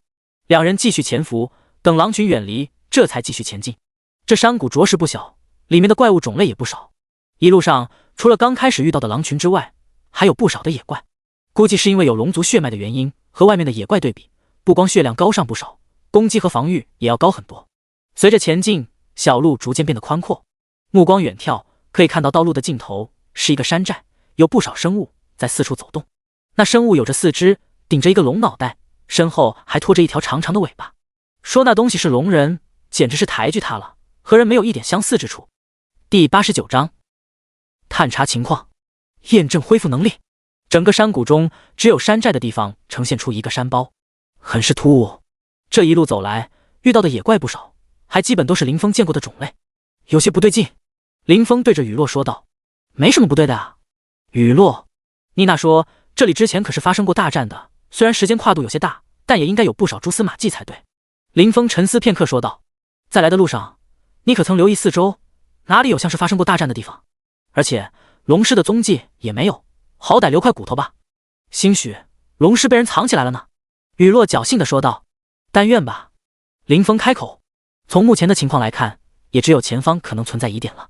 不过这里距离有些远，他查看不到怪物的属性，不好贸然行事。小心的，咱们靠近一些，看看怪物的属性，再决定如何行事。林峰叮嘱了一声，又再次小心朝着不远处的山寨前进。雨落也是跟在身后小心前行。过程比预想的顺利不少，也许是靠近山寨的原因，附近反而没有什么野怪。林峰开始查看怪物的属性。龙人，等级30，生命值15万，攻击7560，物理防御4550，法术防御3125，技能锋锐、雷击、强力、金身。描述：通过移植龙族血肉获得强大能力的种族后裔。锋锐可以为手中武器施加锋锐特性，大大提高武器的攻击力。雷击凝聚雷球，给对手造成125%的攻击伤害，附带麻痹属性，行动能力迟缓。强力强大的体质，额外附带100%攻击。金身身体皮肤轻微金属化，所受到的伤害降低50%。这种怪物还真的就叫龙人，倒也没有冤枉妮娜。这属性加上技能，要是普通人遇到，还真拿他没办法。林峰陆陆续续把能已经出现的怪物属性全都看了个遍，最低的只有25级，最高的一个39级，这是目前所有已经出现过的怪物等级。至于山寨内部还有没有更高级的怪物，林峰猜测肯定有。箭在弦上，不得不发。都走到这一步了，他也不想空手而归。怎么样？雨落问道。他现在的属性和其他玩家相比是不错，但是等级掉到了1级，这里的怪物随便拉出一个都比他高太多了，根本查看不到怪物的属性。全职业统一的探查术只能查看高自身5级以内的怪物。外面这些问题不大，就是不知道山寨内部还有没有更厉害的。林峰随口回了句：那动手吗？雨落语气有些兴奋，嘴上这样问着，手里却是不停地给林峰重新上了一次 buff。动手，你小心点。林峰等他上完 buff，一个人向前摸去。等脱离雨落的视线之后，林峰谨慎的也给自己上了2个 buff， 光之祝福和光之守护。同时，婉婉也被召唤出来。现在拥有宠物的人很多，也可以正大光明的把它召唤出来了。之前林峰就试过，技能冷却式加算，婉婉提供 20% 冷却，加上林峰自己打造的首饰，冷却缩减达到了 40%。狮子搏兔，意用全力。他可不想阴沟里翻船，准备工作做好，接下来就是开怪了。山寨占地范围没有多大，林峰大致估算了下，覆盖整个山寨的技能消耗，勉强还在能够承受的范围之内。技能的原范围是 5x5m， 这次林峰直接增幅了1600倍 ，200x200m 的范围，整整 4W 平米，消耗也是大的惊人。一个技能直接消耗了 16W 的蓝量。晴朗的天空忽然飘起了雪花，把整个山寨全都笼罩在内。这不正常的情况立马引起整个山寨的警觉。你一定要藏好，我要探探情况。林峰再次给雨落发了一条消息。放完技能，林峰没有再次出手，也是找了个地方藏了起来。之所以放这个技能，一个是为了试试他现在的恢复速度，另一个就是为了打草惊蛇。没错，就是打草惊蛇。这技能没有杀伤力，纯粹是一个控制技能。林峰想靠这个技能引出藏在屋子内的怪物，不管能否成功，总要试试才知道。这边雨落在林峰离开的第一时间就找了个地方藏了起来，他还是比较有自知之明的。此时再次接到林峰的消息，正一头雾水的不知道林峰要怎样探查情况。接下来就见到了极其罕见的一幕，整个山寨被一片冰雪所覆盖，整整一个山寨的范围啊！惊讶的他张着一张樱桃小嘴，久久无法合上。这就是他说的要探探情况。谁家刺探情况，直接用技能覆盖这么大一个山寨啊！想想他自己为了一个祭司的隐藏职业，费心费力那么久，连等级都掉到了1级。和林峰一比，总感觉祭司好像也不怎么样，真的变态。这边林峰放完技能，一边留意山寨的情况，一边注视这蓝量的恢复效果。正常情况下，在脱离战斗后，林峰的蓝量恢复速度差不多每分钟能恢复 10%， 也就是 6W 多点蓝量，平均1秒钟差不多能恢复1000多点蓝，算上婉婉的恢复加成，1秒钟能恢复3000多点蓝。现在的话，他自身的恢复速度差不多就有2000多点每秒，加上婉婉加成的 200%，1秒钟达到了恐怖的6000多蓝量。果然和妮娜说的一样，直接翻了1倍。当然，这是脱离战斗的情况下，战斗中的恢复速度直接弱了10倍。生命之水果然是好东西。关注完自身的情况，林峰把注意力全部集中到山寨中。这个技能下去，效果还是很明显的。此时，山寨中明显多了不少龙人，林峰挨个看了一遍，差别不大，高等级的多了不少，但是也还在能秒的范畴之内。见此情形，林峰不再犹豫，冰天雪地，释放。第90章围剿龙人，不对劲。本来寨子里面就因为之前的技能而笼罩上了一层厚厚的白雪，此时林峰再次释放冰天雪地，可谓是风助火势，火趁风威。技能还未结束，暴露在外的龙人一个接着一个的倒下，哪怕是那几个等级逼近40级的存在，也照样不得幸免。虽然多挣扎了几秒，终究还是倒在了漫天风雪之中。丁，你击杀了25级龙人，获得经验值290点，你的宠物获得经验值290点。丁，你击杀了30级龙人，获得经验值340点，你的宠物获得经验值340点。丁，你的宠物升到了20级，宠物等级无法高于宿主，将不再获得经验。丁，你的宠物等级达到20级，领悟了新的技能。随着那些龙人挨个倒下，林峰的耳边响起一连串的提示。不光林峰这里，雨落那边也没落下。丁，你的队友红尘击杀25级龙人，由于等级高于你10级，你无法获得经验。已经被震撼到麻木的雨落，此时听着系统的提示音，终于是回过神来。不过留意到系统声音，顿时欲哭无泪。起源还有这种限制，等级高于10级无法获得经验。同时注意到这点，不止他，林峰自然也是留意到了。这次龙人杀的不少，只有30级以下的给他提供了经验值，30级以上的除了击杀提示，只能偶尔看到一个触发精力旺盛的提示，增加一点精神。怪物死亡，掉落自然不少。婉婉则是化作一道绿光，快速穿梭在寨子中。随着他的身影穿过，地上不管是钱币还是装备，通通化作光芒消失，再次出现，已经到了林峰的背包里面。幸好林峰现在的背包空间足够大，这一次才杀死几百只不到1000只的龙人，居然给林峰带来几十件的蓝白装，这爆率不低啊！暂时没管收获，林峰快速进入寨子，一个屋子一个屋子细心查看，清理漏网之鱼的同时，有看得上的材料之类的东西也会收起来。这时雨落也是赶了过来，大佬，你这也太厉害了吧！雨落很是激动，说话都有些语无伦次的。捡完的东西的婉婉，这时也飞到了林峰身边，看着雨落疑惑地问道：“主人，这个大姐姐也是你宠物吗？”林峰顿时一头黑线，你是从哪儿得出这个结论来着？哇，好可爱啊！本来还十分激动的雨落，此时完全无视了林峰，直接盯着婉婉，同时一伸手想把婉婉抓住，速度之快，连林峰都没反应过来。哇，别抓我，别抓我，我不好吃！小婉婉顿时吓得哇哇大叫。林峰终于反应过来，及时阻止了雨落。好了，别闹了，还得查看四周呢。林峰一手阻拦雨落，一手把婉婉护着。这是宠物，被林峰阻止，雨落也只好罢手，只是目光仍旧时不时地看向婉婉。对，是宠物，这是婉婉，自然精灵，应该也和你算是同类了吧？林峰向雨落介绍道，同时又对婉婉介绍，这是我的同伴，不是宠物。婉婉你别乱喊。好的，主人。婉婉点头，小小的身子极力地缩在林峰脑后，偷偷地打量着雨落。宠物，好可爱，我也好想要一个。雨落羡慕地说道，回头你去打无尽之渊，自己兑换一个就是。宠物榜上还是有不少自然精灵的宠物来着。婉婉对女孩子的杀伤力有点大啊。幸好和一梦倾城他们几个女孩子在一起的时候，林峰没把婉婉换出来过。真的？雨落将信将疑。真的，不行你自己看。林峰点头。雨落打开宠物榜查看，果然上面有不少自然精灵。我也要弄一个，一定。雨落狠狠地说道。好了，这里的龙人都被我清理，赶紧四处看看有什么可疑的地方。刚刚林峰清理漏网之鱼的时候，注意力基本都在屋子里面，其他地方倒是没有留意。雨落终于想起还有正事要办，闻言也是行动起来。刚刚打怪他就没帮上什么忙，查探四周他还是能做到的。两人分工明确，一人查探一边。很快两人再次会合。有什么可疑的地方吗？林峰问道。没有。雨落也是缓缓摇了摇头。不应该啊。林峰不解，虽然这里龙人也不少，可是就这数量，如何跟精灵僵持那么久？妮娜在这点上应该不会撒谎才是。还有龙尸的踪迹也没有找到，就更别说妮娜口中前任精灵女皇的遗物了。两人再次把整个寨子都翻了一遍，依旧一无所获。既然没有收获，林峰索性开始清点战利品。雨落看似没帮上什么忙，战利品林峰也没打算独吞，他也出了不少力来着，跑前跑后的打听情报，总不能让他白跑一趟吧。打开背包，怎么会？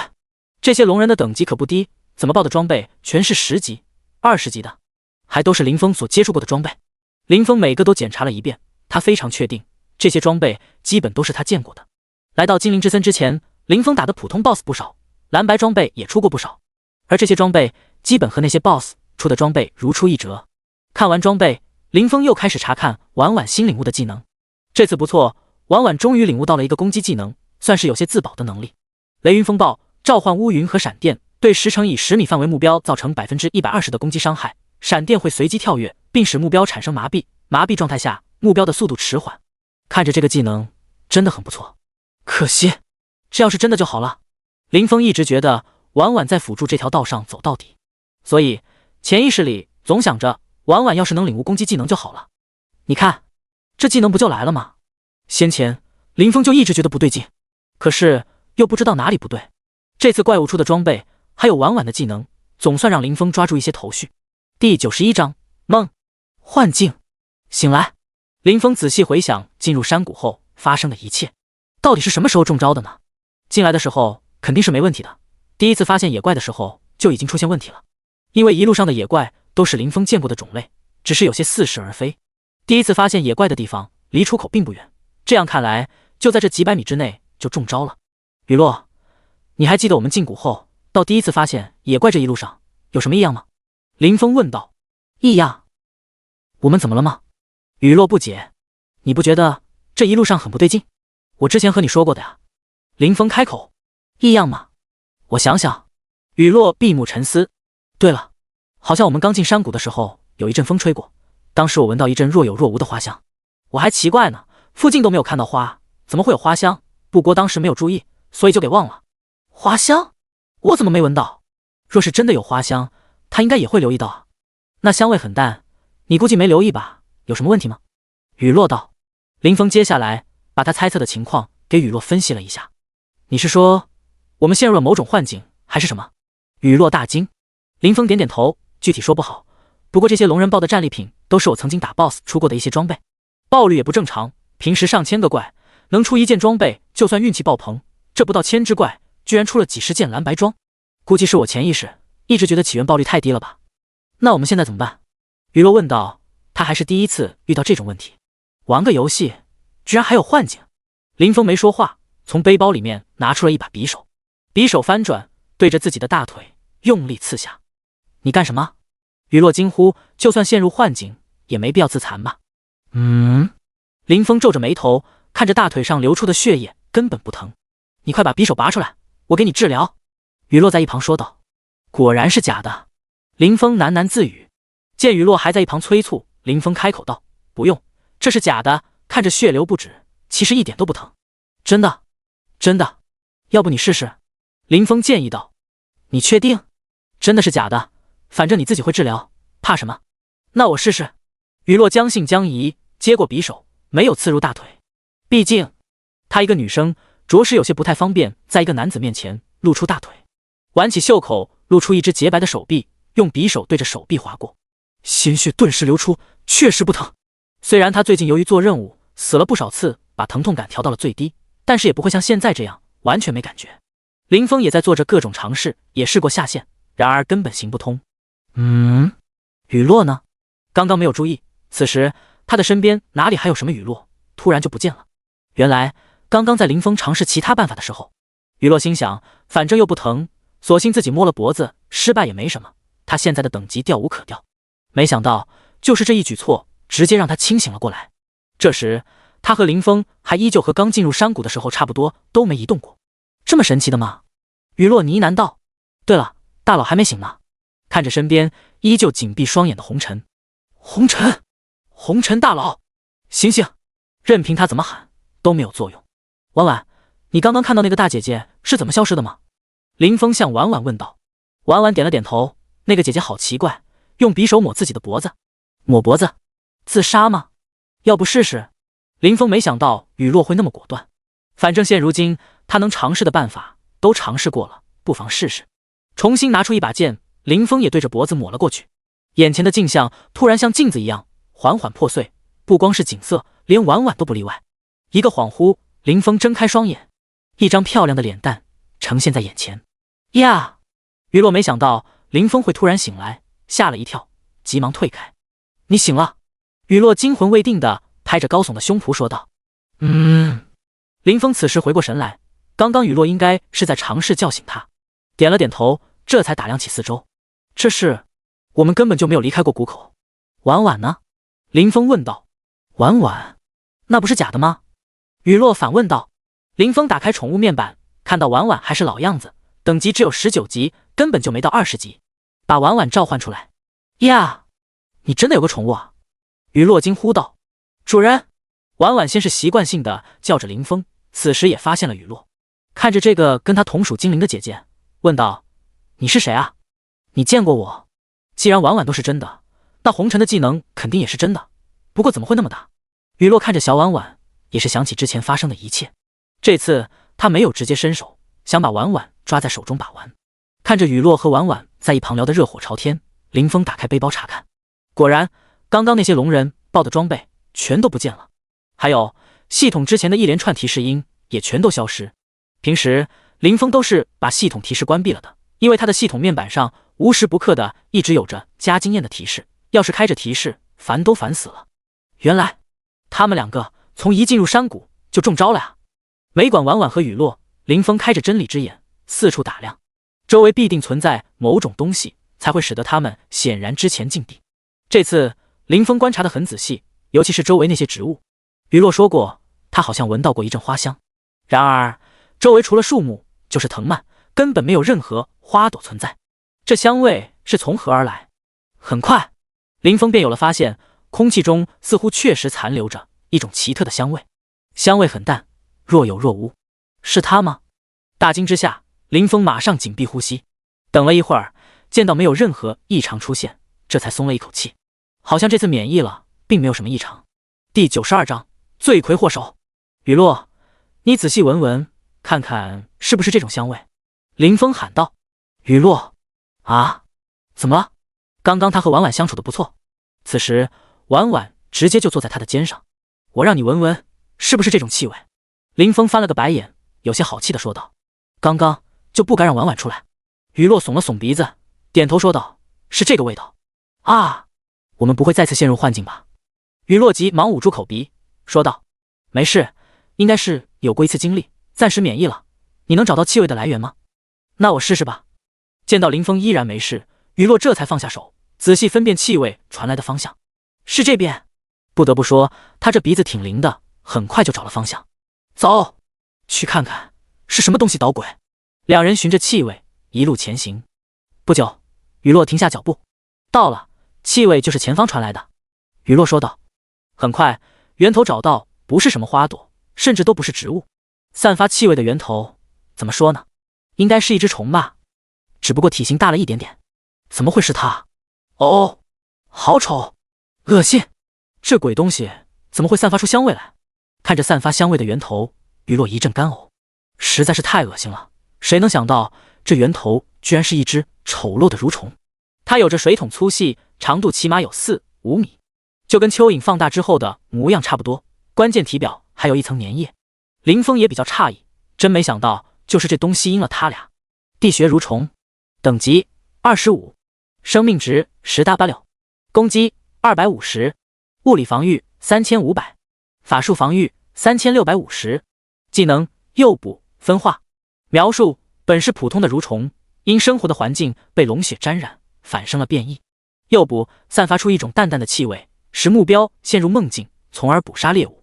分化通过身体的蠕动对承受的攻击进行分化，以达到减轻伤害的目的。什么鬼？25级的怪，生命值和防御力这么高，可是攻击为啥这低低？攻击比普通的25级怪都低，咋的？龙血针就万能了？主打皮实耐草啊！确实挺恶心的。眼不见心不烦，林峰随手一个技能，直接送他上来西天。平时林峰打死野怪，一般都会上前采集一番，多多少少能获得一些材料，甭管有没有用，有备无患。现如今这东西他连采集的欲望都没有，直接一把火烧了个干净，都不等游戏直接刷新掉。眼不见心不烦。好了好了，我已经把它解决了。看着雨落还在不停干呕，林峰安慰道，不知道的还以为他做了什么呢，实在是太恶心了，不行哦，别提他了。说着雨落又是一阵干呕。我没提啊，是你自己一直在提。林峰摊着双手说道。算了，过会儿就好了。林峰上前打量那个蠕虫的栖身之地，甚至还把矿出掏了出来，连地下都没放过。可惜毕竟时间太过久远，并没有什么收获。雨落终于缓过来了，不是他娇气，之前为了找这东西，他可是一路循着味道才找到目标的。就比如你吃了一碗面，吃完之后才发现里面有只蟑螂，心里多少也会有些不好受。两人一宠，继续前行。果然这次的地形和之前完全不一样，即使有植被覆盖，还是能从蛛丝马迹看出这里好似经过一场大战。甚至期间他们还发现一片金属化的地方，普通的大树因为不知名的原因被金属化。不光是大树，就连大树下面的地面也一起跟着被金属化，即使过去不知道了多少年，依旧让人震撼。无法想象得要什么样的手段才能造成这种影响，即使多年过去依旧不变。一路上大战的痕迹越来越明显，和先前的梦境相比，简直是一个天上一个地下。期间林峰再次解决了一些蠕虫，等级不一，相似的属性。走了约莫几里地，眼前豁然开朗。先前走过的地方还可以用山谷来形容，而眼前是一个巨大的山坳，山坳中间一片光秃，地上横七竖八的倒着不少巨大的树干，更多的是呈现出一片焦黑。那里估计就是这个战场的中心。以中心为界，山坳一边呈现出一片欣欣向荣的景色，草木旺盛，就连树木都要长得高大不少。而另一半则与之相反，虽然有些树，但大多都是一些灌木，矮小且稀疏。在山坳与山体交界处建有不少的房屋，依稀能看到就连山体上都分布着不少洞穴。走哪边？雨落问道。随便，你选吧。林峰耸耸肩，无所谓的说道。那就这边，这里有一种让我亲近的气息。雨落指着植被茂密的那个方向说道。同时连婉婉都觉得那边让他亲近。亲近？为何就他没感觉到？他俩有什么共同之处吗？同属精灵吗？行，你们带路吧，不过要小心点，这一路上虽然碰到不少蠕虫，可是半龙人的影子都没见到，我感觉前面不会太平静。林峰语气郑重地说道。两极分化的山坳，那些房屋应该就是半龙人的聚集地。不过林峰不认为这边就安全，相反，这边估计比另外一边更加危险。精灵本就亲近自然，能让雨落和婉婉感到亲近，而且周围的树木长势明显比其他地方更好。答案已经呼之欲出，或多或少与妮娜所说的陨落的精灵女皇有关。莫道里，那些半龙人不利于这一点。雨落显然也觉得有些不对，可是那亲近的气息让他有些无法自拔，心中急切的想要靠近，脚步不自觉的都加快了不少。等等！林峰忽然叫停雨落。怎么了？雨落问道。有些不对，有什么东西在一直跟着我们。林峰解释道。从踏入丛林开始，林峰就察觉到似乎有一道目光一直锁定着他们。开始还不明显，直到这时应该是来了帮手，那道目光开始有些肆无忌惮了。第93章龙人首领5阶 BOSS。 林峰话音刚落，身后就响起一阵掌声。不错，没想到你这人类感知能力还挺强。一个龙人一边双手鼓掌一边说道。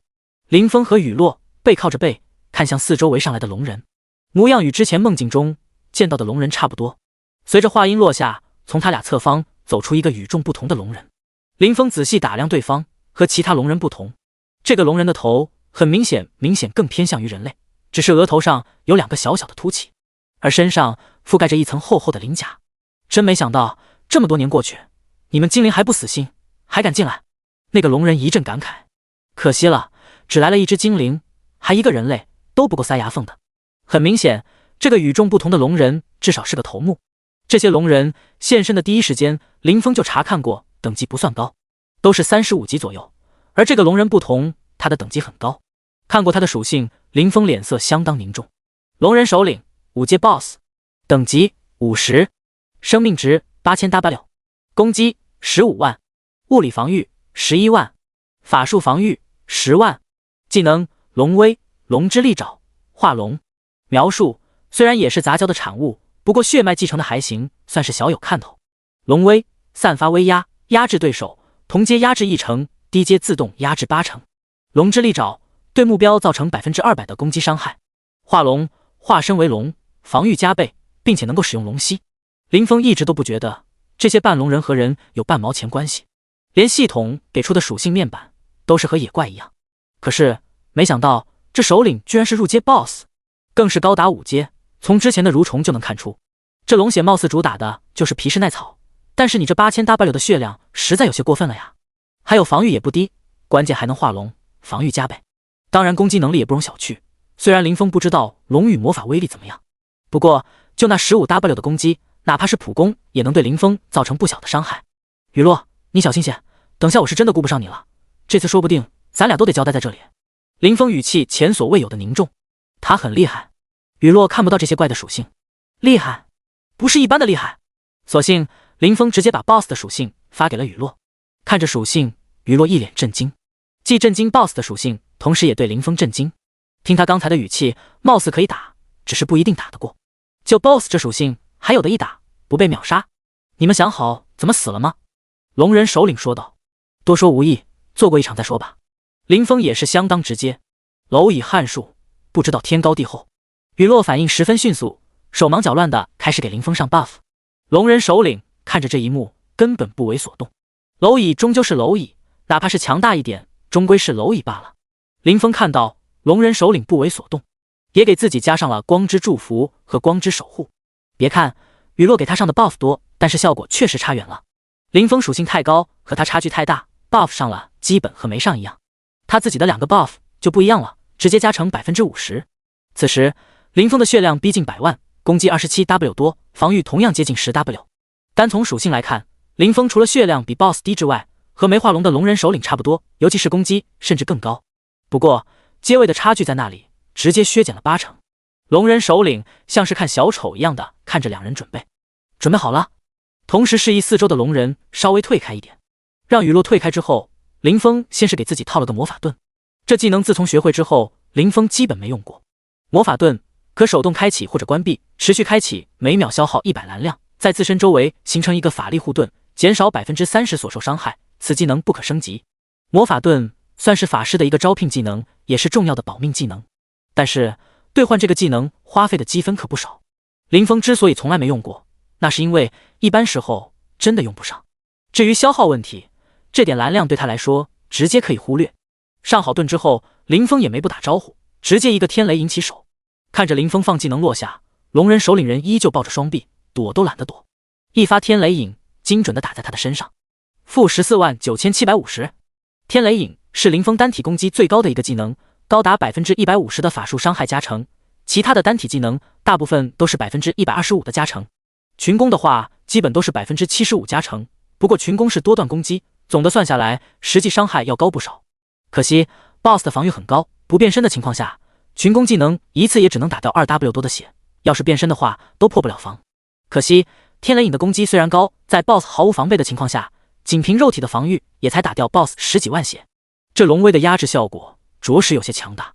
感受到身上被林峰造成的伤害，龙人首领一时之间都没反应过来，这是不是哪里出了问题？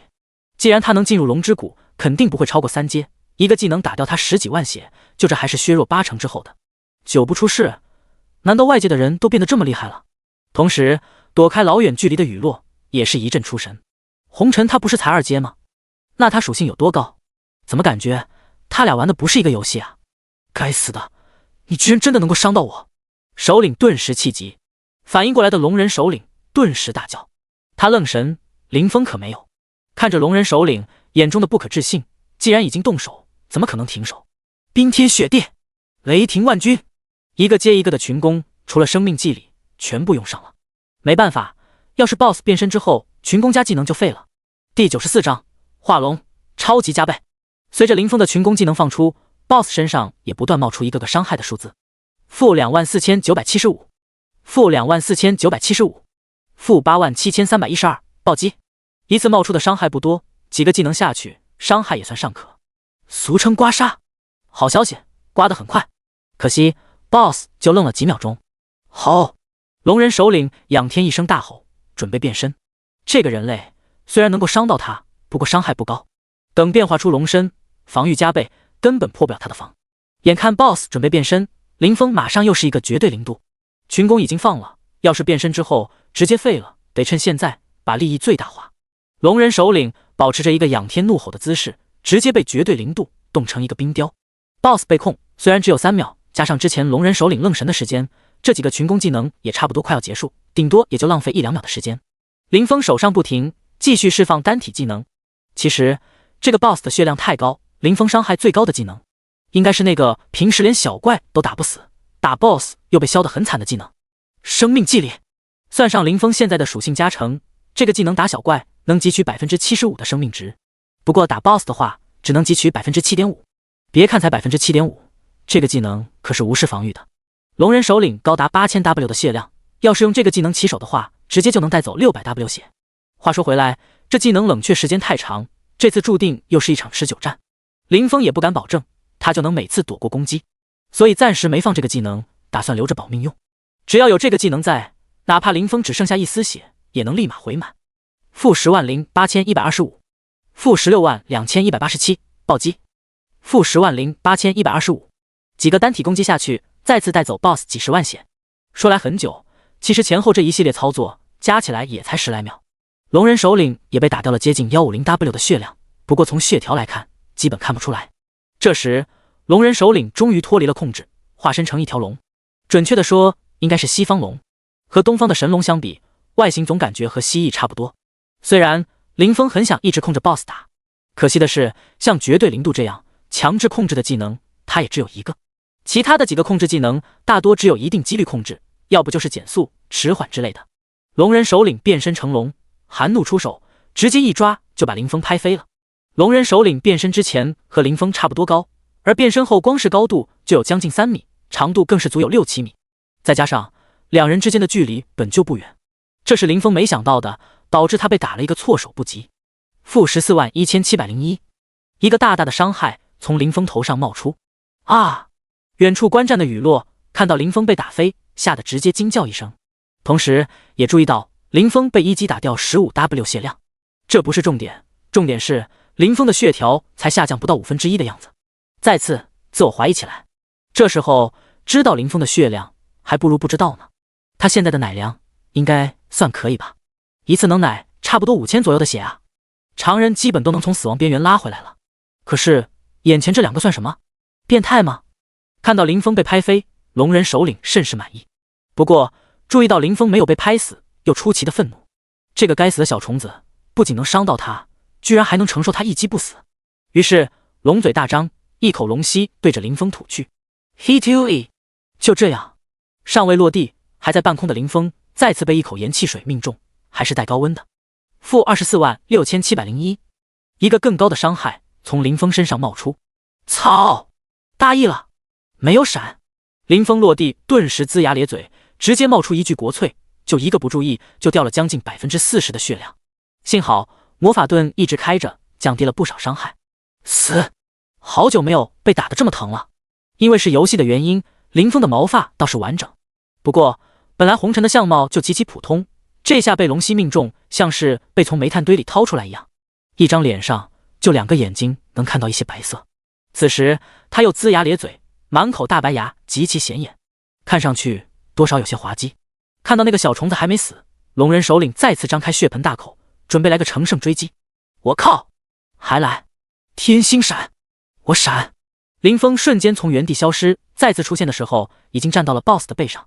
躲开 BOSS 的龙息，林峰连忙给自己上了一个治疗术，加66046，治疗术持续3秒，现在一个技能下去能恢复 20W 血，还行。可恶，你这个该死的人类，居然敢到我的背上！龙人首领看着前方的人类突然消失，要不是周边的龙人提醒，他都不知道林峰跑到了他的背上，于是直接扭头瞪着一双巨大的龙眼看着林峰，开口道，做事就要一口咬向林峰。真臭，你丫的是不是好久没刷牙了啊？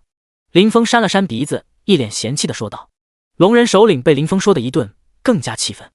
我打！也就是这一顿的功夫，林峰直接拿着法杖就是一棍捅在龙眼上，不破防。虽然没有伤害，但是侮辱性极强。捅完之后，林峰也不看结果，直接一个出溜滑，从龙背上滑到地面，撒腿狂奔。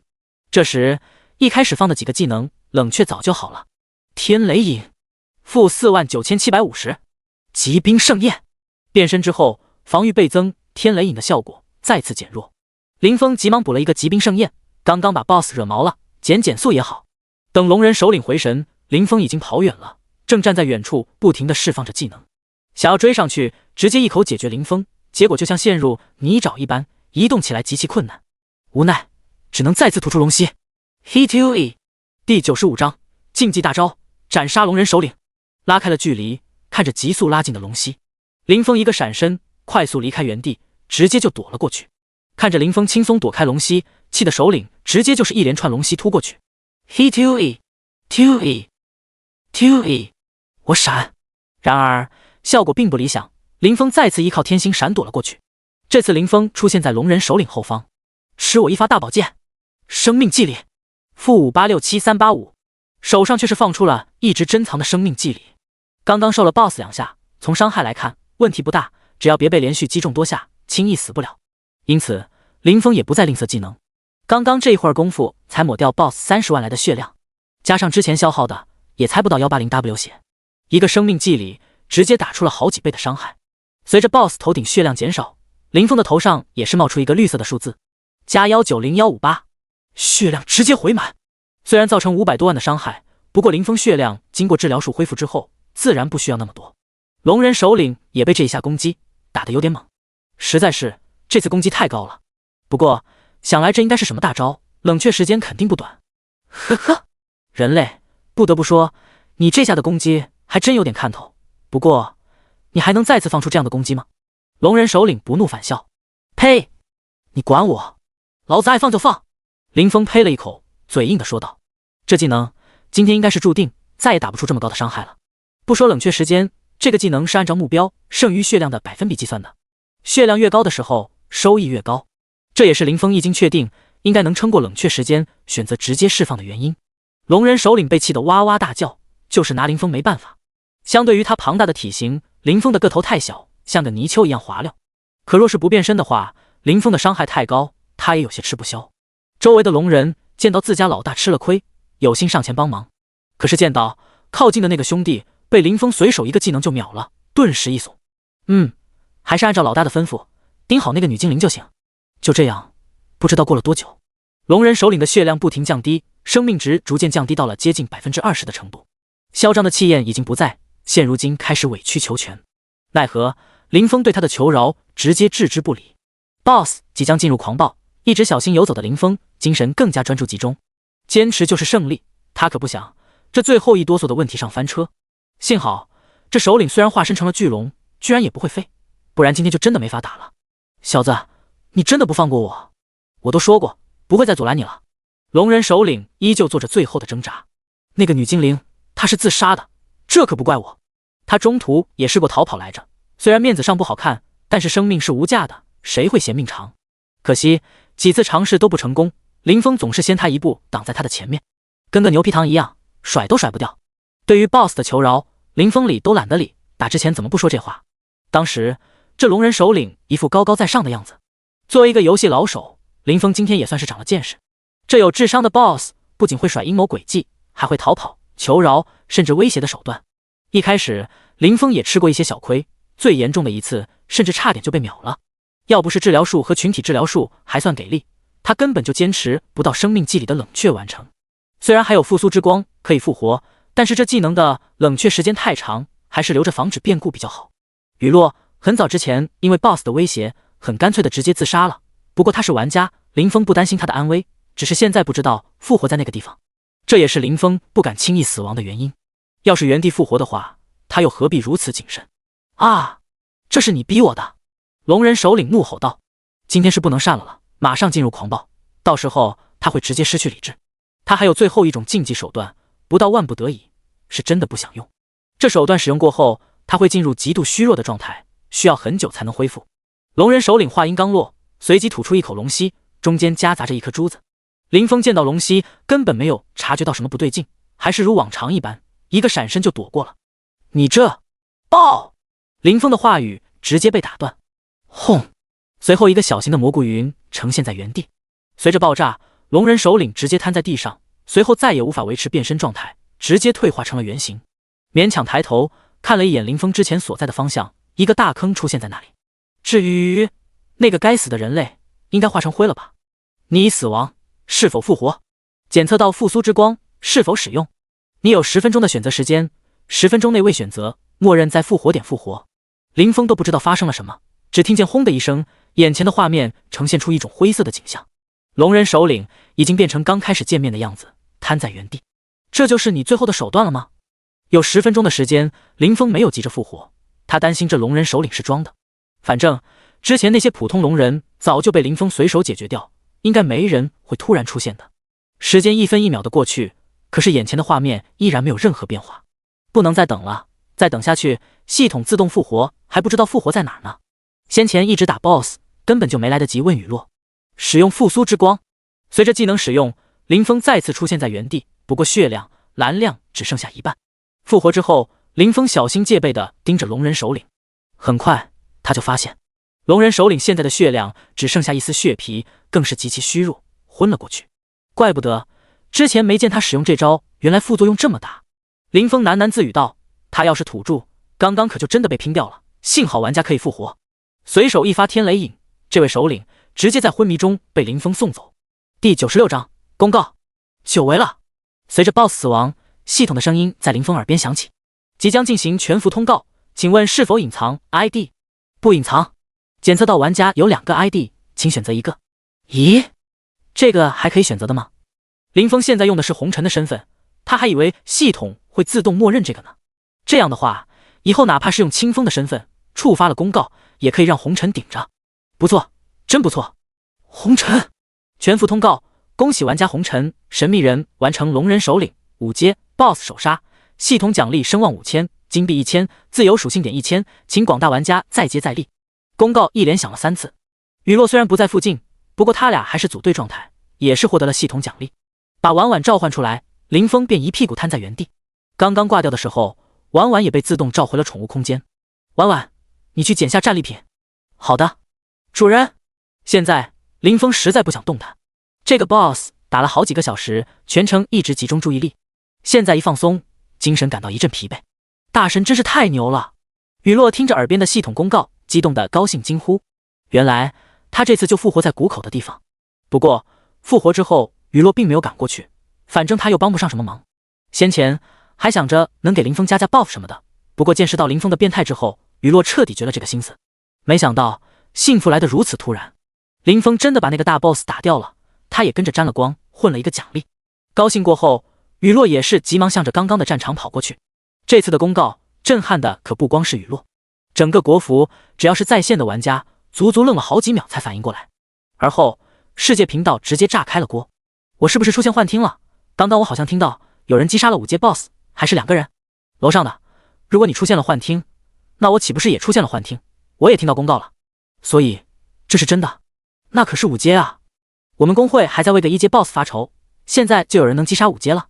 有谁知道这个红尘是谁吗？之前怎么没听说这个大神？不知道，等级榜上面没有。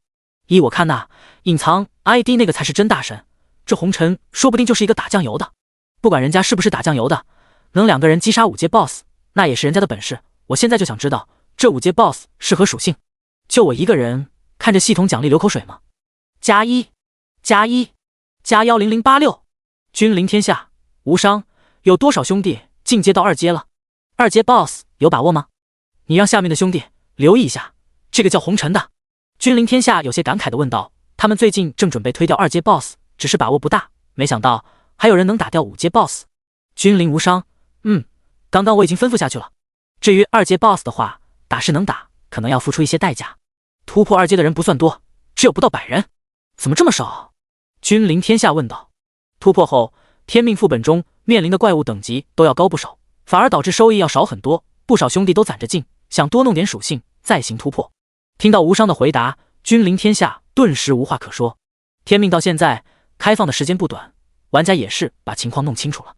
普通的玩家进入天命，基本上还是跟着 NPC 大部队混奖励，只要小心点，不挂掉，一次也能轻松混个上百属性。可是等玩家达到2阶之后，哪怕是跟着大部队，所要面临的怪物等级和之前相比也是高了很多，一次往往只能混几十点属性。当然，如果你自己探索的话，收益方面实在不好说。运气好，一次收益上千都可能；运气不好的话，说不定就是零收入。还有多少兄弟没到20级的？想了一下，君临天下又问道。有着工会属性加成，再加上有着2阶兄弟带着练级，兄弟们的等级基本上都到了20级。可惜工会经验加成，每天的时间有限，不然能更快。君临天下工会等级是2级，每个玩家每天有2个小时的时间打怪，经验额外加成 10%， 比1级工会不仅多了1个小时，加成也多 5%。 你上次订的那些装备，你看要不要出给其他工会的人？是不是再定做一批高等级的装备？而且数量实在太少了。君临无伤想了下，说道：算了，卖也卖不出什么价格，其他工会的人也不在乎这点。高级的装备我当时就问过，那个清风说他做不了，没图纸，目前我也没办法。不止君临天下，各大主城不管有没有在游戏中建立工会，几万个工会会长全都吩咐人手去他打探红尘是谁，什么职业等等。正在歇息的林峰突然听到好友传来私聊的消息，他明明设置了不接陌生人私聊的。红尘这个身份，林峰虽然没打算隐藏，但是私聊开着实在太烦。雨落的话就更不可能了，2人是组队状态，直接就队伍聊天就行。打开一看，没想到是啸天发来的。啸天，红尘兄弟，你这下可是牛大发了啊，必须请我喝酒啊。啸天倒是没问其他的，看来也不是一个多嘴的人。林峰，没问题，我现在不在天空之城，等我回去之后一定请你。啸天，行，没问题，那你先忙，我也要抓紧时间练级。回完消息，啸天还是有些震惊。自从上次和红尘分开，这几天他都在万蛇窟中练级，连无尽之渊都没打。林峰也告诉过他无尽之渊的情况，更是着重叮嘱他不要直接通过第3关，最多只过2关，第3关用来刷属性。对啸天来说，积分不积分的反倒是次要的，无尽之渊将是他起飞的起点。不过目前他的攻击还有些低，秒不了怪，还要成长一段时间才行。第97章收获，继续前行。这时雨落终于赶了过来。大神，你真是太厉害了，没想到你真的解决掉那个 BOSS 了。雨落双眼冒着金星，活脱脱一副小迷妹的样子。得，先前还是大佬来着，这一下直接进阶为大神了。不过林峰也懒得纠正，随他去叫吧。战利品林峰本想说一下分配来着，别，能解决掉这个 BOSS 全是大神你一个人的功劳，何况我还跟着混了个系统奖励，已经很知足了。雨落连连摆手，直接打断道：先前他就混了100全属性，这次更是混了1000自由属性点，更别说还有1000金币。既然雨落不要，林峰也不强求，倒是对雨落的印象好了很多，懂得知足也行。其实我也还没看这 BOSS 到底爆了什么东西。林峰说道：大神，快拿出来看看，让我开开眼界。雨落急忙催促道：他虽然不要战利品，可是不妨碍他看啊。先等等，等我采集一下，不然等会儿尸体刷新掉了。林峰说道。走到 BOSS 身旁，林峰开始对着龙人首领采集。叮，通过采集，你获得了龙血 X1。叮，采集熟练度+1。没了，这也太少了吧。林峰还从来没遇到过 BOSS 就出一份材料来着。打开背包看了下，龙血可融合，可制药，融合之后会变成龙人形态，请谨慎使用。融合龙人形态，林峰直接打了个冷战。还是算了，他可不想变成怪物。还可以用来制药，可惜的是林峰手上没有药方。看完龙血，林峰把目光移到那几件装备上，东西不算多，6件装备，还有一种叫灵魂晶石的材料，有15个，看不到具体的用处，只能先收着。林峰把目光锁定在6件装备上，一一打量，品质不低，一橙一粉4件紫装，居然出了粉装和橙装。脊骨长靴，部位鞋子，品质橙色，属性1物理防御加3125，法术防御加3125，属性2体质加1000，属性3移动速度正 5%， 附带技能极速，使用之后移动速度增加 30%， 持续10s， 冷却5分钟。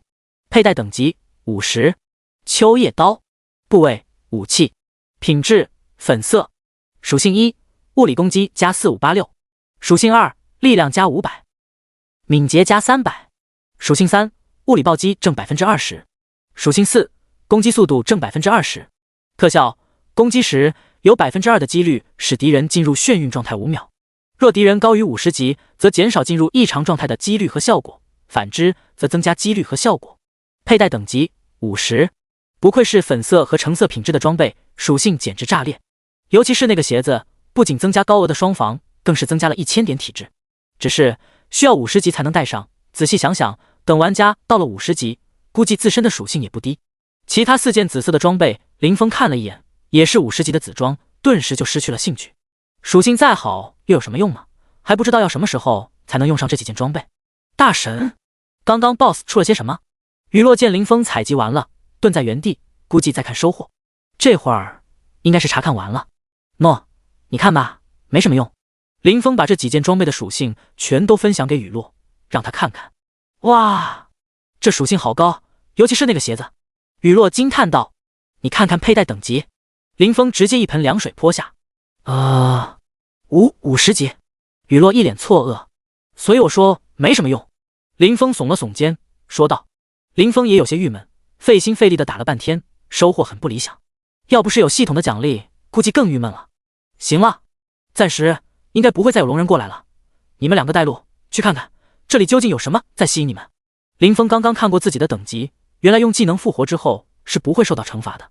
他还是20级，并没有因为之前的挂掉而掉级。还有高于玩家10级之后的怪，确实无法获得经验。等这次事件结束之后，也是时候把等级提一提了，专心打造一段时间的装备。这游戏的阶位压制太狠，他明明有着超高的属性，却是不能完全发挥出来，这感觉是真的难受。还有无尽酒壶也得把品质提上来。刚刚和龙人首领干架，林峰并没有增幅技能的范围，所以蓝耗倒是能跟上，可是血量只能全靠技能恢复，不是很保险。听到林峰说起正事，雨落和婉婉都点头回应，于是他俩在前面带路，林峰跟在后面。这次一路上很是顺利，果然像林峰说的那样，没有任何龙人赶过来找茬。就是这里了吗？林峰看着眼前空荡荡的地方问道。雨落和婉婉狠狠点头，是这里，准确的说应该是眼前这棵大树。雨落十分确定的说道。我的感觉也差不多。婉婉也跟着附和道。林峰用真理之眼看过，这四周并没有任何的结界存在，这棵树也在林峰的观察之中，可是并未发现什么异常。这四周都是和这棵树差不多一样的树木，难道这树内部有什么猫腻？想到这里，于是林峰靠近树干，把耳朵贴在上面，用手敲击着树干。声音不太明显，他又从背包中拿出一块矿石，用力地砸着树干。梆梆梆，这次有很明显的声音传来。敲了一阵，又换了一棵树，用同样的方法再次敲击。一连换了好几棵树，林峰再次来到这棵树前，换个位置，再次敲击。有什么发现吗？雨落看着林峰停下动作，问道。林峰点点头，这棵树中间应该有个空间。我刚刚通过敲击树干，再加上和其他树进行对比，声音看似差不多，实则有很小的差别。第98章，精灵女皇，前任女皇。那你的意思是？雨落有些不确定地说道。挖开树干，看看里面的情况。林峰说道。这里的树都很粗壮，直径都在4-5米开外，在树干上挖个洞，也不会让树死亡。说干就干。林峰先是继续敲击树干，通过声音仔细分辨需要开洞的大致位置，应该就是这里了。林峰说道。那我们怎么挖开这棵树？用剑。雨落见林峰鼓捣半天，终于确认好位置。用剑砍？那得砍到什么时候？在背包中找了半天，终于看到一个东西，应该可以。矿锄。恐怕这把矿锄也没想到，有一天它不是被用来挖矿，而是会用在树上打洞。看见林峰从背包中掏出一把矿锄，雨落十分诧异。大神，你还挖矿？一个人在外，有时候遇到好矿，没这东西可不行。林峰掂了掂手中的矿锄，笑呵呵地说道。这就叫有备无患。雨落一听，确实很有道理。要是他那天在野外碰到一个高级矿，结果因为没有工具而无法开采。大神不愧是大神。不行，这次回去他也得背一把矿锄在身上。随着林峰一锄头一锄头的凿击树干，顿时木屑纷飞，而传来的声音也证明了他的猜测。这次的声音更加明显，连站在一旁的雨落都能明显听出这里面是空心的。再次用力挥下锄头，挖通了。林峰取下锄头，看着刚刚挖的位置有着一个空洞，从洞口向里望去，黑乎乎的，有些看不清。林峰再次开挖，很快整个洞口被扩大，足以林峰钻进去之后，他才停手。从洞口钻进去，里面的空间还不小，有一道身影端坐在前方。雨落也跟着钻了进来。哇，这里居然还有这么大的空间！咦，那是……雨落显然也看到了前方那道身影，是一具尸体，精灵的尸体。这里太黑，加上那道身影又是背对他们，看不太清，只能从耳朵分辨出应该是一个精灵。林峰用真理之眼看过，这个精灵确实死了。很难想象，这个精灵已经死去多年，尸身保存得如此完整。咱们先把他带出树洞看看。林峰道，上前对着身影施了一礼，多有冒犯，还请前辈勿怪。说完，这才一挥手，把这道身影收入了临时储物空间。这个空间还是上次完成任务之后系统开放的，可惜是临时的，那可是能存储活物的空间啊。收进空间之后，两人又在这个树洞里面仔细寻找了一番，并没有其他收获。这次陆续从洞口钻出来，林峰放出那道身影，果然是一位精灵，身上的服饰也和精灵女皇所穿十分相似，头上同样戴着一个王冠，手里好像还拿着一根法杖。由于是背对他，林峰没有看到相貌，不过应该就是妮娜口中的那位女皇了。啊！雨落惊叫道：“怎么了？”林峰并没有第一时间看正面，不过雨落绕到正面去了。你过来看她的容貌。雨落指着这精灵的脸，激动地说道。林峰从背后绕到前方，定睛一看，顿时明白雨落惊呼的原因。这个女精灵居然和现任精灵女皇长得一模一样，不仅容貌一样，就连脸色也和他们之前看到的女皇差不多。真要说不一样的话，眼前这个女精灵的脸色要更差一些，脸上没有一丝血色，不过死人脸上还有血色才会奇怪吧。这时林峰也注意到精灵手中的法杖，被封印的精灵权杖，这封印好似还遗留了什么信息，看不到具体属性，只能看到是被封印的。虽然不知道为什么这个精灵和现任女皇的长相一样，难道精灵也有双胞胎？这是前任女皇吗？雨落问道。林峰点点头，回道：应该是吧。那怎么会？雨落有些迟疑，不过林峰懂他这话的意思，无外乎就是为何会与现在的女皇长得一样罢了。具体什么情况，你一个精灵都不知道，我又不是精灵，我怎么知道？林峰小小的开了个玩笑。随后林峰再次收起这具女尸，王冠、权杖，异常茂密的森林，这些足以说明他的身份。至于其他的，林峰不知道具体情况，也不好妄加揣测。不过这具女尸隐藏的也是够好的，他人还真不一定能找到。要不是雨落和婉婉，林峰一个人的话，肯定找不到。你说外面那个女皇会不会有问题？会不会是假的？雨落见到林峰投来疑惑的目光，于是接着说道：会不会是那个什么控偶师干的？看着林峰的目光，像是看傻子一样的看着他。他不是会控制别人吗？雨落反驳：要是他控制了一个易容高手，易容成女皇的样子，也不是不可能啊。你真当那些精灵长老是吃素的啊？自己女皇的真假都不能分辨？林峰真不知道他这个脑回路是怎么把这个串联起来的。我这也是猜测嘛。雨落撅着嘴说道：女皇应该没问题，倒是那个妮娜估计没说实情。仔细想了下，林峰解释道：妮娜应该不会吧？你可不要小瞧这个游戏的 NPC， 一个个都精着呢。林峰深有感触地说道。NPC 还会骗人吗？雨落道：那你见过会逃跑、会耍阴谋，甚至会威胁人的 BOSS 吗？林峰反问道。说起这个，他可没忘，之前那个龙人首领就拿他威胁来着，他还自杀了一次。再说了，我也没说妮娜骗我们，他只是没说全，现任女皇和前任女皇之间是什么关系等等，都没说，我估计他是知道的。林峰接着说道。他还有些话没说，这次龙之谷之行应该是被利用了。从目前的情况来看，妮娜的目标应该就是这前任女皇的尸体，准确的说，应该是那个权杖。第99章，要害攻击，别有洞天的洞穴。之前龙人首领就说过，精灵曾经不止一次进来探索过。龙之谷由于有着禁制，没龙族血脉高于3阶的无法进入。想来进来探索的精灵估计全军覆没了吧？等等，林峰突然想到一个问题，既然作为当初那场大战的主角之一，精灵女皇能够留下尸身，那岂不是说那条恶龙应该也留下了什么？全尸林峰倒是不奢望，那些龙人又不是吃素的。不过哪怕是找到一些鳞片之类的东西也是不错的。走走走！林峰急忙催促道。去哪？雨落问道。这片林中还有给你感觉特别的地方吗？没有的话，当然是去龙人的老巢啊。雨落摇了摇头。你把尸体收起来后，就没什么特别的感应了。那走吧。两人一宠离开森林，向着之前看到的龙人老巢而去。两人藏身在一处低矮的灌木中，小心观察着那些不断在房屋中进出的龙人。林峰不断的用真理之眼一个个的探查。幸好先前那批龙人全部都被林峰弄死了，再加上两地离的还是有些远，这些龙人并没有多少警惕。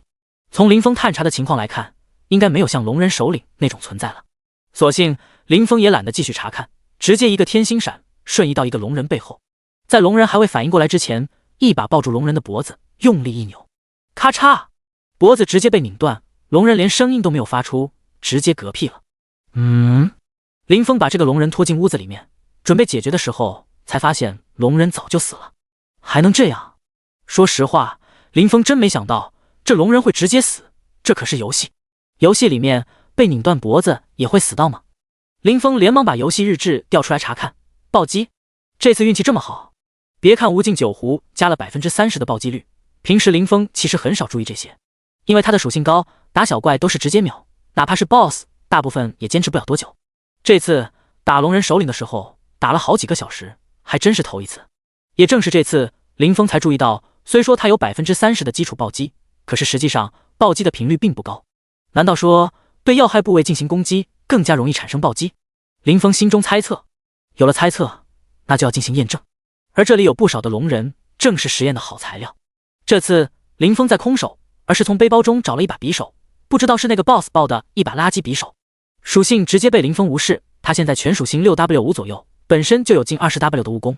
这把垃圾匕首的属性对林峰来说可有可无。林峰先是选择了一个等级还算高的龙人，至少一刀捅不死的那种。同样一个瞬移，从背后直接给那个龙人来了个割喉。负25万，暴击。果然再次出现暴击，本来一刀不会死的龙人直接死亡。就这样，林峰像是获得了新的玩具，玩得不亦乐乎。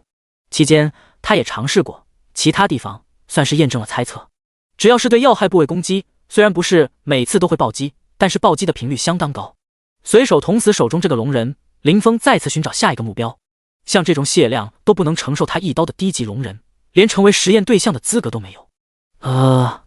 没了。找了半天没有找到下一个目标，林峰才反应过来，这些龙人全被他做实验杀光了。好吧，实验对象没了，只能告一段落。这次实验还是很成功的。当然，对林峰来说意义不算很大，他又不是刺客，不可能舍弃长处不用，拿个匕首用普攻解决敌人。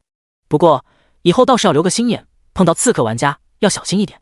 只要他的暴击率提到100%，就算不瞄准要害又如何？难道就不会暴击了吗？既然这些龙人都被解决了，林峰给雨落也发了个消息：过来吧，龙人都被解决了。林峰，好的，马上来。雨落回道。收到消息，雨落立马从灌木丛中钻了出来，头上还趴着一个小精灵，那是婉婉。大神真厉害，这么快就把敌人解决了。雨落感慨道。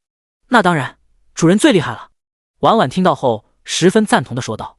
看到雨落过来，林峰直接开口道：你和婉婉在外面找找，看看有没有什么有价值的东西，我进那些山洞瞧瞧。好的，大神。雨落应道。随意从一个山洞钻进去，林峰本以为这些山洞应该也是那些龙人的居所来着，没想到这山洞里面居然别有洞天。从洞口进来，里面深入山腹之中，怪不得外面的龙人都被林峰解决完了，也没见到一个龙人从山洞出来。林峰顺着山洞前进，里面四通八达，岔路无数，要不是林峰走过的地方都会在地图上点亮，还真有可能迷失在里面。看着地图上面像是蚁窝一样的洞穴，林峰十分无语。这些龙人这么擅长打洞的吗？这时雨落发来一条消息：大神，外面都搜查完了，没什么有用的东西，那你先在外面守着，这里面大得很，你就别进来了。林峰随手回道，再次从一个还未探索的洞口钻进去。没走多远，听到了有什么动静传来，林峰急忙加快脚步，顺着声音传来的方向前进。有亮光，在洞穴中转悠许久，别说亮光，连龙人都没遇到一个。看来前方就是目的地了。林峰来到洞穴出口，伸着脑袋瞥了一眼外面，便马上收回。惊鸿一瞥之间，外界是一个巨大的空间。这个巨大的空间，他都怀疑这些龙人把整座山都挖空了。又看了下周围，四周还分布着不少这样的洞口，还真和蚁穴差不多呀。不过也好，不注意根本就察觉不到林峰躲在这里偷窥。林峰再次小心翼翼地趴在洞口，向着外面查看。第100章，垃圾？不是宝贝。首先引人眼帘的就是一副巨大的骨架，足有上百米高，骨骼晶莹剔透，呈现出一种玉质的光彩。那是一副龙骨，和先前龙人首领变身的样子一样，不过龙人首领变身之后才3米多高，这副骨架不同，光是身高就有100米左右。如果所料不错的话，这个应该就是那个恶龙的尸体。至于为什么只剩下骨架，估计跟那些龙人有关。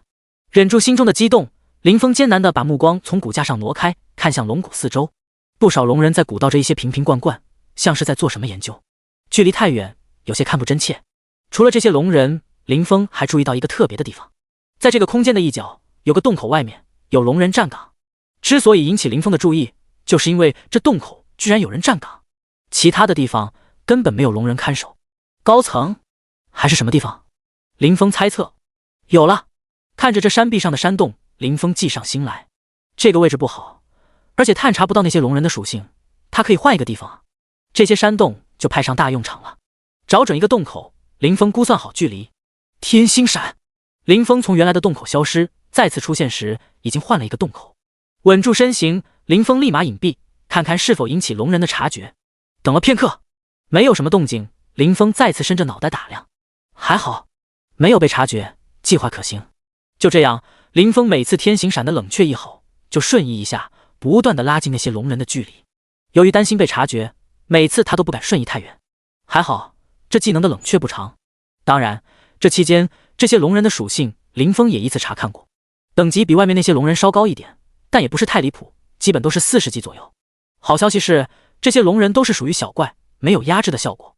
虽然数量不少，但是林峰解决起来很容易。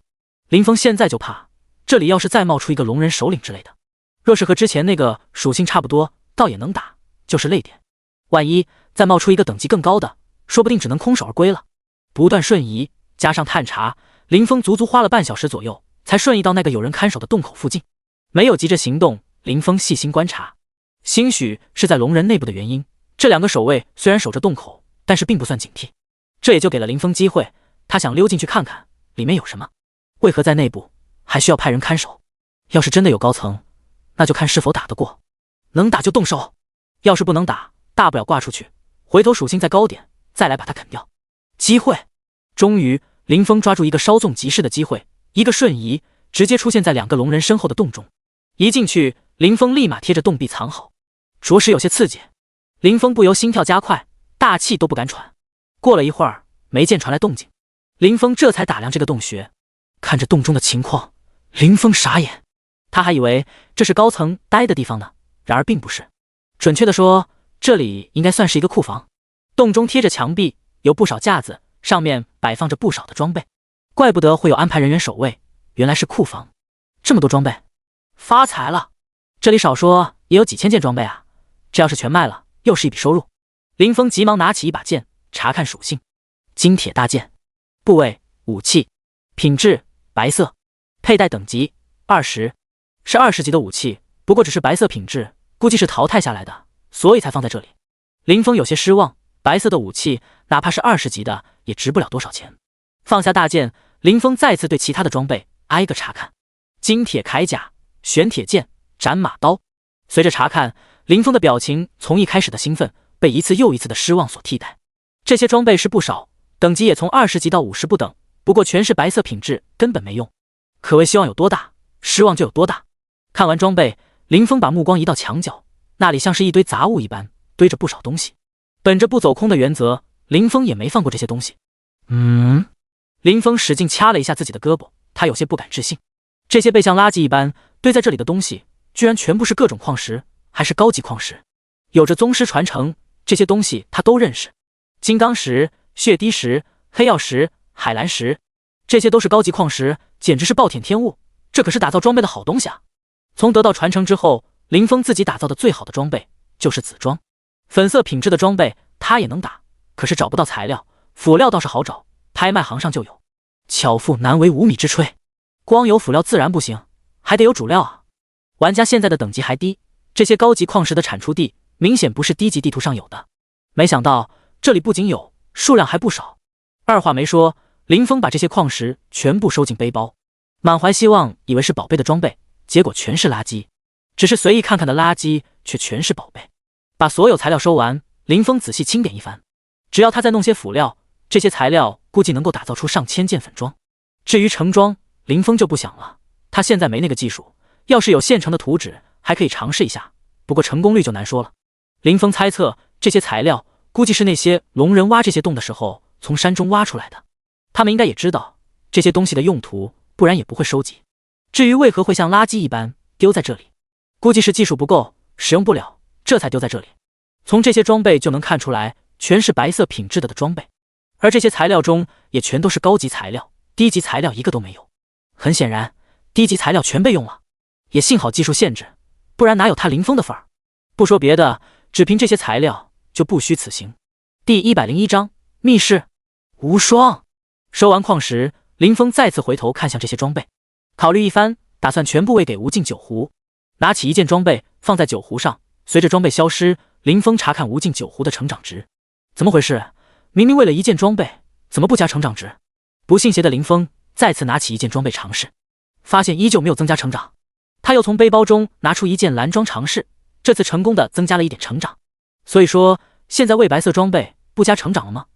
之前无尽酒壶是蓝色品质的时候，喂一件白装加1点成长，蓝装加10点。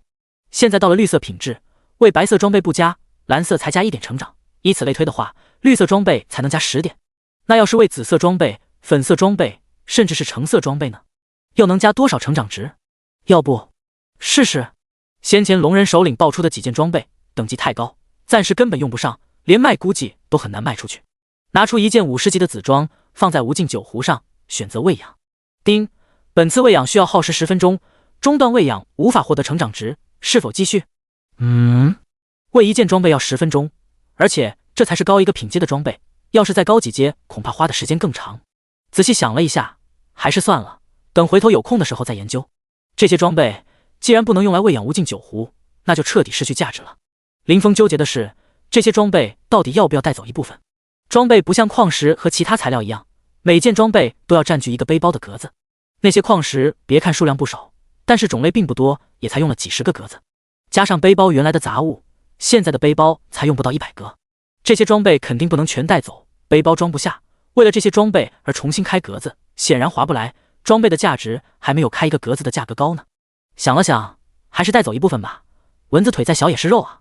单件虽然卖不上价，数量多了，多少也能值点。林峰开始挑选那些20级能用的装备，准备带走一些。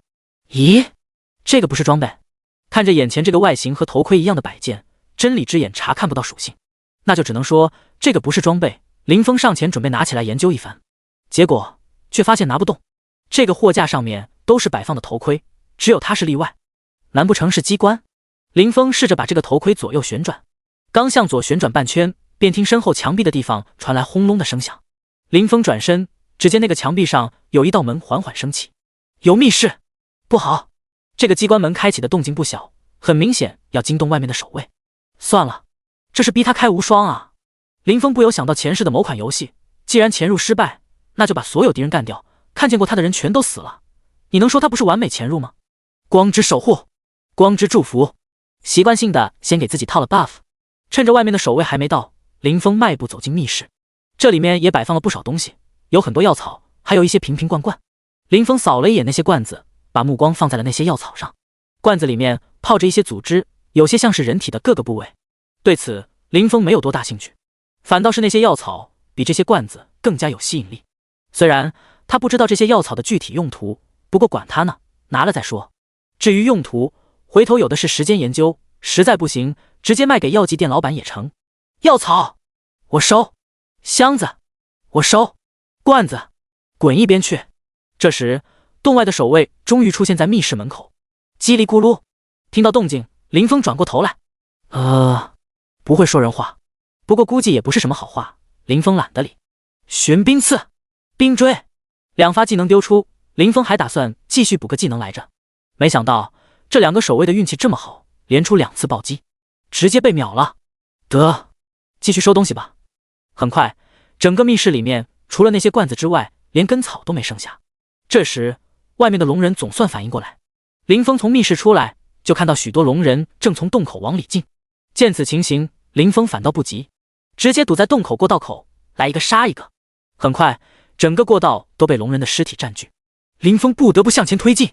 很快林峰已经移动到外面的洞口处，周围的龙人里3层外3层的包围了整个洞口，不过却没有一个龙人敢上前，实在是刚刚被杀怕了。既然你们都这么主动了，我也不好意思拒绝不是。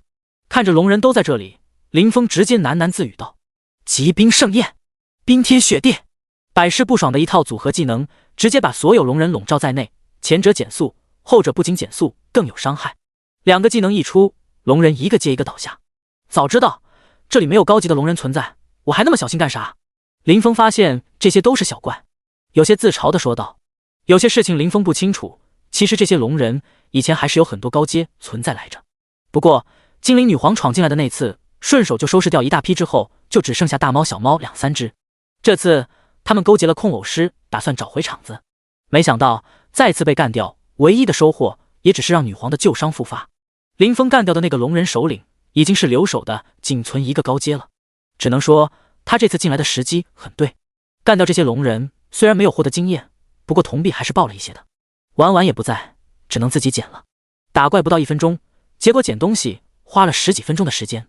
捡完东西，林峰这才有空查看刚刚密室的收获。各种草药种类不少，数量也很可观，加起来足有好几千，可惜林峰不知道用途。还有2个箱子，之前顺手收进背包里面的。把箱子拿出来，林峰打开一个，里面是一堆书籍。书？难道是技能书？这可是10级本啊！林峰有些异想天开的想到。第102章龙髓。林峰激动的拿起一本翻看，才发现是他想多了，这就是一些账本。虽然他不认识，不过有系统的翻译，倒也能看懂。林峰放下手中的账本，再次拿起另一本，也是账本。不死心的全部一一查看，全是账本。账本，这些龙人和谁做交易？随手拿起一本，林峰想知道交易的对象是谁。研究了一会儿，终于搞明白了，这些是龙人和一个叫做灰烬的组织交易的账本。灰烬，林峰并没有听说过。算了，先收起来，等出去后找精灵问问吧。收起这个箱子，林峰打开另外一个箱子。箱子一掀开，一阵金光闪耀，把林峰的整张脸都映照的呈现一片金色。这箱子里面不是其他的，全是金币，这些金币和硬币差不多大，这感情好，一把一把的从箱子中把金币抓出，直接装入背包。耳边不停传来系统的声音：叮，你获得30金币，叮，你获得35金币。直到最后，一箱金币全部进入了林峰的背包，差不多有1500枚金币。不错，真不错。回头等把那些材料和药草再一处理，又是好多钱到手。这抄家的感觉真不赖。整理完收获，林峰再次钻进库房，说不定密室不止一个呢。现在没有龙人来阻止他了，他有的是时间慢慢找。有着先前的经验，林峰对着那些货架上的装备一个一个的查看，一个都不放过。可惜的是，这次他全部看完，没有任何的发现。看来只有那一个密室，不过也还行，既然这里没有收获，外面可是还有一个大家伙等着他呢。那可是一整具龙骨啊！不知道那龙骨又能得到什么东西。很快，林峰来到那具龙骨下方，抬头看着这具龙骨，在远处看和近距离观看完全是两个概念，那种震撼无法用言语来形容。你能想象一根骨头足足10几米长吗？不光长，还很粗壮，尤其是那腿骨，简直就像是柱子一样，直径都有好几米。就在这时，林峰发现那些骨头上面居然有一个小小的手掌印记，这是可以采集的标识，这些骨头居然可以采集。来这龙之谷，本意只想着看看能不能弄到一些龙尸的边角料，现在龙尸也见到了。可惜这具龙尸只剩下骨架，血肉和鳞片全都被那些龙人霍光了。天杀的龙人，真是该死啊！龙骨就龙骨吧，看看能采集到什么东西。林峰只能这样安慰自己，说不定能采集到好东西呢。就你了！看着眼前最引人瞩目的腿骨，散发着一种玉质的光芒，要是换个地方，还以为这是玉石呢。随着采集完成，眼前的腿骨直接化作光点消失，同时耳边传来系统的提示音：叮，通过采集，你获得了龙髓 X1。叮，采集熟练度加10点熟练度。这才采集了一根骨头，那要是全部采集完，岂不是负值都能增加几级？这具龙骨可是有着几百根骨头啊！还有龙髓是什么？龙的骨髓吗？毕竟是从龙的骨头上面采集下来的，应该就是骨髓吧。林峰迫不及待地打开背包，找到刚刚采集的龙髓。龙髓消耗品，可直接食用，食用之后每滴可增加100点体质，无任何副作用，无使用上限。卧槽，这龙髓有些逆天啊！别看一滴才加100点体质，看起来有些对不起他的出处。关键这东西没有使用限制，而且还没副作用，这才是龙髓的逆天之处。不过这东西对林峰来说没什么大用，你说他要是加精神的话，林峰二话不说肯定直接吃了。不过这玩意儿是加体质的，直接吃了有些浪费，还不如换成钱，再用这些钱买一些材料，多打造一些装备卖了，让其他玩家帮他刷属性来得快。先收着吧，这里还有这么多骨头，全部采集了再说。随着林峰一根根的采集，这些骨头也一根接着一根的消失。采集途中，林峰也发现一个问题，不是每根骨头都能获得一滴完整的龙髓，而是要看这些骨头上面的玉质光泽。光泽越浓郁的，不光龙髓多，就连采集的熟练度都加得多。那些光泽暗淡的骨头，龙髓少，熟练度也少。好多龙骨因为长期暴露在空气中，精华流失严重，光泽十分暗淡。每到此，林峰就痛骂龙人一番。忙碌了差不多半个小时的林师傅终于停下来，无他，整具龙骨已经彻底消失。打开背包，看着背包中足足有35滴的龙髓，林峰十分满意。这一滴就是100体质啊，35滴就是3500体质。有些可惜，时间过得太久，不然收获应该不止如此。这35滴大部分都是来自于脊柱，小部分是腿骨和头骨。至于肋骨，别看7个头也不小，但是产出的龙髓却最少。这些龙髓林峰也没打算自己用，具体是卖还是怎么用，他还没想好。反正这龙髓的价值在那里，林峰也不担心贬值。除此之外，也就收获了一些副值熟练度，倒是没有预想中的那么多，只涨了1/3的样子。到7级还是有些任重道远。宗师啊，难度真不是一般的大。不过林峰相信7级远远不是他的终点，终有一天他林峰会达到这个等级，甚至超过。该死的龙人，越想越气，越气就越想。好好的龙师简直是被糟蹋了。偌大的一个空间里面，只有林峰的骂声不断回荡其中。骂了好一会儿，林峰终于气消。他能怎么办？凉拌。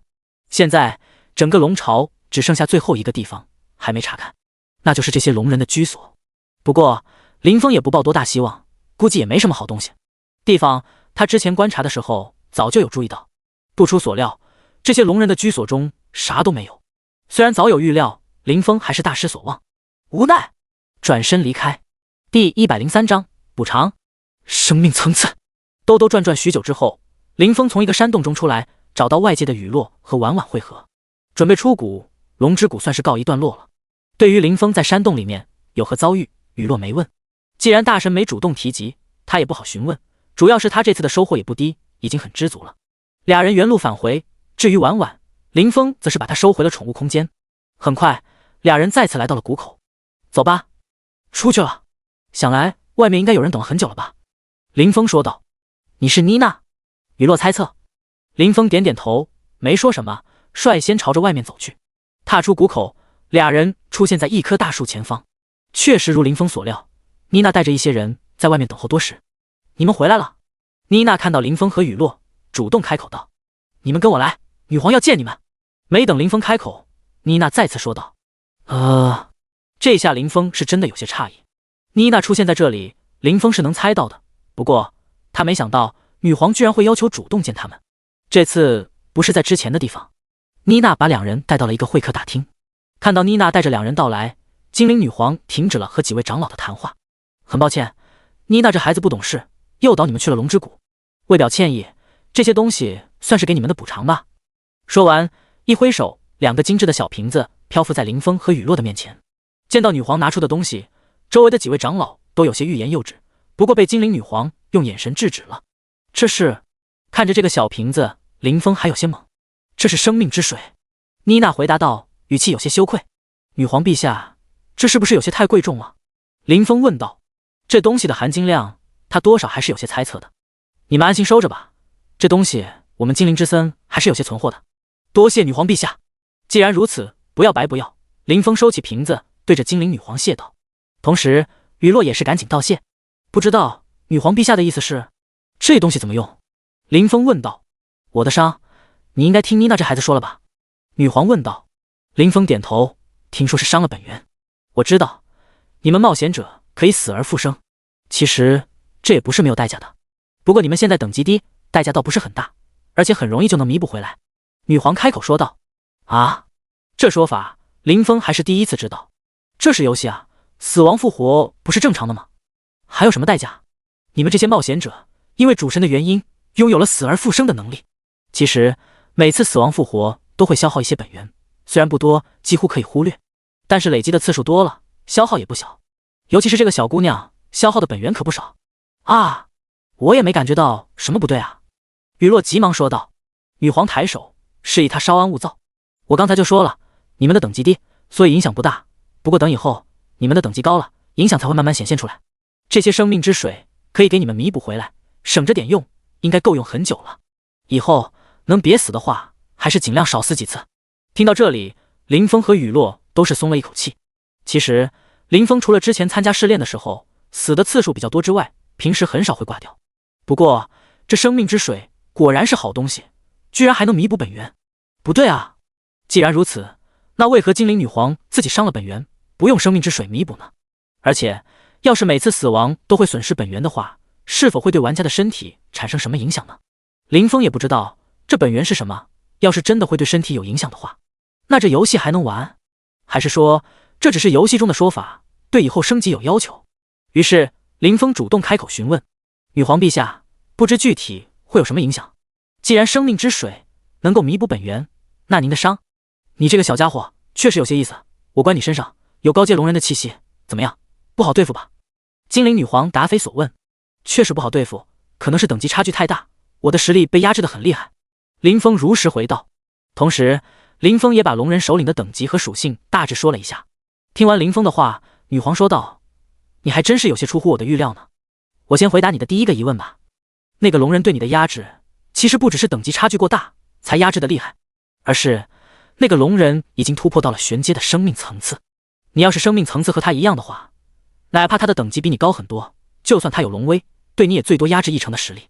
玄阶不是5阶吗？林峰问道。你说的5阶是实力等级，而我说的玄阶是生命层次，这两者不能一概而论。怎么说呢？我想想啊，我就拿最简单的寿命来举例吧。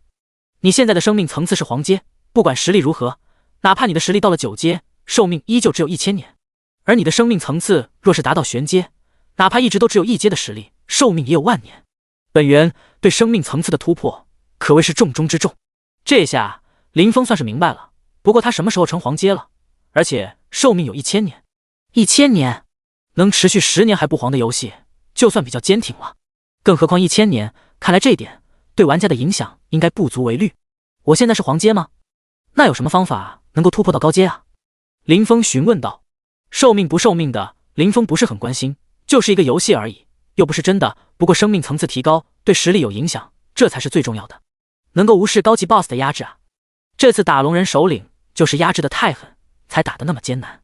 对，不只是你，只要是职业者，等级达到10级之后，突破到1阶的实力，生命层次自然也跟着突破到了黄阶。这算是主神的优待吧，我们也都是受益者。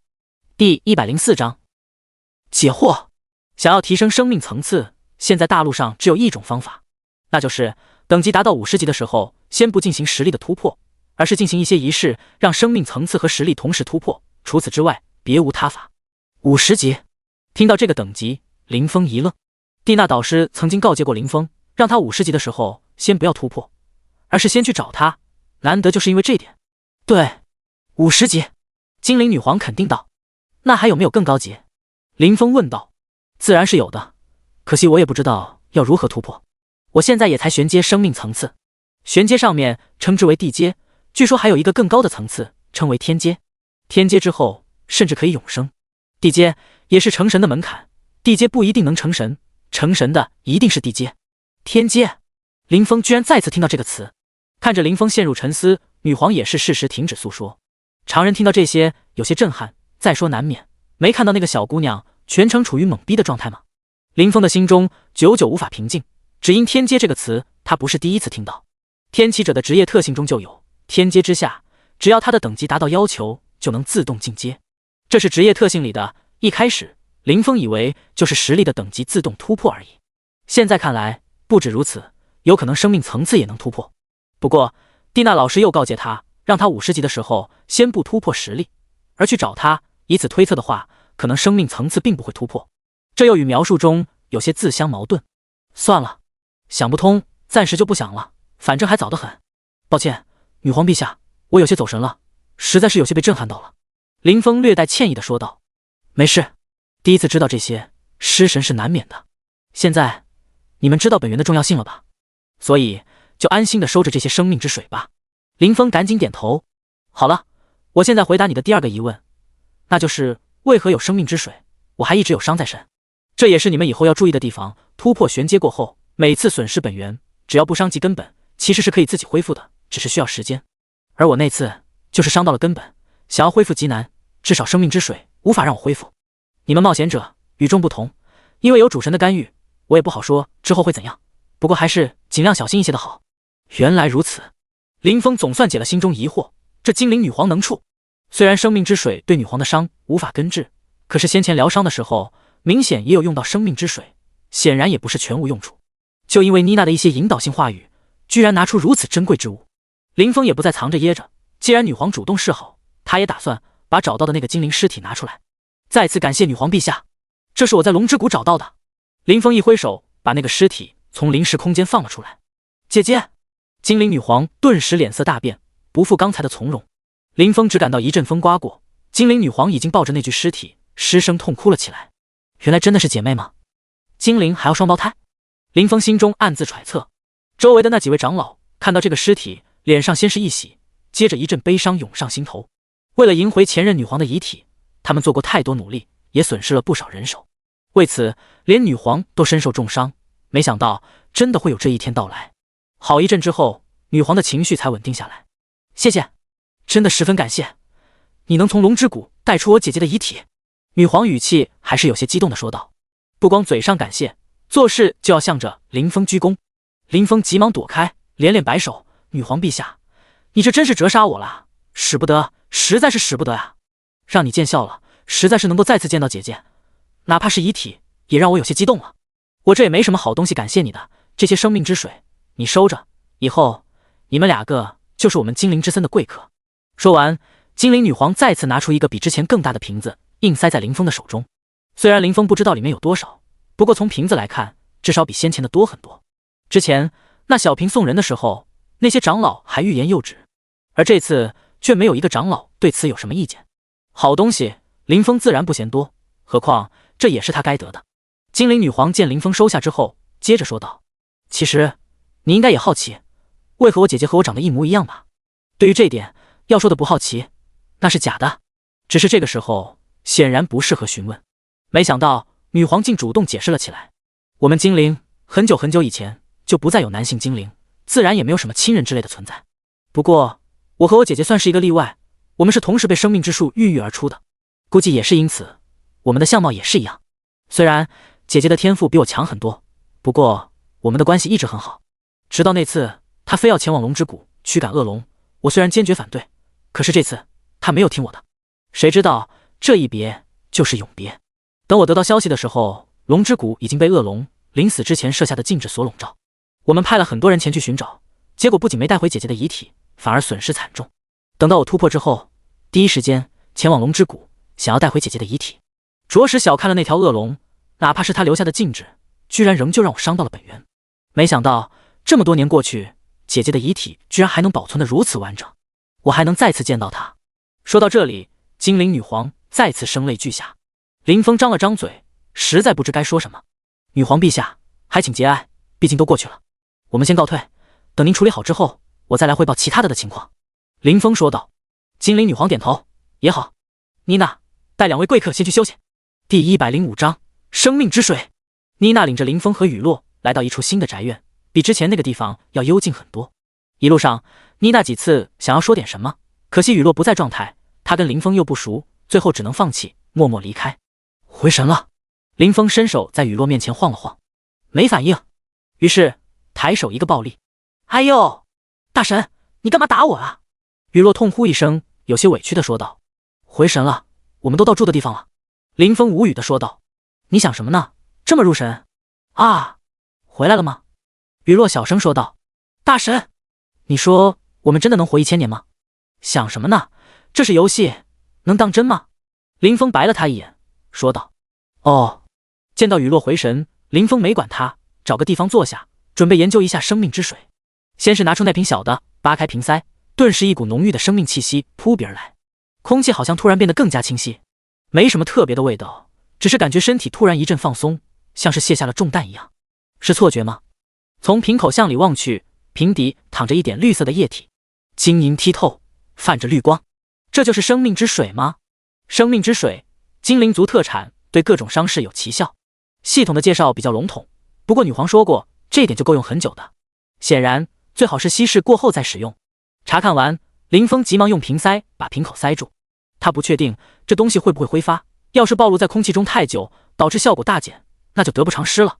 收起瓶子，林峰这才注意到脚下又一些小草冒出来尖牙。牛逼！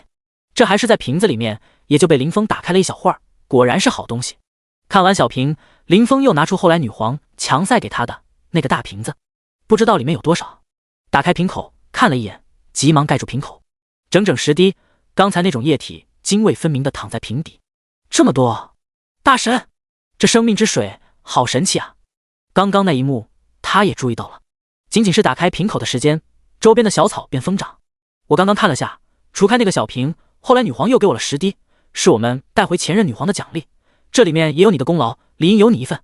要不是雨落和婉婉，他根本找不到前任女皇，而且先前也是雨落跑前跑后的打听消息。别，大神，就算没有我，你也能找到的，我有1滴够用了。雨落急忙拒绝，要是没有婉婉，那他的功劳确实不小。可是就算没有他，大神身边还有一个婉婉，同样有所感应，他实在不觉得有什么功劳。没有功劳也有苦劳。话没说完就被雨落打断，提议道：要不这样吧，大神你把那1滴给我就行，再多我真的不能要。好吧。最终林峰妥协，从大瓶中分给了雨落1滴。在不确定这东西会不会挥发之前，大瓶林峰准备不动它，小瓶中那滴足够研究和使用了。这也是林峰没有直接把小瓶给雨落的原因。记住女皇的嘱咐，以后不要再随便死了。林峰对着雨落说道。好了，天色不早，去休息吧。雨落点头。那大神，明天见。明天见。雨落走后，林峰一个人在庭院里坐了良久。对于精灵女皇所说的生命层次，其实对玩家来说影响并不大，至少要等50级之后才有机会提升一次，而且已知的方法也只有这一次。现在玩家的等级到50级还要好久，相信到了那时候，游戏应该也会出一个解决这问题的方法。林峰对提升寿命倒是不太关注，又不是真的。不过可以无视高级 BOSS 的压制，还是有些爽的。还是属性太低啊！林峰感慨道。要是他的属性够高，任你压制又如何，照样秒你没商量。当然，真有提升的机会，他也不会放过。蒂娜导师叮嘱我，50级的时候去找他。显然他肯定知道这些，可是上次他却说不知道，是实力不够吗？林峰暗自猜测。林峰这人有个优点，想不通的事情那就暂时不想。这东西应该怎么用才能利益最大化呢？拿着那小瓶生命之水，林峰喃喃自语：补充本源。关键这本源林峰也不知道他到底损失了多少，所以这点暂时不急。有了。想了半天，林峰有了主意。既然这生命之水对各种伤势有奇效，那不如把它灌进无尽酒壶中。无尽酒壶里面的灵酒既可以恢复生命值，又可以恢复蓝量，要是加入这生命之水，会不会提升效果呢？要不试试？反正他手上还有10滴，浪费1滴也在接受范围之内。如果要是有效果的话，当然更好。不过这无尽酒壶当前的品质低了点，一次才能恢复2000点，得先把品质提一提再说。正好这会儿林峰有的是时间，拿出无尽酒壶，为了一件紫装，上次时机不对，所以没有继续下去。很快10分钟过去，林峰查看无尽酒壶的成长值，果然和预想的差不多，成长值涨了100点，从01000到了100-1000。这下无尽酒壶有希望升级了。先前一直为的同品质的装备，一件装备才加10点成长，需要足足100件才能提升1级，所以林峰一直都没喂养。现在无尽酒壶从绿色品质提升到紫色品质，只需要10件紫装就可以了，数量无疑少了很多。等等，10件紫装？林峰在背包里面翻了一遍，貌似他好像没有那么多，之前的紫装全都卖了，现在就剩3件，还是龙人首领报的。难道要为粉色装备？紫装有10倍成长值，粉色说不定是100倍呢。成了直接进阶，不成就只能慢慢凑装备位了。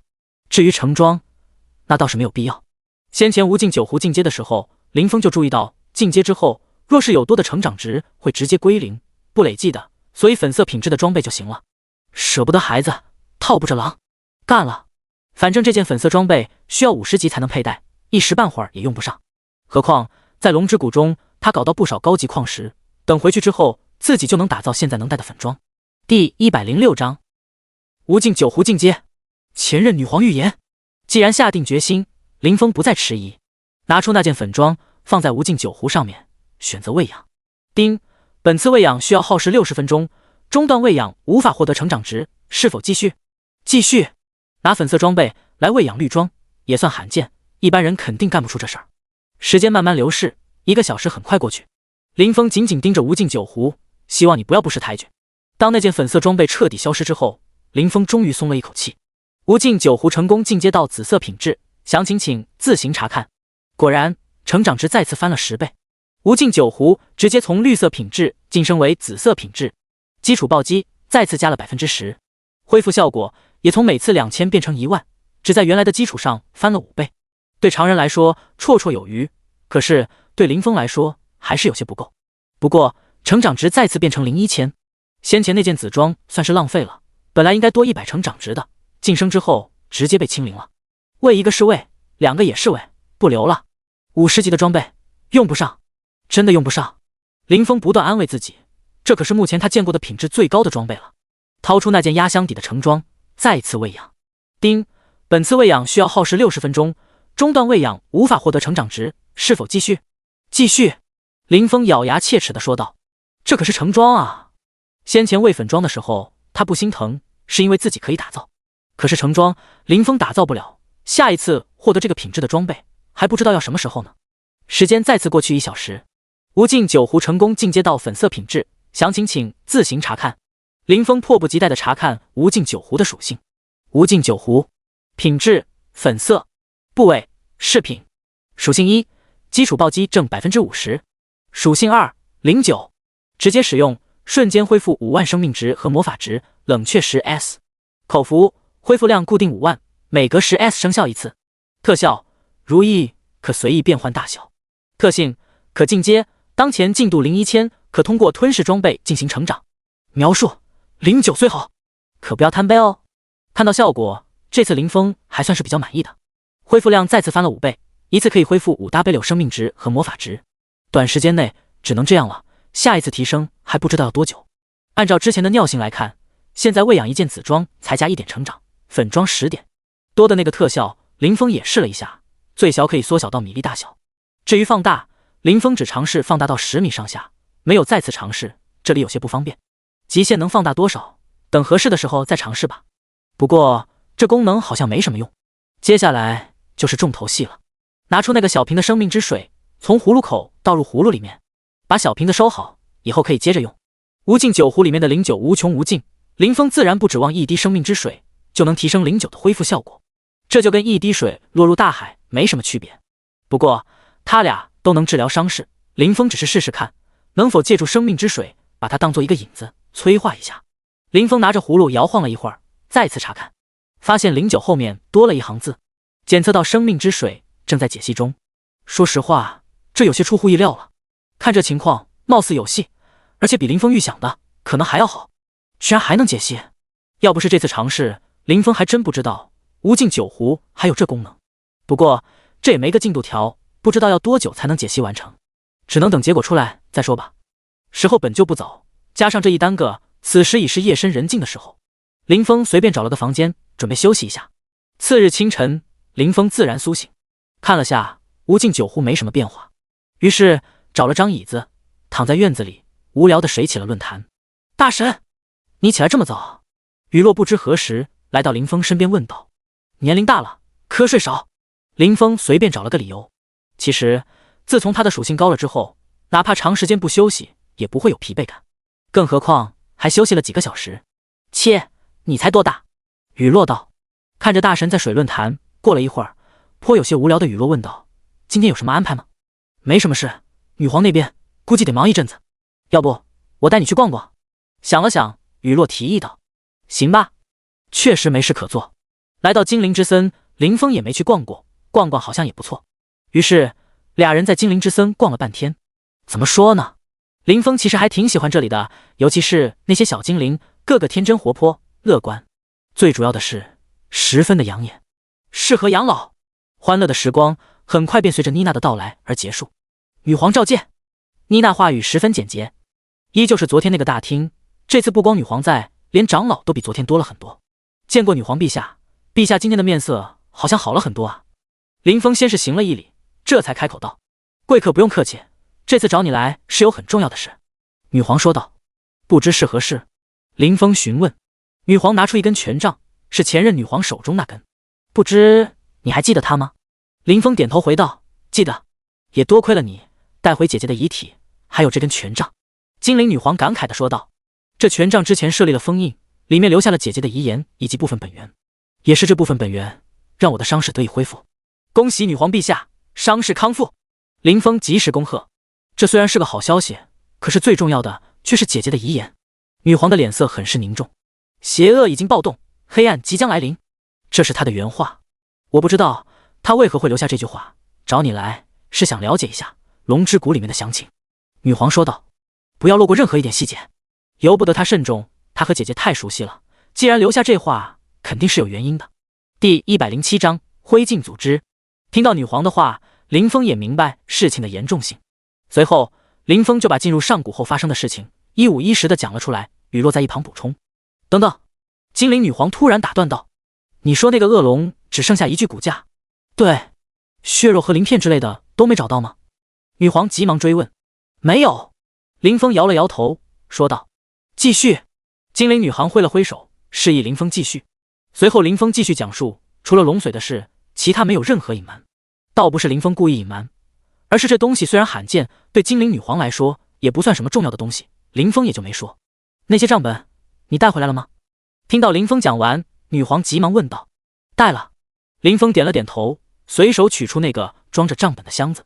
这次女皇没有再次端坐，有些迫不及待地打开箱子，拿出账本，一一查看。时间一分一秒的过去，女皇的脸色越来越难看。你们都看看吧。女皇放下账本，对着周围的长老说道。听到吩咐，众位长老也挨个上前查看。这是灰烬，真的是灰烬，他们又出现了。随着查看，一些长老大呼小叫了起来。林峰和雨落在一旁面面相觑。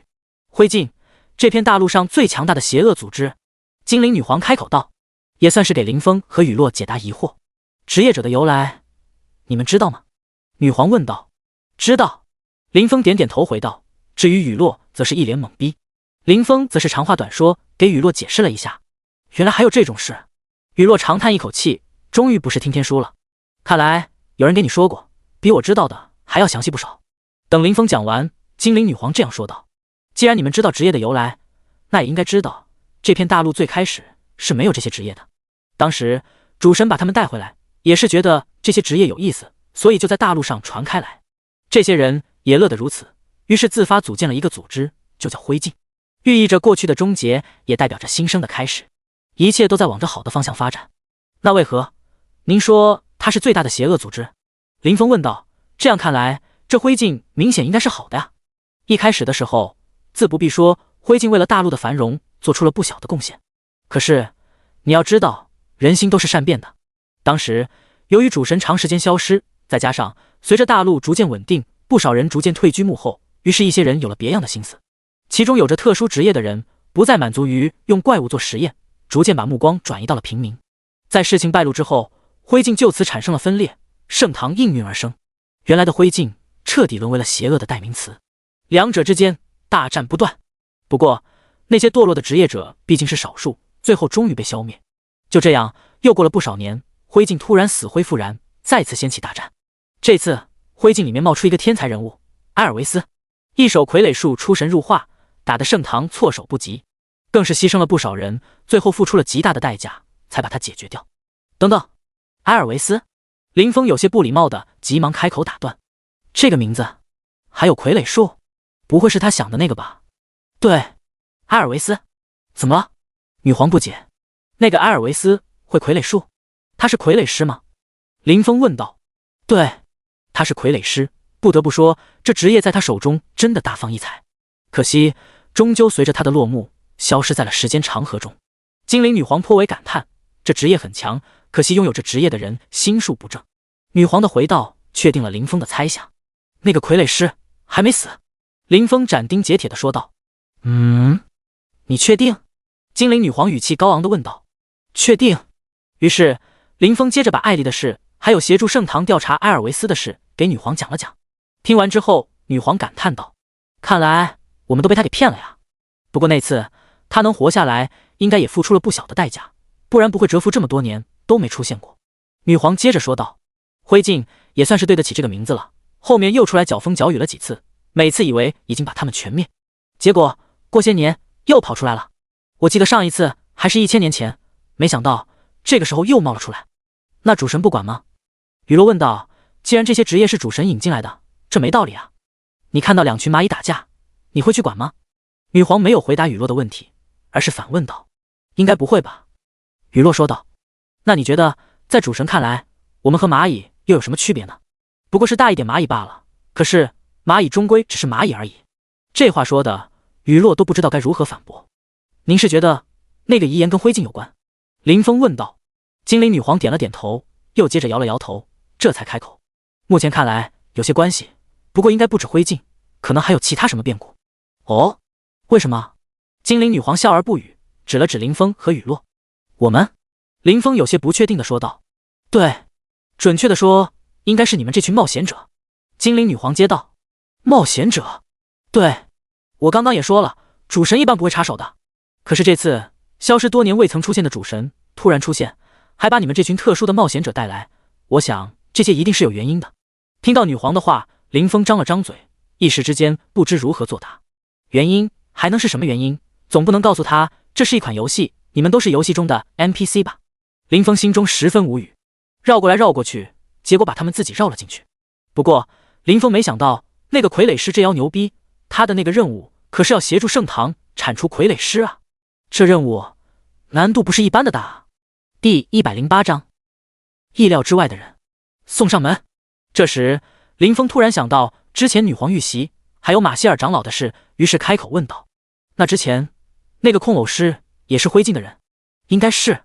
如果说精灵女皇之前还不确定的话，那现在她100%能确定那人就是灰烬的人。这次和龙人合作，明显有着什么目的？他们精灵之森最盛名的是什么？无疑就是生命之水了。生命之水，整个大陆上的人基本都听说过，这东西是疗伤圣品。不过见过的人始终是少数，估计这个控偶师是为了疗伤，或者给什么人疗伤。等等，控偶师、傀儡师都是操作傀儡，区别只是一个操控的是尸体，另一个操控活物。精灵女皇想到这里，突然开口说道：“你们说这个控偶师会不会和埃尔维斯有关？”精灵女皇把心中的猜想说了一下，之前和他交手的人，现在想来其中有几个不是龙人，这明显是灰烬的手笔。众位长老都觉得有道理，外人只知道生命之水是疗伤圣品，并不知道这东西也是有极限的。您的意思是，那个控偶师是为了弄到生命之水给傀儡师疗伤？林峰有些不确定。别说，还真有这个可能。林峰的那个任务奖励虽然不俗，可是和全盛时期的傀儡师作对，明显还是差了点。哪怕他不是主力，但要是对手不在状态呢？这样想来就要合理多了。对，精灵女皇回应道，接着又转身看向一位长老：“大长老，马歇尔长老那里如何？控偶师可有下落？”大长老先是给女皇行了一礼，这次开口说道：“回陛下，马歇尔那里已经处理好了，可惜蛊虫一取出来就死掉了，暂时没有控偶师的下落。另外，我也安排了人手对其他精灵检测，看看是否还有精灵中招。那就先这样吧。接下来整个精灵之森继续戒严。”精灵女皇如此说道，又看向林峰和雨落：“至于你们两个，我给你们传送的权限是去是留，随你们的便，以后想来精良之森也随时欢迎。”多谢女皇陛下。林峰急忙道谢，终于可以离开这里了。不过他现在反倒是不急着离开了。要是那个控偶师真的和他的任务有关，此时离开明显不是明智之举。随后林峰便和雨落回到了住处。怎么样，现在能离开？你要走吗？林峰向着雨落问道。我得抓紧时间回去练级，大家都20级了，甚至还有20多级的，我还是1级。雨落想了想回应道，他之前只顾着在精灵之森做任务，弄属性点，等级掉到只有1级。当然这次跟着林峰混了不少属性点，没必要再继续待在这儿了。等20级之后去天命一样，相信收获不会低。大神，你不急着离开吗？雨落问道。我不急，我刚刚在女皇那里说的，有个任务和傀儡师有关，准备留下来看看情况。林峰说道。大神，你在那座主城，我也去哪儿？雨落道。开玩笑，这么大的大腿，肯定不能放弃。天空之城。那大神，我们天空之城再见，回来记得联系我哦。雨落道。雨落的小心思，林峰是知道的。不说他，就算是他自己，要是在游戏中认识一个大腿，估计也会想着抱抱的。林峰也不介意这点。说起来，有机会的话，也可以带一梦倾城4女，或者把雨落介绍给4女。虽然和他比，雨落这点属性不算什么，可是他比大部分玩家可高多了。就算是突破到2阶的玩家，全属性能和雨落相比的，恐怕也不多。正好雨落可以奶人，还能暴力输出。不过这些都得他回去之后再找机会吧。雨落独自一人离开了。林峰无所事事地躺在院子里晒着太阳。目前控偶师没有踪迹，他就算着急也没用。然而林峰没想到雨落刚走，一个意想不到的人居然会出现在这里。来的是个精灵，林峰也认识，就是刚到精灵之森碰到的那个小精灵。没记错的话是叫露西。露西，你怎么来了？林峰诧异地问道。露西没有回答林峰的问题，而是不断上下打量着他，搞得林峰一头雾水。这才多久没见，不认识他了？露西，就是你，坏了我的好事。露西终于开口质问道。林峰蹭的一下从躺椅上坐起，打量着露西。你不是露西？你是谁？嘴上这样问着，实则悄悄开启了真理之眼，明目张胆地查看对方。我，该你知道的时候自然会知道。露西哈哈一笑道。控偶师嘛，没想到会找上他。林峰心中想到，刚刚他用这里之眼看到的属性，直接让控偶师无所遁形，不知道被控偶师控制的人还有没有的救。说实话，这个小精灵林峰对他的印象还算不错，有些天真，没什么心机。没想到居然被控制了。不过林峰也没打算戳破，继续假装不知道，不屑地说道。藏头露尾之辈，你来找我干什么？找你？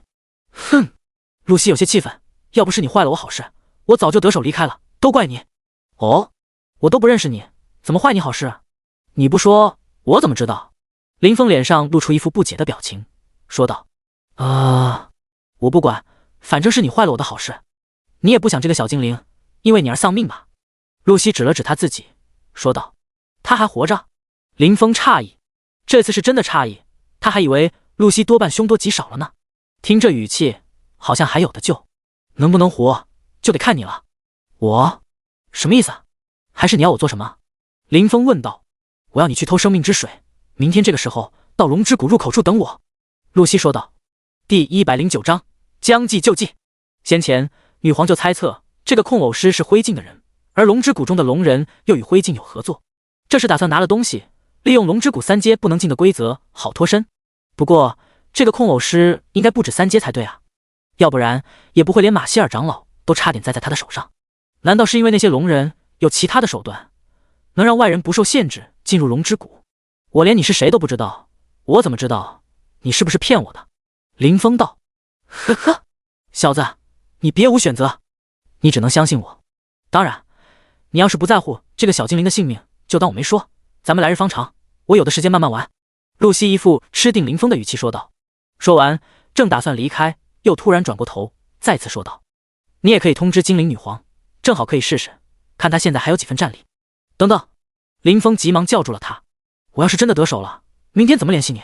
明天你到了地方，我自然会出现的，祝你好运。这次他是真的离开了。看着露西离开，林峰没有阻止。这控偶师的脑子秀逗了。林峰喃喃自语，他凭什么认为我会为了一个交集不深的精灵铤而走险？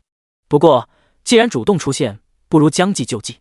生命之水的话，他手上还有不少，拿出一滴来做诱饵也未尝不可。这时林峰的私信突然有人发来了消息。这个时候谁会找我？林峰打开好友面板，红尘这个身份的好友面板上仅有2个好友，啸天和雨落。没消息啊？明明没有任何消息，可是一直有提示私信的提示音响起。仔细检测一番，林峰原来好友面板是可以切换的，哪怕他现在是红尘的身份，照样能用清风身份的好友面板。原来如此。切换之后就看到了蒂娜导师给他发的消息。蒂娜，你小子跑哪儿去了？之前我怎么联系不上你？林峰，导师，你找我什么事？蒂娜，不是你说有了傀儡师的消息让我联系你的吗？你小子到底在哪儿？先前有了消息，结果怎么也联系不到你，一直到半小时前，不知道怎么回事，突然又能联系你了。半小时前？那不是还在精灵女皇那里吗？之前一直无法联系，估计是精灵之森封锁的原因，突然能联系上，应该是女皇给了他权限。林峰，我在精灵之森。蒂娜，你怎么跑那儿去了？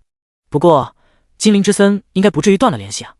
随后林峰大致把精灵之森发生的事情简单的说了一下，尤其是女皇对于控偶师的猜测，以及刚刚控偶师的反常举动。蒂娜，他的猜测是对的，我们与埃尔维斯已经交过手，他确实不在巅峰时期。这次交手虽然让他逃了，但是伤势恶化的更严重了。你说那个控偶师的反常举动，应该与埃尔维斯的伤势加重有关。之前徐图之事不着急，现在狗急跳墙，开始病急乱投医了。原来如此，林峰还以为这控偶师的脑子坏掉了呢。林峰，那我现在回来。蒂娜，不急，既然那个控偶师找到你，你先拖住他，看能不能从他那里追查到什么线索。如此也好。然后林峰把他的想法告诉了蒂娜，要是万一计划失败，真让傀儡师得到生命之水，就不好搞了。蒂娜，没事，放心大胆的做。生命之水的效果我了解，大陆上的传言是以讹传讹，夸大了它的作用，对傀儡师的伤没什么效果。不过你小子的运气是真不错，这东西对你来说正好用得上。林峰，有什么作用？蒂娜，现在说了也是白说，等你50级再说，记得至少留一滴就行。蒂娜没说具体作用，反而提到50级的时候有用，不出所料，应该就是生命层次晋升的事了。蒂娜，好了，你自己小心点，有什么事随时联系我，我这边也要抓紧了。与导师通完话，林峰没想到差点错过了任务。不过傀儡师果然不好对付，不是巅峰时期居然还能逃脱。接下来林峰详细的计划了一番，谋事在人，成事在天，能不能成就看天意了。突然林峰拿出一把匕首，直接捅了自己一下。拔出匕首，林峰静静等待。脱离战斗的情况下，血量和蓝量的恢复速度差不多，都是1分钟恢复20%的样子。本来只有10%的，由于他恢复速度翻倍了，这才有20%。这恢复速度有些快了，对接下来的计划有些不利。再次用匕首捅在胳膊上，这次没有拔掉匕首。很快1分钟时间过去，看看血量没什么变化。10分钟后有了一点变化，但是不多。行吧，这也是没办法的事。身上插把匕首，多少有些别扭。次日约定时间前夕，林峰在院子里面疯狂的自虐。别误会，他没有受虐的倾向，自虐只是为了让血量减少而已。林峰的全属性有 6W5 左右，血量自然不低，足足 65W 多。等会儿和控偶师碰面，指不定会动手。一旦动起手来，干掉对方显然不是目的，那藏拙就很有必要了。当然，这些都有一个前提，那就是控偶师的等级不算很高，实力不算太强。不过，根据林峰的分析，问题应该不大。不多时，林峰的血量就只剩下不到 2W， 和他弄的虚假面板属性差不多。血量控住之后，林峰又把天启者的专属技能学医救不了队友切换为辅助模式，这样真的动手的话，他的技能就不会起到3倍增幅的效果。随即又把婉婉召唤了出来。婉婉，等会儿你飞在空中跟着我，注意隐蔽点，别被发现了。好的，主人。婉婉瞬间化作一道绿光冲向高空，至少凭借目力很难发现他。一切准备就绪，林峰动身朝着龙之谷的方向走去。第110章大戏开演。小子，没想到你还挺准时的嘛。林峰到达约定地方不久，一个声音从身后响起，转身看向身后，依旧是露西。你迟到了。林峰说道。姐，我乐意，有什么问题吗？露西笑道。没问题。林峰，我要的东西你带来了吗？林峰掏出早就准备好的一滴生命之水，拔出瓶塞，然后迅速塞上。时间虽然短暂，但是足以辨别真假了。没想到你还真的弄到了。露西诧异。东西在这，你要怎样才肯放了他？林峰问道。东西给我就行。这时另一个声音响起，4、5个人从不同树后现身，直接把林峰包围住。为首的男人说道。林峰第一时间看向对方，这几人全都黑袍加身，整张脸用兜帽遮住了，看不到面容。不过这并不妨碍林峰用真理之眼探查。梅根，人偶，等级48，生命值308500，攻击89435，物理防御22515，法术防御23365，技能连珠剑、散花剑、多重剑。艾丽莎，人偶，等级45，生命值455300，攻击84255，物理防御23100，法术防御20505，技能重刀、双眼斩、霹雳斩。格雷格6阶，职业控偶师，等级61，生命值356312，攻击103541，防御35164，5A 1.6W， 增幅全属性正 80%。 NPC 面板只写几个主要的，免得说水字数，以后统一这个模板。这里解释一下设定， NPC 的面板和玩家是一样的。9阶之前基础属性不会太高，从2阶开始，每次进阶基础属性的要求翻一番。举个例子，2阶单属性1000即可，3阶则是2000，以此类推，9阶的最低要求是128000。职业者主要是靠各种增幅和技能加持，装备次之。这是一个属性为王的游戏，装备除非很逆天，一般的装备不算重要，主要是真的不好变。9阶之后的变化比较大，基础属性从128000到100万不等。不动声色间，林峰看完了所有人的属性，林峰也是松了一口气。虽然这实力不低，不过他还能应付。反倒是有几个人偶明明等级更低，血量却比控偶师还要高很多。昨天查看露西的时候，他就在奇怪，露西的基础属性才2000左右，昨天看的时候差不多翻了5倍，估计是控偶师的原因，对人偶有增幅。小子，不知道该说你傻还是天真，你居然真的独自前来。刚刚说话的那个人再次开口，不过林峰知道这个人只是个人偶，叫做梅根，反倒是控偶师本人站在那儿一动不动，像是个傀儡一般。咱们说好的，我帮你拿东西，你放了露西。林峰一副慌张的模样，哆哆嗦嗦的说道。梅根手指着露西，嘴里念念有词。片刻之后，从露西鼻孔里面钻出一只小虫子，露西随着虫子钻出，向着一旁倒去。林峰急忙上前扶住她。呵，跟我玩阴的，那就陪你玩玩。林峰心中门儿清，嘴上说道：“他怎么了？好了，你要的我做了，东西给我吧。”他没事，睡一觉就好了。梅根说道：“真的？”林峰不信：“真的。”好了，东西给我吧。林峰一番踌躇，还是把东西丢了过去。梅根一把接住丢过的瓶子，迫不及待地打开，向里望去，确实是生命之水，只是量比较少，才一滴。好了，也该送你离开了。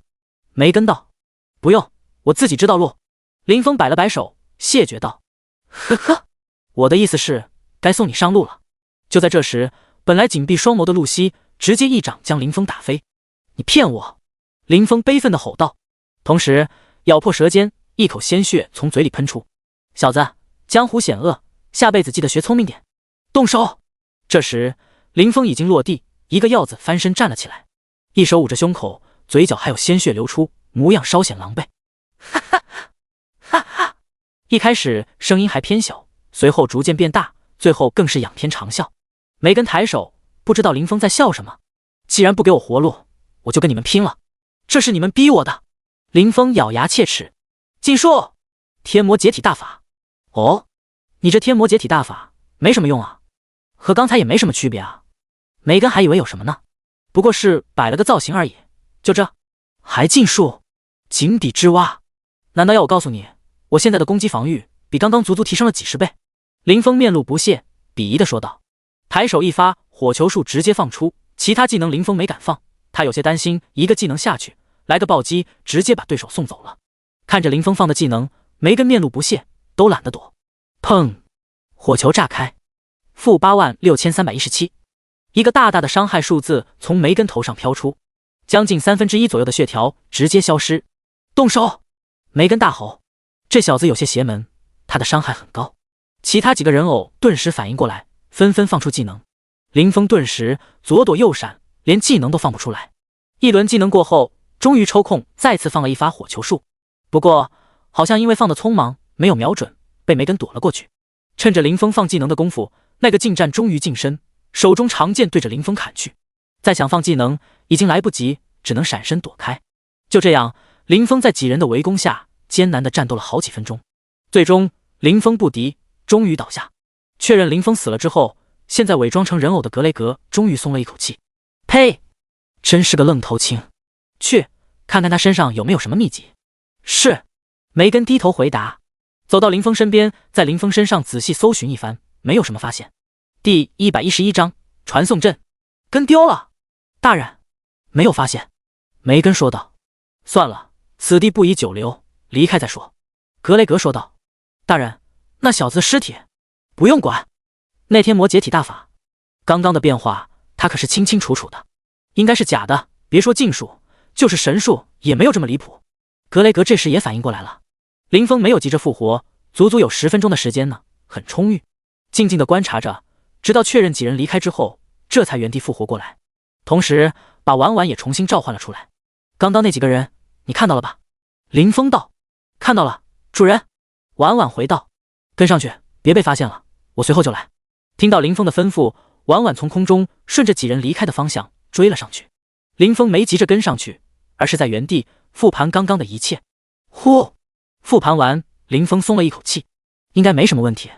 随后林峰又皱起眉头，他刚刚的伤害不对劲，那个梅根受了他一击，伤害差了很多，刚好只有一半。这样看来，那个控偶师的生命层次应该已经到了玄阶，存在压制。不过问题不大，林峰火力全开的话，秒他没问题。只是红尘这个身份暂时不宜露面，得换一个。想到这里，林峰切换回清风的身份，循着婉婉的方向追了上去。他和婉婉之间有着生命契约在，倒也不用担心会跟丢。随着前行，林峰的眉头微皱，在精灵之森里面兜圈子，是被察觉到了，还是出于谨慎？停下来了，跟丢了。林峰加快脚步跟了上去，很快就看到婉婉绕着一棵树不停飞舞。婉婉，你在干嘛？那些人呢？林峰问道。主人，刚刚那些还在这儿的，然后突然就消失了。看到林峰到来，婉婉马上飞到他肩上，绘声绘色地描述着刚刚那一幕。你是说他们绕着这棵树转圈，然后就突然消失了？对，主人。林峰打开真理之眼，向着那棵树看去。没什么不对啊，可是他们确实是从这儿消失的。林峰不死心，来到树旁，绕着大树仔细观察。这次终于有些不同寻常的反应。不过林峰的脚步一停下，反应再次消失，再次迈动脚步，绕着树转了差不多1圈的样子。刚刚的反应再次出现，有意思，真有意思。这应该是一个触发式的魔法阵，差点骗过了他的真理之眼。婉婉，你把刚刚那几人转了几圈？从什么地方开始转圈的？详细给我说一下。就是这里，那些人在这里向左转了半圈，又开始向右转了完整的1圈，如此往复了3次，然后就直接消失了。婉婉歪着小脑袋想了一会儿，飞到一个地方，指着那里说道：这里吗？对。林峰按照婉婉刚刚说的，开始围绕着大树转圈。这次反应特别巨大，不再像是刚刚那样极其微弱。很快，林峰停下脚步，在他眼中，这里出现了一个传送阵。主人，怎么样？婉婉看到林峰停下脚步，飞过来问道：这里有个传送阵。林峰回答道：传送阵？没看到啊。婉婉道：没有吗？林峰关掉真理之眼，眼前的魔法阵明明还在啊。离开刚刚那个位置后，法阵果然消失不见，哪怕再次来到这个位置，依然是看不到传送阵的。林峰多次从不同的地方尝试，发现只能从一开始的那个地方，按照一定的方法转圈之后，才能看到传送阵。他让婉婉也试过，在空中飞着都不行，必须脚踏实地的转圈之后才能触发。哪怕林峰对魔法阵7窍通了6窍，剩下1窍不通，也不得不承认这个传送阵设置的十分巧妙。高手，这是一个魔法阵高手，要过去吗？林峰有些纠结，传送过去，要是对面有人守卫的话，岂不是自投罗网？仅仅只是纠结了一瞬间，林峰便做出了决定，大不了拼了，最多掉1级而已。生命之水都给了，不去岂不是浪费？把婉婉收回宠物空间，林峰再次激发了传送阵。这次没有再去研究，反正他对法阵又不懂。随着传送结束，林峰出现的一瞬间，立马小心谨慎地打量四周。还好，这头没有人看守。从这头的传送阵下来，林峰找了个地方藏好。打开地图，他想看看这里究竟是什么地方。落凤坡，这是什么地方？没听过呀。可惜，游戏里面的地图必须是玩家到过的地方，才会点亮对应的那个区域。随着点亮的区域越多，地图缩放的比例就越大。林峰点亮的区域不少，尤其是之前用随机传送卷传送了不少地方，现在缩放的比例差不多在100倍的样子。把地图不断缩小，一直到100倍，才终于在右上角看到了精灵之森的边缘。精灵之森的西南方，而且距离不近。没想到这个传送阵居然能无视精灵之森的结界。确认好地方之后，林峰再次放眼朝着刚刚的传送阵看去。这里是一个大型的传送阵，好像不是私人设置的，怪不得没人看守。可惜那个控偶师格雷格早就跟丢了，问问导师吧，说不定他们那里有消息呢。打开聊天界面，给蒂娜导师发了一个消息：林峰导师，我跟着那个控偶师到了落凤坡，现在更丢了。你知道这里有什么特别的地方吗？蒂娜回消息的速度很快。蒂娜，你确定是落凤坡？林峰，对，怎么了？蒂娜，你等等，我们马上过来。看着导师回的消息，难得这地方还有什么隐情。一听到是这个地方，马上就准备过来。看来这地方不简单。不多时，刚刚林峰过来的传送阵上再次亮起光芒。随着传送光芒结束，一大群人出现在传送阵中。不仅蒂娜导师在其中，职业殿堂的其他几位导师也一同过来了。第112章，传说八卦的导师。看到是导师他们，林峰也从藏身之地出来，迎了上去。导师，蒂娜点点头，边走边说吧。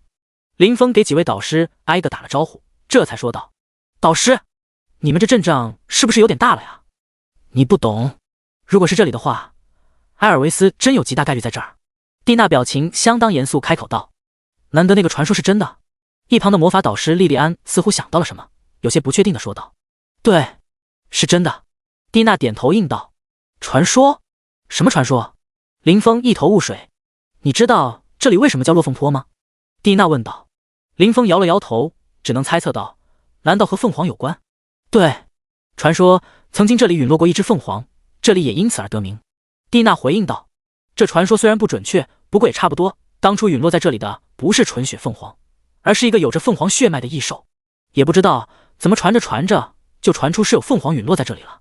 那导师，你的意思是？林峰问道。你别忘了，埃尔维斯是干啥的？虽然当时陨落的异兽凤凰血脉不算很纯，但是他死后依旧化作了一片火山，那里的火焰常年不息。埃尔维斯估计就在那里疗伤。蒂娜猜测道：“那火焰我知道，他全盛时期估计没问题，现在身受重伤，能受得了？”莉莉安说道：“能，不过需要一种东西，生命之水。”林峰惊讶地说道：“他算是明白了，生命之水虽然对伤势有大用，可是有极限，为何控偶师还处心积虑的想要弄到这东西？”“对，所以这也是我带人过来的原因。”蒂娜说道。“可是他从哪里弄生命之水？这东西可是精灵之森才有的，他们可都宝贝着呢。”莉莉安说道。旁边听到这话的林峰有些尴尬，这次说不定弄巧成拙了。不会是你小子吧？莉莉安也注意到了林峰的表情。是我。林峰点头承认道。你小子，这不是自敌吗？莉莉安有些生气地说道。好了，他问过我来着，是我同意的，这次是我的疏忽。蒂娜连忙解围。林峰也急忙向其他几位导师解释了一下之前精灵之森发生的事以及他的计划。只有一滴的话，问题倒是不大，不过你这一滴生命之水算是肉包子打狗了。盾战导师听完林峰所说后开口说道：“这也是我同意这计划的原因，不过埃尔维斯的伤可能比想象的还要重不少。”蒂娜也在一旁附和：“不过也因为清风，我们才会出现在这里。”也是，莉莉安一想，也是这个道理。这里当年可是挺热闹的，都想找到凤凰的宝藏，哪怕是遗体也行，要不然也不会建有传送阵。可惜并没有人找到什么，除了一座不太寻常的火山。后来随着时间过去，也就不了了之了。到了，这里就是当时那异兽陨落的地方。蒂娜指着前方的火山说道：“你怎么了解的这么清楚？”莉莉安不解。此事说来话长，回去后再聊，现在不是时候。蒂娜没有正面回答。行，那回去后再说。莉莉安点头道。现在确实不合适，还是傀儡师要紧。都给我来！蒂娜突然向着整个队伍的人说道，又转头看向林峰，来个状态。其余人等听到此话，都是一脸好奇的盯着林峰，这小子他的状态能有用？好！林峰马上给整个队伍的人都加上了光之祝福和光之守护。哇，好厉害！随着林峰加完状态，莉莉安直接惊呼出声：“你小子，这运气是真的好，还有这种好东西！”双眼放光的盯着林峰。如果说之前只是有些眼馋，那现在恨不得把他早点抢过来。可惜是蒂娜选的传人，不行，迟早给他挖过来。蒂娜见此，急忙把林峰拉到身后。你想都别想！一副护犊子的表情，对着莉莉安说道：“我是错过什么了吗？”林峰问道。小子，你……莉莉安！蒂娜突然提高了语气。行。看到蒂娜真的有些生气了，莉莉安急忙住嘴。没你的事。看到莉莉安住嘴，蒂娜这才转身对着林峰说道：“好了，出发了。”说完，在前面带路，众人紧随其后。林峰一头雾水，不过导师不想说，他也不好询问。就在这时，突然感觉衣角好像有人在拉扯，看向身旁是战士的职业导师。导师，有什么事吗？林峰小声问道。想不想知道刚刚到底是怎么回事？战士导师一脸八卦的表情说道。还有，别叫我导师，我不讲究那些，直接称呼我的名字就行，我叫安迪。好的，安迪导师，你知道原因？林峰好奇地问道。不得不说，你小子也真是个怪胎，不仅属性全面，连辅助手段也十分高明。我没关伪装之戒啊，估计是上次过去的时候他们查看的属性吧。林峰心中暗道。接着又听安迪导师继续说道，其实也很简单，你也知道，我们几个常年待在职业殿堂，无聊得很，没事的时候偶尔也会找点乐子玩玩。我们几个手上或多或少都有一些隐藏职业，自然想比比谁选的传承者更厉害。谁知遇见你这个怪胎，而天启者正好可以学习法师的技能，莉莉安想让你跟他学一段时间呗。听到安迪导师的话，林峰哭笑不得，原来是这样啊，可惜你小子跟我的职业不沾边，不然我都想让你跟我学一段时间了。听到此话，林峰心中一动，他不行，可以介绍一个呀。啸天虽然是阿修罗，可归根结底也是战士啊，不知导师对阿修罗有没有兴趣？林峰问道。阿修罗现在还有这职业？安迪道。他还以为这职业已经断了传承来着。你知道谁是这个职业？小子，不，哥，你把他带来，我认你当大哥。安迪导师先是诧异，然后直接不要脸的开口说道。第113章幻影分身，狄宗宪。好家伙！林峰直呼好家伙，连任大哥都来了。别，任大哥就免了，等回去后我让他来找你就是。林峰急忙说道。见到林峰同意，安迪导师喜上眉梢。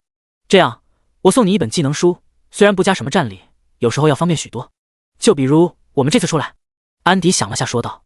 哦，怎么说？林峰一脸好奇。安迪是战士职业导师，跟他八竿子打不到一边，居然会想到送他技能书，难道是通用技能？你猜猜，既然我们都出来了，那职业殿堂还要不要运转呢？安迪问道。先前林峰还真没想过这个问题。这游戏出来近1个月了，虽然现在的新人不算多，但是从来没断过。既然你这么问，那肯定是还在正常运转了呗。这不废话吗？不然为何会让他猜？没错，的确是正常运转的。这里有个关键，就是这个技能。安迪回应，同时拿出一本技能书递给林峰。听到此话，林峰还真有些好奇，接过技能书查看。幻影分身，全职业通用技能，使用该技能可以召唤出一个分身，该分身没有任何战力，存在期间每秒消耗1点魔法值，直到取消为止。该技能不可升级。怎么样？安迪问道。还不错，就是有些可惜，这个分身没战斗力。所以你们都是用的这个？林峰掂了掂手上的技能书。你小子想啥呢？你没看到消耗吗？这技能全职业通用不说，消耗还低。想要有战斗力的分身，不仅有职业限制，消耗又大。安迪道。不过你可不要觉得没战斗力就小看他。就比如这次我们人在外面，殿堂那边则是由分身盯着，等到回去收回分身，期间那边发生的事照样一清二楚。而且我还可以随时控制那边的分身，方便得很。这样看来的话，这个技能确实不错。别说每秒钟才消耗1点蓝，再翻10倍、100倍，林峰也承受得起。那这个分身可以用来打造装备吗？林峰问道。你还会打造装备？是锻造师？安迪有些诧异。完全没问题。你要是担心失败，造成材料损失，可以主动控制吗？你小子到底要不要？不要就还我。要！我当然要。林峰急忙说道，直接把技能给学了。开玩笑，到手的东西不要白不要，不过就是介绍个人而已。行，东西你也收了，记得把那个阿修罗带来。看到林峰直接把技能学了，安迪说道。好，那咱俩加个好友，我到时候让他去找你的时候好通知你。随后林峰主动加了安迪导师的好友。林峰也没想到，只是和导师闲聊几句还能有意外收获。他的属性点好长时间没有增长了，原因无外乎就是之前打造的那批装备玩家已经淘汰。虽然一梦倾城4女是20级的装备，不过只有4个人，一天下来属性加不了几点，经验也不多。有了这个分身就不一样了，到时候他在外面浪，分身在店里打造装备，打造好之后直接丢拍卖，两全其美。就在林峰畅想未来的时候，蒂娜导师的声音突然响起。好了，接下来都打起精神，说不定里面会有埋伏。之前和安迪导师聊天没注意，此时他们来到了火山脚下，前方山壁上面有个不规则的山洞，估计就是从这里通向山体内部。随着话音落下，蒂娜导师开始给大家释放 buff。 定，你受到了天使的祝福，攻击速度、移动速度、释放速度获得 70% 的增益，持续半小时。丁，你获得元素抗性增益，各种元素抗性增加 30%， 持续半小时。林峰耳边响起一连串的系统提示，全是各种增益 buff， 加速度、加抗性、加生命恢复速度等等。防御、攻击、生命倒是没有，估计是因为有林峰的 buff 在前，蒂娜导师就没放这类 buff。 与此同时，其他人也各自上自己职业的增益 buff。 不愧是顶级大佬，这种场面还是很难得一见的。这时站在林峰身旁的安迪导师则是召唤了一个分身出来。你这是？林峰问道。哦，这是镜像分身，战士的招牌技能了，这个和之前给你的技能不同，有我80%的战力。安迪解释道。有职业限制的你就别想了，用它探路倒是不错。安迪又接着说道。一行人准备妥当，安迪导师的分身在前，众人紧跟其后，陆续进入山洞。至于林峰则是被大家围在了中间，他的等级低，老实待着就行，要不是他的2个 buff 给力，他都不会出现在这里。对此林峰自然没有什么意见，他也乐得轻松。任务要求又不需要他亲自了解对方，只需要参与进来就行。此时的他与之前的雨落何其相似，一路前进确实遇到了一些埋伏，不过对他们的队伍来说这些都是小意思。很多时候林峰都还没看到对方就直接歇菜了。不知是否是林峰的错觉，他感觉周围的温度似乎上升了不少。不久之后，众人来到了一处异常宽阔的溶洞之中，周围还能看到不少人为修饰的痕迹。而在溶洞的中央是一个硕大的岩浆池，许多身穿黑袍的身影围坐在岩浆池的边缘。见到他们的第一时间，都纷纷起身，戒备地盯着他们。岩浆池的中央地带有着一个小小的浮岛，一道身影闭目盘坐在浮岛之上。动手！不知是谁喊了一句，双方立即战至一团。你去后面躲着，小心点，不要被战斗余波波及到了。安迪导师对林峰说道。闻言，林峰十分从心地向着队伍后方跑去。就算导师不提醒，林峰也打算参与进去。他是来做任务的，不是找虐的。第114章中剑傀儡师。开玩笑，刚刚他随意打量了一眼，就看到好多90级以上的敌人。虽然只是匆匆一瞥，可是那属性老长一串，这显然不是他一个小卡拉米能掺和的。找个位置藏好之后，林峰这才仔细打量前方的战场。敌方等级高，但是自家这边显然也不是吃素的。更何况来之前他们都叠了厚厚一层 buff， 战局直接呈现一边倒的趋势，解决只是时间问题。林峰也是放下心来，问题应该不大。他倒不担心失败、死亡掉级什么的，而是担心这次失败之后，对方要是铁了心的躲起来，那任务想要完成就不知道要多久了。这时林峰把目光移到了岩浆池的中心，岸边都打起来，那人怎么没有动静？之前没注意，这时林峰才发现那人身体周围的空气似乎有些异样，像是有着一层无形的火焰，而他自身覆盖着一层淡淡的绿光，颜色很淡，不注意根本就察觉不到。这时林峰想起导师之前说的话，这是在疗伤。这里有些远，那火焰趋近于无色，看得不是很真切。林动准备用真理之眼查看，想了想又放弃了，现在时机不对。真理之眼最高是可以查探9阶，但是别说9阶了，之前在精灵之森查看7阶的长老都被对方发现，这次的对手可是远远不止7阶那么简单。反正那层绿光即将消失，估计也快结束了。这时候打草惊蛇不太好。很快岸边的战斗逐渐进入尾声，随着最后一个敌人倒下，池中那人这才缓缓睁开双眼。哟，不少老朋友啊，你们来的速度倒是挺快的。埃尔维斯，这次你插翅难逃。己方一个林峰不认识的人开口道。埃尔维斯直接无视了他，像是自言自语，又似乎是在解释。我就知道，问题果然出在生命之水上面。躲在远处的林峰自然也能听到他的话。原来当时格雷格拿到林峰的生命之水后，就联系了傀儡师，总感觉这东西来得太过容易了些，也是担心有诈，所以才联系了他。不过东西是真的，关键他又十分需要这东西，虽然量少了点，仍旧是把东西带了回去。可惜量还是少了点，伤势才恢复了5成，不过对付你们绰绰有余。埃尔维斯叹息道，这地方是他无意间发现的，要是早些年碰到，他的伤势早就好了，上次也不会那么狼狈。没想到这火山里面居然夹杂着一丝涅槃之火，不过也幸好只有一丝，不然他还真的不敢用。这玩意儿没有凤凰血脉，常人基本触之必死，哪怕是仅仅是这一丝，他都是借助生命之水那强大的生机才敢利用。这时人群分开，几位职业导师走上前去。你们这几个老怪物不好好养老，居然也会掺和进来。看到几位导师，埃尔维斯脸上的表情不像刚才那般轻松，而是变得有些凝重。老怪物？躲在一旁的林峰十分诧异。不过想想，这几位导师都是从原来的起源大陆第一批过来的人，说是老怪物也不为过。不过从这话中的意思来看，难道上次围剿几位导师没有参与？先前与安迪导师的闲聊，林峰也知道了，这些人都是现在圣堂的人，基本都是他们那一批人的后代。林峰一直以为几位导师就算是圣堂的人，估计身份也不算高，顶多辈分高点，不然为何他们一直在职业殿堂待着呢？可是现在看来，事实好像和他猜测的有些出入。几位导师地位似乎很高，人家这么年轻漂亮，你叫我老怪物，好意思吗？莉莉安有些不忿地说道。呵，我可是从小听着你的事迹长大的，现在在这里装嫩，你就好意思？埃尔维斯反驳道。你们几位不是早就不问世事多年了吗？这次居然会出动？埃尔维斯，你是如何去往起源就地的？蒂娜导师直接质问道。这时林峰也趁着机会对着傀儡师使用了真理之眼。林峰的探查，埃尔维斯自然察觉到了。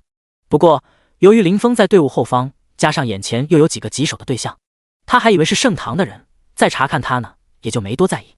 一盘的探查术也别想看透他。另一边，林峰探查完之后立刻把技能关掉，看着埃尔维斯的属性，心中不由大骂：这任务太坑了！埃尔维斯9阶，虚弱，职业傀儡师，等级99，生命值 650W 2000W， 攻击 210W 600W， 防御 130W 200W， 五维 80W， 增幅全属性正110%，这属性简直不要太夸张，简直就是变态。5项基础属性基本都在80W 左右，就这还是没算增幅的情况下，别忘了还有110%的全属性增幅。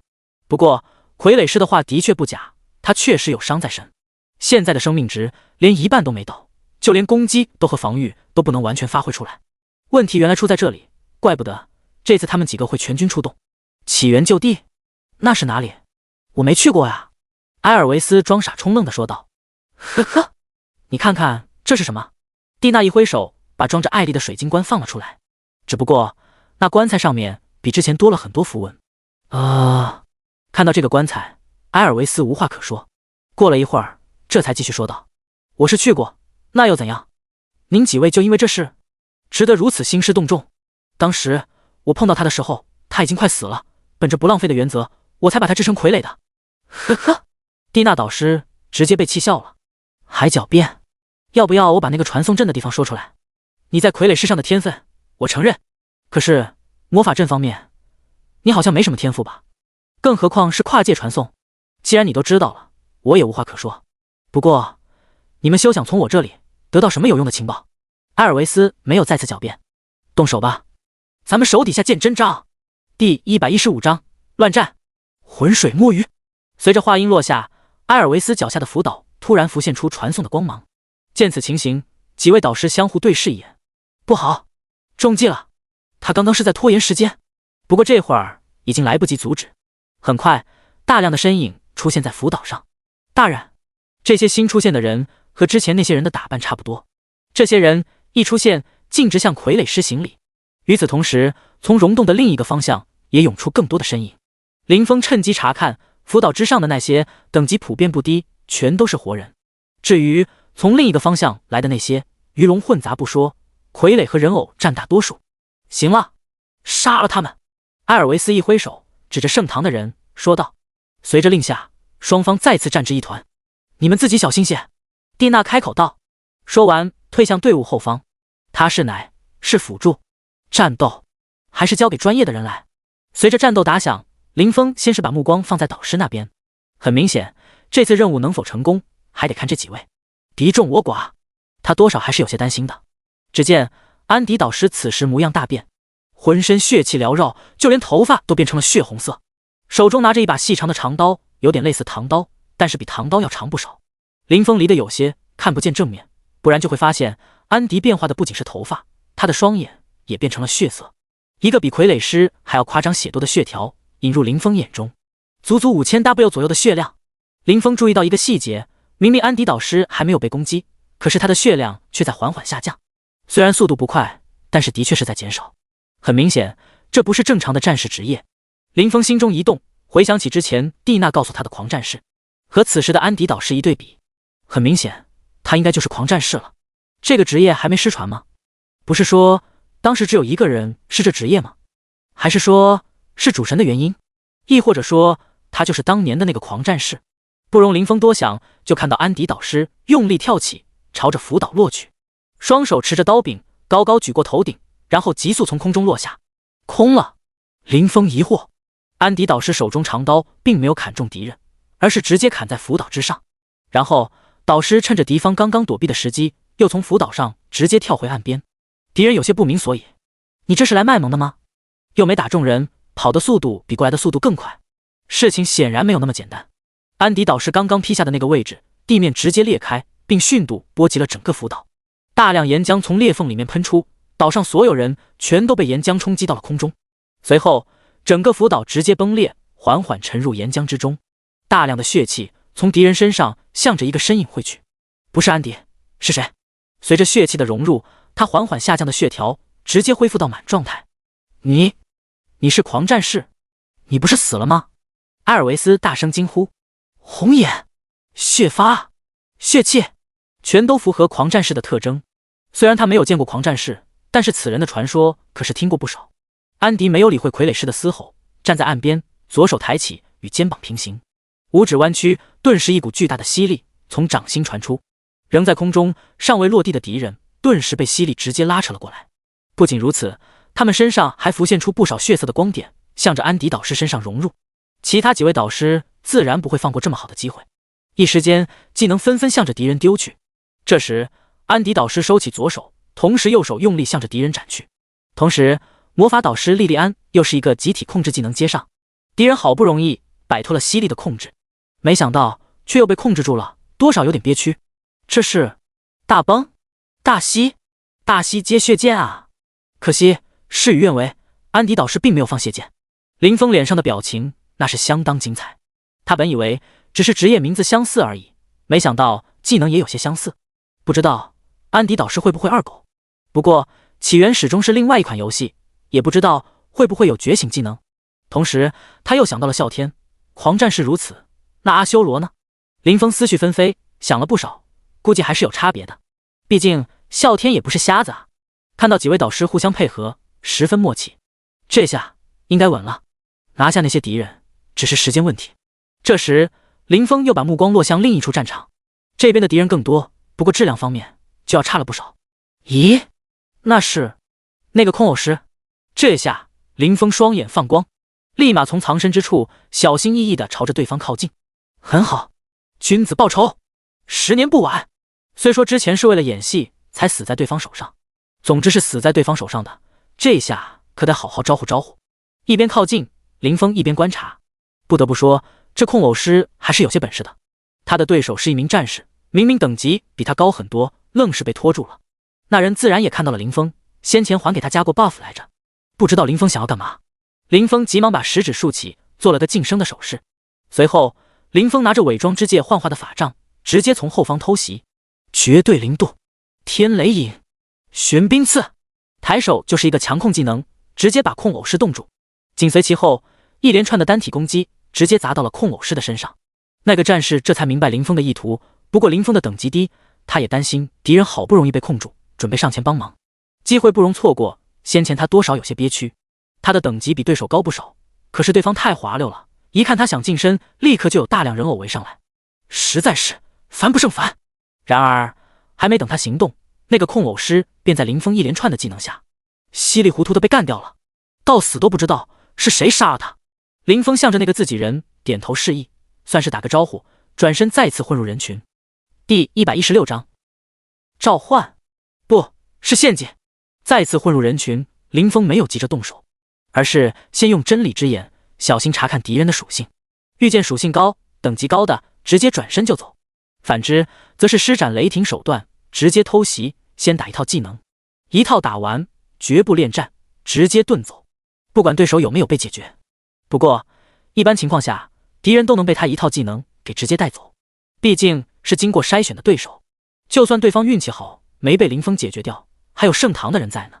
怪不得有句话这样说来着，人人都讨厌老六，但人人又都想做老六。别说，这感觉是真不赖。林峰乐此不疲的在人群中插科打诨，倒也解决了不少的敌人，不过相对于整个战场来说算不了什么，毕竟他解决的那些敌人全是等级不算高，属性又不是很好的对手。其实对整个战局来说，这些人也只能算是炮灰而已。自然林峰也明白这个道理，玩耍了一阵之后他就放弃了。给友方的人续了一个 buff 之后，林峰再次找个地方藏了起来。还是导师那边的战斗更加吸引人，把目光转向导师那边的战场。此时敌人已被解决了大半，只剩下几个还在苦苦挣扎。各位导师的状态还算好，看来是稳了。不过安迪的导师的血量不是很健康，只剩下不到一半了。奇怪，这种情况下蒂娜导师为啥不给他加血？很快林峰便明白过来何为狂战士。只见安迪导师只攻不守，虽然血量不多，但是攻击反而比之前要高了很多。对于这点林峰已经见怪不怪了，大崩大吸都见过了，来个暴走也不为过吧。要是哪天安迪导师用出了二狗子，那林峰估计会惊讶一下，真要做得这么绝吗？埃尔维斯吼道，像是在质问，又像是下定了某种决心。你们几个坚持一下，我需要一点时间准备一下。他小声和几位同伴说了一声。几位同伴虽然不知道他他要干什么，但是眼下也没别的办法，于是纷纷拿出压箱底的东西。埃尔维斯则是趁机脱离战斗，退开了一定距离，不知道从何处掏出了一张卷轴。随着卷轴被撕开，一个奇特的法阵浮现在他的四周，同时他的嘴里念念有词。几位导师自然也注意到了这些，奈何被牵制住了，一时之间脱不开身。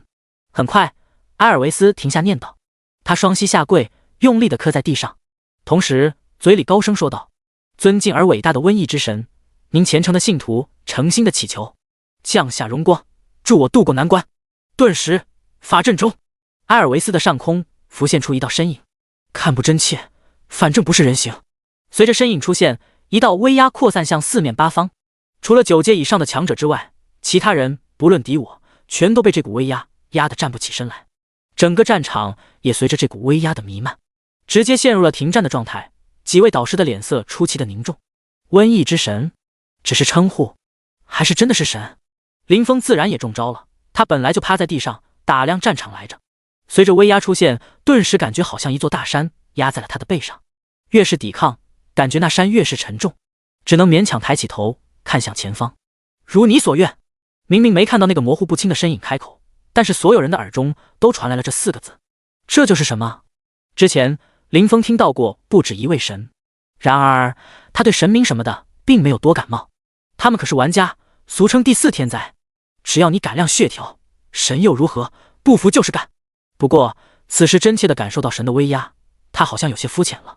别的不说，就算是亮了血条又如何，人家都不动手，直接就把你压在原地，动弹不得，还想动手？痴人说梦。随着话音落下，那道身影闪烁了一下，埃尔维斯的身躯一点点的化作光芒开始消散。我这是怎么了？埃尔维斯不解，急忙站起身来问道：“这里不是我的地盘，轻易过不来，要不是你用了这个献祭法阵，我这一丝力量也传递不过来。”这时一道声音从他头顶传来，之前他一直跪着，头颅低下，自然没看到，不过战场上的其他人则是清楚的看到了。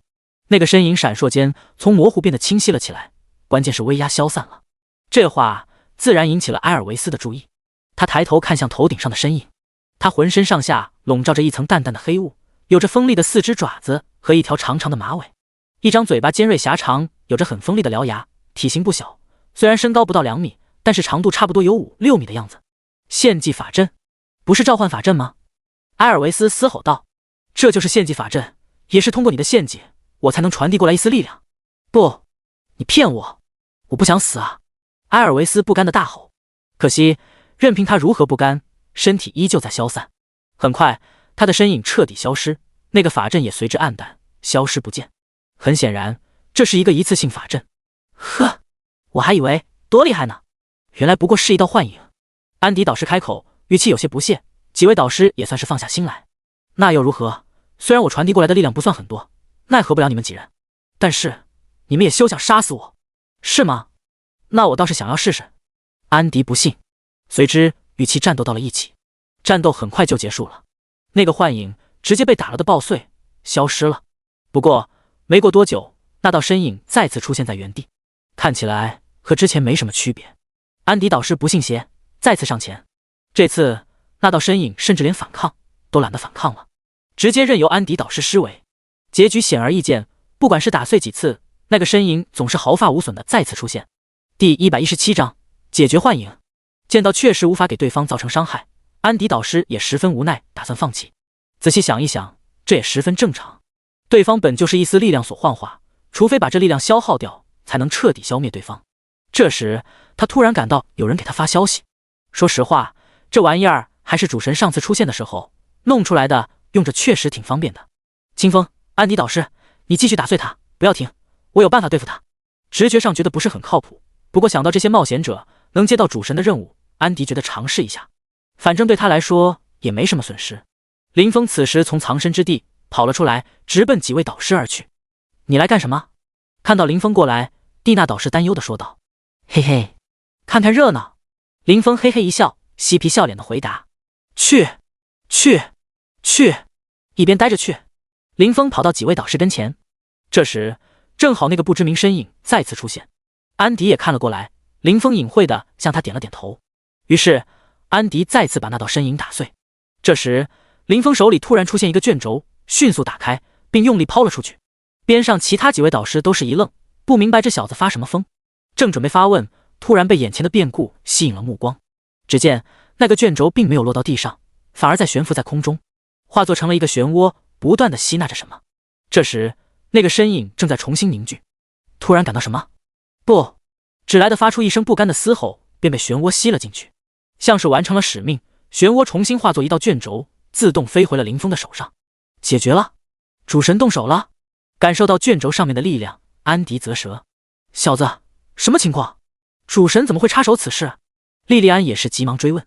话说回来，当埃尔维斯死亡的一瞬间，林峰的耳边也适时传来系统的声音：“邪恶的傀儡师任务已完成，请及时选择系统奖励。”这次的波折虽然不少，好歹是完成了任务。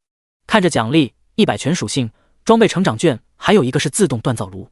全属性对他来说聊胜于无。装备成长券倒是不错，不过目前能用的只有无尽酒壶。上次把无尽酒壶喂到了粉色品质，林峰还加了一滴生命之水进去，到现在还没解析完呢。最后，林峰还是选择了自动锻造炉。虽说有了幻影分身之后可以让分身打造装备，但是林峰不确定分身的效果好不好。不过有了自动锻造炉之后，两项配合的话绝对没毛病。任务奖励已发放到背包，临时储物空间收回。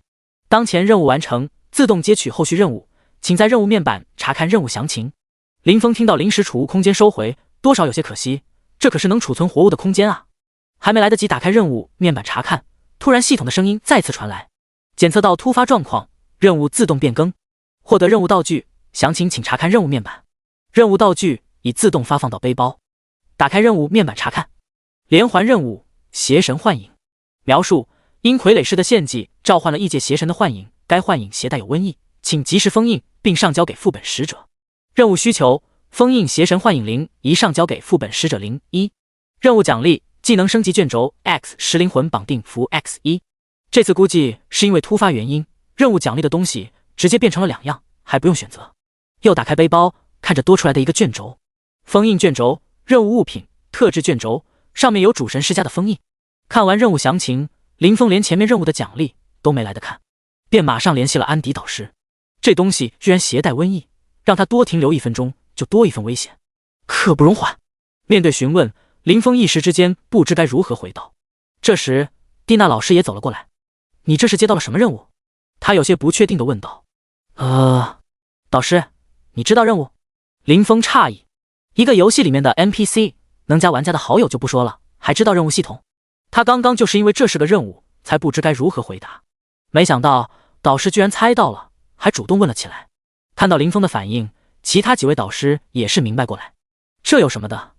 你们的出现本来就是因为主神，不仅你们可以接任务，我们还能发布任务呢。几位导师众说纷纭，也让林峰回过神来。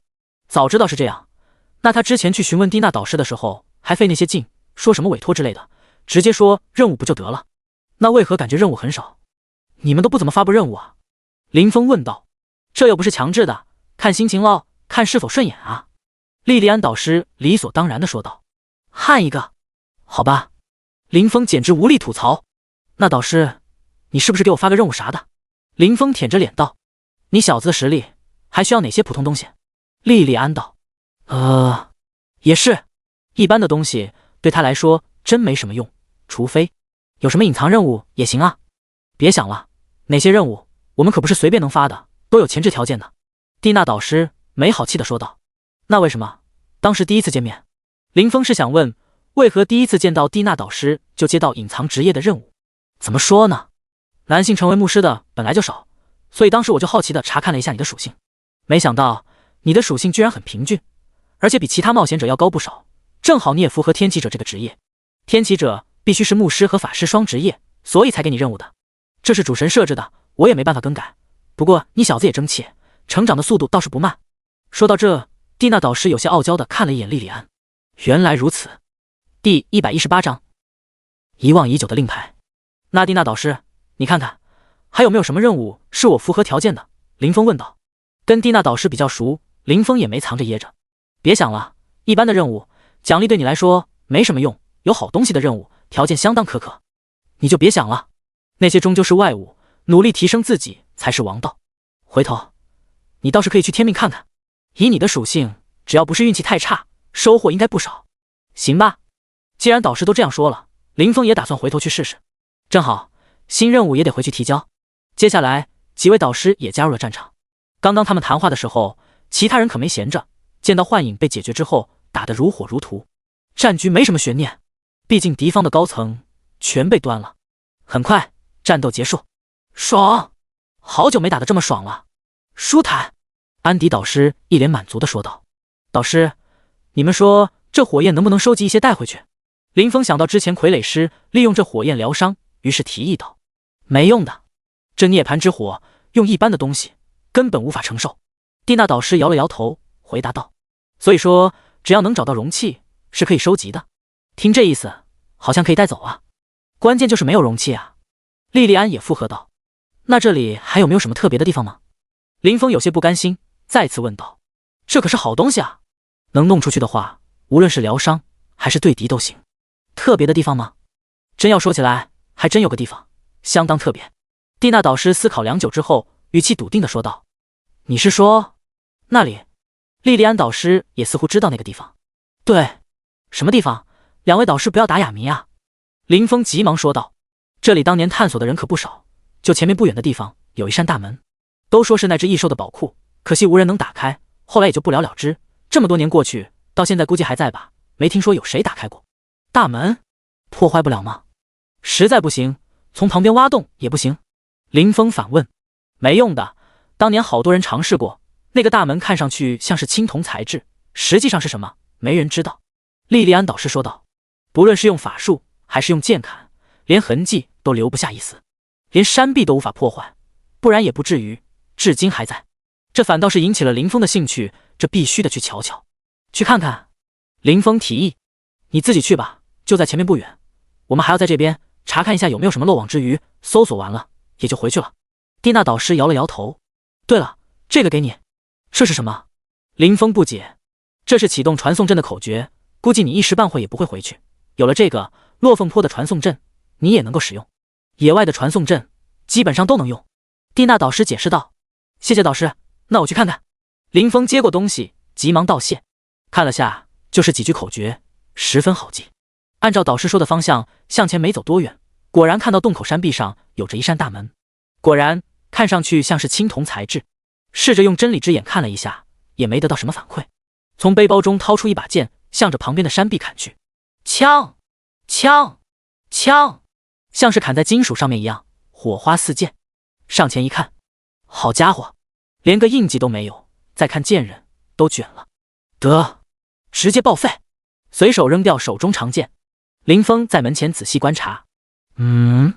林峰在大门的右下角发现了一个凹槽，起初他还以为是前人尝试破坏掉的，检查过后发现并不是，这像是门户本来就有的，看形状还有些莫名的熟悉，一时半会儿想不起来在什么地方见到过。这大门的材料也有些熟悉，我一定见过类似的东西，是什么呢？林峰绞尽脑汁的回想，打开背包查看里面的东西，直到看见一块令牌。这东西，取出令牌和这个大门仔细对比，材质看上去差不多。这东西他都快忘了，还是在新手副本里面得到的。试着把令牌镶嵌进凹槽，严丝合缝，甚至连一个缝隙都没有。啊！我的令牌！来不及痛心，哐啷一声，大门传来一阵声响，打开了。林峰喃喃自语，试着推了一下，果然很轻松的便打开了大门。虽然他也搞不懂为何在新手村副本里面得到的令牌会打开这个大门，不过既然开了，怎么也得进去看看。至于令牌，算了，没了就没了吧，说不定本来就是这个大门的钥匙呢。进入门户，里面不大，只有一个房间大小，正中央有着一个石台，上面似乎放着什么东西。林峰走近一看，石台上面放着两个盒子，伸手尝试拿起，发现拿不动，好似和石头是连在一起的。同时他的耳边突然传来一阵飘渺不定的声音：“谁？”收回双手，同时手中出现一把法杖，小心戒备着。然而根本没人，那道声音也消失了。难道是？林峰收起法杖，再次把双手放在石头的盒子上，闭目侧耳倾听。果然又有声音传来，一开始还比较飘渺，逐渐清晰，最后就像是有人在耳边诉说一样。有缘人，当你来到这里的时候，我估计已经陨落了吧。这石台上我放了2样东西，一个是涅槃之火的火种，还有一个是我的血脉传承。我不知道你是谁，人或者其他的什么种族，听天由命吧。我只是希望你能不要让我凤凰一族彻底断了传承而已。随后话语彻底消失了。火种还有传承，是那个异兽留下的。林峰心中十分激动，盒子虽然拿不起来，尝试能否打开。这次很顺利就打开了盒子，其中一个盒子里面空空如也，而另一个盒子里面则是一颗火焰形状的晶石。空了，这里还有人进来过。可是不对啊，假如有人来过的话，为何不全部拿走，还剩下一个？第119章任务奖励。不对，进来的不一定是人。林峰想起之前导师说过的那个传说，之前他还以为这是那个陨落的异兽留下的，现在看来很显然不是这样。那个异兽的血脉很可能就是从这里获得的，毕竟野兽对血脉要敏感得多，也只有这样才能解释得通为何还会剩下一样东西。仔细查看那个火焰形状的晶石，果然剩下的这个是火种。火种，涅槃之火的火种，可炼化，没有一定的实力，请勿尝试，小心玩火自焚。可以炼化，可是说不通啊。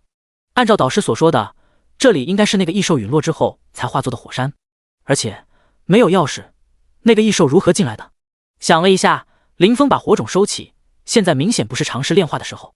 至于危险，对他而言不算什么，大不了就是一个死字。没办法，玩家就是有这个优势。他真就不信还搞不定这么小小的一个火种。再次看了下四周，确认没有什么其他的东西，从门口出来，林峰唏嘘不已，这趟果然没有白来。咣当一声，大门直接关闭，同时这个大门闪烁了一下，然后直接消失了。是因为他把东西拿了的缘故，还是完成使命了才消失的？林峰也不知道。有了火种，那些岩浆里面掺杂的一丝涅槃之火，他自然看不上。顺着原路返回，之前交战的地方现在已是空无一人，显然导师他们早已离开。林峰也不再多留，迈步离开。再次出现在天空之城，林峰唏嘘不已。本来只是想去打打 BOSS 赚点钱，没想到居然发生了这么多事。在复活点找到副本使者，把那个封印幻影的卷轴交给了他。邪神幻影任务完成，奖励已自动发放到背包。当前任务已完成，自动接取后续任务，请到任务界面查看详情。没有急着查看后续任务，林峰直接传送回了店铺内。任务先不急，连续2个任务的奖励都还没看呢。打开背包，开始查看任务奖励。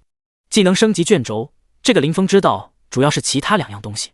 灵魂绑定符，使用之后可以选择一件装备进行灵魂绑定，绑定之后不可掉落，不可交易。就这，林峰有些失望。这玩意儿可以绑定1件装备，他全身加起来也没几件装备，除了无尽酒壶和伪装之戒之外，就只有10来件自己打造的带有定位传送的饰品。虽然这饰品一次只能带1个，但是换下来之后定位并不会消失，这也是林峰打造了10个的原因。伪装之戒本来就是绑定的，而无尽酒壶倒是可以交易给他人，不过也有不可掉落的特性。这东西属实有点鸡肋。想了想，还是用了吧，眼不见心不烦，直接使用。至于装备也没别的选择，直接选了无尽酒壶。好歹是成长装备，何况现在已经是粉色品质，再进一步就能到橙色了。不过他手里没有高品质的装备喂养，用粉色装备喂的话，足足需要100件，短时间内想要成长有些困难了。看了下那滴生命之水还没有解析完，也不知道什么时候才能完成，希望效果过得去吧。收起酒壶，继续查看那个锻造炉，希望不要再次失望啊。自动锻造炉已绑定，首次使用需要同步锻造师掌握的图纸，选择需要打造的装备，投入对应的材料，可自动锻造出成品，成功率以锻造师亲自锻造该装备为准。目前锻造一炉的时间需要1小时，最多可同时锻造10件装备。看完介绍过后，林峰还是比较满意的，尤其是成功率跟他本人挂钩，这点相当不错，效率也高了不少，1个小时就能锻造10件，只是不知道分不分品质。从背包中取出锻造炉，Doom， 我去，吓了林峰一跳，这玩意儿个头还不小，足足近2米高的炉身，3足2耳。幸好他今天没有躺在椅子上查看，不然说不好直接被这炉子砸死了。抹了一把头上的冷汗，收起炉子，来到院子的角落，再次把炉子放了出来。怎么看这玩意儿都不像是锻造炉，倒是和炼丹炉比较像。在炉身的腹部开有一个圆形的门，圆形门的旁边居然还有一个电子面板，看着这个面板，林峰嘴角一抽，好家伙，高科技，传统工艺结合现代科技，要不要这么草率啊？吐槽归吐槽，不过有了面板，至少用起来方便，只是看着多少有些违和。找到面板上那个应该是开关的按钮，直接按了下去，随后面板亮起，上面出现一排排文字，启动成功，开始检测绑定者锻造等级，检测完成，开始同步完成。整个过程大概持续了10分钟左右。看到同步完成，林峰开始研究使用方法。研究之后，林峰相当满意。这炉子内部有个储物空间，空间分一大一小两部分，大的部分用来装材料，可以一次性放很多材料进去，不是只能放10件装备的材料。一次自动锻造10件装备，锻造完成后，成品会存入小的那个空间中。而且这10件装备可以是不同的装备，只要材料充足，可以一直不停锻造，直到材料耗尽为止。林峰估算了下，差不多一次可以放置1000件装备的材料。不错，相当不错。有了这东西，以后打造装备倒是轻松不少，而且速度还快。不管任何品质的装备，都是1小时一炉。从库房中拿出一份饰品的材料，丢入锻造炉。林峰想要看看效果如何，主要是他打造的装备都附带特殊磁条，不知道用这炉子锻造的有没有，所以他只放了1件装备的材料，打算先打造完成了，看看效果。第120章升级技能，分身初体验。随着锻造炉开始运行，林峰继续查看奖励。现在就剩下10张技能升级卷轴了。看着技能升级卷轴，林峰陷入了沉思，不知道该升级哪些技能。10张看似不少，也就只能升级1个技能而已。仔细思索了半晌，林峰有了决定。目前来说，还是升级治疗术和群体治疗比较好。主要是这2个技能本身等级都到了5级，10张的话能升满2个技能。其次，他现在的输出不低，真要遇到那种轻易拿不下的敌人，1、2个满级技能作用也没多大。很快，2个技能升级完成，一共消耗8张升级卷轴。治疗术9级，消耗20点魔法值，每秒恢复目标 1W 加50百分号 X 精神的生命值，持续 3S， 冷却 20S。群体治疗术9级，消耗50点魔法值，给方圆150米的目标，每秒恢复 1W 加30百分号 X 精神的生命值，持续 10S， 冷却 60S。2个治疗技能升到满级，林峰还是比较满意的。尤其是治疗术，冷却时间本来就短，他还有 40% 冷却 CD， 12秒就能放一个。算上职业和晚晚的增幅，一个治疗术能恢复近 50W 的血量，恐怖如斯。至于剩下的2张升级卷，林峰打算先留着。技能升级所需要的熟练度是随着等级增加而上升的，不能升到满级的话，现在用了明显划不来，还是等到技能7级或者再凑几张能升满1个技能的时候再用吧。升完技能，林峰突然看到一个技能，他先前从安迪导师那里得到的技能幻影分身。这技能自从学习后还没尝试过呢，直接使用，顿时在林峰身旁出现了一个和他一模一样的身影，外形、服饰、相貌等等和林峰没有任何区别，十分的神奇。你好，本尊。你好，分身。2道身影同时仰天长啸。本来还以为操纵起来不是很容易来着，让林峰没想到的是，操纵起来并不难，跟使唤双手一样轻松。林峰待在院子里面没动，操作分身前往库房。一路上所看到的画面一一呈现在脑海中，没有一丝突兀，就和他自己没什么两样。不错，十分新奇。随后林峰开始同时操纵分身和本尊，分别做不同的事，兴许是技能的缘故，也十分轻易的就能办到。玩了许久，直到锻造炉停止工作，林峰这才收手。看了下时间，不多不少，正好1个小时。看来打造1件和10件的时间没什么区别啊。从炉中取出装备，看了下，星光玉佩，部位饰品，品质紫色，属性减少技能 20% 冷却时间，特效定位传送，描述由锻造师清风制作。居然有特殊词条，林峰诧异，难道是同步的原因？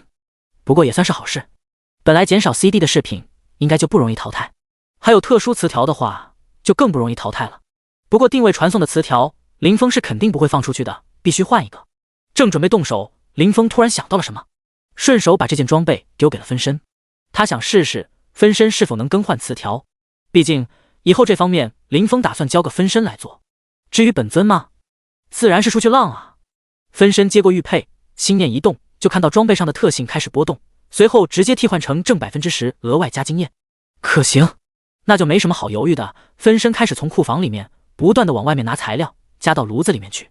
接着，林峰又打开拍卖行，从上面扫了100多件的材料，钱倒是没花多少，关键上面的材料已经被扫光了，加上原本的材料，一共能打造995件，还挺巧，算上一梦倾城4女，还有刚刚打造的这件，刚好1000，凑个整，免得有人吐槽。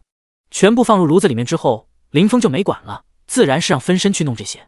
林峰的属性已经好久没有怎么增长了，有了这些装备，又将迎来一波爆发。处理好这些之后，林峰则是打开了任务面板，连环任务瘟疫之源。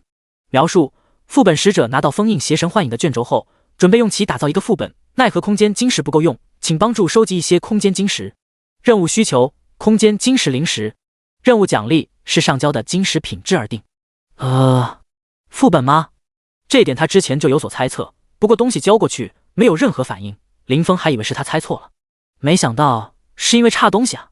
不过这空间晶石他没见过呀，找导师问问。正好他和安迪导师还有着约定，顺道把这事解决，直接把身份切换到红尘。林峰开始联系啸天，现在有了分身，他估计以后都要顶着红尘这个身份行事了。啸天，红尘，你找我？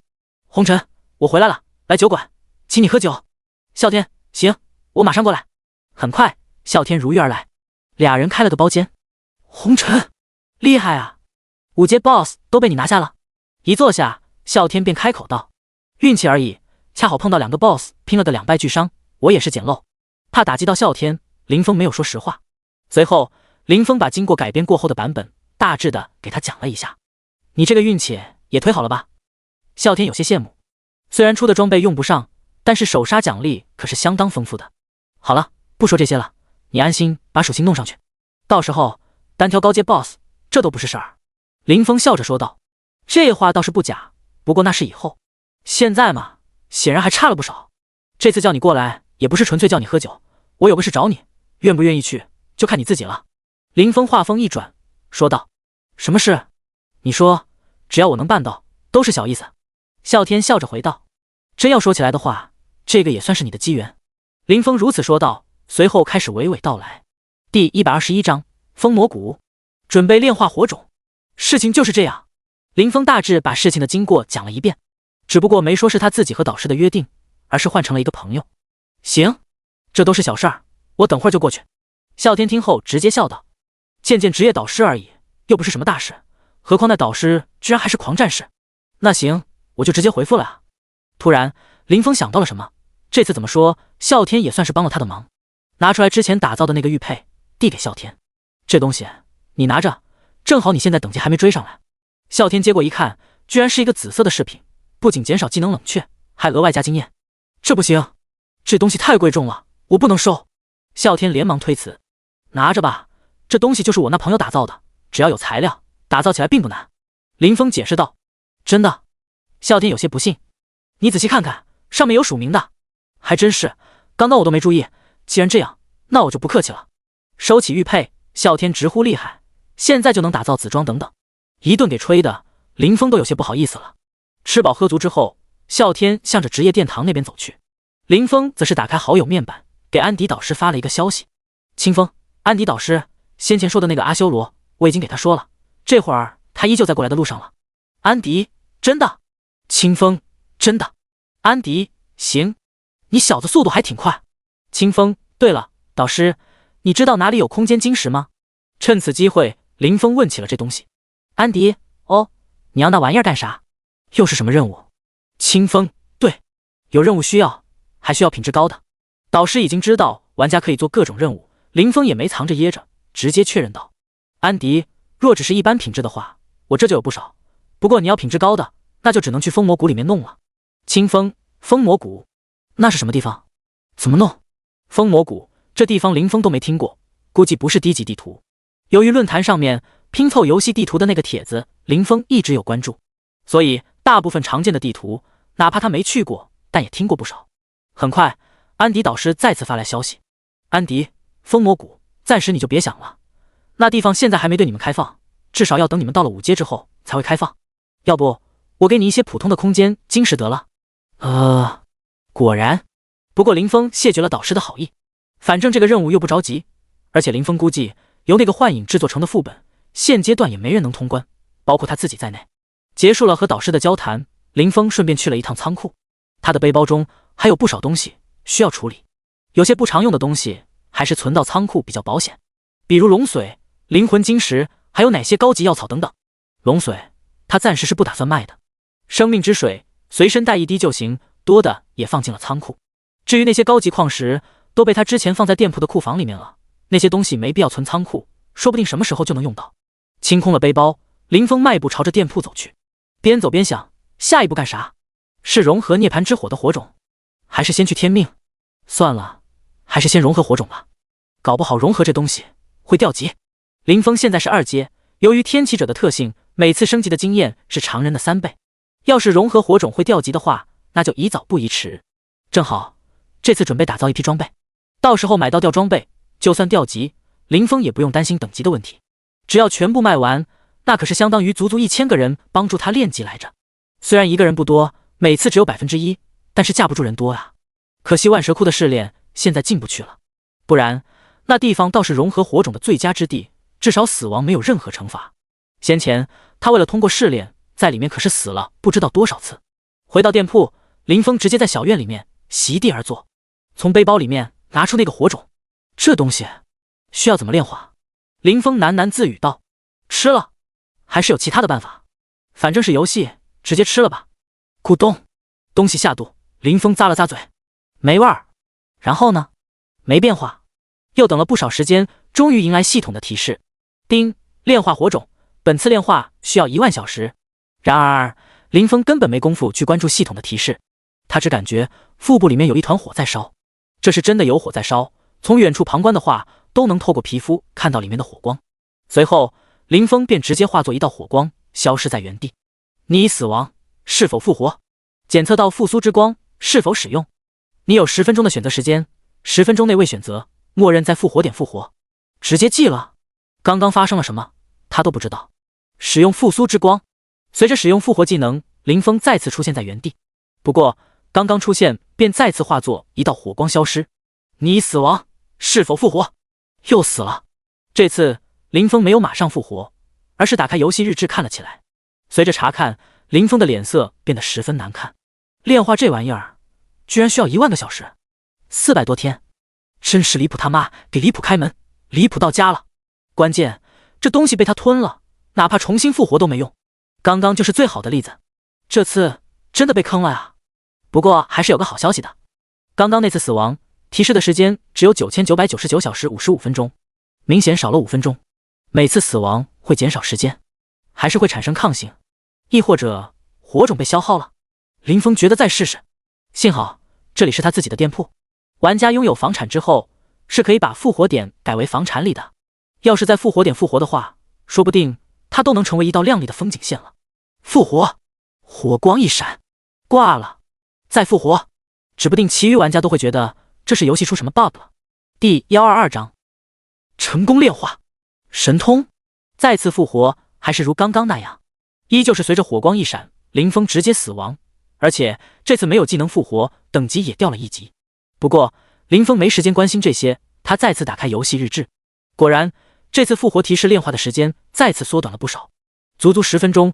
虽然相对于10000个小时来说，这点时间根本不算什么，但是能减少就说明还有成功的机会，无非就是多死几次的问题。至于精灵女皇曾经告诫的话语，此时已被林峰忘在脑后了。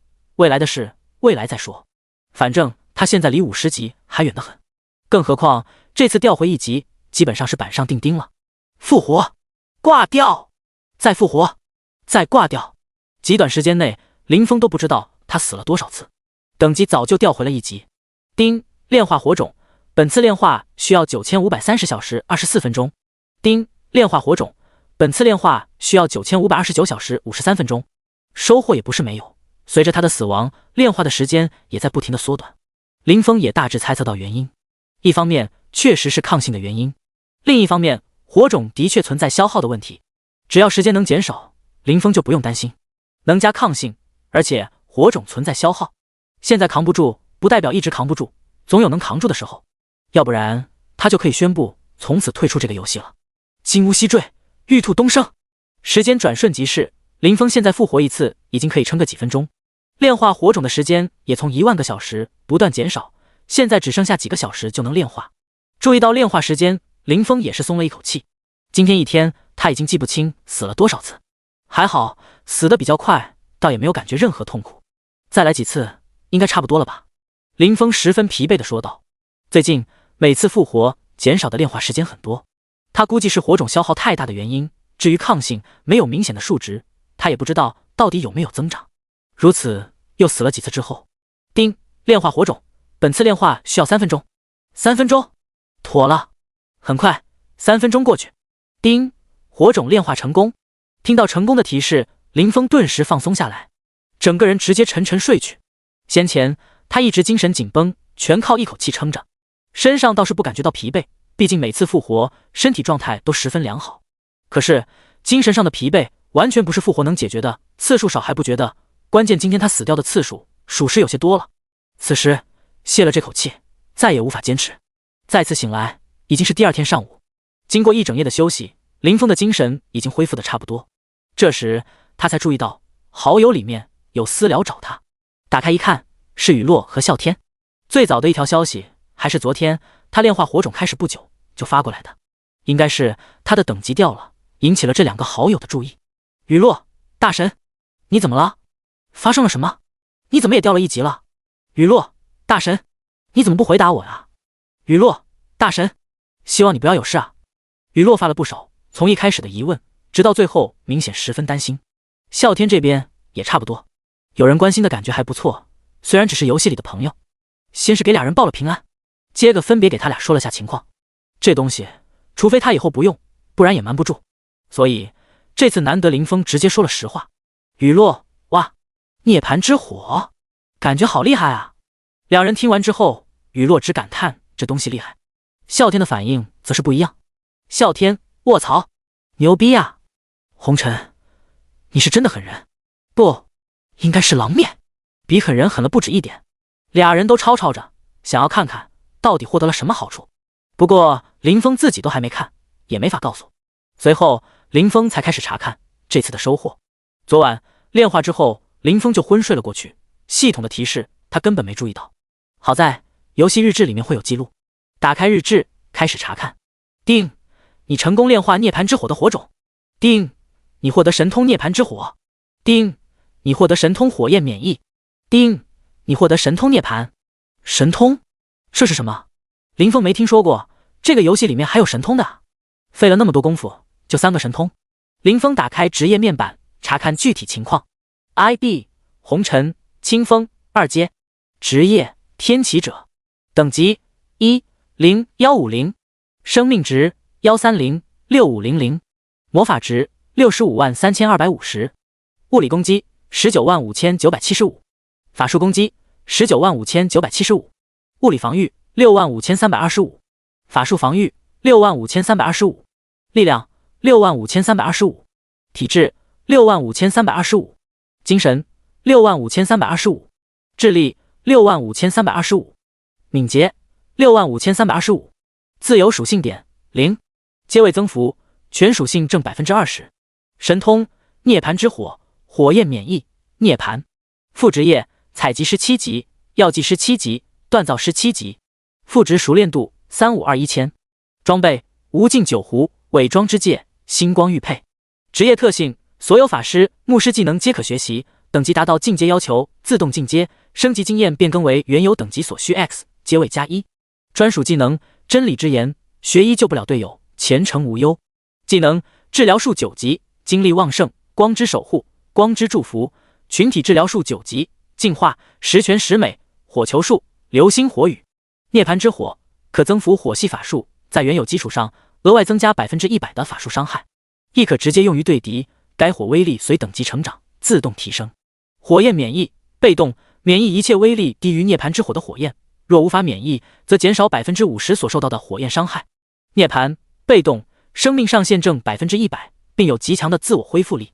死亡之后可自主选择是否触发涅槃，触发后满血原地复活，并获得临时增益。攻击、防御、生命属性翻倍，增益持续10分钟，每24小时仅可触发一次。看完属性，林峰才明白，刚刚他还奇怪血量为何会翻了1倍，原来是涅槃的效果。第123章真香警告。香，真香。虽然只有3个神通，可是效果那可是杠杠的。尤其是涅槃，不仅血量翻倍，还是超级复活技能。当然，火焰免疫也不错，只要火焰威力比他的涅槃之火低，林峰就可以直接无视，哪怕不能免疫，也减少1半的伤害。唯独第1个涅槃之火对林峰来说作用不大，只能增加火系法术的伤害，还不如天启者职业加成的多。至于对敌，心念一动，林峰直接召唤出涅槃之火，看着掌心那米粒大小尚在跳动的无色火焰。真正的涅槃之火是什么颜色，林峰不清楚，既然这游戏里是无色火焰，那就当它本来就是无色吧。火焰虽是无色，不过林峰是主人，眼中还是能够十分轻易的看清。至于造成这种情况的原因，林峰也大致能猜到，这东西就不是现在他能接触的。虽然成功炼化，但是火种被消耗的实在太严重，没直接消失就算他运气好。用这玩意儿对敌，仔细想想，算了吧，还是等以后再说，至少也要让它变成一团吧。米粒大小，先不说伤害，能否砸中敌人都是两说。不过这神通除了效果强一点，和技能没什么了两样啊，感觉就是技能的加强版。那技能是否能成长为神通呢？林峰心中这样想到，他决定以后找个机会找导师问问，反正他脸皮厚，也没有什么不好意思的。林峰的2个治疗技能只升到9级就达到满级，若是真的可以升级成神通的话，或许需要别的什么东西。若是有的话，一定要把方法问出来。现在干嘛不问？当然是去练级了。他的等级都掉了1级，可是没办法尽天命，必须早点把等级追上来。红尘，要不要我带你去练级啊？正好我刚刚打完无尽之渊。这时啸天发来消息，开玩笑的说道：算了，我是等级掉了，又不是属性掉了，练级还需要你带。林峰回道：可惜超过自身10级以上的怪不给经验，不然林峰也不至于一夜过去还是1级，最起码也应该升了4、5级才是。自动锻造炉经过1天的锻造，也积累了200多件装备了，是时候放出去了，不然他一个人练级的话，速度还是有些慢了。想要重回20级，也得花不少时间。安排分身把打造好的装备拿到拍卖行去上架，他自己则是直奔万蛇窟而去。随着紫色饰品上架，凡是看到的玩家集体沸腾。卧槽，兄弟们快看，有人上架紫色饰品了，属性很实用。早看见了，反正我又买不起，看着没意思。这时正在练级的林峰突然收到君临天下发来的消息：君临天下，清风老弟，你不厚道啊，有了好东西都不联系老哥。刚收到消息的时候，林峰一时没转过弯来，还不明白什么情况。清风老哥，你说的是紫色饰品？君临天下，对，老弟你手上还有多少？我全包了，还有你把需要的材料发来，我先前收集。还是老规矩，因为是紫色品质，林峰并没有让分身一次性上架太多，只上架了10件。物以稀为贵，一次性拿出太多的话卖不起价格，所以他手上确实还有不少。虽然着急升级，可是也不急于一时，不能做亏本买卖。林峰还没有回复，君临天下再次发来消息：君临天下，这样，老弟你还是在店里吧，在的话我直接过来一趟吧。清风，在的，那我就恭候大驾了。君临天下，行，我马上过来。结束了通话，林峰则是继续练级，接待君临天下的事自然由分身负责。不多时，君临天下直接来到了风铃丸小店，把君临天下带进小店，林峰的分身笑着开口：君临会长，欢迎大驾光临。老弟别客气，快把东西拿出来我瞅瞅，拍卖行上面瞅着不得劲儿。君临天下直截了当的说道。林峰也没废话，直接把剩下的库存都拿了出来，200来件。这么多？君临天下惊讶道：我都好久没开张了，这些都是攒的。林峰说道。君临天下一一查看，结果十分满意。老弟你说个价，我全都要了。君临天下豪气的说道。不知打造这东西需要哪些东西，我好让人收集一些。君临会长，你先别急，这是需要的材料。林峰先是把材料发给他，让他看了下，这次接着说道：说实话，这东西的图纸我也才弄到不久，一开始的成功率又低，自然这批装备的造价不菲。听到这里，君临天下点点头，他不是什么都不知道的小白，自然明白这个道理。那老弟你的意思是？在他来之前，林峰就想好了，这些装备的成本不到1金币，算上人工、技术加持，还有他的辛苦费、劳务费，翻个10倍没毛病吧。挂拍卖的话肯定更高，不过能一次性卖出去也好。这样这批装备10金币1件，或者会长你提供材料，我只收3金币一件的手续费，损耗我包了。君临天下听到报价，仔细思索一番，这次说道：老弟，你这有些不厚道了吧？这材料我也看了，成本才不到5000铜币，你就算报废了不少，10金币是不是太高了点？林峰听后笑而不语，开玩笑，这东西他又不愁卖，大不了就是多花点时间而已。君临天下看着林峰的反应，无奈苦笑道：而且你这手续费是不是也太高了点？上次不是才一半的材料吗？君临会长，话不是这么说，上次那是低级装备，我又能保证100%成功，不存在损耗的问题，再加上新店开业，所以价格自然比较实惠。这次不一样，装备品质高，成功率低了不少，别看我收3金币一件，若是运气不好，说不定还会亏。我也是看在你是老顾客的份上，才收的比较低。林峰耐心地解释道。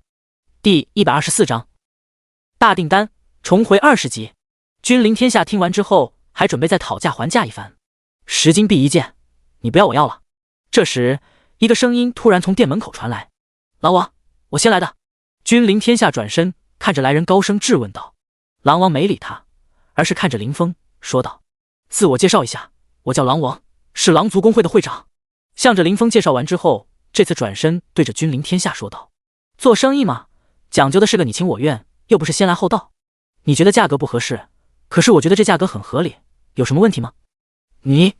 君临天下手指着狼王，身子有些哆嗦。谁说我不要的？你别想了，这些装备我全要了，不就是10金币一件吗？你要就你要呗，又没人跟你抢。狼王嘀咕了一句，声音不算太大，但也不是很小，刚好够他们3人听到。狼王，不要欺人太甚，不就是会里的兄弟，抢了你们一个 boss 吗？至于这么斤斤计较？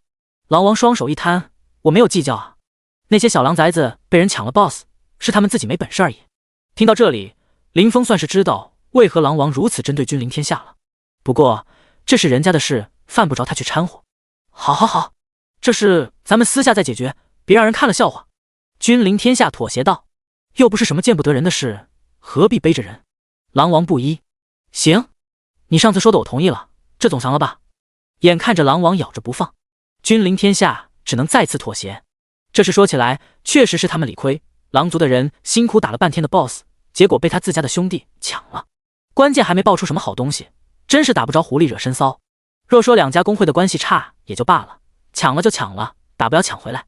关键他们2家公会的关系还算不错，而狼王又是出了名的护短，这才借题发挥，这才闹出这么一出。所以君临天下才肯妥协。若是换成诸神的宙斯来，那没什么好说的，大不了开干，说不定他还能拉好几个帮手。早这样不就行了，非得计较那么多。不好意思，让你看了笑话，看你年纪也不大，我就倚老卖老，称呼你一声老弟。狼王这话显然是对林峰说道。你自便。林峰耸了耸肩，随意的说道。其实我老早就注意到你了，记得当时也是在拍卖行上有一把蓝色的匕首，居然额外加经验。后来我也让人打听了很久，可惜等找到这里的时候，你居然关门。听到狼王说起，林峰这才想起来，那装备还是他第一的试验品来着。林峰没接话，狼王则是再次说道：不知道你打造这装备的产量如何？听到狼王的问题，君临天下也是竖起耳朵倾听。产量的话倒还行，我现在的技术算是比较娴熟，一天能出个100-200件吧。这么高？君临天下诧异的说道。我得到这个装备图纸的时候，还获得了一项不错的技术，材料提纯效率高了不少，所以产量提高了不少。林峰解释道。这样啊，那我预定1000件，明天开始送材料过来。狼王听完直接拍板道。行，我也要1000件。君临天下不甘其后，也开口说道。真有钱啊！林峰的报价可不低，光是手续费都3金币一件了，这俩人开口就是1000件。成，没问题。对了，君临会长，这200件装备你还要吗？林峰问道。直接买成品的价格显然不如自己出材料划得来。狼王也一脸窃笑地看着君临。要！我君临天下一口唾沫一颗钉，既然说了要，肯定不会反悔。君临会长大气。林峰直接夸赞道。随后几人商量了一些细节之后，才各自离去。送走2人后，林峰再次关闭店门。一下子接太多订单，哪怕是锻造炉1个小时能产10件，也忙不过来。何况他们2人订了2000件，加上林峰自己还有不少材料，这就差不多要忙半个月。现在林峰对于赚钱的心思没有以前那么迫切，主要是他背包里面可还有2W 多金币呢。至于兑换现金，上次兑换了几千万，都没怎么花，暂时倒也不急。接下来，林峰的分身主要负责装备替换词条的工作，而林峰本尊一头扎进万蛇窟之后就没出来过。重回20级的时间比林峰预计的要长不少，足足花了5天的时间才升到20级。给君临天下和狼王那边也已经提供了不少装备，不过这些装备并没有给林峰提供多少经验方面的收益，主要还是他自己杀怪升的级。后来仔细一想，林峰也想明白了，20级以上的玩家都是散人和小公会的人居多，反而大公会的人极少突破到20级以上的。造成这一现象的原因，主要还是天命上面。突破2阶过后，面对的敌人就要高不少，收获反而降低了。当然，对于真正的高手来说，区别不大。君临天下和狼族显然就是如此，现在的主力应该都还在天命里面，所以这批装备给林峰提供的经验并不多，反倒是属性点方面已经开始见到成效了。虽然不多，只有3000左右，不过加上林峰自己杀怪获得的属性点，刚好有1W 左右。不过这只是开始，等这批装备全部交完，才是他收获的时候。之所以花了5天时间，最主要的还是多了2个分他经验的拖油瓶。这2个拖油瓶是啸天和雨落，若是他自己一个人的话，估计最多3天时间就能到20级。啸天还好，本来就有15级，可是雨落连10级都没到，他才是分经验的大头。不过林峰也没有拒绝带2人升级，反正他自己所需要的经验更多来着，带1个是带2个也无所谓了。第125章新宠物技能。值得一提的是，婉婉也从19级升到了25级。宠物升级的经验倒是没有玩家需要的多，可是只能比玩家高出5级，之后就不再获得经验。婉婉20级的时候也是再次领悟了一个技能，也不知道是系统存心跟他作对还是咋的，婉婉这次领悟到技能依旧是辅助系的。林峰心心念念想要的攻击技能是一个也没有。生命共享，主人生命值减少之后，可以消耗自身生命值，以2:1的比例恢复主人的生命值。此技能无消耗，自身血量低于1点时无法使用该技能。这就是婉婉新领悟的技能。怎么说呢？说没用吧，多少也有点用，但不多，可以算作一个高级的回血技能。由于婉婉的资质是10，可以完美继承林峰的属性，所以婉婉的血量并不低，和林峰一样达到了 150W 左右。真要细算的话，比林峰还高几千点。而这个技能一次性把婉婉的血量消耗完，也才能给林峰恢复1半的血。这还是林峰没加状态的时候，要是加了光之守护，这技能才能恢复他1/3的血，属实比较鸡肋。可是婉婉的血量恢复需要不少的时间，最快的方法就是把宠物收回宠物空间，10分钟自动回满。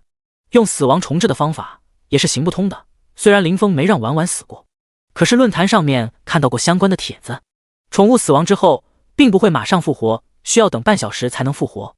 真要到了那种地步，等半个小时他早就凉透了，只能说聊胜于无吧。真到了关键时候，多少还是有点用的。既然重新回到了20级，林峰也不打算再继续练级了。天命出来的时间也不短了，也是时候去看看里面是什么情况。就凭借他现在的属性，全属性 7W5 去了天命里面，那属性点不是跟捡一样简单？这可比在外面累死累活杀怪来得快。好了，终于20级了，先回去吧，休息一下，明天准备下天命。林峰主动说道。幸好有万蛇窟这个练级宝地，怪多，刷新还快，不然想要重回20级还真的花不少时间。看到林峰停手，终于到了20级，啸天实在忍不住开口问道：红尘兄，你到底是啥职业啊？怎么升级经验需要那么多？明明那个叫雨落的小姑娘等级比他更低，反而还要先到20级。听到这话，雨落急忙竖起那双尖尖的耳朵，他也十分好奇，不过没好意思问。啸天和雨落俩人，林峰接触的时间也不算短，何况他们2人也都是隐藏职业，想想林峰也没有藏着掖着。我还以为你能忍住一直不问呢。林峰笑着说道。我吧，也是隐藏职业，天启者、法师类的隐藏职业，可以增幅技能范围和攻击力，攻击最高可以达到10倍，范围倒是没有限制，不过范围越大，消耗的蓝越多，这个也算是另一方面的限制吧。这要牛逼！啸天啧舌，怪不得他的技能范围大，伤害还高，原来也是隐藏职业。啸天心中如此想到。厉害吧？升级的经验也是你们的3倍，每次升阶加1倍。林峰翻了个白眼说道。缺点也相当明显。啸天只能如此评价。不过你这职业厉害，有些限制也正常。当然林峰没有说全，副职方面的特性他没说。那为什么你还会牧师的技能？这时雨落在一旁说道。我开局的时候和啸天差不多，也得到了幸运礼包，开到一个命运双省。可以有双职业，不过我牧师技能会的不多，只是为了给自己加血用的。想了想，林峰没说这是天启者的远古，而是把之前开的那个命运双生搬了出来。毕竟只是有些好友，必要的保留还是需要的。2个欧皇。听到这个解释，雨落不由吐槽道：啸天的特征太明显，明明是战士，用的技能却和法术相似，自然瞒不过雨落。于是两人过来不久，聊过各自的职业。啸天没什么心机，被雨落一炸，家底全掏空了，连成长的技能都说出来了。你自己就不欧吗？林峰反驳。好吧，不过和你们2个变态没法比。雨落撅着嘴说道。他的属性对比普通玩家，可是厉害的不是一点半点。可是和林峰还有啸天一比，差距明显大了不少。虽然他的属性除了智力之外，其他的都比啸天高。有着大神带他们去天命，啸天的这个短板很快就能补起来。雨落想到的这点，林峰自然也想到了。啸天的技能杀怪只能加智力，除了智力，其他各项属性低了不少。这也是他这次准备带他去天命的原因，就当是投资吧。至于雨落，算是附带的吧，至少当个观众还是比较合格的。对了，回去之后都在论坛上面找找天命的攻略，我也没去过呢。临走之时，林峰补充道：啊，大神，你没去过吗？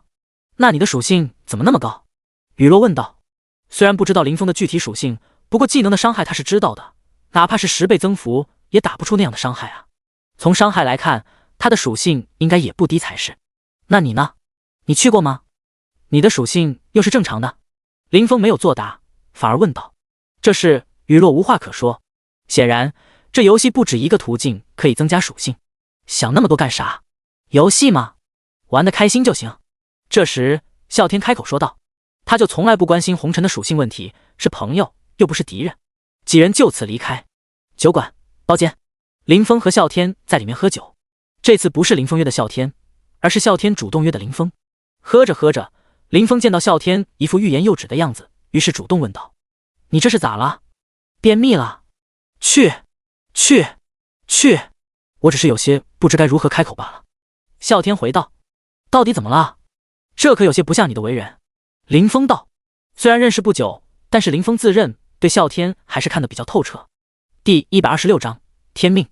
其实也没啥，这次请你喝酒，主要是想要谢你来着。林峰不仅把他的等级带到了20级，关键他现在的智力也成长了不少。我还以为啥呢？这有什么好谢的，顺带的事儿。再说了，你之前不也帮了我的忙吗？林峰随意的说道。不过你这偏科有些严重啊。林峰看了下啸天的属性说道。智力都3000多了，其他的属性除了体质之外少得可怜，应该是把自由属性点全部都加在了体质上面。没办法，我其他属性又不能通过打怪获得，又没有得到过系统奖励。说起这一点，啸天也十分无奈。也是，明天带你下天命，到时候你就别加智力了，全加其他几种属性，反正智力打怪能获得。林峰如此建议道。我也是这样想的，不过力量也要加。阿修罗可是主智力的英雄。这我也不知道，你不是去见过安迪导师吗？你可以问问他的意见啊。也行。逐日，3人相约来到天命守护者那里，最好队伍传送进天命。欢迎挑战天命副本。天命为特殊副本，玩家死亡无惩罚，每死亡1次将消耗1次挑战次数，玩家每次最多只可在其中待7天，超过7天将会消耗1次挑战次数，请及时注意。若挑战次数消耗完毕，将自动传送出该副本。随着3人出现，耳边响起一连串的系统消息。此时3人看着眼前的城市，要不是耳边传来的消息，真不会相信这居然是副本里面。不过惊讶也只是一瞬间而已。林峰是知道这里的情况的，啸天和雨落至少也看过攻略。走吧，先去悬赏大厅看看。林峰说道。没想到这城市还不小。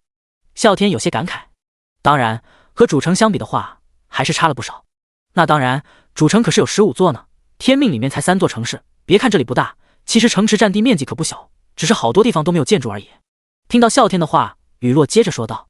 哦，忘了。啸天摸着脑袋说道。确实，要是按照围墙来算的话，这城市比主城大多了，只不过大多地带只能算是野区而已。很快3人来到悬赏大厅，一路上也碰到了很多玩家，不过都行色匆匆。基本上每个第一次进来的人都会来这里。大厅中央有一个巨大的屏幕，上面挂着各种悬赏，都是系统发布的悬赏。不过基本没人去看那个大屏幕。只要办理好登记手续之后，玩家就会开通悬赏板块，到时候就可以随时通过悬赏板块接取或者提交系统的悬赏。这个大屏幕估计是给那些 NPC 准备的。几人办好登记，纷纷打开悬赏开始查看。悬赏很多，五花八门，根据悬赏的难易程度不同，奖励自然也不同。驻守城墙，要求按照吩咐守卫指定的城墙，每次7天。奖励指定属性100点。巡逻队，要求加入营地的巡逻队，负责城市周边的安全。奖励按照贡献多寡将获得不同奖励。最简单的就是驻守城墙，每7天可以指定获得一种属性果实。这悬赏虽然最简单，但是接取的人反而不多，主要还是时间太长，而且只能拿个保底。不少玩家会选择加入巡逻队，这个悬赏是每天都会结算的。一次的收入虽然不多，但是算下来可比驻守城墙的奖励多了不少。不过这些悬赏林峰自然是不屑参与的，奖励又不高，还很费时间。继续查看，比如狩猎队、医护人员等等，全都被林峰无视。挑了半晌，终于看到一个他感兴趣的悬赏。地图勘探员，要求进入城市边缘的迷雾区域，勘察地图，系统会自动记录。奖励根据探查地图大小、价值等综合评估发放奖励。倒是可以顺带着做一下。接完悬赏之后，林峰这才看向啸天和雨落。怎么样，有没有感兴趣的？啸天和雨落把各自看中的悬赏给林峰查看。他们是小队，只要一个人接了悬赏，都可以获得奖励的。看完，林峰摇了摇头。这几个悬赏他之前也看到过，奖励是不错，可惜耗时还是太久了。算了，这里没啥好东西，悬赏只适合那些属性一般的新人，我们直接去探索吧。之所以来这里，林峰也只是好奇。来之前，林峰也在论坛看过不少帖子，可惜没什么参考价值。那些帖子好多都是分析哪些悬赏好做，哪些悬赏奖励高。林峰还以为有多好呢，结果看完之后发现也就那样。听到林峰决定直接探索，啸天和雨落自然没有任何意见，毕竟林峰才是主力。朝那边走？啸天问道。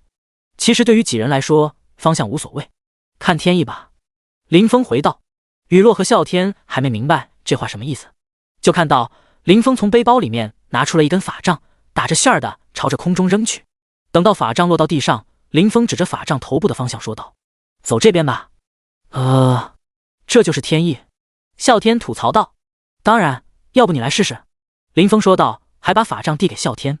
算了，就这边吧，反正那边都无所谓。啸天连连摆手，说完带头向着刚刚林峰指的方向前进。这周边怎么没有怪啊？啸天吐槽。他们一行人走了不短的距离，可是这一路上毛都没有，都还没出城，哪里来的怪？雨落适时说道。还没出城？我们不是已经过了城墙了吗？林峰问道。我说，两位大哥，你们到底看没看攻略啊？这城市可是足足有3道城墙来着，每道城墙上都是有重兵把守的，只有出了3道城墙之后，野怪才会多起来。哪怕是大神询问，雨落也是没好气的回答。当然看了，不过我看那些帖子基本上都和悬赏有关，我看没什么参考价值，就没太注意这些。林峰有些尴尬。第127章属性果实哥布林。好吧，这也是实情。原来是这样啊，那怎么还是加快点速度吧，我还以为早出城了。这一路提心吊胆的。啸天恍然大悟，我还以为你们是为了赏风景才走这么慢来着。这话说的林峰和啸天都有些尴尬。随后几人加快行进速度，再次穿过2道城墙，3人这才算是真正的出城了。看了下四周，林峰眉头一皱，这里离城池太近，怪物不多，还是再走一段吧，我们直接进迷雾区。这次是林峰打头阵，啸天居中，雨落走在后方。没办法，啸天的攻击足够，可是防御方面差了不少。走了没多远，林峰停下脚步。怎么了？啸天上前问道。有野怪。林峰指着前方说道。这里的野怪他也是第一次见，准备观察一番，所以才没有第一时间动手。猫妖，等级25，生命值15000，攻击1000，物理防御362，法术防御280，技能爪击撕咬。看了下属性，比外界的同级野怪高上不少。你们要不要试试？林峰说道。行。啸天跃跃欲试。还是我来吧。雨落阻止道。他的攻击力虽然没有啸天高，但是血量和防御都不是啸天能比的。只见雨落先是给自己上了1变 buff，这才弯弓向着那只猫妖射去。弓弦拉开，一根蓝色箭矢凝聚成形，嗖！箭矢准确命中猫妖，直接把猫妖冰冻在原地。负2120，伤害不算高，毕竟是控制技能，相应的攻击加成要比攻击技能少很多。趁着冻住猫妖的时机，雨落迅速出手，又是几个技能出手，直接把猫妖送走。丁，你的队伍击杀猫妖，获得敏捷果实 X1，还不错。林峰说道。林峰开的是平均分配，哪怕他和啸天都没动手，依然获得了战利品。自动落入背包吗？不能自由分配。林峰喃喃自语。对他来说，除了加精神的果实之外，其他的果实意义不大。虽然可以兑换成加精神的果实，可是2:1的比例，亏损不少。要是可以自由分配的话，那他只要精神果实，其他的可以给啸天和雨落。这样的话，也不用去兑换，就省了亏损。从包中拿出刚刚获得的敏捷果实，果子不大，和葡萄差不多大。敏捷果实由能量凝集而成的果实，使用之后可以增加1点敏捷属性，该物品不可交易。收起果实不是加精神的属性，林峰没打算用。没什么味道，啸天说道，不过确实加了1点敏捷。走吧，继续前进。林峰说道。果然，出了城之后，野怪陆续多了起来，尤其是离迷雾越近的地方，遇到野怪的概率要大不少。这一路上，林峰看到野怪就直接动手，没有什么野怪是一个技能秒不掉的。收获自然也有不少，各种属性果实加起来有好几十个，这可是几十点的属性点了。这也就是林峰，要是换装其他玩家，哪怕是突破2阶的玩家带队，人少了也只是送菜的份儿。这些野怪不光等级高，属性也高，碰到什么全看运气。他们先前就碰到一只40多级的野怪，光是血量就有几十万，换个人来指定团灭。当然，怪物等级高，收获自然也要高不少。单凭那一只怪，他们每个人都获得了20多个属性果实，占了收获的一半。也难怪大部分玩家选择和 NPC 一起行动，虽然收入少了很多，至少保险一点。主人，前面有片森林。这时婉婉飞过来说道。别说，红尘兄，你这宠物真是可爱，搞得我都想弄一个了。啸天有些羡慕地说道。第一次见到婉婉的时候，他可是惊讶了好久，何况婉婉还会说话。俗话说逢林莫入，不过他们本来就是来找怪打的，遇到山林怎么可能不进去？你们2个小心点，这林子处于迷雾中，不知道里面可见度怎么样。叮嘱完2人，林峰带头走进山林，啸天和雨落听话的跟在林峰身后。随着几人进入迷雾，他们走过的地方迷雾消散，留下一条没有雾气的小道。不过前方能见度很低，林峰只能看到5米之内的事物，在外界的时候，别说5米，哪怕是500米之外也不在话下。怎么了？啸天在队伍频道问道。前面有情况，林峰回道。闻言，啸天和雨落定睛朝前看去，勉强能看到一只猫妖。就一只猫妖啊？雨落说道。不止，等着吧。林峰笃定的道。说完继续盯着那个猫妖。刚刚他发现猫妖的时候，正准备动手，眼角余光无意间瞥见了一道绿色的身影在逐渐向着猫妖靠近，加上他身处的位置有一些低矮的灌木，稍不留神根本注意不到。也是这个发现才让林峰没有第一时间动手，而是仔细观察周围。很快他再次发现了几道身影，这些身影有着矮小的身材，仿佛是缩小的人类，身高大约不足1米。他们的皮肤呈现出绿色或棕色的斑驳，布满疙瘩，仿佛是陈年的树皮，手中还拿着武器，有点像是狼牙棒。林峰用真理之眼看了下，这些身影是一种叫做哥布林的怪物。很明显，这些哥布林此时正在狩猎，他们会狩猎，再加上手中的武器，这至少证明他们应该是有智慧的种族，而有智慧很有可能存在部落。打野哪有超加爽快，这也是林峰不急着行动的原因。大神，你的意思是？雨落问道。随后林峰把猜测给2人分析了一下。超加？这么刺激？啸天顿时有些摩拳擦掌。很快那几个哥布林已经包围了那只猫妖。这时随着为首的那个哥布林一声尖叫，几道身影同时从四周向着猫妖扑去。结果显而易见，那只猫妖很快就领了盒饭，竟然没有消失。林峰有些惊异，他这一路上杀的怪物尸体都会自动消失，可是这些哥布林杀死猫妖之后，尸体居然还在。看到哥布林抬着猫妖尸体离开，林峰立马回过神来，跟上。第128章大收获，发现密道。3人小心地尾随在几只哥布林身后，逐渐向着丛林深处走去。一路上左拐右拐的，差点把跟在后面的林峰3人绕晕过去。突然前方的视野变得开阔，一个残破的村庄出现在几人的视野中。几人面面相觑，这鬼地方还有人居住，或者说这里曾经有人居住，不然这村庄作何解释？林峰和啸天的目光都落到雨落身上，没办法，他俩显然在论坛上面看的帖子没有那么全面。你们这样看我干嘛啊？雨落有些莫名其妙。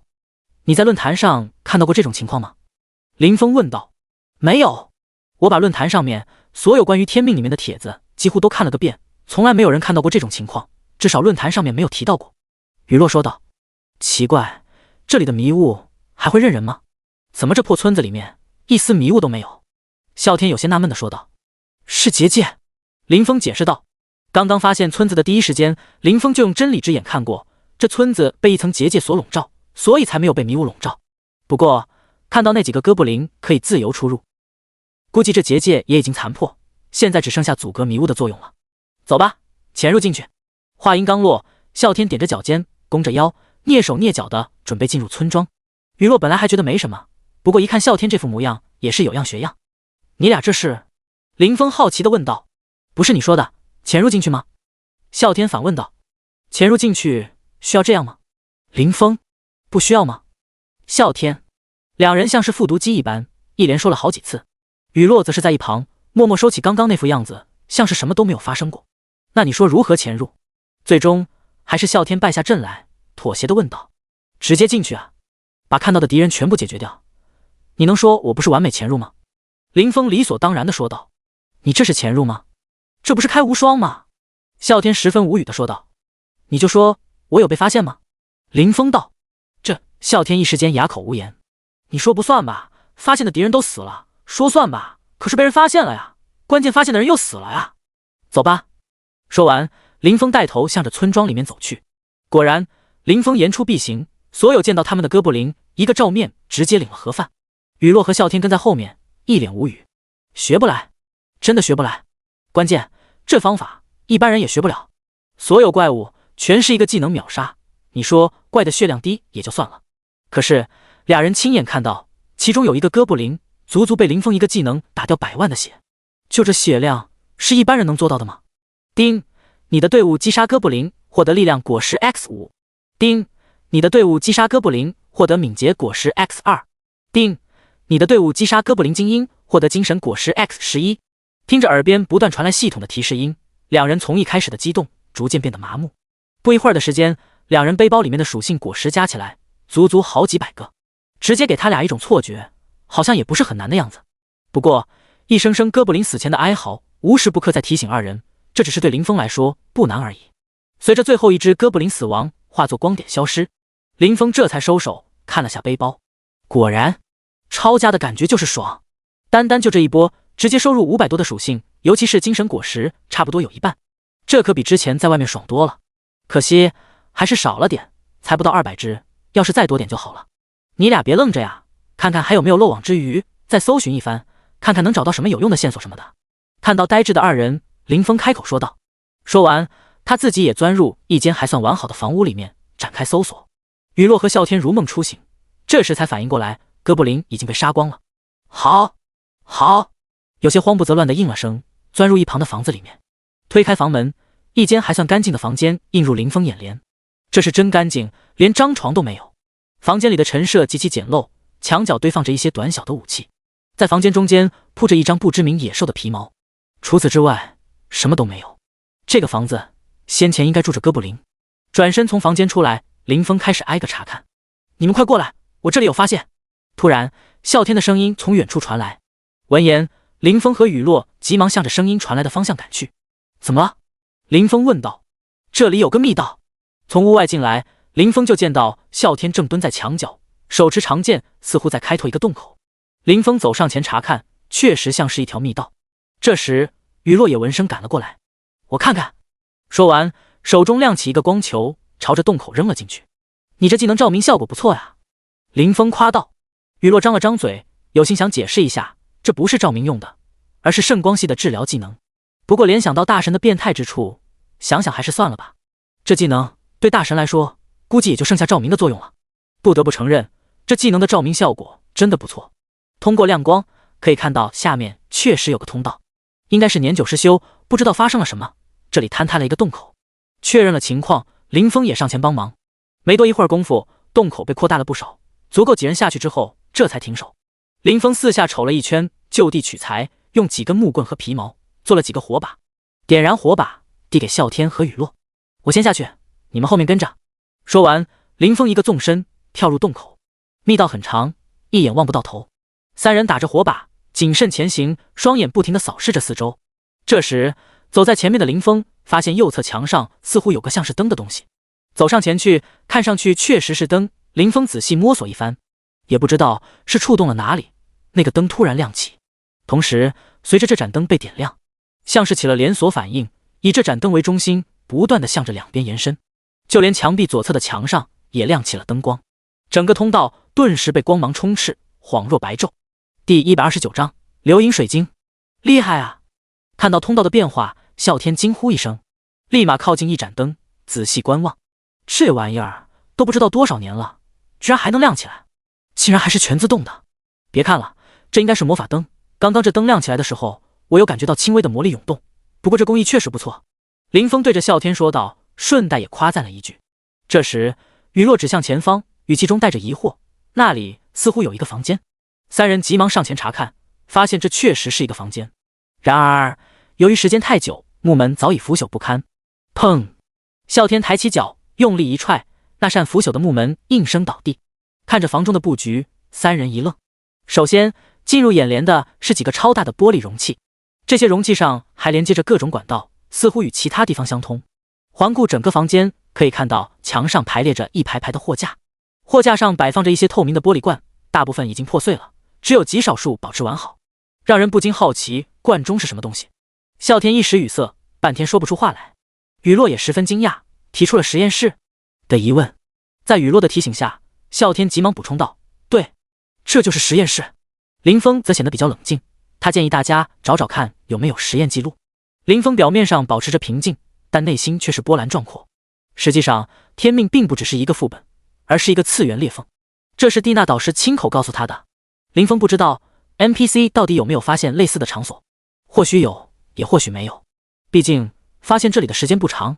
从这里的痕迹很明显能看出来，这里曾经有一个极度繁荣的文明，尤其是那些魔法灯都不知道荒废了多少年，现在依旧能够运行。由此可以看出，这个文明在魔法的道路上明显不简单。那么问题来了，这里是否还有原住民存在，还是说这个文明已经消失了？收起思绪，林峰加入搜寻之中。如果能够找到实验记录，或许能够揭开这个世界的一部分秘密。三人翻箱倒柜寻找了一番，并没有什么收获。年代太过久远，只能看到一些文档和书籍腐朽之后留下的痕迹。怎么样，你们俩找到什么了吗？林峰不死心问道。啸天和雨落齐齐摇头。这里荒废已久，很多书籍都化为了齑粉。雨落惋惜地说道。我这里也差不多。啸天道。算了，这条密道这么长，肯定不止这么一个房间，这里没有，说不定其他地方能有收获呢。林峰道。走出房间，三人继续前进。果然，类似的房间还有很多，不过也大多和这个房间差不多。你说，既然魔法灯都还能运转，记录这些东西，怎么不用魔法道具呢？现在倒好，全都风化了。忙活半天，一无所获，啸天忍不住抱怨道。等等，你刚刚说什么？林峰突然指着啸天说道。我说，现在倒好，全都风化了呀。啸天有些不明所以。不是，上一句。林峰摇头。既然魔法灯都还能运转，记录这些东西，怎么不用魔法道具？等等，魔法道具？说到这里，啸天也是回过神来。对，就是魔法道具。我们一路上只是重点关注纸张、书籍，竟然忘了还有魔法道具。林峰笑着说道。就在这时，林峰无意间看到雨落手上拿着一个类似水晶球的东西把玩。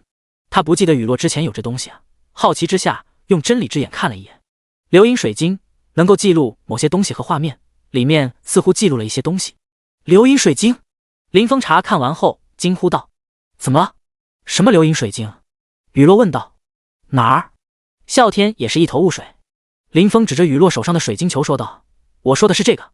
这是从哪儿来的？林峰急忙追问道。这个……雨落把水晶球拿到眼前查看。原来这东西叫流萤水晶啊！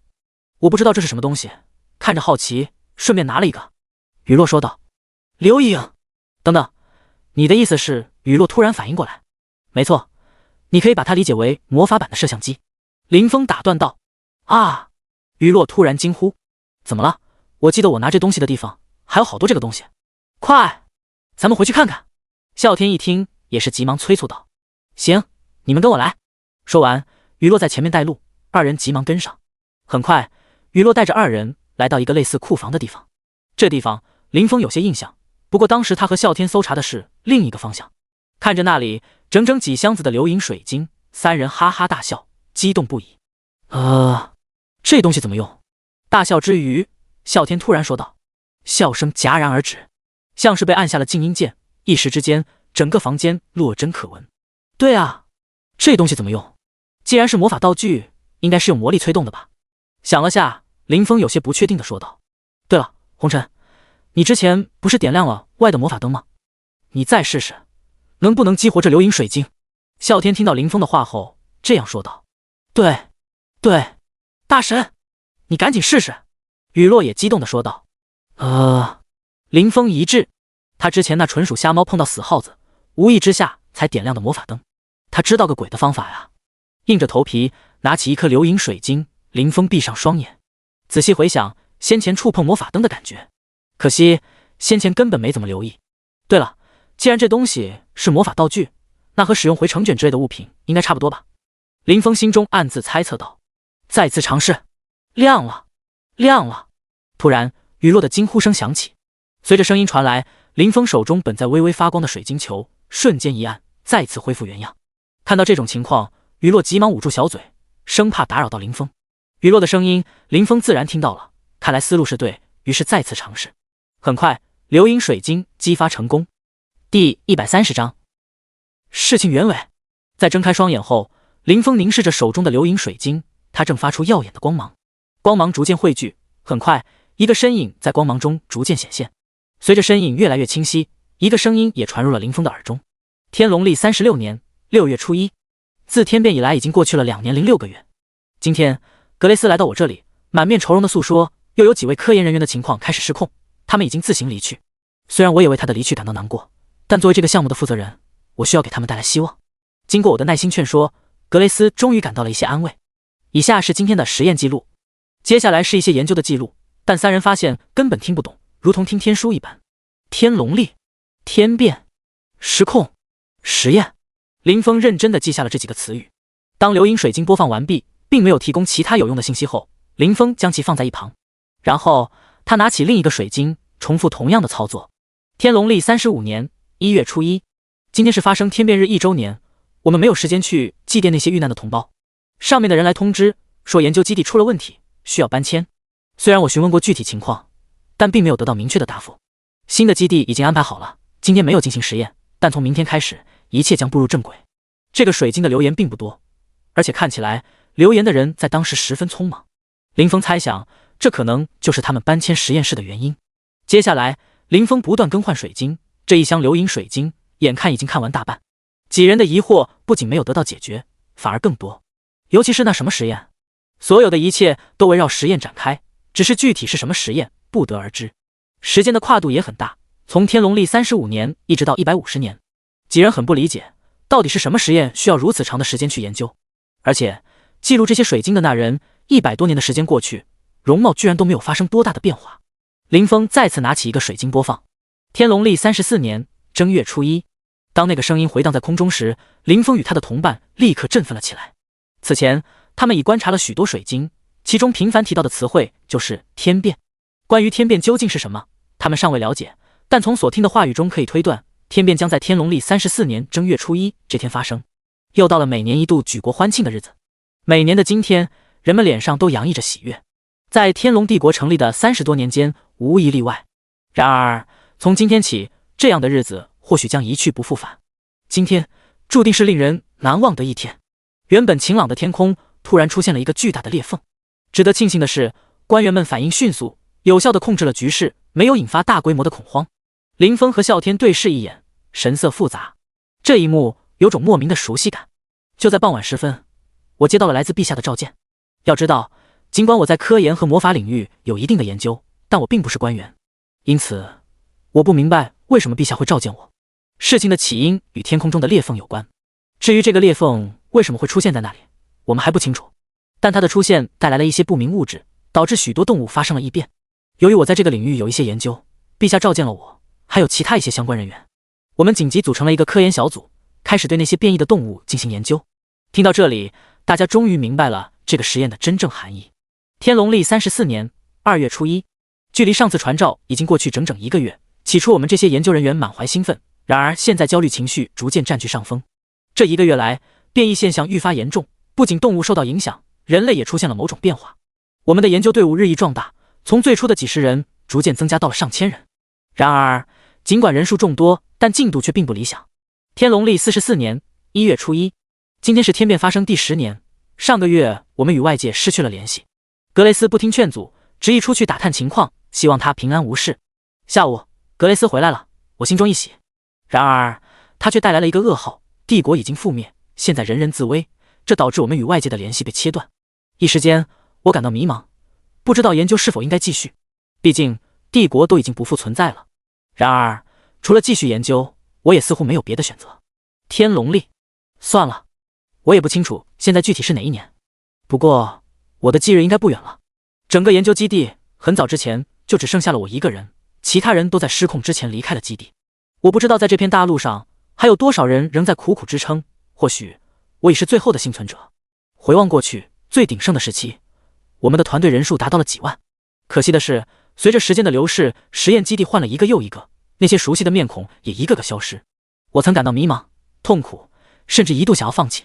然而，每当这时，脑海中总会浮现出那些熟悉的面孔，让我无法轻易放弃。今天也是我打算离开基地的日子，我想再看一眼这片养育我的土地。流言戛然而止，在林峰、啸天和雨落三人的眼前，流言者的坚韧和决心令人肃然起敬。他们都默默地思考着，长久的没有说话。沉默了一会儿，啸天开口问道：“红尘，你说这是不是我想的那样？”林峰轻轻摇头回答：“应该不是。”一开始，林峰也以为这里和起源大陆相差无几。然而，听过这些流言，他发现其中并未提及到神明的存在，只是因为那个裂缝才引发了变异。如果按照起源大陆的情况来看，应该不会是这样的。第131章，属性变态的普通 BOSS。雨落看着他们俩，满脸困惑地问：“你们在打什么哑谜吗？”林峰解释道：“你还记得上次在精灵之森，我曾向你简单描述过职业的起源吗？当时有一些细节我并未告诉你。”接着，林峰详细地叙述了当年起源大陆发生的事情。听完之后，雨落问道：“你们的意思是，这里也有可能是那位神明造成的吗？”“对，不过听完红尘的话后，估计是我想多了吧。”啸天道：“出去吧，这里已经没有什么有用的东西了。”林峰把这些水晶全部收进背包，提议道：“去哪儿？”雨落问。“先上去吧，在周围看看，找找怪打打。”林峰道：“难道你们不好奇，这大陆上的人到底发生了何种变异？”啸天道：“不是我不好奇，而是根本不知道他们去了哪里。至少到目前为止，我们所遇到的那些怪物并不像是有人变化而来，他们基本上都是动物。”林峰无奈地说道。“那之前的那些哥布林呢？”啸天问道。“估计他们是新物种吧，谁知道呢？其实也不是没有办法寻找，我刚刚注意到他们搬迁基地的方向，要不我们顺着找找？”雨落突然提议道。“也行吧，反正我们也是要找怪打，顺带着找找看吧。”林峰想了想，也觉得可以尝试一下。于是几人原路返回，从来的洞口钻出，按照雨落说的方位前进，沿途碰到的野怪都难逃林峰的制裁。“我们是不是从树林里出来了？”啸天疑惑地问道。虽然前方依旧笼罩着迷雾，但是他们的视野范围内已经没有树木存在了。“哎呦！”突然，走在前方的雨落发出一声惊呼。“怎么了？”林峰立刻看向雨落，发现他前方有一个坑，应该是他没有留意到，不小心摔了下去。“没事，我没注意，摔了一跤。”雨落回答道。看到他并无大碍，林峰开始仔细观察这个坑。这个坑呈现椭圆形，中间有一道不太宽的凸起，将整个坑分为2部分。在坑的边缘还有一棵倒塌的大树从坑壁处断裂。林峰发现这棵大树的断裂不像是自然断裂，更像是被什么东西踩断的。于是他叫来啸天，询问他的看法。在此时，雨落也从坑中起身。“踩断了什么？”“我指的是那棵树。”林峰指向仅剩半截的树。“开玩笑吧，谁能踩断这么粗的大树？”啸天道。“这棵树虽然不算大，但也有碗口粗。那么，你们再看看这个坑，是不是像一个脚印？”林峰反问道。听到这话，雨落和啸天一同看向这个大坑。不会吧，什么脚印能有这么大？这坑可是好几米宽。虽然嘴上这么说，两人还是绕着坑走了一圈。仔细查看后，两人一时无语。怎么说呢？这个坑还真有些像是脚印，像是牛脚印。此时，林峰从另一个方向走来，问道：“觉得如何？像不像？”虽然有点像，但我还是觉得不太可能。啸天回答：“呵呵，我可以明确的告诉你，这确实就是一个巨大的脚印。我刚刚去那边查看过，发现那里也有一个同样巨大的脚印。”林峰指向一个方向说道。听到他的话，两人立刻朝那个方向飞奔而去。他们发现这里也有一个深坑，这生物究竟有多大？仅仅是脚印就如此巨大？雨落惊叹道：“我们过去看看吧。”林峰提议道：“他体型这么大，我们能对付得了吗？”啸天有些犹豫：“怕什么？大不了就是一场恶战后逃跑。实在不行，这次收获也算不错，浪费一次机会也无所谓。”林峰怂恿道。啸天和雨落思考了一下，觉得林峰说的有道理。这次进入这里，他们已经获得了数百的属性提升，尤其是啸天，他的属性除了智力超过3000点之外，也就体质突破了100点。现在除了这2个属性之外，他的其他属性都破百了。既然已经有了决定，他们就不再浪费时间。他们顺着脚印的方向一路追踪下去，能见到这种巨兽也算是一次难得的经历了。没了！看着前方突然消失的脚印，几人感到一阵茫然。大家分散开来，仔细寻找线索，但不要走得太远，保持警惕。林峰果断地说道。咦，这种植物看起来有些奇特。啸天指着前方的山壁自言自语。走近一看，发现山壁上生长着一些褐色的杂草。啸天试着用手去拔，却发现杂草根深蒂固，无法撼动。突然，几人头顶的雾气开始剧烈翻滚。这一变化立刻引起了3人的警觉。在不久之后，一只巨大的手臂从上方的云层中伸出，他对着刚刚啸天拔的那个地方抓了抓。哇！3个人都惊呆了，尤其是啸天，他立刻离开了那个地方，跑向林峰和雨落这边。原来那是巨兽的毛发，怪不得有些奇怪。林峰和雨落也趁此机会，透过被迷雾搅散的空隙，看到了巨兽的主人。那是一个牛头人身的巨兽，身高恐怕上百米。此时他正趴在前方山壁上，双眼紧盯着前方某处，好像正在捕猎。然后那只巨大的手臂挠完痒之后又缩了回去。看到巨兽没有什么反应，3个人都松了一口气。这种压迫感实在太强烈了，毕竟体型摆在那里。真理之眼，林峰迅速开启真理之眼，扫了一眼，然后立刻关闭。这个技能确实非常实用，但可惜的是，如果双方实力差距过大，是会被对方察觉到的。在确定对方没有反应之后，他才继续使用这个技能进行观察。牛头统帅 BOSS 等级50，生命值1亿，攻击300W， 物理防御155W， 法术防御100W。 技能回春，肌肤硬化，践踏，嗅觉灵敏，巨大化。看完之后，林峰彻底傻眼。开玩笑的吧？就一个普通 BOSS 而已，比他之前遇到的5阶 BOSS 龙人首领还要变态。血量有1亿就算了，攻击和防御的差距也那么大，最主要的还是体型，上百米高，是不是有点过分了呀？就这，别说普通 BOSS， 你说他是入阶 BOSS， 林峰难以置信。第132章 BOSS 技能，准备动手。看完属性，林峰再次查看技能。回春，被动恢复技能，30秒内没有受到伤害，每秒自动恢复 1% 的血量。乖乖，这恢复能力简直太逆天了。30秒内如果没有受到伤害，每秒就能恢复 1% 的生命值，那岂不是意味着每秒能恢复上百万的血量吗？肌肤硬化，进入战斗后肌肤会进行硬化，豁免 50% 的伤害，伤害减半。这样的防御还有减伤。林峰默默计算着自己的攻击伤害，即使是3级的天雷影，攻击最高能造成 200% 的伤害，但一个技能下去也只能对牛头怪造成约 50W 的伤害。除了这个技能，林峰的其他技能攻击加成不高，只能勉强破防。当然，生命祭礼这个技能除外，他无视防御，按百分比掉血。然而，这个技能的限制很大，对 BOSS 来说直接削弱了10倍。尽管林峰的属性高达 7W5， 但一发技能下去也只能打掉 8.5% 的血量。更关键的是，这个技能的冷却时间太长，需要足足10分钟才能释放一次。践踏，重踏地面，对周围200米内的目标造成 100% 的攻击伤害，并眩晕 1.5秒，冷却1分钟。在看到这个技能后，林峰终于如释重负。对于他来说，这个技能并没有什么威胁。由于技能具有动作前置的特性，林峰能够根据对方的动作进行精准的判断，并轻松的躲避。例如，天星闪这个技能覆盖范围达到200米，但对于林峰来说，应对他轻而易举。当然，也许可以使用强控技能来打断对方的动作，这也不失为一种策略。嗅觉灵敏，强化嗅觉，可以敏锐地察觉到一些常人无法察觉的气味，可以通过气味来判断敌人的方位。巨大化，随着成长，体型会逐渐增大，并随着体型变大，每次成长都会获得大量的生命值以及少量的攻击和防御。一口气看完剩下的2个技能，林峰终于明白这牛头怪为何体型如此巨大。巨大化，怎么会有这么变态的技能？不仅体型变大，还加强自身属性，尤其是生命，真是变态。红尘，你怎么了？啸天轻声呼唤，发现林峰毫无反应，他伸手拍了拍林峰的肩膀，轻轻摇晃了几下。难道被吓呆了？啸天轻声询问。我们先离开这儿。林峰回过神来，急忙说道。于是几人小心翼翼地退开了几百米，尽量不发出大的声响。你真被吓到了？这可不像你啊。啸天对林峰说道。大神才不会被这野兽吓到呢。雨落不服气地反驳道。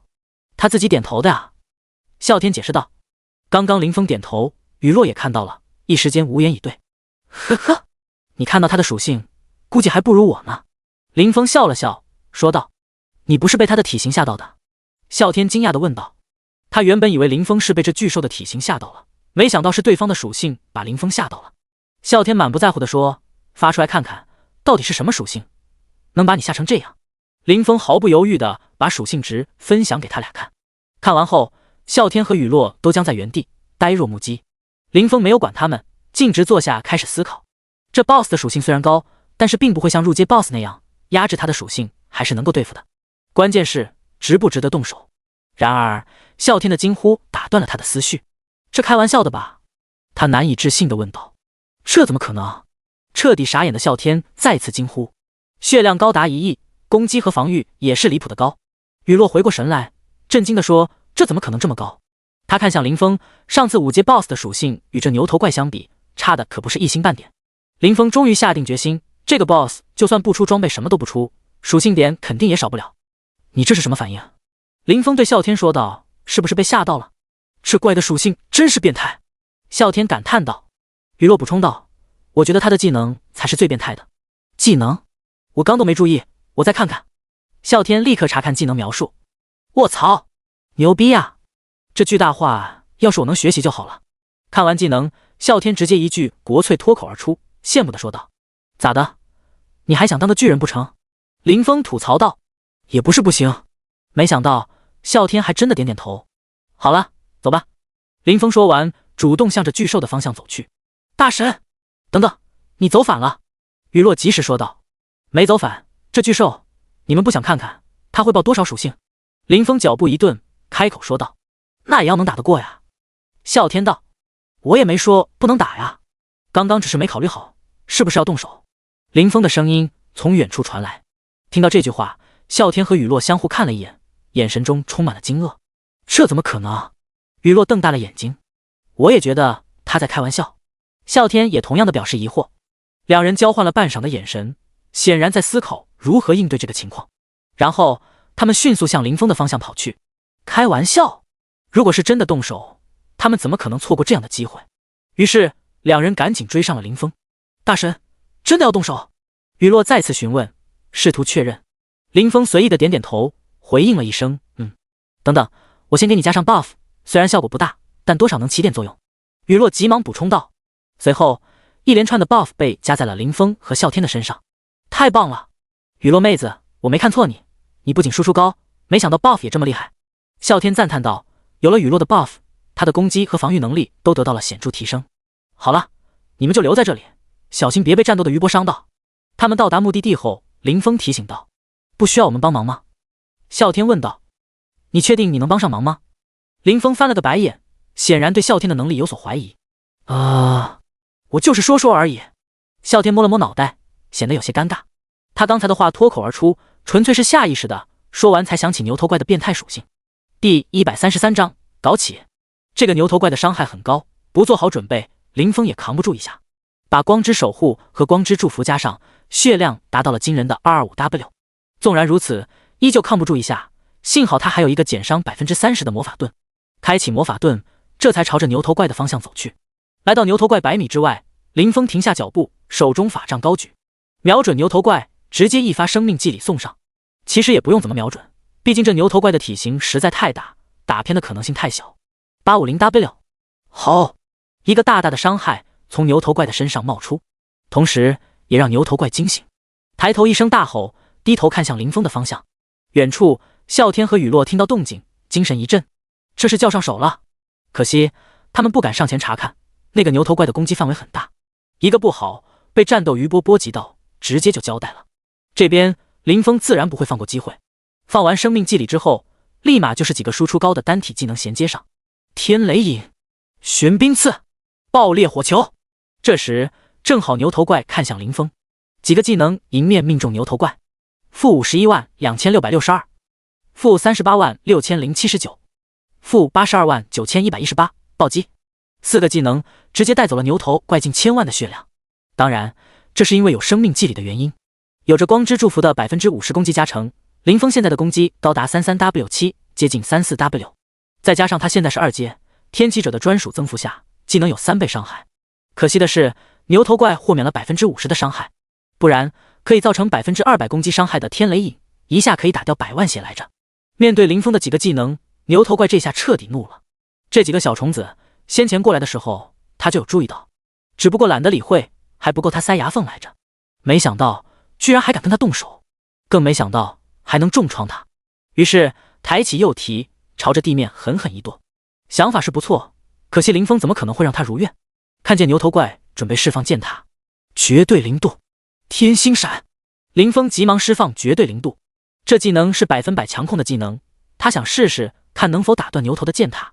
保守起见，放完绝对零度，立马一个天星闪，瞬移到牛头怪200米开外。这技能虽然打不死林峰，但是那 1.5 秒的眩晕很麻烦，要是被晕住了，指定得交代一条命在此。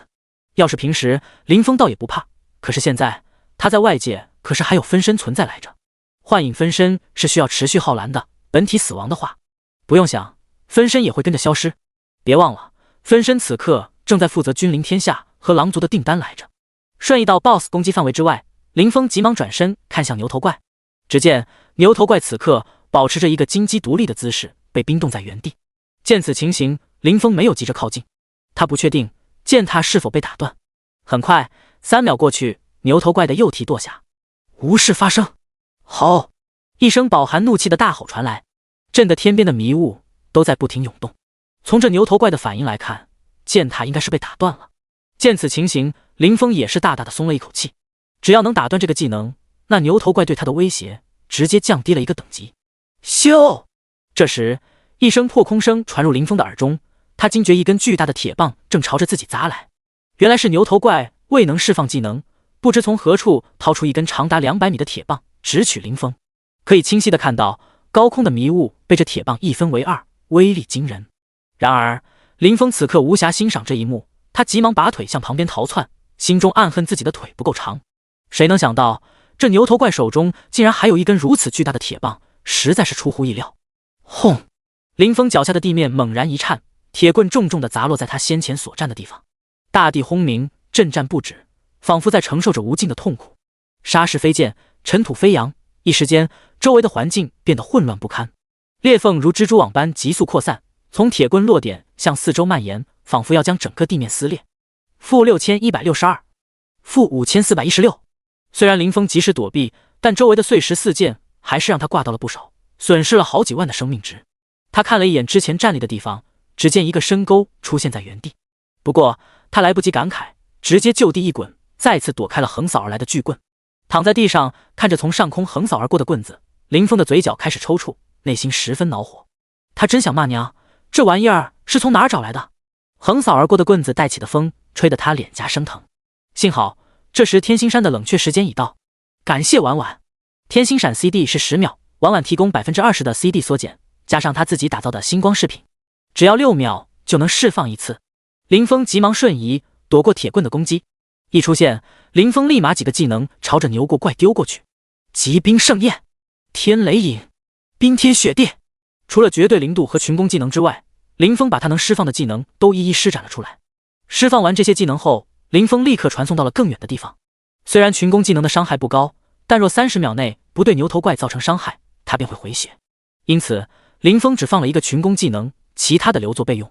牛头怪被林峰这一系列的技能打得晕头转向，甚至忘记了挥动他手中的铁棒。各种或高或低的伤害值不断从牛头怪的身上跳出。这一波的爆发再次给牛头怪造成了1000多万的血量损失。等到牛头怪准备反击时，却发现林峰已经出现在了几百米之外。除非他扔掉手中的武器，否则根本无法攻击到林峰。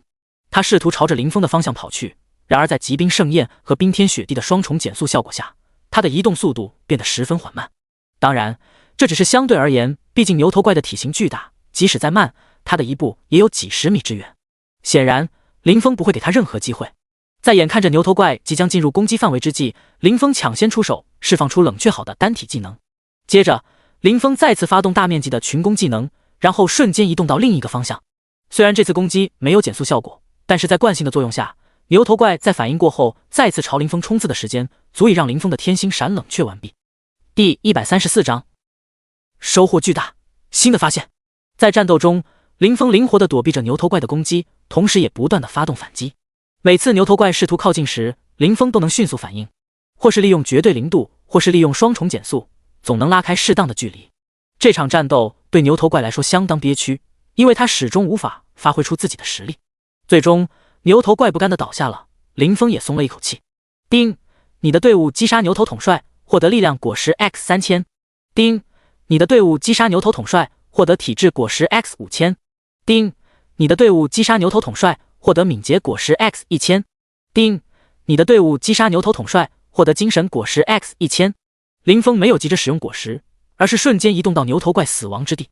他心中好奇，这头 BOSS 能掉落哪些物品？然而，结果令他大失所望，那里除了一个棍子外，别无他物。这根棍子，林峰仔细查看，发现只是普通铁棍，也不知牛头怪从何处得来。熔炼之后，或许可以用于打造装备，聊胜于无。之后，林峰才开始查看刚刚的收获。在查看完毕后，他的心情才稍微好转。虽然没有别的收获，不过属性果实却获得了1W 个，可惜加精神的有些少。至少，这收获还是对得起付出的。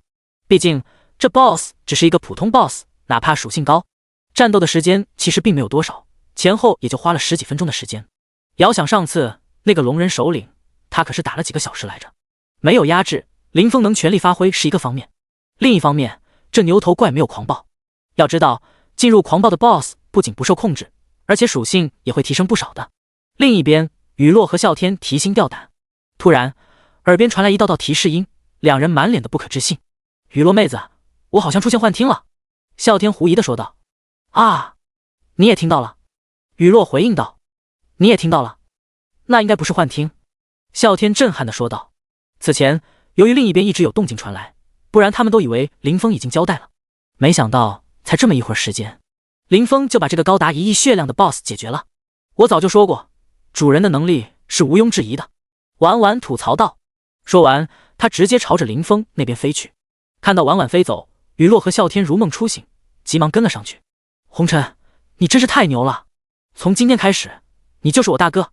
一见面，啸天一个飞扑，一把抱住林峰的大腿，兴奋地说道：“大神，你好厉害，这么快就解决了。”雨落一脸崇拜地对着林峰说道。说完，还不忘鄙视地看了啸天一眼。还行吧。林峰谦虚了一句，说完一脚把啸天踢开，起开。大哥，你是我亲大哥，这可是足足1W 的属性点啊！虽然被踢了一脚，不过啸天毫不在意，嬉皮笑脸地说道：“别说只是被轻轻的踢一脚，就算是让他死一次，只要能得到1W 属性，他也可以立马去死。”大哥，这 BOSS 出了些啥东西？没有。林峰两手一摊，无奈地说道。没有。啸天惊呼：“就一个普通 BOSS， 得了那么多属性果实，你还不知足？”林峰道。雨落也十分诧异，这么强的 BOSS 居然不给东西。不过听到林峰的话，想想也对，就是普通的 BOSS 而已，他们每人1W 属性果实确实很丰厚了。毕竟林峰打这个 BOSS 可没花多少时间。大神，你说我这些果实，我是直接用，还是到时候去兑换一下？这时雨落出声问道。这些果实里面没有加智力的，我的职业比较特殊，智力影响我的辅助能力，敏捷和力量影响输出能力。怕林峰不了解，雨落解释道。听到雨落的解释，林峰才知道为何这姑娘是走的全属性了？那你还是先留着吧，等出去的时候直接兑换全属性果实，正好全属性果实没有亏损。兑换单一属性的果实是2:1的比例，而全属性果实是例外，5个果实可以兑换1个全属性的果实。那我就先留着吧。雨落道。林峰提完建议，还准备问问啸天，看他如何出来。结果一转头，就看见啸天此时正一把一把的从背包中拿出果实往嘴里喂着。得，这也没啥好问的了。幸好这果子是能量所化，入口即化，不然照他这吃饭，非得噎死。看我干嘛？有了提升实力的东西，还不赶紧用？我可不想一直打酱油。啸天道。我不是说你啊，雨落妹子，你别放在心上。啸天又接着补充道。吃还堵不住你的嘴啊。林峰没好气地说道。走吧，继续前进。雨落正准备辨认方向，却被林峰阻止。走这边。林峰指着一个方向说道。先前那个牛头怪一直盯着这方向，林峰还以为他是在狩猎来着，现在想来应该不是，所以他有些好奇这个方向到底有着什么。一路上十分平静，估计这一片都是那只牛头怪的地盘，连个小怪都没碰到。啸天不断地吃着属性果实，雨落则是和婉婉不知道在说什么悄悄话。先前林峰还疑惑，明明给君临天下和狼族提供了不少装备，为何每天的收益却不高？现在进了天命，他才算解了心中疑惑。实在是这里面的怪少不说，属性也比外界的高很多。他们几人进来的时间也不算短，真要说起来，遇到的野怪并不多。要不是那群哥布林，还有这只牛头怪，收益也才可怜的几十点。走了大概1个小时左右，几人眼前再次出现了一些房屋。这次和之前的那个村庄不同，面积要大了很多不说，房屋的建筑虽然残破，但档次明显比之前那个村庄好了不少。先前那个算村级的话，眼前这地方至少是个镇级。大哥，你怎么知道这方向会有房子的？看着这些建筑，啸天惊讶地问道。闻言，雨落也停止和婉婉的聊天，好奇地看了过来。我也不知道，只是先前那个牛头怪始终盯着这个方向，所以我就有些好奇。林峰解释道。第135章僵尸忽悠啸天。我怎么不知道？听完林峰的解释，啸天说道。雨落也想起来确实有这事，于是说道。你当时不是拔了那只牛头怪的腿毛吗？他挠痒的时候我们看到的，估计你没注意。哦，原来是那会儿啊。啸天恍然点头。那还等什么？赶紧进去瞧瞧啊。说完，啸天林峰率先朝着小镇里面走跑去。谁在那儿？突然，啸天突然盯着一个地方，大声叫道。听到动静，林峰和雨落也急忙跟上，一同盯着啸天指向的方向。这是一个残破的小院，此时在围墙里面确实有一道身影，不过看起来行动不是很方便，身上的衣服也是破破烂烂的。那个身影好似没有听到啸天的呼喊一般，依旧我行我素。见他没反应，啸天准备直接上前。等等，你确定他是活人？林峰突然说道。听到这话，啸天的脚步戛然而止，有些僵硬的转过身来。不是活人，你自己探查一下就知道了。林峰直接说道。这里面的怪物普通等级较高，所以啸天和雨落一般都不会查看怪物的属性，反正看了也等于是看个寂寞。闻言，雨落和啸天同时使用了探查术。僵尸等级25，生命值3万，攻击1000，物理防御500，法术防御360，技能尸毒。我去，这玩意儿是僵尸？我还以为是活人呢。看完属性，啸天急忙退后。刚刚他还准备上前去拍僵尸的肩膀，想想还真是有些膈应。这会不会就是这里的原住民？雨落思索了一番，开口道。我估计差不多。林峰点点头。啸天，你去把它解决了吧，这僵尸就一个尸毒，不小心中毒也才每秒钟掉100血，持续10秒而已。林峰说道。现在啸天的属性也还可以，这些小怪林峰都懒得动手了。啸天之前的攻击本来就足够，只是其他属性偏低，所以林峰也没让他出手。啸天手握武器，用力一跃，直冲云霄。在最高点，他双手紧握剑柄，倾斜着身体，急速向下刺去。可惜他没有命中目标，反而落在僵尸面前。林峰正想嘲讽2句，却还没来得及开口。这时情况突然发生变化，只见一圈冲击波从啸天的落点扩散开来。那个僵尸首当其冲，被冲击波击中，双脚离地，短暂悬浮在空中。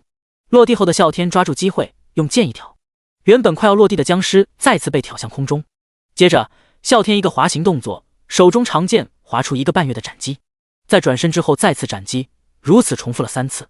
林峰看在眼里，心中有数，这不正是银光落刃和3段斩的技能吗？不过这技能在林峰的印象中一般都是用来跑路用的。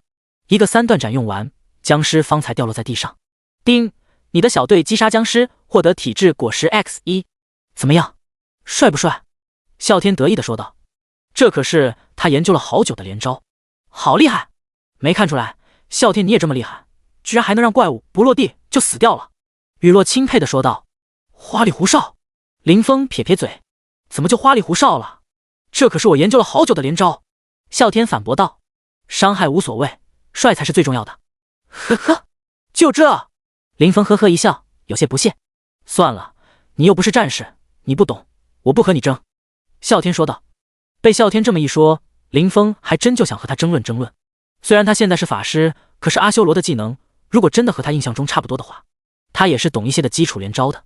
你刚刚用的应该是银光落刃和3段斩吧？林峰说道。你知道？啸天诧异，没有解释。林峰继续说道。你使用银光落刃后接上挑是非常合理的操作，然而在上挑之后，为了提高攻击的连贯性，建议你接几个空中连斩，这样可以给予敌人更多的打击。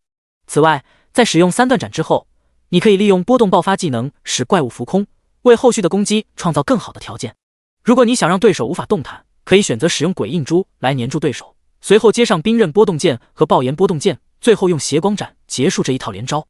总体来说，这一套连招下来，基本能够给予敌人重创，提高你的胜算。纯属胡诌，别较真。说实话，好多年没有 PK 过，瞎子的连招都快忘了，主要是也没有当年的那种乐趣了。记得当年刷图的时候，小怪都要靠连招才能打死，不像现在全是战路。一番解释，说的啸天一愣一愣的。在林峰的诉说中，啸天陷入了深思，思考着这连招的可行性。半晌之后，他才回过神来，心中涌起一股强烈的兴奋和激动。太棒了，我必须再去试试。啸天激动地说道。话音未落，他便迅速朝着前方跑去，显然是在寻找下一个适合的目标来实践他的想法。大神，你真是太棒了！雨落也兴奋地呼喊道。虽然他并不完全理解刚刚的一切，但看到啸天的反应，他知道这位大神肯定不是在胡说八道。看到啸天跑远，林峰开始说话。好了，你也去帮忙吧，以防万一他应付不过来。如果实在不行，就叫我。听到林峰的话，雨落立刻跟上了啸天的步伐。只要不是遇到特别变态的怪物，他和啸天完全有能力应付自如。看到他俩相继离去，林峰驻足原地。林峰开始思考，关于万蛇窟的试炼，他要不要告诉雨落和啸天呢？这次之所以带上啸天，是因为他看到了啸天的潜力。但现在，啸天似乎还无法为他提供帮助。看着啸天的连招，林峰突然有了一个想法，或许可以让啸天负责控制，毕竟阿修罗的控制技能有很多。如果再加上雨落的辅助，他们或许就有资格帮助他了。虽然雨落的奶量不如他，但对其他人来说已经足够了。更重要的是，雨落不仅能奶人，还能在关键时刻补上控制或输出。这样一来，对啸天的技术就有了更高的要求。第136章，僵尸王。思索良久，林峰下定决心，就这么定了。等回去后，我就安排他们去试炼。这次要多带他们去提升属性。如果能成功当然好，如果不行，对林峰也没什么损失。关于暴露试炼这件事，林峰并不太在意。首先，他已经成功通过了试炼，所以对他来说已经没有用处了。其次，想要通过试炼并不容易，需要具备一定的实力和技巧。因此，林峰并没有把暴露试炼这件事情放在心上。这个小镇的面积不算小，林峰收起思绪，准备探索一番，看看能否找到一些有价值的东西，无论是情报还是什么。另一边，啸天很快就找到了新的目标，一个等级和之前那个差不多的僵尸。银光落刃，上挑，然后是空中连斩吗？我试试。只是他刚准备原地跳起，对着空中即将下落的僵尸连续斩击，还没等他跳起来，那个僵尸距离地面的距离已经不适合使用空中连斩了。我靠，起跳的时间晚了点。看着僵尸所剩不多的血量，估计一个银光落刃下去，直接就得归西。算了，换下一个。随手一剑砍死，继续寻找下一个目标。叮，你的队伍击杀僵尸，获得体质果实 X1。打怪练习2不误。这时，啸天看到雨落也跟来了，却并没有见到林峰的身影。雨落，你怎么来了？我大哥呢？啸天问道。他让我来照看你，担心你会遇到危险。这里的怪物等级看起来都不算高，估计是想考验我们吧。如果真的应付不来，我再叫他过来。雨落解释道。确实，这些怪物的等级都不算高，刚刚我击败的那个也只有25级。啸天点头说道。他不出手也是好事，这一路上全是他一个人在战斗，我都有些不好意思了。说者无意，听者有心，雨落脸上一丝羞愧一闪而逝。在原本的期待中，他应该能在这次的事情上提供不小的帮助。然而，让人意外的是，他与大神之间的差距非但没有缩小，反而进一步扩大了，这使他深感自信受挫。啸天说完，转而继续寻找他的下一个目标。他不断尝试各种连招，但一开始总是难以把握好时机。然而，随着练习的增加，他的进步速度非常快。可惜的是，这些小僵尸并不经打，很多时候还没等他连击几下，一个不注意，他们就死掉了。随着时间的推移，一只只小僵尸纷纷倒在了啸天的剑下。就在他再次杀掉一只僵尸，准备寻找下一个目标的时候，耳边突然传来了系统的提示音：叮，由于你猎杀了大量的僵尸，引起了僵尸王的不满，他即将在5分钟后抵达战场，请速速离开。这个提示不仅啸天听到了，附近的雨落还有在搜索小镇的林峰都听到了系统的声音。什么情况？林峰直接问道。我也不清楚，我明明没杀多少僵尸，怎么会出现僵尸王呢？啸天回应道，脸上写满了困惑。雨落翻了个白眼，你杀的还不够多吗？整个镇子上的僵尸都快被你杀光了，真有那么多吗？啸天狐疑地问道，他对此并没有什么印象。雨落肯定地点点头，就算没有1000，也有800了。大哥，快来救命！啸天急忙向林峰发出求救信息。要是这僵尸王等级高的话，他可应付不来。来了，来了！林峰急忙回应。说实话，他也没想到啸天居然杀了那么多僵尸，貌似还因此引出了一个 BOSS。当林峰和啸天会合时，时间刚好过去了5分钟。这时，镇子东边唯一保存上好的房屋突然倒塌，地面裂开了一条大口子。接着，一具古朴的石棺从地下缓缓升起，引起了不小的动静。林峰、啸天和雨落都注意到了这一幕。然而，林峰并没有太过担心，他认为这个小小的僵尸王成不了什么大气候。带着啸天和雨落，他们在不远处停下脚步，打算一睹僵尸王的风采。很快，整个石棺完全升至地面之上，露出了其神秘的面貌。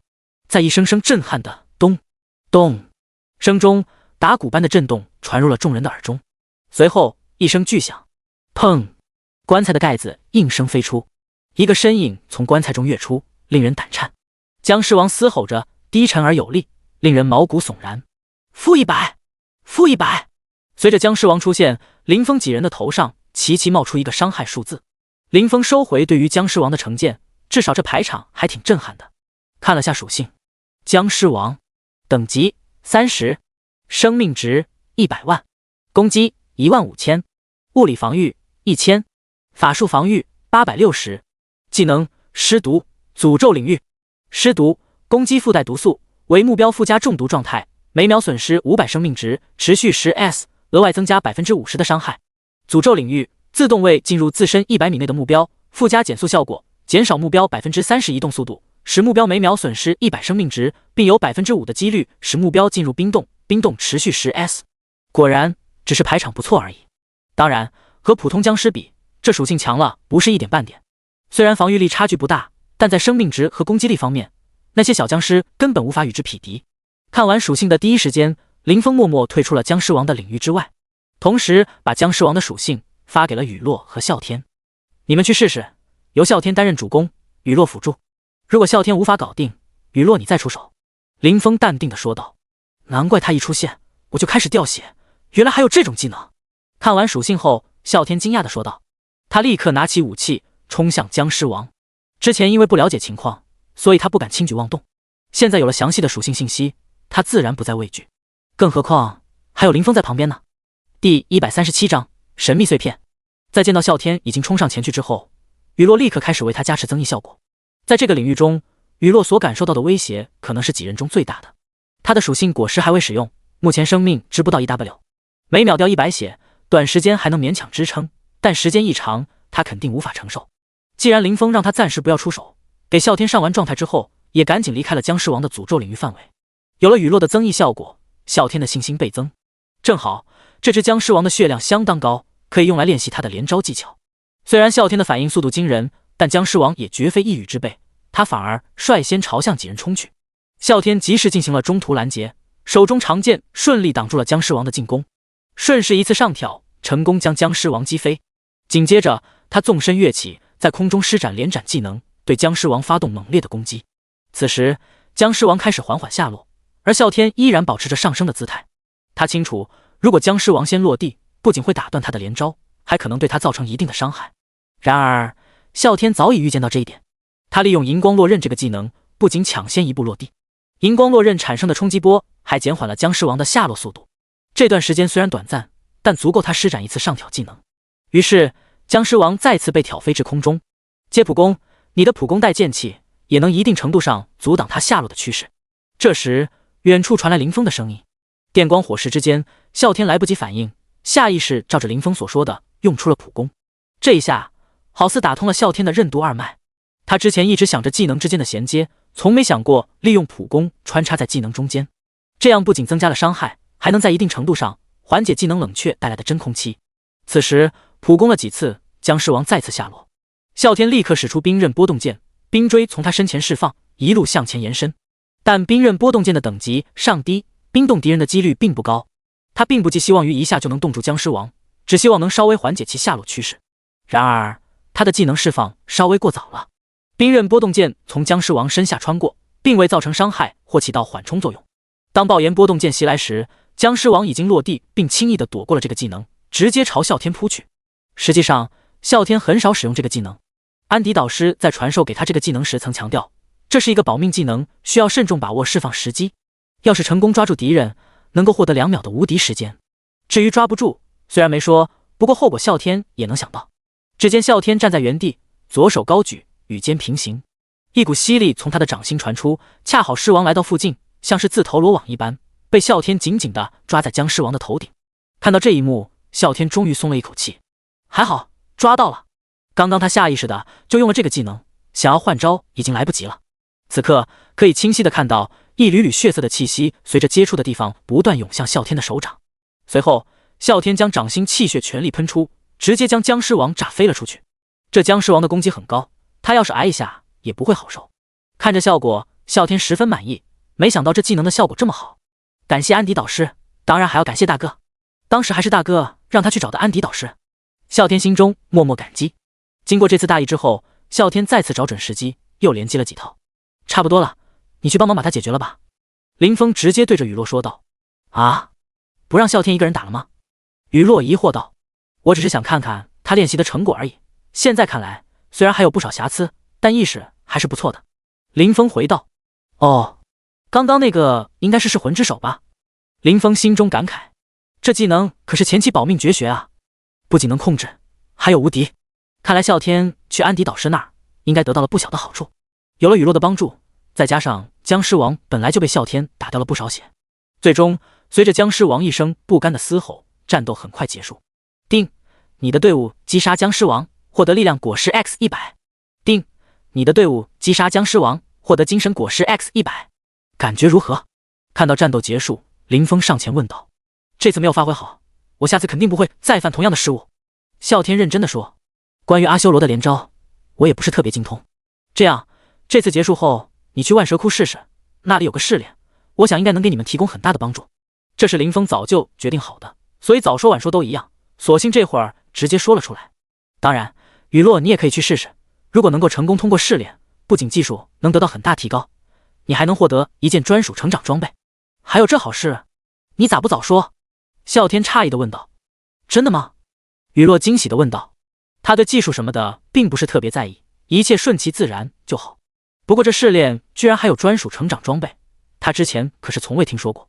林峰点点头，我也是纠结了很久，才决定告诉你俩的。说实话，那试炼真的很变态，我当时可是被足足虐了1周。随后，林峰把关于试炼的情报完完整整的给两人说了一下。听完之后，俩人才理解试炼的难度，也明白为何林峰直呼变态，居然是和自己的镜像对打。你会的镜像全都会，而镜像会的技巧偏偏你却不会。想想结果，啸天不由打了个寒战。不过他是不会放弃这次机会的，知难而退不是他的性格。同时心中也十分感觉林峰稳定的可以获得成长装备的途径啊，是个人都会藏着掖着。结束交谈，林峰朝着石棺走去，啸天和雨落见到这一幕急忙跟上。这僵尸王居然是睡在棺材中，那他多半是死后才变成僵尸，说不定可以在棺材中找到什么有用的东西。看着棺材中的东西，啸天十分惊讶，这是什么东西？一个碎片？看这纹路有些眼熟，我貌似在哪儿见过。林峰疑惑地回应道。第138章，变态的守护傀儡。林峰陷入了沉思，虽然这是他第一次看到这个碎片，但他却感到有些熟悉。啸天和雨落见状，默契地选择不打扰他。突然，林峰一拍手掌，兴奋地说道：“我想到了！”啸天急忙追问：“在哪里见过这东西？它有什么用？”林峰解释道：“之前我在探索小镇时，发现了一个残缺的传送阵。当时我以为它是被破坏了，但现在看来，那个传送阵本就是这样的。”雨落猜测道：“这个碎片是从传送阵上掉落的吗？”林峰点头回道：“是的。根据这个碎片的形状，我认为它很可能就是那个传送阵缺失的部分。那还等什么？赶快过去试试啊！”啸天急切地催促道，一把拿起碎片，转身向外面走去。“你急什么呀？你知道传送阵在哪吗？”林峰看着啸天的急切模样，有些无奈地问道。听到林峰的问题，啸天的脚步突然停了下来，他转过身，有些尴尬地挠了挠头。“跟我来。”说完，林峰率先走在前面。不久，他们来到一个宽阔的院子里。一看到传送阵，啸天立刻拿出碎片与缺失的部分进行比对，果然形状和痕迹都很匹配。“我要放上去了。”啸天说道。“放吧。”林峰回答道。啸天小心翼翼地将碎片拼接到传送阵上，然后迅速退后。咔嚓一声轻响，传送阵散发出朦胧的光芒，居然直接启动了。厉害！林峰忍不住赞叹一句。已经不知道过去了多少年，这个传送阵居然还能使用。先前使用的魔法灯也是如此，看来这个天龙帝国在魔法方面的造诣相当深厚。这个传送阵并不大，显然不是官方修建的，很可能是个人私自建造的。即便如此，时隔这么多年，他仍然能正常使用，由此可见一斑。我们走吧，去探索一下。说完，林峰迈步走进传送阵，随着一道光芒闪现，林峰瞬间从传送阵中消失。见此情景，啸天和雨落也急忙跟了进去。这是什么地方？传送完，几人出现在一个黑漆漆的地方。雨落，把你那照明的技能放出来看看。啸天说道。在传送完成后，他们发现自己置身于一个阴暗的环境中。雨落，施展你的照明技能看看。啸天提议道。雨落狠狠白了啸天一眼，但还是依言释放了一个技能。刹那间，整个空间被白色光芒笼罩。他们此刻身处一个狭小的房间，脚下也有一个传送阵，大小与外界的传送阵相仿。没等他们细究，光芒突然消失。雨落，这技能能否持续施展？林峰询问。不能，这是治疗技能，不是用来照明的。雨落解释道。林峰有些尴尬，他记得雨落之前解释过这一点。都怪啸天，都把他带偏了。幸好之前制作的几个火把还留着，拿出火把点燃，又给雨落和啸天一人一个。看起来这是一个封闭的房间，但是因为有传送阵，显然这里面隐藏着一些秘密。几个人在房间里面四处搜索，很快就发现了一个暗门在墙角处。打开暗门后，他们发现了一个更大的空间，但是火把能照亮的范围有限，看不清楚。这时啸天大声喊道：“大哥，快过来，这里有一盏灯，你来试试看能不能点亮。”林峰听到后立刻走过去查看，这盏灯和实验室里的灯一模一样，难怪啸天会这么兴奋。他试着摸索了一番，没想到运气还不错，灯竟然再次被点亮了。随着这盏灯的点亮，周围的空间也陆续被其他灯照亮，灯光绵延至远方。不久之后，整个空间被完全照亮。环顾四周，空空荡荡，并无他物。我怎么感觉有些毛骨悚然？雨落突然说道。你想太多了吧，这地方什么都没有啊。啸天回应道。确实有一种阴森的气息弥漫。林峰肯定地说道。大家小心点，这地方看似像个墓室，但一般来说墓室不会这么大。墓室？啸天疑惑地问。你是认真的吗？哥，本来并不觉得有什么的啸天听到这话也有些紧张了。我也不确定，我们继续往前看看吧。林峰说道，便带头向前走去。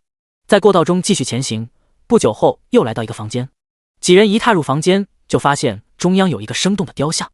啸天看着雕像感到很奇怪，这里好像没有受到影响。前一个房间除了灰尘外，并未显得破败。这个雕像同样如此，除了表面覆盖着一层灰尘，看起来栩栩如生。就在此时，雕像仿佛感应到了什么，突然发出了咔咔的声响。很快，雕像的外层便破碎掉落，露出了里面的身影。擅闯王墓者，格杀勿论！那身影大喝一声，随即化为一道残影，向他们猛冲过来。林峰见状，急忙拉住啸天，让他往后退，并催促雨落一同躲避到安全的地方。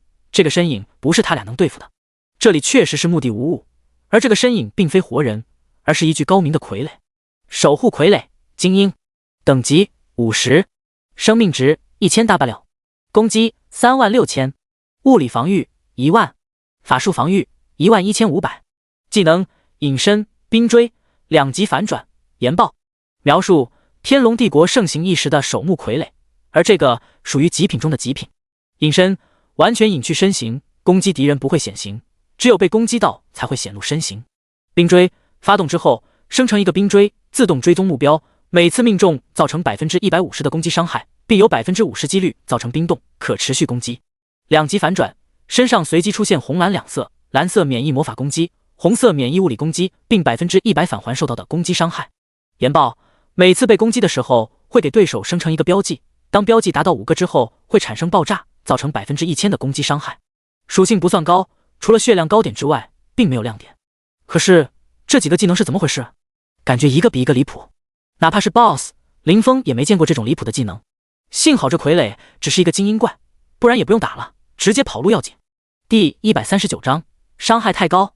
此时啸天和雨落已经离开房间，而婉婉却留了下来，停在林峰的肩头。林峰急忙给自己施加光之守护，生命值和防御力均提升50%。他不敢使用光之祝福，林峰的伤害已经足够高，考虑到傀儡具有反伤能力，稍有不慎可能会死于自己的攻击之下。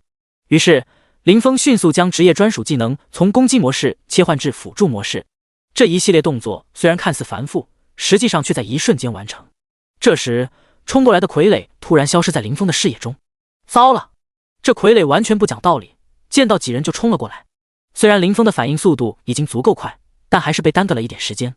魔法盾，此时傀儡消失，很明显是进入了隐身状态。林峰只来得及给自己套了一个盾，便被隐身的傀儡打飞了出去。主人，你没事吧？刚刚林峰被打飞的瞬间，婉婉直接飞到了高空。没事，你就在空中别下来。林峰回应道。主人小心！这时婉婉的声音响起，原来地面上不知何时出现了一个冰锥，此刻正朝着林峰追击而来。天星闪，尚在空中还未落地的林峰急忙一个瞬移，直接移动到了远处。瞬移结束，林峰便释放出了一个群攻技能冰天雪地。这次技能的范围不大，只有原来的5乘以5米范围。放完技能，林峰立马快速移动起来。没办法，冰锥追过来了。至于群攻技能，很明显没有起到任何作用，范围太小，根本攻击不到傀儡。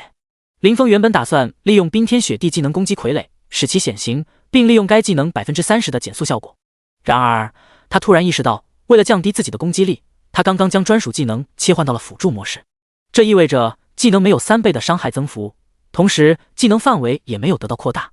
林峰目前拥有23万左右的攻击力，几个群攻技能的攻击加成达到了125%，加上3倍的伤害增幅，一次攻击能造成80多万的伤害。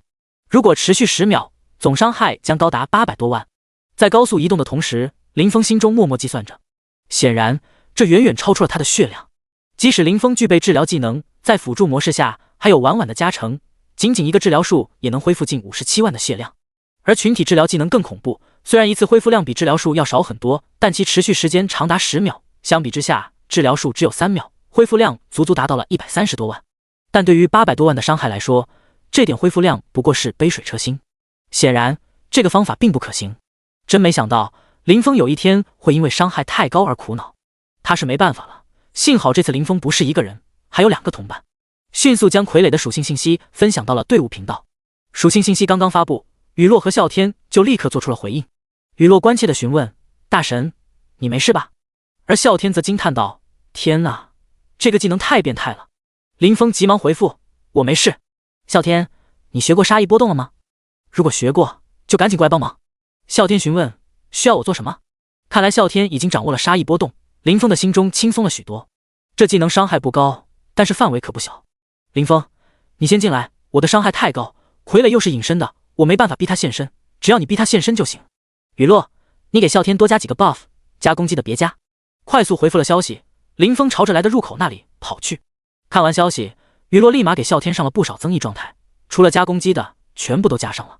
加好了状态，啸天急忙朝着林峰这边赶来。站在通道口，朝前方望去，只能看到林峰一个人在前面跑着，一个冰锥紧随其后。看到啸天出现，林峰立刻大声呼喊：“啸天，开启杀意波动！”他边喊边朝着啸天的方向疾跑。听到林峰的命令，啸天不敢有任何迟疑，立即开启了杀意波动。从他脚下开始，一道道明显的波纹向四周扩散，达到了大约10米的半径后，才逐渐消散。这时，林峰也赶到了啸天的身边。“你在前面带路，我跟在你身后，不要放过任何角落，除非我让你停下，否则千万别停。”林峰急切地说道。就这样，啸天在前方漫无目的跑，而林峰则跟在后面仔细观察着周围的情况。不过，啸天的移动速度不是很快，和冰锥相比要慢了不少。眼看着冰锥越来越近，这样下去，估计还没找到傀儡，他们就被冰锥追上了。实在不行，只能拉着啸天跑了。沉住气，这或许也是一个机会，一个诱惑傀儡偷袭的好机会。就在这时，林峰中发现了一道模糊的身影，坠在他们身后不远处。绝对零度，甭管什么颜色，反伤不反伤的。林峰直接一个强控技能放了出去。他现在没有增幅伤害，就算反伤也才反伤20多万，完全在林峰承受范围之内。啸天，你先撤，要是不幸挂掉了，先别急着复活，我有复活技能。放完技能，林峰扯着嗓子喊了一句，便把注意力集中到了傀儡身上。技能准确命中傀儡，瞬间被冰冻在了原地。与此同时，林峰头上冒出一个大大的伤害数字，-228459。反伤，这次的运气不太好，正好碰到泛着蓝光的傀儡。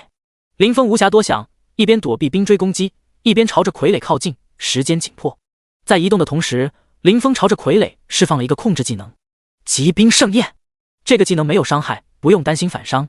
它不仅能将目标减速 50%， 还有 10% 的几率将对方冰冻住。这时，啸天听到了林峰的声音，原本打算撤退，但发现冰锥并没有继续追踪他，于是立刻转身冲向冰锥。他想试试看能否把冰锥引走，以便为林峰创造更好的输出环境。第140章解决。空旷的墓室，林峰目睹了啸天的行动，猜到了他的想法，于是趁着啸天靠近，林峰直接利用天星闪，瞬间移动到傀儡的身边。原本距离林峰最近的冰锥，现在离啸天最近。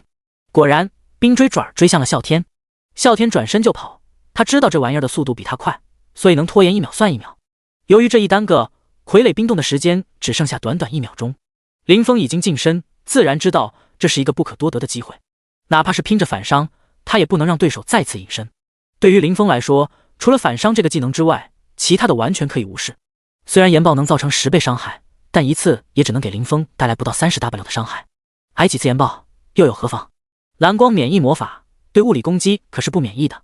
这个时候，林峰也来不及切换武器，一瞬移到傀儡身边，抄起法杖就是当头一棒。DOOM 的一声，法杖被高高弹起，-218459，有效！傀儡掉血了。既然有效，林峰自然不会停下。DOOM 又敲了2下，冰冻时间到了，控制解除。与此同时，砰的一声，-198693，林峰周身发生了一次爆炸。是岩爆，刚刚用普攻了3次，加上前面的2个技能，正好5次。傀儡抓住了这个机会进行反击，手中的长剑猛地劈向林峰。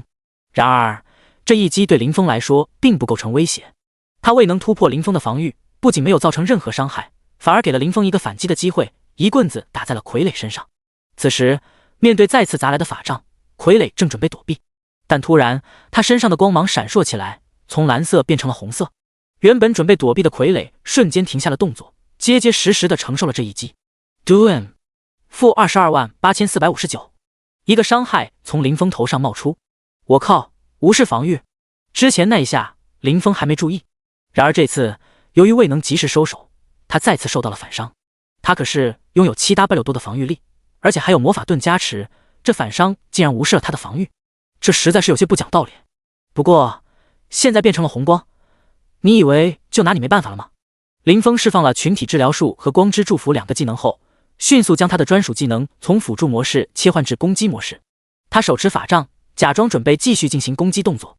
接着，林峰发动了冰天雪地技能。由于之前被他的假动作所迷惑，傀儡并未躲避，直接被冰天雪地技能所笼罩。-1285080，瞬间被打掉了100多万血。紧随其后又是3个单体技能，成功命中傀儡。-30849192天雷影暴击 -1799112玄冰刺-26986668爆裂火球暴击，3个单体技能居然有2个打出了暴击。傀儡的血条瞬间消失，仅剩下一丝血皮，只剩下寥寥几十万。这时，冰天雪地的第2次伤害如期而至，血条被完全清空，傀儡直接倒在了地上。这次傀儡没有直接消失，而是变成了一堆碎片。砰！林峰周身再次发生了一次爆炸。靠，都死了还恶心人！气得林峰大骂了一声，转身看向啸天，情况倒是比他预想的要好上不少。虽然被冻成了一个冰疙瘩，但他并没有挂掉，不是吗？随着傀儡的死亡，冰锥自然也消失了。这时啸天破冰而出，他原本准备逃跑，却一眼看到林峰正站在不远处。结束了？啸天哆哆嗦嗦地问道。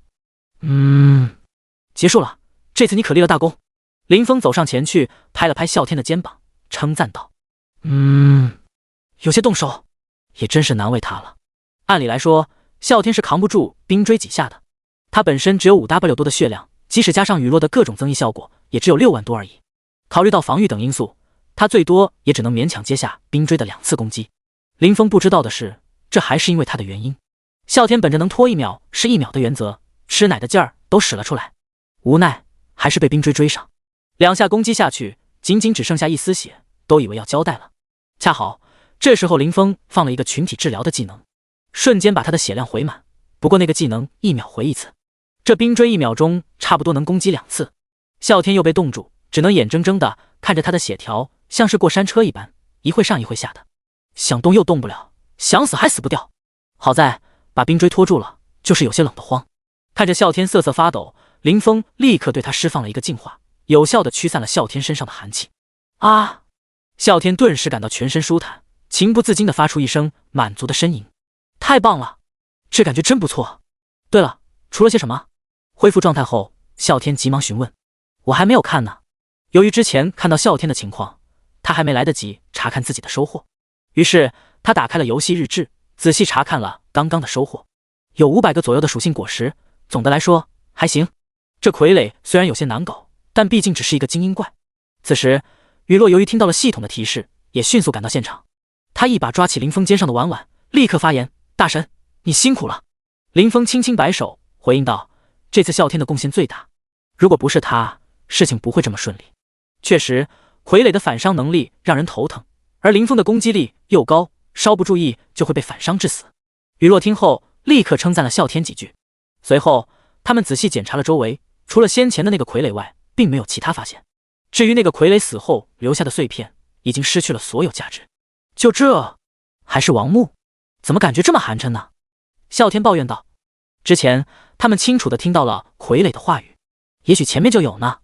雨落试图安慰道。我们继续前行，说不定还会遇到更多这样的傀儡。林峰冷静地说道。别吓我，大哥。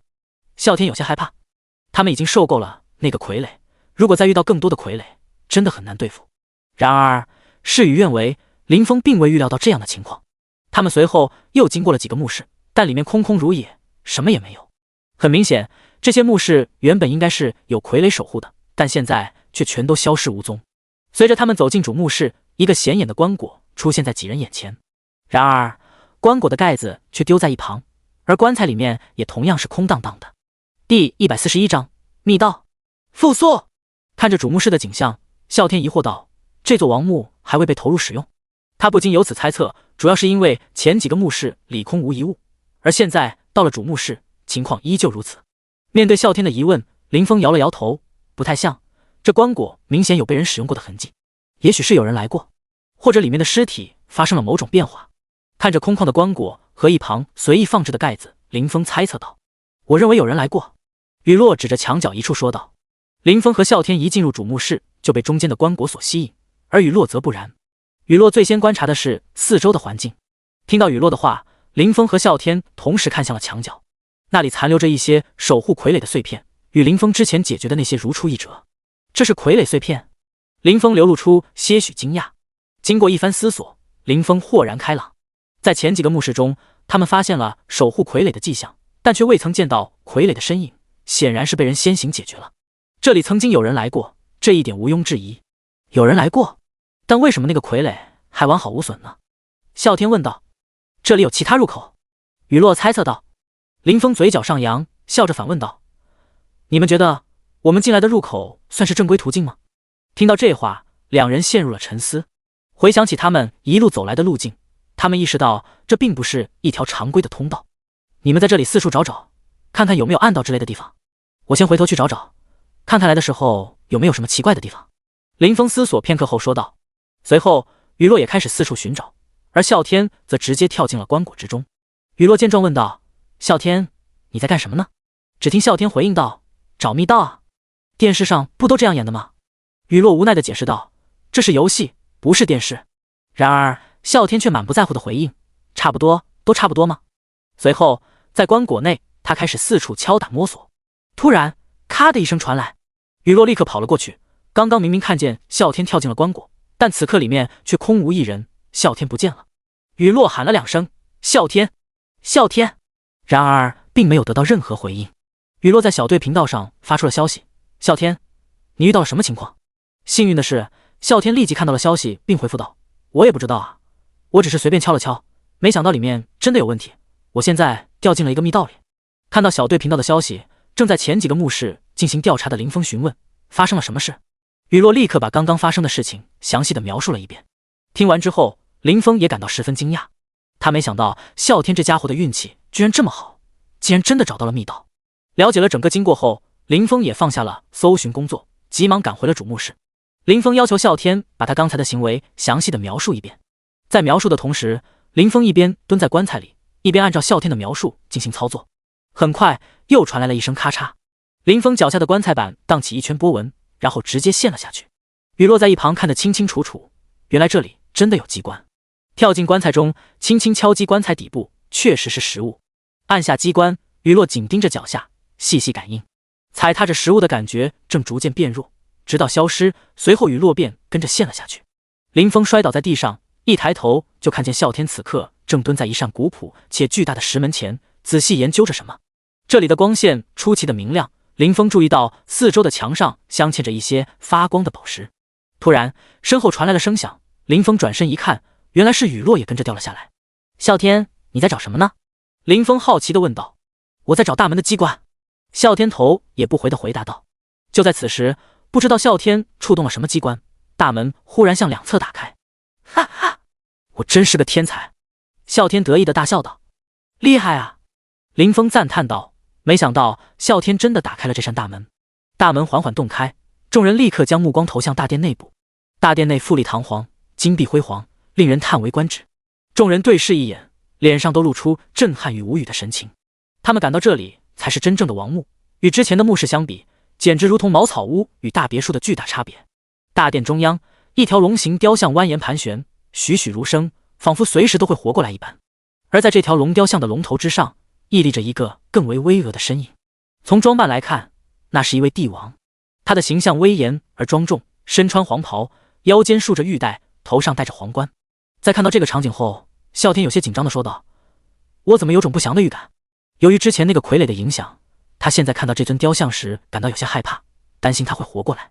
怕什么？来都来了。林峰随意地说道。刚刚下来的时候，他就注意到这里似乎没有出路，至少身后没有什么明显的退路，也就是说只能前进。在说完之后，林峰首先走进了大殿，站在雕像不远处细细打量。不知是否是他的错觉，林峰感觉到了一股强烈的战意以及不甘，仿佛是从雕像中散发出来，直扑他的面门。同时身上仿佛被一副重担压着，但这种感觉很快就消失了。还莫等他细细体会，这种感觉已经消失得无影无踪。看到雕像并没有什么反应，他们两个都松了一口气。雨落和啸天这才走进了大殿。雨落还好，站在林峰身边，同样打量着雕像。啸天则是跑到雕像跟前，不仅打量，还好奇地去摸了一下雕像。也没什么大不了的。他转身对林峰和雨落说道：你们这是怎么了？啸天看着雨落和林峰，发现他们全都瞪大了双眼，紧盯着他的身后。啸天不明所以，很快他感觉到一股寒意从背后升起，整个世界仿佛静止了片刻。第142章，帝王？什么是神？啸天顿时头皮发麻，他感觉好像有一股热气喷在了他的脖子上面。深吸一口气，他猛地转身，全身的肌肉瞬间紧绷，心跳如鼓点般急促。他的视线与一颗巨大的龙头相遇，那双冰冷的眼睛直直地盯着他，透出一种冷酷和危险的气息。他一时间无法动弹，呼吸也变得急促而不均匀，手心开始冒汗，身体不由自主地微微颤抖。他的脑海中一片混乱，各种思绪交织在一起，但他清楚明白这是一种危险的气息，一种生死攸关的威胁。在一片寂静中，啸天与巨龙的目光相互交汇。巨龙并没有立即做出反应，这使得啸天鼓起勇气，小心地向后退去。他一边后退，一边紧张地观察着巨龙。幸运的是，直到他退回到林峰身边，巨龙仅仅是把目光从啸天转移到他们三人身上，并没有表现出任何激动的反应。这时，啸天才发现自己已经被吓出了一身冷汗，一时间周围陷入了死一般的沉寂，时间仿佛停滞，无法确定具体过了多久，直到再次传来咔咔的声响。几人机械地转动着头部，看向声音传来的方向。那是帝王雕像。原来不仅这条龙是活的，那个雕像也是活的。不过与守护傀儡不同，无论是这条龙还是这个雕像，都没有出现任何外壳脱落的迹象，仿佛这雕像本来就是活动的。知己知彼，方能百战不殆。林峰立刻开启了真理之眼，那家王。然而除了一个称号，什么都看不到。又把目光落到那条龙身上，这下更绝，什么都看不到，全是一片问号。真理之眼很强大，虽然林峰现在阶位太低，查看高阶之人容易被察觉，但是也不至于什么都看不到。这就说明眼前这个组合至少是9阶，而且还不是普通的9阶，甚至还要更高。是谁唤醒了本王？这时一个低沉有力的声音响起，回荡在整个大殿之中。随着声音响起，那个帝王雕像缓缓睁开了双眼，看向了林峰几人。是你们唤醒了本王？在林峰等人还未回答之前，那个人又发问了。如今外界的情况如何？天龙帝国又怎么样了？林峰几人对视一眼，好家伙，这还是一个大哥啊！开口就是天龙帝国，关键这帝国都不知覆灭多少年了。不过也好，能够沟通就好。林峰壮着胆子开口，这位大人，你们不是本王的子民？那人出声打断道。很显然，林峰的称呼不妥。与此同时，一股强大的威压从那人的身上释放出来，啸天和雨落直接被这威压震得瘫倒在地上，无法动弹。即便是林峰，也只能紧咬牙关，竭力抵抗，才勉强站稳。所幸的是，在进入这里之前，林峰已经将婉婉收回了宠物空间，否则林峰都担心他那小小的身躯会在威压下遭受重创，甚至有生命危险。威压持续了片刻，尤其是雨落已经快要无法坚持罢了。随着一声长长的叹息声响起，那股威压终于消散。林峰答道：大人，天龙帝国已经不复存在很多年了。他接着解释道：目前我们还不清楚大陆上是否还有活人存在。帝王似乎有些疑惑，问道：实验失败了，你们不是这片大陆上的人？看着林峰等人，他原本以为他们与这片大陆有关。听到帝王的疑问，林峰心中已经有了答案。对于实验和天龙帝国的事情如此关心，除了天龙帝国的皇帝，还能是谁呢？随后林峰把几人的来历和发生的事情一五一十地告诉了帝王，包括他们无意间闯入这里后的所有经历。听完林峰的叙述，帝王陷入了沉思。他没想到当年的那场大战竟然造成了如此严重的后果。过了许久，他才缓缓开口：没想到你们是主神的人，您也知道主神？林峰问道。这位主神路子有点野啊，怎么到处都有人认识他？我并未亲眼见过，但曾听龙神提起过。另外，不用叫我什么大人，就叫我李天龙吧。这片大陆上居然也有神？林峰忍不住好奇地问道。既然有神，那为什么还会毁灭？李天龙反问道。你知道神是什么吗？不等林峰回答，他接着解释道：从本质上说，神和我们并没有太大的区别，就像我，对你来说，我也是神。当然，我只是最低等的神而已。林峰吃惊地发现，原来李天龙的实力远超他的想象，他居然已经达到了神级。李天龙继续说道：龙神的实力比我还要强大得多，我才刚刚突破下位神，境界还没来得及稳固，而龙神已经达到了中位神巅峰。如果不陨落的话，他甚至有可能突破到上位神。听到这里，林峰不禁感叹这片大陆的神秘和复杂性。有神的存在，却仍然无法阻止大陆的毁灭，这背后的真相可就耐人寻味了。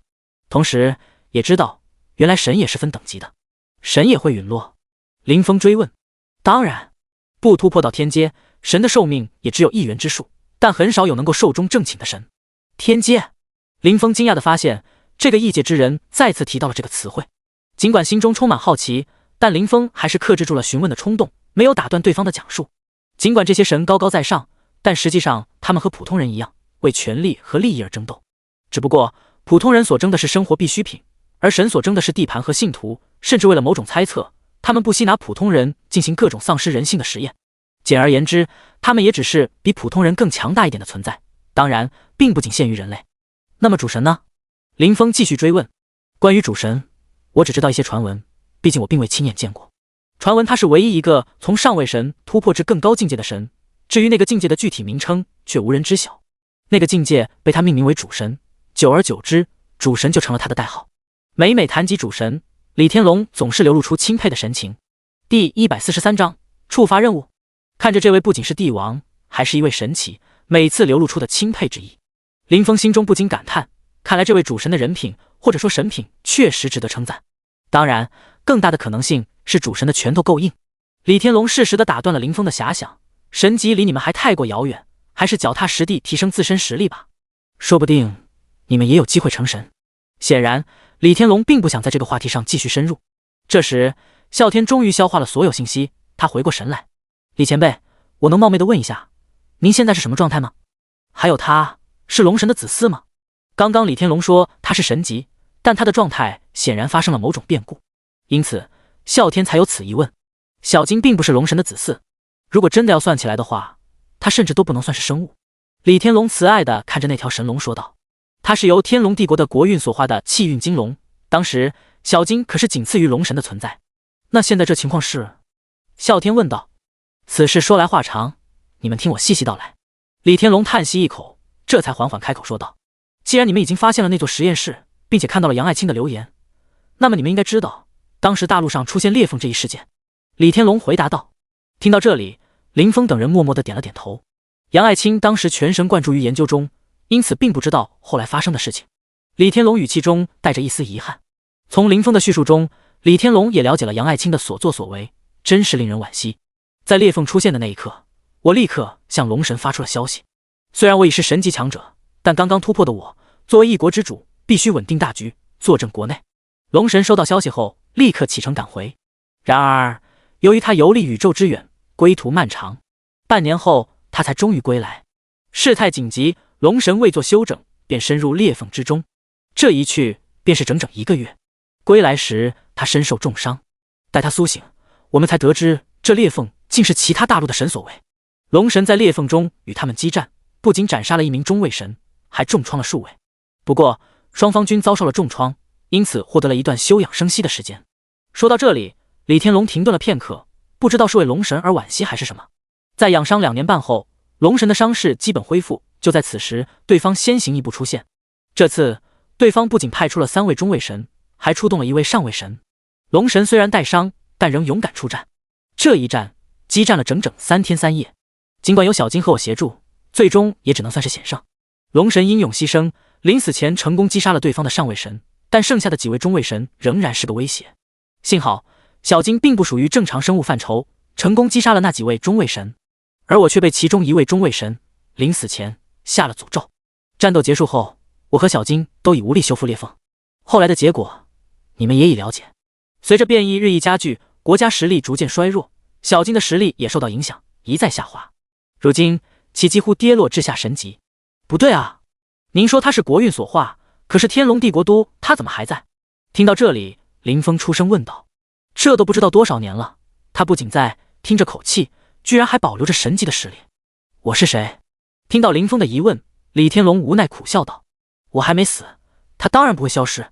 在听到这句话后，林峰反应过来，国家的命运通常与君王紧密相连。尽管现在国家已经消亡，但君王依然存在。关键这位君王本身实力还不凡，才使得国家的命运并未彻底消失。为什么在之前的流言中，裂缝出现10年后才和实验室失去联系？雨落突然问道。李天龙回答道，我已经说过，那场大战中我被下了诅咒。那个中位神当时已是强弩之末，加上小金和我的联系，所以我并没有立刻石化。为了解除诅咒，我费尽心思寻找线索。可惜的是，小金的实力下滑得太快，刚有了线索，已经无力去寻找。无奈之下，我只能和小金一起将自己封印在这里。在被封印之前，我在外部设置了5只守护傀儡，只有当这5只傀儡全部被摧毁时，上面的机关才会被触发。现在回想起来，差不多就是裂缝出现后的10年左右。听到这里，众人终于明白为何那个机关如此容易被找到，而之前进来的人却不见踪影。原来是因为傀儡还有一只没有解决，机关尚未启动。你们能来到这里也算是缘分，不知道能否请你们帮我一个小忙？李天龙开口道。见众人没有回应，李天龙继续说道：我不会让你们白帮忙的，看你们现在还是黄阶，我这里正好有一份黄阶晋升玄阶的方案，不论成功与否都送给你们了。刚刚林峰他们没有回应，只是有些惊讶罢了，没想到还有这样的好事，不知道你需要我们帮什么忙？林峰急忙问道。黄阶和玄阶是怎么回事？啸天看着林峰和雨落脸上的惊喜，一脸困惑地问道。听到啸天的疑问，雨落急忙小声地给他解释了一下生命层次的事情。听完解释后，啸天惊讶地说道：原来如此，在自封之前我已经找到了解除诅咒的方法，想请你们帮我收集一下所需的材料。李天龙回答道。说完，他不知从何处拿出一份单子，随手一抛，飘向了林峰。林峰一把接住单子，尚未来得及查看。与此同时，三人耳边均响起了系统的提示音：恭喜你触发任务那家王的委托，是否接受？任务详情请打开任务面板查看。有机会提升生命层次，林峰绝不会放过任何机会，即使没有任务，他也会竭尽全力。更不用说现在居然还有任务生成，这对他来说无疑是一个难得的机会。第144章，接受任务，出发。几人急忙打开任务面板查看。那家王的委托描述：那家王受到诅咒的困扰，导致行动不便。为了解除诅咒，请按照那家王提供的清单帮忙寻找所需的物品。任务要求尽可能搜集清单上面的物品。任务奖励：玄阶晋升之法，固定神级解毒药剂配方，成功。尽管林峰有些困惑，不明白为何解除诅咒会奖励解毒药剂，但他很快被神级2字所吸引。这时李天龙再次发话：我并不期望你们能全部收集到这些东西，只要尽力而为就好。在看完任务要求后，几人立刻接受了任务。毕竟只要接了任务，无论最终能否完成，他们都能获得一定的奖励。刚接到任务，听到李天龙的话，几人齐齐把目光转向林峰手上的清单。清单上列出的第一个物品是生命之水，后面还跟着许多其他稀奇古怪的物品。这些物品零零散散地有数十种之多，几人闻所未闻。好在清单上不仅列出了所需物品的名称，还配有相应的图片，这为寻找这些物品提供了方便。林峰出声问道：不知道这些东西都分布在什么地方，现在还能找得到吗？这份材料清单显然年代久远，这一点你们不必忧虑，除开生命之水外，那里应该都能找到，看天意吧。至于生命之水与其他物品相比，它并非不可或缺，仅仅作为影子存在而已。面对林峰的疑虑，李天龙似乎早已料到。林峰听后，内心不禁涌现出一群羊驼奔腾的景象。这是怎么回事啊？清单上唯一被他知晓并拥有的生命之水，居然只是药引。然而当想到生命之水对精灵女皇的伤势都无能为力时，他又释然了。毕竟这是神级的诅咒。什么地方？啸天追问道。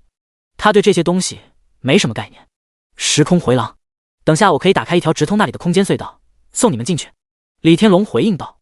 不过那里的时间流速比外界要缓慢很多，外界10天，里面才过去1天。你们确定要进去？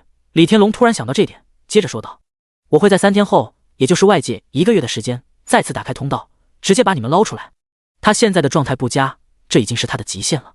还有这种地方？林峰几人纷纷吃惊不已。不过一听到此行需要30天，没有立刻回应。林峰和啸天还有雨落小心讨论着。对于当着 NPC 讨论这事，几人倒是不担心，这点曾经有其他玩家验证过。只要提及现实， NPC 会直接被系统屏蔽掉，并无视这现象，这也是他们无所顾忌的原因。不知道这30天外界发生多久，我们必须做最坏的打算。我是用的顶尖游戏舱，没什么问题。你们俩呢？林峰问道。听到林峰的话，雨落和啸天都有些懵。难得我们进去3天，外面现实也过去1个月。啸天疑惑道。这个说不好，毕竟现实和游戏里面的时间是同步的，现在这个秘境的时间流速比外界慢，不好判断，但是要做好最坏的打算。林峰一脸严肃地说道。我没问题，我也是用的顶尖游戏舱。雨落回道。雨落说完，林峰和雨落的目光齐齐望向啸天。看我干嘛啊？虽然我一开始用的普通舱，可是我早就换成顶尖的了。啸天说道。前段时间他带人练级，也赚了不少钱。为了有更多的游戏时间，当然也是为了更方便赚钱，咬牙换了一个顶级舱。那行，既然如此，我决定参加这次任务。你们自己一定要考虑好。”林峰说道。“我也参加。”雨落急忙接着说道。“那个我能问问玄阶到底有什么用吗？”虽然之前雨落给他简单解释过，但是具体作用并没有说明。很显然，林峰和雨落会参加这个任务，主要还是奔着固定奖励去的。林峰为了解释得更清楚，举了一个例子：“我这样跟你说吧，玄阶可以增加属性，就像进阶一样，会对所有属性有所提升。最重要的是，如果你升到玄阶，单独面对一般的入阶 BOSS， 他不会对你产生属性压制，这样你就可以全力应敌了。”啸天听后立刻明白了：“哦，原来如此，还是大哥你解释得清楚，不像雨落妹子总是说些寿命什么的，让人听得一头雾水。”接着啸天又问道：“那么突破生命层次很难吗？”林峰点点头：“是的，非常难。一般来说，只有在50级的时候觉醒一个什么仪式，才有机会和阶位一起突破一次。就是不知道这次突破和那次机会会不会产生冲突。”虽然林峰几人的谈话声音不大，但是李天龙的实力却是毋庸置疑的，即使想要装作听不到，也是相当困难的。这时他忍不住插嘴道：“放心吧，不会有冲突的。你说的那个仪式，我也会。不然，你们以为我是如何成为神的？成神的最低标准可是地阶生命层次。”听到这话，林峰恍然大悟，原来精灵女皇口中的那个仪式并不是他们大陆特有的。“你们俩都参加，我能不参加？”啸天急忙说道：“神不神的无所谓，我就是一个热心肠的人。”闻言，雨落和林峰齐齐翻了一个白眼，恐怕这后半句才是真实想法吧。见到几人商谈结束，李天龙再次开口：“进去之后一定要小心，这里面还是有一些异兽存在的。我在你们身上留下一个定位，等里面过去3天，我就直接捞你们出来。”说完，直接一挥手，3道光芒融入进几人身上，然后也没见什么动作，大殿中央的空间突然像玻璃一样破裂，显现出一个门户。看似简单，但林峰注意到李天龙的神情瞬间变得有些萎靡。“走吧，进去。”注意到这一幕，林峰急忙催促道。说完，率先进入门户。见状，雨落和啸天不敢耽搁，急忙跟了进去。第145章谈话。随着3人陆续进入门户之后，李天龙关闭了门户。哦！一声响亮的龙吟声响起。“憋死我了，老李，你不厚道啊，不让我讲话！”一个豪放的声音抱怨道。“言多必失，你个没脑子，遇事只知道莽的憨货。”李天龙没好气地说道。“行，行，行，我不跟你计较这些，可是怎么在你的故事里，我怎么就嘎了？难道不是吗？”李天龙反问道。“我的神魂还在，怎么能说我嘎了呢？你这是诅咒我啊！”那个声音抗议道。“你仔细想想，我有说你神魂俱灭吗？再说了，要不是他，你连神魂都留不下。好吧，这次姑且原谅你了。”过了半晌，那个声音再次响起，勉强接受了这个解释。没错，这个声音正是已故的龙神。对了，老李，你什么时候变得这么大方了？那么宝贵的机会，你就这么给了这几个年轻人？”龙神突然问道。当年他俩可是坑蒙拐骗了不少神，才搞到的名额。老龙啊，我们这么多年的交情，难道我在你眼里就是这么一个小气的人吗？李天龙无奈地笑道。然而，令他没想到的是，龙神听后竟然点了点头。你这是故意气我啊？看着龙神的反应，李天龙愣住了，一时间竟说不出话来。说实话，对于龙神，他真是一点办法也没有。过去他确实打不过龙神，但现在他有能力对抗，可龙神只剩下神魂，也无法真正动手。你有没有注意到领头的那个年轻人？过了半天，李天龙终于开口。龙神点头。他怎么了？那个年轻人，说实话，我有点看不透他的实力。你知道这意味着什么吗？李天龙的语气中带着一丝惊讶。还能说明什么？说明你拉了呗。龙神接道。我没跟你开玩笑，我说的是真的。李天龙用严肃的口气说道。真的？龙神有些不信。真的？难道他是那个老怪物假扮的？龙神猜测道。算了，你这家伙不仅没脑子，都死过一次了，还这么粗心。李天龙无奈地摇了摇头。我醒来时，那个年轻人用探查技能观察过我，也是那时我察觉到一丝他的气息。李天龙说。你确定是他？龙神惊问。没错，确实是他的气息。李天龙肯定道。这不对啊，虽然这些人都是他的手下，但他们实力太弱，怎么会有主神的气息？龙神困惑不已。所以我才派他们去时空回廊，算是一个投资吧。我就说你怎么突然这么大方，不仅让他们去时空回廊，还承诺给他们好处。听到这，龙神才恍然大悟，能与主神扯上关系，那个年轻人绝不简单，不然铁公鸡岂会轻易拔毛？对了，还有一件小事要处理一下。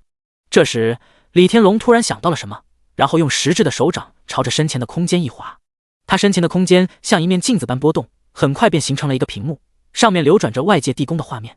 如果林峰几人在场，一定会惊呼出声。这里居然有监控，还是魔法版本的？画面中出现了几道身影，见此，龙神也急忙把脑袋凑过来，看着这几道身影，直接吐槽道：“这是什么玩意儿？人不人鬼不鬼的，真倒胃口。这几个人确实是狠人，我见过玩傀儡的，但把自己玩成傀儡的还是头一次见。本来还想着，如果这几个人是主神的人，就放他们出去算了，但现在看来，他们只能自生自灭了。虽然说让他们自生自灭，但从那几个人前进的方向看，他们估计早就已经凉透了。如果没记错的话，那个方向被他设置了不少陷阱来着。”另一边，林峰等人有些惊愕地注视着眼前的景象，他们并未预料到通道尽头会是这样一座城池，原本以为会是一处险峻的绝地，然而现在看来，他们出现在了一座城池中。正当他们困惑不解时，一个疑惑的声音在他们身边响起：“天玄大陆的人，这么多年都没人来了，天玄大陆还有人在？”林峰立刻警觉起来，看向声音的方向。谁？一个身份自称为接引使的人出现在他们面前。你们可以称呼我为接引使，看你们这样子，第一次来这地方。接引使？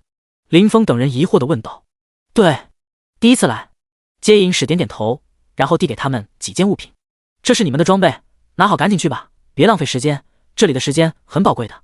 林峰接过物品，好奇地问道：“这是干嘛用的？”鱼竿？钓鱼？啸天也好奇地观察着这些物品。接引使露出了诧异的表情：“你们家大人没给你们说这里的规矩？”几人茫然地摇了摇头。好吧，难道是多年没来，忘记了？稍等一下。说完，接引使找了一会儿，再次递给几人一本小册子。这上面有你们想知道的一切，你们现在不必急于观看，先拿着这些物品到城外去，找一个合适的地方，边钓鱼边阅读。听到这话，林峰等人立刻拿起东西，朝着接引使所指的方向走去。同时，他们也翻开了那个小册子，开始阅读其中的内容。总要先弄清楚这里是什么地方吧，不然干啥都不知道。在册子中，主要记载了一些关于这个地方的注意事项和介绍。读完之后，林峰他们才明白这里为什么会呈现出这样的景象。时空回廊并不是林峰原本以为的绝地之类的地方，而是一块珍贵的宝地。至于这块宝地是在什么时候被发现的，已经无从考证，并且这个地方并不是属于某个人或某个神独有的领地，相反，它是由主神发起，联合众多上位神共同打造的一个机遇之地。为什么称这块地为宝地呢？这就不得不提及其发现过程。第146章时空回廊的由来。说起发现的过程，真是有些出乎预料。据传，第一个发现这个地方的人是一个极度痴迷于钓鱼的人，他对于任何一个水坑都无比关注，绝不放过。当时，这位钓者正被仇家追杀，在逃跑过程中无意间发现了这个次元空间。令他惊讶的是，这个次元空间内居然有一条河流。对于钓鱼者来说，发现河流岂有放过的道理？彼时，在逃跑和钓鱼之间陷入了抉择，最终还是没有经得住钓鱼的诱惑，决定甩一杆再接着逃。然而，东西是钓上来了，却不是鱼，而是一件天才地宝。虽然这东西也不错，但对他来说，只要不是鱼，只能算是空具。他心有不甘，决定钓一条鱼再收手。一杆接一杆，鱼儿始终没有上钩，但天才地宝却越钓越多。整整钓了3天，这才想起来他还在逃命。何况这一天下来，那人一条鱼货都没有，天才地宝倒是钓了不少。于是收好东西，准备接着跑路。出去之后，他才发现外界已过去了1个月。原来他的仇人早已被别人消灭。既然解决了追杀的问题，他便与几位好友相约前往那处奇特之地钓鱼。他坚信定能钓上鱼来。此事传开之后，10传百，百传千，越来越多的人得知了这个地方。曾有一段时间，为了争夺此地，众神大打出手，险些将此地毁于一旦。幸得主神及时出手，才得以保全这个地方。然而如此下去，显然不是长久之计。此外，此地知晓者甚众，划分归属也成了一大难题。最终，主神提议将此地打造成一个机缘之地。为了避免类似事件再次发生，同时担心资源被耗尽，主神与众上位神联手设置了诸多禁制。这些禁制只允许神级以下的人进入，且每位神每100年仅能获得10个名额。虽然阻止神级以上的生物动手并不容易，但针对神级以下的生物，仅需一个禁制就足够了。众多大神一同设下的禁制，即使是神级生物也无法轻易突破。随后，随着逐渐完善，现在别说普通的神级，就算是上位神也无法硬闯进去。关于名额的设置，初衷是为了防止资源被耗尽。起初，这一安排尚能维持秩序，但随着时间的流逝，一些神祇开始心生不满，质疑为何下位神和中位神拥有相同名额。因此，围绕名额的争抢愈演愈烈。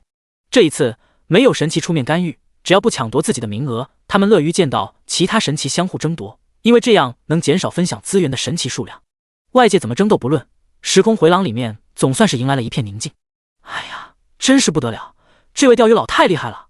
看完之后，啸天赞叹道：“谁能料到，这位钓鱼佬竟然发现了这个宝地？难怪之前接引使一直强调这里的时间非常宝贵。”雨落说道：“别再感慨了，我们得赶紧行动，已经浪费了不少时间了。”林峰急忙催促道。看完册子后，林峰也明白了接引使的作用，顾名思义，就是为了引导新人而设置的。至于这么吃力不讨好的职位，谁会去担任？说白了，还是为了资源。这里1天，外界过去10天，按理说寿命也应该是少上1天。然而，实际情况并非如此，寿命的减少是按照外界的时间来计算的。因此，在这里待久了，相当于变相的减少了寿命。对于神级强者来说，由于他们拥有10几万年的寿命，所以这一点对他们来说不算什么，浪费得起。但现在，神级强者无法进入这里，其他人的寿命可没那么长，因此不少人选择成为接引使，只要工作一定的时间，就可以换取1天的垂钓时间。这实际上就是用自己的生命来换取资源。尽管如此，接引使并不是人人都能当上的，没有一定的实力是无法胜任的。道理很简单，有了资源才能提升实力，实力提升后获取资源自然变得更加容易。在了解了这个世界的奥秘之后，林峰对这个任务变得非常上心。如果说之前他是抱着能完成就最好，完不成也无所谓的心态的话，现在他则是下定决心要尽力完成这个任务。李天龙已经自我封印了多年，这里的名额肯定非常有限。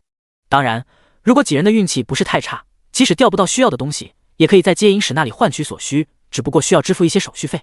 这也是接引使这个职位备受追捧的另一个原因。在几人出城不久后，他们听到哗啦哗啦的流水声，显然那就是他们的目的地。他们顺着声音来到了一条小河边。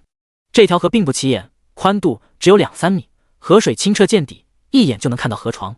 从外观上看，这条河里似乎并没有鱼。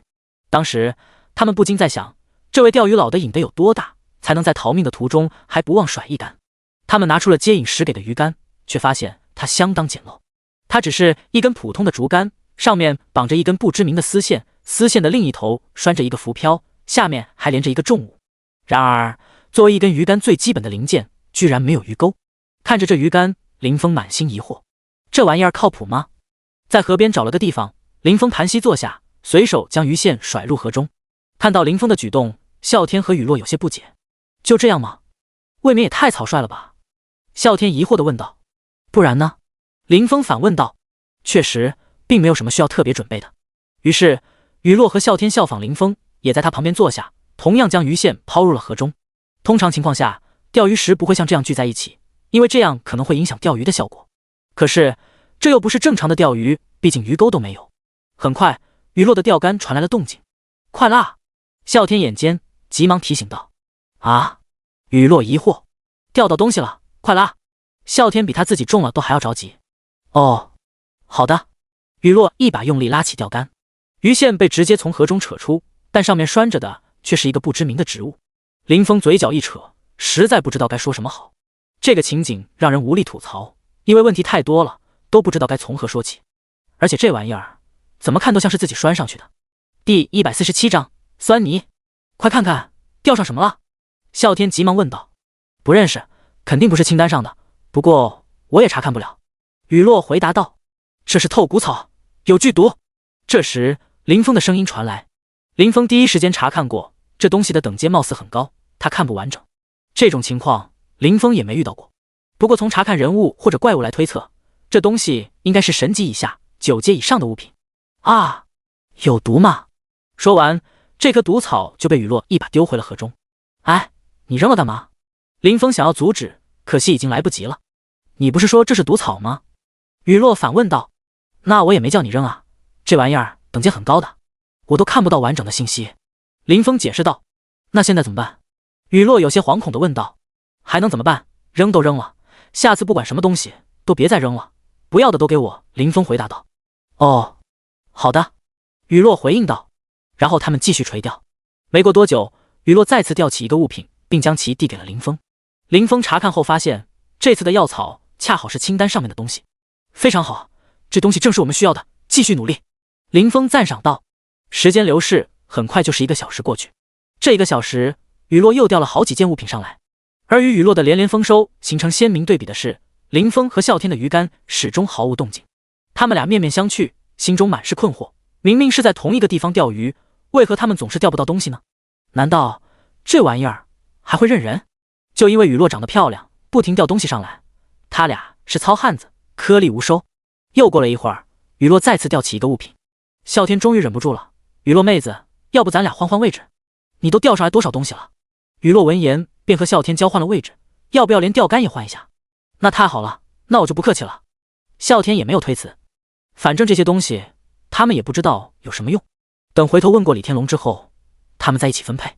之所以换位置，还是因为好胜心理在作祟。对此，林峰也没有什么好说的。很快1个小时过去了，尽管啸天换了位置和钓竿，但他仍然一无所获。雨落则一如既往的稳定发挥，钓上了好几样东西。难道还分时间吗？这段时间刚好在我那个位置上火。啸天喃喃自语道。由于他们离得很近，周围又很安静，所以雨落和林峰都听到了他的话。这让雨落感到有些尴尬，因为3个人中只有他一直钓到东西。林峰毫不客气地对啸天说，别再折腾了，还是接受现实吧。听到这话，雨落松了一口气。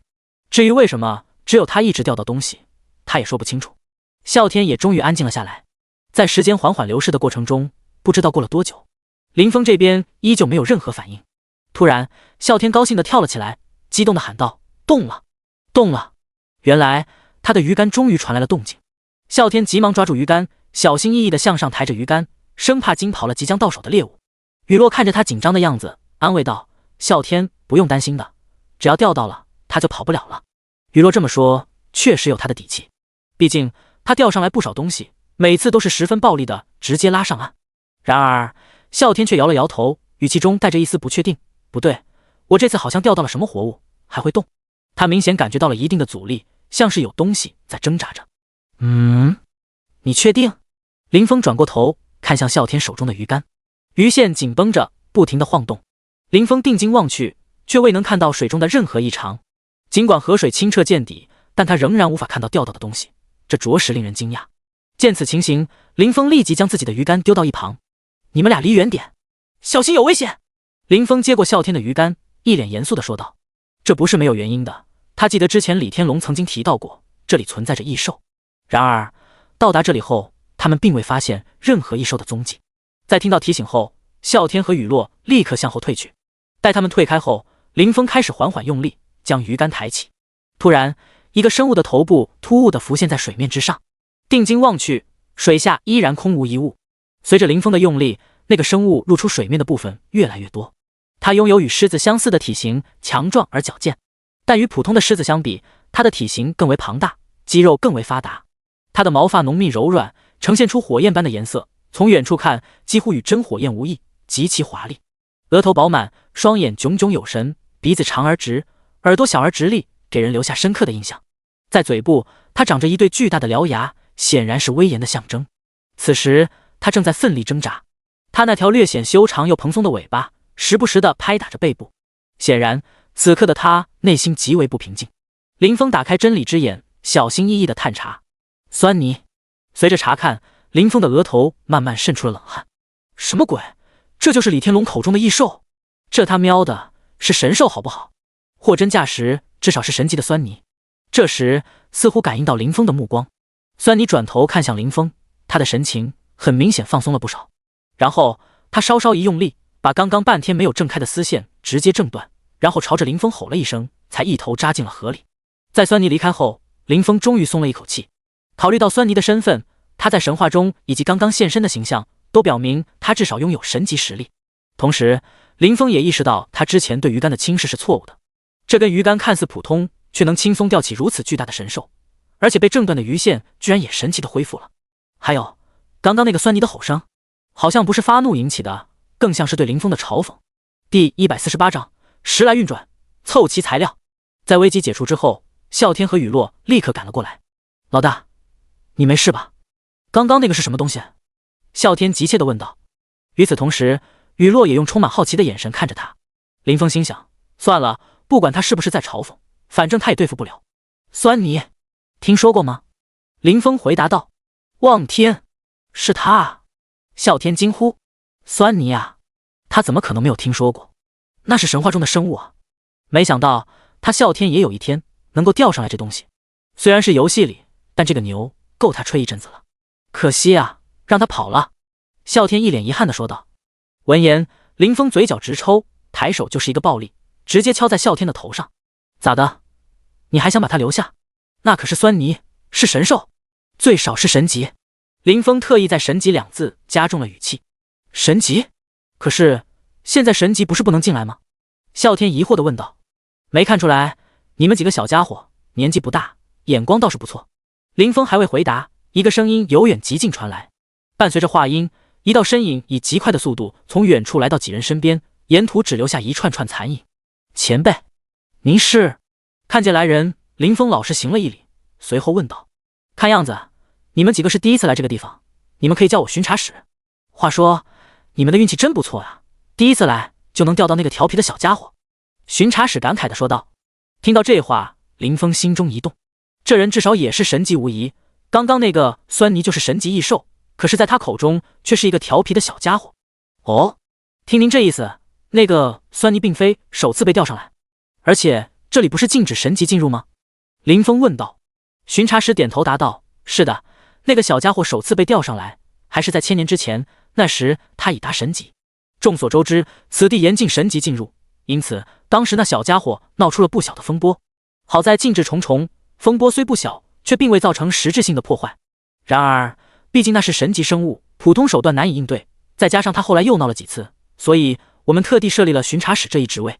林峰不解地问，那你们之前为何不设法将他驱逐？提及此事，巡查使也显得颇为无奈。当然，我们曾尝试寻找解决办法，但都无济于事。这条河十分特殊，除了能钓到一些东西外，对我们这些外人来说，和普通的河流并无区别。但是钓上来的异兽却与众不同，一旦它们潜入河中，便踪迹全无，我们也束手无策。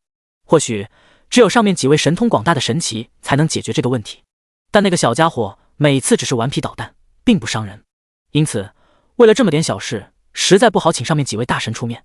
林峰等人听完解释后才恍然大悟，他们没想到情况竟然是这样。那您说我们运气好是怎么回事？啸天有些郁闷地问道。他半天一无所获，好不容易钓上来一只神兽，这能算运气好吗？当然雨落除外，他今天的运气确实比林峰和啸天都要好。哈哈！看到啸天的表情，巡查使忍不住哈哈大笑，然后解释道：我还真没有诓你，如果你们钓上来的不是这个小家伙，那你们几个可不会这么轻松。不说生命危险，毕竟有禁制存在，但皮肉之苦是难免的。现在这个小家伙出现之后，你们可以放心大胆的继续垂钓，不用担心再钓上来其他有危险的异兽了。难道这河里的异兽还划分地盘？啸天惊讶地问道。差不多就是这个意思。巡查使回应道。好了，我还有其他地方需要巡查，就不再占用你们的时间了。话音刚落，巡查使的身影再次消失，显然是前往其他地方了。随后林峰和啸天以及雨落继续他们的垂钓。或许是因为酸泥的庇佑，又或者是他们的运气终于好转了，总之林峰和啸天不再是毫无收获。他们陆续钓到了许多物品，时间如流水般过去，3天的时间转瞬即逝。时间差不多了，我们得整理一下，差的东西就去和接引使兑换。这3天里，3人的收获颇丰，大部分任务所需物品都已经钓到，只剩下少数几样。经过这几天的观察，林峰发现了为什么这里没有生命之水。他们钓上来的各种天材地宝，品阶之高令人啧舌，其中竟然没有一件是低阶的。大部分物品的属性连林峰都无法完全查看，可想而知这些宝物的品阶有多么高。老大，其他这些物品怎么办？也不知道有没有用。啸天问道。要不全部换成任务清单上的东西？雨落提议道。反正这些东西我们一时半会儿也用不上，万一任务奖励的配方就是这些物品的详细配方呢？林峰深思熟虑后，觉得雨落的话并非毫无道理。就连这个配方，他们甚至不知道什么时候才能用到它。神级啊！复职9级仅仅是圣级，而神级肯定在9级之上。好，就这么决定。即使配方的结果与这些东西有所出入，李天龙肯定知道这些东西的用途。林峰肯定地说道。关于找接引使进行兑换的事，他们并不担心。这些天，他们也向一些钓友询问过，虽然手续费较高，但评估价值是准确的，不会随意变动。毕竟能来到这里的人都有神明的支持，如果胡来，后台不硬就是找死。再说，如果有那么硬的后台，也不需要来这里用寿命换资源。兑换过程十分顺利，除了手续费让人心疼，除了任务所需外，剩下的东西刚好足够兑换3份材料。原本还差点，但接引使见他们在他那里换这么多材料，便补足了3份，正好1人1份。当然，这几份材料中不包括生命之水。林峰自己还有很多，用在这里太浪费了。第149章完成，获得奖励。时间差不多了，希望这几个小家伙的运气不要太差。李天龙暗自祈祷，这是他手中仅剩的几个名额。毕竟他和龙神目前的状态并不理想，再加上自我封印了这么多年，他们原本的名额估计早就被人抢走了。这几个名额之所以能留下来，就这几个名额还是坑来的。听天由命吧。李天龙叹息一声，随后他再次打开通道，将那边等待多时的几人接了回来。情况怎么样？收获如何？李天龙急切地问道。不负所托，林峰回答道。随后他拿出早已准备好的材料，并将身上仅剩的一滴生命之水也加入其中。呼！李天龙长出一口气，紧绷的神经终于放松下来，他终于可以离开这个鬼地方了。看着眼前的物品，李天龙难掩心中的激动。咦，怎么多了一滴生命之水？我记得那里没有这东西啊。李天龙满心疑惑。哦，晚辈刚好手上有，就一并取出来了。林峰解释道。好，我果然没看错你们。李天龙激动地大笑起来，他一边笑一边偷偷对龙神做了个挑衅的手势，似乎在炫耀，看我的投资眼光没错吧。这个动作十分隐晦，加上林峰等人此时全神贯注地关注任务进度，并未察觉到李天龙的小动作。就在林峰等人提交完任务物品后，系统提示他们任务已经完成。然而这次的奖励并未直接进入他们的背包，这令他们有些困惑。李天龙收起东西后，接着说道：来，把手伸出来，手背朝上。林峰和另外几人虽然不明白原因，但还是按照指示把手伸了出来。只见李天龙抬手一指，一道金光从他手上溢出，散落在3人的手背上。几人的左手手背上随着光芒的落下，浮现出一个未知的图案。这是什么？啸天看着图案，急忙问道。这是法则印记。李天龙解释道，现在对你们来说可能没什么用，但等你们达到9阶后，它能增加你们领悟法则的几率，这也算是时空回廊的福利之一吧。哦，啸天好奇地盯着手背上的图案，有了它，是不是就能成神了？雨落问道。哪有那么简单？李天龙道，这东西只是增加一定的概率，如果这么容易就能成神，时空回廊还会轻易开放吗？仔细一想，确实如此。如果成神是如此容易的事情，时空回廊怎么可能还会开放呢？好了，别想太多，这是给你的几个奖励。李天龙再次说道，同时分别朝着几人的额头轻轻点了一下。与此同时，他们的脑海中突然涌现出一段记忆，这段记忆出现的方式与林峰曾得到的传承颇为相似，非常方便。五行之力怎么获取？啸天大声问道。很简单，比如水行之力在水中就有大量存在，只要花时间去收集就好了。李天龙轻松地回答道。需要收集多少呢？雨落问道。他可不相信会有这么容易。对于水行来说，一个方圆100里的湖泊应该就足够了。李天龙思索片刻后回答道。这么多？啸天惊呼。按照李天龙传授的收集之法，一个湖泊的收集工作差不多就要耗时1个月。这还只是最容易获取的水行之力，如果是金行之力呢？岂不是要消耗几座矿山？当然不止这一种方法。以水行之力为例，一滴生命之水就足够1个人使用，而且其中还含有不菲的木行之力。此时林峰心中一动，想起了在仓库中尘封已久的木之心和土之灵。既然生命之水都能提炼，那么其他的东西也应该有同样的可能性。再加上生命之水的话，他目前就只差金之力和火之力了。林峰向李天龙问道：李前辈，不知道用涅槃之火是否可以替代火行之力？李天龙有些惊讶地说道：你居然还有涅槃之火？这东西可不是他这个等级该有的。林峰闻言放出了涅槃之火，随着等级的提升，涅槃之火已经不再是米粒大小了，而是变成了一个小火苗。看着林峰手中的小火苗，感觉说话声音稍微大点都能吹灭的样子。没错，这确实是涅槃之火，不过你这火怎么这么弱？李天龙惊讶地问道。能用吗？很弱吗？我觉得还行啊，毕竟之前才只有米粒大小。林峰随后解释了收服火种的过程。李天龙听得目瞪口呆，最后更是竖起了大拇指。同时雨落和啸天也是面面相觑，想起了之前林峰调集的事。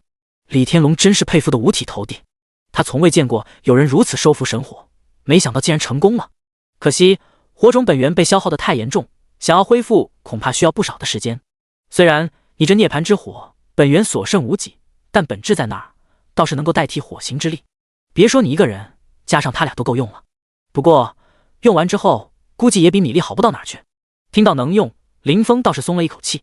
至于威能什么的，本来也不指望用它来对敌，涅槃之火可以用的话，就只差金之力了。好了，这五行之力只要你们慢慢搜集，总会集齐的。接下来是重点了，这个材料你们也可以留意收集一下，它不仅能解除诅咒，还能解毒。可惜没有足够的材料，否则我可以帮你们一块炼制。说罢，只见李天龙拿出了那些材料，准备开始炼制。闻言，几人对视一眼，纷纷交出多余的材料。李前辈，我们这里还有一些材料，可惜没有生命之水了。林峰急忙说道。开玩笑，神级药剂怎么可能放过？哦，看来你们的收获不少啊。生命之水无所谓，这药剂不用那东西，我这是特殊情况才需要的。见此，李天龙也没有说什么，而是接过材料开始炼制药剂。在炼制过程中，李天龙为几人详细讲解，几人听得全神贯注，不敢有丝毫怠慢，紧盯着李天龙的一举一动。待炼药完成之际，由于系统任务的原因，林峰三人也学会了炼制方法。当然，他们仅停留在知晓操作流程的层面上。脑子，我会了。收！不，你不会。第150章猜测。看着手中的神级药剂，林峰心中庆幸不已。多亏雨落的建议，不然他们怎么可能额外获得这神级药剂？净灵药剂，神可净化并清除负面能量或毒素，就算不能彻底去除，也能起到缓解的作用。好了，我现在要开始解除诅咒，你们继续待在这里可能会受到波及。为了确保你们的安全，我先送你们离开。李天龙强忍着激动的心情说道，他等这一刻不知道等了多少年。将来我们有缘再会。说完，打开了一条通往外界的空间通道。前辈，有缘再会，告辞。闻言，林峰几人收好药剂，纷纷向李天龙行礼致意，随后钻入了通道中。看着林峰几人安全离去，李天龙开始解除石化状态。瞬间，一股黑气环绕在他的周身，让人触目惊心。更糟糕的是，他的血肉在黑气的侵蚀下开始腐烂，即使经过了这么多年，诅咒的威力仍然不可小觑。李天龙赶紧取出事先调配好的药剂，一饮而尽。随着药力的发挥，黑气逐渐从他身上剥离，并消散在空气中。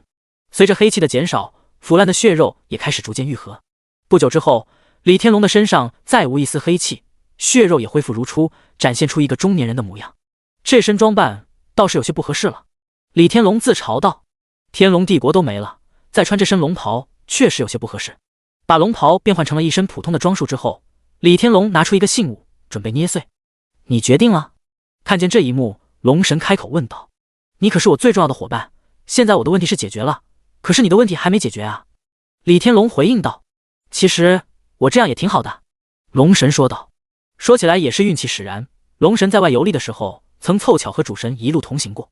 当然，那时的龙神并不知道对方的身份，双方也算聊得来，临别之际还赠送了他一个小玩意儿。龙神无意间和李天龙说起这事，还被李天龙嘲笑，说那东西一看就是个普通货色。不过龙神难得遇到一个聊得来的人，加上这个东西还有那人的气息，也就随身携带了。没想到正是这看似普通的东西，让他拼死那个上位神之后，居然还能留下神魂。当然也从那个已死的上位神口中知道了这东西居然是主神送的。后来为了不使神魂消散，这才和气运神龙合二为一。而李天龙手上的信物是域外战场的入场券，这本来就是他的，龙神自然知道那是何物。不过他只剩下神魂，一些身外之物都是李天龙在保管。他现在的情况也只有那里才能恢复过来，毕竟那地方经常发生神战，只剩下神魂的事时有发生，自然也有对应的治疗手段。不仅是你的问题要解决，我们的实力还是太弱了，想要快速提升，那里是唯一的途径。说完，李天龙毅然决然地捏碎手中信物，顿时一个泛着血色的传送通道呈现在他的面前。见此，龙神没再坚持，而是选择和李天龙一同踏入了通道中。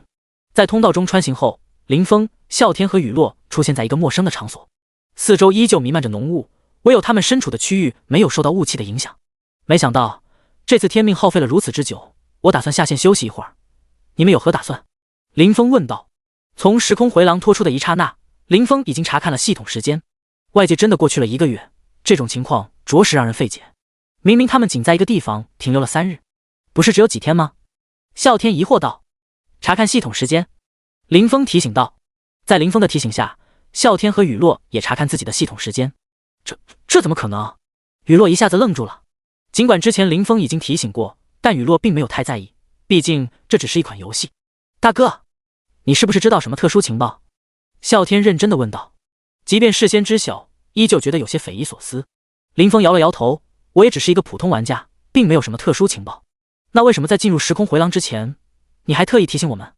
雨落追问。我只是觉得这款游戏不简单，本着宁可信其有，不可信其无的原则，我才提醒你们的。林峰解释道。不简单，何以见得？啸天问。林峰回答道。首先，这款游戏的 NPC 设定让人感觉过于真实。其次，游戏里的大型工会表现得非常不正常。他思考了一下，接着说，要知道，这些大型工会背后都有财团支持。尽管游戏已经运营了一段时间，但这些大型工会之间并没有发生过大规模的冲突或碰撞，反而是一些小型工会，特别是那些看起来没有支持的工会，经常发生混战，甚至有些直接解散了。听到林峰的分析，两人都深有同感。他们有空时也会浏览游戏论坛，但从没见过大型工会之间的激烈对抗。特别是与啸天有仇的诸神联盟，与其他大型工会的关系并不好，可是也没有发生什么大的碰撞。啸天猜测道：大哥，你的意思是这些工会知道一些特殊内幕？林峰回答：这很难说，我们还是先专注于提升实力吧。在现实中，林峰可能无法与这些人对抗，但在游戏里，现在的他已不惧任何人。别想那么多，今天下线好好活动一下，即便是顶级游戏仓，躺了1个多月，估计也得好好缓缓了。看着眉头紧皱，依旧在思索着什么的两人，林峰再次说道。随后，林峰把之前接的悬赏任务提交，这次也算是探索了不少新地图，估计也能有些收获。随着悬赏提交，系统声音也同时响起，即将进行全服通告，请问是否隐藏 ID？ 还有通告？大哥，你又干啥了？啸天一脸茫然地问道。刚刚的话他都还没缓过来，怎么突然冒出个全服通告？没干嘛呀，我就提交了一个悬赏任务啊。林峰说道。第151章限时无尽酒壶。这个悬赏啸天是知道的，只是没想到还会触发通告。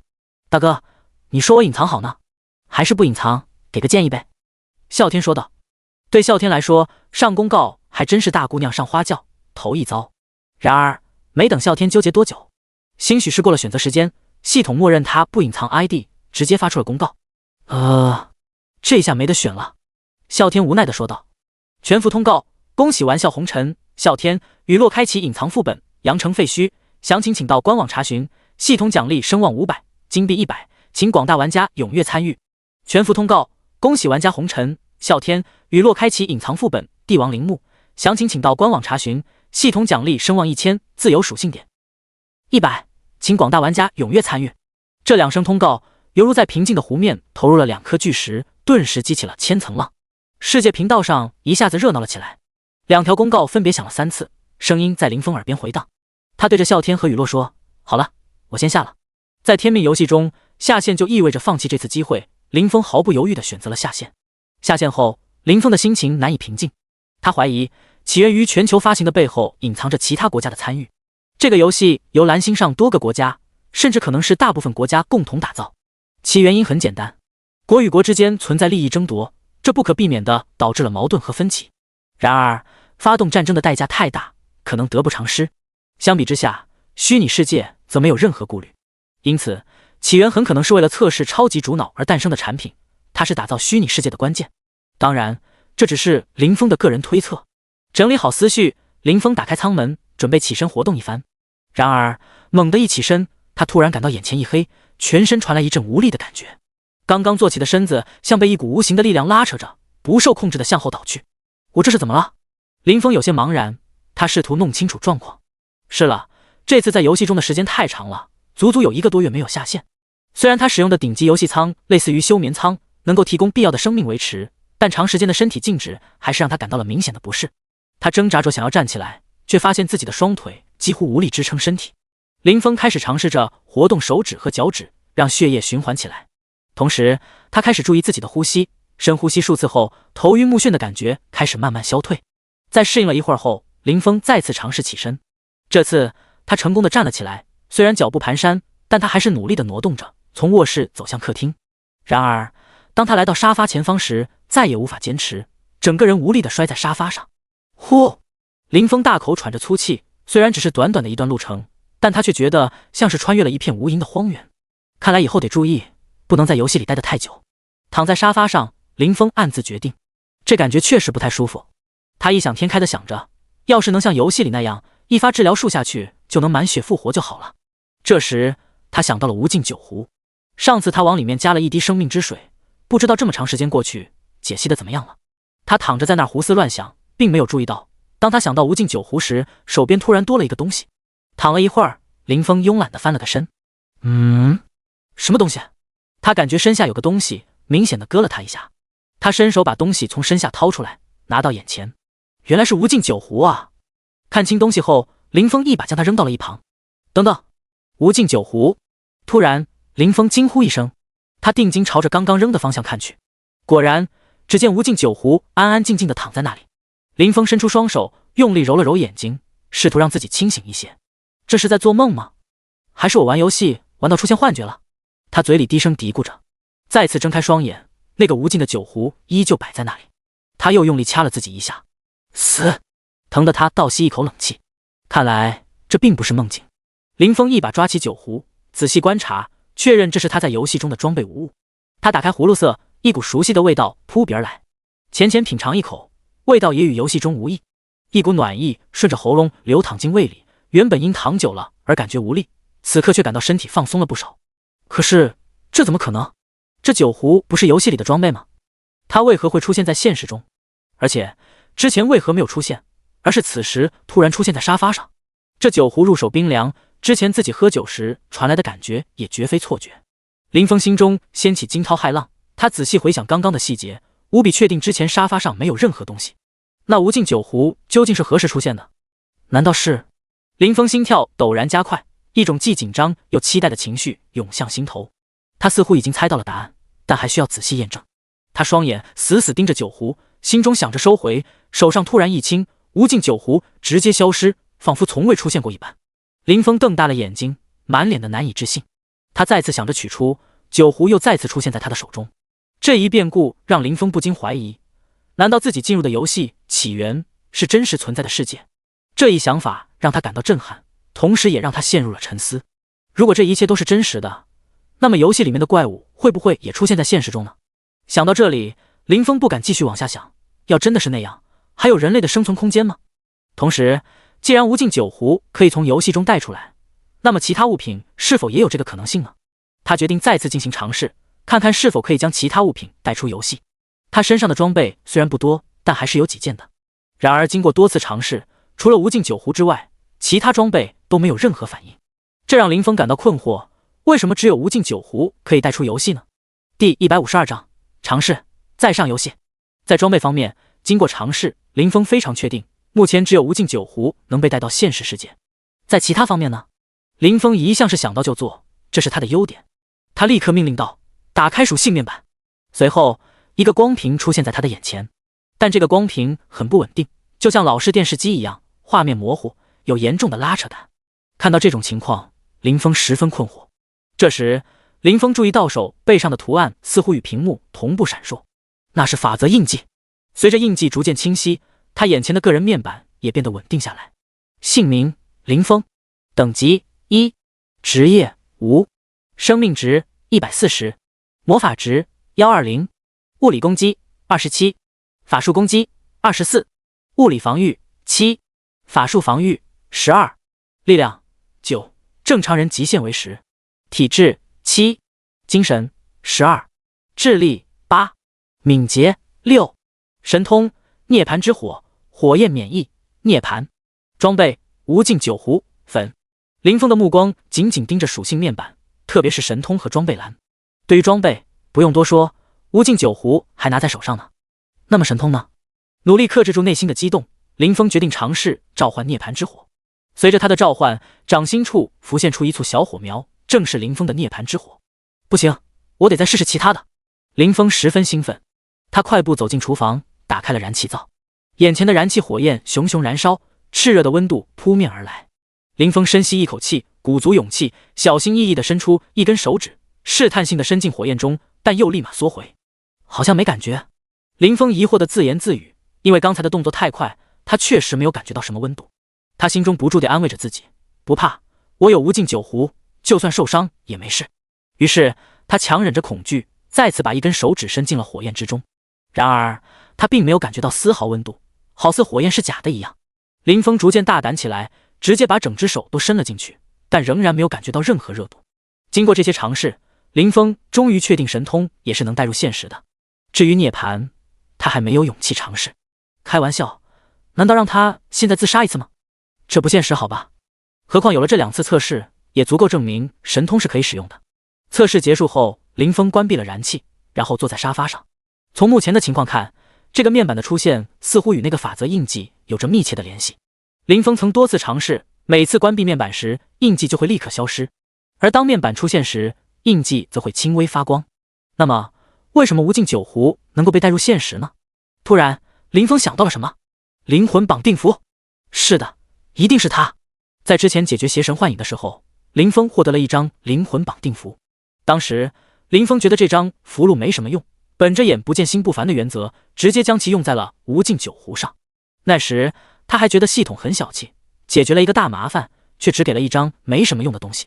但现在回想起来，与灵魂绑定符相比，技能升级卷才真的是毫无用处啊。游戏中的能力和装备能够带入现实世界，这对林峰来说无疑是一件让人欣喜若狂的事情。但另一方面，他也不禁担心起来，既然游戏中的物品能够被带到现实世界，那游戏中的怪物会不会也能跑出来？以他目前的属性，别说是高级怪物了，哪怕是新手村的兔子，他也得打半天，说不定还打不过1级的兔子呢。毕竟1级的兔子也有几百点的血量，而他的血量连200点都不到，更不要说那些高级的怪物，甚至是神了，估计吹口气都能直接毁灭一座城市。而想要避免这些，还是只能从游戏入手，至少现在现实还是很安全的。先定一个小目标，把生命层次突破玄阶再说，那可是实实在在的寿命啊，说不定哪天就同步了呢。此外还有无尽酒壶，也是时候进行升级了。先不说寿命了，这个装备可是真的出现在现实中了，它是一件救命装备，显然品质越高越好。而林峰手上正好有不少打造粉装的主要材料，只差一些辅助材料，不过在拍卖行里都能买到。之前林峰觉得没有必要购买，但现在看来这很有必要，一定要买，哪怕倾家荡产也要买。更何况100件粉装所需的辅助材料还不足以让他破产。就这样吧，今天还是先下楼去锻炼一下。在游戏中的属性带入现实之前，还是不能一次性上太久游戏，身体有些吃不消。次日清晨，经过昨天一天的运动，林峰已经完全恢复过来。再次登录游戏，林峰心里有种说不出的感觉。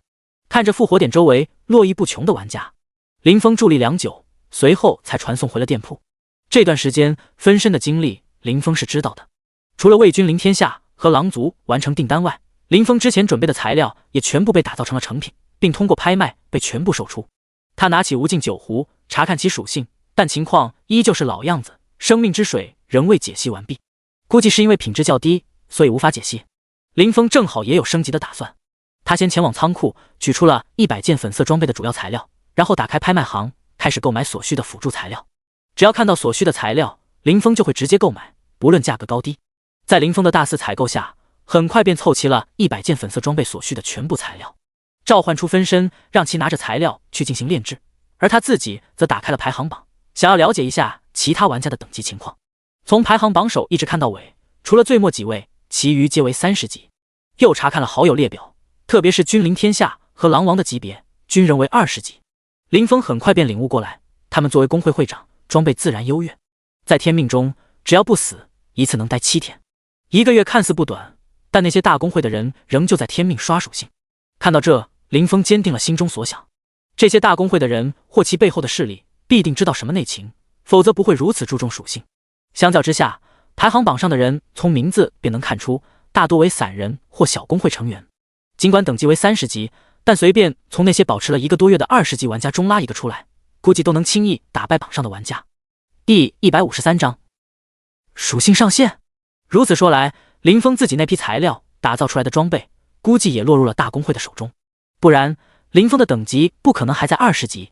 打开属性面板看了下 ，IB 红尘清风2阶，职业天启者，等级20，生命值240W， 魔法值120W， 物理攻击36W， 法术攻击36W， 物理防御12W， 法术防御12W， 力量12W， 体质12W， 精神12W， 智力12W， 敏捷12W， 自由属性点100，阶位增幅，全属性正 20%， 神通涅槃之火，火焰免疫涅槃，副职业采集师7级，药剂师7级，锻造师7级，副职熟练度1000/1000，装备无尽酒壶，伪装之戒，星光玉佩。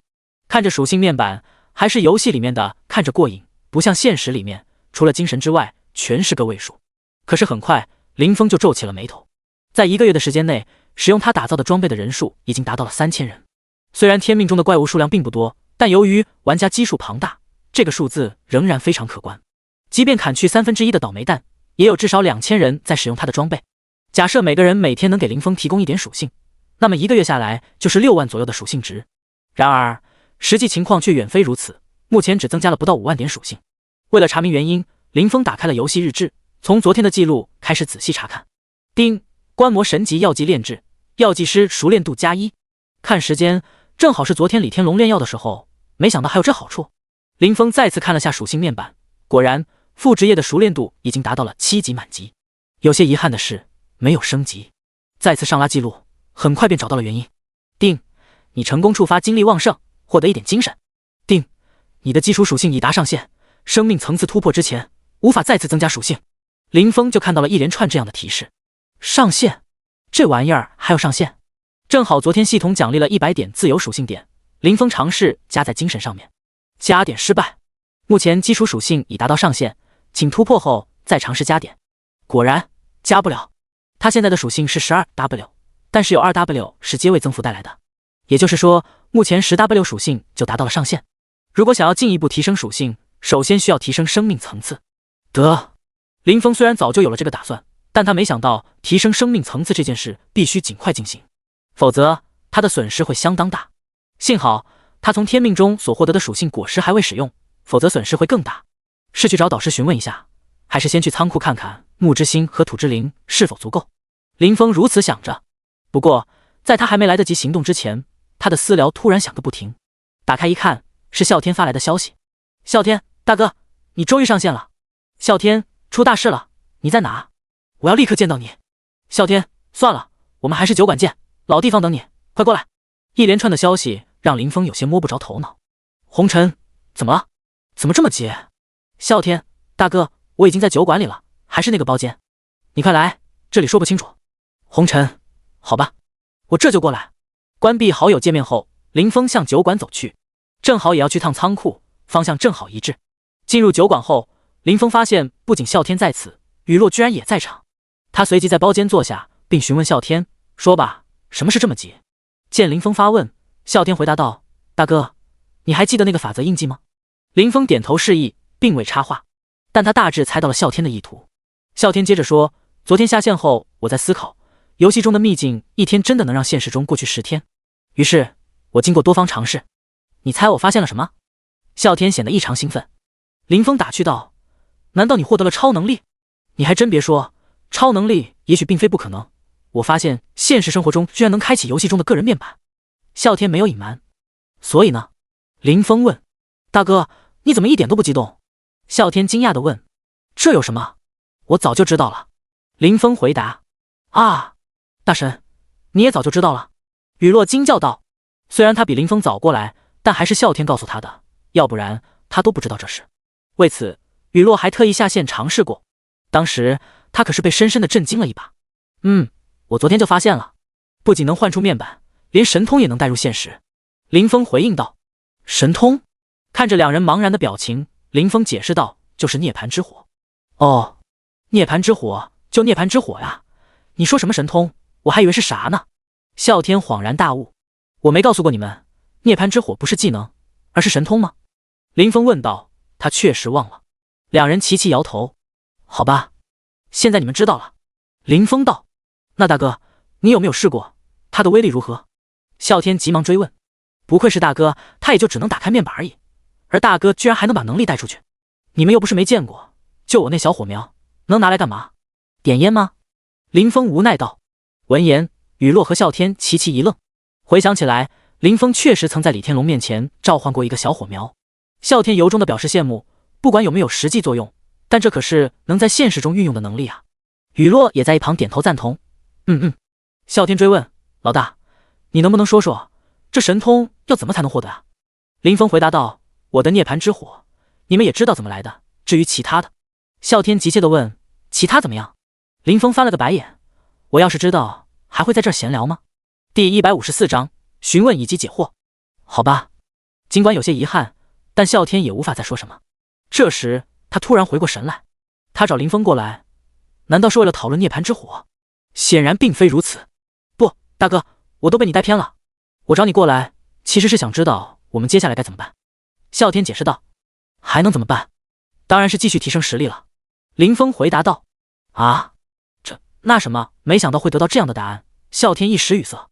别这样那的，我就问你，你现在除了一个属性面板，还有什么？林峰直接打断道。没有了。啸天回答，雨落也跟着摇头。既然如此，那就专注于提升实力，该练级就练级，该刷属性就刷属性，同时收集五行之力。现在实力弱，只有一个面板，等你实力强大了，说不定会有变化呢。林峰解释道。这不仅说的是雨落和啸天两人，林峰自己也是如此打算的。啸天和雨落仔细回想林峰的话，确实如此。没有实力，就算真的有什么机缘，也轮不到他们。在离开之前，林峰提醒道，对了，万蛇窟的试炼，你们记得去参加一下。啸天有些不解地问，现在这种情况下，还有必要去吗？刚刚不是才说提升实力吗？不是应该刷属性，还有升级吗？林峰停下了离开的脚步，认真地说，我问你们，如果游戏里的怪物真的出现在现实世界，你们该如何应对？这个问题让他们两人一时语塞。他们之前只想着如果能把游戏里的能力带出游戏会有多么强大，却从未想过这种情况。雨落有些害怕地说，大神，你别吓唬我们了。林峰严肃地继续说，既然游戏里的能力能带出来，那如果有怪物出现呢？所以我让你们去提升实力，无光是属性、等级，自然也包括操作还是意识等等。不怕1万，就怕万一。说完，林峰向门口走去，又回头叮嘱道，记住，这件事先不要泄露出去，以免引起不必要的恐慌。然后他走出了包间，留下啸天和雨落面面相觑。啸天自言自语道，大哥说的不会真的成真吧？今天上线原本是件令人开心的事情，现在却让他变得十分糟心，还担忧。突然，雨落的惊呼声响起，让啸天一惊。怎么了？他急忙问道。显然，雨落照着林峰所说的一细想，直接被吓住了，这才回神，焦急地说道，不行，不行，我们得赶紧行动。接着，他直接朝着外面跑去。看着雨落的反应，啸天也感到一种紧迫感。他迅速飞奔而出，直奔传送阵而去。不就是个小小的试炼吗？干就完了。这边，林峰进入了仓库，取出了木之心和土之灵这2件物品。他拿到这2件东西已经有一段时间了，尤其是木之心，他还是在新手村的时候获得的，一直不清楚他们的具体用途，用李天龙传授的方法进行测试。出人意料的是，小小的木之心内部蕴含的木行之力相当丰富，如果只是他一个人使用，量是绰绰有余，但也多不到哪里去。土之灵的情况也差不多，足够他使用。测试完，依旧放回仓库。看来目前只差金行和火行之力了。原本林峰打算用涅槃之火来代替火行之力，但现在涅槃之火已经可以带入现实，他自然放弃了这一想法。至于收集火行之力的地方，林峰也已经想到了，落凤坡那里就有不少，去收集一下就行。至于金行，林峰是一点头绪都没有，看来还是得去麻烦导师了。林峰心中想到，他记得当时做转职任务的时候，蒂娜导师似乎就在研究五行之力。说起来，直接找神木城城主或许更可靠，但林峰和他完全不熟，只能退而求其次，找导师。大不了把玄阶晋升之法告诉导师，反正李天龙也没说不能外传。至于告诉导师后会不会因此让其他玩家知道，林峰也想过这个问题。要是真的有一天游戏里面的怪物到了现实，难道让他一个人去对抗吗？为何不主动告诉他人？先不说从林峰口中说出来有多少人会信，到时候麻烦肯定少不了，那他还要不要发展啊？所以还是告诉导师比较好，这样能增加玩家的可信度，毕竟玩家对 NPC 的话还是很信服的，也免了林峰的麻烦。一举两得。换回身份，林峰朝着职业殿堂走去。看到林峰到来，蒂娜导师直接开口，来了，又有什么事？在蒂娜心中，林峰通常没有事情是不会来找他的。这话让林峰有些尴尬，但他拥有足够的厚脸皮，并不受影响。哎呀，我就是来看看导师嘛。林峰嬉皮笑脸的回答。哦，没什么事的话，你可以走了，我正忙着呢。蒂娜戏谑道。其实是有一点小事。看着导师的表情，林峰硬着头皮说道。好了，不逗你了，说吧。什么事？我想问问导师，哪里可以找到大量的精行之力？林峰问道。你找那玩意儿干啥？蒂娜诧异的问道。我属性达到上限了，准备突破一下生命层次，需要五行之力，现在就差精行了。林峰解释道。对了，导师，这属性还有上限的吗？这么快？蒂娜吃惊的问道。是的，属性确实有上限。普通职业者也就是黄阶，上限 10W， 之后是玄阶，上限 100W。 林峰追问道。那地阶呢？ 100W 看似很多，但对林峰来说算不上大问题，大不了多打造点装备，让更多人帮他刷属性就是了。没了呀？没了。林峰表示不解。对，没了。蒂娜回答。地阶没有上限，或者说没人知道上限是多少。林峰吃惊的问。为什么？蒂娜解释道。能到地阶的人谁还会关心属性上限是多少，都在想着如何成神呢。只不过真正能成功的人又有几个呢？原来如此。第155章剑种。对了，你说你准备突破到玄阶，你有办法？这时蒂娜突然想起林峰之前的话，打算突破。他研究多年，至今都还没有一个十分成功的方案。虽然有些构思，但还需要不少时间准备。之前让林峰50级再来，也是打算让他试试这个方案，能成功最好，就算失败了也能利用特殊仪式补救。不过那样的话，想要晋升地阶就只能另寻他法。就是利用五行之力布置成一个特殊的阵法。林峰说道。等等，蒂娜突然打断道，这方法和他研究的很像。你是从次元裂缝里面，也就是你们说的天命里面得到的？蒂娜有些激动地问道。虽然疑惑导师是怎么知道的，但是林峰还是点头确认。得到确认，蒂娜恍然大悟，她的研究本来也是从里面得到的。你有完整的方法？蒂娜惊喜地问道。快拿出来我看看。方法在林峰的脑海里，自然是无法直接取出来给导师过目的。关于告知导师这一点，他先前已经做了决定。于是他把遇到李天龙的事情详细的告诉了导师，并且把完整的晋升之法告诉了蒂娜。听完他的讲述，蒂娜一脸感慨，原来如此。同时蒂娜也告诉林峰，他们在开发次元裂缝的过程中也有过不少发现，他们自然也知道天龙帝国的存在。虽然想过天龙帝国很强大，但没想到它竟如此强大。这个帝国不仅有神级的帝王，还有更强大的龙神和神级战力的气运神龙。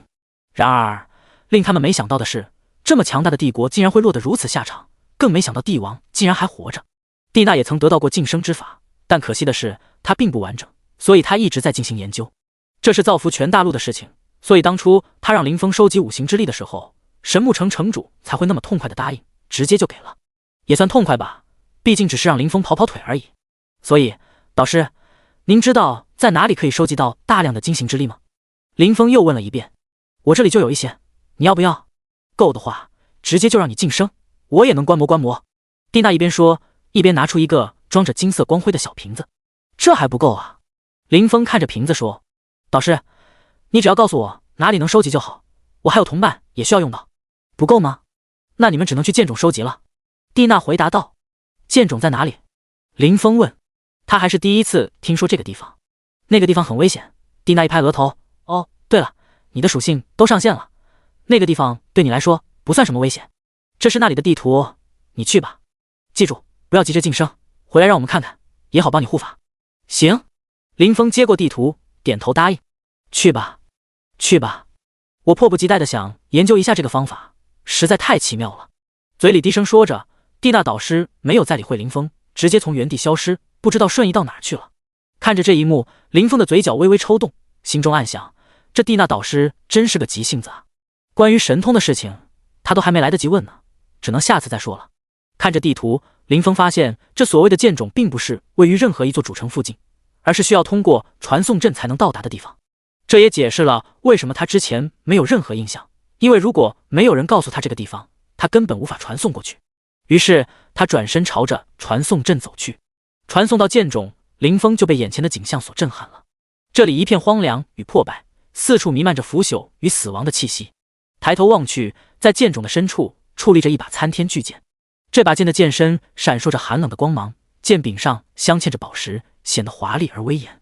即便相隔甚远，仿佛还能感觉到从巨剑上传来的阵阵锋芒。林峰朝着巨剑走去，周围十分安静，并没有见到什么怪物。这里也没看出有什么特别之处啊，哪里能够收集精行之力呢？林峰疑惑不解。随着前行，沿路能见到不少的断剑。林峰上前准备拿起来查看，谁知手只轻轻一碰，这些断剑直接化为了飞灰。随着距离巨剑越近，周围散落的断剑越多，无一例外，全都一碰就碎。很快，一个巨大的湖泊出现在林峰的眼中，那柄参天巨剑正插在湖泊中央。在波光粼粼的湖泊中，散布着无数古老的剑，它们或已锈迹斑斑，或仍闪烁着锋利的光芒，宛如沉睡的巨人，在静谧中等待着主人的归来。这些剑环绕着巨剑，排列的错落有致，犹如星辰般璀璨夺目，给人一种神秘而庄严的感觉。这湖看着不小，倒是不深的样子。难道导师说的就是这些剑？林峰凝视着湖面，心中暗自思忖。除此之外，这周围也看不出任何含有金行之力的地方来。想到这里，林峰毅然踏进湖泊，准备一探究竟。谁知他的脚刚一踏进湖泊，便感到一股酥酥麻麻的感觉传遍全身。这是……林峰心中一惊，这湖水竟然会主动攻击他。不过这点攻击对他来说毫无威胁，所以他才感觉到酥麻。他蹲下身子，仔细查看湖水，明明看上去是水啊，为何会攻击他呢？他用手轻轻捧起一点湖水，仔细端详，肉眼可见，湖水竟在他的手中慢慢消散，化作一缕缕剑气，萦绕在他的指尖。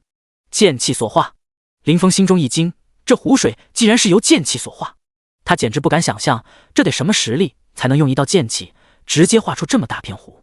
或许是林峰的动作太大，也或许是因为别的。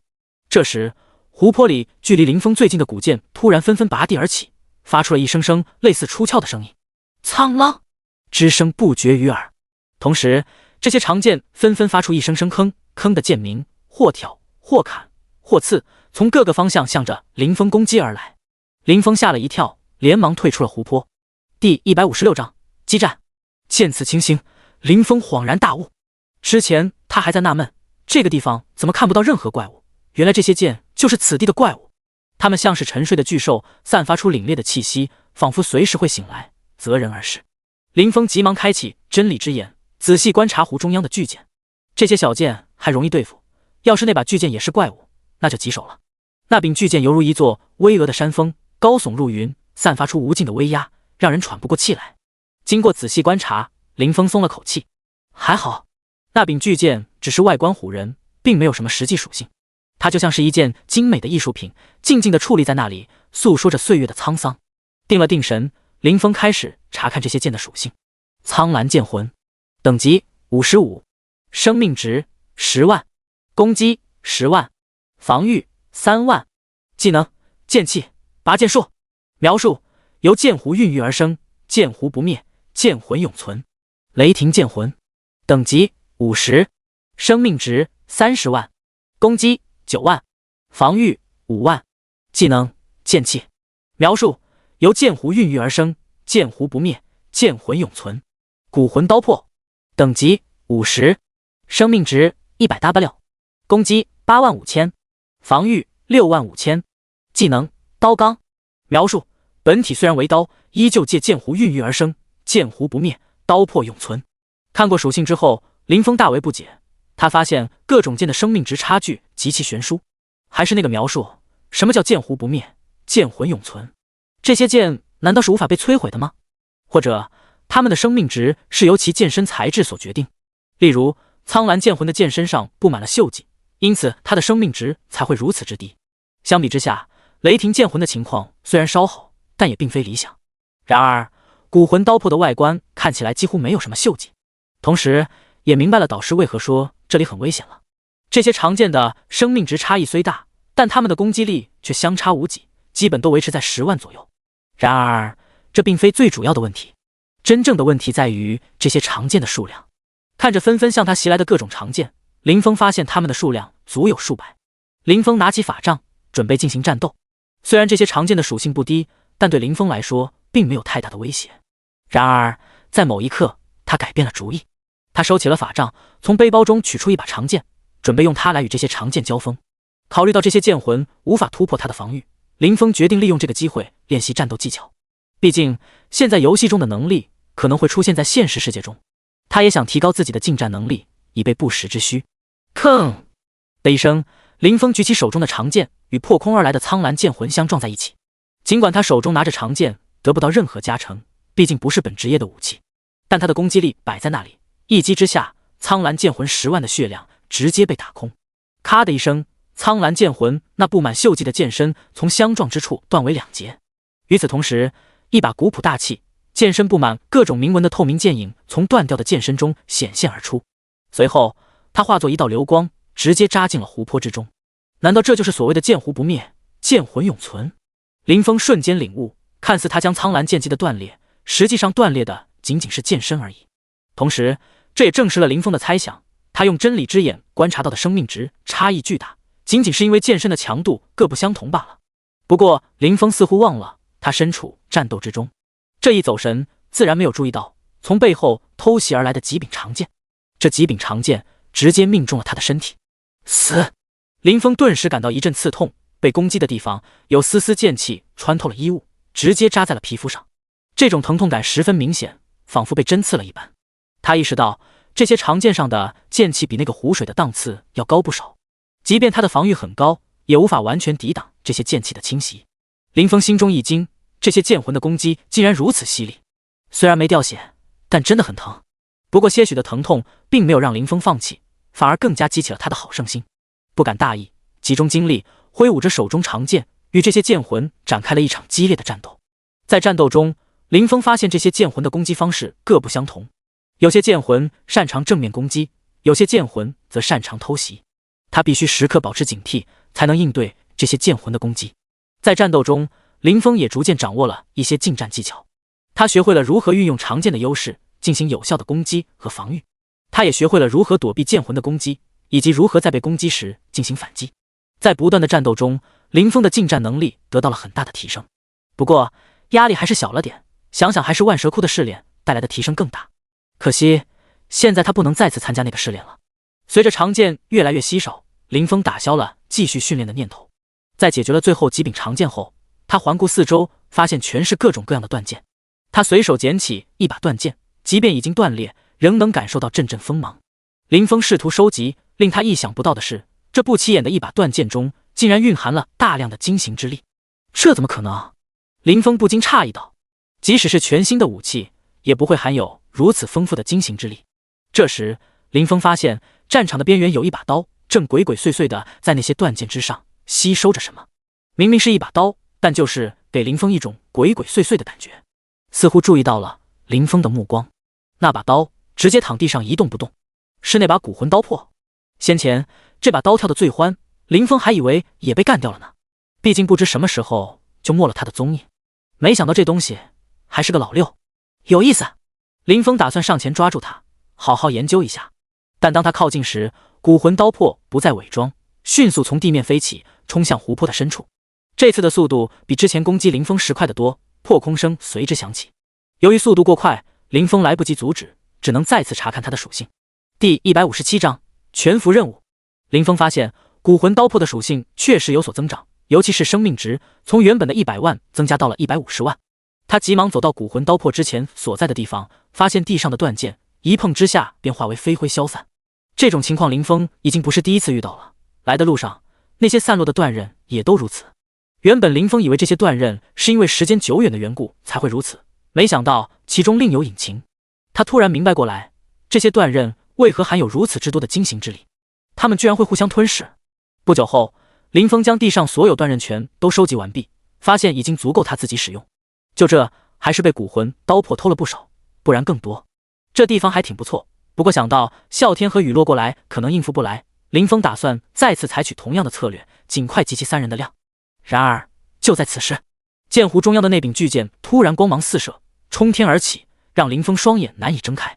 不仅如此，剑身也在晃动。林峰惊呆了，因为他之前已经确认过，那柄巨剑只是一个装饰物，但现在的情况显然与他所观察到的结果不一致。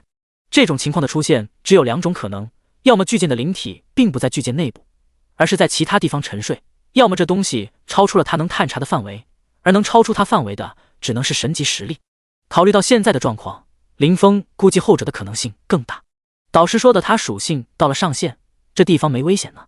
林峰感到有些困惑，他只是击杀了一些边缘的古剑，没想到会引起这么大的动静。然而林峰很快意识到，他可能想多了，他还远远没有能力让这巨剑产生如此巨大的反应。因为这时他的耳边突然响起了系统的提示音：全服通告，近日灰烬与圣堂的战斗造成了严重损失，他们与魔物里应外合，破坏了封魔谷的封印，导致大量魔手冲出封印，甚至献祭了大量生灵，开启了一条连通魔界的空间裂缝。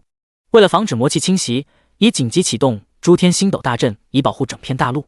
同时，圣堂高手将前往裂缝拦截魔界的高手，因此所有主城将面临巨大危机。请各位玩家做好准备，预计2小时后魔兽将进攻各大主城。丁，重要提示：全服攻城任务现已开启，请所有玩家立即前往守护各大主城。本次攻城期间，击杀魔兽将获得双倍经验和掉落率，杀敌还可以额外获得对应功勋，用以兑换各种奖励。若主城失守，守护本城的玩家将获得虚弱 buff， 所有属性减少 50%， 持续7天。注意事项： 1. 本次攻城期间，每座主城人数达到平均数量后，将不再开放前往该城市的传送阵。 2. 攻城期间，各大主城之间的传送阵将临时关闭，直至攻城战结束。3. 为确保玩家专心守护主城，所有3级以下工会驻地都将获得系统保护，不会有魔物入侵。4. 功勋商城现已开通，您可根据功勋兑换各种奖励或积分，但积分不能兑换成功勋。5. 辅助玩家的功勋将根据其贡献而定。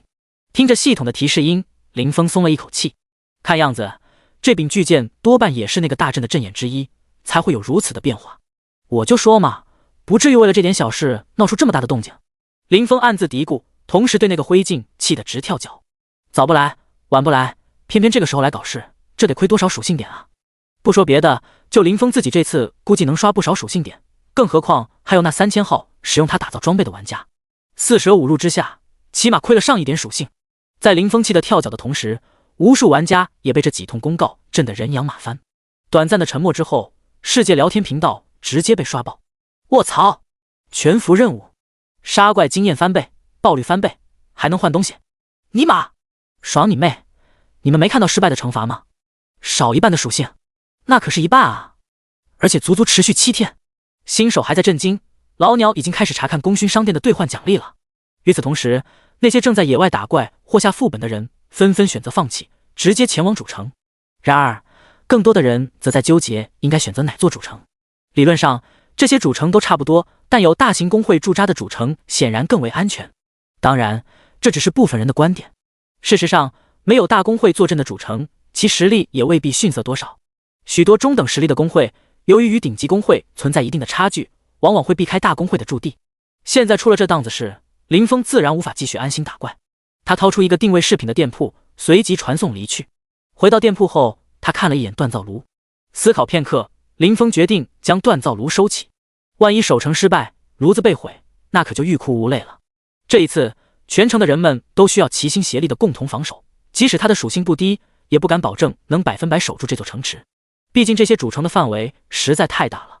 与此同时，林峰也将自己的分身收回，反正分身没有战斗力，留着也无用。刚完成这些事情，还没来得及查看功勋商城，私聊就响个不停。打开一看，发来消息的人还不少。君临天下、狼王、一梦倾城几女、啸天和雨落都发来了消息。狼王和君临天下是希望林峰去他们那边的主城，有他们在，根本不用担心。林峰自然不可能答应，婉拒了他们的好意。一梦倾城几女的意思，则是让他注意安全，实在不行就下线。这也十分正常，几女对他的底细知道还是太少。当初林峰和他们几个说的，他是打算一直做副职业，估计他们还以为林峰才10级左右吧。林峰谢过他们的关心，同时也表明这次没有打算参加活动，同时心里也在想一个问题，要不要找个时间告诉他们这游戏的情况呢？第158章功勋商城。不是林峰贪图人家的美色，要知道这游戏中的相貌是可以调整的。在游戏中，林峰从未见过长相丑陋的女玩家，然而现实中的她们究竟长什么样，谁也不知道。这次的事件让林峰想到一个问题，如果有一天游戏中的怪物真的入侵现实世界，单打独斗显然不是明智之举。他并不是无敌的存在，至少目前来说，他就是一个弱鸡。虽然未来林峰肯定会变得更强大，但是到底能强大到什么地步，他也没有把握。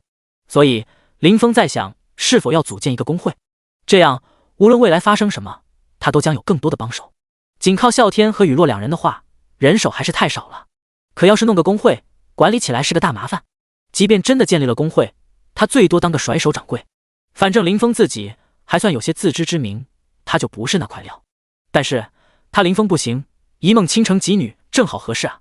人家在现实中不管长相如何，但是实打实的开着公司来着。这可是林峰亲口听他们几个说的。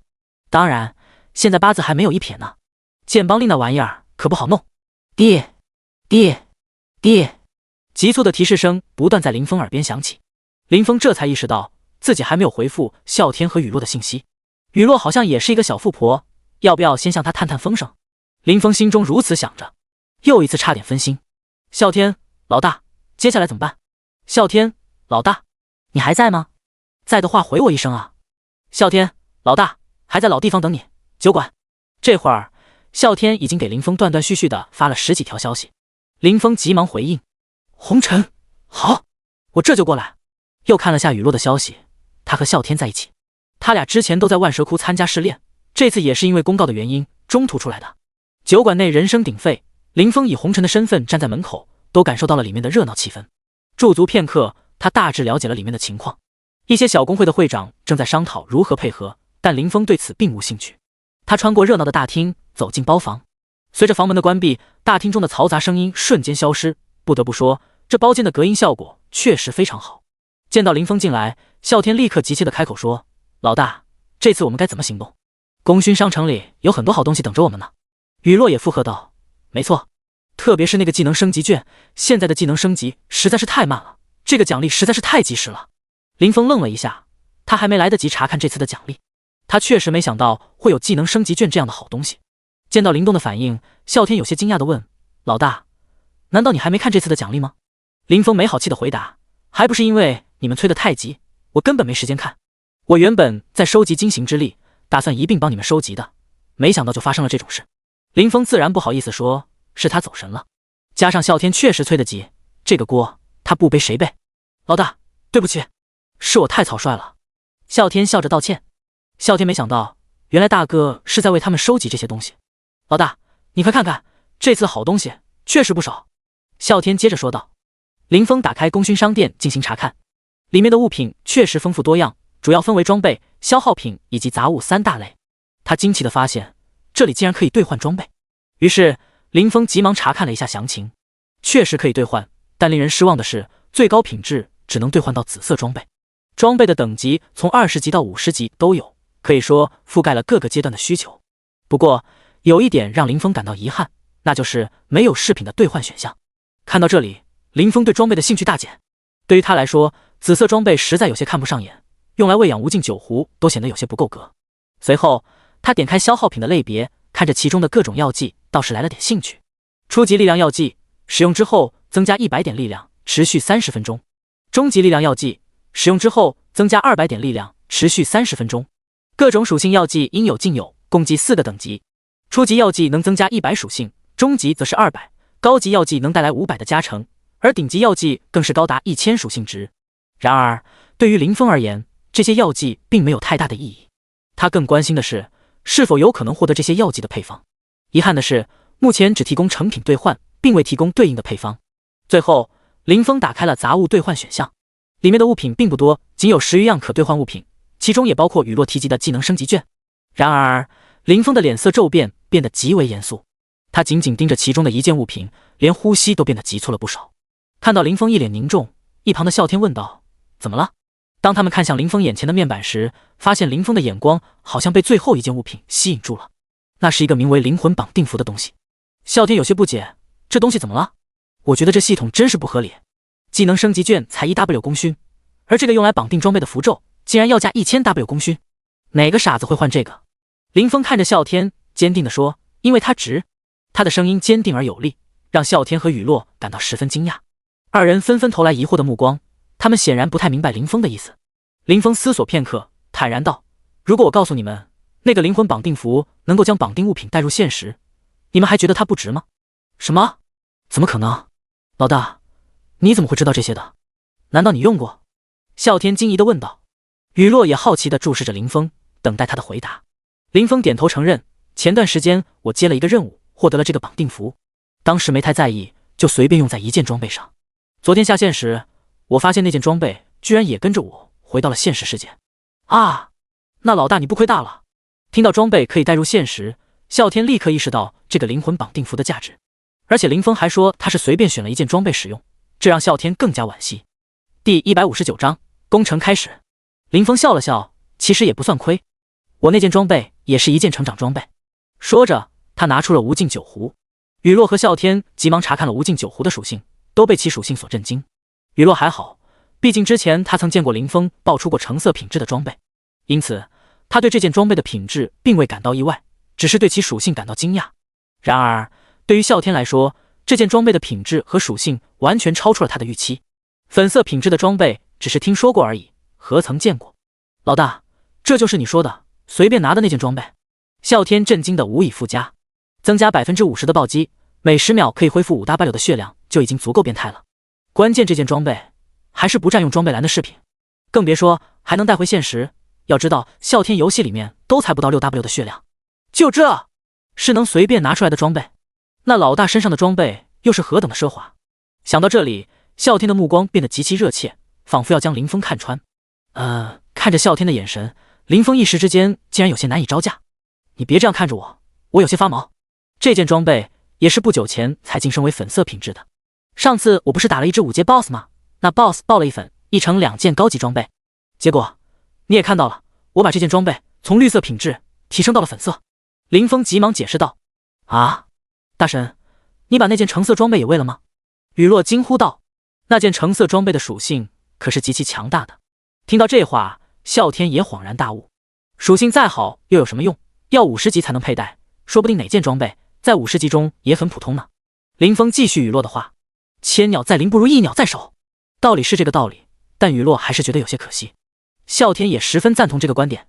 等等，说起装备，我还真有多的，给你们一个吧。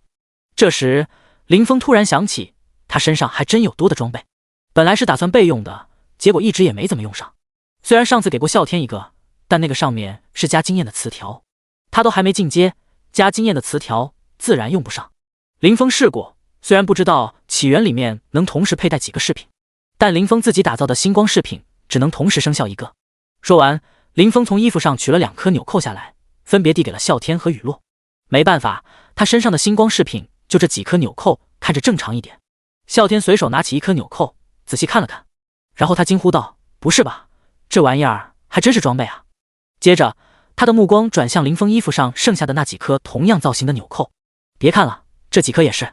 林峰翻了个白眼说道：“这是那个老六想出来的，这也太那啥了吧。”他本来想说猥琐，但考虑到这可能是老大设计的，便急忙改口说道：“林峰斜着眼睛瞪了啸天一眼，老大就是老大，真是英雄所见略同啊，高，实在是太高了。”被林峰一瞪，啸天急忙恭维道：“雨落，你发什么呆呢？拿着呀！”见雨落半天没接，林峰催促道：“大神，这装备是不是太贵重了？”雨落回道：“拿着吧，别跟他客气，难得宰一回大户。”啸天也劝说道，顺便查看了一下装备的属性，刚刚他只注意到这是一件紫装，具体属性都没来得及看呢。好吧，雨落接过了装备，直接穿戴在身上。老大，这装备属性可以叠加吗？看完之后，啸天问道：“你咋想的？要是能叠加，带上5个，岂不是没有冷却？”林峰道：“那对我没用啊，你不是给过我一个吗？”啸天回道：“你确定？可别后悔啊。”林峰反问道：“我当然，等等，我再看看。”说着，啸天急忙掏出一块玉佩，仔细比对两者属性。卧槽，这装备居然带传送！刚刚他是真没注意。好了，时间也差不多了，你们自己找个安全点的地方定个位，这次我不一定顾得上你们。见到二人收下装备，林峰面色凝重地说道：“灵魂绑定符，他志在必得。”显然，啸天和雨落也明白林峰的决心，他俩要不是实力不够，何尝没有那个心思呢？走吧，你们自己小心点，要是真遇到打不过的敌人，别死扛，能跑就跑。林峰叮嘱道。啸天和雨落急忙点头。在和两人分开后之后，林峰便朝着店铺的方向走去。他边走边思索，这些魔物究竟会如何进攻天空之城？天空之城与众不同，它悬浮在空中，难道会用飞行魔物进行攻击吗？同时，他心中也期盼着圣堂的人能够给予更多的支持。他担心，如果放任等级过高的魔物进攻，即便人数众多，恐怕也难以守住天空之城。突然，林峰意识到了什么不对劲。此时天色尚早，但天空却变得越来越暗。附近的玩家也纷纷停下争论，抬头看着天空。原本晴朗的天空，不知道何时被一层厚厚的黑云所覆盖。顺着黑云飘来的方向，他们能看到一条巨大的空间裂缝，裂缝中仍旧源源不断地涌出大量黑气。这些黑气如同墨汁一般，迅速地将整个天空染成了一片漆黑。它们汹涌而来，仿佛要将整个世界吞噬。林峰意识到他的格局太小了，居然只想到对方会派空军袭击。他全然忘了这个世界有神奇的存在。开启个空间通道，易如反掌。同时，伴随着黑气从裂缝涌出的，还有无数惨白的身影。这些身影与黑气形成了极为鲜明的对比。那些浑身惨白的身影是一只只骷髅，手中拿着骨矛、古剑等。这些骷髅犹如下饺子一般，纷纷从裂缝中一跃而下，向天空之城砸落，全然不顾他们自己的身体能否承受得住。第160章结界，大失所望，幼稚。在天空之城的中央，一道轻柔如春风般的话语缓缓散开。这声音虽然并不洪亮，但却以一种神奇的方式弥漫了整个城池，仿佛具有某种魔力。那片由黑云带来的压抑感，在这声音的回荡中被一扫而空。随着话语的落下，一道明亮的结界突然出现在所有人的视线中，将整座天空之城笼罩其中。它犹如一个巨大的倒扣的透明碗，静静地悬浮在城市的上空。这一幕突如其来，像是声音的主人开启了某种法阵。然而事实并非如此。其实这个结界一直都在那里，只是因为它与周围的空气几乎融为一体，又是透明的，所以很少有人能够发现。刚才的突然出现，其实只是因为那些骷髅在这个时间点恰好撞到了结界之上。结界在骷髅的连续撞击下产生了反应，开始散发出淡淡的光芒。每一次的撞击都像是敲击在透明的鼓面上，发出清脆的声响。同时，林峰也查看了这些骷髅的属性，他顿时感到有些不对劲。并不是这些骷髅的属性太高，相反，他们的属性非常低。这些骷髅甚至都不能算是炮灰，他们就像朽木般脆弱，像纷飞的鹅群一样不顾一切的撞击结界，却又像断线的风筝一样无力的坠落。这一幕让许多玩家不禁发笑，纷纷调侃起来：“哈哈，我感觉我们都不需要出手了，我还以为这次的敌人有多厉害呢，没想到这么不堪一击。”林峰无视周围的玩家，迅速向城西方向跑去，那里是骷髅降落集中的地方。和林峰一样的玩家还有很多，他之前就感到困惑，为什么这些骷髅的实力如此之弱，甚至连炮灰都算不上，为何会把他们派来作为先锋部队？于是他开启了真理之眼，时刻关注结界的能量波动。通过观察，他终于明白了这些骷髅的作用。他们竟然在侵蚀结界，每次与结界碰撞时，都会带走一些用来维持结界运转的能量。如果这些能量无法得到补充的话，结界恐怕坚持不了多久。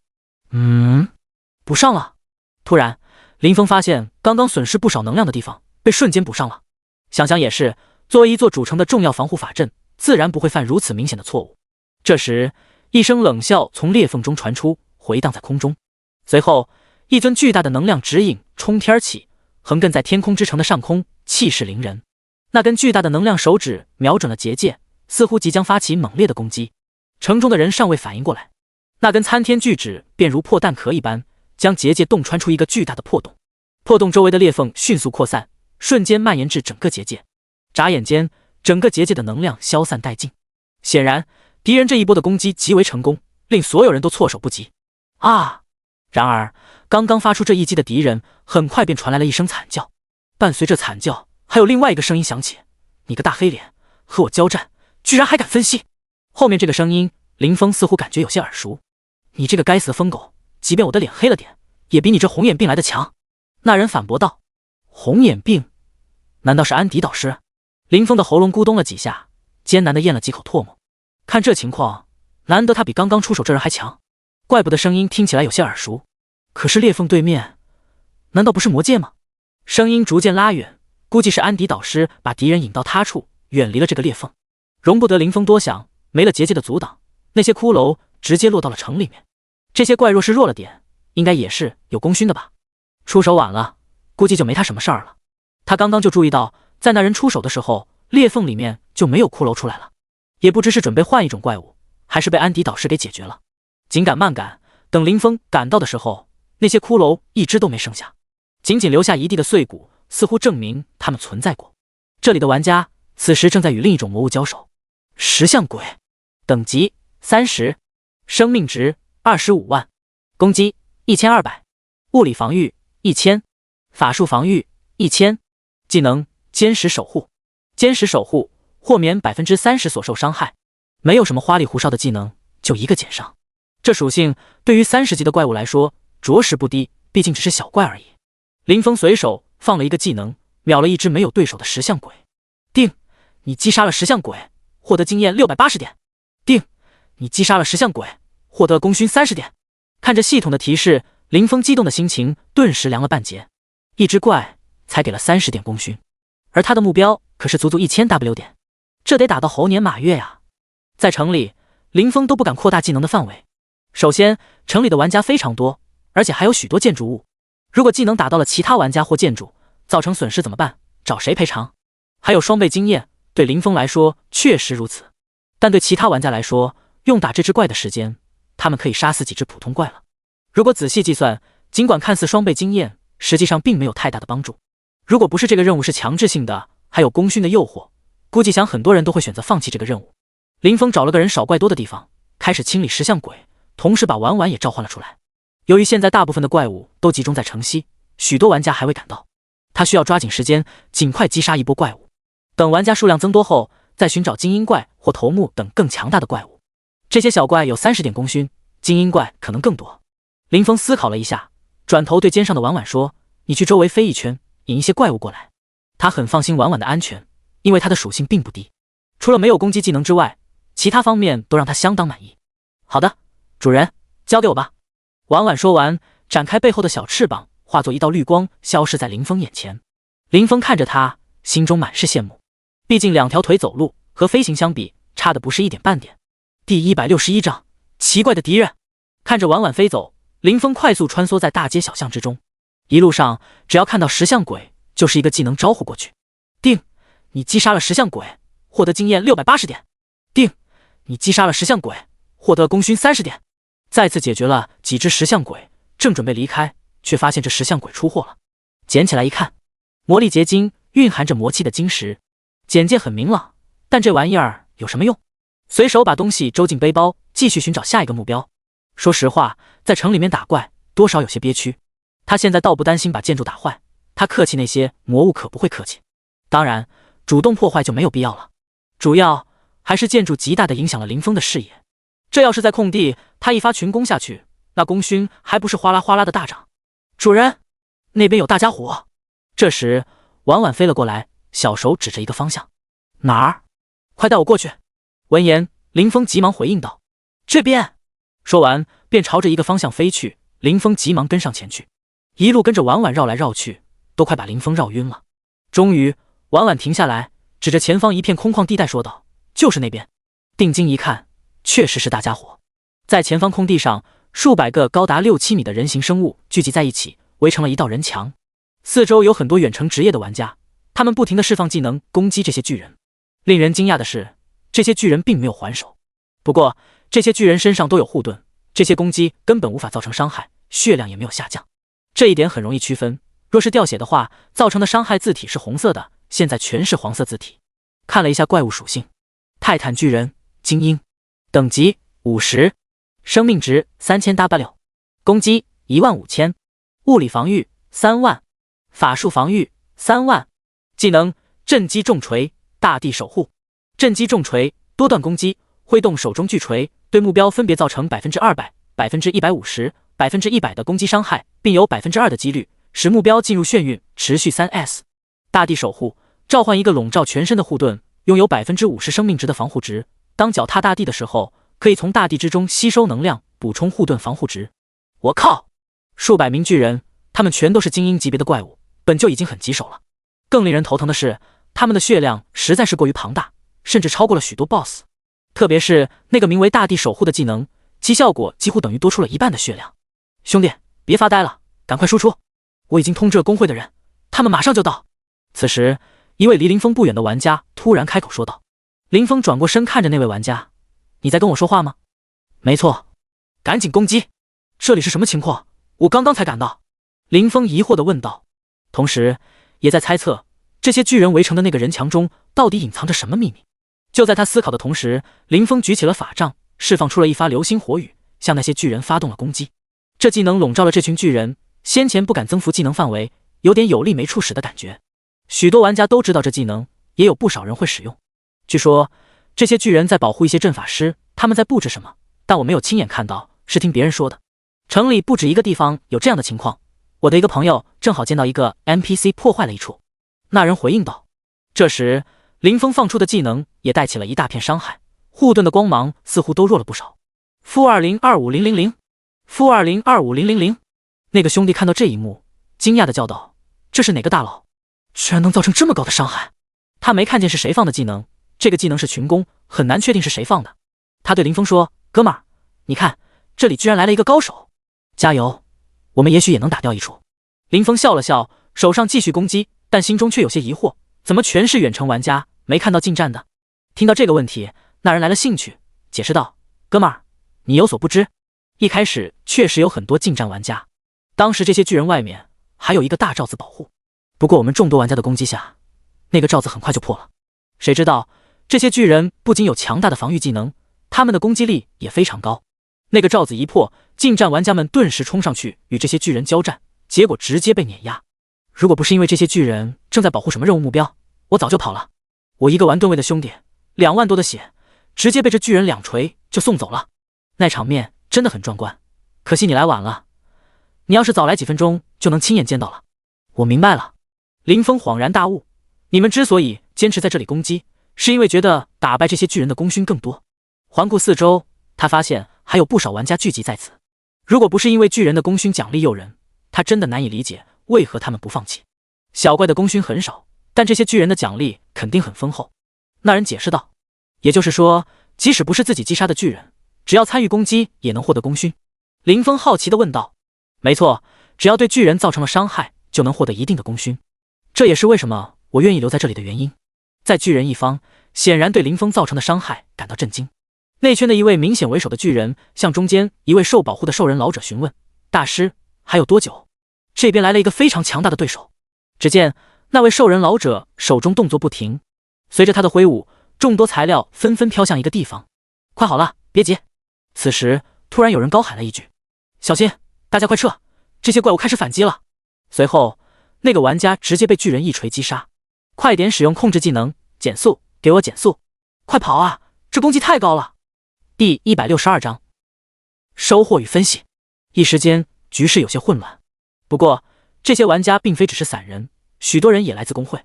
与散人相比，这些工会玩家明显更有组织，在各自的指挥下，他们暂时成功地控制住了巨人。与此同时，林峰也察觉到巨人开始有所动作。小心，那些巨人似乎要发起攻击了。林峰急忙提醒身边的那人，先前估计是玩家对他们的威胁不大，所以懒得理会。林峰的伤害高，那些巨人自然不可能站着等死。话音刚落，就见到外围的几个巨人手中提着锤子朝着玩家靠近。见状，林峰急忙放控制技能疾冰盛宴，冰天雪地。顿时一片片雪花从天而降，同时地面上也出现了很多积雪。-2025000。被2个技能双重减速之下，这些巨人的脚步一顿，像是慢动作一般。见状，周围的玩家也反应过来，准备放控制技能。别一起放，过几秒再放。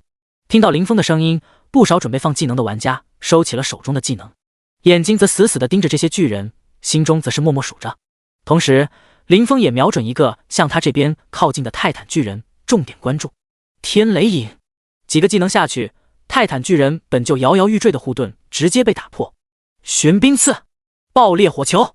林峰手上放着技能，同时向着周围喊道：3万伤害以下的人负责控制就好，3万以上的集火攻击。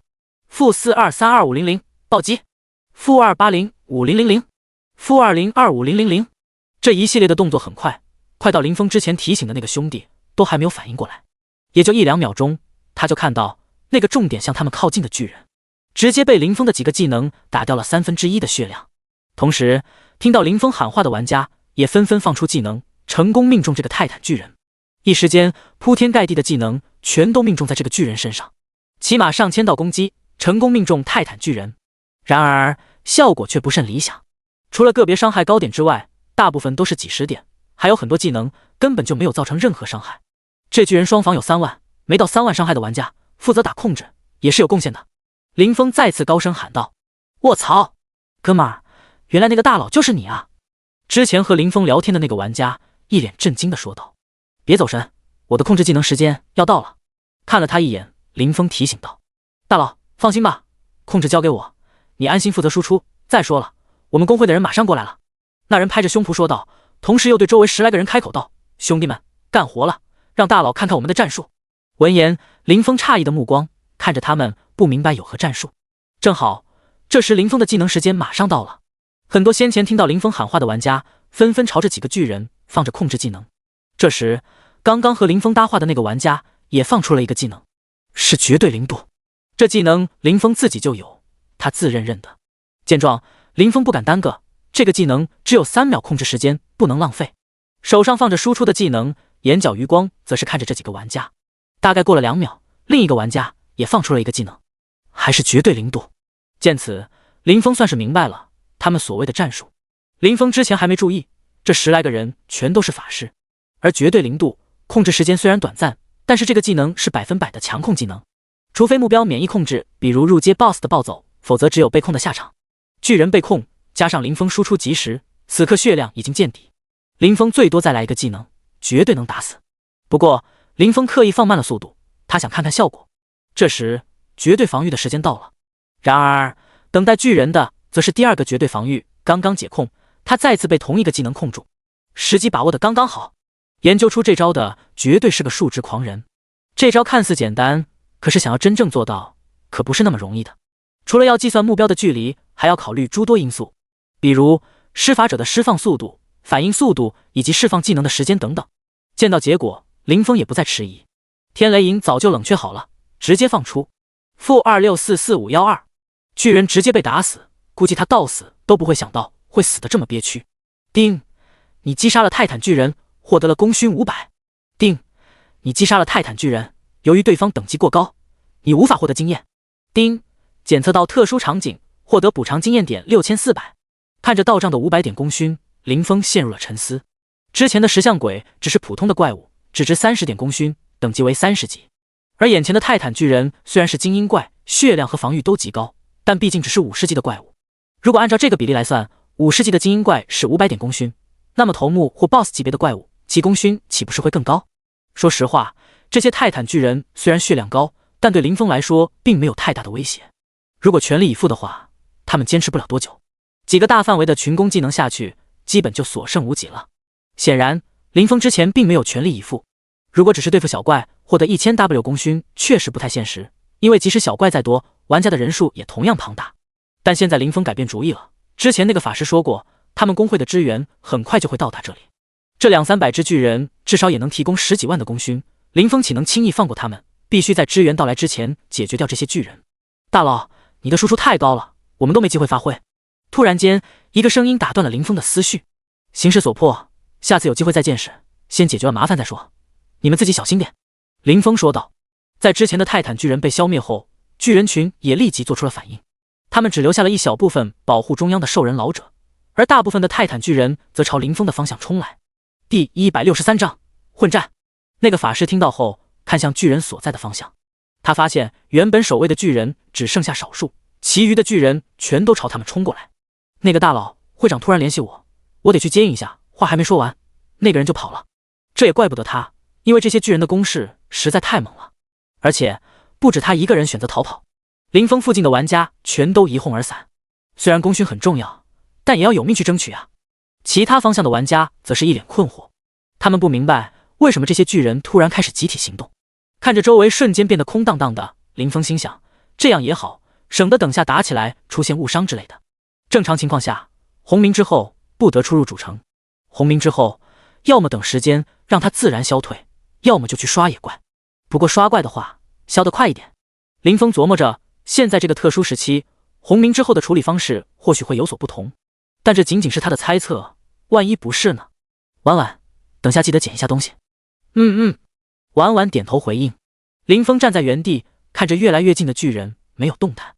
这时，一个巨人开口说道：“小子，是你解决了我手下。”林峰愣了一下，他原本以为这些巨人只是精英怪，之前他们围成一个人墙，林峰并没有全部看完属性。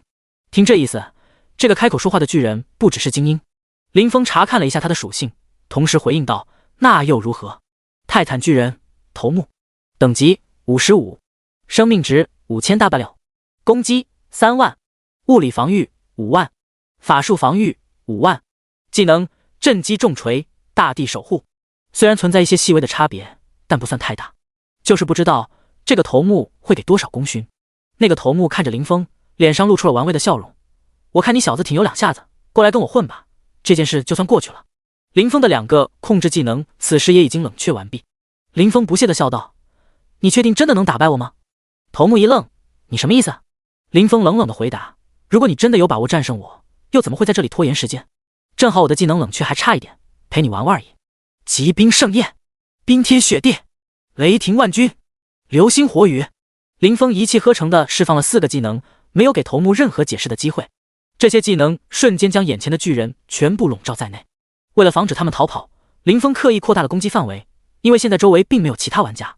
一时间，场景变得风起云涌，漫天的风雪纷飞，火焰从天而降，与飘落的雪花交织在一起。令人惊奇的是，这些水火不容的技能并没有相互排斥，反而相得益彰。此外，天边雷声阵阵，电光闪烁，精准地朝着这些巨人落下。干掉他！头领愤怒地大喊，看着林峰毫不犹豫地动手，他感到十分恼火。他举起巨大的战锤，准备发动攻击，后面的一群巨人也是紧随其后。然而，就在战锤刚刚过头顶的一刹那，林峰释放的雷霆万钧后发先至，天空中突然降下了一道道闪电，准确地劈在了战锤上。原本昏暗的广场被强烈的光芒所笼罩，巨锤被蓝色的光芒所包围，电流在巨锤表面跳跃，并发出滋滋的声响。然后，电流顺着锤柄传到了那些巨人身上，紧接着，一股焦糊的味道弥漫在空气中。哟，雷神在世啊！林峰调侃道，同时身体一侧躲过了携带着雷霆的巨锤。虽然这些巨人看上去有些狼狈，但他们的反应并不慢，而且他们还有护盾的保护，所以暂时并没有受到伤害。此时，紧随其后的雪花夹杂在火焰中，纷纷落下。-199-5000，-199-5000，在每个巨人的头顶纷纷冒出了几个近200万的伤害数字。林峰释放的这些技能都能持续10秒，每秒造成1次伤害。虽然单次伤害无法与单体技能相提并论，但累计伤害却相当可观。而10秒钟，这些巨人大约要损失6000万的生命值。算上护盾，除了头目之外，其他巨人根本无法承受这3重技能的打击。然而，这些巨人并未因此退缩，他们依然挥舞着巨锤向林峰发动攻击。林峰也没有再使用其他技能，而是利用自己矮小的身材，不断地躲避这些攻击。他的身高虽然不算矮，但也有1.75米，只不过与这些巨人相比，他的确算是身材矮小了。很快，3秒钟过去，这些巨人的护盾相继破裂。随后，林峰的攻击落到了巨人身上。这些泰坦巨人非常硬气，即使受到攻击也一声不吭。在观察形势后，巨头头领当即下达命令：撤退，先撤出他的技能范围。听到命令，这些巨人纷纷松了口气，准备撤离。他们作为精锐之师，何曾遭遇过如此强悍的人物？尽管等级较低，但他的攻击力简直离谱。然而，想要撤离并非易事。由于速度被大幅降低，他们无法解除控制。尽管体型庞大，步伐大，但除了边缘的少数巨人外，大部分都无法逃出他的技能范围。很快就有几个巨人倒下。叮，你击杀了泰坦巨人，获得功勋500。叮，你击杀了泰坦巨人，但对方等级过高，无法获得经验。叮，检测到特殊场景，获得补偿经验点6800。这是之前攻击玩家的几个巨人，由于护盾被提线消耗了不少，最先坚持不住。随后其他巨人相继倒下，只有少数巨人成功撤出了技能范围。林峰并未阻止他们，而是将注意力转向了另一边。那里来了一群玩家，估计就是先前那个法师所说的支援。林峰的技能结束后，场上的巨人已经所剩无几。原本围攻他的200多个巨人，现在只剩下10几人，算上没有动手的也就50人左右。此时那群人终于退去，林峰心中冷笑，这群人还算识趣，他的桃子可没那么好摘的。第164章解决战斗突变。会长，我们为什么要撤退？那些敌人已经只剩下残血了。一个玩家不解地询问着会长。他们是刚刚目睹林峰战斗的玩家们。呵呵，功勋虽然重要，但现在城里功勋随处可见。但是那个玩家，会长停顿了一下，继续说道，你们见过哪个玩家有如此高的伤害？为了这点功勋，得罪他并不值得。他感慨道，这天空之城什么时候多了这么一个厉害人物？天空之城并没有大型工会，他们的工会在此地算是数一数二的，工会里有数万名成员，消息也还算灵通，但从来没有听说过这样的厉害人物。会不会是从其他主城过来的？有工会成员猜测道。会长摇了摇头，不太可能。这样吧，吩咐我们工会的兄弟们去查一查，看看能否找出他的 ID。 会长，你的意思是？有人问道。会长微笑不语，心中想到，这样的高手就算不能拉拢，也一定要和他交好，多个朋友多条路。看到那些玩家退却，林峰这才转过头来打量着剩下的泰坦巨人。正要采取行动时，一道通天光柱从远处冲天而起，同时城内各处都有同样的光柱涌现。林峰急忙望去，发现这道光柱正来自那些巨人守护的地方。巨人首领突然哈哈大笑起来，就算我们无法战胜你，但我们的使命也已完成。林峰冷冷的回应，我可以先杀了你们，再去破坏这个阵法。没用的，这个阵法只是阵眼之一，现在阵法已经启动，就算你毁了阵眼，阵法仍能持续发挥3天的威力。头领的笑容中带着些许苦涩，虽然他们早已抱着战死的决心，但这一刻真的来临，还是难免感到悲壮。头领决然道，来吧，做个了结。同时他看着汇合而来的兽人老者和剩余的同伴，抱歉大师，连累你了。无妨，老朽这般年纪本就没有归途。那老者摆摆手，如此答道。老者看着林峰，眉头紧皱，手指飞快地掐算。大师，您怎么了？头领见状急忙上前询问。他们这次的任务极为凶险，他担心大师出现意外，有心想要阻止，但想到目前的状况，最后还是放弃了。同时他也想见识一下这种传说中的测算手段。据他们魔界的古籍记载，这是不知道多少年前从另一个世界获得的手段，据说可以测算命运走向。起初他们对此嗤之以鼻，但那个世界的人确实擅长此道，于是他们便带回了这种技术。而大师不仅是一位法阵高人，同时也是此道好手。噗！突然大师一口鲜血喷出，身形顿时不稳。周围的巨人见状惊呼连连，大师大师！然而大师却并未理会他们的惊呼，只是口中反复念叨着变数。随后他的头一歪，就那样在原地去世了。林峰收回了眺望天边的目光，恰好看到了这一幕，顿时感到一头雾水。碰瓷，摇了摇头，管他呢，或许是刚刚布置法阵消耗太大了吧。他刚刚观察到的变化可不小。林峰数了一下，这城里还有6、7处这样的光柱，同时这些光柱在升到一定的高度后，光芒四散，互相交汇融合，一个极其复杂的法阵正在慢慢的显现。看起来这个法阵的范围恐怕覆盖了整个天空之城。虽然目前还不得而知这些魔界来人的目的，但他们费了这么大的阵仗，肯定不简单。还是速战速决吧。虽然林峰想多遇到一些厉害的角色，好赚取更多的功勋，但是这阵仗太大了，如果真来了顶尖的高手，他也没办法对付。不管那个头领说的是真是假，林峰还是决定先摧毁一个阵眼试试。别好了，我现在就送你们上路，相信你们很快就可以再次相见。说完，林峰一连串的群攻技能出手了。由于刚刚的耽搁，他的技能已经冷却好了。这次战斗结束得很快，对方人手本就所剩无几，又有一些半残，加上林峰主动出击，群攻技能尚未消失，战斗已经结束。随后，林峰来到那个法阵前方，一看之下，他直接愣住了。他还没来得及动手呢，这法阵本身已经布满了裂纹，而且裂纹还在不停扩大。仅仅片刻之间，这法阵就在林峰的眼前化作了飞灰，通天光柱也跟着消失无踪。同时，林峰抬头四处张望，发现那几道光柱也已经先后消失在视野之中。不过，虽然光柱消失了，但天上那个法阵已经成型，此刻正在缓慢下降。虽然速度很慢，但林峰确信这个法阵的确在下降。以这个速度来看，估计要10多分钟才会下降到天空之城的高度。算了，已经这样了，林峰也不知道这个法阵的作用，只能静观其变。在打开包裹后，林峰满怀期待地查看这些所谓的巨人掉落的东西。毕竟这些可都是精英怪，要是普通小怪的话，林峰根本连看都懒得看。然而，经过一番仔细的检查，林峰却有些失望。面对这么多精英怪，竟然只掉落了10多块魔力结晶，这实在是太少了。而且，林峰对这些结晶的用途一无所知，这让他感到十分困惑。但和石像鬼出的结晶似乎有些不同，品质要高一点。除此之外，还有一个看似奇特的东西引起了林峰的兴趣。他拿起这个物品仔细观察，发现它与罗盘有些相似，但又有所不同。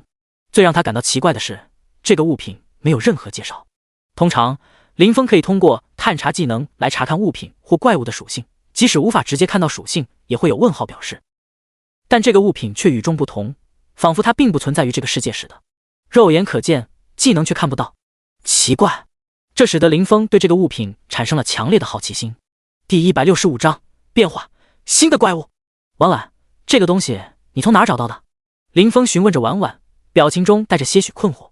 婉婉沉思片刻，是那个奇怪的老头那儿。他回答道。奇怪的老头？他哪里奇怪了？林峰继续追问。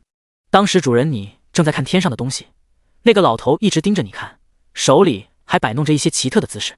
婉婉一边说，还一边模仿老头的动作，解释道。看着婉婉的表演，林峰惊愕不已。那个老头是在算卦吗？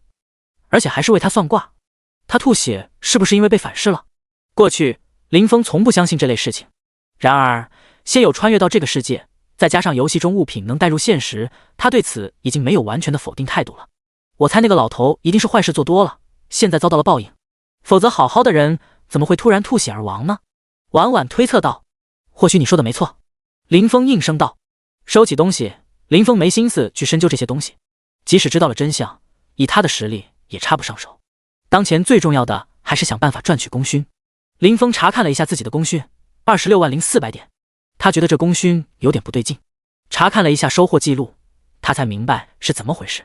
那300个左右的巨人给他贡献了155000点功勋，其中5000点是头目给的，加上之前收获的几千点功勋，主要是那个兽人老者，系统竟然算在了他的头上，真是不错，居然白嫖了10W 点功勋。此时，林峰发现天空中的法阵似乎已经停止了下降，距离地面仅有数十米的高度。他举起法杖，小心翼翼地释放了一个技能。然而，很显然，这个法阵并没有那么容易被破解。林峰的技能直接穿过了法阵，而法阵却依然完好无损。法阵停止后不久，便开始有了新的变化。一丝丝微弱的光芒开始从法阵上浮现，随后光芒越来越强烈，接着一道道虚影在法阵中慢慢凝聚，数量众多，遍布整个法阵。仅仅是这片广场上空就有数十道虚影。除此之外，还有一些魔物直接被法阵传送了过来。传送阵，林峰看到这一幕，感到十分疑惑。原本已经有了一个空间裂缝存在，为何还要付出如此巨大的代价来设置一个传送阵？林峰看了一眼之前那个裂缝，发现此时已经没有魔物从里面出来。不过，这次传送过来的魔物数量与之前相比，有了几何数的增长。仅仅片刻之间，林峰就被各种各样的魔物包围。虽然他可以选择逃离，但他并没有这样做。之前在狭窄的巷子里与魔物的战斗，让他感到束手束脚。这个空地则恰到好处，让他得以大展拳脚。环顾四周，各种怪物等级都不高，简直是送上门的功勋。林峰自然不会放过这个机会。趁着这些怪物刚刚传送过来，还没有任何反应，林峰率先发起了攻击。他释放的技能笼罩了整个广场，这是流星火雨。顿时，整个广场被火焰所笼罩。这些小怪的血量并不多，刚刚传送过来就直接化为了飞灰。林峰欣喜异常地盯着功勋，太爽了！多来点，再多来点。虽然每只小怪提供的功勋不多，但是架不住数量庞大。这里空旷无人，林峰得以全力以赴，功勋值急速上升。怎么停了？发现功勋值不再增长后，林峰有些困惑，环顾四周，除了火光之外，已经不见魔物的踪影。好吧，他们全都被消灭了。这些低级魔物虽然没有智慧，但趋利避害的本能还是有的。火海之外的魔物早就逃离了这里。尽管有些许遗憾，但林峰总体上还是相当满意的。刚刚那一轮，林峰就赚取了20多万功勋，使得他的总功勋突破了50万大关。由于火光熊熊，林峰并未注意到这些小怪在死亡后从体内冒出一股黑烟，这黑烟融入了法阵中，融入到那些尚未完全凝结的身影里。火海迅速消散，广场再次变得空空荡荡。林峰并未离去，他决定留在此地，看看是否还有这样的好事发生。突然，林峰被一股强大的力量击飞，重重地摔在地上。谁？哪个老六偷袭？虽然样子有些狼狈，但他并没有受到实质性的伤害。林峰迅速起身，看向刚才站立的地方。出现在他眼前的是一具高大的身躯。这具身躯虽然肌肉结实，但却佝偻着腰。他的皮肤呈现出深褐色，头部与人类相似，但头顶长着一对尖锐的角，像刀片一样锋利。他的耳朵又细又尖，手臂和背部还长着许多锋利的尖刺。林峰吃惊不已，这是法阵中的那些怪物。他急忙抬头看向天空中的法阵，果然上空的身影少了几个。等等，少了几只？还没等他做出任何反应，林峰再次被击飞出去。还在空中，尚未落地，下方再次有身影冲天起，双手交叉，用手指利爪划过林峰的腰间。我靠，还来！连续被偷袭几次，林峰也有些恼火，直接在空中一个天星闪，瞬移到了远处的房顶上，转身朝着广场看去，一共有6、7个怪物。在观察这些怪物时，林峰忽然注意到自己身上的异常。这是出血。同时，一连串1000的红色字体从他头上空冒出。这点血量对他来说根本不算什么，但奇怪的是，这血量下降的速度异常迅速，几乎每秒钟要掉5次血。再次审视这些怪物，林峰打开了真理之眼。夜叉 BOSS 等级30，生命值500W，攻击3万，物理防御15000，法术防御13000，技能利刃。利用身上的尖刺对目标造成150%的攻击伤害，每根尖刺均有50%的几率使目标进入出血状态。出血状态每秒损失1000生命值，持续30S。注：不同尖刺造成的出血可叠加。第166章猜想，验证猜想。林峰抬头看着上空的法阵，那里还有无数尚未凝聚成型的身影。这夜叉全是 BOSS 级别的存在，如果他们全部出现，又有谁能抵挡？即使是林峰自己也感到力不从心。就拿眼前的这几只夜叉，每一只都是30级的 BOSS， 攻击力也不低。虽然林峰的防御能够抵挡住他们的攻击，但他们造成的出血状态却无视了他的防御。少量夜叉他还能应付，但数量一旦增多，他也将无法招架。林峰都如此，更何况其他的玩家。更糟糕的是，这种出血状态还是可以叠加的，这也解释了为什么他每秒会掉5次血。刚才他遭到偷袭，所以直接中招了。而且这些夜叉的速度非常快，又擅长偷袭，许多玩家恐怕要遭殃了。使用净化驱除了异常状态之后，林峰举起了法杖，向几个夜叉释放了技能冰天雪地。他选择释放冰天雪地这个技能，是因为夜叉的速度非常快，而这个群攻技能带有30%的减速效果。随着技能的释放，整个广场上空开始飘落片片雪花。-2012000， -2012000，一个个大大的伤害数字在几只夜叉的头顶上冒出。原本在四处徘徊寻找林峰身影的夜叉们似乎也感应到了什么，纷纷转身盯着林峰的方向，准备发起攻击。然而他们的血量在林峰的技能面前坚持不了多久，加上林峰刚刚瞬移的距离不算近，这几只夜叉还没来得及靠近林峰，就已经倒在了地上。定，你击杀了夜叉，获得了经验值34000，额外获得经验值34000。定，你击杀了夜叉，获得了功勋点3000。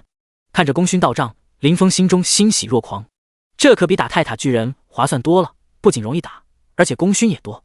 那个泰坦巨人简直就是一头血牛，明明就是一个精英怪，血量却那么厚。突然，林峰的目光盯住了夜叉死亡的地方。那是什么？他发现从夜叉死亡的地方冒出一缕黑气，这缕黑气缓缓升向空中，融入到了广场上空一个尚未完全形成的夜叉虚影之中。随着黑气的融入，那个夜叉虚影逐渐变得更加真实。婉婉，快走！林峰急忙喊了一声，转身就朝着另一个方向跑去。他想要验证一个猜想。很快，林峰遇到了一些小怪物，甚至没有看他们的属性，随手将他们消灭。林峰双眼紧紧地盯着这些怪物的尸体，果然，这些尸体死后自然虽然消散，但是其中也有一缕缕黑气朝上空飘去。估计是因为这些小怪物太弱，黑气比刚刚夜叉的要淡了不少。林峰打量了一下四周，发现这里的怪物数量并不多。不行，得换个地方。于是他再次回到了广场。婉婉，你去引一些怪物过来。林峰对婉婉说道。是要之前那种大个子吗？婉婉问道。不用，普通的怪物就行，越多越好。林峰回答道。好的。随后婉婉展开翅膀飞向了其他地方。于是接下来的情景让许多玩家目瞪口呆。在前方飞舞的小精灵宛如一道璀璨的星辰，吸引了众人的目光。他身后浩浩荡荡地跟着一大批形态各异的魔物，仿佛一支庞大的军队。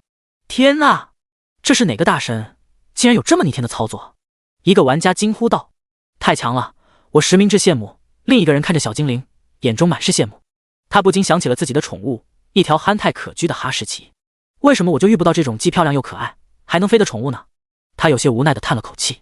然后他尝试对自己的哈士奇下令，二狗子，你去引几个怪过来。只见那哈士奇欢快地跑到了他的身边，尾巴摇得像拨浪鼓一样。哎，算了。他叹了口气，看来我的二狗子只会给我带来欢乐，而不是战斗的帮助。尽管如此，他还是爱他的哈士奇。当然，如果他还有资源的话，也不介意试着换一下。婉婉的速度非常快，同时林峰也在附近吸引了一些怪物过来。这些怪物全都被林峰引到先前融合了几只夜叉的虚影下方，一一击杀。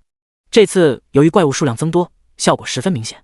随着一缕缕黑气的融合，那只夜叉的虚影以肉眼可见的速度逐渐凝实。当婉婉再次引来一批怪物，并被林峰一一击杀后，这只夜叉终于彻底凝聚成型，从法阵中脱离出来，落到了林峰的不远处。果然如此吗？林峰看着这一幕，喃喃自语道。这只夜叉一落地，见到林峰便准备发起进攻，绝对零度。见此，林峰直接控制住了他，随后打开真理之眼查看。夜叉 BOSS 等级30，生命值5007000，攻击30700，物理防御15070，法术防御13070，技能利刃。属性增加了，虽然增加的数量不多。回想起之前与夜叉的战斗，那些被他消灭的夜叉数量正好是7只，而现在这多出来的属性是否与之前的那几只夜叉有关呢？如果真的因为那几只夜叉的缘故，那事情就有些棘手了。林峰心中暗自思量，虽然一只夜叉增加的属性并不多，但当林峰抬头望去，上空那密密麻麻的夜叉身影令他感到一阵头皮发麻。如果所有的夜叉都融合在一起，那将会增加多少属性？又会诞生什么样的怪物？简直无法想象。随手解决掉这只夜叉，果然他再次融合进了其他虚影之中。他心中明了，那些小怪仅仅是炮灰而已。不，准确的说，祭品似乎更合适。放他们过来，若能造成一些破坏，就当是意外收获；即便没有造成任何破坏，就被玩家们杀掉，也完成了他们祭品的使命。费了如此力气弄出来的法阵果然不简单。就算知道了又能如何？其他玩家也不会同意放过那些小怪，何况林峰也需要功勋，这简直就是赤裸裸的阳谋。第167章自投罗网。那个巨人头领说过，这法阵会持续3天，也不知道他有没有撒谎。唉，只能走一步看一步了。林峰心中暗自祈祷，希望这3天时间里，法阵中的夜叉无法全部成型并融合。对了，我怎么把他给忘了？突然，林峰的脑海里闪过一丝灵光。在开战之前，那个从城池中央传来的声音在他的记忆中回荡。虽然不清楚他为何未能成功阻止敌人，但他深信他一定有办法。于是林峰决定一路奋勇杀敌，同时积累功勋。这些小怪物就算他不杀，其他玩家也绝不会放过。于是他朝着城池中央的方向疾驰而去，而婉婉则负责引怪，使得他们可以在战斗与赶路之间游刃有余。通常情况下，直线前进的这段路程耗费不了太多时间。然而由于林峰既要打怪又要赶路，原本半个小时的路程竟耗费了数小时。最终他们抵达了城池中央，虽然花费了大量时间，但收获颇丰。一路杀过来，差不多获得了17万左右的功勋。此外，值得一提的是，林峰那久久未曾动弹的等级终于有所提升。仅是那些泰坦巨人就为他提供了200W 左右的经验。后来又消灭了一批小怪，虽然单个经验较少，但由于数量众多，总体经验非常可观。加上沿途所打的怪物，总共为他带来了将近 1200W 的经验。即使林峰升级所需经验是普通玩家的3倍，他也已经升到了23级，距离24级仅差不到 40% 的经验。先前那声音，难道是哪个职业导师发出来的？林峰猜测道。此地除了职业殿堂外，并无其他特殊建筑，因此他有了这样的猜测。既然已经来到这里，自然要进去一探究竟。没过多久，林峰来到了职业殿堂的门前。他发现整个职业殿堂都被一层结界笼罩，魔物们似乎知道此处不易对付，只有少数几只在攻击结界。林峰轻松解决掉这些魔物后，开始面对这层结界，思考着如何突破。抱着尝试的心态，他朝着结界伸出手掌，很明显能感觉到一层阻隔。然而令他错愕的是，他的手掌竟然直接穿了过去。林峰急忙将婉婉收回宠物空间，随后进入了结界。来到大厅，他惊讶地发现几位导师居然都在场，除了蒂娜之外，其他导师也都诧异地盯着林峰，不明白他是怎么进来的。你小子不去打怪，跑这里干嘛？蒂娜开口道。哦，导师，我们认识吗？林峰疑惑地问道。他现在是红尘的形象，按理说蒂娜导师不应该认识他啊。呵呵，你这伪装确实高明，不仅可以隐匿自身，使人无法探查，还能改头换面。蒂娜笑呵呵地说道。不过你小子是不是忘了，手上可是有着我留下的印记来着？闻言，林峰撸起袖子，看着手臂上的印记，他这才想起，这是当初做傀儡师任务之前蒂娜导师留下的，可以传送到他身边。然而由于一直没有使用，时间久了，林峰几乎忘了这一茬。草率了。看着林峰手臂上的印记，蒂娜也松了口气。不得不说，林峰的伪装技巧确实非常出色，即使是站在他的面前，他也仅能模糊地感应到自己留下的印记。要不是刚刚林峰穿越结界时，这个印记的气息被放大了不少，他也不能确定。此时林峰已换回清风的身份，既然已被认出，便没有必要继续隐藏。除了蒂娜之外，其他导师都震惊地盯着林峰。弓箭手导师震惊地问道，在精灵之森帮了大忙的是你？他刚刚就已认出林峰的另一重身份，但还没来得及打招呼，就被蒂娜抢了先。没想到这一迟疑，才发现是这小子的马甲。林峰无奈地点了点头，是的，这次确实疏忽了，不过游戏中的身份暴露就暴露了吧，反正又不是现实中的身份，何况只是几名导师知道了而已。说吧，你小子这时候过来干啥？蒂娜再次出声问道。虽然不明白几位导师为何不出手，但林峰还是把他的发现给几位导师说了一遍。你说的这个问题确实很棘手，不过我们也没办法。蒂娜摆了摆手，有些无奈地说道。为什么？林峰追问。你不是学了我的幻影分身技能吗？这还用问？安迪没好气地说道。你们在这里的全都是分身？林峰露出惊讶的神情。不然呢？先前阻挡那个破坏护城大阵的可是我的本体。安迪得意地回答。那先前的那个声音？林峰再次发问。那只是我使用的一些小手段，没有任何实质的攻击力。莉莉安导师出声解释道。之前那个声音正是由他操控的。那现在怎么办？林峰无奈道。话音刚落，几位导师就齐刷刷地看向了林峰。你们为什么都看着我啊？林峰道。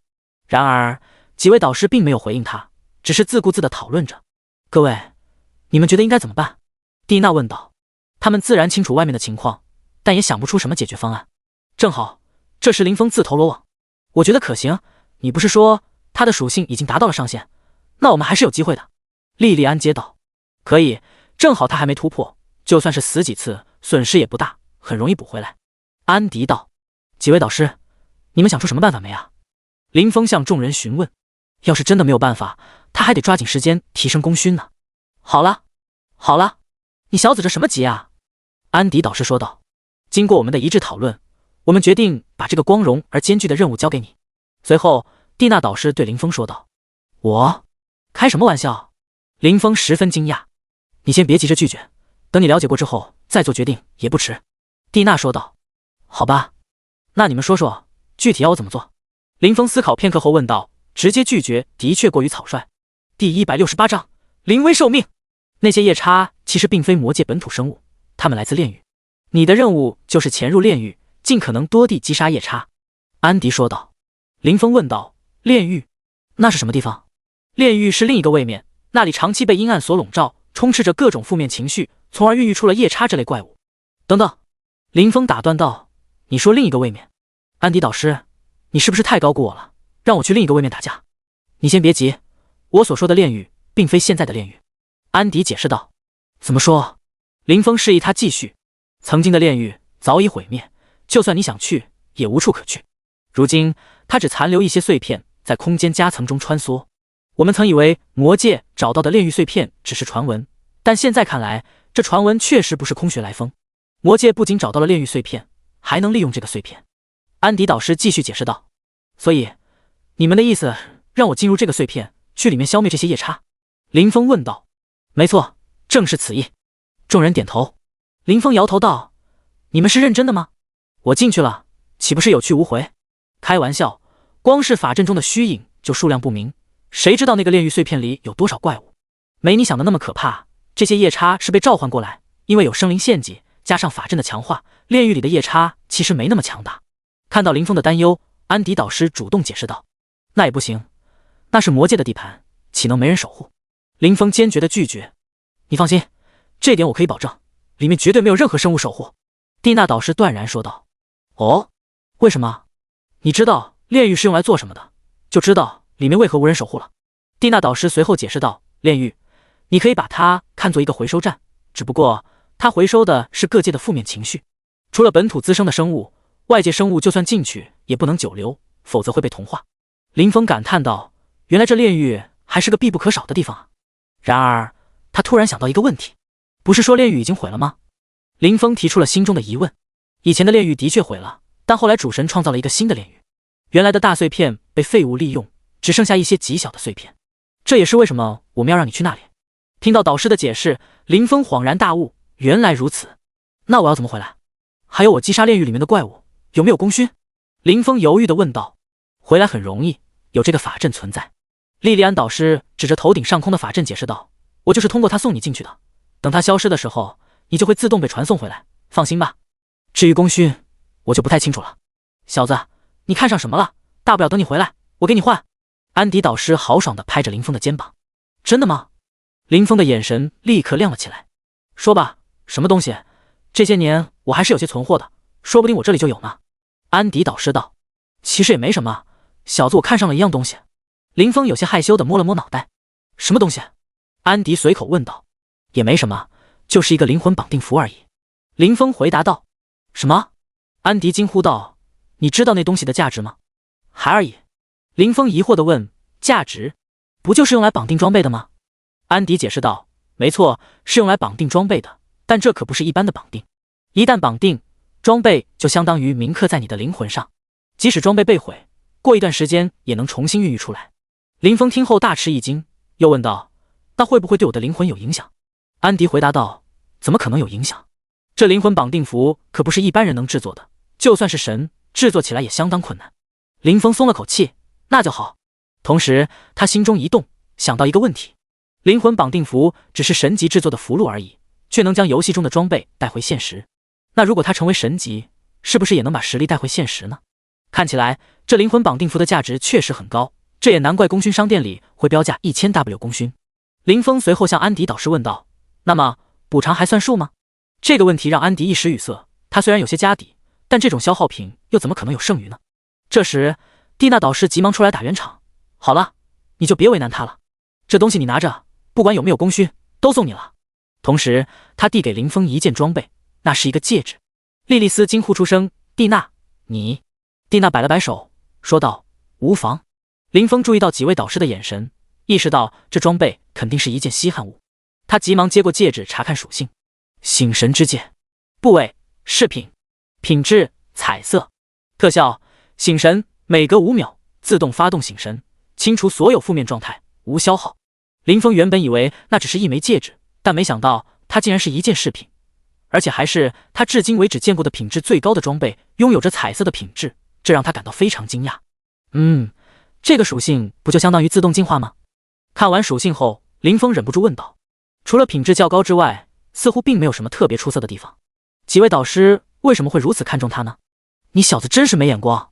安迪解释道，这件装备可以清除神级以下的所有负面状态，而且是自动清除。最关键的是，它是一件装备，人人都可以佩戴，进化技能却不是人人都会。这倒也是。不过好像对我的作用不是很大啊。林峰仍有些疑惑。你可不能小看自动2字，不管你是否受到影响，时间一到，它就会自动释放。如果你自己判断的话，要是受到的影响太大，可能无法及时做出反应。这时，蒂娜导师终于开口说道：“好了，赶紧出发吧，多耽搁一会儿就多一分的风险。”莉莉安导师终于把阵法架构完毕，催促道。第169章，踏入炼狱。这片土地呈现出一片荒凉破败的景象，给人一种压抑和绝望的感觉。天空乌云密布，阴暗的几乎让人窒息，不时划破天际的闪电更增添了无尽的恐惧。突然，一道明亮的光线打破了周围的沉寂，一个身影出现在这片荒凉的地带，那正是林峰。丁，您已进入特殊区域，在此地死亡后，您只能在原地复活，请务必谨慎小心。丁，您已进入特殊区域，该区域杀敌只能获得10%的经验值，功勋不受影响。林峰根本就没听到系统提示，一种无法形容的沉重感觉就涌上他的心头，气氛变得黑暗而压抑。他的胸口仿佛压着一块巨石，让他喘不过气来。各种负面情绪向他袭来，恐惧、绝望、无助，让他感到窒息般的绝望。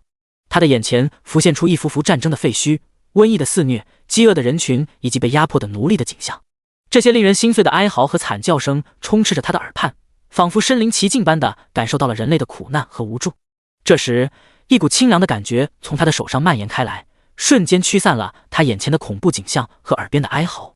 林峰低头看到手上的醒神之戒正发出柔和的光芒，为他抵挡住了那些负面情绪的侵袭。呼，难怪蒂娜导师说这里绝对无人守护，这根本就不是人待的地方。林峰感叹道。他深知自己正身处一个极其危险的地方，如果不是有醒神之戒的保护，他恐怕早就崩溃了。然而，四周的黑暗再次向他逼近，刚刚清醒的他再次陷入了沉沦之中。那股沉重的感觉再次袭来，让他几乎无法动弹。就在他即将陷入无尽的黑暗之际，那股清凉的感觉再次降临，将他唤醒。随着时间的推移，林峰渐渐适应了这种清醒与沉沦之间的不断切换。他开始学会在清醒的时候尽可能的抵抗那些负面情绪的侵袭，利用醒神之戒的力量驱散黑暗。不知过了多久，林峰渐渐发现，随着他逐渐适应这种环境，他清醒的时间也越来越长。直到林峰发现自己能够保持清醒5秒以上，能够度过醒神之戒的真空期。此时，林峰满身大汗，疲惫不堪，这感觉可真不好受。感谢蒂娜导师。他看着手中的戒指，内心不禁感叹，这枚戒指真不愧是彩色装备，就是厉害。然而，身上传来的粘稠之感让他十分难受，仿佛身上涂满了厚厚的泥浆。有了，一团火光出现在他身边，火光迅速蔓延，从头到脚将他包围。这是涅槃之火。火光之后，林峰感到浑身清爽。堂堂涅槃之火，他却只能拿来清理身上的汗液，也不知道何时才能让这团火恢复到全盛时期。打量着四周，空气中弥漫着一股腐朽的气息，地面上布满了灰烬和残骸。这里的一切都显得那么荒凉，那么绝望。小心翼翼地挪动脚步，林峰开始寻找怪物，这才是他来到这里的主要原因。不久之后，林峰发现了他的目标，一群正在休息的夜叉。他们数量不少，林峰放轻脚步，躲在一旁，挨个查看他们的属性。虽然导师曾经说过，这里的夜叉要比召唤出去的弱很多，但林峰还是决定谨慎行事，毕竟谨慎一些总是好的。夜叉等级30，生命值 50W， 攻击10000，物理防御5000，法术防御4350。技能利刃。利刃利用身上的尖刺对目标造成 150% 的攻击伤害，每根尖刺均有 50% 的几率使目标进入出血状态。出血状态每秒损失1000生命值，持续30s。注：不同尖刺造成的出血可叠加。这些夜叉的属性确实相对较弱，但他们的技能仍然非常变态，这对林峰来说并没有太大的区别。算了，既然已经来到了这里，只能小心行事，尽量避免被夜叉攻击到。林峰施加了光之祝福和光之守护，并召唤出了婉婉。他突然停下了准备释放的技能，自言自语道：要不要来一把大的？林峰蹲下身子开始盘算，他目前的蓝量为 100W， 而几个群攻技能的消耗只有100点，如果一次性将蓝量耗尽，范围可以增加10000倍。10000倍啊，该有多大？原本是5米乘以5米的大小，放大10000倍之后呢？500乘以500，好像也不大啊。这与他原本的预期不符。林峰急忙打消了这个想法，还是决定老老实实的打怪吧。婉婉看到他半天没动静，问道：怎么了，主人？林峰摆摆手回答：没事，等下记得捡战利品。在前方，一群夜叉仍在安静的小憩。林峰瞄准了他们，抬手释放了一道强大的雷霆技能——雷霆万钧。这个技能的范围不大，仅限于100米乘以100米的区域，但消耗的蓝量却不高，仅消耗了4W。这片区域原本就不时有雷霆划过，所以再加点雷电也不会引起其他地方的怪物注意。释放完技能后，林峰便专心地盯着战斗日志，不再分心。这些夜叉如果是在清醒状态下，或许还有几个能逃脱，但不幸的是，他们此刻都在安详的沉睡，加上林峰的技能又被天气的掩饰，所以他们在睡梦中就被林峰轻易的消灭了。定，你击杀了夜叉，获得经验点340，额外经验340点。定，你击杀了夜叉，获得功勋点300。还好，击杀这些夜叉依旧能获得功勋，只是比外界少了很多。虽然有些奇怪，为何经验和功勋的比例不对，但只要功勋不受影响就足够了。这次击杀的怪物不少，把系统之前的提示顶掉了，所以林峰没有注意到。随后他开启了疯狂的击杀模式，所经之地，夜叉无一幸免。与此同时，外界的天际之城，老大，这些怪物越来越厉害了。刚才那只怪物虽然被我们打死了，但有不少兄弟都阵亡了，等级都掉了一级。一个粗犷的战士向工会会长抱怨道：“我知道，但我们也不能不杀怪吧？让兄弟们多加小心，击杀一部分小怪后立刻换个地方，别在一个地方停留太久。”会长皱着眉头，慎重地给出建议。高，老大真是高明，这样的策略都能想出来，只是权宜之计罢了。会长看着头顶上空的法阵，无奈地说道。第170章，变异的夜叉王。一开始见到法阵传送来大量小怪时，大家都兴奋不已，但很快他们发现击杀一定数量的怪物后，法阵中的虚影就会降临。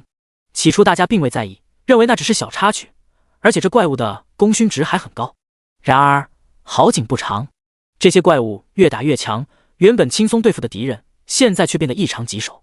明明玩家的整体实力有所提升，因为功勋值可以用来提升实力，有实力才能更容易获得功勋。然而看着看着，会长眉头紧皱，这些怪物是不是少了不少？少了就少了呗，很正常啊，可能是被其他玩家唤醒了吧。那名战士满不在乎地说道。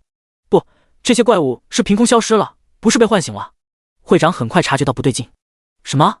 凭空消失？战士惊呼。这是不是意味着他们可以肆无忌惮地击杀那些小怪了？我估计是有 NPC 出手了。会长猜测道。那还等什么？我这就下去，吩咐兄弟们赶紧杀怪，不然怪物都被别人杀完了。战士急忙说道。别急，再观察一下。会长急忙阻止。外界的什么情况，林峰毫不在意，他依然不知疲倦地在炼狱中穿梭，执着地寻找并消灭夜叉。这片炼狱碎片虽然名为碎片，但实际上是一个相当广大的区域。2日转瞬即逝，在又一批夜叉倒下后，林峰停下了他的步伐。他发现不知何时开始，这些夜叉变得越来越难以寻觅。所幸的是，这些夜叉是群居生物，它们通常结成小群，少则几十只，多则几百只。起初林峰能够轻松地找到并消灭它们，然而现在他花费了整整1个多小时才找到这一群夜叉。在短短的2天时间里，林峰已经消灭了大量的夜叉。由于数量众多，他已经无法准确记清具体的数量。查看功勋值，林峰惊讶地发现已经突破了1000W， 达到了惊人的1253W。他心中暗自计算，按照每只夜叉300功勋计算，这意味着他至少击杀了将近4万只夜叉，这是一项令人啧舌的数字。因此林峰的等级也有了显著提升，原本升级到24级还差40%的经验值，但现在他已经顺利升到了28级，并且经验值再次达到了40%。同时林峰也发现，在2阶之后，越级杀怪貌似没有了加成，这也解释了为什么那些玩家的等级提升那么慢。上面的数据已经差点把计算器敲烂了，补充一下设定算了。继续查看背包，收获并不多，除了几千颗魔力结晶和几十个金币外，没有其他有价值的东西。夜叉掉落的装备都是些没用的东西，林峰没有让婉婉去捡。现在功勋商店里最高品质的装备是紫色的，这些垃圾装备捡了也是占地方。休息了一会儿，林峰随意选择了一个方向，再次开始寻找夜叉。现在功勋已经足够了，加上夜叉的数量在减少，林峰并不着急。如果找到了就杀掉，找不到也没关系。夜叉数量减少的原因有2个，一方面是林峰已经消灭了不少，另一方面外面的玩家也解决了很多。似乎运气来了，林峰很快又发现了一群夜叉的聚居地。对于这些夜叉，林峰也算是经验丰富。他一向喜欢先发制人，仅凭这些夜叉的属性，自然无法抵挡他一次攻击。雷霆万钧，瞬间，一片雷云悄然出现在这些夜叉的头顶上方，随后刺眼的电光划破四周的昏暗。只见一道道闪电从天而降，宛如银色的蛇群，铺天盖地的倾泻而下。那些夜叉在这漫天的闪电中纷纷被命中，随后化为黑烟，消失无踪。吼！一声略显异样的嘶吼传入林峰的耳中，他露出了一丝诧异。还有漏网之鱼？这种情况他还是第一次遇到。林峰朝着那个聚集地望去，四处一片狼藉。一只体型异常的夜叉此刻正沐浴在电光之中，仰天怒吼。-431250。看着这只夜叉头上冒出的伤害数字，林峰瞬间警惕，这伤害不对劲。林峰立马用真理之眼查看它的属性。变异的夜叉王，3阶，等级35，生命值4859.3W， 5000W， 攻击15万，物理防御8万，法术防御75000。技能威压、霸体、血之利刃、恐惧之吼、肌肤硬化。威压对低阶生灵存在压制效果，实力只能发挥5成。霸体无视一切控制技能。血之利刃利用身上的尖刺对目标造成 150% 的攻击伤害，有 50% 的几率使目标进入出血状态，该状态可无上限叠加。出血状态每秒损失1000生命值，持续 30s。 恐惧之吼发出一声怒吼，使100米范围内的目标陷入恐惧状态。恐惧状态下，目标无法做出任何行动，持续 5s， 冷却 30s。 肌肤硬化，豁免 50% 所受伤害。变态！林峰心中暗骂一声，他早就预料到这是一只 BOSS， 但他没有想到的是，这还是一只变异的3阶 BOSS。 与普通的3阶 BOSS 相比，他的血量和攻击力都异常高。普通的3阶 BOSS 血量才1000W， 攻击才几万而已。这是获得3阶首杀的人公布出来的数据，林峰无意间在论坛上面看到的。除此之外，这只 BOSS 的技能要非常强大，目前林峰还没有突破玄阶，所以威压对他仍然有效，他只能发挥出一半的实力。这只 BOSS 还拥有霸体和伤害豁免的技能，想要对付他变得更加困难。另外2个技能也十分离谱，一个负责控制，一个负责输出。尤其是血之利刃这个技能，出血状态可以无上限叠加，使得 BOSS 的攻击力更加强大。别说普通玩家，即便是林峰，此刻也感觉有些棘手。第171章，右键偷袭。这时估计是因为林峰刚看完 BOSS 属性，动作稍微大了点。突然，变异夜叉王将目光隐晦地投向了林峰的藏身之处。由于动作非常隐蔽，加之雷霆万钧的特效还未消散，林峰并没有察觉到这一点。随后，夜叉王故意冲入密集的雷霆区域，身影在林峰的视线中彻底消失。起初，林峰并未在意，但很快他意识到了问题，消失了。随着技能的消散，夜叉王的身影也消失无踪。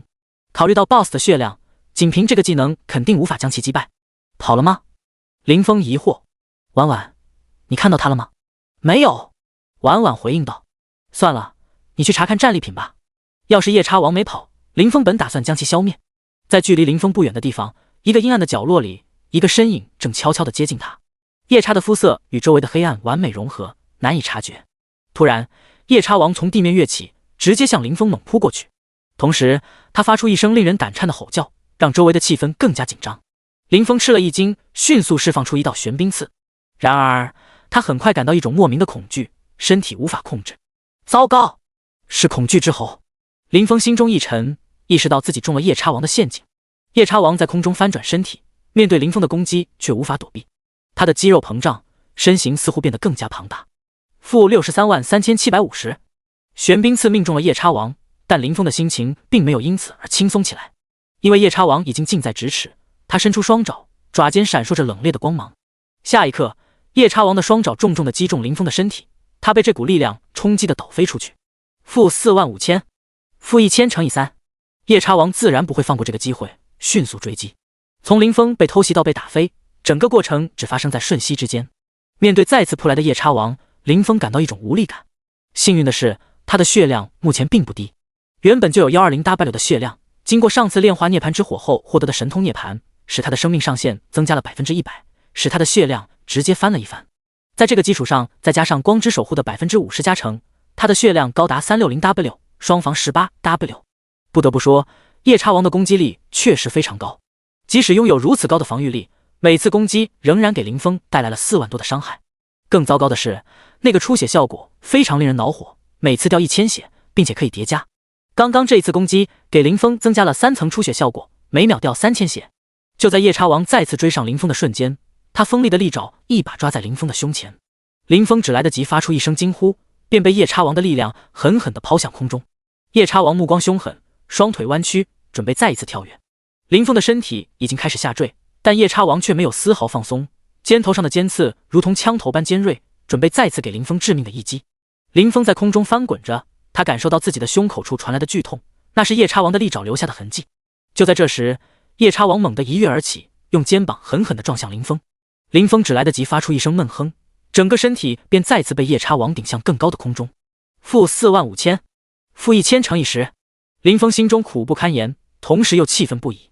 他从未见过如此喜欢偷袭的怪物，无论是小怪还是 BOSS 皆是如此。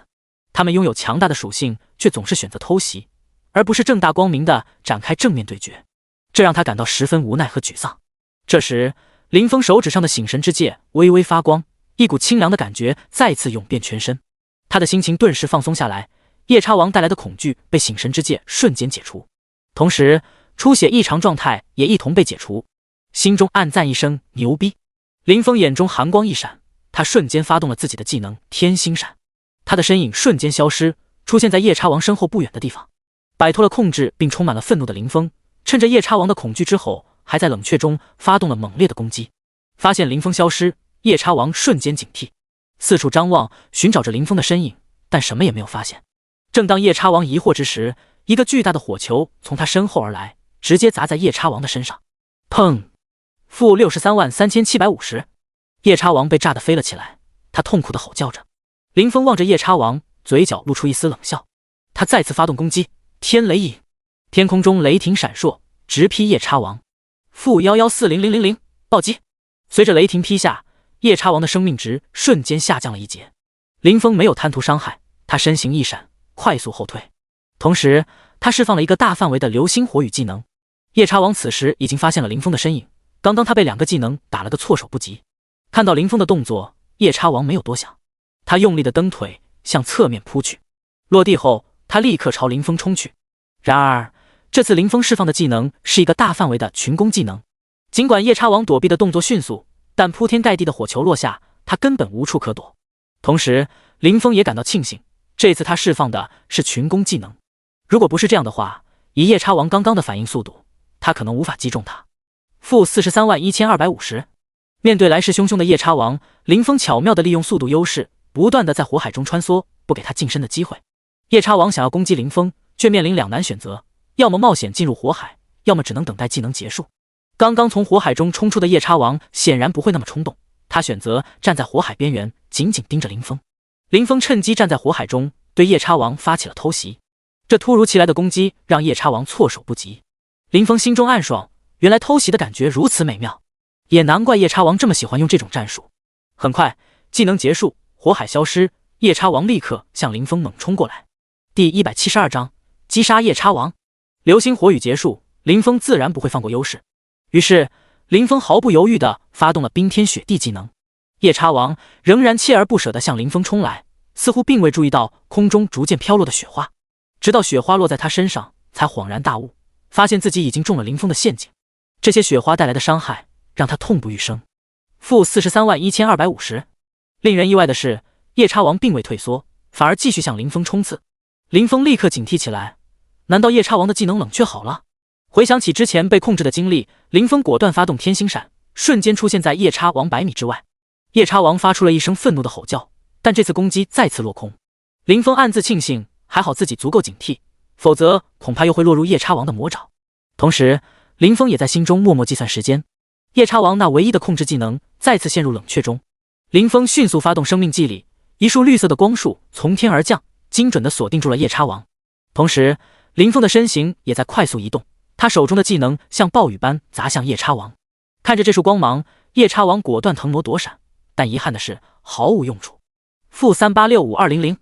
夜叉王发出一声惨叫，前所未有的伤害让他身形一顿，紧接着的几记技能更是接连命中，让夜叉王连续承受重创。与此同时，林峰之前掉落的生命值被瞬间补满。看到生命祭礼的效果，林峰稍微松了口气。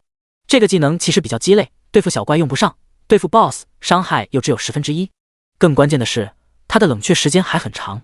想要做到一击必杀 BOSS， 就必须领悟生命法则，可这又谈何容易？不过，当做恢复手段确实不错。然而，就在林峰感慨之际，居然再次传来一股海量的生命力。可惜的是，他已经是满血状态，这股生命能量毫无用场。同时，林峰注意到夜叉王头上冒出一个伤害数字-33016-180，这个数字恰好是夜叉王剩余血量的1/10。这是第二次生命祭礼。林峰看向婉婉，他想起了他拥有一个名为二重奏的技能，然而这个技能的触发概率并不高，以至于林峰都快忘记这个技能的存在。此时，夜叉王连续受到重创，已经变得极度愤怒。他那铜铃般大的双眼紧紧地盯着林峰，目光中充满了怒火。夜叉王怒吼连连，声音震耳欲聋，仿佛要让整个世界都感受到他的愤怒。随后，夜叉王不顾一切地向林峰发起了冲击。见状，原本就在高速移动的林峰故技重施，他再次冲进了漫天风雪之中。原本以为夜叉王不会跟进来，然而出乎意料的是，夜叉王这次根本不顾雪花带来的伤害，一直紧盯着林峰不放。在无奈之下，林峰只能继续逃跑，同时带着夜叉王在群攻技能的范围内不断绕圈。一个群攻技能结束后，他立刻释放另一个技能，确保技能持续不断的攻击夜叉王。在保持技能持续存在的同时，他还时不时的释放其他技能来干扰夜叉王。每当夜叉王发动恐惧之吼时，林峰总能利用天星技能巧妙的躲避，这使得紧随其后的夜叉王更加愤怒。经过一段时间的追逐，林峰转过身准备再次骚扰夜叉王时，惊讶地发现他突然停下了脚步。此刻，夜叉王浑身被血色笼罩，体型变得更加庞大，双眼射出摄人的红光。糟糕，夜叉王要暴走了！林峰惊呼。由于太久没有遭遇入阶 BOSS， 他差点忘了入阶 BOSS 拥有暴走的特殊能力。双目赤红的夜叉王瞬间冲至林峰面前，砰！啊！林峰痛呼一声，直接被撞飞了出去。同时，一股撕心裂肺的疼痛从胸口传来。林峰没有多余的考虑，再次发动了天星闪，瞬移拉开了足够的距离。哦！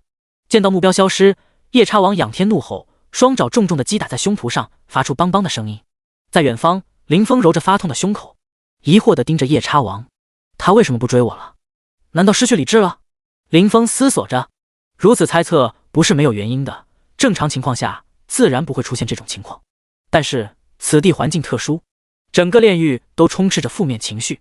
等待天星闪彻底冷却后，林峰小心翼翼地靠近夜叉王。然而他还没来得及靠近，夜叉王已经敏锐地察觉到了他的踪迹，猛地一跃而起，向林峰猛冲过来。见此情形，林峰没有贸然前进，而是选择停步，谨慎地释放出几个技能，迎接冲来的夜叉王。璀璨的魔法光芒在夜空中绽放，化为一个个威力强大的攻击。林峰的技能与夜叉王的冲击狠狠地碰撞在一起，爆发出惊人的能量。然而林峰并没有止步于此，他紧接着又释放出一个大范围的群攻技能。随后天星闪的光芒再次闪烁，林峰利用这个技能成功地拉开了与夜叉王之间的距离。夜叉王面对林峰的攻击根本没有进行躲闪，几个技能准确地命中了夜叉王，尤其是那最后一个超大范围的群攻技能，夜叉王被笼罩在技能的光辉之下，根本无法躲避。在连续的攻击下，夜叉王的生命值迅速下降，他的生命值像秋天的树叶一样迅速枯萎，很快已经跌破了 20%。 算了，你毕竟也算是一个值得尊敬的对手，就以你喜欢的方式送你一程吧。看着仍在疯狂肆虐的夜叉王，林峰低声自语道。夜叉王喜欢的方式不外乎偷袭，绝对不是陷入暴走之后的夜叉王速度太快，林峰担心打不过才利用偷袭的。于是他再次前行到夜叉王附近，放完一波技能后迅速离开。这波技能过后，夜叉王的血量再次大幅下降，只剩下200多万。结束吧。盯着远处的夜叉王，林峰甚至奢侈地用上了天星闪，这次不再是为了跑路，而是进攻。他瞬移到夜叉王跟前，随后释放一大片技能，全部命中目标。同时夜叉王的怒吼戛然而止，身影停止挣扎，最终倒在了地上。第173章回归。融合技能。丁，你击杀了变异的夜叉王，获得经验值39000，额外经验加成39000。丁，你击杀了变异的夜叉王，获得功勋点35000。在战斗结束时，婉婉迅速飞了过来，将地上的夜叉王掉落物品一扫而空。这个 BOSS 竟然爆了什么东西？林峰道。还没等他看清具体有哪些物品，婉婉就已经全部捡走了。主人，你刚刚说什么？婉婉抬起小脑袋，疑惑地问道。没事，你做得很好。林峰笑着回答。随后他打开战斗记录，仔细查看刚刚的收获。丁，你拾取了烈创心灵之刃，粉。丁，你拾取了古老的古链，紫。丁，你拾取了古老的皮裤，紫。丁，你拾取了3金5000铜币。居然出了一件粉装！林峰急忙打开包裹，找到刚刚爆的那件粉装，查看起了属性：烈创心灵之刃，部位武器，品质粉色，属性1，物理攻击加1530，魔法攻击加1650，属性2，力量加150，智力加200，属性3，基础暴击正 10%， 属性4，攻击速度正 20%， 特效攻击时有 2% 的几率削减敌人 20% 的生命值，对精英怪物的效果为1/2，对领主级怪物的效果为1/4。佩戴等级30，属性在30级粉装之中，只能说还算过得去。可是那个特效就有点牛逼了呀！可惜他自己用不上，反倒像是为啸天准备的一样。顺带着看了下另外2件装备：古老的古链，部位项链，品质紫色，属性1，物理攻击加573，属性2，力量加70，佩戴等级30。古老的皮裤，部位夏装，品质紫色，属性1，物理防御加380，法术防御加375，属性2，体质加50，佩戴等级30。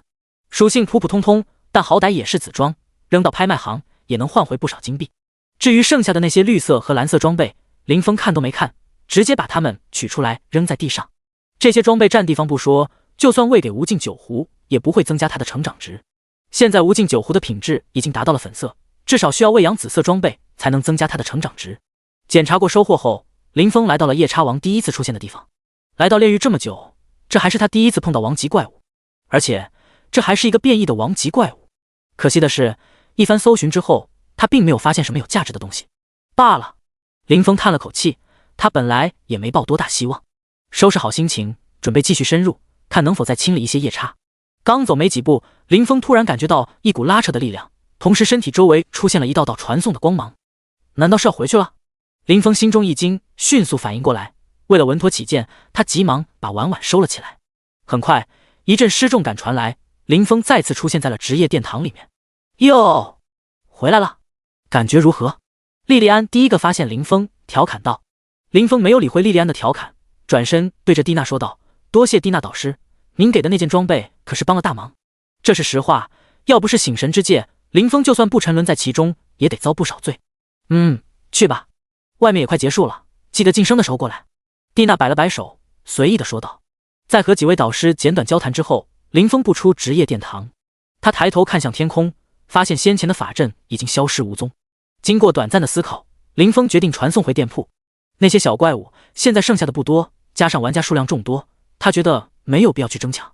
更重要的是，他的目标已经达成。打开功勋商店，林峰看到里面一共有 1286W 的功勋点。他第一时间兑换了一张灵魂绑定符，花了1000W 功勋。对于剩下的功勋，他没有保留的打算。在仔细查看商店里的商品时，他发现了一个非常有用的物品。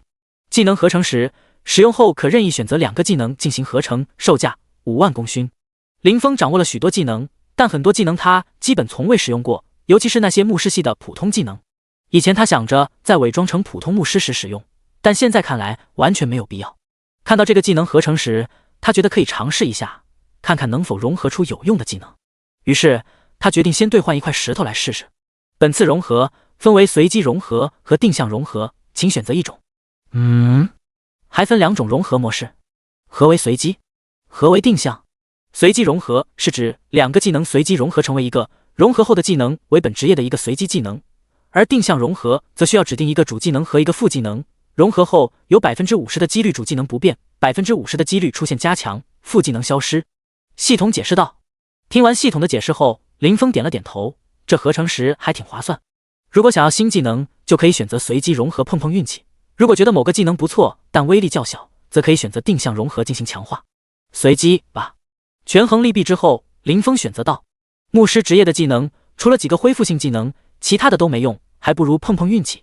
融合成功，你领悟了新的技能灵魂之火。灵魂之火。现在林峰对这些跟灵魂有关的东西格外敏感，急忙查看技能效果。看过之后，林峰有些失望，就是一个普通的攻击技能。再来一手。融合成功，你领悟了新的技能治疗锁链。治疗技能，只要不是太拉垮的恢复性技能，林峰都打算留着。输出的话，他也不指望从牧师技能中融合出来。看过之后，林峰果断换了9个技能升级券，把这个技能升到了满级。治疗锁链9级，消耗100魔法值，以自身为起点，释放一条锁链，给敌对目标造成100%法术正50%精神的伤害，并为友方目标恢复10%伤害正50%精神的生命值。除自身外，最多可链接9个目标，冷却30S。第174章绑定伪装之戒，红尘消失。看着升到满级的治疗锁链，林峰还算满意。开门红，继续。林峰信心满满的又兑换了10个合成石，准备将那些暂时用不上的技能进行融合。他坚信通过融合，他能够获得更强大的技能。然而运气似乎并没有站在他这一边。几轮下来，林峰并没有得到任何值得一看的技能。再试试，这次不随机，直接定向。我就不信了。林峰决定孤注一掷，他选择了一个垃圾技能，打算用它将他与光之守护和光之祝福2个 buff 技能强化一番。然而系统却提示他该技能无法进行融合。林峰有些不解，难道是无法升级的技能都不能融合吗？带着疑惑，林峰开始尝试其他无法升级的技能，结果发现这些技能都无法与合成石融合。罢了，还是继续合技能吧。林峰并没有放弃，他再次投身于技能的融合中。然而几轮下来，他发现自己得到的技能大多是无用的，要么是普通的 buff 技能，要么是输出不高的输出技能。看着这些结果，林峰心中五味杂陈。50W 功勋付诸东流，原本期望能获得更强大的技能，却落得空手而归。早知道结果如此，他不如用这些功勋换取一些升级券。然而后悔稍纵即逝，林峰重燃斗志。不，已经失败这么多次，下次肯定能成功。随后他再次兑换了几块合成石，这次他决定尝试法术技能。除了常用的几个技能，他还想试试其他的输出技能。然而5次尝试后，林峰失望地瘫在躺椅上。他连续失败10几次，难道就一直这么黑下去吗？不，再是最后一次。主神，请给我一点力量吧。融合成功，你领悟了新的技能落冰。落冰消耗100魔法值，对单个目标造成150%的攻击伤害，冷却10S。这个技能还不错，和天雷影不相上下。他记得天雷影的基础也是150%的加成。对了，要不要试着强化一下？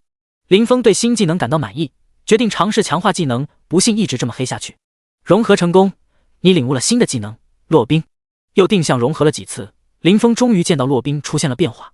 看着技能效果，林峰还是比较满意的，又是9个升级券下去，升到满级。落冰消耗100魔法值，对单个目标造成300%的攻击伤害，并有50%的几率使目标进入冰冻状态，持续5S，冷却10S。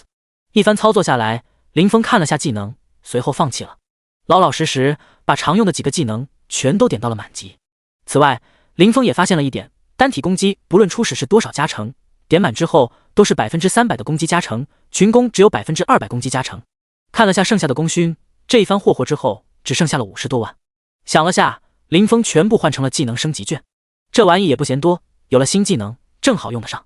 功勋花光，林峰掏出了灵魂绑定符。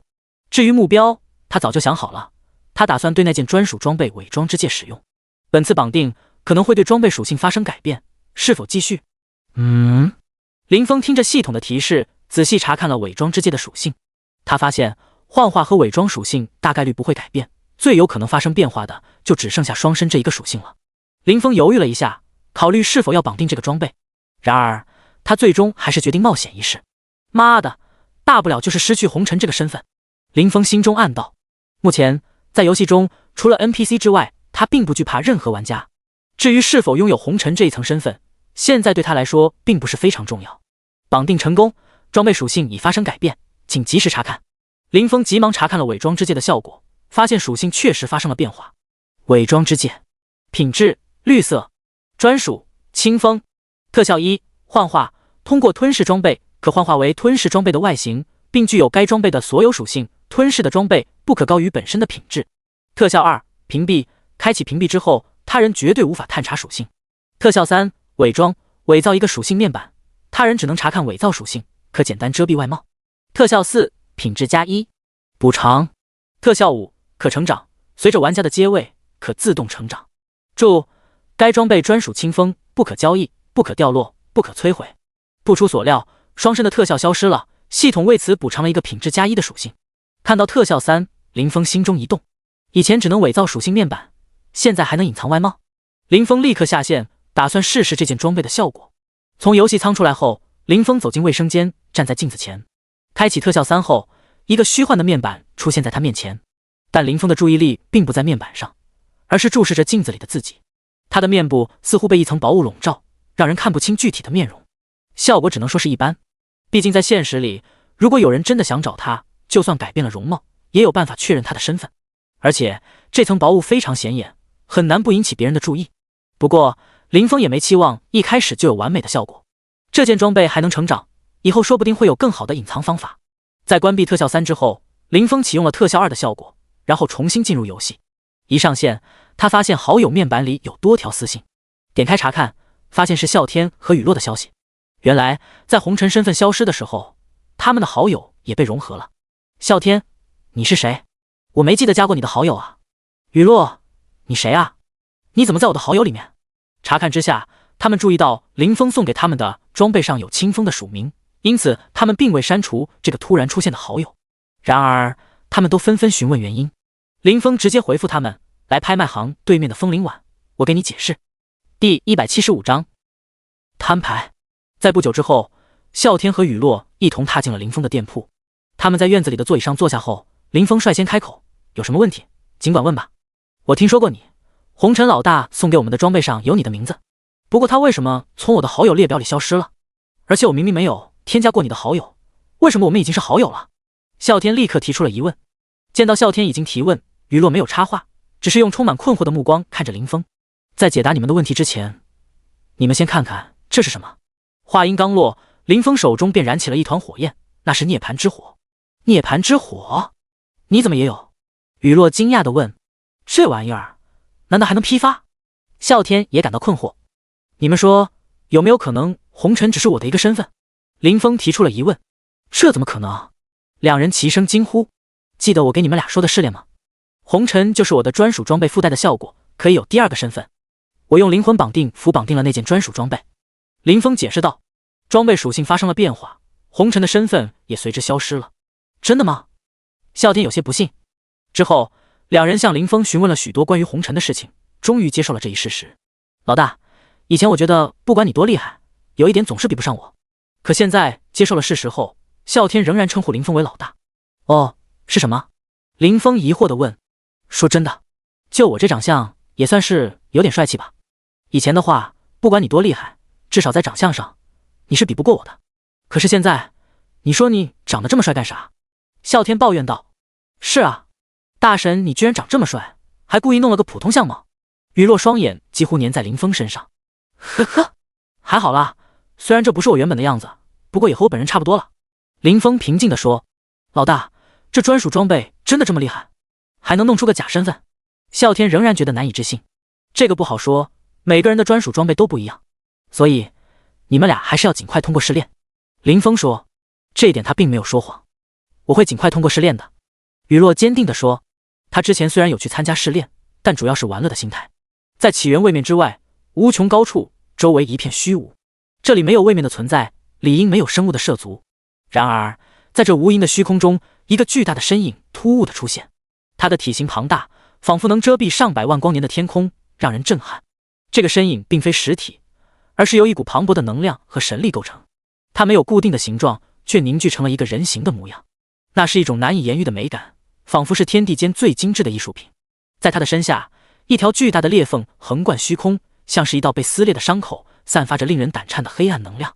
裂缝中混沌与混乱无边无际，仿佛连时间和空间都在其中扭曲破裂。这个巨人宛如山岳般沉稳地躺在裂缝之上，用自己的身躯镇压着那股混沌和混乱的力量，防止它们蔓延开来。他没有言语，没有动作，只有那坚定的眼神和巍峨的身姿，散发出无尽的威严。突然间，巨人的眸子缓缓睁开，那是一双深邃的眼睛，仿佛两个无底的漩涡，吸引着周围所有的光和影。仅仅只是注视着他，就有种被深深吸引、无法自拔的感觉。时间多了，巨人轻声呢喃，声音虽然微弱，却在虚空中回荡，传递向无尽的远方。是你吗？随后，巨人再次陷入沉睡，但这一次，他的脸上除了一丝疲倦和忧虑之外，还多了一份希冀。对了，我在考虑成立一个工会，你们有什么好的建议吗？林峰询问啸天和雨落。经过深思熟虑，林峰已经决定利用新获得的剑帮令来建立工会。考虑到啸天和雨落是他的重要伙伴，他希望听听他们的意见。建立一个工会，那就建呗。啸天轻松地说。林峰翻了个白眼，道：那你来管理。我可不行。啸天立刻摆手。沉默了一会儿，雨落开口道：虽然我担心自己可能做不好，但我可以尝试一下管理。很好，雨落很有担当。林峰赞许道。他又拿出烈创心灵之刃，将属性映射在众人面前。老大，你放心，我和雨落妹子一定能够胜任。看着眼前的武器属性，啸天拍着胸脯保证。他双眼死死盯着眼前的武器属性，仿佛在欣赏一件稀世珍宝。得幸。林峰无奈地笑道：看你那没见过世面的样子。随后林峰收起了分享的属性，目光转向了啸天。老大，武器是给我准备的？啸天结结巴巴地问道，眼中满是难以置信。看你表现喽。林峰嘴角上扬，卖了个关子。不过你要知道，这可是一件30级的装备，你现在的等级还驾驭不了它。不就是30级吗？我要是真的想升级，那还不是简简单单的事。啸天自信满满的说道。林峰没有继续这个话题，转而看向了旁边的雨落。他正一脸羡慕的看着那把烈创心灵之刃。别眼馋了，就这一件装备还行。林峰轻声笑道，这是我这次活动的战利品。随后他开始向众人讲述这次活动的经过。原来那些虚影越来越少，是因为老大你的缘故。听过叙述后，啸天恍然大悟。林峰点了点头，可惜只有这一件装备还算不错，正好报了块剑帮令，我才来问你们。我会尽力而为的。雨落说道。那这武器呢？啸天不甘心地问道。武器跑不了，等你等级够了再来找我拿。林峰回答道。听到这话，啸天立刻朝殿外走去。你要去哪里？林峰一把抓住他，问道。去建立工会啊，等弄好了我就可以快点升级了。啸天急切地说道。工会的事先不急，你们两个先跟我去个地方。林峰说道。第176章五行齐全，再次寻找导师。雨落和啸天两人对视了一眼，虽然有些疑惑，但还是跟着林峰走出了店铺。什么地方啊？搞得这么神秘？雨落好奇地问道。去了就知道了。林峰故作神秘地说道。随后三人通过传送来到了落凤坡。林峰在前面领路，雨落和啸天跟在后面，一路无话。不久，他们再次来到了当初对付傀儡师的那个溶洞之中。这地方没想到还别有天地啊。看着这地方，啸天啧啧称奇。林峰解释道，这里火焰之中蕴含着丰富的涅槃之火，我们此次前来主要是为了采集火行之力，三人协作效率会更高。雨落有些惊讶，真的吗？他心里清楚自己还有很多东西没有准备好，除了可以用生命之水代替水行之力外，其他的都还欠缺。听到林峰的话，雨落和啸天立刻开始采集火行之力。林峰也尝试着去采集，果然他发现这个地方蕴含的火行之力非常丰富，而且火焰中还夹杂着一丝微弱的涅槃之火，这使得采集的效率大大提高，估计最多几个小时就能采集到足够的量。在采集火行之力的过程中，林峰心中忽然萌生出一个想法。他好奇地思索，如果他在此刻释放出涅槃之火，将会发生怎样的情景。林峰与两人分享了这个想法，而啸天立刻表示赞同，他的双眼闪烁着期待的光芒。然而雨落却持保守态度，提醒他们等采集足够的分量之后再尝试这个想法。好吧，那我们就等采集足够的分量之后再来进行尝试。林峰点头表示同意。随后三人投入到忙碌的采集工作中，完全忘记了时间的流逝。他们仔细地收集每一份火行之力，生怕错过任何一部分。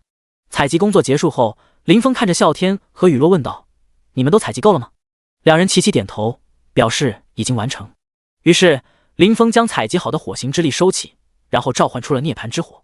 这一召唤仿佛引发了一场火焰的盛宴，整个山洞被炽热的火焰雨覆盖，岩浆和火焰中的火星纷纷飘出，融入了林峰掌心的涅槃之火中。这一现象持续了许久才平息下来。啸天和雨落紧张地注视着这一切，他们迫不及待地问道，怎么样？林峰仔细地感受了一下涅槃之火的威能，然后说道，还不错，涅槃之火的威能增强了一半，不过这里的散落的涅槃之火还是太少了。那也不错了啊。啸天道。林峰思索片刻后说道，现在我准备去突破玄阶，你们俩要不要一起去看看？老大，你都收集齐了？啸天吃惊地问道。林峰点头确认，并解释了原因。你是说，很多高级材料里都蕴含了大量的属性之力？雨落好奇地询问。没错，实际上，生命之水也可被视为高级材料。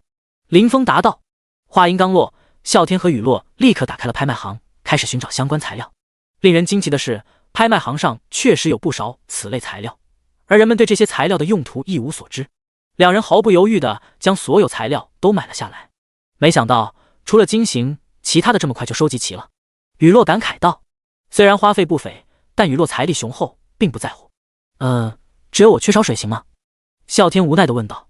随后，他继续在拍卖行上寻找所需材料。水元素核心，要不要试试？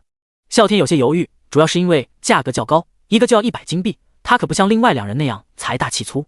林峰走到啸天面前，看着拍卖行的材料，他打开自己的拍卖行，购买了一个水元素核心。试验后发现效果不错，差不多能提供1/2的量。林峰的举动引起了啸天和雨落的注意。感觉如何？啸天询问道。效果还不错，2个核心应该就够了。雨落，你也可以试试这个生命之水，还是先留着吧。林峰建议道。好的，大神。雨落爽快地购买了2个核心，果然效果显著。然而啸天却迟迟没有动作。怎么了？林峰问道。我没钱了。过了好半天，啸天才尴尬地说道。他之前购买木属性和土属性的材料已经花费了不少金币。林峰感到无语。思考片刻后，他给啸天和雨落各交易了1000金币。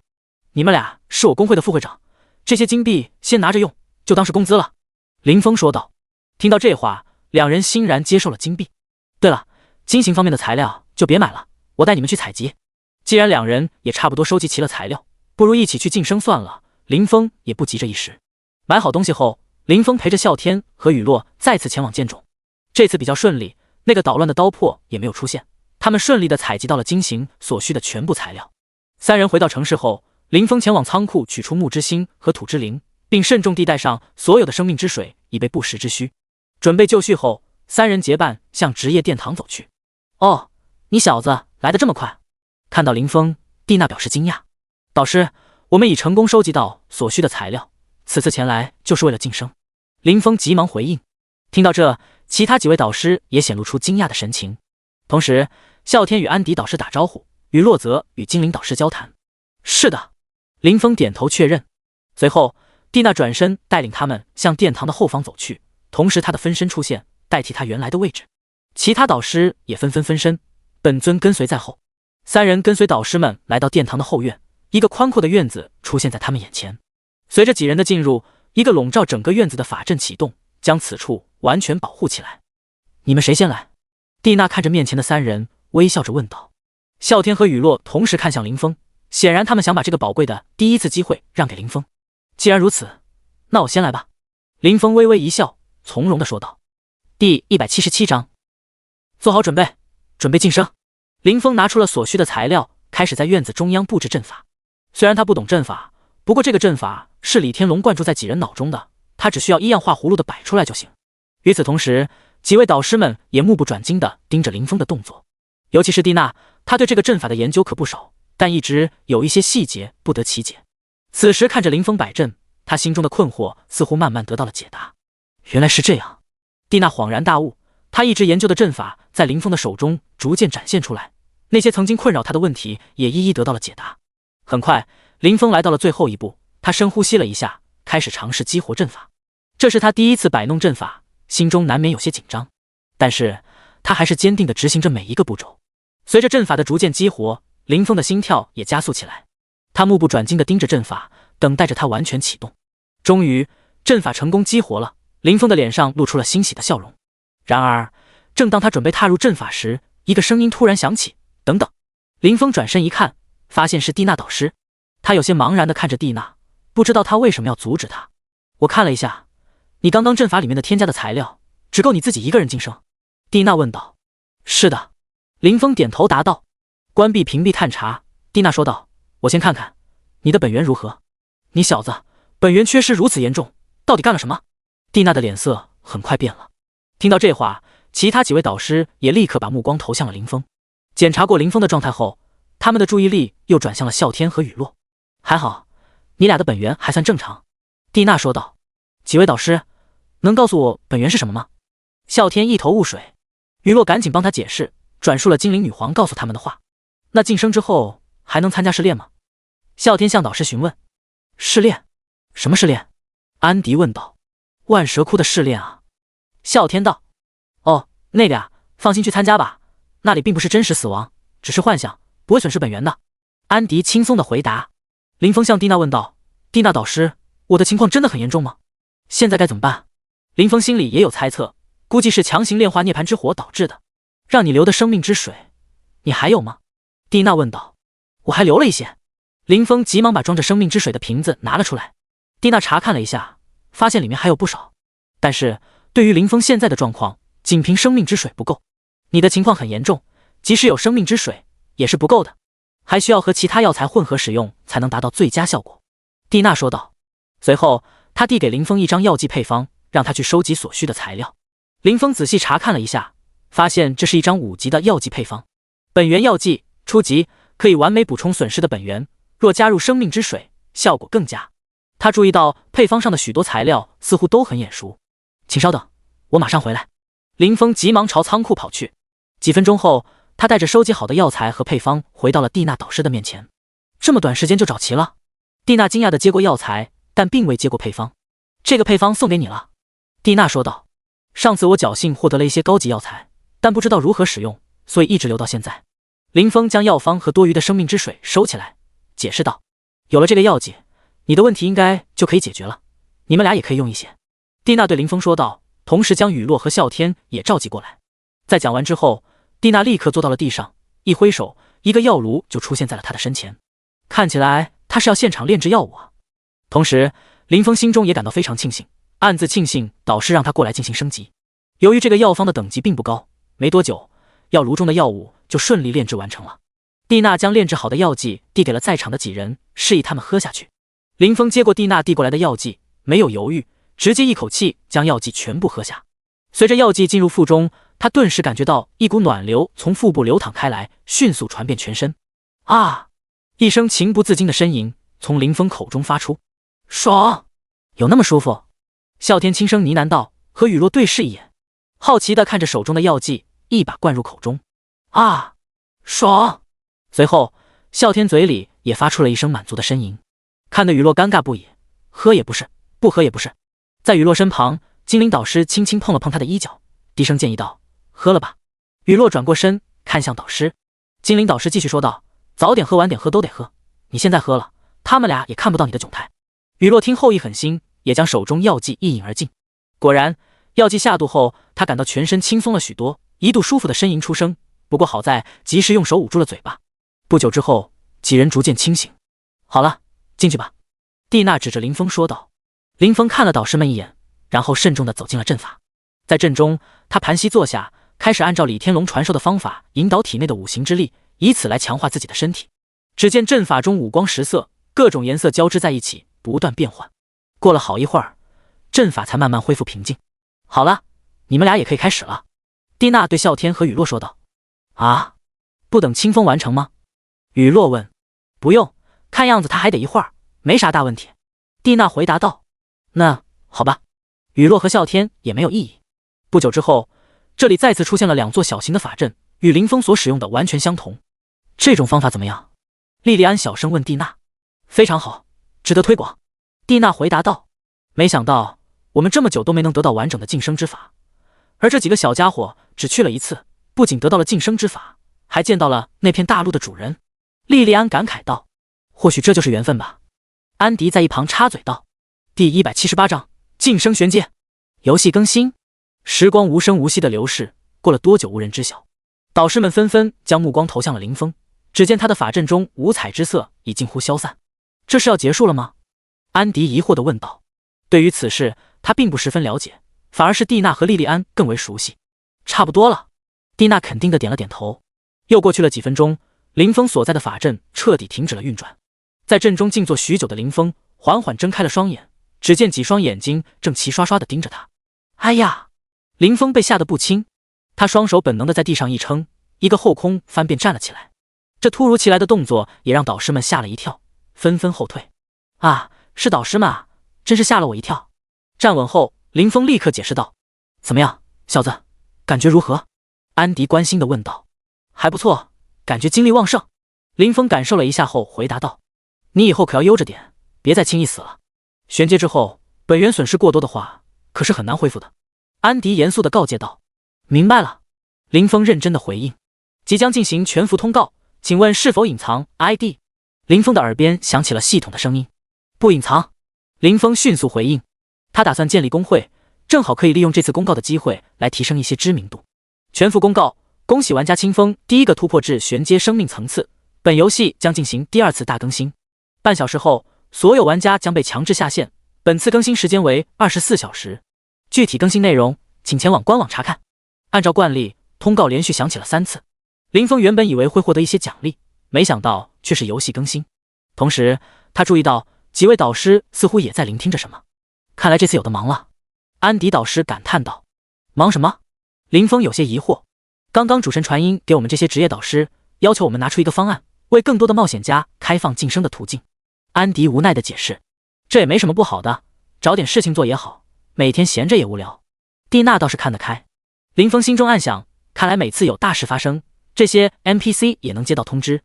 他随即再次询问：“对了，导师，他们2个还需要多久才能晋升完毕？”林峰担心的是，如果半小时后强制下线，可能会打断他们的晋升过程。“快了，估计也就这一会儿了。”蒂娜回应道。“你在这里守着吧，我们先走了。”“行。”林峰点点头。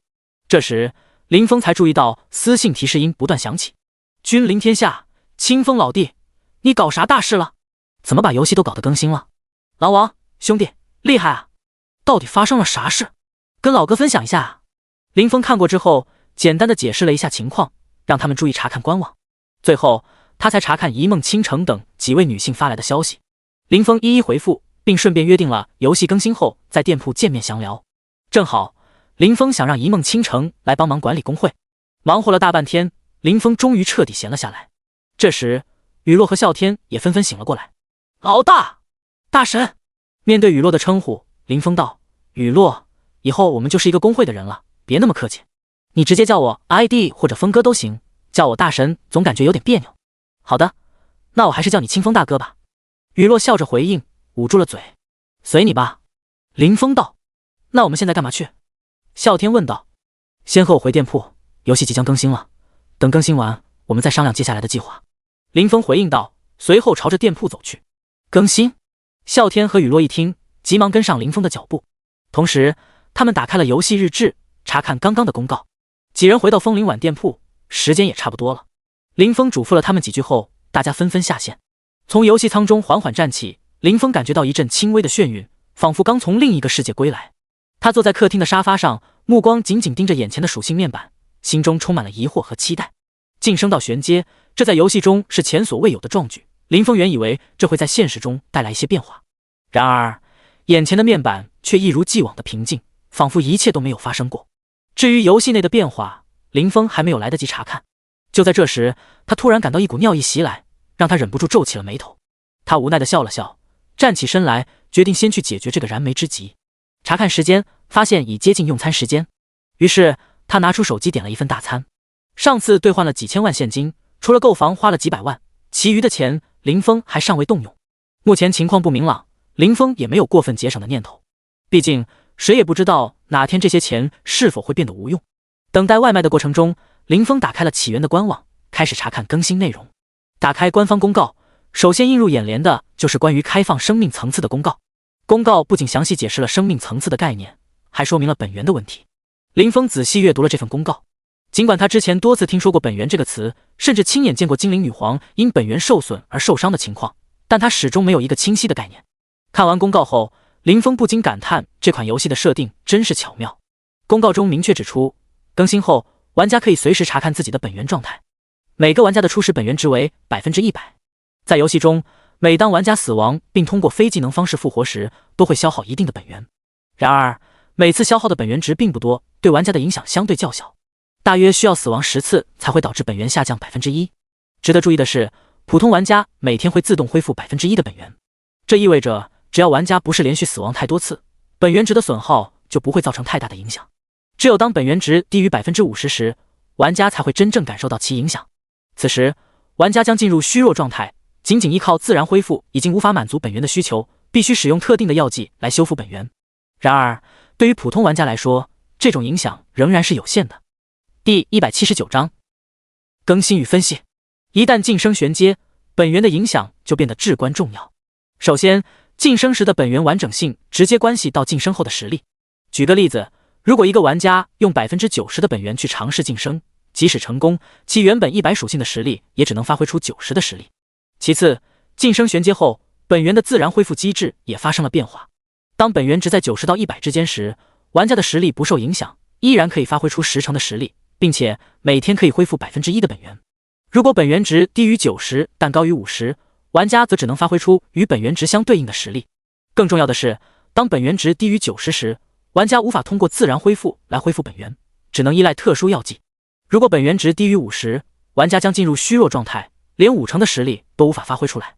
林峰看着这一切，眉头紧锁。他发现进阶到玄阶之后，所面临的限制明显增多了。在游戏中，玩家的一大优势就是不怕死亡。然而，随着林峰晋升到玄阶，他发现死亡的代价已经变得沉重。有了这个新的公告，玄阶玩家们无疑会更加谨慎，不敢轻易赴死。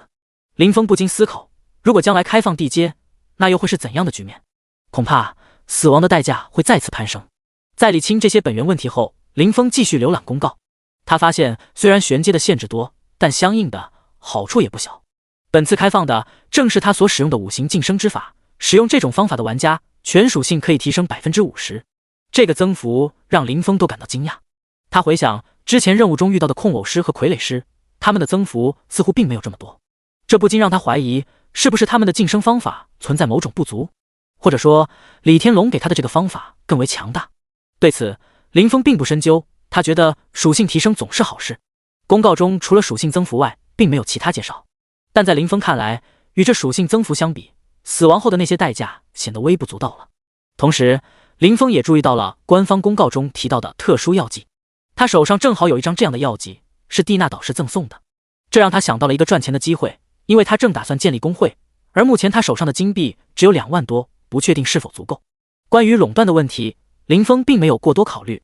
既然公告已经提到了这种药剂，那么肯定会开放其产出方式。果然，第2个更新就是开放特殊药剂的产出地图，而这个地方竟然是风魔谷。林峰记得他还有一个任务需要前往风魔谷完成，之前这个地图并未对玩家开放，所以任务一直搁置着。他迅速查看了介绍，对风魔谷有了更全面的了解。尽管名字中有谷，风魔谷实际上并非山谷，而是一个类似于地下城的结构。本次开放的只是风魔谷的上面几层，只能算是外围区域。真正的核心部分是关押众多高级魔物的风魔塔。这次魔物工程事件就是由灰烬组织联合风魔塔中的高级魔物所策划的，因此不少魔物从塔中逃出，虽然被圣堂之人限制在风魔谷中，但问题仍未解决。公告还指出，开放的这几层魔物等级限制在30到50级左右，统领级别的怪物及普通 BOSS 级别的魔物有几率爆出本源药剂的配方，而小怪和精英怪则会爆出配方所需的药材。看到这里，林峰若有所思。虽然风魔谷已经开放，但实际上只是部分区域，这显然是因为玩家的等级还未达到要求。即使是这次开放的几层，里面的怪物等级也相当高。看起来，开放风魔谷的部分区域更像是为了配合玄阶的开放，需要特殊的药剂，因此才做出了这样的选择。至于下层的区域和风魔塔之所以暂不开放，无非是因为玩家目前的实力还不足以应对。这让林峰有了一种感觉，似乎这次的游戏更新有些提前了。那么，我这次突破玄阶，是不是打乱了游戏原本的规划或者进程呢？林峰心中不禁生出了这样的疑问。他试图分析这次更新的利弊，然而却无法得出一个明确的答案。算了，走一步看一步吧。林峰最终决定顺其自然。后面的更新内容倒是与玄阶关系不大，而是新增了一个场所——演武场。演武场顾名思义，是供玩家自由训练、切磋技艺的地方。它不同于以往的游戏场景，玩家在这里可以凭借自己的数据和创意，定制出各种独特的场景和对手，进行实战模拟和技巧练习。想象一下，当你遇到一个难以战胜的 BOSS， 对其属性和技能了如指掌，但仍苦无对策时，你就可以在演武场中模拟这场战斗。通过不断尝试不同的战术和组合，你或许能找到打败 BOSS 的关键所在。但是，如果你想要模拟其他玩家的话，就需要获得那位玩家的同意，否则你只会得到一个不真实的模拟怪物。这种自由度和互动性，无疑为游戏增添了更多的挑战性和乐趣。然而，演武场并非免费，每次进入演武场，玩家都需要支付一定的门票费用，这个价格相对较高，1金币1个小时，而且即使你只待了几分钟，也会按照1小时来计算费用。这样的价格设定，让许多玩家在享受演武场带来的便利之前，不得不先考虑一下自己的金币储备是否足够。价格虽然昂贵，不过林峰觉得这也还算合理。毕竟，演武场的最大优势在于，无论玩家在里面死亡多少次，都不会对本源造成伤害。此外，任何伤势都能在一念之间迅速恢复，因此花费一些金钱在这里练习技能连招，或者尝试某些代价较大的技能，也是物有所值的。在阅读完公告后，林峰坐在沙发上，陷入了深深的思考。特别是他正在考虑明天更新结束后，第一时间上线应该做些什么。第180章变故再次上线。叮咚，一阵急促的门铃声打断了林峰的沉思。尽管被打断，思绪有些不悦，但林峰对来人的身份却有所猜测，估计是他点的大餐到了。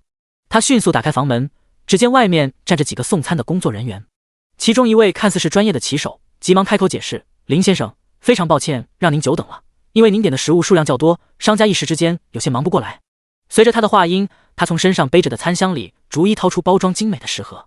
林峰微笑着回应：“没关系。”并热情地邀请这些送餐人员进屋。由于他这次点的食物确实不少，站在门口确实不太方便搬运。等送餐人员走了之后，林峰看着排满整张桌子的吃食，肚子顿时咕咕叫了起来。他一边大快朵颐，一边对这些美食赞不绝口。林峰品尝着每一道菜，仔细品味着其中的滋味和口感。他发现这些菜不仅做得非常精致，而且味道也十分鲜美。他不禁感叹道：“到底是价格摆在那里，这味道确实不错。”随着时间的推移，林峰吃得越来越多，他的肚子也变得越来越鼓。他发现自己已经吃撑了，但桌子上的食物却还剩下很多。他无奈地笑了笑，心想自己的胃口还是有些小了，这些食物吃不完倒是浪费了。就在此时，林峰腹部突然涌起一股温热的感觉，与此同时，一股暖流从腹部迅速扩散至全身。刚刚还感觉沉甸甸的胃部，此刻竟然又有一种空虚感，仿佛还能容纳更多食物。林峰满心疑惑，掀起了上衣，露出了整个腹部。只见肚脐上方不远处有一丝火光悄然散发，涅槃之火！林峰惊呼出声。一开始他还以为是这次玄阶的突破带来的一些变化终于体现了，却没想到变故来自涅槃之火。于是林峰迅速打开了现实中的面板，他一边紧盯着面板，一边感受着身体的变化。随着火光的持续，林峰因吃饱而略显鼓胀的腹部渐渐恢复了原状。然而令林峰失望的是，尽管火光消失了，但面板上并未出现任何变化，唯一的感觉就是刚刚还饱满的胃部再次传来了饥饿感。除此之外，他并没有感受到任何力量的充盈或特殊的变化。这到底是怎么回事啊？难道这涅槃之火的作用仅仅是加快消化吗？难道我要成为大胃王？林峰在仔细查看后无奈地想到。他在心中暗自吐槽，这涅槃之火我还没来得及研究如何用它对敌呢，却先发现了一个不太正经的功能。由于涅槃之火的作用，林峰看着桌上剩余的食物，忍不住又开始了新一轮的大吃大喝。吃到8分饱时，他脑海中灵光一闪，等等，难道是因为我吃的东西里的能量或某种物质不足，所以没有产生任何反应？然而当林峰环顾桌上各式各样的食物，他意识到这些食物几乎涵盖了市面上大部分的食物种类，这让他暂时将这个疑问搁置一旁。在现实世界中难以进行尝试，但在游戏世界里倒是可以进行一番探索。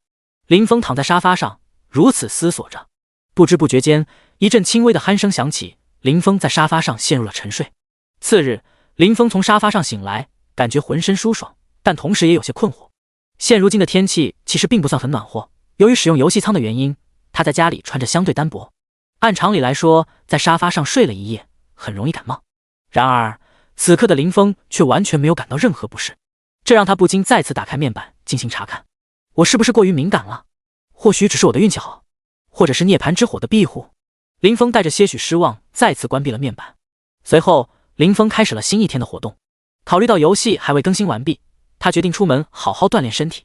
傍晚时分，林峰早已做好充分准备，躺进游戏舱，静待那一刻的到来。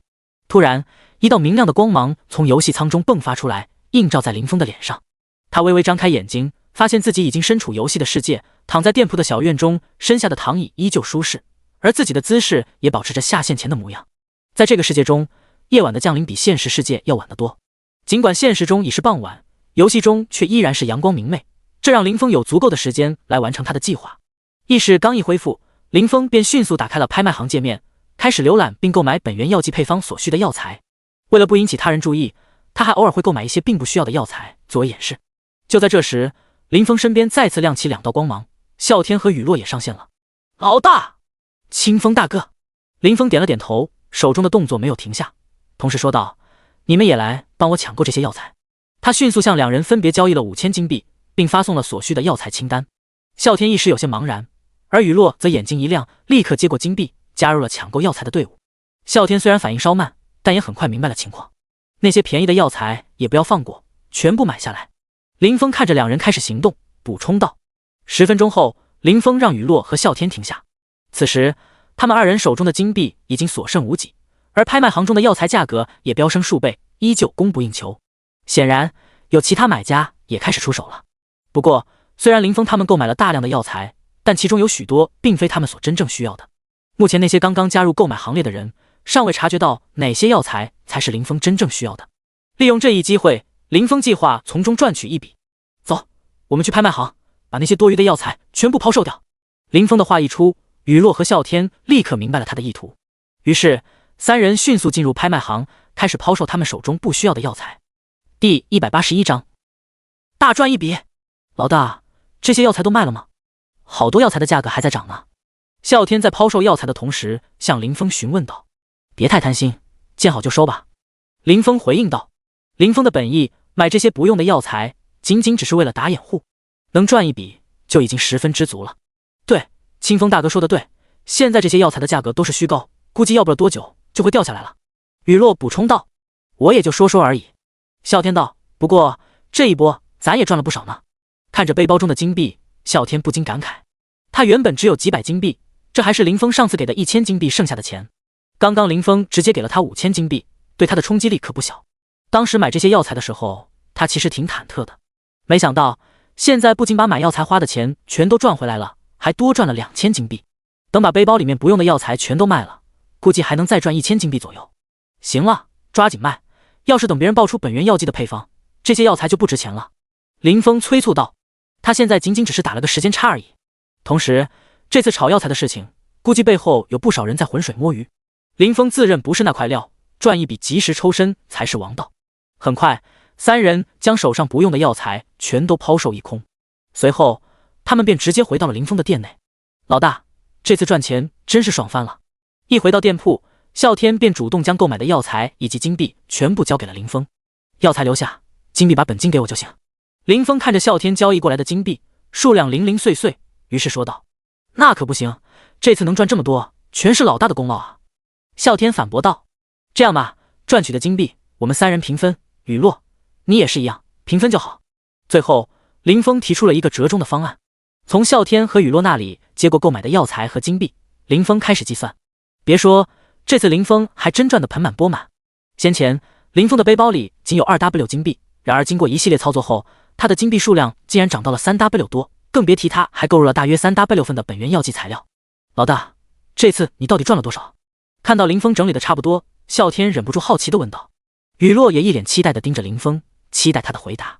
没多少，金币的话也就多赚了1W 金左右。林峰轻描淡写的回应。1万？这么多？啸天惊呼道。要知道，这1万金币的价值，即便通过钱庄出手，也相当于9000万蓝星币。那老大，这些药材你打算什么时候卖掉？啸天继续问道。谁说我要卖了？林峰反问。啊，不卖吗？雨落感到疑惑。当然不卖了，这本源药剂未来可是硬通货，如果要卖，也得先炼制成成品才更划算。林峰解释道。有道理。雨落听后点头赞同。现在的价格确实不稳定，而且无论什么药剂，卖原材料肯定不如卖成品赚钱。那谁来炼制这些药剂呢？啸天好奇地问道。我的副职业只是采集师，自然是我来炼制了，你们就别操心了。林峰直接说道。老大，你不是锻道师吗？你还会炼药？啸天惊讶地问道。这个问题让林峰有些无语，但他还是回答道。当然。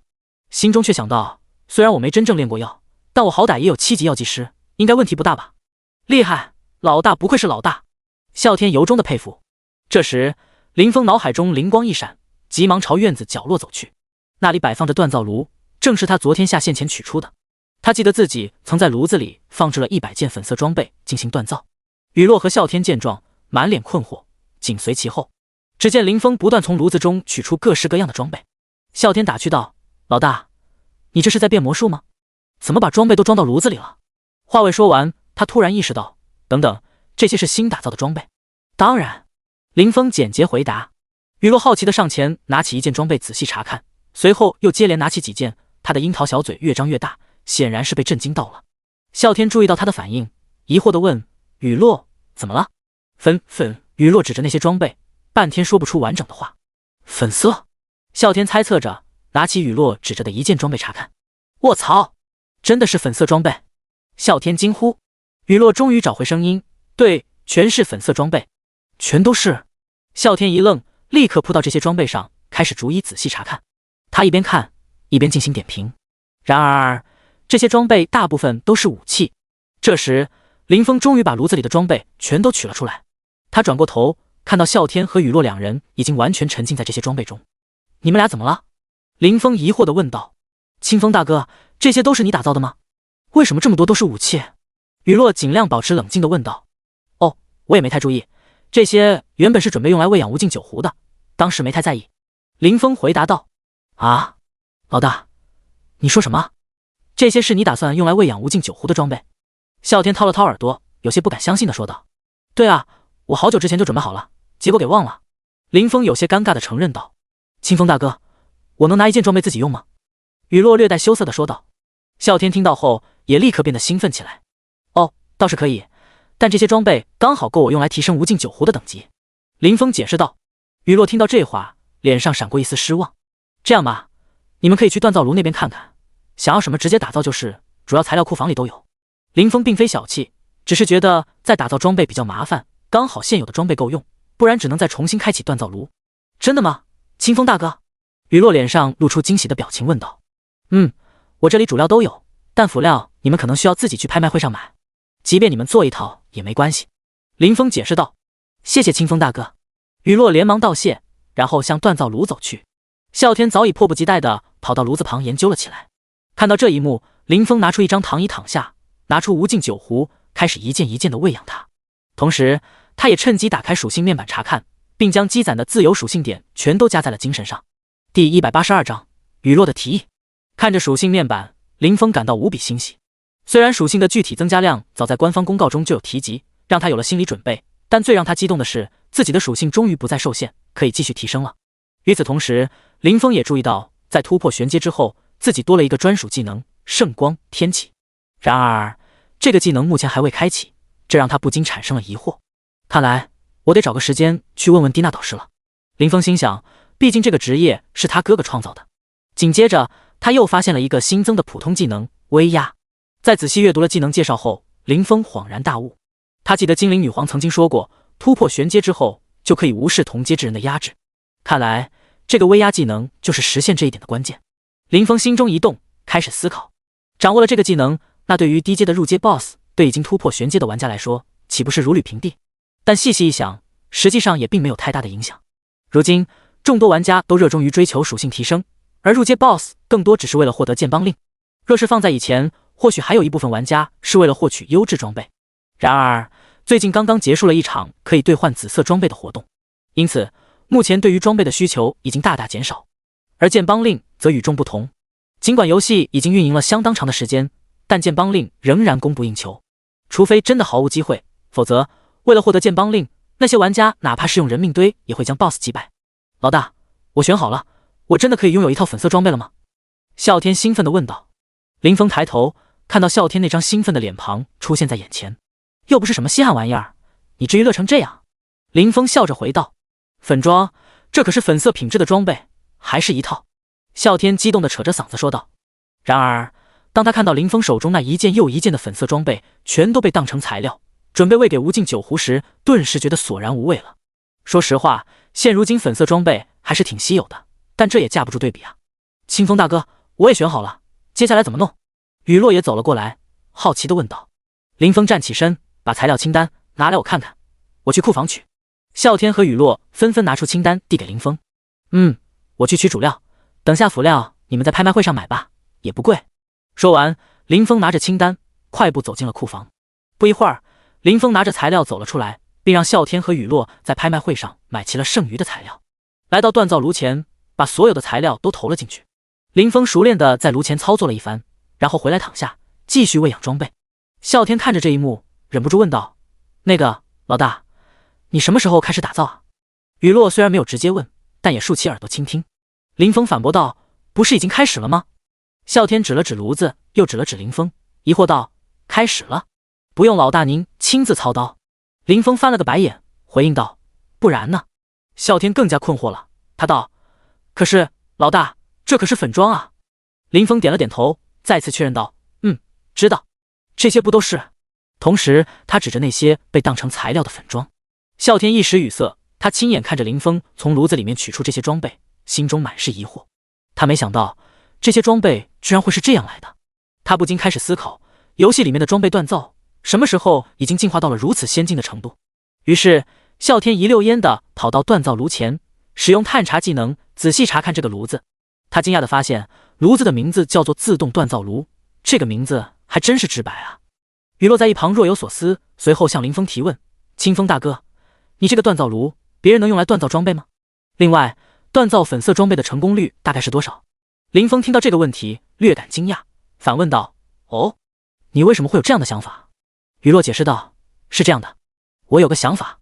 大哥，你不是说要建立一个工会吗？我就在想，如果这锻造炉能让别人使用，那么它就能成为一个吸引玩家加入我们的工会的有力诱因。我们可以让新入会的玩家或者贡献达到一定程度的玩家可以免费定制装备，而他们只需要自己筹备材料即可。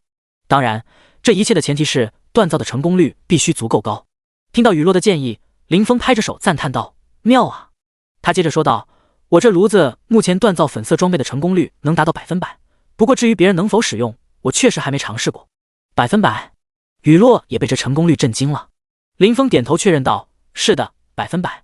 其实关于别人能否使用这炉子，我觉得并不是问题，大不了我亲自为他们操作即可。”同时他心中一动，暗自思考这个建议的可行性。出乎意料的是，这个建议真的可行，而且雨落并不了解他的职业特性。如果真的按照雨落的建议来做，不仅解决了入会玩家的装备问题，还无形中增加了一批帮助林峰刷属性的玩家，这可谓是一举两得。林峰所需要做的仅仅是利用炉子帮助这些玩家制作成品，这一点他完全可以通过分身来解决。雨落，我果然没有看错你，这个主意真的很棒。林峰补充道：“这样，你先去和啸天商量一下细节，等我处理完这些装备，我们立刻去建立工会，到时候再做调整。”“好的，清风大哥。”雨落回应道。得到林峰的认可，雨落心中一阵欣喜。自从认识林峰以来，他多次跟随林峰获得不少好处，可惜他对林峰并没有什么帮助，所以上次林峰提出想弄个工会让他帮忙管理时，雨落毫不犹豫地答应了。第183章无尽九湖进阶，建立工会。时间悄然流逝，林峰手中的粉色装备也在逐渐减少。终于，当最后一件粉色装备被投入无尽九湖时，林峰耳边响起了系统的提示音：无尽九湖成功进阶到橙色品质，详情请自行查看。林峰迫不及待地查看无尽九湖的属性。无尽九湖品质橙色，部位饰品，属性1，基础暴击正 60%， 属性2， 09，直接使用，瞬间恢复 10W 加200分号的生命值和魔法值，冷却 10S， 口服，恢复量固定，每隔 10S 生效一次。特效1，如意，可随意变换大小。特效2，熔炼，可熔炼天材地宝，提升09的效果。特性，可进阶，当前进度01000，可通过吞噬装备进行成长。描述：09虽好，可不要贪杯哦。林峰审视着这些属性，内心感到十分满意。不仅固定数值翻了一番，还多了一个百分比恢复的效果。特别是那条额外的特效，林峰猜测这 2% 的百分比恢复很可能就是那滴珍贵的生命之水所带来的效果。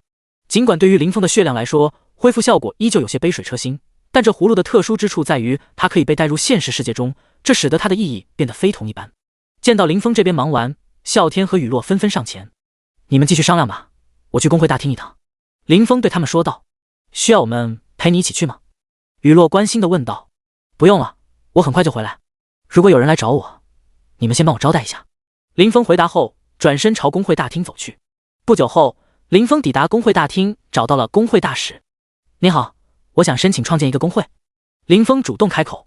好的，没问题，请填写这份表格。工会大使递给林峰一张表格，林峰迅速而准确地填好了表格，并递给了大使。好的，注册费用是1000金币，另外请给我你的帮会建设令。大使接过表格后说道。虽然觉得费用有些高，但林峰还是按照要求支付了金币，并递上了建帮令。没过多久，林峰耳边响起了系统的声音：丁，你成功创建了工会，工会名称为逍遥阁。丁，你已成为逍遥阁的会长。丁，已为你开启工会频道。丁，你获得了工会增益。接踵而至的提示音都与工会相关，林峰仔细聆听着每一条。这时，工会大使把建帮令递了回来。找一个地方，使用这枚令牌，以其为中心，周围1000乘以1000米的范围，即可成为你工会的驻地。林峰好奇地问道：任何地方都可以吗？他原本以为工会驻地会由工会大使分配，没想到竟然可以自己选择，这让他觉得方便了许多。工会大使随意地回道：只要是这个世界上的无主之地都可以，驻地是可以更换的，但每次更换都需要支付一定的费用。听完这话，林峰接过令牌，将其收起，随后返回到了店铺。他将啸天和雨落也拉入了工会，并分别为他们设置了副会长的职位。逍遥阁，老大，这名字还不错啊。啸天对着林峰称赞道：我就是随便起的，以后的日子也不知道会如何，我只希望能够逍遥自在，有个好寓意而已。林峰解释道：也对，天知道未来会如何。啸天难得正经地感慨道：清风大哥，我们的工会在驻地在哪里？雨落问道。驻地需要自己选择一个地方，我还没有想好呢。林峰回道。还要自己选？雨落也皱眉开始思考。没有驻地的话，他也不好开始招募人手。雨落刚刚看了一下，其实有个工会也挺好的。最基础的福利就是工会增益，哪怕是一个刚刚成立的1级工会，对工会成员的增益也不小，足足有100点全属性加成。事实上，雨落的担忧纯属多余。现在起源里的玩家大致可以分为3类，一类是有工会的玩家，另一类则是已经加入工会，但会长还未正式建立工会的玩家，也就是还缺少建帮令的玩家。这类玩家占据了大多数。至于剩下的，就是那些自由散人了。我想到了，有个地方绝对合适。如果你们还没决定，我倒是有个推荐的地方。两人几乎同时说道。你先说。还是你先说吧。他们再次异口同声。要不你们一起说，我来数到3。这时，啸天也产生了兴趣，提议道。两人闻言都点了点头。3、2、1，龙之谷。两人几乎同时脱口而出，随后相视而笑。这地方确实是个不错的选择，但如果要选这里的话，我们得先去征求一个人的同意。林峰说道。这个人不是别人，正是精灵女皇。毕竟龙之谷严格来说是属于精灵族的领地。对，我也正有此意，好久没回去了。雨落点头表示赞同。龙之谷，那是精灵族的地方吧？这时啸天突然插话道。赶紧，我们出发吧。他一边说着，一边拉着林峰想要向外面走去。你怎么了？突然这么激动？林峰被啸天的举动搞得有些愣住。去精灵之森啊！上次听你提起后，我就一直很向往，那里全是美丽的精灵女孩啊！啸天兴奋地说。你就别想了，就算你看上了人家，人家也不一定看得上你啊！林峰调侃道。我是欣赏，纯粹的欣赏，你明白吗？啸天反驳道，有些不好意思。雨落在旁边忍不住偷笑。几人笑闹了一阵后，终于停了下来。啸天收敛了笑容，正色道：我是说真的，我们早点出发，早点回来，也能早点开始招人。林峰微微一笑，解释道：先别急，我还约了个人过来，看时间应该也差不多了。啸天好奇地问道：约人？谁啊？男的还是女的？同时，雨落也投来了好奇的目光，盯着林峰看。林峰神秘地笑道：女的，还是富婆哦。啸天闻言不禁惊呼道：真的？第184章，搞定驻地。好了，不逗你了，我有点事情要去找导师，你们先整理一下，我回来之后，我们就立刻出发去精灵之森。看到啸天被自己的话骗到了，林峰解释道。在他下线之前，他确实尝试联系了一梦倾城工会中的几位女性成员，原本打算邀请他们加入并协助管理自己的工会。然而，当他今天重新上线时，他们给林峰回了消息，表示由于游戏更新后非常忙碌，无法前来。鉴于这种情况，林峰决定放弃原先的计划，顺其自然。找导师？为了什么？啸天好奇地问道。这次突破玄阶后，我的职业多了一个未激活的技能，我打算去问问导师如何激活。林峰回答道。多了技能？我还没来得及看呢。听到这个消息，啸天感到惊讶，并立刻打开了自己的面板查看。真的多了一个技能，但也没有激活。听到这个话，两人的目光转向了雨落。我也多了一个未开启的技能。雨落说，看来这个技能是因为我们都突破了玄阶而获得的。经过确认，林峰做出了这样的猜测。那我们还要去找导师吗？啸天问道。他的职业是阿修罗，这是游戏中独一无二的职业，而雨落则是精灵的隐藏职业，找导师可能不如直接找精灵女皇更有效。算了，我们直接去精灵之森吧。既然这个技能是因为突破到玄阶而出现的，估计激活方法对于所有职业都是通用的，不然啸天这职业怎么办？经过一番思考，林峰提出了这个建议。好吧，那就这么办吧。啸天觉得也有道理，于是三人直接前往了传送阵，传送到了精灵之森。然而三人刚一传送过来，就被一群精灵包围了。领头的依然是熟悉的面孔，是妮娜。雨落，是你啊！妮娜惊喜地叫道。雨落也认出了妮娜，两人立刻紧紧拥抱在一起。过了好一会儿，他们才松开。妮娜看着雨落说道，雨落，你怎么能擅自带外人来精灵之森呢？虽然他们长得确实很俊朗，但还是请你赶快让他们离开。小妮娜，你皮痒了是不是？林峰无奈地说道。这两个小姑娘光顾着叙旧，完全忽视了她的存在。现在她还要被当成外人赶回去。你是谁？我们见过吗？妮娜疑惑地打量着林峰，一双大眼睛里充满了迷茫。这语气她感到十分熟悉，但记忆中的那个人明明长得与现在截然不同，要丑得多。他是红尘大哥，以前用的是伪装的面容。雨落在旁边轻声解释道，同时扯了扯妮娜的衣袖。是你？听到解释，妮娜瞪大了眼睛，难以置信地看着面前的男人。林峰点点头。你也不能擅自带外人来精灵之森啊！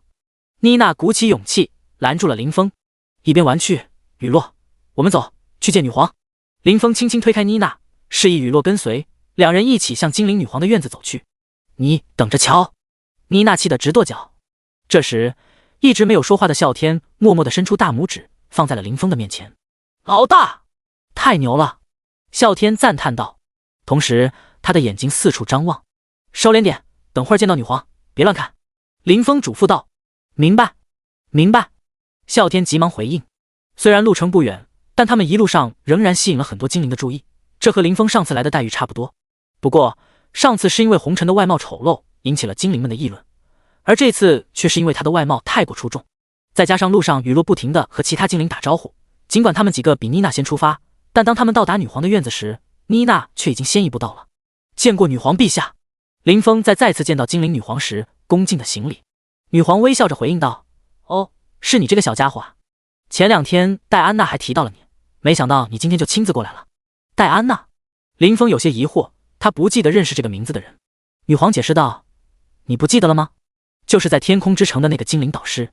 林峰恍然大悟，有些尴尬的笑道，哦，原来是他啊，当时忘了问他的名字了。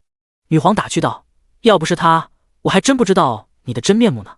林峰原本以为是妮娜告诉女皇她的真实身份，没想到是精灵导师戴安娜早已向女皇提及，这让他省去了许多解释的麻烦。他赶紧解释道，女皇陛下，小子并非故意隐瞒，只是实力尚弱，行走在外需要谨慎一些。女皇点头表示理解，然后指着啸天对林峰说道，这位是……林峰急忙介绍道，哦，女皇陛下，这是啸天，他也是一名冒险者，职业是阿修罗。阿修罗？女皇看着啸天，然后转向林峰。林峰点头确认。女皇高兴地笑道，欢迎欢迎，以后就把这里当家，随时欢迎过来。啸天感激地道，谢谢女皇陛下。女皇对林峰说，说说你的来意吧，戴安娜可是告诉我，你小子无事不登三宝殿。林峰只得硬着头皮回答，女皇陛下，我这次前来确实是有事相求。同时他在心里把那个精灵导师骂了个半死，这简直是在诋毁他林峰的人品吗？接着林峰继续说道，我最近创建了一个工会，可以选择一个地方作为工会驻地。女皇听后高兴地说，这是好事啊，你打算把驻地选在哪儿？看着林峰的表情，女皇猜测道，难道你看上了我精灵之森的某个地方？林峰解释道，对，我想用龙之谷作为工会的驻地，所以特地来找女皇陛下商量，如果不行的话，我会考虑其他地方。龙之谷？女皇感到有些意外，她原本以为林峰会看上精灵之森的某地，没想到他选中的是龙之谷。是的，就是龙之谷。林峰肯定地说。女皇考虑了一下，然后说道，好吧，若是龙之谷的话，就随你用吧。不过我要先说好，未经允许，你不能让其他冒险家私自进入精灵之森。多谢女皇陛下。林峰急忙道谢，他没想到精灵女皇竟然如此爽快地答应了他的请求。第185章，新的任务。除了这件事，还有别的事情吗？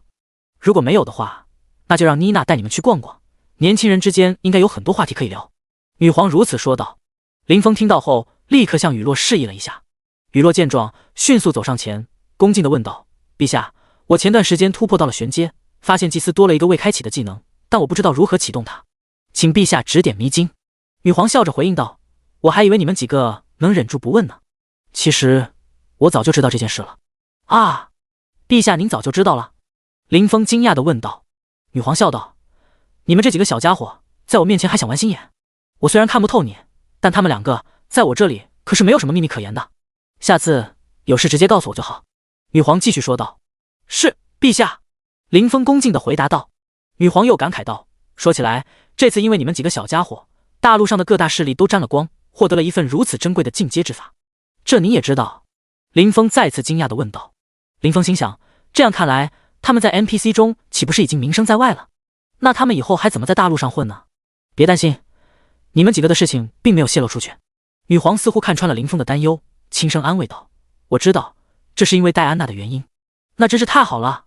林峰松了一口气，心中一块石头终于落地。如果全大陆的人都知道他们的事情，那后果不堪设想。别的不说，光是灰烬余孽的追杀就足以让他们头疼不已。好了，我们扯远了。话说回来，解决你们的问题其实并不复杂，只需要一定数量的灵魂晶石就足够了。女皇说道。灵魂晶石？林峰惊讶地问道。等等，我找找看。林峰在背包中搜寻了片刻，找出10几个类似水晶的宝石，问道：陛下，这是您所说的灵魂晶石吗？没错，正是这个。但是你手中的数量还不够，如果你们3个人都需要的话，大概需要300颗左右。女皇看了一眼，接着说道：要那么多？那这东西要去哪里找呢？林峰急切地问道。你不是已经有一些了吗？你不知道该如何获取更多吗？女皇反问道。我这点还是上次对付龙之谷的首领时得到的，其他的来源我确实不清楚。林峰无奈地回答。原来如此。女皇恍然大悟。灵魂晶石只有在智慧种族死后才有几率留下来，如果你们想要更多的话，我倒是知道一个地方，那里肯定能够弄到，而且数量不少。女皇解释道。哪里？林峰忙问道。遗弃之森。女皇回答道。遗弃之森？听到这个名字，妮娜惊呼道。那里有什么特别之处吗？看到妮娜如此反应，林峰猜测那里可能有些不寻常。说起来，这与这次魔界入侵有关。遗弃之森里面生活着一群暗精灵，本以为他们早已被剿灭了，没想到这次魔界入侵，他们又出现了。女皇的语气中带着不满。暗精灵？那是一种什么样的精灵？雨落好奇地问道。他现在的外貌就是精灵，对精灵族有着深入的研究，但他从未听说过暗精灵的存在。暗精灵指的是那些因魔气或其他原因而堕落的精灵。女皇解释道，由于他们曾是精灵，即便堕落也是智慧种族，因此死后会留下灵魂晶石。那么女皇陛下的意思是？林峰好奇地询问。我希望你们能够帮助我清理这些暗精灵，尽管他们已经堕落，但他们对精灵的手段仍了如指掌，因此由你们来对付他们或许更为合适。女皇坦诚地请求。明白了，我们会尽力去做的。林峰答应道，但并未做出绝对的承诺，只要尽力就好。同时你们也可以收集一些灵魂晶石，我会帮助你们激活技能。女皇补充道。系统提示，你触发了任务精灵女皇的委托。那我们这就去准备一下。林峰向女皇告退。妮娜，你带他们下去准备吧。女皇妮娜吩咐道。遵命，陛下。妮娜回应后转向林峰等人，请随我来。妮娜在前面引路，而林峰则打开了任务栏，查看新接到的任务详情。精灵女皇的委托。任务描述：遗弃之森中聚集的大量暗精灵，现已对精灵之森造成了不小的影响。任务要求：尽可能的消灭暗精灵。任务奖励：龙之谷阵法控制中枢。这任务的奖励，林峰实在难以拒绝。他之所以选择龙之谷作为工会的驻地，正是因为那里的阵法吸引了他，而且其范围也相当广阔。出乎意料的是，这次过来不仅解决了驻地的问题，还意外地找到了激活技能的途径。更令人惊喜的是，这个任务的奖励竟然还能控制龙之谷的阵法。小妮娜，为何你对仪器之森有那么大的反应呢？路上，林峰好奇地向妮娜询问。对，妮娜，我也很好奇，你跟我们说说吧。雨落也在一旁附和道。妮娜解释道，仪器之森，我也是前不久才了解到的。据传，很久以前，那里原本是精灵之森的一部分，但不知何故被封印了，直到最近才重新出现。那里的环境对我们精灵有很大的压制作用，加上残留的封印，暗精灵们变得异常强大，极难对付。如果不是有你们在，我们原本打算等更多精灵突破玄阶后再去解决的。听完妮娜的解释，几人对仪器之森有了大致的了解。随后，几人又追问了一些细节与位置之后，才让妮娜离开。老大，我们现在该怎么办？啸天询问道。林峰坐在原地，手指不断地敲击着桌面，陷入沉思。第186章，建立驻地，准备工作。林峰玩这款游戏已经有一段时间了，对于其中的任务机制也有了一定的了解。他将任务大致分为2种类型，一种是 NPC 发布的任务，这类任务难度相对较小，因此奖励也不会特别丰厚。而另一种则是通过系统触发的任务，这种任务通常难度较大，但相应的奖励也更为丰厚。比如林峰之前用商城积分购买的连续任务，虽然奖励丰厚，但难度也相应的提高了很多。对于这次触发的任务，林峰觉得有些棘手，他猜测暗精灵可能在其中搞了什么猫腻。当然，这只是他的猜测，具体情况还需要进一步观察和分析。经过深思熟虑，林峰终于发话：先前往龙之谷建立驻地再说吧。行，听你们说过好多次龙之谷，我还没去过呢。啸天表示赞同。不久之后，他们一行人抵达了龙之谷的山坳之中。林峰手握剑邦令，走到山坳的正中心，启动了剑邦令。随即，古朴的令牌从他手中飘起，悬停在空中。与此同时，令牌上散发出耀眼的金光，逐渐扩散至周围。金光笼罩的范围恰到好处，刚好覆盖了1000乘以1000米的区域。经过一段时间的等待，金光渐渐消散，剑邦令也重新飞回林峰手中。这时，他们惊讶地发现自己站在一个巨大的广场上，周围仅有几栋孤零零的建筑。这就完了？啸天看着这些建筑，露出了困惑的表情。确实，除了几栋建筑外，整个驻地显得异常简陋，甚至没有围墙，只有一排木栅栏作为界限。毕竟只是1级驻地，大概就是这个样子吧。林峰解释道，这些建筑都需要我们自己去完善。刚刚他注意到工会面板里新增了许多选项，都与建设驻地有关。好吧，那接下来我们怎么办？啸天问道。接下来先建立传送阵，然后我们回去一趟。林峰回答道。于是他走到广场中央，打开工会面板，选择了修建传送阵的选项。是否花费1W 金币修建传送阵？林峰看着提示信息，不禁惊呼，这么贵？他迅速查阅了费用明细，发现大部分开销都用于购买材料，而这些材料有很多其实可以通过工会副本获得。怎么了？见迟迟没有动静，雨落关心地询问。修建传送阵竟然要1W 金币，感觉有些贵啊。林峰回答道。这么贵？啸天也感到意外，主要是材料费用高，我们现在没有这些材料，要么花钱购买，要么去副本打。林峰无奈地摊了摊手。那还是别建了，这个价格确实太贵了。啸天急忙表态。算了，还是直接花钱吧。林峰叹了口气，我刚刚看了下，需要的材料太多，短时间内恐怕也凑不齐。对，传送阵对我们来说非常必要，其他的东西可以暂且不接，但传送阵是必须的，只能先修了。雨落补充道。好吧，既然你们都赞成，那就修吧。啸天点了点头。随着林峰的确认，他背包中的金币瞬间减少了1/3，他一共才3万金币啊。与此同时，林峰选定的位置再次被金光笼罩，开始了传送阵的修建过程。不久之后，光芒逐渐消散，一个传送阵在广场中央显现出来。走吧，试试这个，正好我们也该回去了，你们的装备应该也差不多了。林峰说道，随后率先步入了传送阵。林峰发现这个工会传送阵实际上相当出色，不仅可以传送到各大主城，还能传送野外，当然前提是必须知道确切的地点，并且该地点支持传送。此外，这个传送阵的使用权限仅限于工会成员，除非林峰特别授权。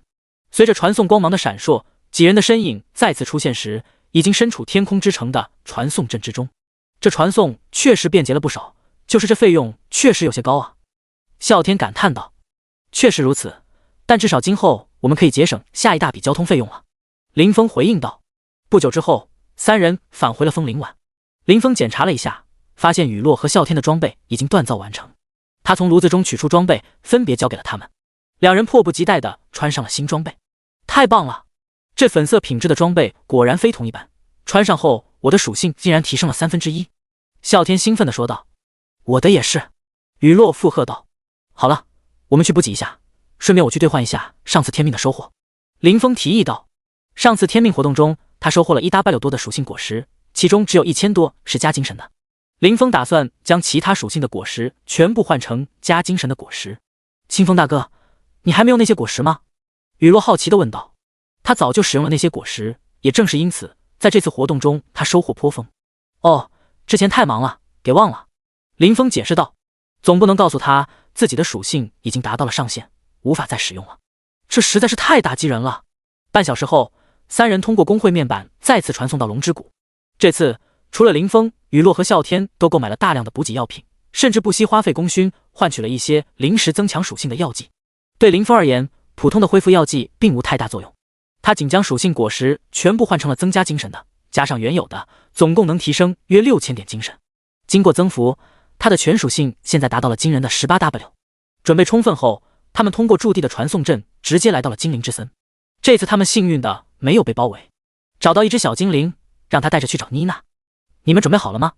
一见到他们，妮娜就猜到了他们的来意。准备好了，还得麻烦你带一下路。雨落亲昵地挽着妮娜的手臂说道。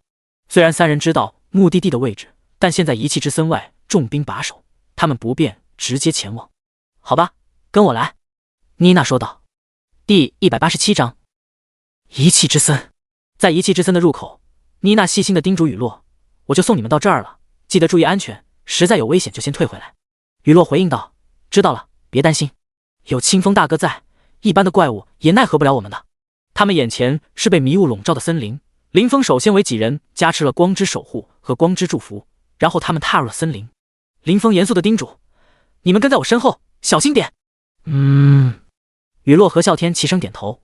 这里的迷雾与天命中的不同，能见度反而大了许多。林峰看了下地图，上面也看不到什么东西，打开背包查看，发现这里居然无法使用回程卷轴。他又调出工会面板，发现传送回驻地并未受影响。幸好他们在来之前已经设置好了驻地，虽然简陋了些，但功能齐全。林峰等人行走了一段时间后，林峰突然察觉到了什么，停下脚步，抬起右手示意啸天和雨落也停下来。他侧耳倾听，神情专注。见状，啸天和雨落立刻停下脚步，保持安静，不敢发出任何声响。啸天在队伍频道中询问，怎么了？林峰迅速回应道，有动静，在这个方向，大家要小心，接下来我们就在这里交流，不要发出声音。他指着一个方向，神情严肃。啸天和雨落急忙点头表示理解。三人谨慎地朝着那个方向进发，每一步都小心翼翼，生怕打草惊蛇。没过多久，前方传来的打斗声引起了他们的注意。三人相视一眼，心中的警惕更甚，继续小心翼翼地向前靠近。不久之后，他们终于目睹了前方的战斗场面。一方是一条巨大的蟒蛇，另一方则是一群暗精灵，数量竟有10几个之多。仔细观察，这些暗精灵除了肤色与精灵之森中的精灵有所差异外，外貌上并无太大差别。他们的肤色呈现出暗褐色，裸露在外的皮肤上还布满了复杂的纹路。肤色加上这些纹路，在迷雾缭绕的遗弃之森中为他们提供了极佳的伪装。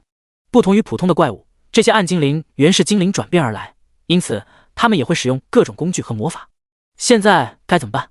啸天在队伍频道中询问道。先别急，让我看看他们的属性，别轻举妄动。林峰沉稳的回应。林峰大哥是打算放长线钓大鱼吗？雨落是探性的猜测。没错。林峰点了点头。方法是土了点，但是很有用。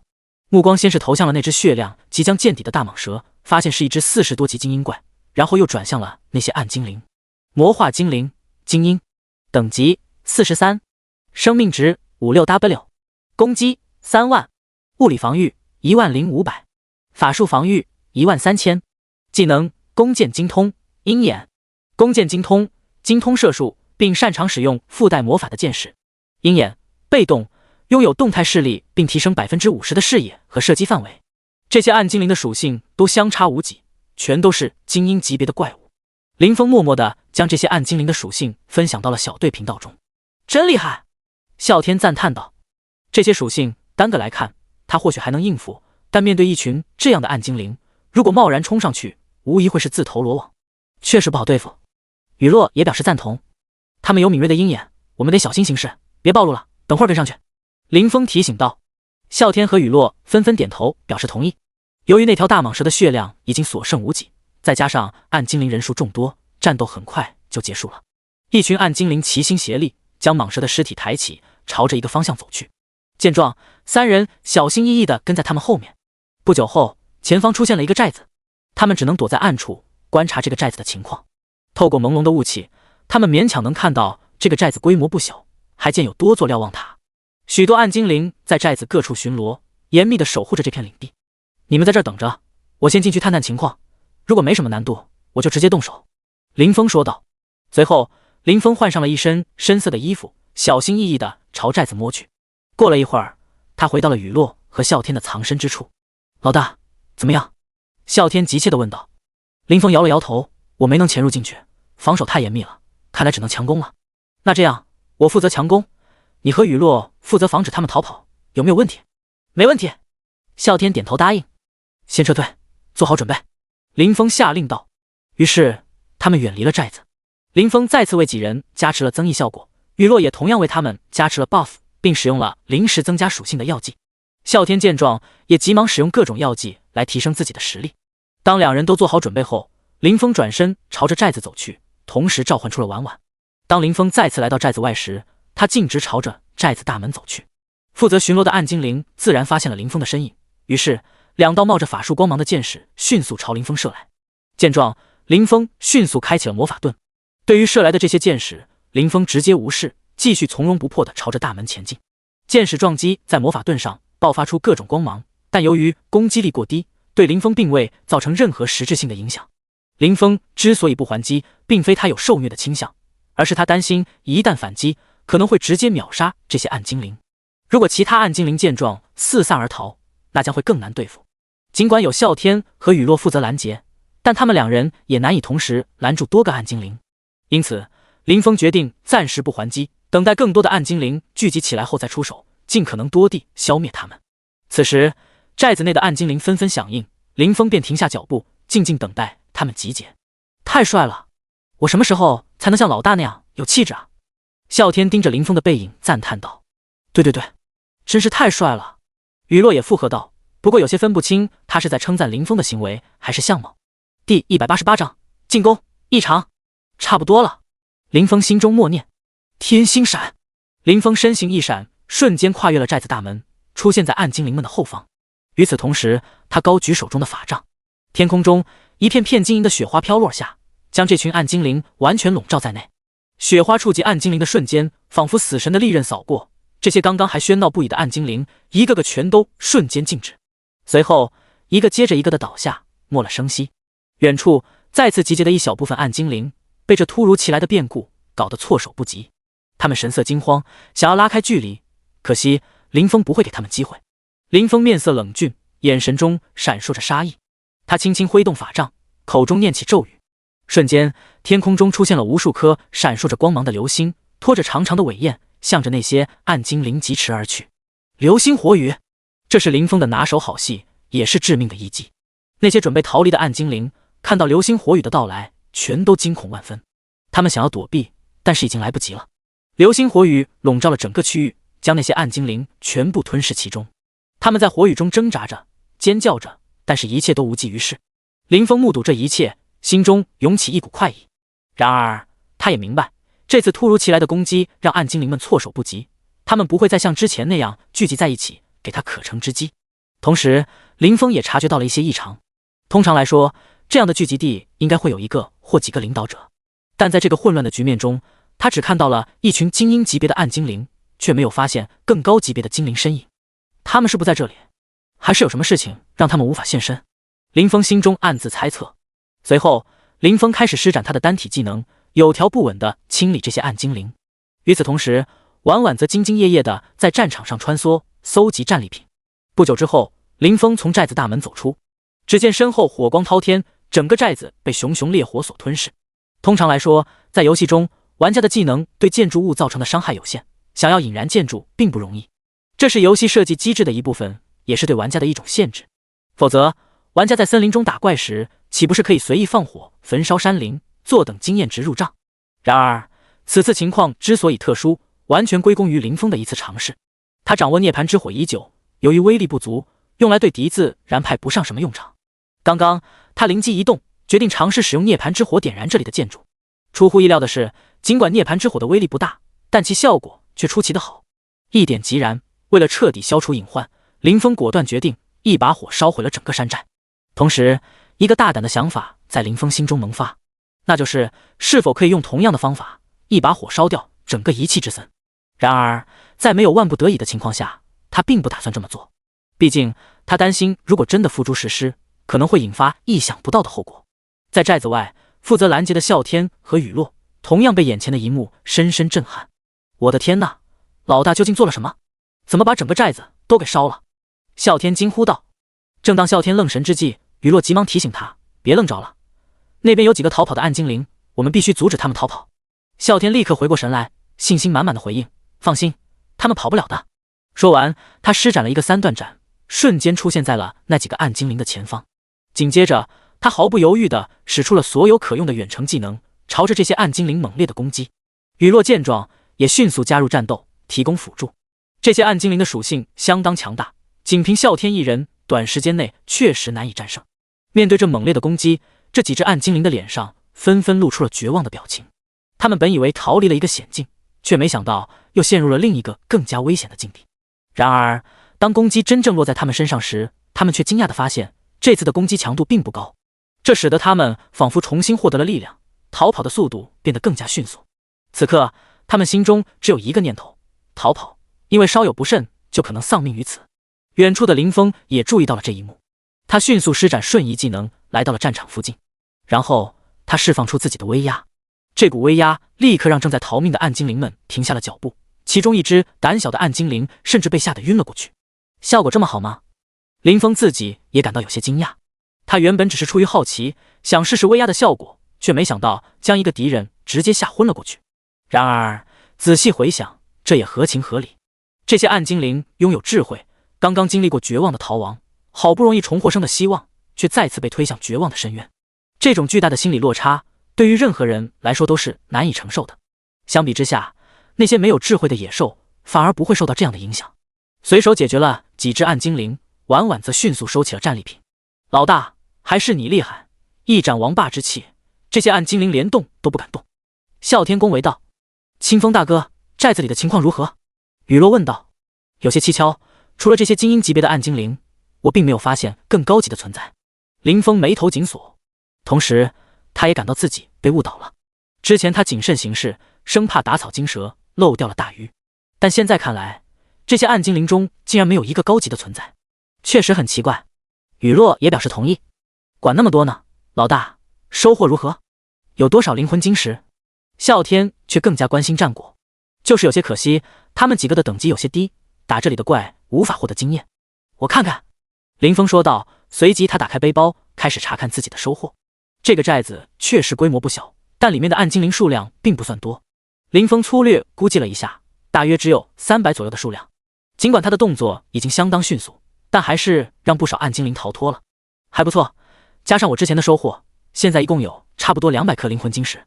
林峰满意的说道。那还不错，再来一次，我们就够了。啸天兴奋的回应道。第189章，任务进度异动。你们放心吧，我刚刚看了一下，这次的任务界面多了一个完成进度条。刚刚那一波我们只完成了5%的进度，任务还远着呢。雨落在一旁提醒道。哦，还有进度条？林峰闻言也感到有些意外，急忙查看任务面板。他发现确实多了一个进度展示，不过显示的进度不是5%，而是10%。不对啊，不是10%吗？林峰诧异地问道。10%？雨落也感到疑惑，急忙查看任务进度，发现确实是10%。可是这不对啊，我刚刚看过，明明只有5%，为何会突然变成10%了呢？这期间我们也没做什么特别的事情，就眼前这几只暗精灵，不可能占比那么多吧？雨落说道。会不会是因为那个寨子被老大烧了，其中还有什么玄机，也顺带被这把火烧了的原因？啸天猜测道。这一点我倒没注意到。林峰思索了一下，然后说道，算了，既然有进度显示的话，这任务倒是简单了不少。至于为什么进度会增加，我也不是很清楚。正如林峰所说，有了完成进度的话，任务就好办多了。目前才摧毁一个寨子而已，就完成了1/10，只要再来9次，任务也就差不多完成了。至于灵魂晶石，目前来看，这玩意儿最后肯定会有多余的。不过，这东西既然关系到突破玄阶之后的技能，自然也不会嫌多。到时候他们自己用不完，还可以给工会里面的其他人用，实在不行，还可以拿到拍卖行去出售。我们继续前进吧，尽快完成任务。这里待着确实让人感到不舒服。林峰说道。四周的环境昏暗沉闷，确实给人一种压抑的感觉。相比之下，虽然天命之地的能见度也很低，但需要时刻保持警惕，反倒没有什么其他不适感。随后，三人继续寻找目标。没过多久，他们再次发现了一个暗精灵寨子。这次，林峰毫不犹豫地展现出了强大的实力，绝大部分的暗精灵都被他迅速消灭，只有一小部分趁乱逃脱。值得注意的是，这里也只有精英级别的暗精灵，并没有更高级别的存在。因此，任务进度再次增加了 5%。与前次不同，林峰这次采取了更为谨慎的态度，并未轻率地放火烧毁寨子。他们三人逐一仔细地搜索了寨子里的每一间房间。终于，在一个隐蔽的角落，他们有所发现。雨落好奇地问道：“这是法阵吗？”林峰皱了皱眉，坦诚地说：“应该是，不过是什么法阵，我也不懂。”啸天则提出了一个建议：“要不试试摧毁它？”当法阵被摧毁的瞬间，任务进度条果然又增加了 5%。这一幕让林峰心头一紧，他突然感到一丝不安。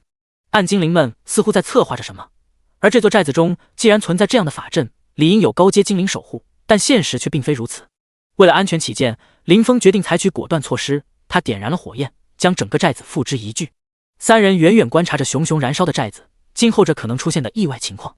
在等待的过程中，林峰向二人征询意见：“接下来我们该怎么办？”现在他们的灵魂晶石已经足够，甚至还有多余的，他们完全可以先返回，找精灵女皇激活技能后再继续执行任务。我认为我们应该继续任务。雨落建议道。虽然不知道这些暗精灵有着什么目的，寨子里也没有高阶的存在，但这是一个难得的机会，我们可以趁机多摧毁几座寨子。也好，反正我和雨落出力不多，主要还是靠老大你。啸天有些无奈地说道。明明他和雨落两人都具备一定的实力，但每次与林峰一起行动时，他们总是感觉像是在躺赢。归根结底，还是实力不够。好，那就继续。林峰果断地做出决定。此时，寨子的火焰已经渐渐减弱。随后，三人继续寻找暗精灵的山寨。为了提高效率，林峰还让婉婉也加入了搜寻行动。如今，林峰的等级已经达到了28级，而婉婉的升级速度比他还要快，早已达到了33级。若非宠物等级受主人等级限制，最多只能高出5级，婉婉的等级恐怕都快接近50级了。在他30级的时候，他还领悟了一个非常实用的新技能，之前林峰也没注意，直到今天他才惊喜地发现这个强大技能。心有灵犀，共享视野给自己的主人，并且可以通过心灵相互交流，最远不能超过10公里。别小看这个小家伙，在寻找目标时，他的效率比他们三人加起来还要高。他不仅能飞，体型小巧，加上森林中弥漫的迷雾，使得他更难被敌人发现。经过一天的奋战，林峰三人成功摧毁了约莫10个寨子。初始阶段颇为顺利，但随着摧毁的寨子数量逐渐增多，任务进度的增长却变得异常缓慢。甚至最近摧毁的这个寨子，竟然丝毫未能推动任务进度。不过，他们在战斗中的收获颇丰，灵魂晶石的数量竟达到了惊人的1500余颗。啸天和雨落也察觉到了这一异常情况，不禁有些焦虑。老大，现在这种情况该怎么办？任务进度都不动了。啸天无奈地向林峰询问道。林峰稍作思索，提议道：“再找一个寨子，这次先不动手，看看能否发现什么线索。”于是，在婉婉的协助下，几人耐心寻找下一个目标。经过一番周折，他们终于发现了一个暗精灵的寨子。这次，他们决定采取更为谨慎的策略，躲在远处，利用婉婉的技能进行暗中观察。时间慢慢流逝，他们发现这些暗精灵不时带着各种大型猎物尸体返回寨子。这些猎物生前显然都是精英级别的怪物，但除此之外，他们并未发现其他有价值的线索。尽管心中有些不耐烦，但为了完成任务并揭开暗精灵的秘密，几人还是耐着性子继续观察。就在他们几乎要昏昏欲睡之际，寨子内突然传出了动静。只见一对对暗精灵从寨子中走出，他们抬着野兽的尸体准备离开。难道是给其他寨子送去？林峰心中暗自揣测。他随意地扫了一眼队伍领头的那个暗精灵，这一看之下，林峰瞬间精神一振。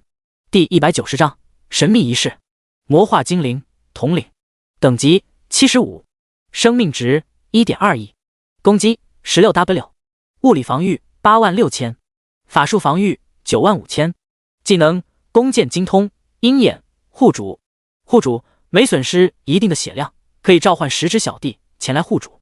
这既然是一只统领级别的暗精灵，林峰还是首次得见。这只暗精灵不仅等级颇高，各项属性也同样强大。林峰见状，立刻示意婉婉跟上。怎么了？啸天不解地问道。出了个大家伙，我让婉婉跟了上去。林峰兴奋地回答。等待了这么久，终于有了动静，确实不容易。大家伙有多大？雨落好奇地追问。林峰随即将那只暗精灵的属性分享给了啸天和雨落。这么强？啸天惊叹道。这属性反正他对付不了。能对付吗？雨落关切地问。问题不大，但先不急，我们先观察观察，看看这些暗精灵到底想干什么。林峰决定跟上去。虽然婉婉的技能范围广泛，但林峰还是担心出现意外，决定保持一定的距离跟随。这样一旦发生什么变故，他们也能及时做出反应。三人通过婉婉的视野，小心翼翼地跟在暗精灵队伍的后面，逐渐深入森林的腹地。不久后，押送怪物尸体的队伍停了下来。林峰见状，立刻精神一振。通过婉婉的视野，他发现了不止一个押送队伍，每个队伍都由高阶暗精灵带队。果然有大动作。林峰心中暗想，这些高阶暗精灵仿佛约好了一般，纷纷出现。随着时间的推移，聚集的队伍越来越多。林峰数了一下，竟然有13支队伍，每队都由至少70级以上的暗精灵率领。突然，这13位统领级别的暗精灵全部走到另一位暗精灵面前，似乎在汇报情况。婉婉也好奇地朝那边望去，然而他的目光似乎被对方察觉了。那位暗精灵的目光直接朝婉婉这边看来，幸好婉婉身形小巧，且与周围树木颜色相近，才没有暴露。看到这一幕，林峰不禁皱起了眉头。面对1-2只统领级别的暗精灵，他或许还能找到应对之策，但面对10几只，他实在没有把握。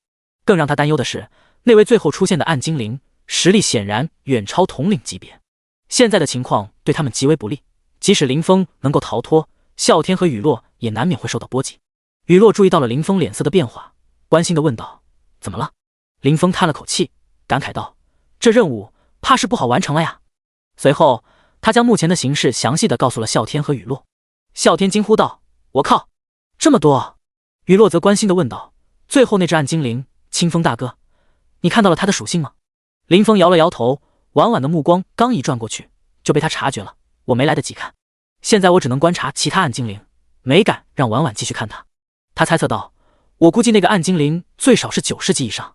啸天听后忧虑地说道：那现在怎么搞？别说他了，其他的那些也不是我们能对付的呀。林峰无奈地说道：先看看吧，实在不行我们只能放弃了。随后他继续通过婉婉观察对面的局势，希望能找到突破口。这时林峰目睹了一场神秘而庄重的仪式。只见那10几只统领级别的暗精灵如同严谨的指挥官，纷纷指挥着手下将那些尸体准确无误地放到特定的位置。这些尸体并非随意丢弃，而是经过了精心挑选和处理，似乎是为了某种重要的仪式而准备。暗精灵们开始忙碌起来，虽然他们的动作略显生疏，但整个过程却井然有序，显然是经过了特殊的训练。他们手持锋利的匕首，轻轻地在尸体的某个部位划开一道口子，鲜血顿时如注般涌出。这些血液并非普通的红色，而是带着一种深邃的暗红，仿佛蕴藏着某种神秘的力量。随着血液的不断流出，地面上的图案开始发生变化。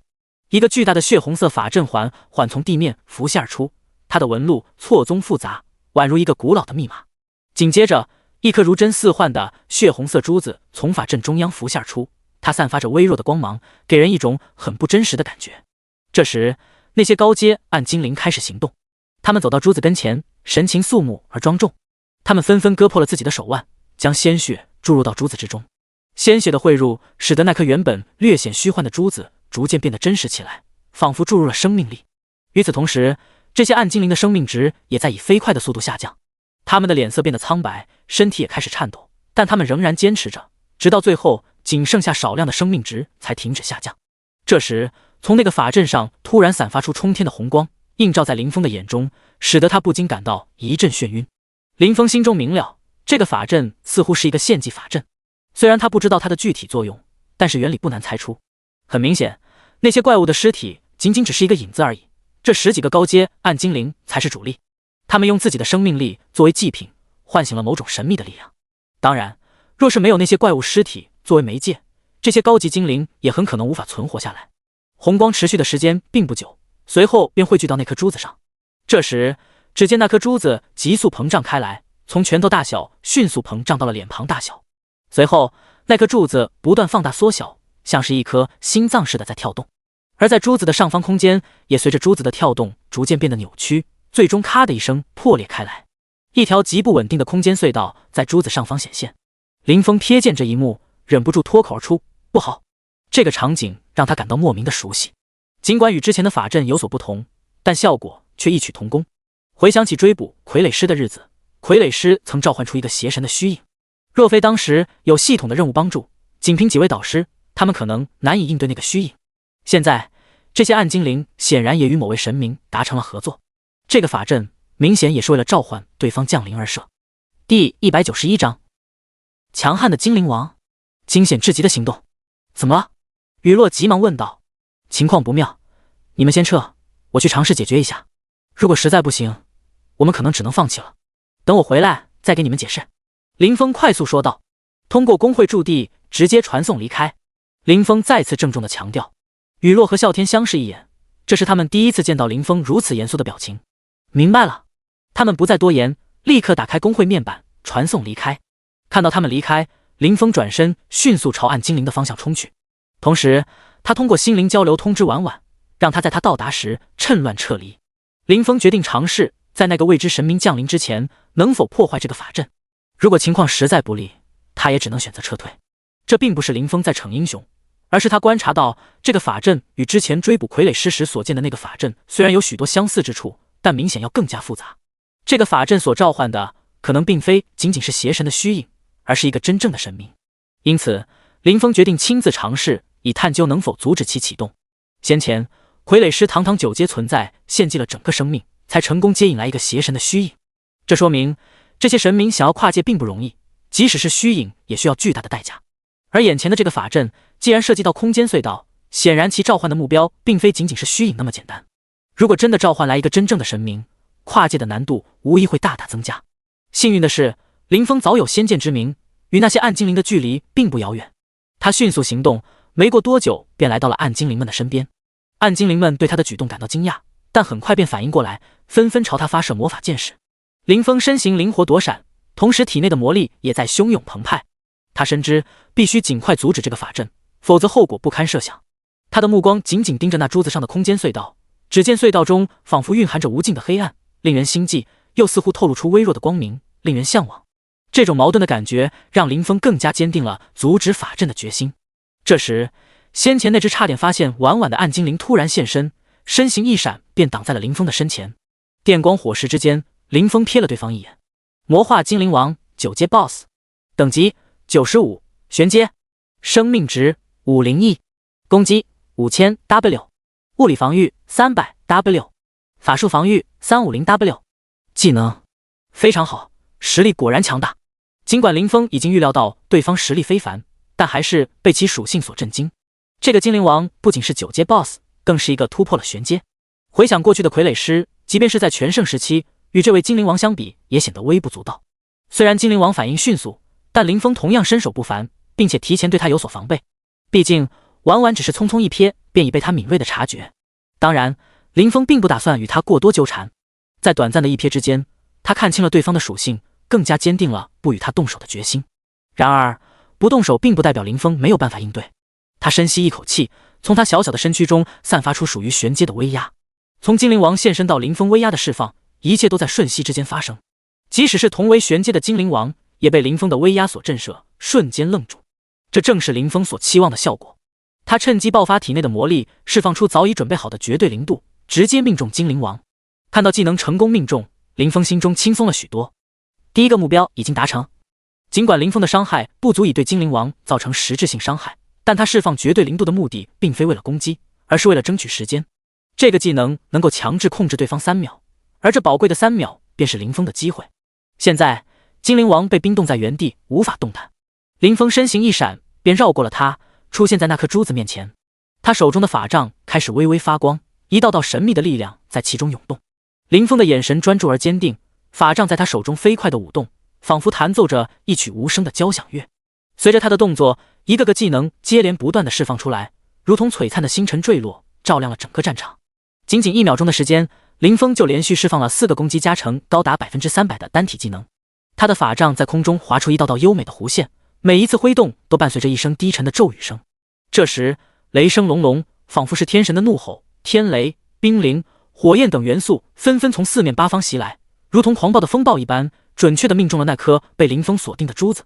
受到这些猛烈的攻击，珠子的表面开始闪烁不定，伸缩频率明显变得不稳定。然而，林峰并没有停下他的攻击，他知道这个时候绝不能有丝毫的松懈。于是，他立即又释放出几个加成 200% 的群攻技能。这些技能在空中交织成一幅壮观的画面，如同烈火燃烧、冰川崩塌一般，将周围的一切都淹没在其中。此时，时间已经过去了2秒，但林峰的攻击却并没有停止的迹象。突然，林峰口中念出最后一个咒语“天星闪”，随着他的话语落下，他的身影瞬间消失在原地，只留下一道淡淡的光芒。这是他的保命技能“天星闪”。这个技能的基础距离只有5米，但每增加100点智力，就可以增加1米的瞬移距离。而林峰的属性高达 18W， 因此他全力施展下，可以瞬间移动超过1800米。在林峰的身影消失之后，被冰封在原地的精灵王终于挣脱了束缚。他缓缓地睁开眼睛，眼中透露出迷茫与愤怒的光芒。片刻之后，似乎才反应过来，急忙转身，目光锁定在那颗珠子上。只见漫天风雪与火焰交织，一同在珠子周围狂舞。同时，道道天雷从天而降，直接劈向那颗珠子。此刻的珠子早已停止了膨胀，体积也缩小了许多，甚至再次变得虚幻起来。不！一声震耳欲聋的怒吼声回荡在远方，久久不散。第192章光明与黑暗之神。林峰刚一落地，便立刻朝着婉婉所在的方向疾驰而去。这次瞬移的方向原本就是婉婉这边，但由于距离相对较远，难免会产生一些偏差。然而幸运的是，两者之间的距离并不算太过遥远。与此同时，婉婉也在向林峰的方向飞来。没过多久，林峰便顺利的与婉婉会合。林峰立刻收回婉婉，并迅速打开工会面板，传送回了工会驻地。直到这时，林峰才终于松了一口气。刚刚的经历实在是太惊险了，仿佛是在走钢丝，稍有差池就可能交代在那里。稍作休息后，林峰发现任务竟然已经完成了。我刚刚成功破坏掉了那个法阵。林峰自言自语道。实际上，他之前并没有太大的把握，只是抱着试一试的心态。不过，既然任务已经顺利完成，这无疑是一件值得庆幸的好事。这次的对手实力强大的离谱，林峰可不想再次面对。咦，啸天和雨落去哪了？林峰环顾四周，却不见他们的踪影。随即，他在工会频道中询问道：“你们俩在哪？我怎么没看到你们？”啸天回应道：“老大，你回来了。”雨落也说道：“我们在精灵之森，正准备去找女皇来支援你呢。”林峰回答道：“哦，那你们稍等片刻，我马上也过去。我们在女皇的院子外碰面。”说罢，林峰迅速利用工会传送阵传送到了精灵之森。不久后，几人在精灵女皇的院子外面相聚。一见到林峰，啸天立刻关心地问道：“老大，你没事吧？刚才到底发生了什么？”雨落也补充道：“对啊，林峰大哥，我刚才发现任务竟然已经完成了，但这个团队任务是你接的，所以只能由你来提交。”林峰点了点头，说道：“我们先去见女皇吧，正好这事要向她汇报。”同时，他才想起来，刚刚任务还没提交呢，于是顺手便提交了。丁，精灵女皇的委托已完成，奖励已发放到背包。除啸天之外，林峰和雨落亦算是精灵女皇这里的常客，三人很顺利地见到了精灵女皇。你们来了，是希望我助你们激活技能吗？女皇一见他们便直接问道。雨落和啸天没有立刻回答，默契地将目光转向林峰，有这个意图，但并非主要目的。林峰回应道。随后，林峰详尽地向精灵女皇叙述了他们的行动，特别是啸天和雨落离开后所发生的一系列事情。他特别提到了暗精灵王的属性，以及他对此次事件可能涉及某位神奇的推测。听到林峰的讲述，雨落和啸天不禁连连惊叹。他们万万没想到，在那种危急的情况下，林峰不仅勇敢地站了出来，动手对抗敌人，而且在破坏对方法阵后还能安全撤离。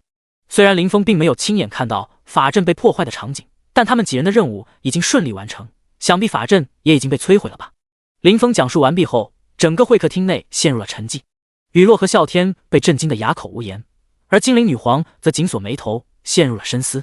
过了许久，女皇开口打破了寂静，问道：“你说，从那个空间隧道里面能同时感受到光明与黑暗的力量？”“对，确实如此。”林峰点头确认道。他对此印象深刻，毕竟如此矛盾的两股力量，想忘记都难。对方是神奇吗？林峰继续追问道。女皇肯定的回答：“是的，能同时掌握光明与黑暗的神之只有一位。至于其他神之，我可能不太清楚，但这一位我恰好知道，他的名气很大。”“名气很大？他很强吗？”林峰问道。女皇肯定道：“很强。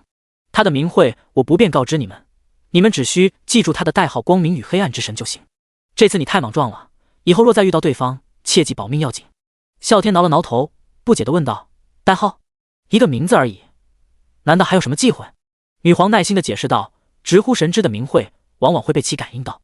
越是高级的神之，这种感应越是强烈。虽然这片大陆有主神的规则存在，使得这种感应减弱了不少，但对方刚刚强行打通了一条空间隧道，此时直呼其名讳，感应会强上不少。所以，为了保险起见，我们还是不要轻易提起他的真名。”“这么邪乎？”林峰惊呼道。这个说法他还真是第一次听说，谈不上邪乎，仅仅只是一些规则的简单利用而已。女皇道：“我姐姐当时也能勉强做到这一点。”“原来如此，那现在怎么办？”林峰追问道。女皇深吸一口气，缓缓道：“接下来的事情你们无需操心。对方既然跨界失败，短时间内应该不会再尝试。至于暗精灵王，他暂时无法离开一气之森，我们只能随机应变了。”对于林峰所描述的暗精灵王的属性，精灵女皇也感到十分惊讶，但想到暗精灵王与那位神之有所联系，一切便显得合理了。真是多事之秋啊！女皇感慨道。随后，她对三人说：“好了，跟我来吧，我先帮你们激活技能。”听到这话，三人立刻紧随女皇一同朝后院走去。后院里阳光明媚，空气中弥漫着淡淡的花香。女皇停下脚步，回头对他们说：“把灵魂晶石拿出来吧，放地上即可。”林峰立刻从背包中取出了300颗闪闪发光的灵魂晶石，整齐地堆放在地上，它们在阳光下闪烁着迷人的光芒。见到这一幕，精灵女皇微微一笑，她伸出纤细的手指，轻轻一挥，顿时一个复杂至极的魔法阵在地面上浮现出来，散发出神秘的气息。林峰看着这一幕，眼中不禁流露出羡慕的神色。无论是精灵女皇还是蒂娜导师，他们都能够轻易地布置出强大的法阵，仅仅是挥手之间，一个法阵便已经布置完毕，不仅帅气十足，更展现出极高的逼格。第193章圣光天启。法阵出现，女皇再次挥手，那些灵魂晶石仿佛受到了召唤一般，井然有序地飞入了魔法阵中。一进入魔法阵，这些晶石就像是被高温熔炉加热一般，开始逐渐融化。坚硬的晶石在魔法阵的作用下，逐渐化作了粉末，仅剩下一缕缕七彩的能量。这些能量如同乳燕归巢般汇聚在一起。你们现在可以进入魔法阵了。女皇的声音打破了沉默。三人相视一笑，毫不犹豫地踏入了魔法阵中。随着他们的脚步落下，原本汇聚的七彩能量瞬间分裂成3份，宛如3条巨龙般蜿蜒流动，融入他们的身体。林峰感到一股暖流自头顶倾泻而下，如同春天的阳光洒在田野上，迅速流遍他的全身。他的皮肤紧绷，仿佛被一层薄膜紧紧包裹，毛发也似乎感受到了这股力量的激荡，竖立了起来。他觉得自己仿佛变得轻盈如风，仿佛一片羽毛，随时都可能被一阵清风吹走。紧接着，他的身体逐渐发热，仿佛被一团火焰所包围。林峰的心跳加速，仿佛战鼓在激荡，呼吸也变得急促，每一次吸气都仿佛在吞噬周围的热量。他感到身体仿佛已经达到了承受的极限，仿佛即将被这股力量撕裂。然而，他并未感到一丝疲惫，反而充满了前所未有的兴奋和冲动，仿佛他的身体正在被这股力量重塑，变得更加完美。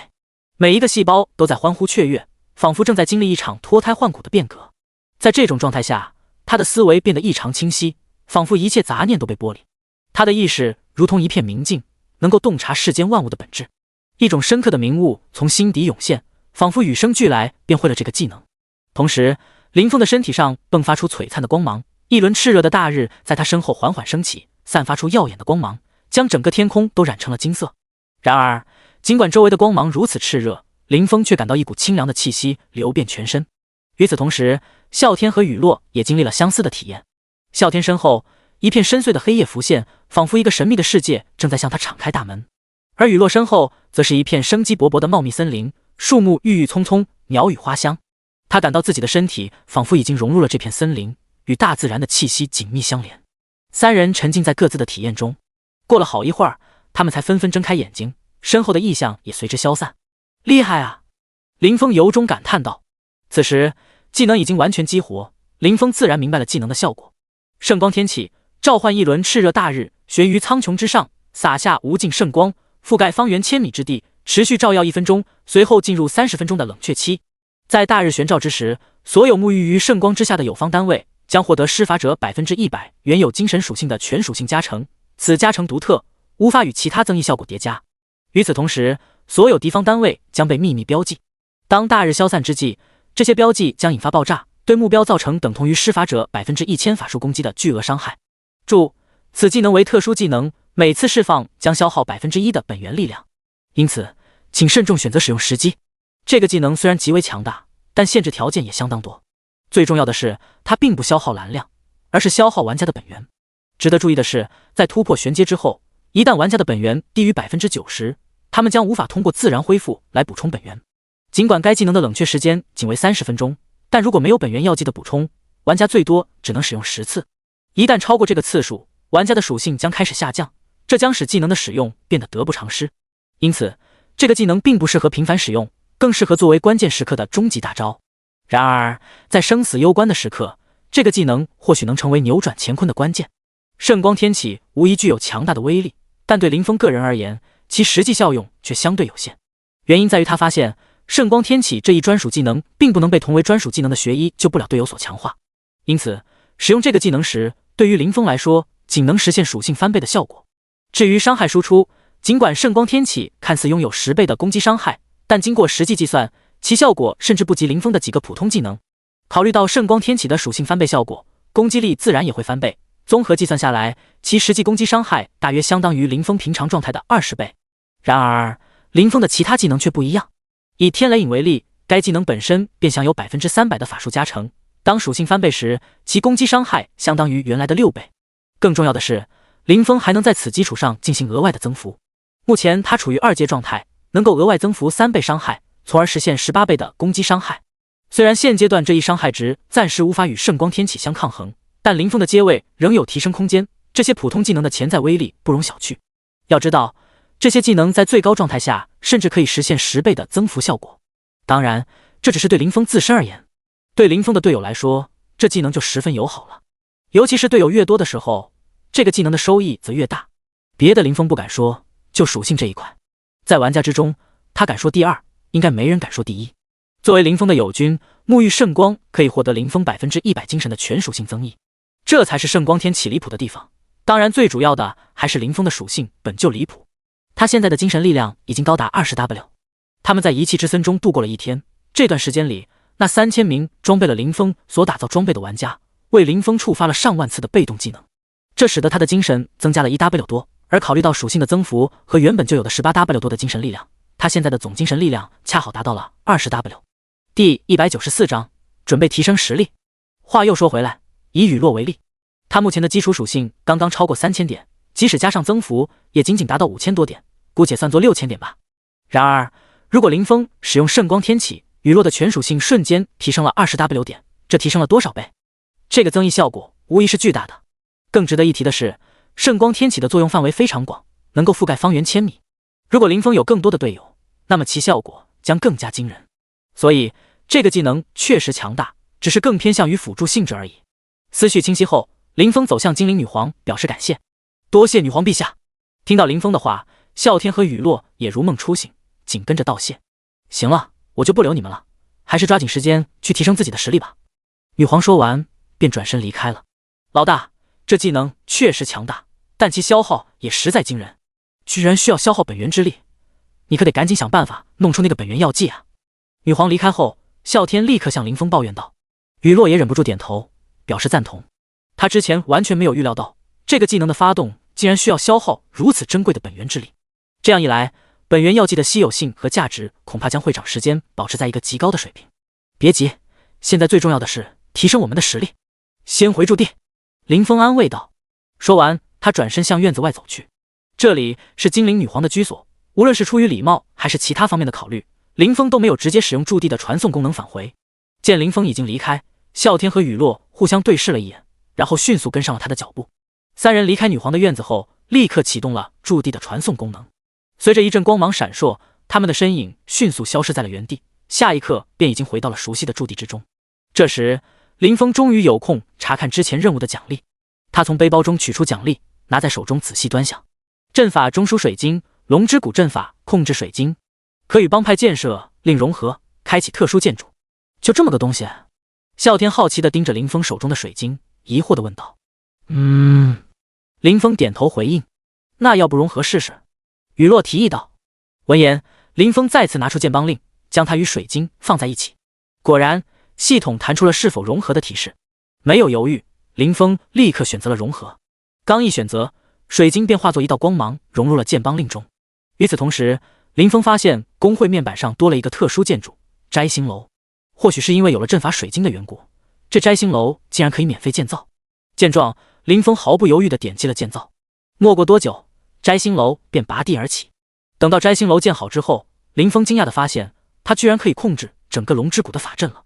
目前只有他有最高权限，而雨落和啸天则只能获得次级权限。三人研究了半天，才终于明白如何操作。研究明白之后，林峰第一时间关闭了龙之谷与精灵之森的通道。这是林峰答应精灵女皇的，为了保险起见，林峰决定直接关闭通道，以防有人误入。反正他们几个可以直接通过传送阵传送到精灵之森，这样也不会对他们造成任何影响。老大，我和雨落刚才商量了下，鉴于我们和你的实力差距较大，每次与你同行，我们往往帮不上什么忙。等林峰忙完这些，啸天突然走到林峰面前，诚恳地说道。雨落也在一旁补充道：“是的，清风大哥，我们觉得与其这样，不如让你单独行动，更能发挥你的优势。无论是挑战副本还是对抗 BOSS， 最好是多上几次公告，展现你的风采。而我们俩则主要负责招募新成员，并努力提升自己的实力。”林峰听后微微点头，问道：“你们已经决定好了吗？”“是的，我们已经考虑清楚了。”啸天和雨落异口同声的回应。林峰沉思片刻，表示理解：“好吧，既然你们已经决定了，那就按你们说的办吧。”他心想，有上进心是件好事。原本他还打算告诉两人关于圣光天启的效果，但现在看来，暂时不告诉他们或许更好。这样他们可以更加专注于提升自己的实力，而不是总是依赖他来解决问题。啸天突然提醒道：“老大，本源药剂的事情你可得早点搞定啊，我们还计划用它来吸引更多人呢。”雨落也补充道：“还有工会仓库，现在里面空荡荡的，最好能放些粉色品质的装备进去，毕竟耳听为虚，眼见为实嘛。”林峰爽快地答应道：“没问题，这些事情我都会处理的。不过，你们俩也确实需要努力提升自己的实力了。”说起来，雨落和啸天的实力对普通玩家来说其实不算弱，可谁让和他们一起的林峰属性这么变态来着？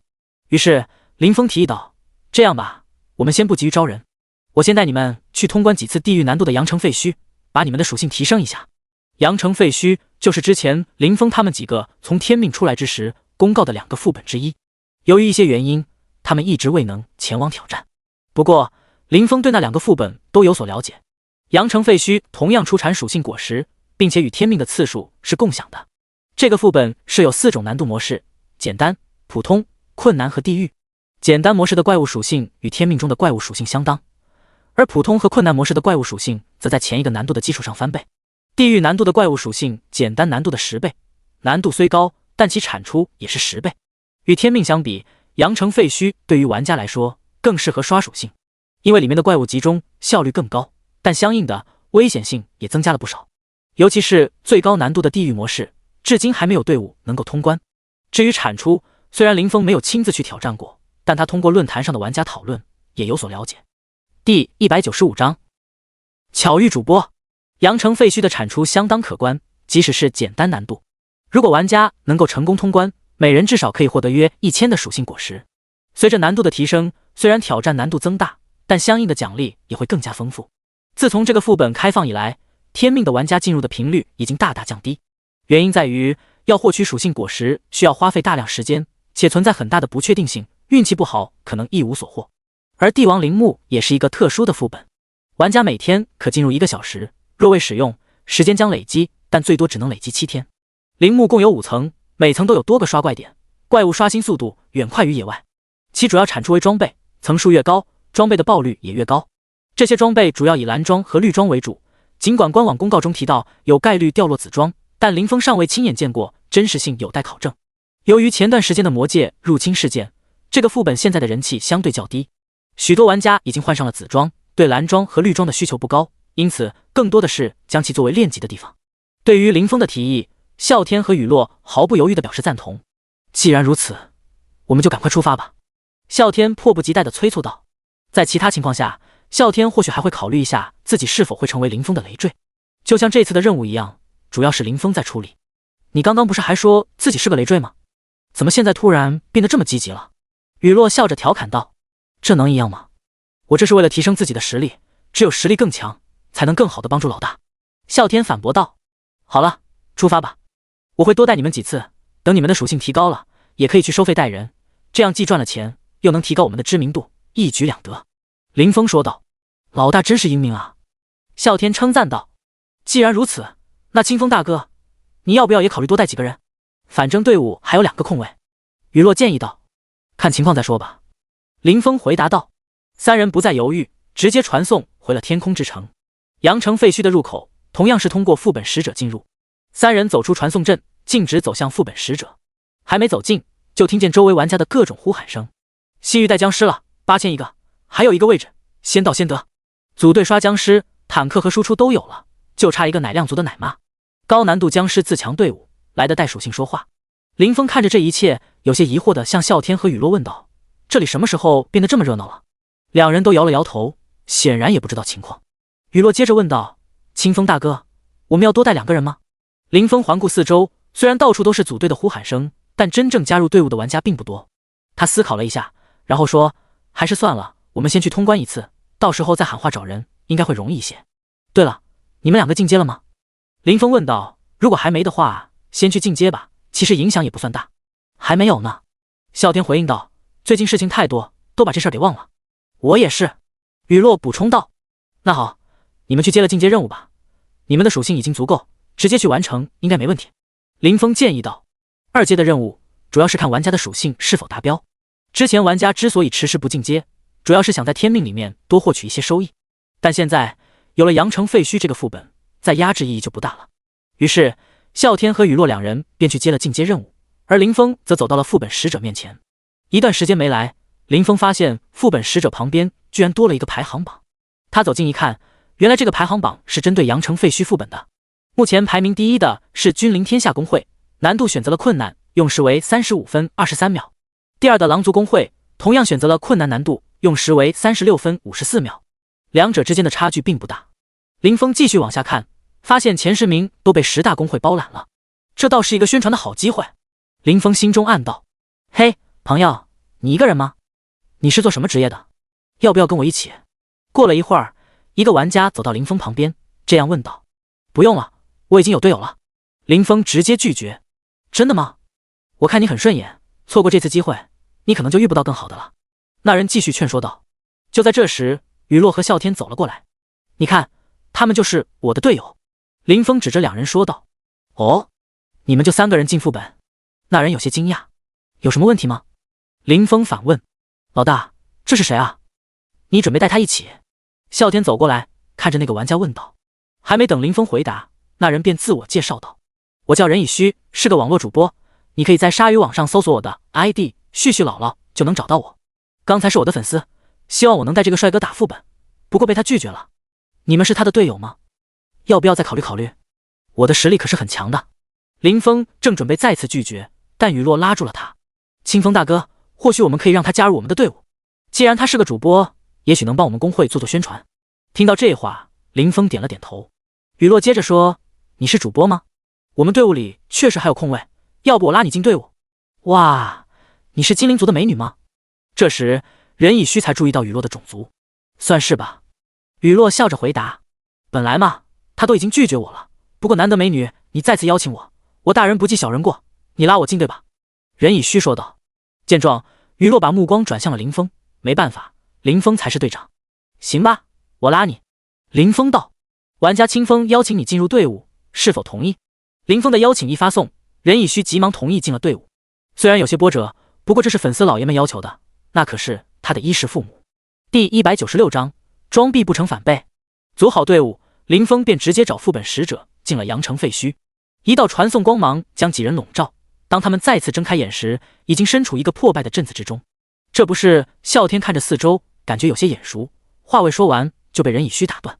我跟你们说，这副本我很熟，我们只要守在镇子里，清理掉那些小怪，然后解决掉僵尸王，就算通关了，没啥难度。任以虚自信满满的说道。你们都别动，看我表演就行了。行，那你先上。雨落，给他加增益状态。林峰吩咐道。在此之前，林峰并未察觉到任以虚也是隐藏职业者，而且他的职业是林峰非常熟悉的狂战士。安迪导师便是狂战士的翘楚，说不定这个职业还是他开创的。让任以虚先行出手，林峰也是想见识一下他的实力。毕竟安迪导师的实力太过强大，林峰也鲜少有机会见识到他的战斗场面。雨落闻言，迅速为众人加持了各种增益效果，同时林峰也为大家加上了光之祝福和光之守护。哥们儿，可以啊，你这 buff 挺给力的呀。不过你们才3个人，怎么有2个奶啊？任以虚略带诧异的问道。别废话，他们快来了。林峰提醒道。果然，不少房屋中开始有僵尸冒头。来了吗？看我的，今天我带你们几个飞。任以虚兴奋地说道。暴走！他大喊一声，周围弥漫起浓重的血气，他的双眼变得赤红，就连头发也变成了血红色。崩山技！任以虚高高跃起，双手下压，手中长剑狠狠地斩向逼近的僵尸。一道冲击波从他手中的大剑处扩散开来，僵尸被这股力量冲击得飞上了天空，而任以虚则趁机利用平砍连续攻击了数次，最后以一个上挑动作再次将僵尸击飞，接着又是几个其他技能衔接为上，那僵尸好半天都没落下来。直到招式用完，任以虚潇洒转身。怎么样，我的技术还不错吧？然而他并没有注意到，刚刚被他连击的那个僵尸并未死亡，甚至连血量都没有减少一半。小心！啸天急声提醒。什么？任以虚一愣，他急忙环顾四周，却并未发现敌人的踪影。紧接着他才恍然大悟，敌人原来在自己身后。他迅速转身，只见那个僵尸已经朝他猛扑而来。我靠，这是什么鬼情况？我刚才那一套连招足以让他死上好几次了，更何况我还有那么强大的增益效果在身上，这究竟是怎么回事啊？任以虚惊呼道。由于他的盲目自信，加上他对这个副本已经相当熟悉，因此他并未查看僵尸的属性。他自然不知道林峰选择的是地狱难度，因此他一时疏忽大意，才会在这里栽了跟头。他想要躲避，但已经来不及了，只能举起手中的大剑，希望能够挡住僵尸的攻击。然而等待了一会儿，他却没有受到任何攻击。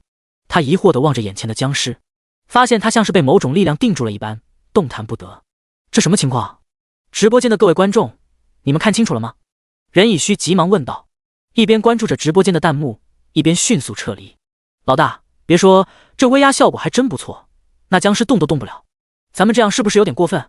不是欺负僵尸啊？啸天调侃道。不过是一个小僵尸而已，看把你得意的。林峰说道，同时抬手就是一记玄冰刺，精准地命中了僵尸。正在后退的任以虚自然也注意到了这一攻击，但由于他正面对僵尸，并未看清是谁释放的技能。随着技能命中，僵尸头顶冒出了一个惊人的伤害数字，紧接着僵尸便倒在了地上。叮，你的小队成功击杀僵尸，你获得力量果实 X10。任以虚心中一阵疑惑，什么情况？只是一个小怪而已，竟然掉落这么多属性果实。尽管心中满是疑惑，但周围的僵尸已经围了上来，容不得他多想。突然，漫天的雪花从天而降，这是法师技能冰天雪地。尽管以前也见过这个技能，但这次的范围明显要大得多。四周的风雪肆虐，一切都被白雪覆盖。那些被风雪笼罩的僵尸没走几步就纷纷倒下，同时系统的提示音不断在他耳边回响。这一瞬间的变化让他震惊地张大了嘴巴，久久合不拢。这还是那些他之前一套技能都带不走的小怪吗？他震惊的同时转头看去，发现啸天和雨落都站在原地未动，只有那个名叫清风的玩家手持法杖，正在释放这个强大的技能。此外，他还注意到一只长着翅膀的小精灵不知何时出现在了清风的身旁。原本他还打算带着啸天、雨落和清风一起飞，但现在看来反而是被清风带着飞了。反倒是他没什么事可做，便决定与直播间的观众互动一番。这时任以虚才注意到直播间内的弹幕内容，主播那么弱，一套技能竟然打不死一个小怪。老了快看看，那些小怪的属性感觉不太对啊。注意到这些弹幕，任以虚开口解释道：“不是我弱，是这些怪物真的有问题。老粉们都知道我的实力，这些怪物属性明显不正常。”同时，他使用了探查技能，对周围的小怪进行了查探。快把怪物属性发出来，让那些质疑的粉丝看看。直播间内的氛围开始变得热闹起来，观众们分成两派，一边是老粉支持任以虚，一边是黑粉质疑他的能力。任以虚查看完怪物属性后，心中暗自震惊，这些小怪的属性竟然与简单难度的 BOSS 相差无几。他迅速将小怪的属性分享到直播间。怎么可能？这真的是小怪的属性吗？不是 BOSS。之前质疑的黑粉开始感到惊讶，这是小怪？主播，你快去问问那个帅哥，他们打的是什么难度啊？老粉们也纷纷表示震惊。第197章，任以虚入会。任以虚看向林峰几人，见林峰正在打怪，便没有打扰他。此前他曾自信满满的表示要带领大家，如今反被林峰带，这让他感到有些尴尬。于是他走到啸天身边，打算询问一下当前的难度设置。然而他还没来得及开口，啸天便拍了拍他的肩膀，率先说道：“怎么样，感觉如何？没想到你小子还是个狂战士啊！”任以虚愣了一下，一时语塞，实在难以形容自己此刻的心情。他支支吾吾了好半天，终于完整的说道：“那个，我能问下，我们现在打的是什么难度吗？我刚才发现这些小怪的实力都快赶上简单难度的 BOSS 了。”难度？当然是地狱难度啊！啸天回答道。什么？地狱难度？任以虚顿时惊呼起来。他直播间里的观众们也被这个消息震惊了。任以虚指着林峰，一脸困惑的对啸天说：“不是，哥们儿，你别开玩笑啊！这是地狱难度？那他如果真的是地狱难度，那么现在的情况就太不可思议了。这些小怪在林峰手中完全不堪一击。可如果不是地狱难度，那这些小怪的属性又确实高得离谱。”啸天见状，随意的解释道：“对啊，就是地狱难度，我至于和你开玩笑吗？至于我老大，他确实有些变态。”任以虚震惊了好一会儿，才回过神来，对直播间的观众说道：“家人们，你们也听到了，真不是咱不给力，谁能想到这是地狱难度的副本啊？咱这是碰到真正的大佬了呀！主播，你知道那个帅哥的 ID 是什么吗？”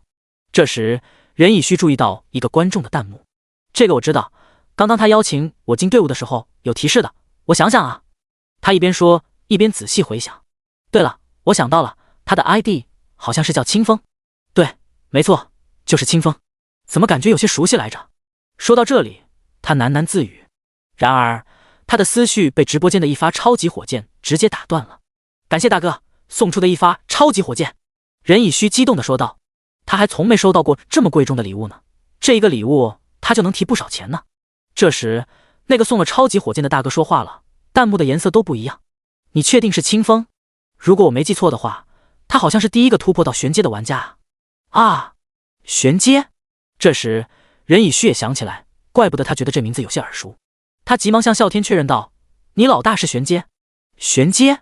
对啊，不光我老大是，我和雨落也是玄阶啊，这有什么奇怪的？啸天道：“靠！任以虚连着爆了粗口：“你是说你们都是玄阶？”对啊，啸天点头道，搞不懂他发什么神经。与此同时，又有数发超级火箭冲破天际。任以虚连忙表示感谢，心中对这位大哥的豪爽赞不绝口，连发言都用超级火箭来开路，真是讲究到了极点。看完大哥的留言后，任以虚转向啸天说道：“我直播间有位大哥，他想知道你们几位是否有工会，他想邀请你们加入他的工会。”啸天毫不犹豫地回答：“工会？不用了，我们已经有工会了。”雨落一直在注意着两人的对话，此时也走了过来。听到任以虚询问工会的事，他顺口接道：“我们工会叫逍遥阁，有兴趣的玩家可以去工会使者那里申请加入。我们工会刚刚成立，正在招募成员。”他补充道：“加入我们的工会，不敢说其他的好处，但优先申请的玩家可以找我们老大定制一身高级装备。”他一边说着，一边特意展示了他的装备，装备上散发出的光芒也随之显现。在这款游戏中，服饰的设计相当精美，因此许多玩家，包括雨落在内，通常会选择隐藏装备的外观。原本当他说可以定制装备时，直播间的观众并未太过在意，因为现在确实很少有玩家缺少装备。然而当大家看到雨落全身的装备都散发出独特的粉色光芒时，所有人都震惊了。看到这一幕，旁边的啸天虽然有些不情愿，但明白雨落是为了团队的利益着想，于是也展示了自己的装备。确实，一个大男人穿着散发着粉色光芒的装备，怎么看都有些别扭。这时，任以虚瞪大了眼睛，难以置信地说道：“粉色装备，全身都是。”啸天得意地笑道：“粉色装备，能定制？这东西也能打造？”任以虚连声问道，语气中充满了震惊。“当然能啊，我和雨落的装备都是老大打造的。”啸天解释道。“那个，我能申请加入你们工会吗？到时候能不能也帮我打造一身粉色装备啊？”任以虚有些不好意思地提出了请求。“当然没问题，只要你提供材料，我做主，让清风大哥帮你做一套。”雨落闻言急忙回答道。虽然任以虚之前闹了个乌龙，但他的实力不容小觑。更重要的是，他还是个知名主播，有他的加入，无疑会为工会带来更多的关注和收入。真的吗？任以虚兴奋地问道。这点主我还是能做的。雨落点头确认道。太好了，等我出去后就立刻申请加入。任以虚激动地说道。对于材料的问题，他完全可以通过购买来解决。这可是粉色品质的装备，那可是极为稀有，可遇不可求的，尤其是一身完整的装备，即使将来不用了，也可以卖掉，至少不会亏损。不必了，我现在就邀请你加入工会。雨落急忙说道。之前让直播间的观众去申请，是因为不知道玩家的 ID， 但任以虚就在眼前，可以直接邀请。随着雨落的邀请，任以虚毫不犹豫地加入了工会。以后就是自己人了。说实话，你的运气真不错。今天老大要带我们下副本，提升实力，正好让他多带你几次，让你的实力也得到提升。啸天高兴地拍着任以虚的肩膀说道。第198章轰动。在任以虚加入工会后，雨落和啸天分别为他详细介绍了工会的当前状况。他们顺便也聊了一下各自的职业，当然具体的属性信息并没有透露，因为现在正在直播中。介绍完毕后，任以虚感到非常惊讶，原来工会里才3个人，加上他也才4个人，而已知的就有3个隐藏职业了。那老大呢？他不知道该如何称呼林峰，于是效仿啸天的称呼方式。老大的职业，说实话，我们也不知道，但肯定也是隐藏职业。啸天回答道。随后，他们一边与直播间的观众互动，一边轻松的聊天。也就过了10来分钟，副本的最终 BOSS 便被林峰击败。若是小怪出现的速度再快一些，效率还能高上不少。恭喜你的队伍成功通关阳城废墟地狱级，请为你的队伍命名。逍遥阁，命名成功，你的队伍当前排行第1，请继续保持。此时，啸天等人也已经来到了林峰的身旁。老大，这次地狱级的收获真不小，一把有上万的属性果实。啸天激动地说道。林峰回应道。还行吧，虽然不如天命，但速度确实快，效率上天命没法比，各有各的优势吧。林峰补充道。此时，任以虚有些尴尬地走了过来，和林峰打招呼。老大。林峰微笑着点了点头，对任以虚说道。既然你已经加入我们的工会，那么从今往后我们就是一家人，只要你对工会忠诚，不做任何对不起工会的事情，除此之外，其他的事情都可以商量。任以虚听后拍着胸脯保证道。老大，你放心，我一定会对工会忠诚到底，绝不做任何对不起工会的事情。一旁的雨落也插话道。清风大哥，我刚刚已经和任以虚说好了，要帮他打造一套装备。林峰听了后毫不犹豫地回答道。没问题，只要把所需的材料准备好，到时候直接到拍卖行对面的风铃碗找我就行。接着林峰又说道。只要你认真努力，副会长的位置必定有你一个。任以虚听后眼中闪烁着兴奋的光芒，急切地问道。真的吗？那需要我做些什么呢？林峰稍微想了想，回答道。其实也没什么特别的要求，主要就是负责招揽一些新成员。你和雨落他们几个可以一起商量着来，共同为工会的发展出谋划策。突然，林峰像是想起了什么重要的事情，问道。对了，你还有几次副本的机会？我直接带你一起打了吧。他原本计划的是通关1次副本后再招募2个人，这样招募起来会更容易一些，同时也能顺便宣传一下工会。但现在有了任以虚的加入，只剩下1个位置需要填补。考虑到任以虚在直播间已经做了不少广告，吸引了不少人的关注，林峰觉得无需再费力去找其他人了。我只剩下5次机会了，其他的已经用掉了。不过我今天能升到30级，到时候系统会再奖励我10次机会。任以虚有些遗憾地说道。以前都是他带别人，今天难得被人带，这感觉真不错，只是机会有些少。那行，我再带你们几次。啸天、雨落，你俩也得把等级提上来。林峰点头说道。知道了，老大，等你带完我们，我就去练级。啸天回应道。他可没忘记林峰手上那把30级的粉色武器，他早就想试试那特效了，可惜的是他的等级不够，目前还无法佩戴。好的，清风大哥。雨落也在一旁附和道。随后林峰便继续带着几人刷阳城废墟。几人在副本中沉浸其中，对外界翻天覆地的变化一无所知。尤其是那些大公会的成员纷纷四处打探，想要弄清楚这个逍遥阁究竟是从何而来。他们被这个通关速度彻底震惊了，地狱难度竟然只花了10多分钟就完成通关。反观他们自己，连困难模式都花了半个多小时，这种对比让他们倍感压力。经过一番打听，众人终于得知了林峰几人的 ID。 在这个游戏世界里，只要有心，玩家的 ID 并不难查，除非没有任何人知道。更何况这次还有任以虚全程直播了他们的副本过程。尽管任以虚的粉丝数量不算多，但其中不乏各种高手和热心人。这不，就有一个粉丝把他的直播录像发到了游戏论坛，并且还附上了任以虚分享的小怪属性信息。随着最后一个 BOSS 的倒下，林峰决定结束这次副本。任以虚的副本次数已经用完，这是他们今天的最后一次机会，而啸天和雨落的副本次数也所剩无几。好了，今天就到这里吧。任以虚的副本次数已经用完了，你俩的次数也不多了，你们先去升级，积累一些副本次数，我以后再带你们，这样也不会浪费一个位置。林峰主动提议。雨落和啸天对林峰的决定表示赞同。经过这几次副本，他们的实力直接翻了数倍。至于任以虚，他同样激动不已。虽然他只通关了6次副本，但收获却颇丰。他的属性值直接在原有基础上翻了1倍。回想起以前浪费的次数，他感到有些惋惜。几人在副本中稍作停留后，便迅速退了出来。然而，当他们回到副本使者处时，眼前的景象却让他们大吃一惊。周围已经围满了人群，他们的目光都聚焦在林峰几人的身上，仿佛他们是某种珍稀的猎物。随着几人的出现，场面瞬间变得热闹起来，仿佛炸开了锅。众多玩家3层外3层地将林峰几人团团围住。这是什么情况？林峰感到有些困惑，转头向任以虚询问道。他开着直播，应该能够了解外面发生了什么事情。老大，先前你一直在打怪，我没来得及告诉你，我们公会因为上了副本排行榜，吸引了很多人的注意。任以虚解释道。可是人也太多了吧？林峰皱了皱眉，这样，你们几个应付一下，我还有事情要先走了。他并不是一个喜欢应付繁琐事务的人，虽然这次出了风头，但他并不喜欢这种场合。说完，他便直接传送回了店铺之中。第199章，准备就绪。啸天、雨落和任以虚3人面面相觑。老大，就这样走了？任以虚挠了挠头，露出困惑的表情。他和林峰的接触并不多，严格来说，今天才是他们第一次真正意义上的见面。老大就是这样，讨厌麻烦。啸天回应道。雨落也点了点头。清风大哥之前就说过，公会的事让我们看着办。听到啸天和雨落的回答，任以虚一时之间也有些无言以对。公会初创，老大就这么放手了，这是不是太随意了？林峰其实并未真正逃离，他只是巧妙地找了个借口暂时避开了。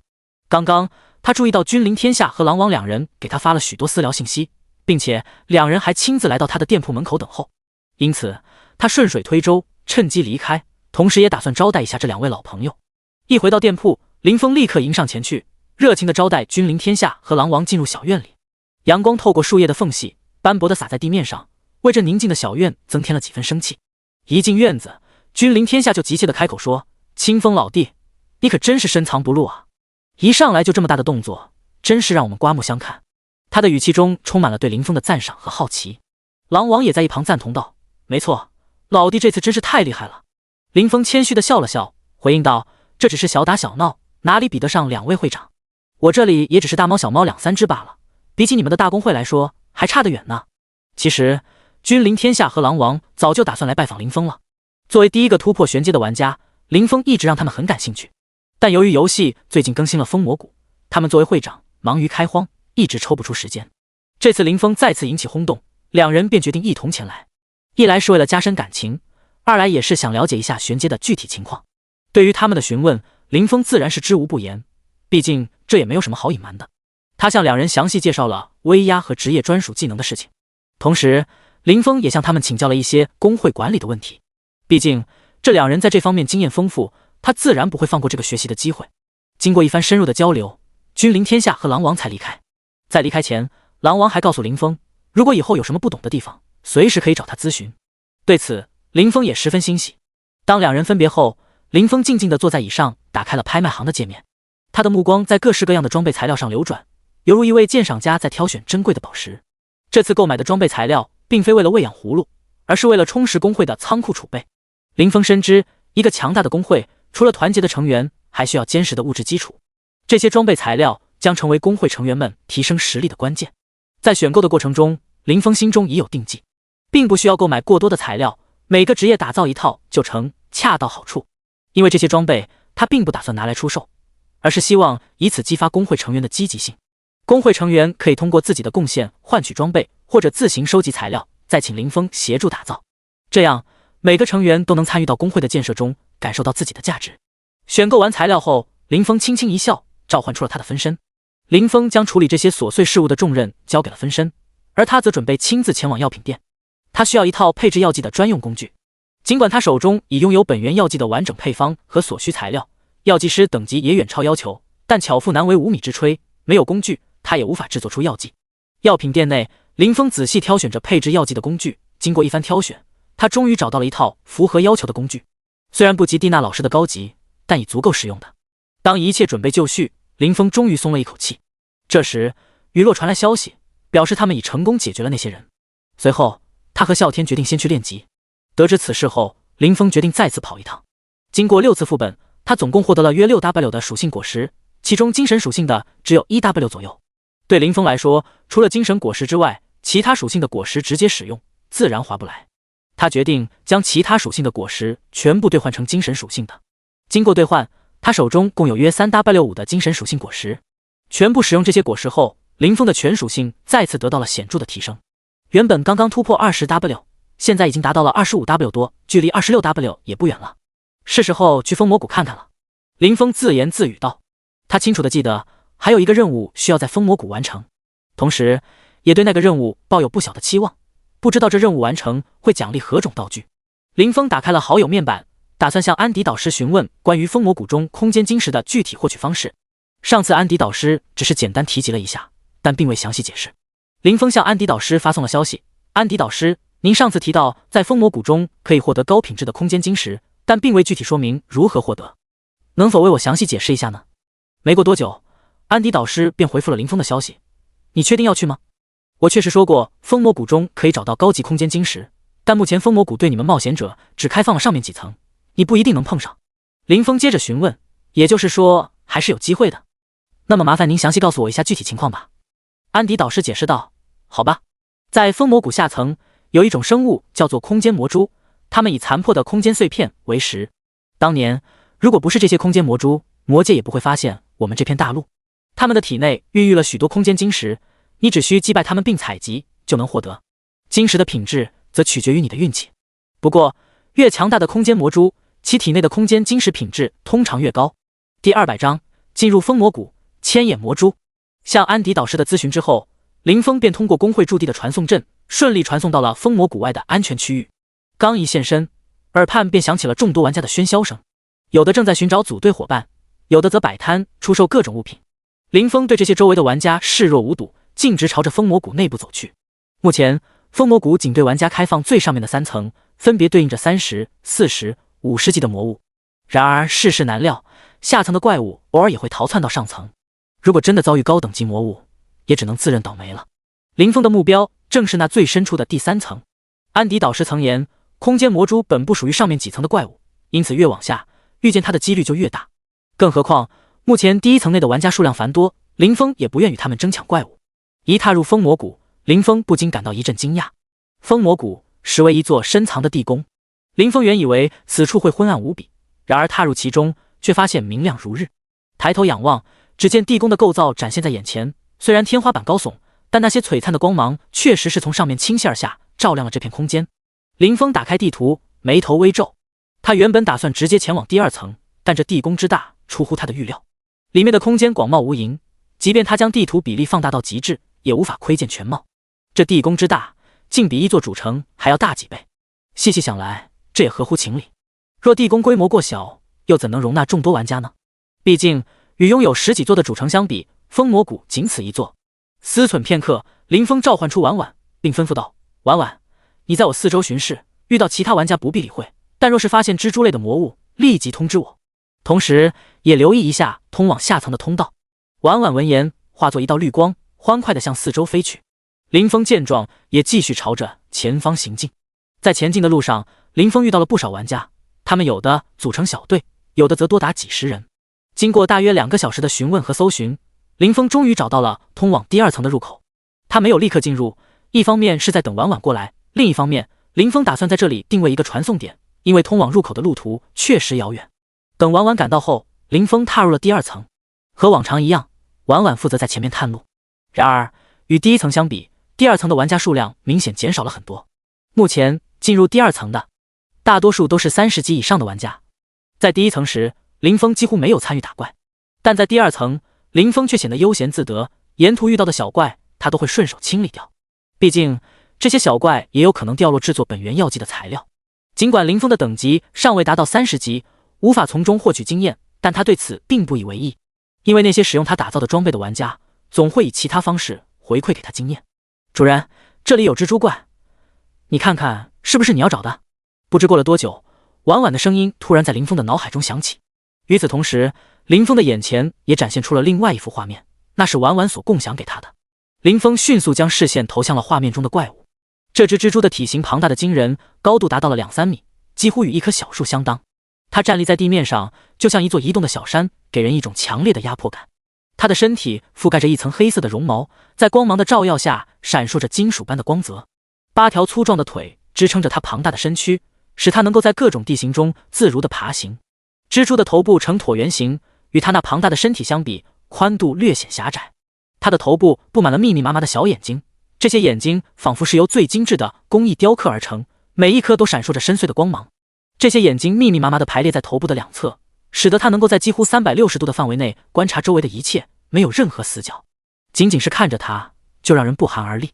千眼魔蛛精英，等级45，生命值300W，攻击28000，物理防御15000，法术防御2万。技能，林峰看过之后，心中却不由得泛起一丝失望。这魔物名为千眼魔蛛，虽然是一只45级的精英怪，但并不是他所寻找的空间魔蛛。这时，林峰心中一动，向婉婉询问道：“婉婉，你在他周围有没有看到其他的同类？”林峰对蜘蛛的了解并不深入，只是听说过蜘蛛的习性各异，有群居的，也有独居的，甚至还有社会性蜘蛛。他不知道这只千眼魔蛛属于哪一种。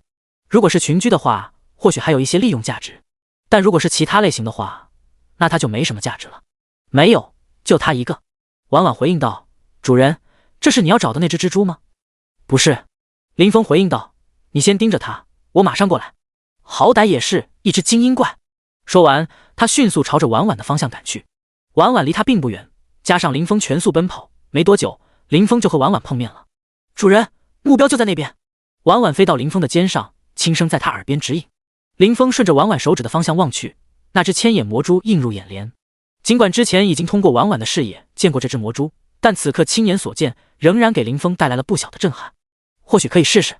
林峰低声自语。于是他小心翼翼地对那只千眼魔蛛施展了一个发火球术。其他的技能林峰没敢放，生怕一不小心就将这只蜘蛛击杀。尽管婉婉已经检查过周围的情况，但林峰仍然抱着一丝侥幸心理，希望能有意外的收获。不怕一万，就怕万一。若这是千眼魔蛛真是群居的，说不定能找到空间魔蛛呢。